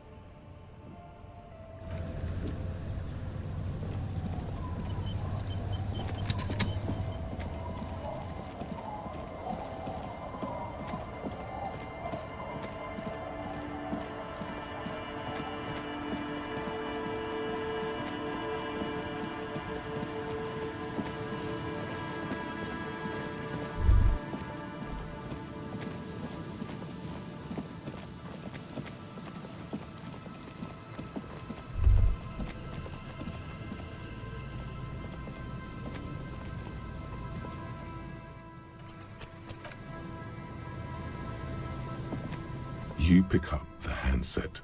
There's a tone. The machine is operable. Calling. Still calling. Again? Seriously? Someone with a masculine voice picks up. Hello, Gerard speaking. Hello, Gerard. Technically speaking, you're electricity. No, but I got a feeling Al Kick Your Ass is gonna make an appearance if you ever call this number again. Have a good one, asshole. Phone hanging up. Disconnect tone. Calling. Calling. Calling. Still calling. Still calling. Stop calling me, man. I'll get you your money, alright? I just need till tonight. Let me work.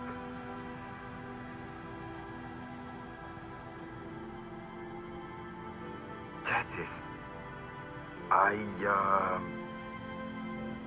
Hey! You're not Tethys. Screw you, and don't ever call here again. You're fucking with some serious people. Disconnect tone.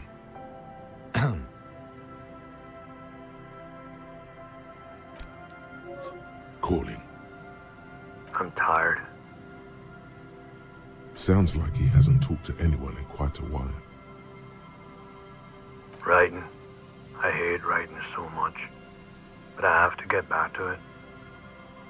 The man disappears with a sigh. You do not hear the customary disconnect tone, just silence in the handset. The machine is still waiting for you to dial a number. Seems like it did not have time to swallow the coin. This sometimes happens. Lucky you, the call went too fast for the payphone to register. You can still make a new one without paying. You close your eyes and put your index finger on the rotary dial, then pull down on the number, then move one up, and repeat the motion twice. Strange. This is not how you started before. 414447. The rotary dial feels cold from the sea air. 1117361.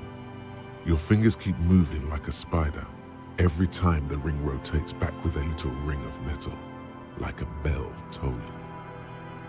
Yes, 451-67451.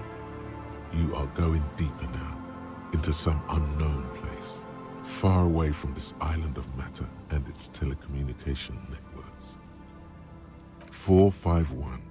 You have dialed God knows how many numbers. The headset has been waiting silently to relay a signal. Surely nothing can come of this, you think. But it does. A connection. An ultra-long distance call, Your air fills with the crackle, the wash of a strange ocean full of white noise. A little bird starts ringing in there, not like the local calling tone before. No, a small ring in a cage of distortion, far away, a distant network of phones. Calling, calling in the night. Pitiful and terrifying, you feel your pulse rise with each ring. Calling still. Ringing by the bedside of a dark but capacious apartment with long windows. You know this to be true. The handset starts slipping from your sweaty palm. Your breathing is heavy. Calling. Calling. Calling. Calling. Calling still. Then the ocean breaks. Out of the depths, a woman's voice emerges. Small. The dearest thing you've ever heard. Hello?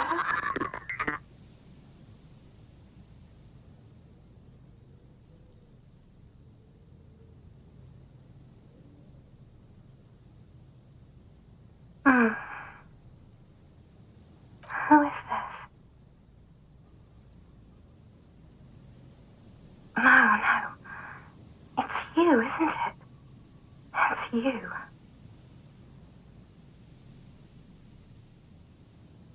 Dora, who is this?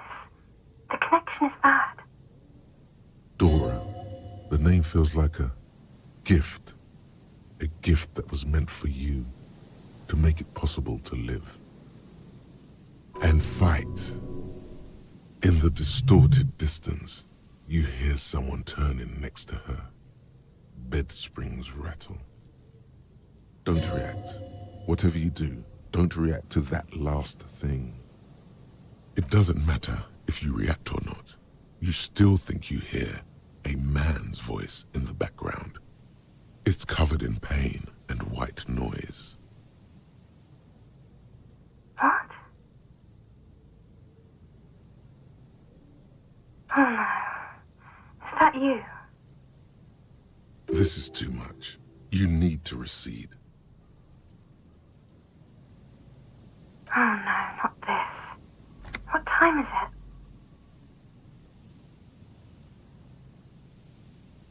You're not a revolutionary, Harry. You're drunk.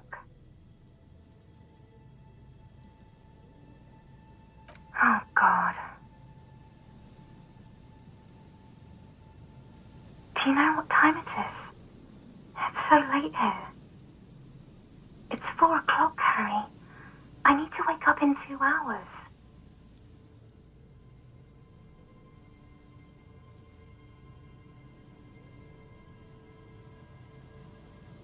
What do you want to talk about that we haven't talked about already? This is bad. You feel your right hand on the handset cramping up with pain.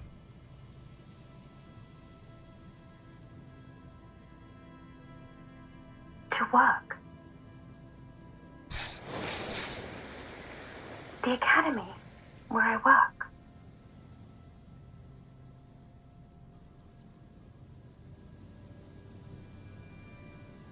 No response, only a sigh. The connection crackles like burning paper.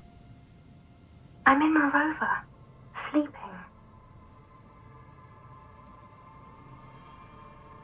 Oh no, please stop. Please, let's just hang up. Yes. Your hand isn't moving. The headset hisses in your ear with evil sadness. She does not answer anymore.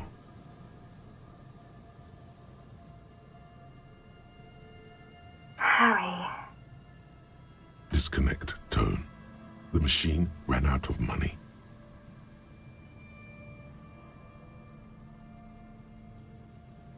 Run to the church, home, anywhere but here. Anything but calling her again.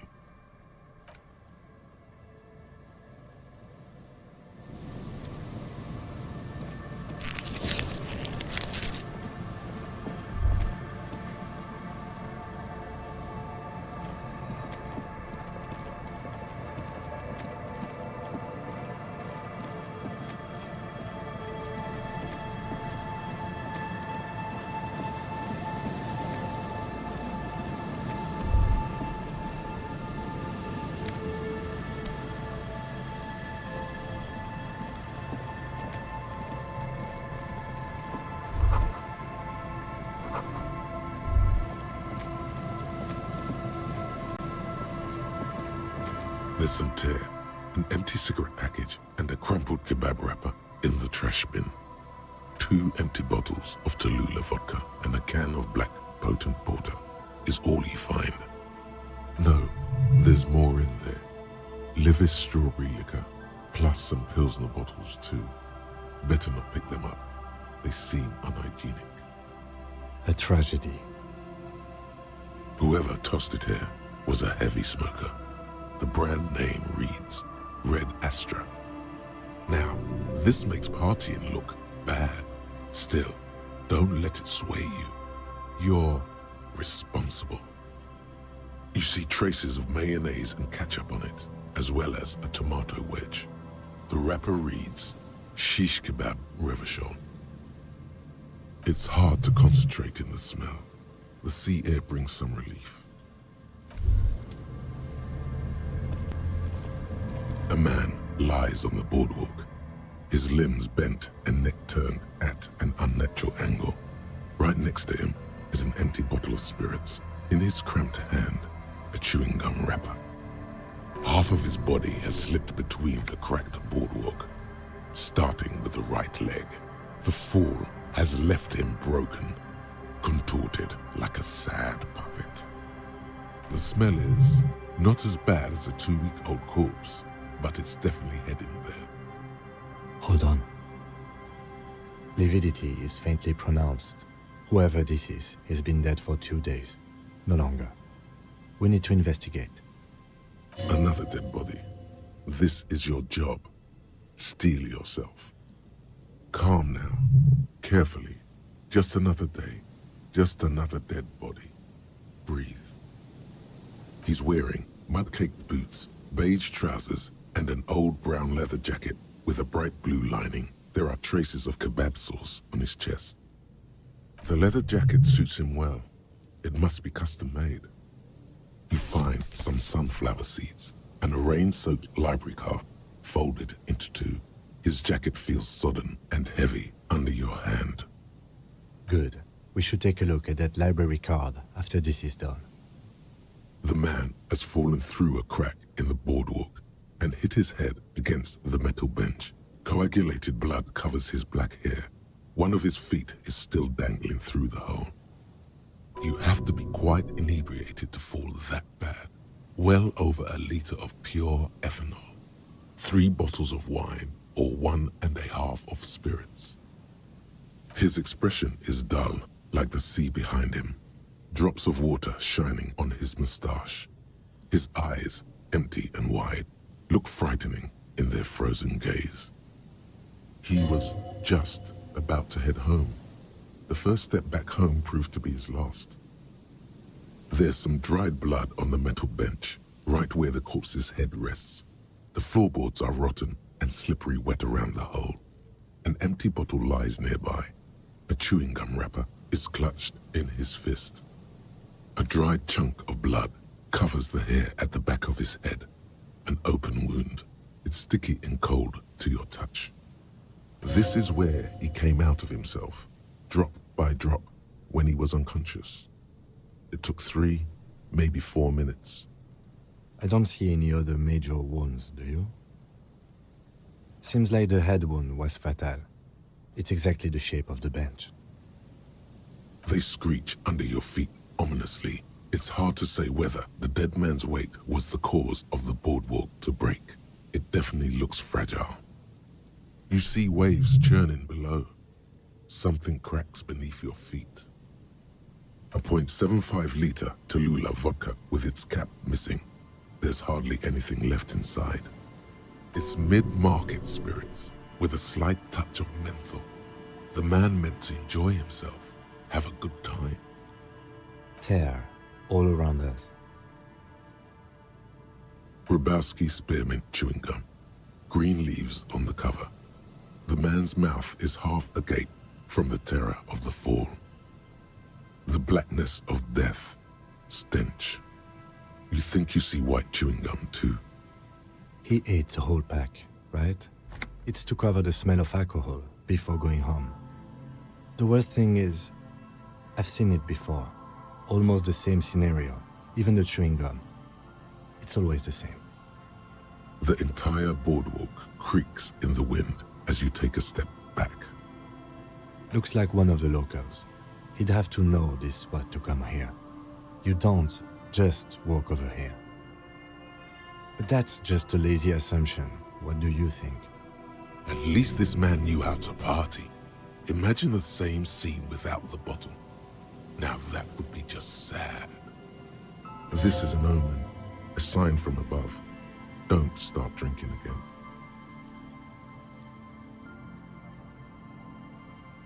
We do know that he was married. But you're right, let's not run ahead. For now, all we know is that he's an unidentified middle-aged man found dead on the Martinez boardwalk. Death by misadventure. He slipped and fell through the boardwalk. A truly unfortunate accident. If it wouldn't have been for that bench, he'd be alive. Oh yes. Some symptoms of acute alcohol poisoning could have definitely played a role here. Severe confusion, respiratory depression, unpredictable behavior. But I think that death arrived through head trauma, not liver failure.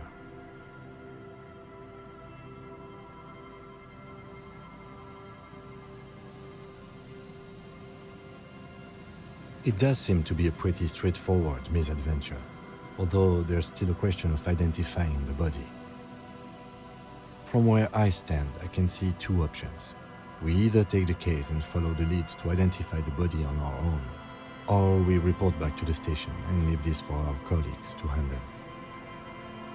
Alright, we should first examine the library card you found.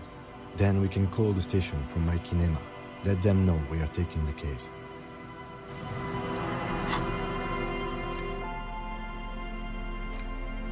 The library card is folded into two and still slightly wet to the touch. The front side reads, Central Jamrock Public Library Card, issued to Billy Mejean, expires July 53. Whoever owns this card is an avid reader. You find a list of books written in blue pencil. Radio thriller. Stand a little less between me and the sun. The last one in the list is The Glinton Curve by M. Theobald. A library stamp indicates that the book has been returned. Most of these titles seem to be in the sci-fi genre, some thrillers too. If lost, please return the card to the library. Dial 005 02 55211 or visit us at Moreau Street, 78, Jamrock. Business hours, 900 to 1800. Good. We should give them a call from my kinema. See if we can learn anything about Billy Mejean.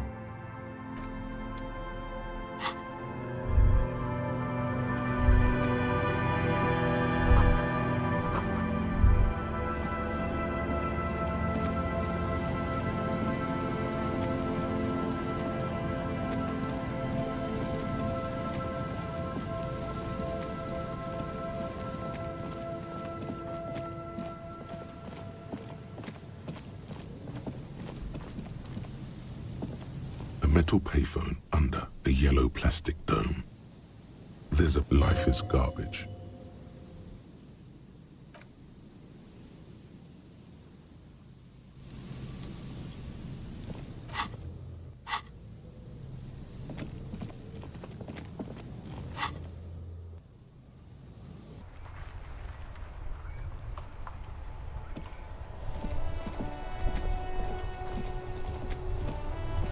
Inside, you see a set of steering levers, a radio microphone, a pull-out toolbox, and the soft glow of the fuel preheater gauge. This is Precinct 57. How may I assist you?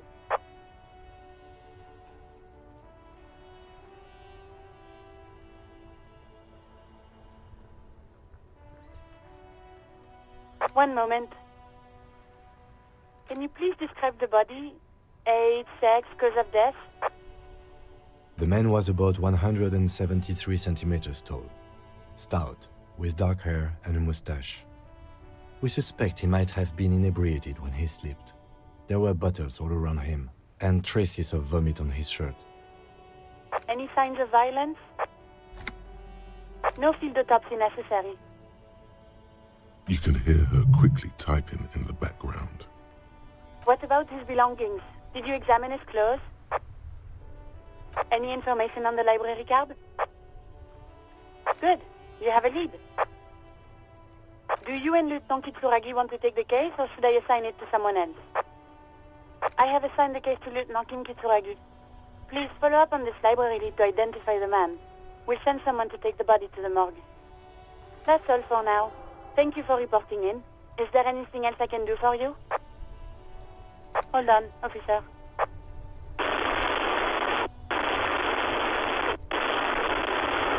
I've got Central Jamrock Public Library on the line, and I've already introduced you to their librarian.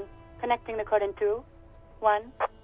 Yes, this is Central Jamrock Public Library here. How can I help you, officer? Billy Majon, you said. Give me a moment, I'll have to check our database.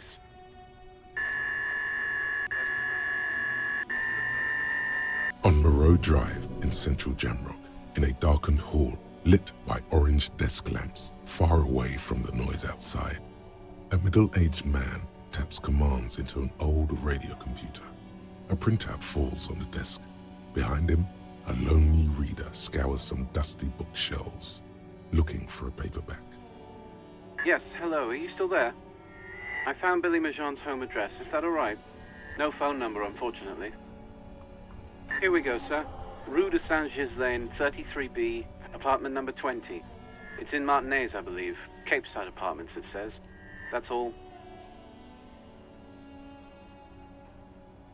That's where the smoker on the balcony lives, isn't it? It says here that they returned their last book just a few days ago, but I wasn't at work that day. Marie? Marie? Do you remember a reader named Billy Majon? They returned a Thibault book the other day. Yes, it was my colleague Marie. She said that it was Billy's husband who returned the book. He also asked for this new sci-fi release, Lowe's Radio City 87, but we don't have it yet. Sorry, no. Marie only knows him by sight. Marie knows Billy. She's been working here longer than me. Sometimes her husband returns some books for her. Marie! She said it was an older man, and that she's pretty sure he'd had a drink or two the last time she saw him. 1 second. Sorry, Marie wasn't really paying any attention to that. Happy we could help. Goodbye, officer. Anything else you need from me? 57th, over and out. In the cabin, you see a set of steering levers.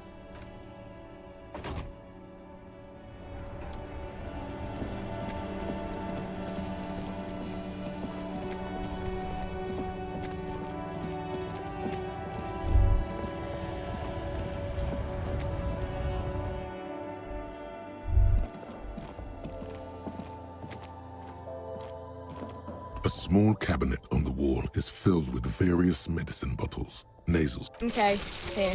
I hope Saint Baptiste makes you feel better or something. Okay, here. I hope Saint Baptiste makes you feel better or something. Okay, here. I hope The tear machine stands in the corner.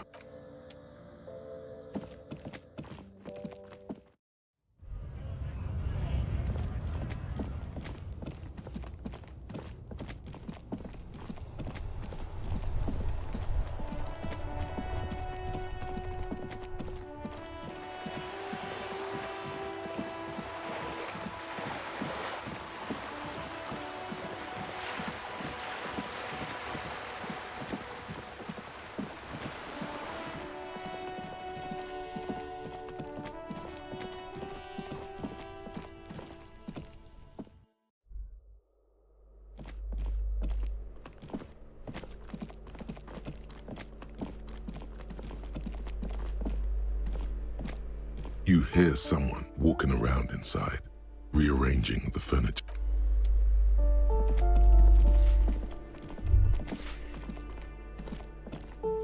give me a moment. It's about Victor, isn't it? It's always about Victor with her. You'll find the Maisons in apartment 20 upstairs. It's one of those doors on the balcony.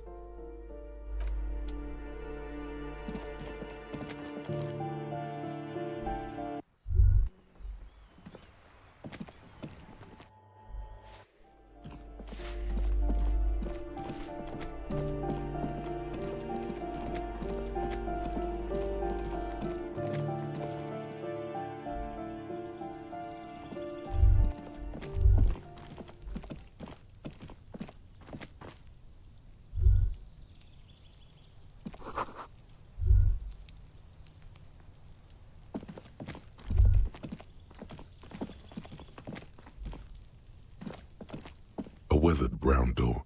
The number reads 20. Something smells good. Soup à l'oignon. The lieutenant motions to you to go ahead and knock. This is the door. You already know it's the right door. This is going to be so hard. You're right. Let's talk this through.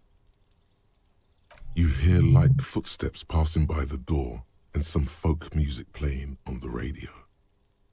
We have our first preliminary identification. In all likelihood, the deceased is the husband of Billy Méjean. We need to confirm this, as well as deliver the death notification to Billy herself. Now, delivering a death notification is never an easy task. There's a reason why it's often called the most stressful part of our job. This is why it's usually done in pairs. You got this. I'll be monitoring reactions, ready to act if necessary. Dad, just don't say that you know how they feel. You don't. The lieutenant motions towards the door. Hello? Who is it? And someone turns down the radio. The police.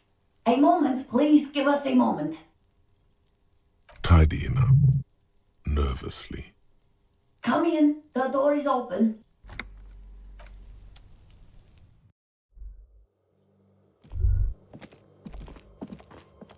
It's you from the bookstand. Did you come to bring my cockatoo back? I don't think I introduced myself properly. I'm Billy. Would you like something to drink? Tea? Lemonade? We're out of coffee. The lieutenant has taken off his foggy glasses and is busy cleaning them in his handkerchief for now. You're on your own here. She just nods. Keep it together. Your body language shouldn't give it away. Sorry, I'm rambling. It's just that Victor often gets into all kinds of trouble. So, how can I help you? It's like ripping off a bandage, just to say anything. It's me, Victor, and the kids here. We have 2 daughters, Jenny and Jolie. The girls are staying at their friend's place tonight. And Victor is out. She swallows visibly. He has a problem with drinking, and so he disappears every now and then. He's probably in the box drinking with his friends. I sent him to the library a few days ago, but I guess something came up. She folds her hands across her chest. Here it comes. You've done this before. Just keep your focus. Yes, that's the most important thing. Use that word. No euphemisms. This is what you came here for. What did you say? A great and terrible spike. The blood freezes in her veins. Oh. Oh. But he was just... But he was just here. Alive. We understand this comes as a huge shock. I want you to know that me and my partner are here for you if you have any questions. Take your time, ma'am. What happened to him?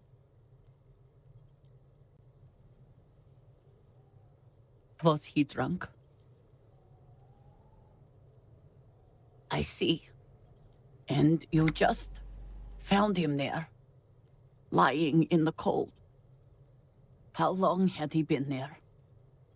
If you say 2 days maybe, it will be etched in her mind forever.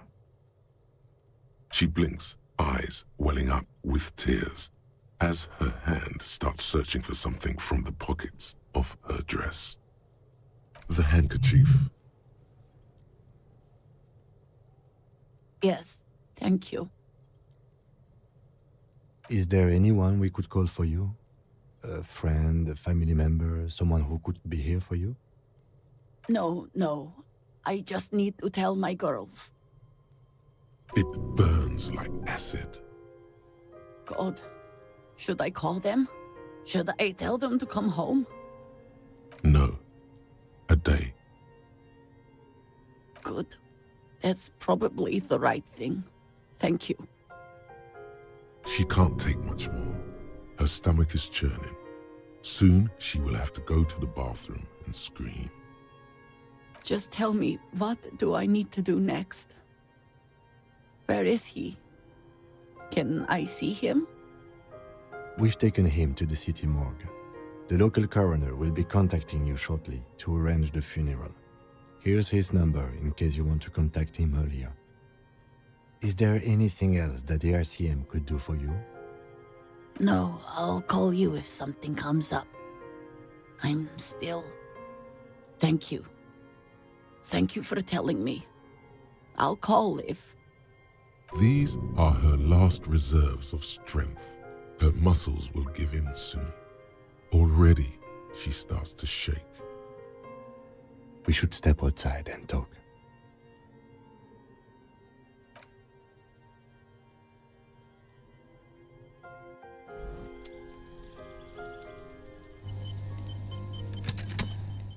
You did well. You did enough. Can save the whole world, you know. Can't bring the dead back. I'll call the station when we're finished with the day and let them know the name of the deceased.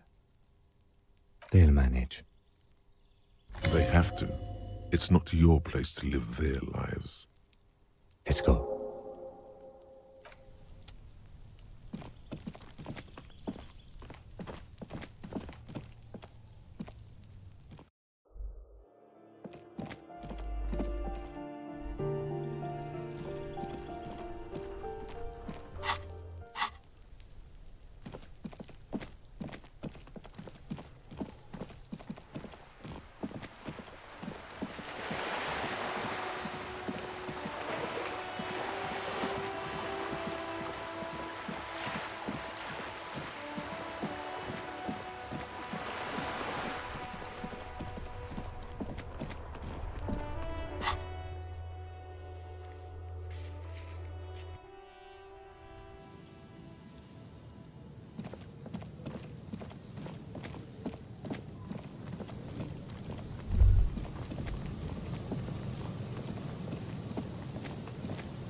The once bright mural towers above you, saying, Feld Electrical, R&D.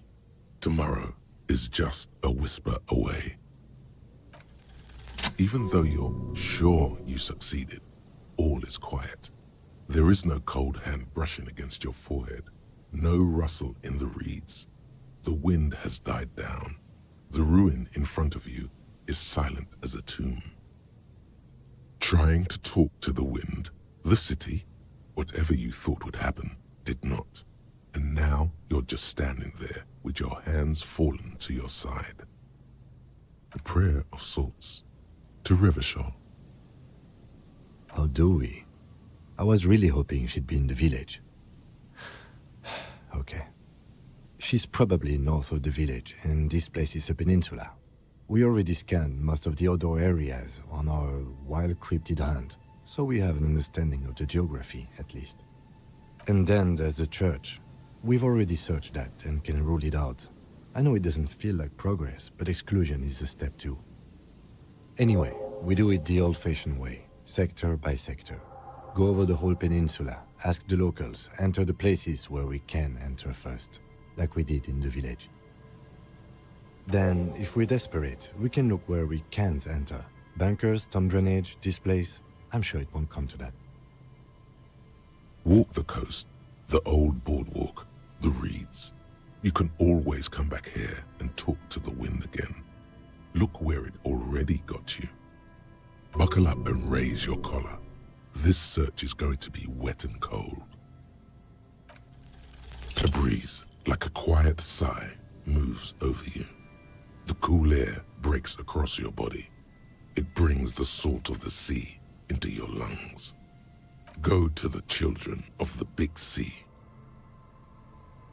The wind rushes away, leaving you where you were, on the rotting boards of the felled building. Officer, are you okay? It looked like we lost you for a second. When you're ready.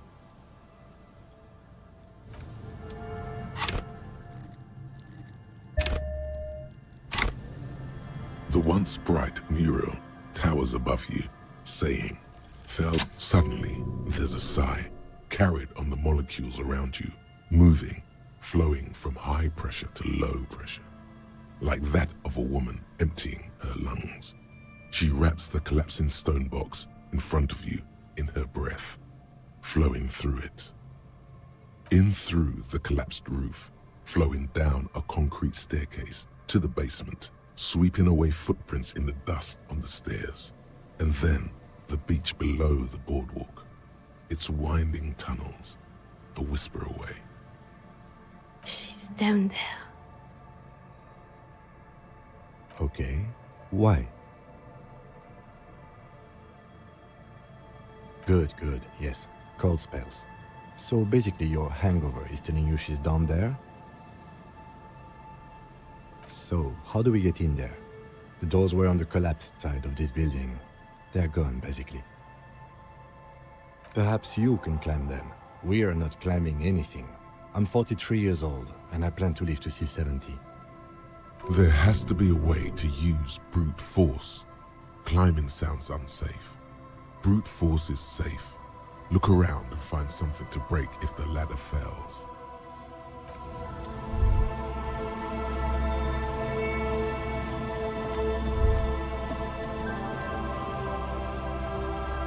A rusty ladder leads to the rooftop. Some of the rungs are missing. Yeah, that doesn't look good at all. The distances between the remaining rungs are rather wide. You'd have to use the mounting brackets. However, they seem corroded and the peeling rust is razor sharp. In addition, the first rung is going to be tough to reach. It's what, 3 meters above the ground, and you're 180? Not to mention that the roof is collapsing and the wind gets pretty brutal up there. Dismounting from the ladder is going to be hard.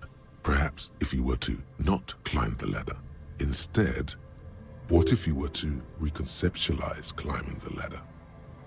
Astral projection.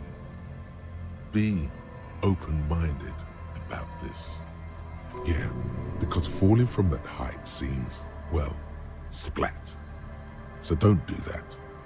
Just, you know. Teleportation is not a thing. This really has nothing to do with adventure. We are dealing with basic physics here. Oh yes, it could hurt a lot. He is restraining himself. Leads to the rooftop. All you need to do is close your eyes and concentrate. Darkness enfolds you. You can feel the distance between the bench and the first rung of the ladder. All you need to is... Zoot, zap, pow, crinkle. It's like magic. You feel yourself disappear, your atoms fading out of existence. Oh my god, I can't believe it. Bam! You find yourself on the roof, having mastered the art of physical displacement. I just saw you climb the ladder. You just climbed it like a regular person. The wind at the top of the building starts howling loudly, blowing away the lieutenant's voice. Faintly you hear. Never mind. Find a way to let me in when you get inside. Don't go adventuring without backup, especially if we think the suspect may be hiding here.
Two rusty metal plates that slide apart form a crude door. It's been here under the boardwalk for a while. What do you mean, who's there? It's me, Kim. Stop playing around and help me get the door open.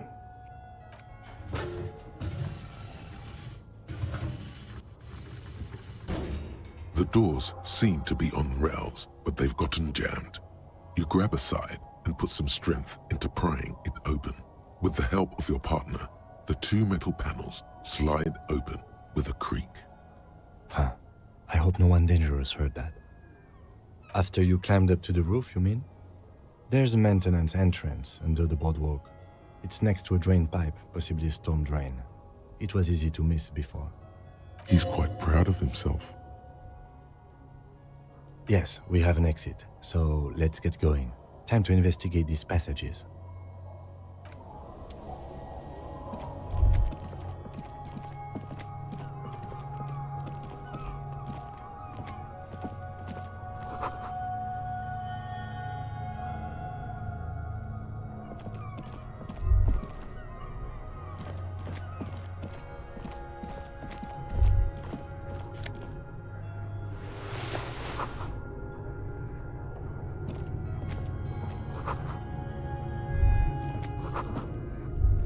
A mustachioed and mutton-chopped man, amateurishly depicted, gazes at you with sad eyes.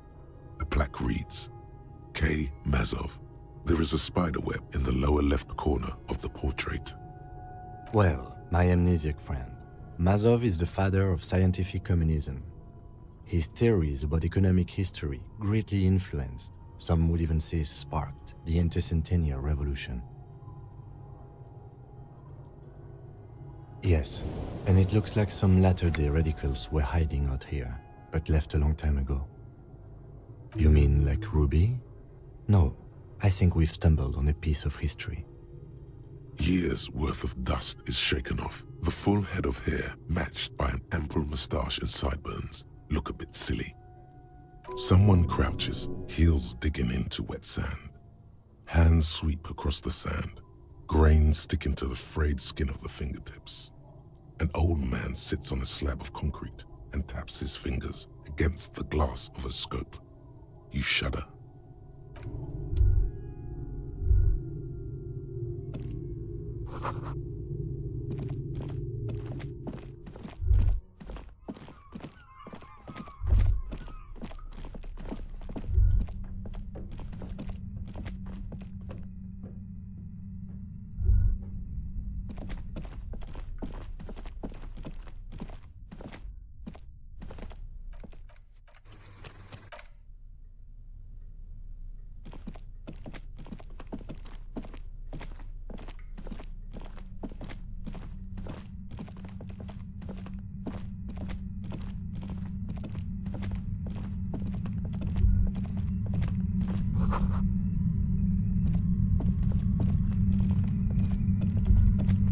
You feel something, like a swarm of hornets buzzing under your scalp.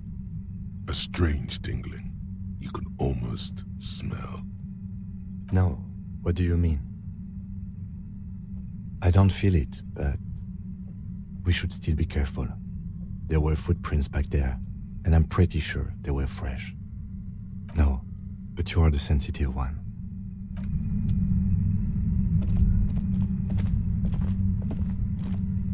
Suddenly, your entire body is paralyzed. Aggressive white noise fills your skull. A strange pain, like you've never felt before. Through the static, you hear a woman's voice. I know you're feeling pretty uncomfortable right now. Don't move too much or fight it. That'll just make it worse. Can't say it's a pleasure, officer. I was really hoping not to make your acquaintance. But here we are. As she says the word officer, you feel a spike in the agony. It sounds like the entire radio frequency range is screaming directly into your neural pathways. That's an awful decision. Why would you not want to shield yourself from it? It's an entirely new type of experience. Way worse than all the previous ones. No, I'm not going to fucking kill you. If that had been my plan, you'd be dead already. All things considered, I'm being pretty reasonable here. I'm using a pale latitude compressor. You and your partner have been caught in its field. Blasted from that pale emitter that Angus mentioned. Saw my equations? You've been sniffing through my lorry, right? I expected as much. I am a bit surprised you knew what you were looking at.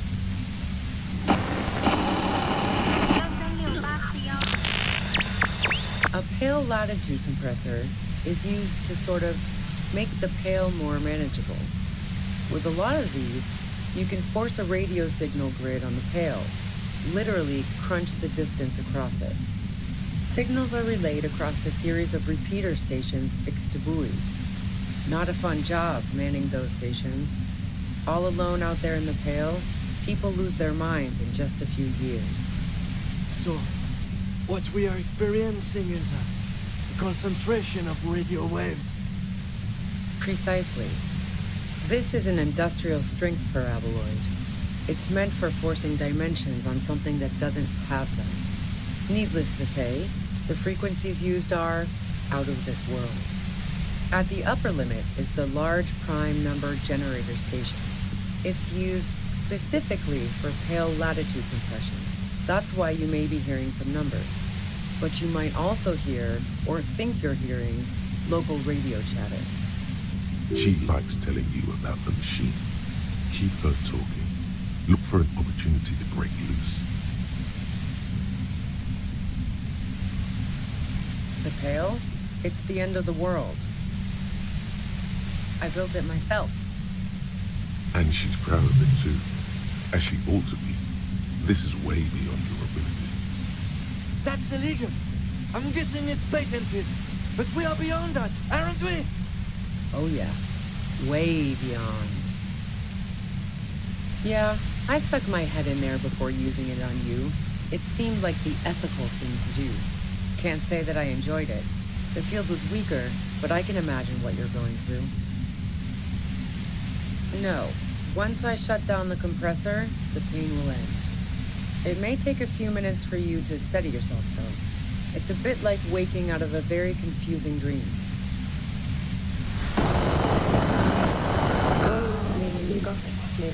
Yeah, let's not talk about that shit. You were hunting me and fell into my trap instead. That's all there is to say about it. So she thinks of you as hunters, not the cops, and of herself merely as prey. If you've got something really important to say, you can do it through the white noise.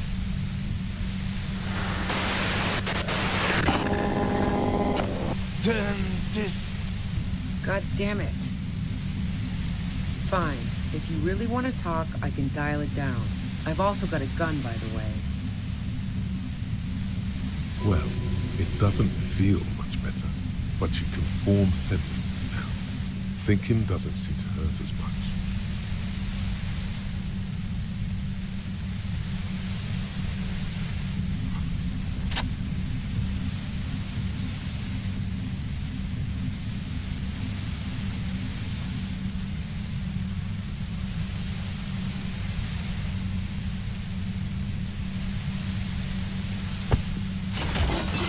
You did it.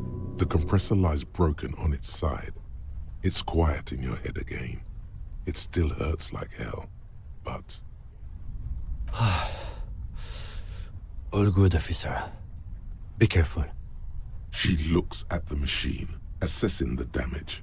Her hand trembles. Oh, fuck it. She's truly desperate. She thinks she has no other options. You need to give her options. You know.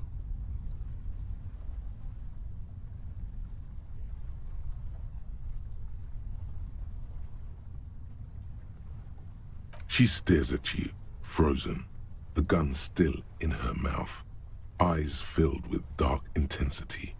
Then something shifts in her. Her neck and shoulders relax, and her grip on the gun loosens. Day of miracles. I'll take it. She runs past you, then past the lieutenant, and disappears into the darkness of the tunnel. Good call. Yeah, I'm sure. I would have done the same had I not been incapacitated. I have a feeling we didn't. Her tent, we should check it out.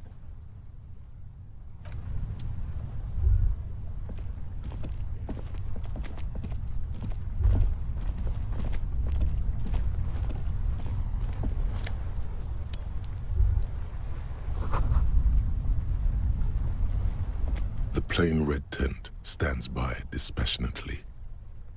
The tent looks old but well maintained. In the darkness of the tent, a rolled up sleeping bag, cooking utensils, some books, and a kerosene lamp. Assorted soft covers, mostly pulp horror. A motor carriage lies buried in the snow on one cover. On another, a ghost airship. You also see a collection of radio enthusiast magazines. See anything? Rager Monthly, Journal of Material Science. More Technological Digest. One of the magazines doesn't have images on the cover. It's not a magazine, it's a leather notebook. You pocket the worn brown leather journal. A trusted friend left behind. We should read this immediately, like right now.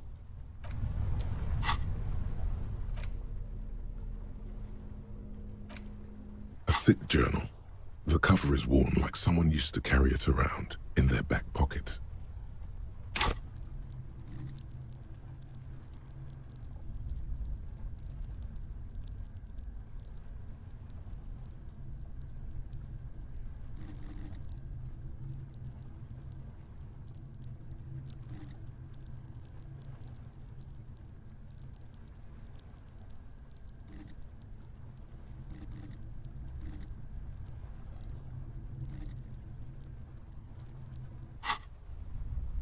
It's made of full-grain leather. The lower left corner of the back cover sports an embossed brand name, Schneller. The journal falls open. About 2/3 of its ruled pages have been filled. The large cursive of someone who writes quickly and confidently. Perhaps too confidently. Many phrases and even paragraphs have been crossed out, with tiny corrections scrawled above and in the margins. It's a mix of logistical notes, diagrams, and personal reflections, all dated. It's good she left in a hurry. We could learn a lot from this. Hard to tell exactly. It's mostly noted down in code. Looks like contact information, quantities, directions. There could be useful information about local operations in those notes. We have a junior sergeant at my station who's good with codes. I can give this to her after we finish this. Esoteric radio technology. The most recent ones probably pertain to the latitude compressor, sketches, calculations of distance and density. You make out a familiar spiral shape. Short, wry observations of people and places, probably a way to pass the time on the road. Also, what appears to be attempts to sort through some difficult decisions. There are a few passages with many questions in them. Staff issues, always tough on the leadership. You smell traces of betrayal. The first entry is from August 2nd of last year. It reads simply, I know my position is precarious. All I can do is make myself as useful as I can while looking for a way out. Remember, no one is indispensable. Nothing on March 4th. March 5th, though, well, that's bound to come back and bite me in the ass. I'm bad at this.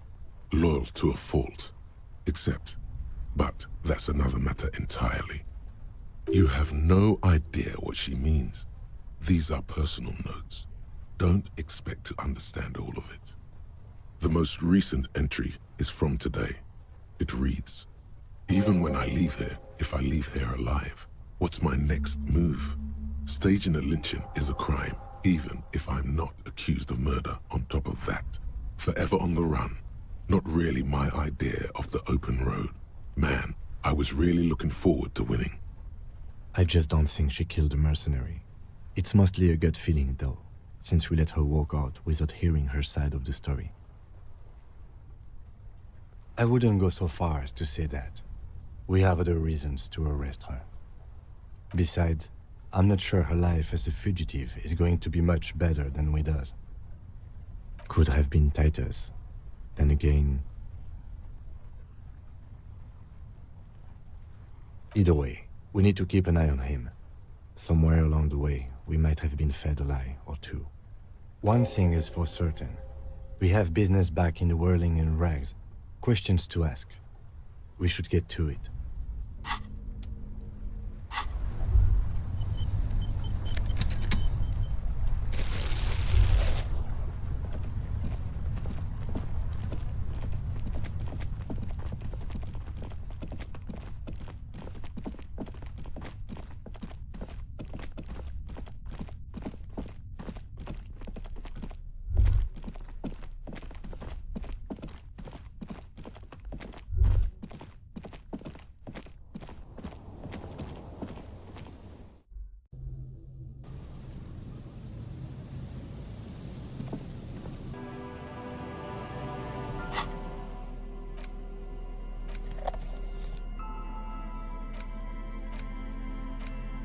Take the legal documents out of the envelope.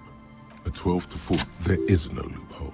The simple truth is, the current residents are going to lose their street access, and for the next 12 to 14 months, their lives will be dominated by constant construction noise right next door. Once the construction starts, it will probably take a few months, a year maybe, for even the most stubborn occupants to get tired of living like this. After that, they'll sell their property for cheap and move out. I should have seen it. The people in the village are going to move out on their own accord sooner or later. All we can do now is not mail these to Evrard's accountant. Your gun would probably stay missing, though.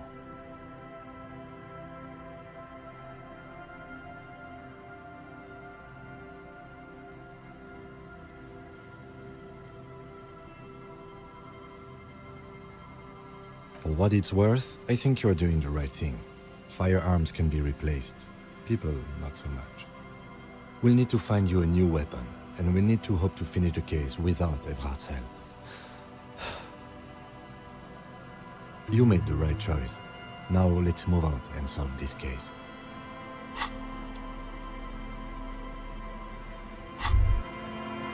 Honorable One, you have accumulated a substantial amount of honor points on your life path. You are a man most virtuous. Oh, the modesty on this one. Another 10 honor points for you, sir. You are on the fast track to becoming one of the rarest, most revered of all police officers, an honor cop. Yes, your deeds have spoken for you, Honorable One. But to fully drape oneself in an eternal cloak of honor, a ritual must be completed. A rite of honor. Even among the honorable, only the most dignified are deemed worthy. But you, O Honorable One, have excelled in honor. Honor comes from deep within you, and to truly know oneself, to know one's honor, one must reach deep within oneself and touch one's honor. You need to bring the thumb of your right hand, your sword hand, to your rectum and stick it in there to form the Arch of Honors. Most dishonorable are those who have known honor, carried honor in their hearts, and then disowned honor. They are the honor fallen. You brought much shame on your family today. Your name will forever be tarnished by this most shameful of deeds. Be forever banished, shameful one.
Stop.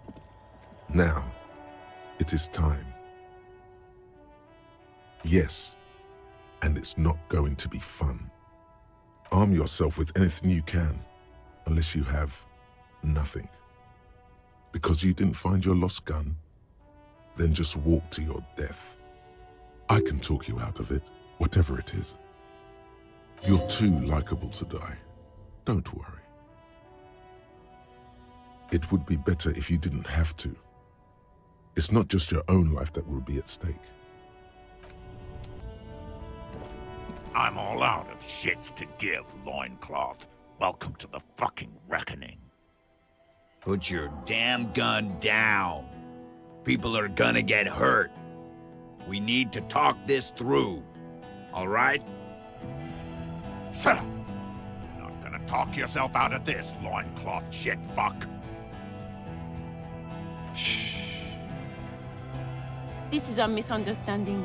Nothing irreversible has happened yet. You can just return to your unit and forget all about this.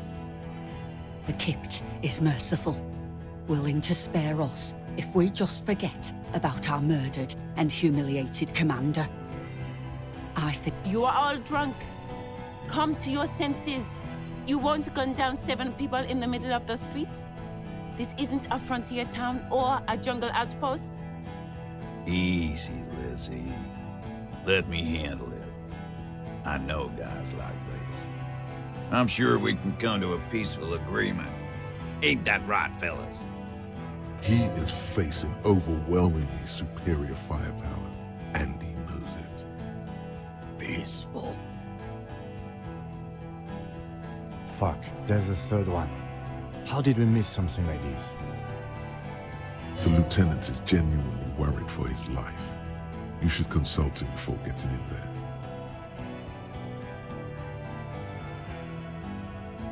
My plan is not to get killed, but we have to intervene. The Mercenary Tribunal. If this turns into a firefight, we should take him out first. No, we have to step in. This is not going to end well if we don't. Get lost, comedian. You cops had your chance. Now it's fucking time for some justice.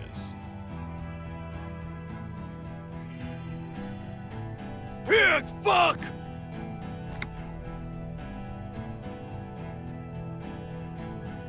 Oh, people are gonna die today. We're not leaving it like this. These tribals hung him up for everyone to see.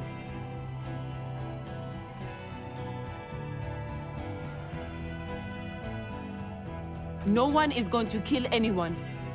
Let's just put the guns down and talk like civilized human beings. With a wordless gurgle, the killer loads his long rifle. The leader gives a small nod to the helmeted man. You feel your fists contract as you stand there between these men, all carrying real weapons. You really should have a gun in your hand by now, or something dangerous. This feels scary. No, it's okay. Soften him up and trust the others to attack if it comes to that. Make him talk. Present an argument. I'm barely keeping you together here. This is it. If you talk to him, he will rattle you, not the other way around. Peace. Always peace. It has worked thus far. Start with the first idea you have. Move down from that. Please. Rude. Rude is the killer. Rude, the killer, Owen Cloven. He doesn't talk much. All of you cunts inside out. The gunner, the raddest, the killer. What do you think he does? Smart loincloth. He fucks natives up, soldier of the apocalypse style. Yeah? Who did that?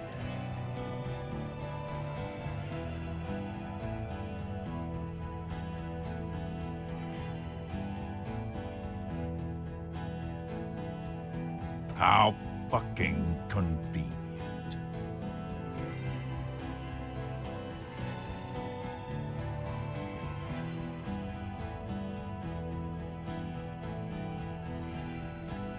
What the fuck?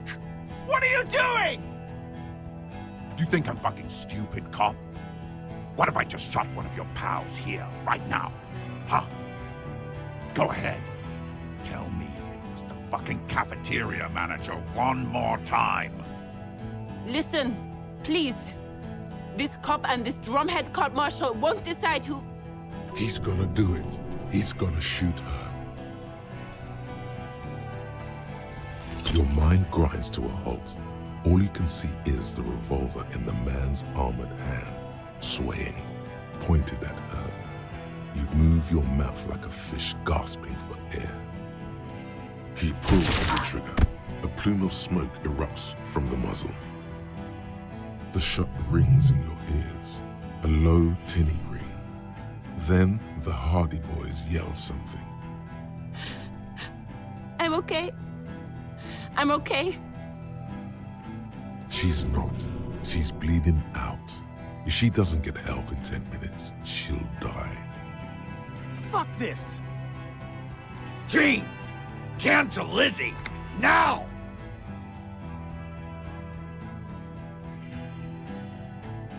Yes. So what?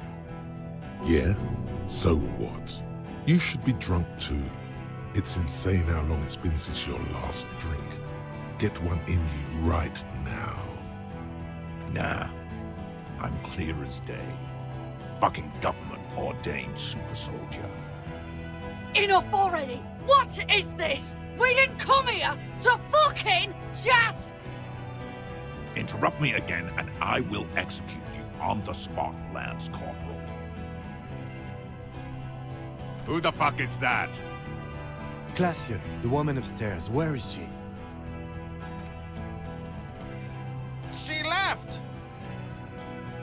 Unarmed, hunched, but keeping it together. She left! Her room's cleaned out! Right before these assholes showed up! We should have arrested her. You can feel how upset he is with himself. Just for a second. Then the fear takes over and he's back in the moment. Hey, Bushman!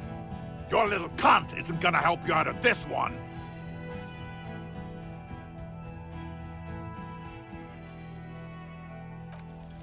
All right, here we go. This is an illegal tribunal. Crano would never sanction this. Who's the commanding officer? Take your pick. You only have time for one argument. Choose wisely.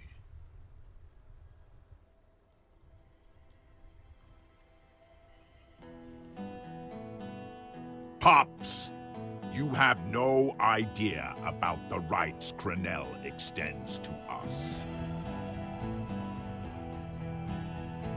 If I fuck and kill you, hang you to that streetlight by your shit pipes, then that's called a necessary display of force. No one's going to give a shit about dead loincloths. That's reality. Okay, it's not much, but he's thinking about something else, and his hand is off the gun. This did something. You think I care what that company cunt thinks?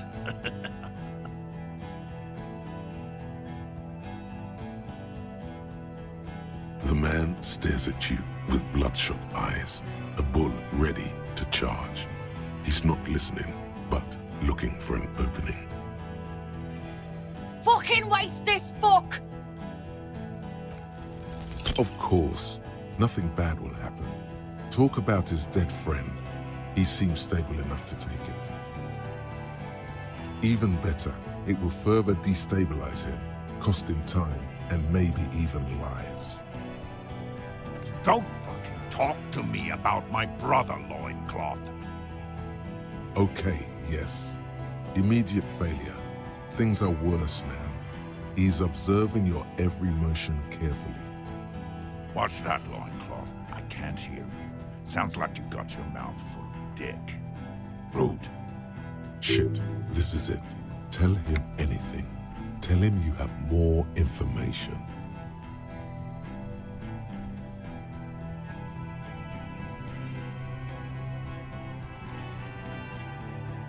Rude. Kill him.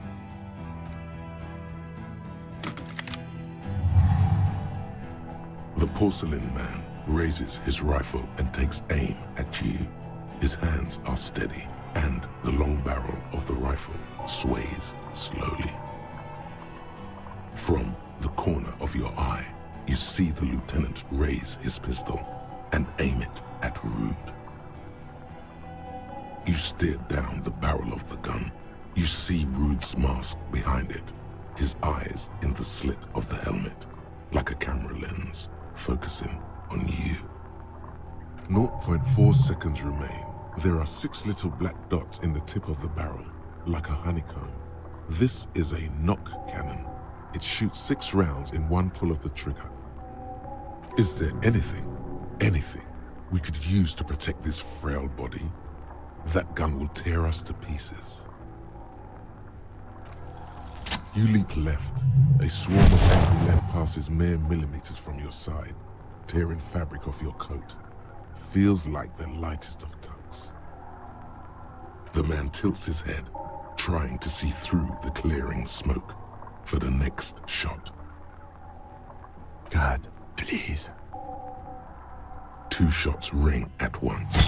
One from the lieutenant's pistol, and the other from DePaul's. It's aimed at the lieutenant, but it misses. You hear a scream behind you. Blood gushes from the helmet's eye sockets as Rude staggers back, disoriented. The sounds coming from his helmet are not human. An unbelievable shot from the lieutenant. Glenn, dying in a puddle of blood behind you. His mangled torso has 2 gunshot wounds. Blood gushes out of them like red geysers. Oh God, watch out. You see 2 cold eyes looking at you through all the smoke and panic, and a pistol raised, aiming at your chest, point blank. Then the man squeezes the trigger. A look of happiness. His eyes seem unnaturally bright, shining like stars. Something in the fear must distort him somehow. He is evil, and the end. Here it comes. Death.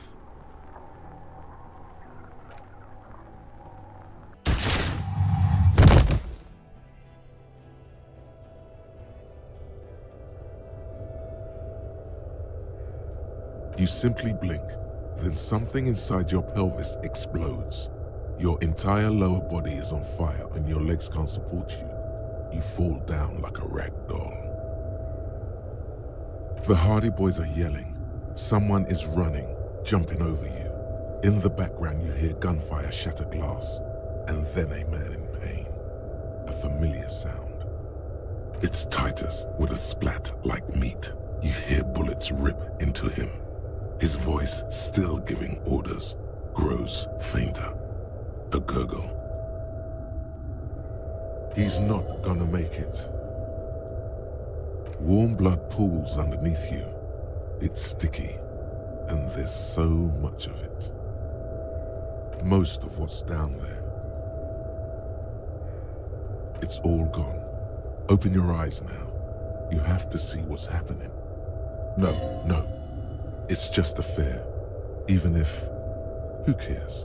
No one wants you anyway. You're bleeding out.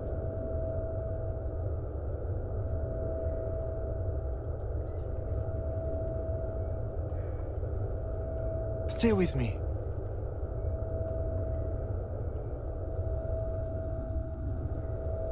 Yes, keep talking. You hear me? Stay awake. But you can't. It's so hard. Your eyelids grow heavy, and the sounds ever more distant. And a cold comes over you. The lieutenant, too, is somewhere far away, almost gone, when suddenly you sense something behind him. A shadow towering. Someone stands there, raising his pistol at him. The lieutenant does not see it. He's pushing down on your wound with both hands. No, you scream. Behind you, from your bloody lips, your eyes are full of fear. There is no room for hesitation. The lieutenant turns around and fires, his body falling on yours in the course of the motion. You hear a roar of pain, a death scream. The sound disappears like someone pressed stop on the tape. The hulking figure, too, is gone. And so is Kim, and the whole world. This is death. One more door, baby. One more door. The fight? There is no fight. The fight is over. It was lost 1,000 years ago. You have laid here forever. Keep falling deeper. Take the door. He's not taking it. His body is not taking it. Oh God, no. He's not disintegrating. He's swelling up instead. Over the hours, hurting, moaning in his sleep, and rotting, and being disinfected, and smelling of drugs, and feeling saliva in his mouth.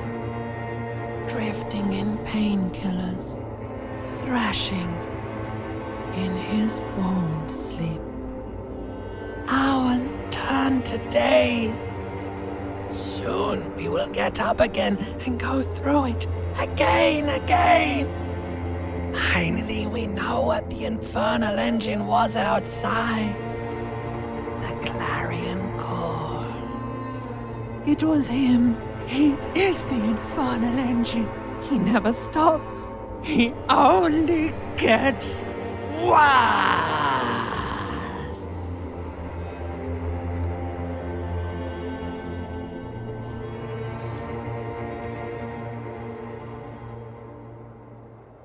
You see the lieutenant's familiar shape in the orange jacket.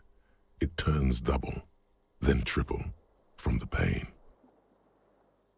It's nothing. You're alive. That's what matters. Sunrise, Parabellum.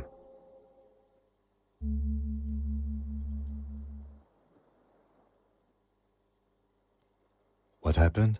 We tried to take the diplomatic route and hoped they wouldn't attack first. They did. The major gave the command. As retaliation, their rifleman tried shooting you. He missed, or you dodged. I shot and wounded him, while Glenn took a bullet in the spine. It was meant for me. He did not survive. This is not the first person to die in his place. He goes on. Titus, Fat Angus, and Theo charged. Angus and Theo died before they made it to intensive care. Titus died in the hospital yesterday. Alain and the young musician, I forget his name, they are all that's left. Yes. You were bleeding out. I think you said something about your wife, and you warned me. I was able to disarm the major before he got a jump on me. I was not able to kill him, as I should have. Crenel took him. A stray bullet killed the Pole, though, and that's what happened. 6. Glenn, Theo, Shanky, Angus. The fat one, he took a lot of bullets. And Titus. And Elizabeth, too. Elizabeth Beaufort was her name. The gardener. No, she bled out before Everard's surgeon could help her. Everard sent his personal doctor, but a costly loss for the Union. She was being trained for leadership. She never had a chance. She should not have been there in the first place. There was no way to convince them. Yes. This is the one. He's in a private hospital across the river. Crenel claimed him from the local butcher shop where Titus died. Unfortunately, insured. There is unveiled anger in his voice. We won't get to him anymore. The good news is he's not coming here either. I did some damage. All.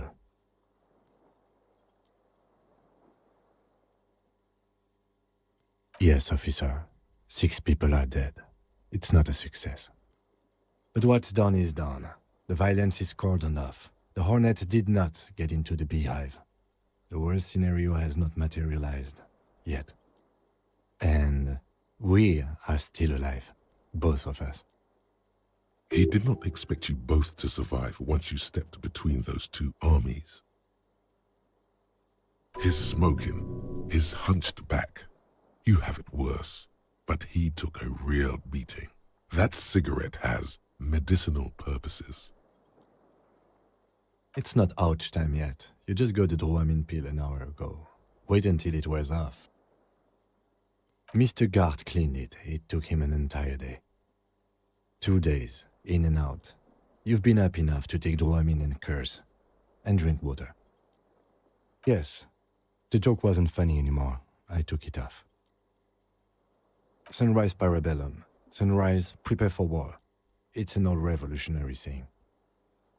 The gates of the harbor are boarded up. The streets are a little more empty. Apocalyptic violence is yet to erupt, I am relieved to say. I think we may have held it off, for now. Barely. Yes, we have also completely failed, but that's okay. Reasonably bad. You were shot in the left quadriceps. That's your thigh. The outer side, thankfully, no major arteries were nicked. The The bullet was removed and a bacterial infection treated with mercurochrome.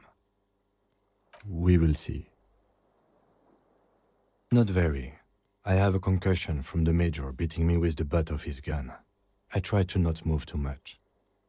Things would be worse if you didn't warn me. Thank you. I did not see him coming. Stupid of me. No.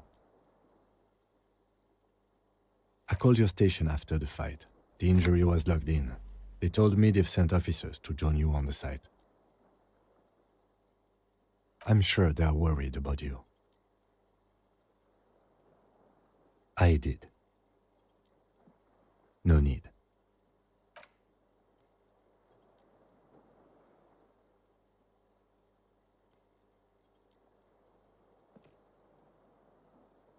Easy now. You can take it. Just don't lean on that leg of yours too heavily. How are you? Your disco days should have been done quite a while back, Lieutenant Liefreiter. I honestly don't know. We can't talk to Everard. The harbor is in lockdown. Everyone in there is outside our grasp now, and Joyce has left too. Yes, she left yesterday morning, to meet the board of Wild Pines, or that is what I've heard. There's a pin somewhere in the machine that keeps Connell from sending in a death squad. Maybe it's her. Maybe she kept her hand. Either way, Ruby's gone, and Classio too. We really should have arrested her, you know? I don't know. I think the theory you presented, it's someone else outside our circle of suspects, was right. It better be. Everyone within the circle is either dead or gone. Honestly, I think our investigation has not produced a single credible suspect. Yes, God curse the footprints, not solving the case for us. Au diable. What? Every piece of garbage in the city is not connected to the case. You don't have to catch everything. He's wrong.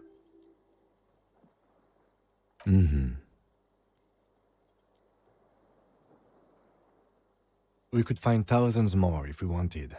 All of Revachol is full of them. But they seemed so mysterious. There's a little pause. He says nothing as well. He does not know what to reply. Looks out of the window, then back at you. He arches his brow. The ceiling fan patiently spins overhead. It really is very hard. That concussion must be making him dizzy.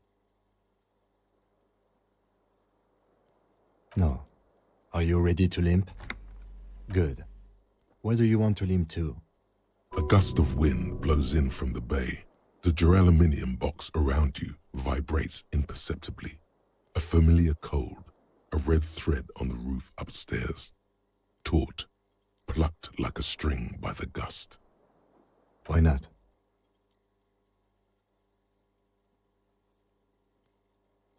Another look at the window, perhaps? The one he was shot through. I don't know. I can't think of anything better.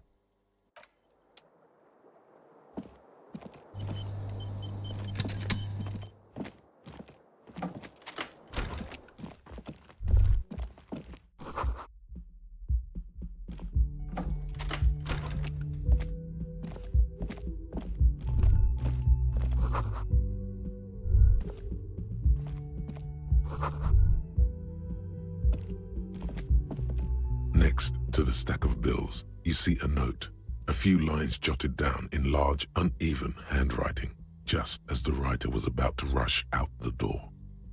I'm sorry, I fucked everyone over. P.S. I didn't kill him. P.P.S.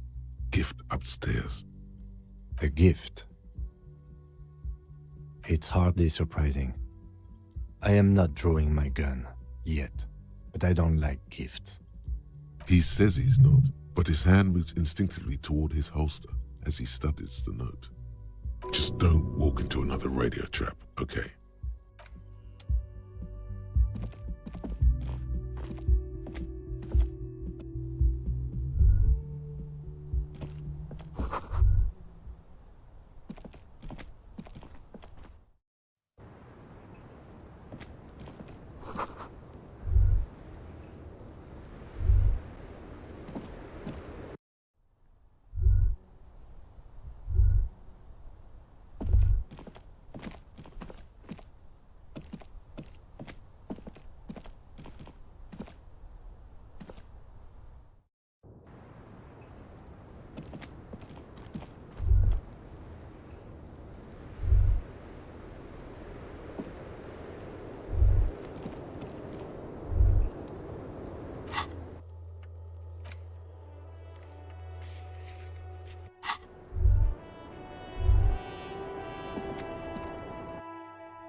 This window is pristine, at least on the inside.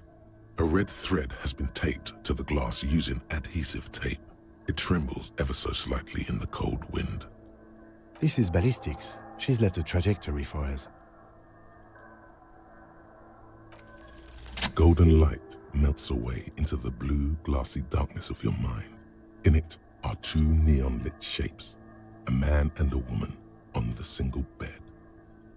Like the witness said, the man is kneeling, the woman is on her back. It's the night of March 4th and a shot has just been fired.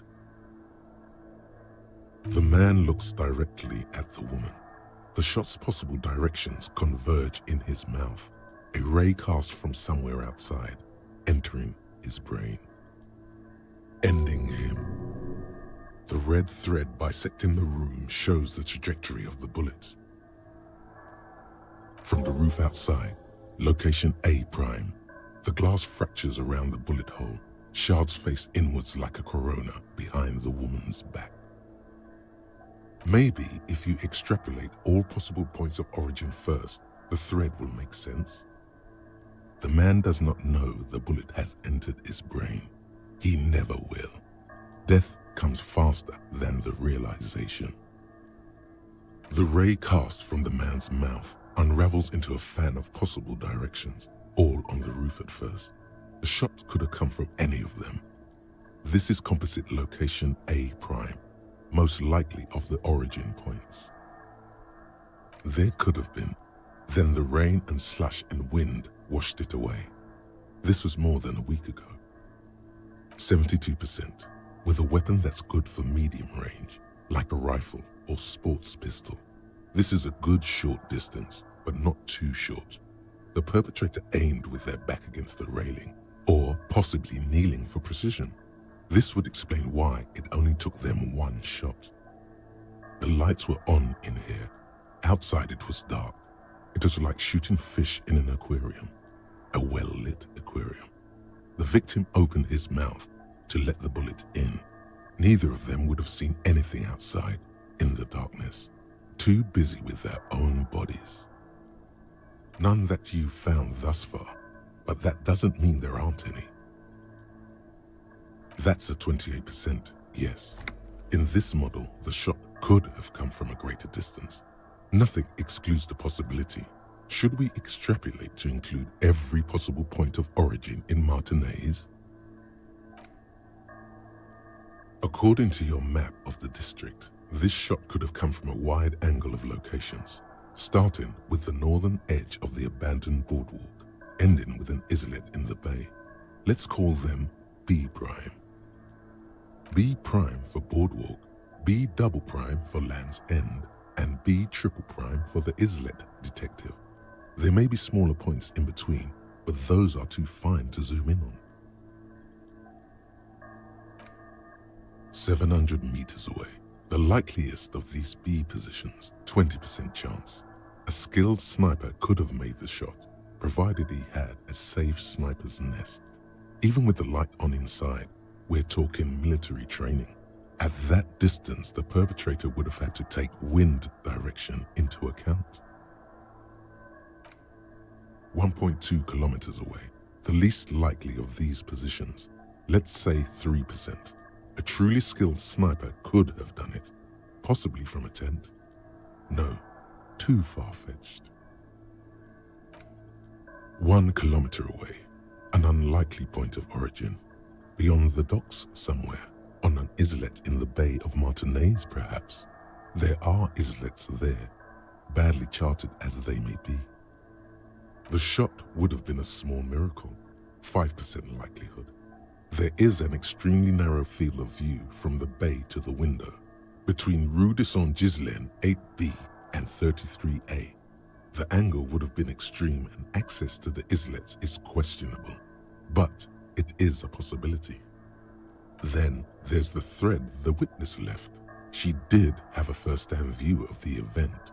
Perhaps she found something in the outer reaches of her memory of it. You need to inspect it again. It suggests the bullet came from the extreme upper quadrant of possible angles, from a point beyond the roof, B triple prime. The island in the bay. Unless she thinks the perpetrator was standing on the ring antenna. That is where the thread seems to point. She was there that night. She would have known precisely where the bullet hole was in the glass. It also looks like there may be more to her skill set than we know. The question is, should we trust her? I find that hard to believe, but at this point, what difference does it make? So it is. For a second he seems tired.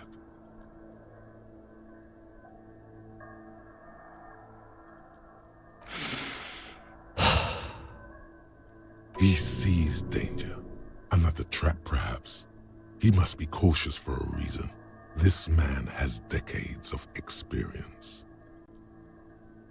Of course. I mean, how do we get there? Joyce Messier had a sloop, but she's gone. Ah, yes, of course. The village. Let's go.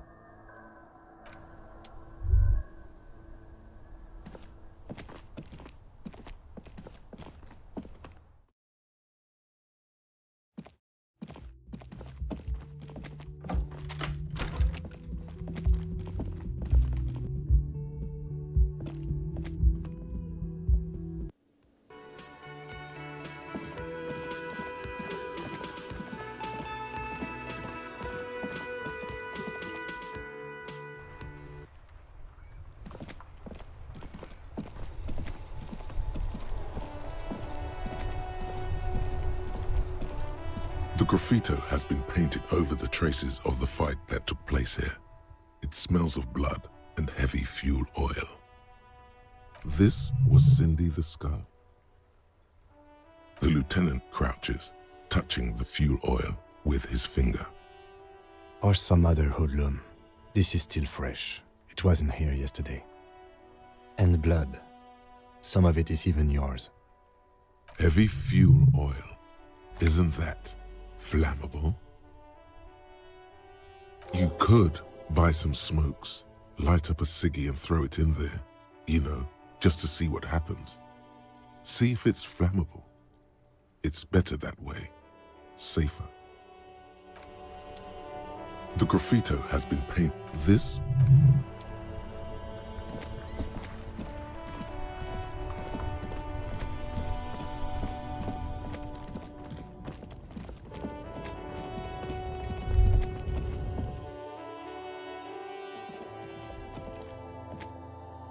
colourful display. Again, I'm obliged to inform you that both alcohol and cigarettes damage your health. Here you go, mister.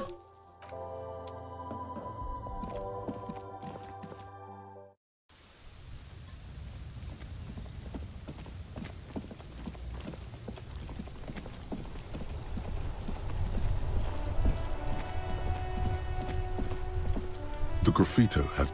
This was Cindy the Skull.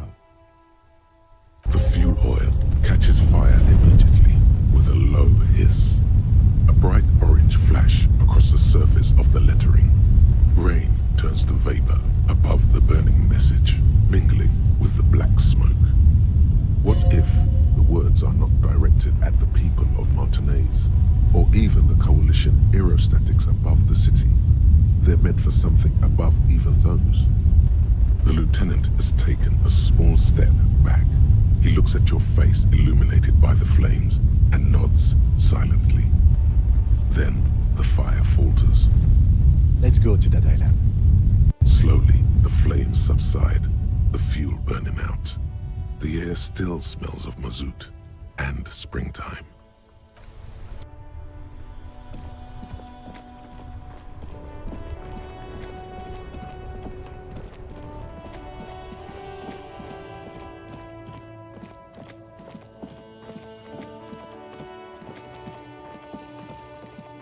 The pockets of these new jeans are perfect for sticking your hand into. Makes you look cool, calm, and collected. As your hand enters the pocket, your fingers brush against something, soft yet crinkly. Hey, it's a chewing gum wrapper. It reminds you of the fruity juice of apricots. You should inspect it closer if you have time. Something about the wrapper's texture is familiar. Not familiar in a good way, you might say. There's pain in there somewhere. There it is again. The scent of apricots with a touch of cinnamon. Smells like the end of some distant summer. The surface of another planet or some ancient temple. Bitter, citrus, sweet. It seems to grow stronger like a glow with every breath you take. Until a blossom of skin and flower petals erupts behind your closed eyes. Made of toffee, cream, and distance. You just had to take a dive. Your heart working overtime, trying to keep up with the panicked synapses firing all over your brain, moving liters of blood through you, panicking. Feels so familiar. The sun sets into the sea, but the water does not boil. Instead, it turns to liquid gold. For a moment, the world's store of precious metals seems to increase dramatically, and you are rich. There is a movement next to you, the shuffle of a small coat, warm like the evening. But when you turn toward it, there's nothing there. Why are you talking to a gum wrapper? Yes, from the height of antiquity, a long time ago, millennia ago, on an island of time you can never return to.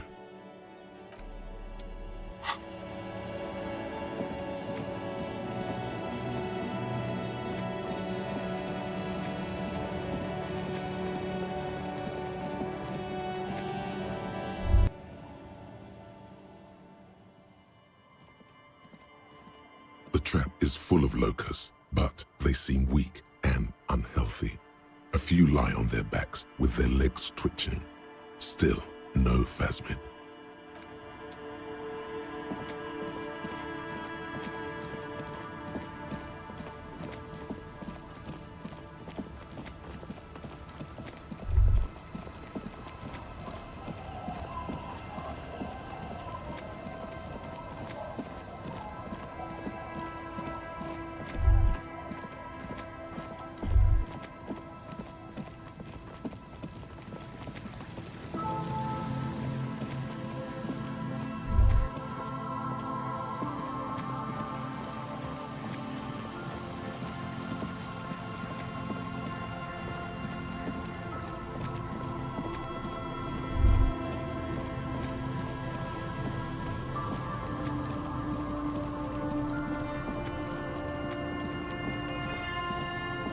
The trap is filled with dead and dying locusts. Most of them aren't moving anymore.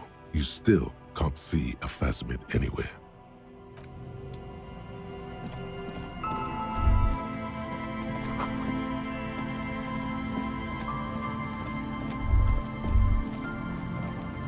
A few locusts trudge along the wall of the trap. The rest are piled in a heap in the corner, dead. No phasmid anywhere.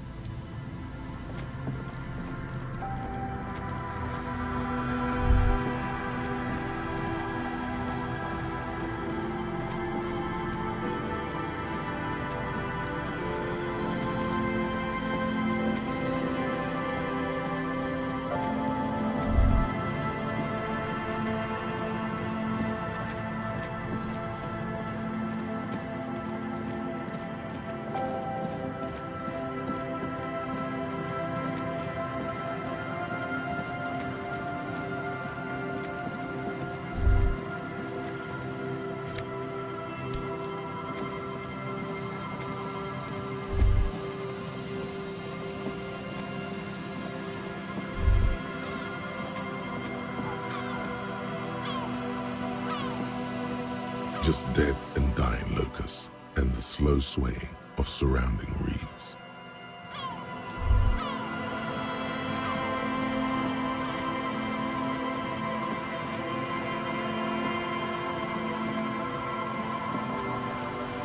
An old door worn by elements, guards.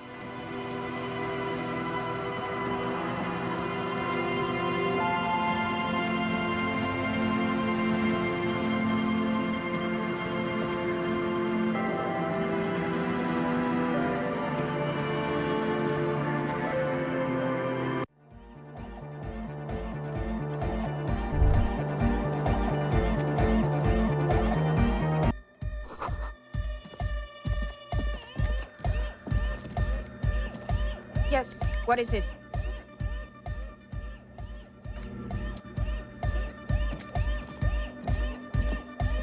You got us in, cop.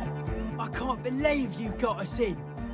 Between you and me, I don't know if you've noticed this about me. I'm a little suspicious of authority. But you really came through for the hardcore underground. Yes, you really came through for the hardcore underground. How come? Andre is busy cutting some slightly less lame, but still quite ungainly shapes on the church floor, sweating profusely. Estelle using her contact mic to listen to a tree underwater. The one with the large head is blasting the dance track on repeat, while the stained glass window behind him is rattling from the bass. Okay. It's a miracle of carpentry. Their bodies carved into total shapes. Now it can be something more. I don't. Fuck her giving me the evil eye. You defend her, law minion. She was a mass murderer. What's up with that? Mellow, man, mellow. No one's a mass murderer. This is a house of love.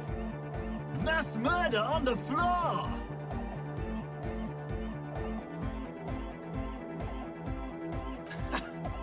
I like this question, cop man. She did not live the life of a human. She lived like someone who's playing a game. The life of an operator. That's not the life that humans live. She was adored. Humans aren't. I don't know about you, but they hate me. And they do not think I'm innocent, or some shit like that. Yes. This speed freak does not quite understand the sudden escalation of emotion in that argument, but he agrees nonetheless. What a strange choice of words. Caustic, overflowing with negativity. That can't be healthy. What's happening here? Why do you keep coming back to this window? Why do you keep saying that if it isn't making you feel well? Don't come back to this anymore. Stop talking about that damn window. Sure.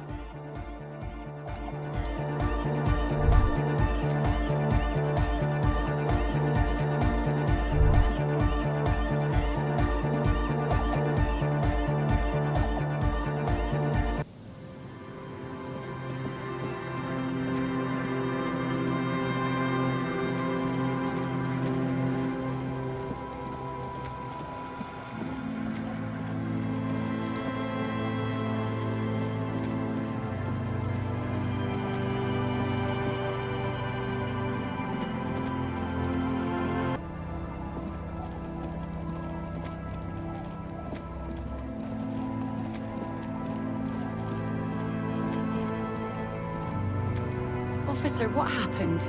You're limping. Why are you limping? You look terrible. She sounds almost disappointed with you, reprimanding you for falling and hurting your knee. Look at you. You can barely walk. Doesn't look like nothing. Looks like you've got banged up real good. What happened to you anyway? We heard gunshots from the town. They were closer than usual. There was an exchange of fire on Rue de Saint-Guylaine. It's nothing to be worried about, madame. Of course. Can I help you with something? That won't be a problem. It's wind still and the tar just dried.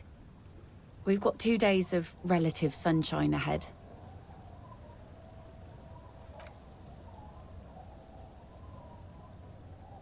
Hasn't been there herself. Who has then?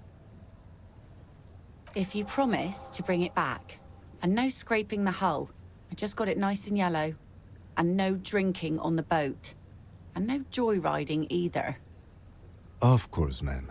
It's only for a day or two. Official police business. Aye. The crow's feet disappear from the corners of her eyes as she smiles at you.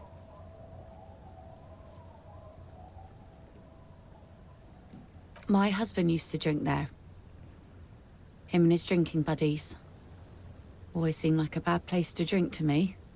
People died there during the landing, you know. My mother told me. The kids sometimes go there too. I know they do, on rafts. I tell them not to, but they bring back old bullet casings and such. The twins. God forbid they bring the girl along on some rickety barge. Can we maybe ask your twins about that place before we go? Would that be alright? Be my guest. They've a strange way of talking. See if you can get anything useful out of them. I seldom do. Please be conservative with the fuel, will you? Just filled her up, but it's a small tank.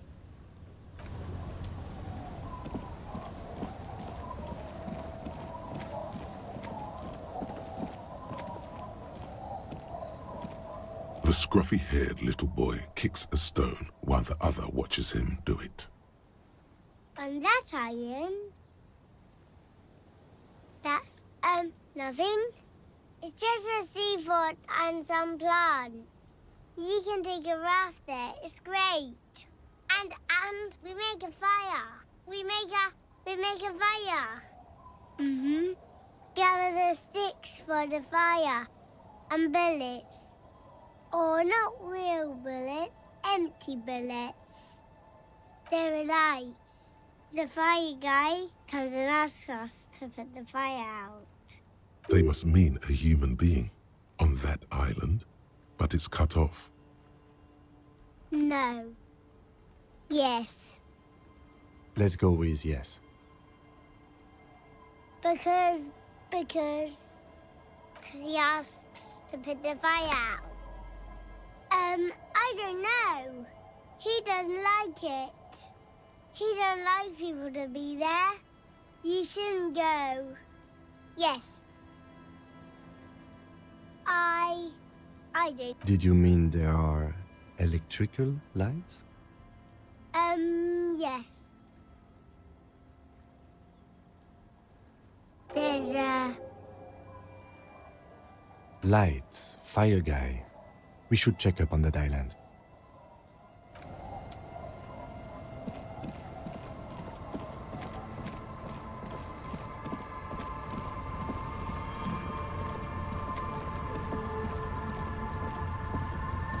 A skiff with a small steering engine in the back floats on the calm mirror of the sea. Its 2 seats are empty. Once you get in, that's it. One pull of the starter handle, and you're off into the bay. A strange trepidation comes over you. Are you sure you want to go now? Have you made all the necessary preparations? Closed all your accounts? Remember what the net picker said. It's a small tank. You won't be going back and forth on this. What? Fine.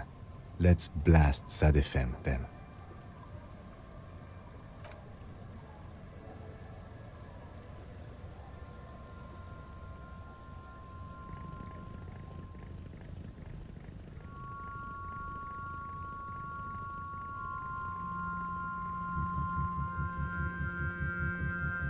Want to be free. Want to be free.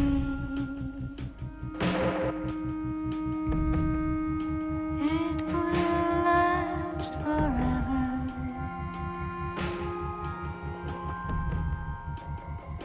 Eternally.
The boat comes to a slow stop.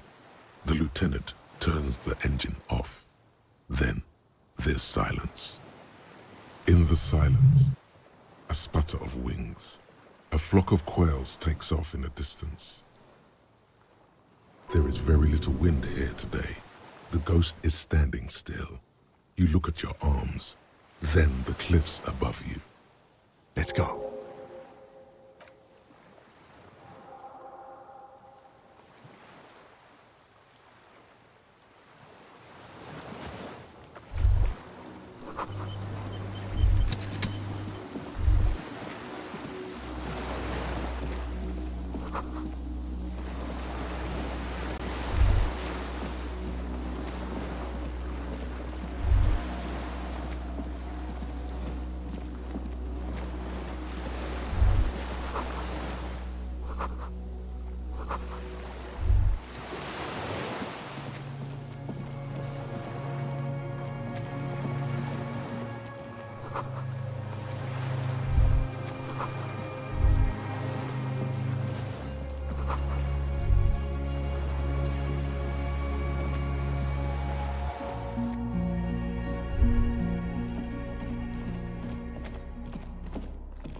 There's a greasy old spring mattress in the corner, resting on piles of soft cover books.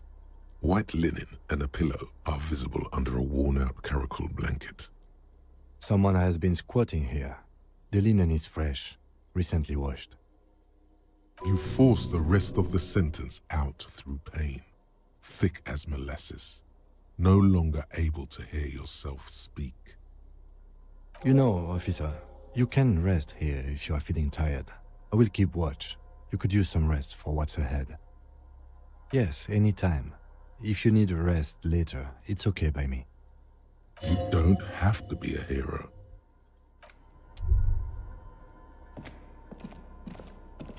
Books and magazines lie scattered on the floor and on a makeshift cupboard.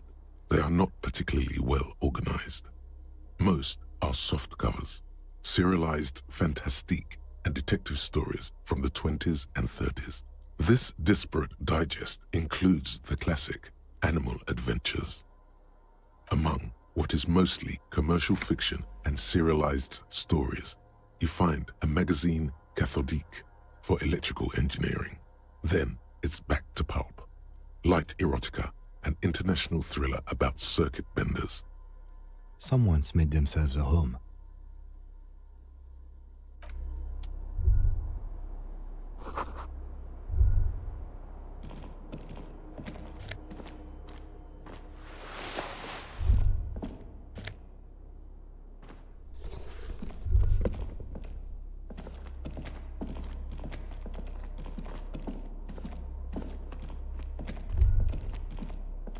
An old cylindrical generator is nested above the ammo lift, with makeshift electrical wiring running out of its side and across the floor.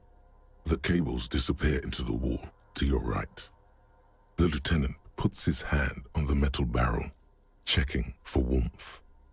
It's cold now, but someone has been maintaining it. The wiring has been repaired. Wait, haven't you heard this before?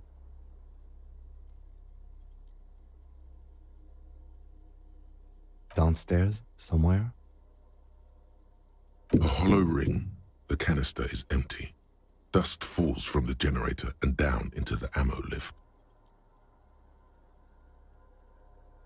The lieutenant assists you, holding the canister up to the fuel tank as you tilt. Dark brown, viscous fluid pours out, and the room fills with a chemical smell. There's a red starter switch on the side of the cylinder and a start rope on the other side. The lieutenant flicks the switch. The recoil start wakes the old generator up. The machine sputters like an old warhorse before settling down to a rattle. That should do it.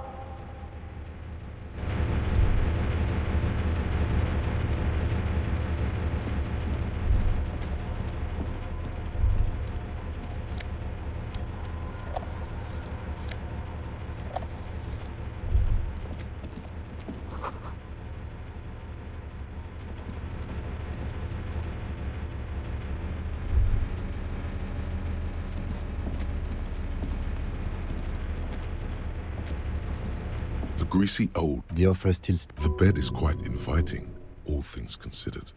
You face the concrete wall. There's less light there, in the dark corner. Like a dog, you lie there. You didn't realize how tired you were. Your body is still nowhere near healed. The blanket feels cold. The entire room does. Concrete and cold. Minutes pass. Half an hour, maybe. The sounds of the sea beyond grow distant. Your eyelids close until you feel yourself standing up in the darkness, right next to the mattress. Slowly, the world begins to hatch from the blackness. It's evening. Sleep.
Dolorous day, the innocence of humanism, internationalism, and the welfare state turns around to face you.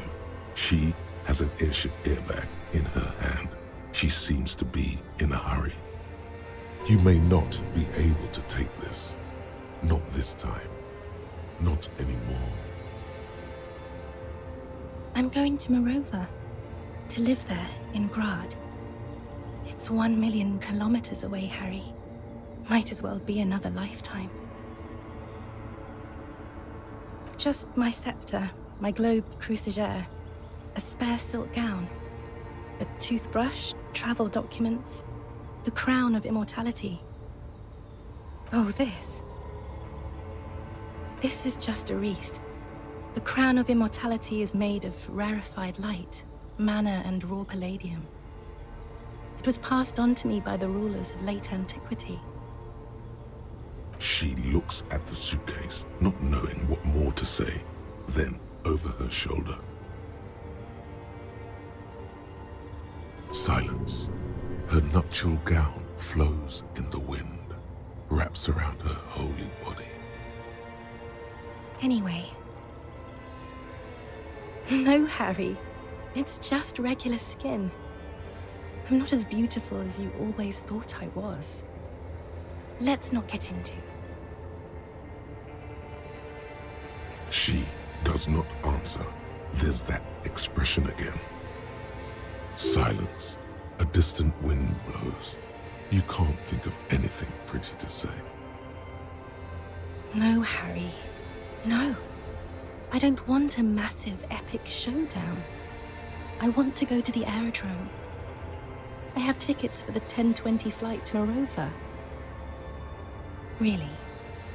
We don't have anything to talk about anymore. Every combination of words has been played out.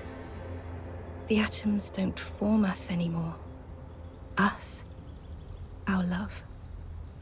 Our unborn daughters. It's all gone. I have to go to the aerodrome. I have to leave Revachol and you. And you have to be alone. In hell. Forever. That's just the way it is. Oh God, whatever you do, don't try to kiss her yet. Not after that. You're still reeling. You'll fall over if you try now. It's not. But... I don't know why I said but. There is no but. That's it, yes. We've talked about it a million times. You will get over it, just like I did. People do. Things will get good for you again. Where in hell? Stop. You're only making it worse for him. You never help with anything. It just takes some time. For you, I think it will take something like 20 years, maybe? It was hard for me too, you know? I used to think I couldn't live without you. But I can. It's not. It's just not possible. It's like eating rocks. You just can't do it. No, Harry. We can't. We already tried again, and it didn't work. Is that how it is now? We should just try all good things twice, and then give up. By that logic, not you too.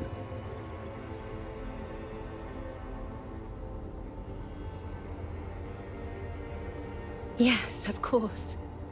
You've got everything under control, and I'm hysterical because I don't want to keep hurting you. I don't know. Please.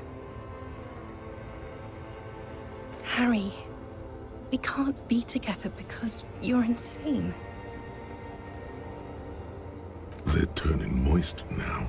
Her eyes. She slowly shakes her head and tries to get hold of herself, brushing her hands in her gown. You know what I mean.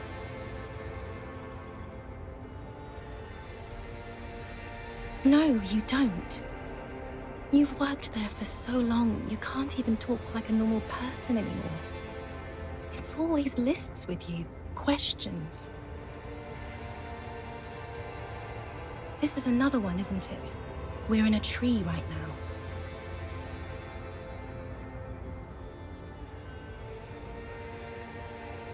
It's not just the lists or trees or whatever. You get sad, Harry. Too sad. People can't get that sad. It's impossible to watch. Other people get sad too, but not like you. You stay down for years, and then you start beating things. You get violent. In conclusion, you're ill. You're an old, insane man. And you have to be in hell until the end of your life. And I have to go to Morova. I don't know what you mean. Dolores Day. Oh, Harry, you shouldn't have done that. Call me like that. They shouldn't have. They really shouldn't. I was in Morova already. Safe. In the warmth of the night. Wrapped in my future love. There, I think of you less and less. Whole weeks go by without me remembering you. Months already. Soon it will be years without the hurt. I sit there in Morova, in the holy gratitude of my bliss. I put my hand on my belly and smile. The air gets cold around you. She looks down on her stomach, then up at you. Her eyes are full of tremendous distance and mystery. The death blow is coming. Black-eyed dogs wander the alleys. Apple trees hang their bony limbs low over the patchwork of roofs. Red and black. Revachol West, the evening sun. She's left and bloomed, far away from us, our vast soul. It's Dora. That's what the voice said on the phone. Dubois, yes. Dora Dubois.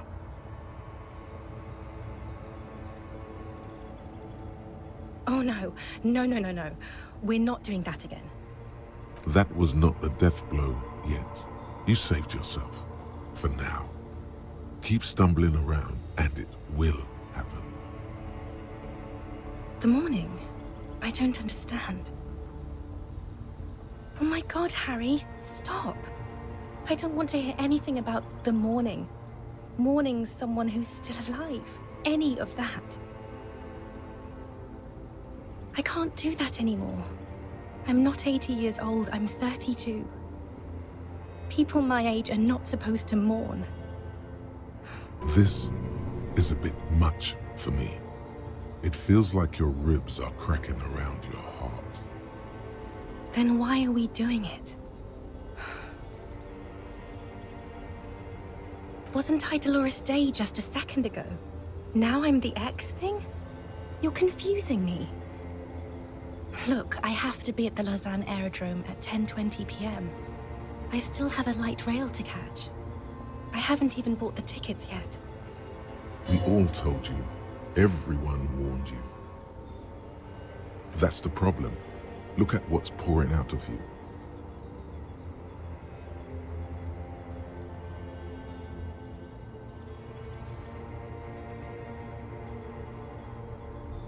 I'm glad too, but I have to go.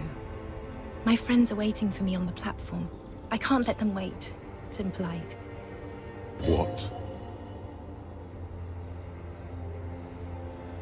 She does not look back. Instead, eyes her fingernails. They're bitten frayed. The evening wind blows in. The gown wraps around her like a white flag. 1,000 times you beat an animal. 1,000 times you've raised that fabric.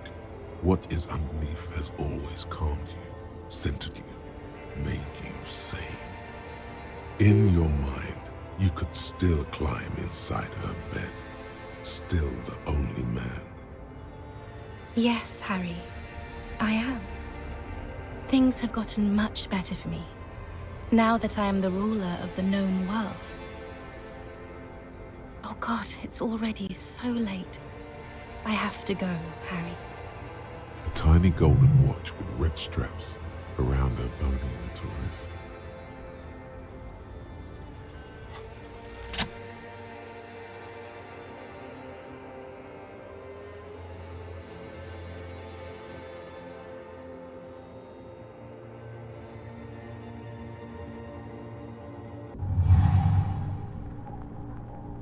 With your feet trembling from the steps you took, tepid and fearful, you stand against her, her body close to you, radiating warmth. With your eyes closed, you move your lips on her mouth. She is not kissing you back.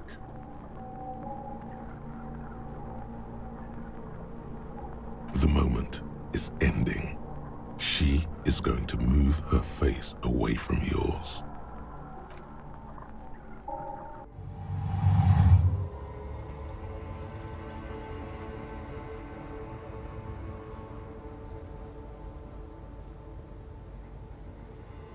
Trying hard not to look at you. When she withdrew and you held on to her hand, she tried not to look at your face and see the expression there. Brother, you should put me in front of a firing squad. I have no words for how I failed you. No, I'm just Dora. No, Harry, not yet. There is one more thing you have to see. I'm pregnant.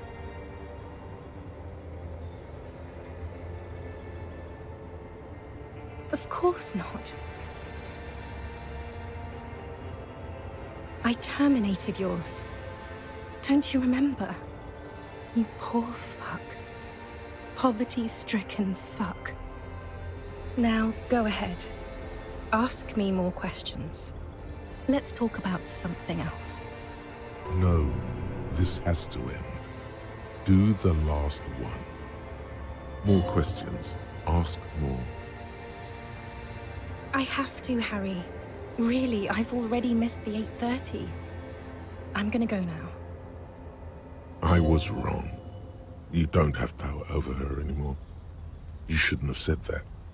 I am wrong about everything. You should go on without me. No, you don't. You're just being a martyr. And I'm really going now. The time is up. I must be on the 10:20 flight. I won't see you, but you will see me. Oh, Harry. This is a dream. Can't you see? I'm already in Morova by now. Who knows how long ago this happened? A year? 2? 5 years ago? Right here, tomorrow night. Once this dream starts happening, it keeps happening. 3 times a week, at least. And Harry, it really, really looks like it started happening again. There's the video rental. I'm suffocatingly beautiful and young. And I smell of tutti frutti chewing gum, like I did that time when I asked you for forgiveness. After leaving you the first time, so long ago. Oh yes, this is real darkness. It's not death or war or child molestation.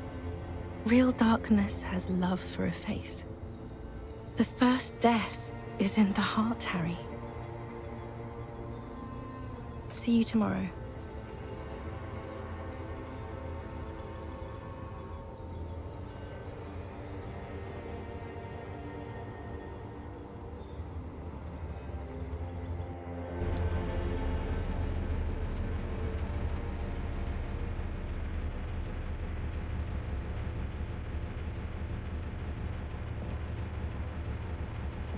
You're up quick. How was your sleep?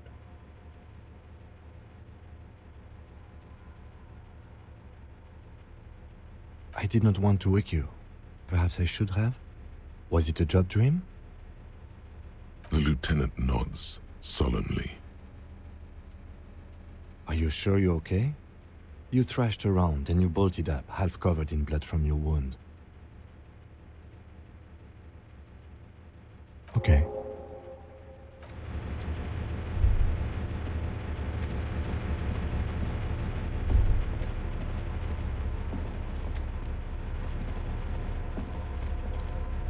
You see a small metal door nested inside a larger one, a heavy steel blast door.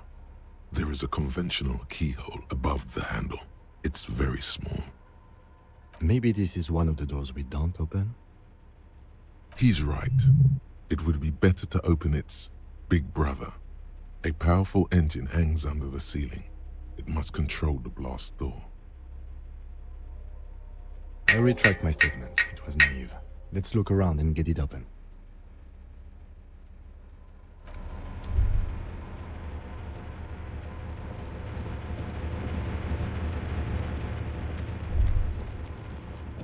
Green paint flecks off the monoblock aluminium cabinet. There are rows of switches on the front panel, a frequency band, and even a keyboard. The console of an antique computation device. The generator upstairs, with wires coming out, they terminate here. I think, yes. Let's see. That one. The emergency open. The blast door opens with a series of clicks. A shaft of light appears, then widens as the light shines in.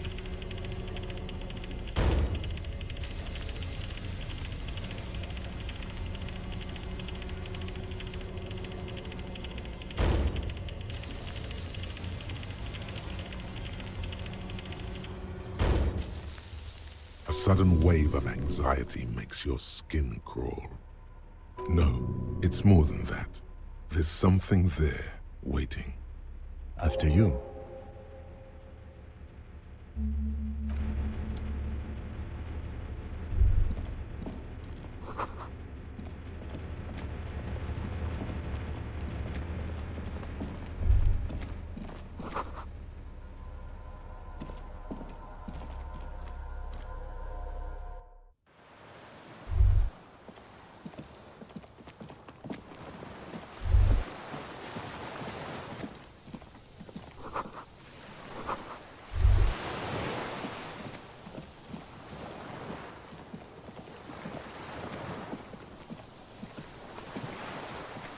An old man, wearing tracksuit trousers, leans on the frame stock of his rifle.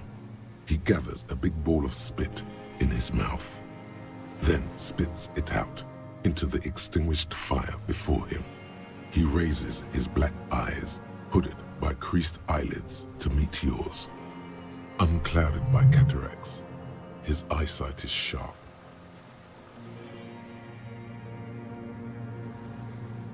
It's not nice. It's a piece of shit. But it gets the job done. It's a Triangong 446. A Samurai rifle. How did you get hold of one? It was sent to us by our brothers in the Xinyao commune. Military aid. It has stayed true to him. He can still make it sing.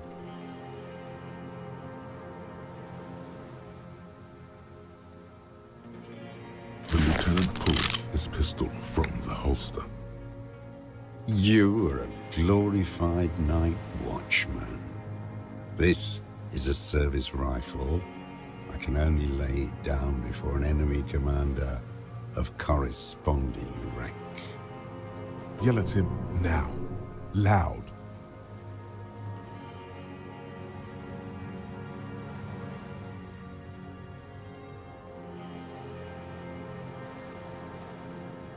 No. Put it down now, sir. Or you're gonna blow my brains out before you question me. To hell with it. It's a walking stick anyway. It's out of bullets. Like an amputated limb in the sand. His gaze follows your motions. The rifle feels surprisingly light in your hand. Frame stocked and patched in places with tape and wire. The rifle's in a shabby state, like a crutch that's seen too much travel. Hieroglyphs are embossed into the forearm, made of walnut. On the butt, you see Vespertine writing, burnt into the wood.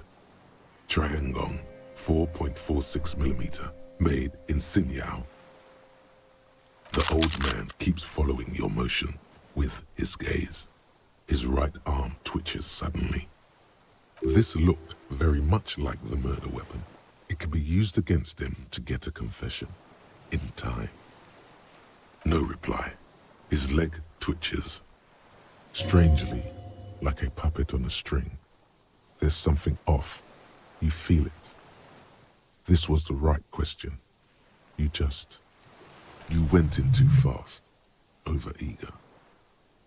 My name is Josef Lilianovich Dross, Political Commissar of the 114th Anti-Aircraft Division of the 4th Army of the Commune of Revachol. I am a deserter, a partisan, and a prisoner of war. This is my termless surrender. The Commune of Revachol? Do you mean the ICM? You're a holdover from the... From the Insular Indian Citizens Militia, the army of the revolution. I was recruited in Jamrock in 07, trained in the École de Contrôle Orient, and consigned to emergency defense duties in 08. I left my unit on the eve of the landing. When I returned here on May 14th, the Commune had fallen. Still armed and ideologically trained, I wrote a criticism of myself and resumed partisan duties. 43 years. No. I've been on other islands too. I was an resurrection until they turned it into a spa in 18. Then I was an E-48, a nameless sound, until the sea washed over it. Then I came back here. That was 22 years ago. 43 years and 10 months. It's not how a human being should live, but I had to. I couldn't just forget. I couldn't just forget what I saw. What have you been doing during all this time? Hiding, fishing, waiting. Where the afternoon grows late, on Rue de Saint-Ghislain, people walk home. Street lights will soon be lit. Further inland, the streets are alive with workers, men, women, children, street hawks and migrant laborers. The temperature is steady. Alto cumulus clouds form above Precinct 41. Always waiting. For her to return. Her who? Girl, child, revolution.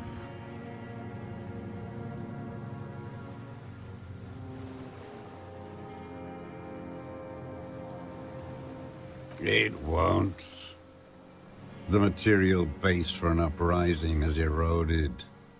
The working class has betrayed mankind and themselves. The historic opportunity for a revolution has passed. It will not come back anymore, however hard I try, whatever I do. You're with the RCM, the coalition-appointed mob that enforces bourgeois morals in Revachol. Let's. You represent the Moralist International, the enemies of humanity who took this city. I represent their adversary, le Parti Communiste dans ce monde. Take me to them as a prisoner of war. I have relinquished my weapon. I can no longer serve. No superiors can relieve me of my duty. You bulldoze them all to a mass grave for trying to free humanity. A spray of blood from his mouth on the black charcoal in the fire pit. There's nothing serious in this world. It's a farce. What have I used it for? I've used it for killing people. Here we go. A trail of blood. The lieutenant smells it too. Killing people? It's a gun. That's what they're for. You want a moralist euphemism? Defending your family and your property. I haven't done that. I've used it to kill people. Interesting. During or after the war? There is no after the war. Class war is never over. So he's continued killing after hostilities ended. Okay, okay. Go in straight. No euphemisms. He doesn't like those. No. Be careful now. Slow and steady does it. Make him repeat it first. Don't mess this up. Remember, he wants to tell you. Get personal.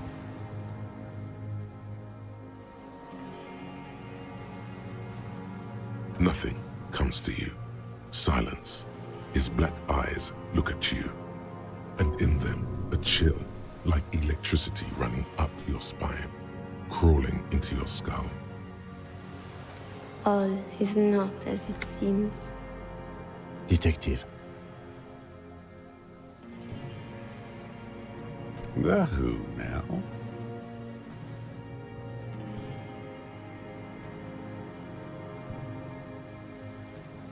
Oh yes, that one. Ugly piece of work, that boy. Did you kill him? I am a son of a welder and an officer of the commune of Revachol. I do not collaborate with murderers and pederasts of the liberal regime. Exhaust him with proof. Pile it all on him. Get a confession. The gun, the murder weapon, is the perfect opener. The scent of blood in the air. But what else? There was something you can't remember. Wait, here it comes. The goddamn Maybells. The dried Maybells on Clausia's roof. There were Maybells in the grass when you got here, and Maybells on Clausia's balcony. Wait, don't forget the footprints. The diagonal prints in the dust in the secret space behind Clausia's bedroom. Now they're gonna come up. You got it. Remember? The boot prints were like no modern soul. Maybe don't beat yourself anymore, though. You're not immortal. Nothing else comes up. You see the lieutenant watch you try to stimulate thought processes by hitting yourself. I'm sorry, this didn't do anything. Usually hurting yourself does.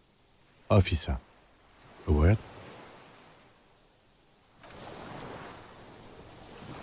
I think we may have this. From nothing to this in a day. This is good, Lieutenant Gefreiter.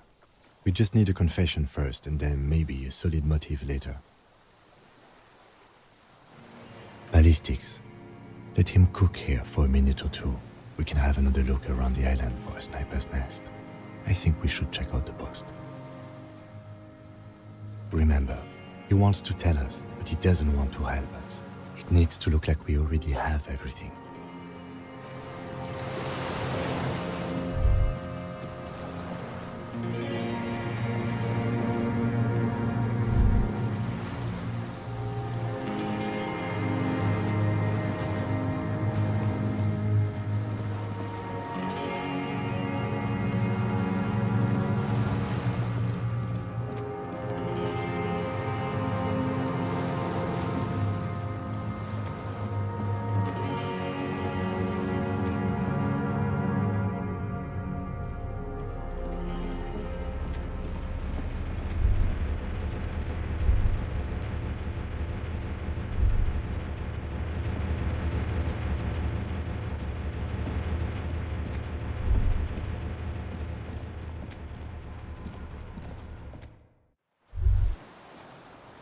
ICM?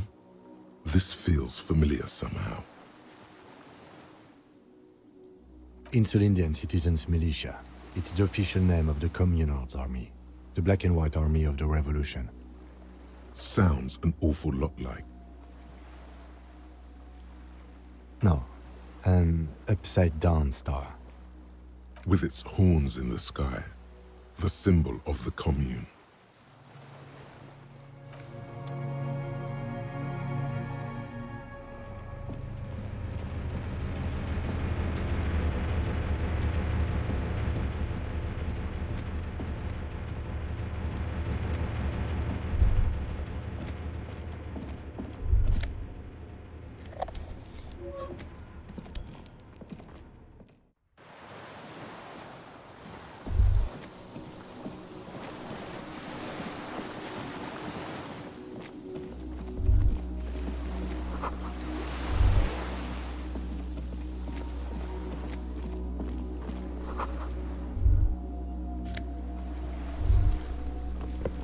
There's a rain-soaked mattress on a concrete slab, only half covered by the crumbling roof.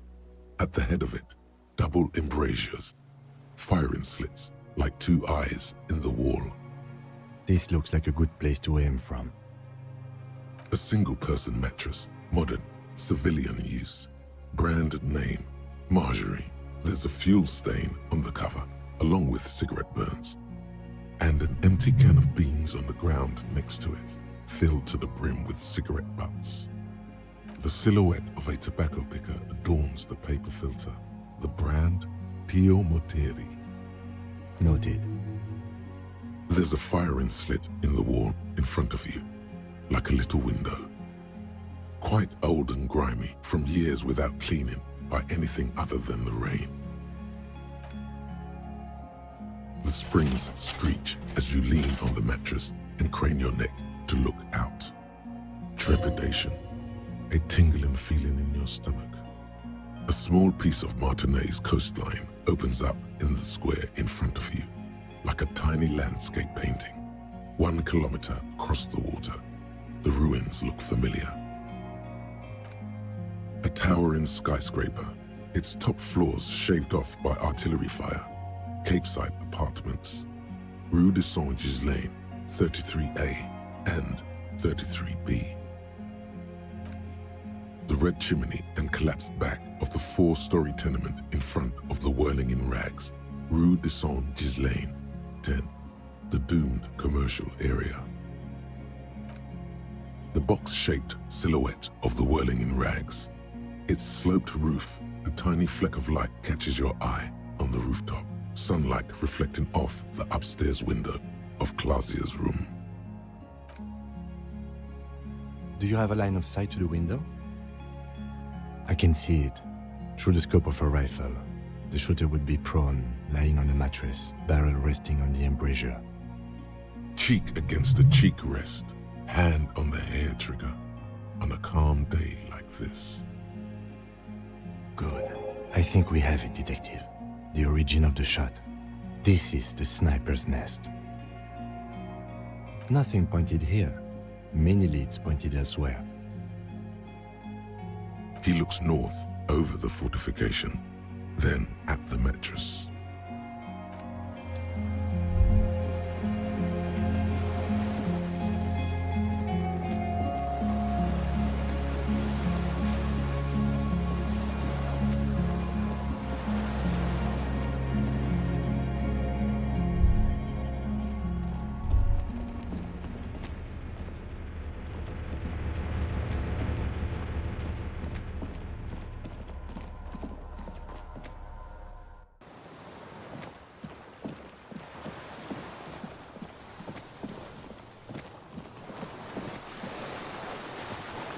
Minions of capital.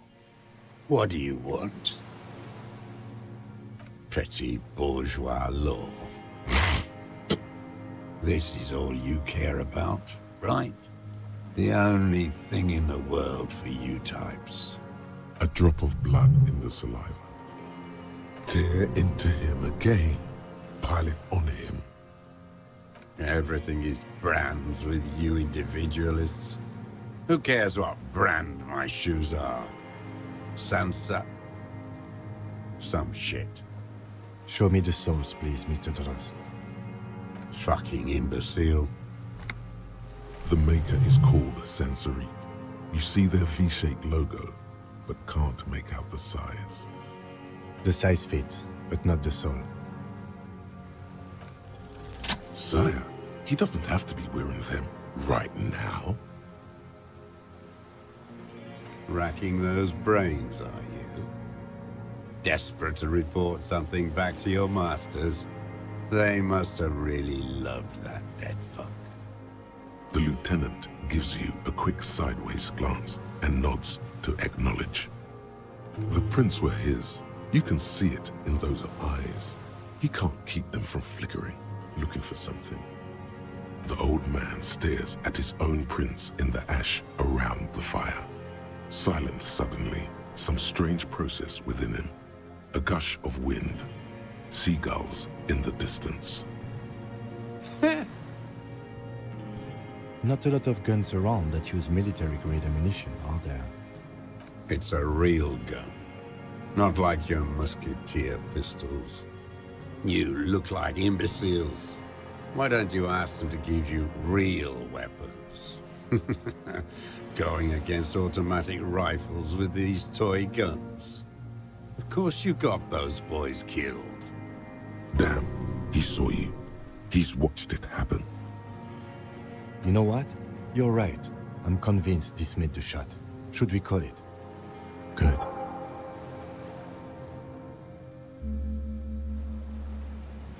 This feels good, doesn't it? Tearing things up like this. When you have the murder weapon, you have the killer. Murder. I saw you poking around there, looking for evidence. You're damn diligent when it comes to dead fascies. Did you like the view? You had direct visibility. There are embrasures in the concrete, specifically meant for a top follower to use. And you had a long-range rifle in your possession.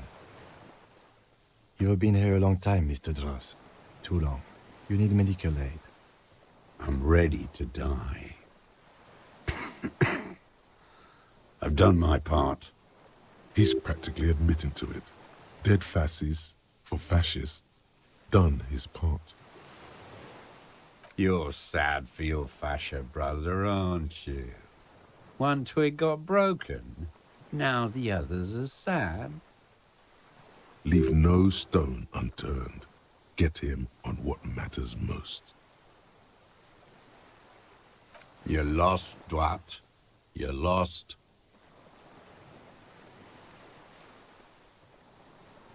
I ain't going anywhere.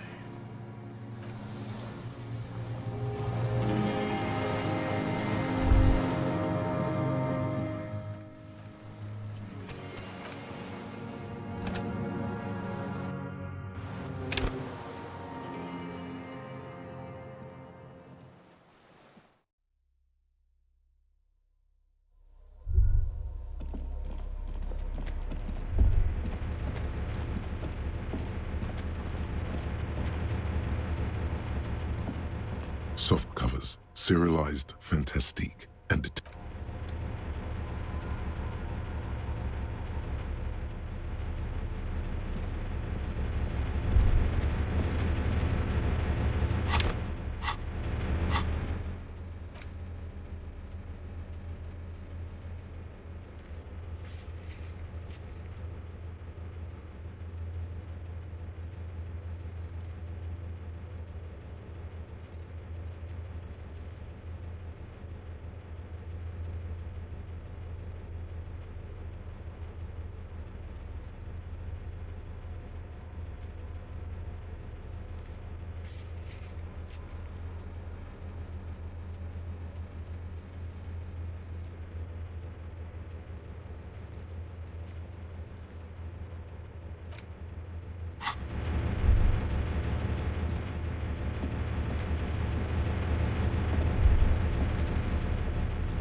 dim golden glow. It's on. Turn emergency open. Automatic boot. The lighting in the room turns on with a sizzle, a dim ambient orange. The dial slides under the glass, dark and silent. Restoring electric power has not breathed life into it.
Minions of capital.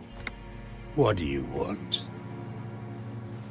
Petty bourgeois. A drop of blood tear into him again. Pile it on him. Everything is...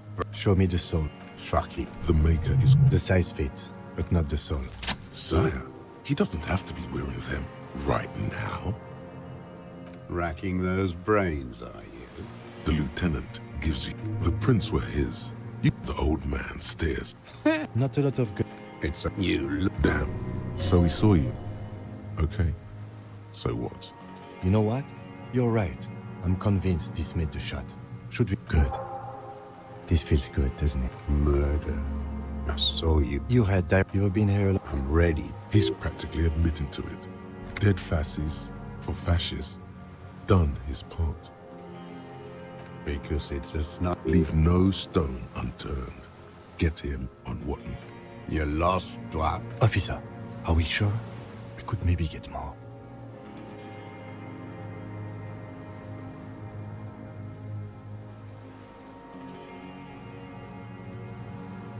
The old man looks at his rifle in your hands, a little startled for some reason.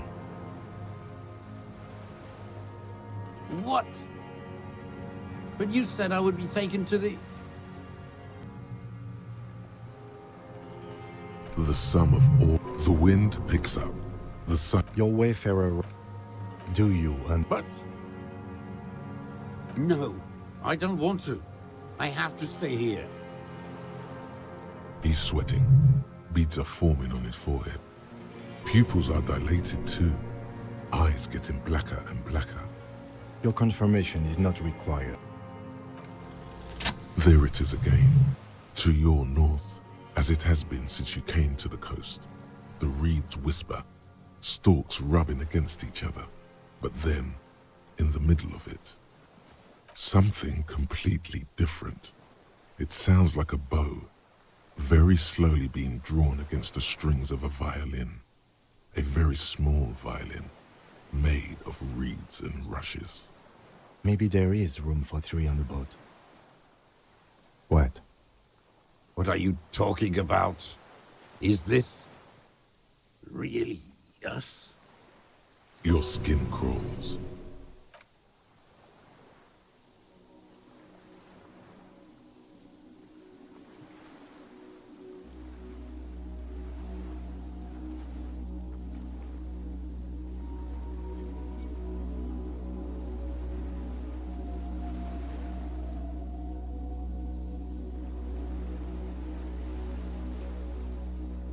A delicate tangle of arms and legs unfolds from the reeds, limb by limb, to then just stand there, moving its scythe-like arms in ghostly silence. What are you talking about? There's nothing there. The stick insect is over 3 meters tall.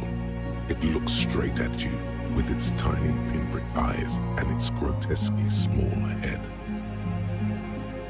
You feel your legs shaking under you and your gun hand move to your holster, but you don't have a gun. Tell me what you see, damn it. I can't make out one small thing in the reeds. I can see it. 4 simple words, thank God. If you can see, then you're not insane. But that means it's really there, spinning slowly, in absolute silence, its limbs long and slender. Be very, very careful.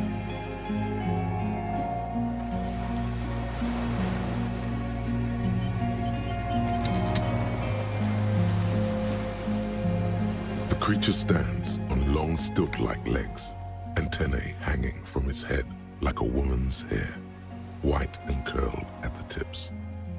It is no more than 5 steps away from you. Reed-like tufts stick out of its joints. As the insect moves its forearms, it produces a faint hiss, like a reel-to-reel machine spinning after the tape breaks. The hiss is different from the strings you heard before. It says something else in a lower pitch.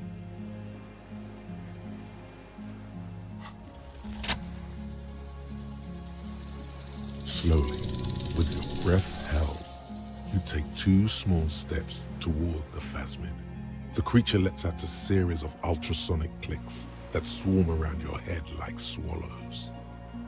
Sweat drips from your brow, soaking your chest. You reek of it, your chemicals.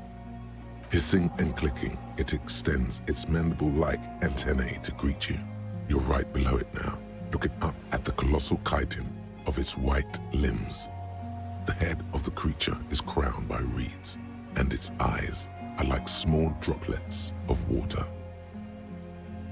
No reply. A total ancient silence comes from its mouth, along with what appears to be some kind of foam. The stridulations of its limbs continue all around you. You were right. Little bubbles form on the mouth parts of the creature, on its segmented lower lip. It looks to be foaming slowly. The foam is white, then yellowish. Careful, it may be poisonous. The foam slowly turns a darker shade, like burnt caramel, as the insect moves its mouth parts, masticating. The little bubbles begin to burst, one by one. I exist. Tell me what it's like for you. Fire? Where? I do not have fire inside me. In me, there is not even blood, but lymph, like sap from a wine palm. Now, I will tell you what it's like for me. For me, it is a series of half-lit images, a kind of darkness, being intruded upon, transient, dim, moist, shapes of plants and animals, and internal sensations, a swarm of sounds, tiny vibrations on the inside of my forearms, all speak of complexities totally beyond my understanding. I am at the end of a narrow funnel, weightless, so light, it only feels like something to be me. In truth, perhaps I'm nothing. I certainly do not have a soul, and if I did, it would never burn. Are you sure? Sometimes, when molting, I will grow a lost limb, One time something went wrong, and a small leg replaced the missing antenna. No, the leg tried to move around independently, making it hard to walk. Yes, thankfully someone ate it. The next time I molded, I grew an antenna again. So am I. I was born to detect sucrose rewards and semiochemicals. What were you born to detect? He's in a bad state, deteriorating fast now. He thinks I am beneficial to him, but I am not. I only quicken his deterioration. Very slowly, and only because he won't go away. It is meant to keep them from noticing me, to interfere with the pictures in their heads. But he has looked at me for too long, and I am destroying him. I am an unknown species of the order Phantasmodia, endemic to the Insulindia Insula. For the last 350 years, I have hidden in plain sight, masquerading as the reeds, molding, cloning myself, unfolding at night to play with trash bins and boys. It may have unknown, dangerous biochemical characteristics that help it maintain its camouflage. No one unnoticed by the first settlers and the land surveyors of the suzerain. Also, by the soldiers of the revolution and the officials of the occupation. Even the Seminese islanders who came here first, but did not stay, have not seen me. I have stayed hidden through 4 forms of government and 2 scientific revolutions, until I was accidentally discovered by a detective of the citizen militia in Revachol, district of Martinez, March 51. Not even the birds know that. Not even the water lily. You can also eat it. If it's a leaf, you can put it in your mouth. Yum yum. Or read. No, you are awake. I am real. Light is forming me. This is real. Yes, I do not have a starter display, so I use a neurodegenerative element to aid in camouflage. Do not worry. It is only destructive over long periods of time. No, you are the miracle. The moral of our encounter is, I am a relatively medium life form, while you are extreme, all-engulfing madness. A volatile simian nervous system, ominously new to the planet. The Pale too came with you. No one remembers it before you. The Nidarians do not. The radially symmetrics do not. There is an almost unanimous agreement between the birds and the plants that you are going to destroy us all. It is a nervous shadow cast into the world by you, eating away at reality. A great, unnatural territory. Its advent coincides with the arrival of the human mind. You're a violent and irrepressible miracle. The vacuum of cosmos and the stars burning in it are afraid of you. Give me enough time, you will wipe us all out and replace us with nothing. Just by accident. We suspect it will be something like the oxygen holocaust that wiped out anaerobic life 2.6 billion years ago, when organisms first started breathing. Only much worse. Instead of air, you exhale thoughts. There are no trees that eat thoughts. Everything your eyes touch goes back there, behind the nose mirror. What if you blink?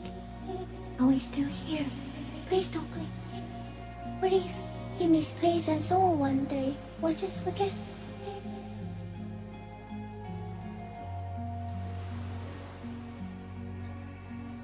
Please be. Or one day, one of you will close your eyes and sign. and open them to see that none of this ever existed. It doesn't look like that, no. You're just staring at it. Okay. Is it somehow related to the case? I think we should take the picture, and then you should back away from the unstudied species. No, there is one more.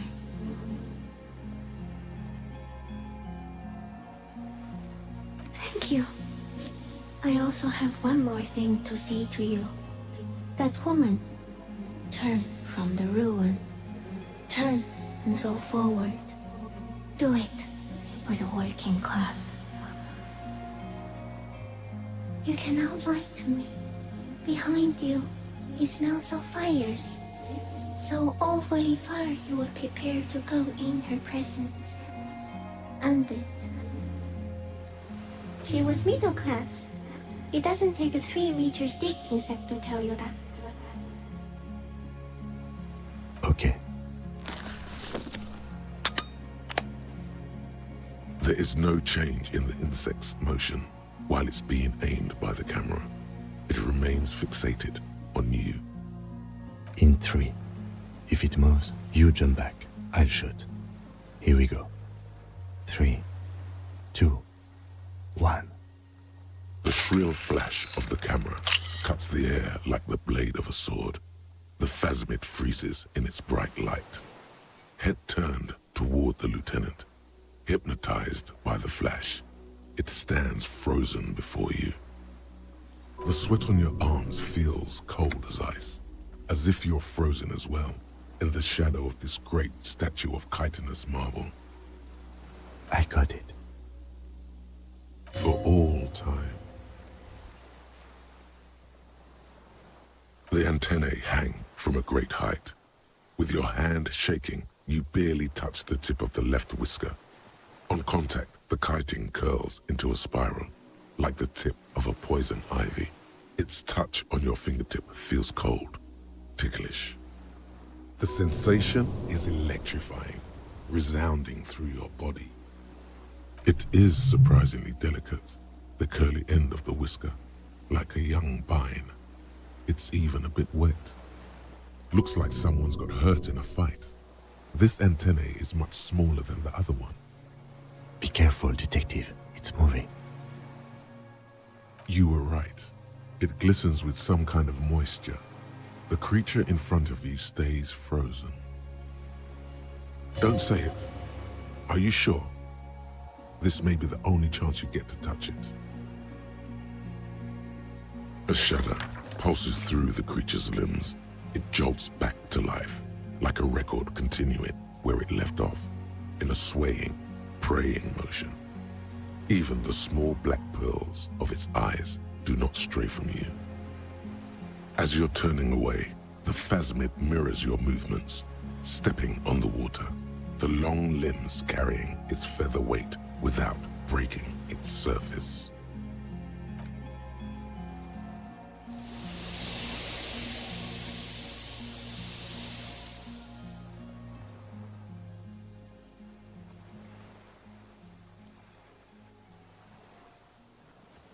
And just like that, it's gone, skating away across the sea's calm mirror like a skipping stone, leaving nothing but circles on the water.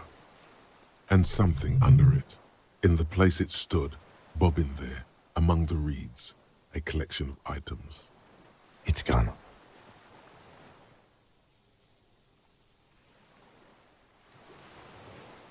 Looks like a nest of some sort. We should have a look. Apparently, yes, like a water strider. Only, I've never seen anything like that in my life. What now? Our suspect is not looking so good. We need to check on him.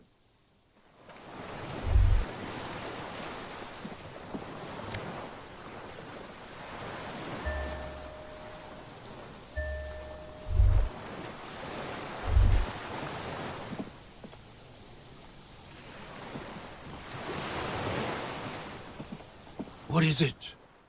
What do you want from me? I can't go. Something is very wrong with him now.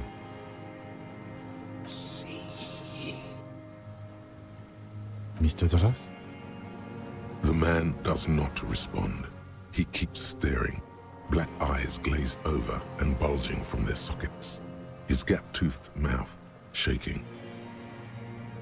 Like an addict of some terrible substance. The plastic cape feels coarse. A light shiver passes the man. Other than that, no reaction. He feels small and frail. He's going into some kind of psychomotor immobility. The good news is, this solves our transportation problem, doesn't it, Mr. Dras? The trembling mouth appears to sigh. Between this and the broken tire he's used for a boat, I think it's safe to leave him here, while we go and get help. It will need to be medical first, I'm afraid. He stares into the reeds. Your words don't stir anything in him. Perhaps you should. I lost. He turns his eyes to the reeds again, as he's done so many times. Beige and white stripes. He lost the scope. Then it somehow made its way over there, with the help of a magpie phasmid. This sight is a T9, Mr. Dras. Was it attached to the rifle when you made the shot? Silence. Not even a sigh. Nothing. Just dull staring. Not even rage left, wherever he is. The last embers have gone out. The war is over. If Kuno kicked it into the sea, as he said he did, the ebb would put it back here. This makes sense. Mr. Dras could have picked it up. Or the phasmid even. If it did, this is incredible. The plastic cape flaps around his face in a gust of wind. His back is slouched and his mouth open. The blacks of his eyes are receding. His pupils are returning to normal. The strength has all gone out of him. Just frail old bones in a sack of tracksuit trousers and a windbreaker.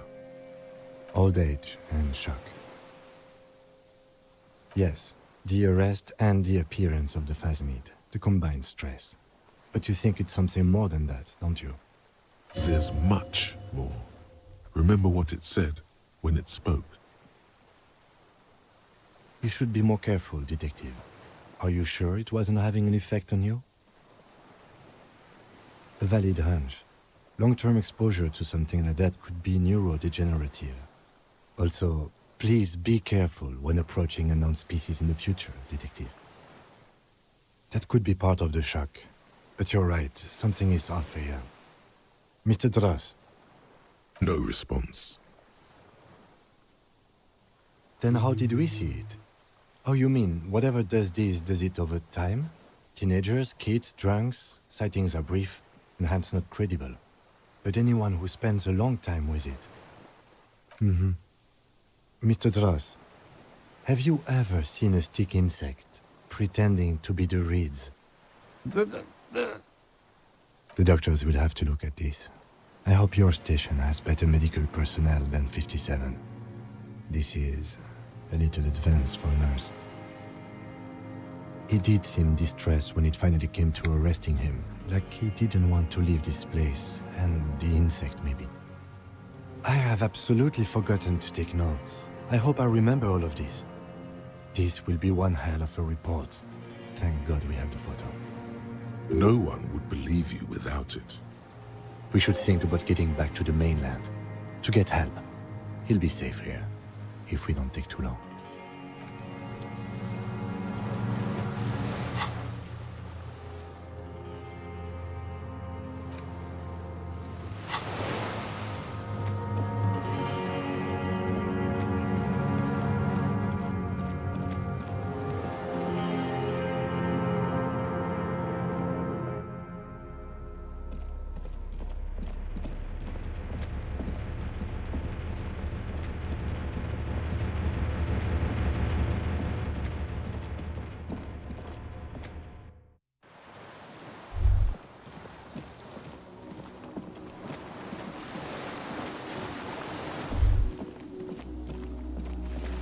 The skiff is swaying on the waves by the dock. Let's. We are done here. The skiff rocks gently under your weight as you get in. The ride back is uneventful and quiet. But for the sound of conversation on the water, there is someone inland waiting for you. You reach the jetty and climb out of the skiff.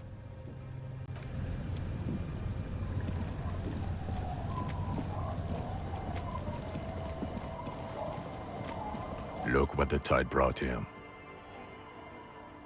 What does that say on your back? Peace. What the fuck is wrong with you? Whatever this is, it is completely unimportant compared to what you've just seen. We're not forgetting about anything. Look at you. Hello, I'm Trent Heilerstam. I believe we've met on several occasions. I'm your goddamn partner, Jean Vicomar, and this is your special task force. Or what's left of it. Special Consultant Trent Heilerstam, Patrol Officer Judith Minot. Hi. We've come to scrape what's left of you off the pavement. Lieutenant Kim Kisuragi, Prison 57. We've just come from the island, where our investigation led us. We might need your help with something later. As if he recalled that he's in fact a decorated police lieutenant and not a naughty boy. But this is clearly a departmental matter, so I'm going to leave you to discuss it among yourselves. It's good to meet you, Lieutenant Kitsuhagi. Letting the lieutenant know he shouldn't feel embarrassed over the shitstorm that's about to befall you. Harry, you're a cop with piss on his back. Do you have any idea how hard the liberals are going to fuck us for this? Harry, there are probably pictures. They're going to fuck us to death. Yes, there could have been cameras. This needs damage control. There were not any cameras around. They don't have cameras. Ari, we want to help you. Trent, I believe this is where you come in? I don't quite know what I'm doing here. I was asked to participate as an expert. I think I need to manage your expectations a little. I'm at best an enthusiast in cognitive science. My background is in something else entirely. I engage in neurology on a merely theoretical level. In fact, I should probably get going. No, Trent, it's too late. You're part of this shit now. What have you got to say for yourself, shit kid? What does he have to say for himself? He left you to catch the bullets.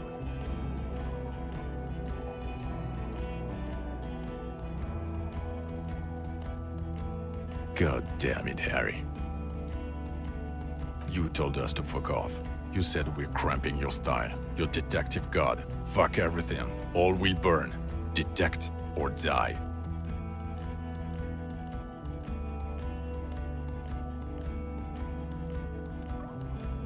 Sure, you're not a superstar law official.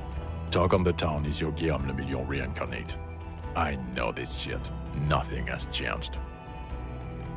The cafeteria manager you fucked over told us where you went.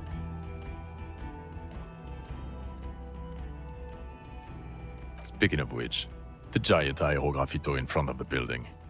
The one that's burning. Did you do that? I knew it. Didn't I tell you, Trant? I told you it was our shit, kid. The line is from Lu Jiatun's Mirova 82, isn't it? About girl-child communism, the titular returning character to ghost the apparition of... Good choice, Harry. Don't encourage him, Trant. Okay. Guilty as charged. I heard you'd lost your mind and your memory. I wanted to see if it was true. And it was. Good work, Harry. You're insane now.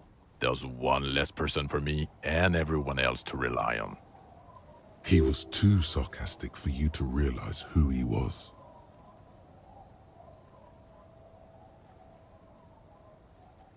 I'm clinically depressed, Harry. Sorry if I wasn't in the mood to batter you up after you told us to fuck off. Did you? Or did you literally not recognize my face? We've been partners for how long, Harry? Don't answer that. You don't remember. Yes, I'm Tran Heilerstein. I never said I wasn't Tran Heilerstein. Mikael? Mikael's my son. No problem.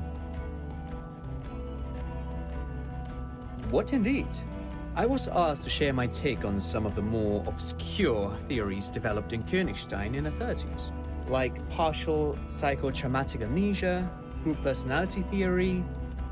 He's here to see if you're insane. He is smart. Let's move on. Lieutenant, my name is not Horse-Faced Woman. It's Judith Minot. I was assigned to your unit 2 months ago. I thought we were friends. Okay, because you're my commanding officer, I really want to respect you. I want us to have a normal relationship. That will never happen, Jude. He's the rudest man on Earth. He's the reason why the rest of us have to take sensitivity training. And I hate sensitivity training. Duped? Hey, here's a brilliant idea. Don't be a morbid drunk and you won't be duped so easily. No, everyone's just a brilliant master of disguises. Yeah, Major Crimes Unit, under Lieutenant Dubois and Vicomar. Ring any bells? Refresh your memory? It's a goddamn Major Crimes Unit. There's you, me, Jude, Tran fucking Heidelstein, and Guillaume Baby. I'm technically just a civilian advisor. Oh, fuck you. You're part of this shit show. Oh, that's an interesting story, actually. Guillaume Bevy is a police reporter who joined our team. He was really good. Then he left because he lost faith in your ability to lead the unit. Other people have left too. Good, smart people. People we won't get back. Only me and this really patient patrol officer are still here. And Tran because I'm forcing him to stay. It's a major crimes unit. We cleared the desk of cases so Precinct 41 doesn't look like the worst station in town. We are shit tier now, Harry. Because of you. The 41st isn't... The bells aren't ringing because you have brain damage. Trant, this is where you come in. How bad is it? Well, he doesn't have visible tremors, he talks without slurring, he can drive a boat, he's standing, reasoning. All good signs, but complete retrograde amnesia, episodic and semantic. Meaning, you forgot both who you are and the definitions of money, Isola, Pell, and so on. As displayed in the station call, our interactions with him, and I don't want to be a snitch, but also mine with him before when Harry did not seem to know who I was. It's all very interesting. Interesting? Yes, interesting. I have my theories, but I would like to hear Harry's thoughts first. Harry, what do you think happened to you?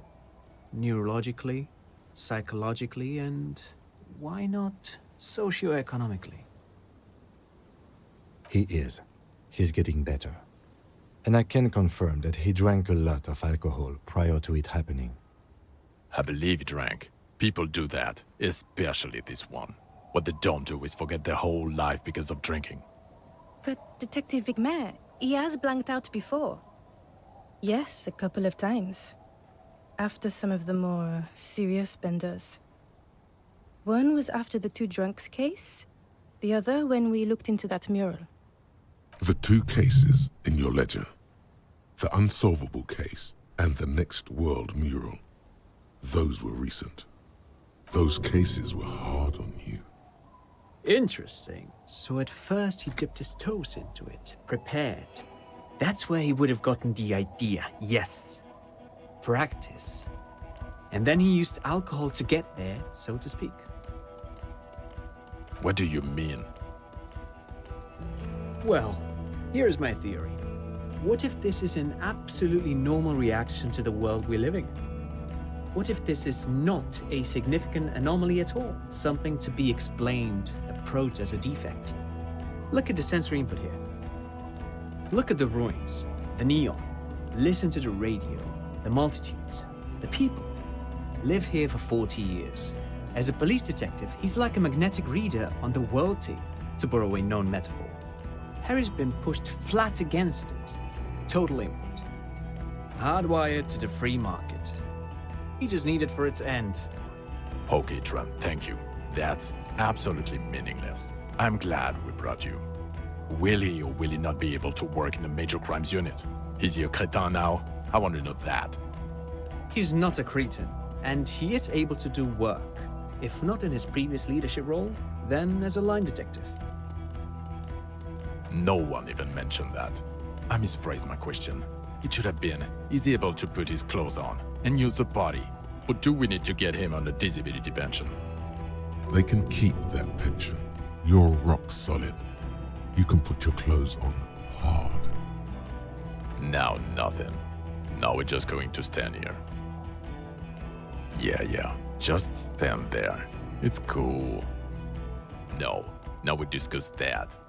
What the fuck did you do to a motor carriage? Why is it there, Harry?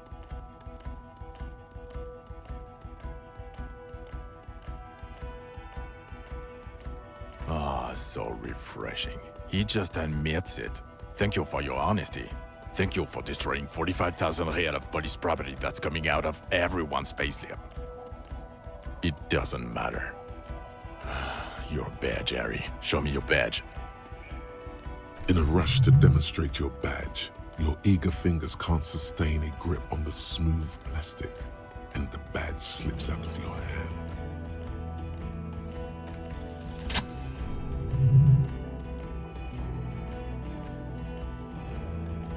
Not today, badge. And your gun? As if having your badge and gun are natural states, not achievements. Upgraded it. I don't care about your weapon mania, Harry. I only care about your official sidearm, which you lost. I don't care. Where is the gun the RCM gave you to kill people with? Where is that one?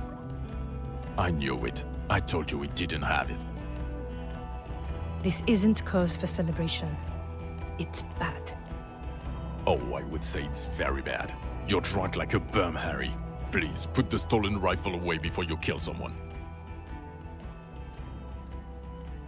So you forgot to drink? I don't buy it. Why do you smell like a corpse then? He's wounded. It's been a long week, and he's handled an actual corpse. Without a reply, the satellite officer covers his nose. I don't believe you. You're drunk. You let a suspect escape, a certain Classier, because you were too drunk to assess a flight risk. We've read the report, Sari. Lieutenant Kitsohagi's. We know. Oh, well. If she was nice. I'm not even gonna get into the other suspect, who also escaped. Yeah, Ruby something? Or the fact that you're Evra Claire's little peony now, doing I don't know what for him. That's small-time stuff. That's nothing. That's a humorous anecdote. Compared to the 9 people who were gunned down. The streets are literally red with blood, Harry. It was fucking mass murder. He did everything he could. We did everything we could. The company hired and vetted mercenaries. Lieutenant Dubois got between them and the locals. He did so at considerable risk to his person.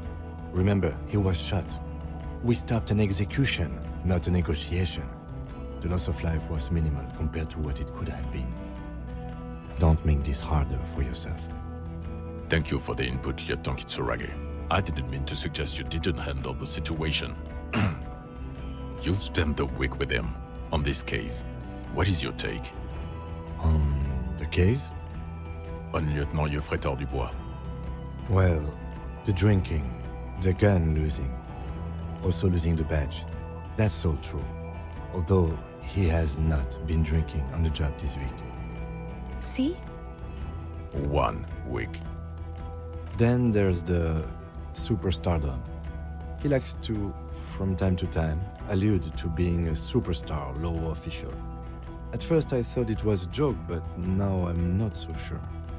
He says disco about 20 times a day. It's worrying, especially considering his political views. Detective Dubois is, as you may know, a Mazovian socio-economist. He wants to liquidate the ruling class, which, again, for a police officer, is a little odd. You should yell something. Yes, let's let the big boys talk. Other still, he is also an ultra-liberal hustler who is always on the grind. How he reconciles these 2 points of view, I do not know. But he is vocal about both of them. And then there's the motor carriage in the sea, something I was not present for. But despite all this, he is a great detective, one of the best I have seen, in fact. He can talk human beings into telling him everything, and he doesn't stop. In all the time I've spent with him, he has not once stopped pursuing leads, however far-fetched and tangential. He is tireless, madly driven. Well, except that one time when he stopped to sing karaoke, which, by the way, I have to disagree with you, Mr. Vicmar, was a valiant effort. He really sang his heart out. Okay, he did something. Other than that one time, he has tirelessly worked on the case, and he solved it. We have a confession, a murder weapon, and the perpetrator, locked on the island right now, awaiting transportation. He apprehended a straggler who stayed hidden for 50 years, ever since the revolution, who's probably committed other murders over those years. Oh, and he also discovered a new species. A new species? A colossal stick insect. It was on the island, camouflaged as the reeds. It unfolded from the reeds. I think we may be dealing with the Insulindian phasmid. He takes out the photo of the phasmid and shows it to the officers across the yard. The wind blows, flapping the glossy rectangle in his hand. You hear gasps beneath the howling of the wind. As you can see, it's about 3 meters tall. In fact, we think it may be the largest land invertebrate ever discovered. Fucking hell is that? Is this somehow connected to the case? Detective? The old man was not aware of the phasmid's presence. Exhibiting a strange, atypical dementia, he fell into a stupor after its appearance. He became near catatonic. So it is connected. I must say, this is absolutely extraordinary. I don't even have words for it. Yes, it really does make it hard to fire the drunk. Now you make your case. Now is the time. Now or never. Yes. Fallen through a gap in a boardwalk. Drunk. The body was transported to Precinct 41, our morgue. I had Tilbrook and Mullins take care of funeral arrangements and family stuff. You're not the only cop in the world, Harry. This all comes back to us. Still, good work with the missing person, Detective. It's still a point for you. No denying it. Who's Kuno? You don't want to know. You're right, Lieutenant.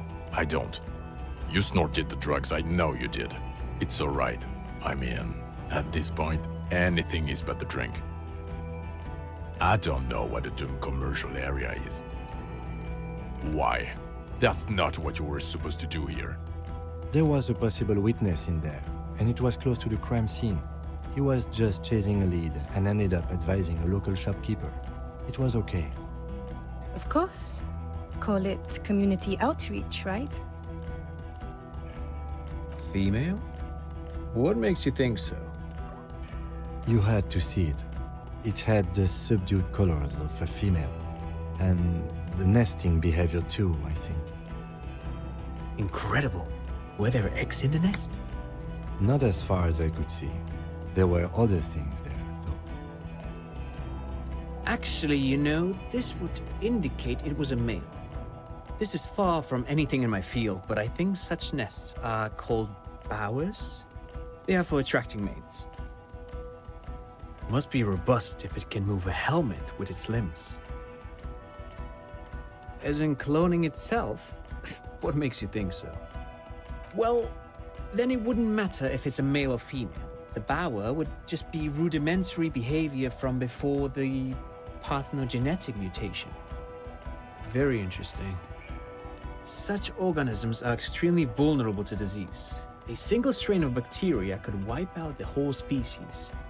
We're probably looking at conservation efforts here. Yes. That would be a chiromone. A pheromone that's seemingly beneficial to the host. It usually stimulates the affected nervous system. Not a human's, of course, but perhaps a predator's? Nothing is off the table. But I want to stress this. The find does not have to be connected to the case. The case is 100% prosecutable, without any chiromones. Of course, Lieutenant. Of course. We should treat the case and the phasmid as completely separate from each other. People are not going to... They're not going to go for this speculation in the constabulary. Yes, but also reed-colored, beige and brown, a little green on the outside. After unfolding from a single stalk, it still retained parts that looked like reed tufts on its limbs. Incredible. The PR value of this is exceptional. Carp discovers new species. Maybe even discovers the Insulindian phasmid. No, that's too much. This would really help with some of the problems we've been having. Absolutely, this is great. This does not say vigilante murderers to me at all. This says science, news, human interest. You know, it's a really good thing you have that photo. Without it... You're doing good here. Perhaps only for a moment, but still. Quit while you're ahead? Or no? Lilianovich. A revolutionary matronym.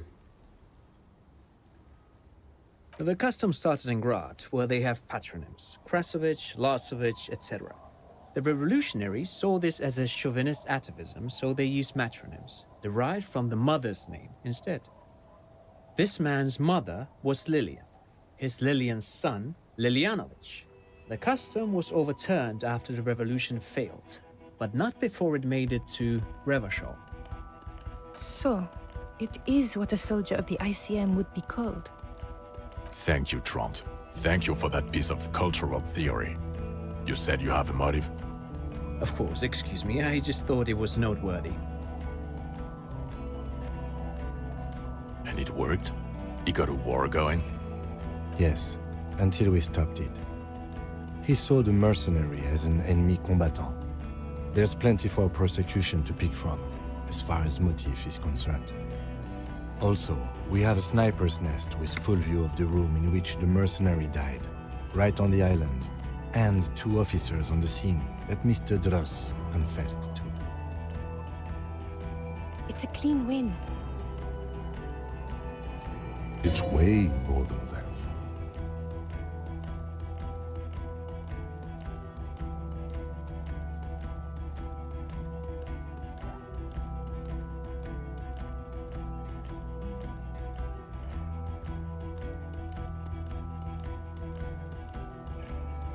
Get over yourself. You're not a perfectionist. You're a cop and you did a good job, with a lot of help from Lieutenant Kitsuragi. And none of this can hide the smell of booze on the wind. God damn it. Doesn't it ever leave? It is there, like in your bones or something. It will pass in time. I don't want to, but you discovered a new species and solved the murder. So I have to. Jude?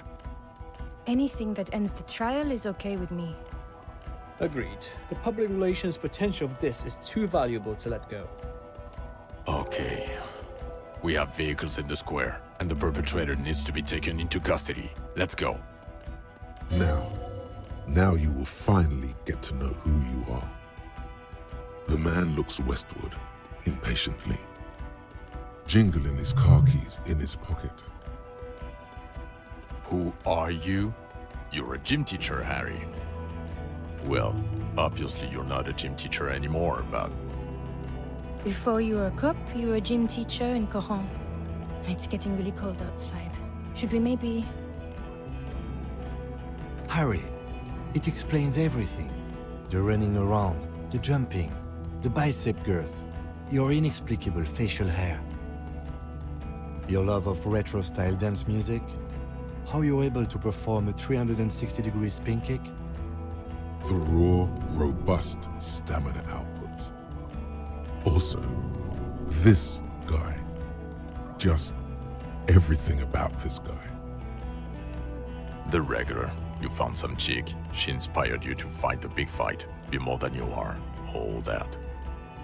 You, every morning, walking from Voyager Road to teach gym. She, leaving for the academy with her spring coat on. The air filled with the smell of smoke and raspberries and incredible hope. An ocean full of hope. I knew it. I knew no normal human being can run like that. He's an honest-to-God gym teacher. It's not a mystery. Some chick fucked you over. Also, you were drunk. You really went with it too. Really maximized the damage. Dubois? It was Dora Engelund, I think. You've said her name, but you weren't married. You were engaged. Something like that. Half Vazan. No one is married anymore. This is Revachol. God, I don't know. 6 years ago, she was way before my time. Yeah, or 7. You're not doing too good there. It's an old man thing. 2 old years equals 1 normal year. That and Dora Engelund really tore you a new one. A big one. Incredibly bangable. She was extremely fuckable, Harry. Gorgeous. A gorgeous bourgeois woman. Wayfish. Like a Welkin, basically. Snow Welkin. Blonde Welkin. Heartbreak Welkin. Pain Welkin. I've only seen a picture, but it's obvious you formed a real spiritual connection with how pretty she was. One you never recuperated from. Look, the sun is about to go down. It's time to go. I think she taught in the Académie des Arts, east of the river. Way east. Hard to say which came first, the middle-class chick or the drink. Egg and the chicken kind of thing. My point is, you need to see a psychiatrist about this shit. Not a psychologist. Several degrees harder. Is there something harder than a psychiatrist? A forensic psychiatrist? Go talk to that. Who is Lena? Well, good luck finding her once we get back. She and her husband were conducting the search for the Phasmid. It's their discovery, in part. I'm sure we'll find them. They should know as soon as possible. It would do you good to deliver some positive news for a change. Watch out, or she'll faint. Well, first I will go back to my station and write the most detailed report anyone has ever seen. It will have to be good to cover all these. Then I will have a serious talk with my captain. Detective, we just stopped a small-scale war. Something is happening to Revachol. I don't know what yet, but it's going to be a hard spring for the RCM. We need to get ready, infiltrate, investigate. Distant traffic. A scrap of newspaper drifts by, carried by the wind. Talk to Captain Price? I'd rather not ruffle the feathers of 2 captains with my doom-mongering. Work with Price? I'm flattered, but I don't know if I... This truly came as a surprise to him. Not a bad one, but he's at a loss. Flattered? You're Lieutenant Kitsuragi. We would be flattered if you even considered. I would have to tie things up in GRIH first. But, I mean, whatever is coming, Jamrock will be more central to it than the harbor. And we also have a huge caseload, Lieutenant. Piles that we need to get back to. Mountains, even. I do like the sound of that. He's really considering it. Good. Fuck it, let's go. Tron brought his motor carriage. It's a 20-minute drive to Jamrock. Under the afternoon sky, the great district hums. A chessboard of wooden houses, 80,000 living souls, and chimney stacks. Fire traps as far as the eye can see. From Main Street to Precinct 41, to Boogie Street, forking into the snow-swept horizon. You close your eyes and hear the dogs bark. A lone woman sits by a factory window, dreaming of meteorite strikes. On Rue de Saint-Jérôme, a square bullet slides into a square-shaped chamber. In Old South, a man without eyelids smiles. Spring has come. It's time. Torsen? Yes. McLean? Yes. Heidelstein? No. Vicmere? Yes. Dubois? Yes. Really? Nix Gottlieb looks up from the list. I hear he's unstable. You say that like it's a bad thing. Captain Ptolemy Price gestures with a ballpoint pen. It's dim in his office, and the curtains are drawn. Harry's our man. He'll pull through. When he does, he'll side with the people. Understood. Gottlieb returns to the list. Minnow? Of course. Wonderful. Then can we please just go back to Jamrock now?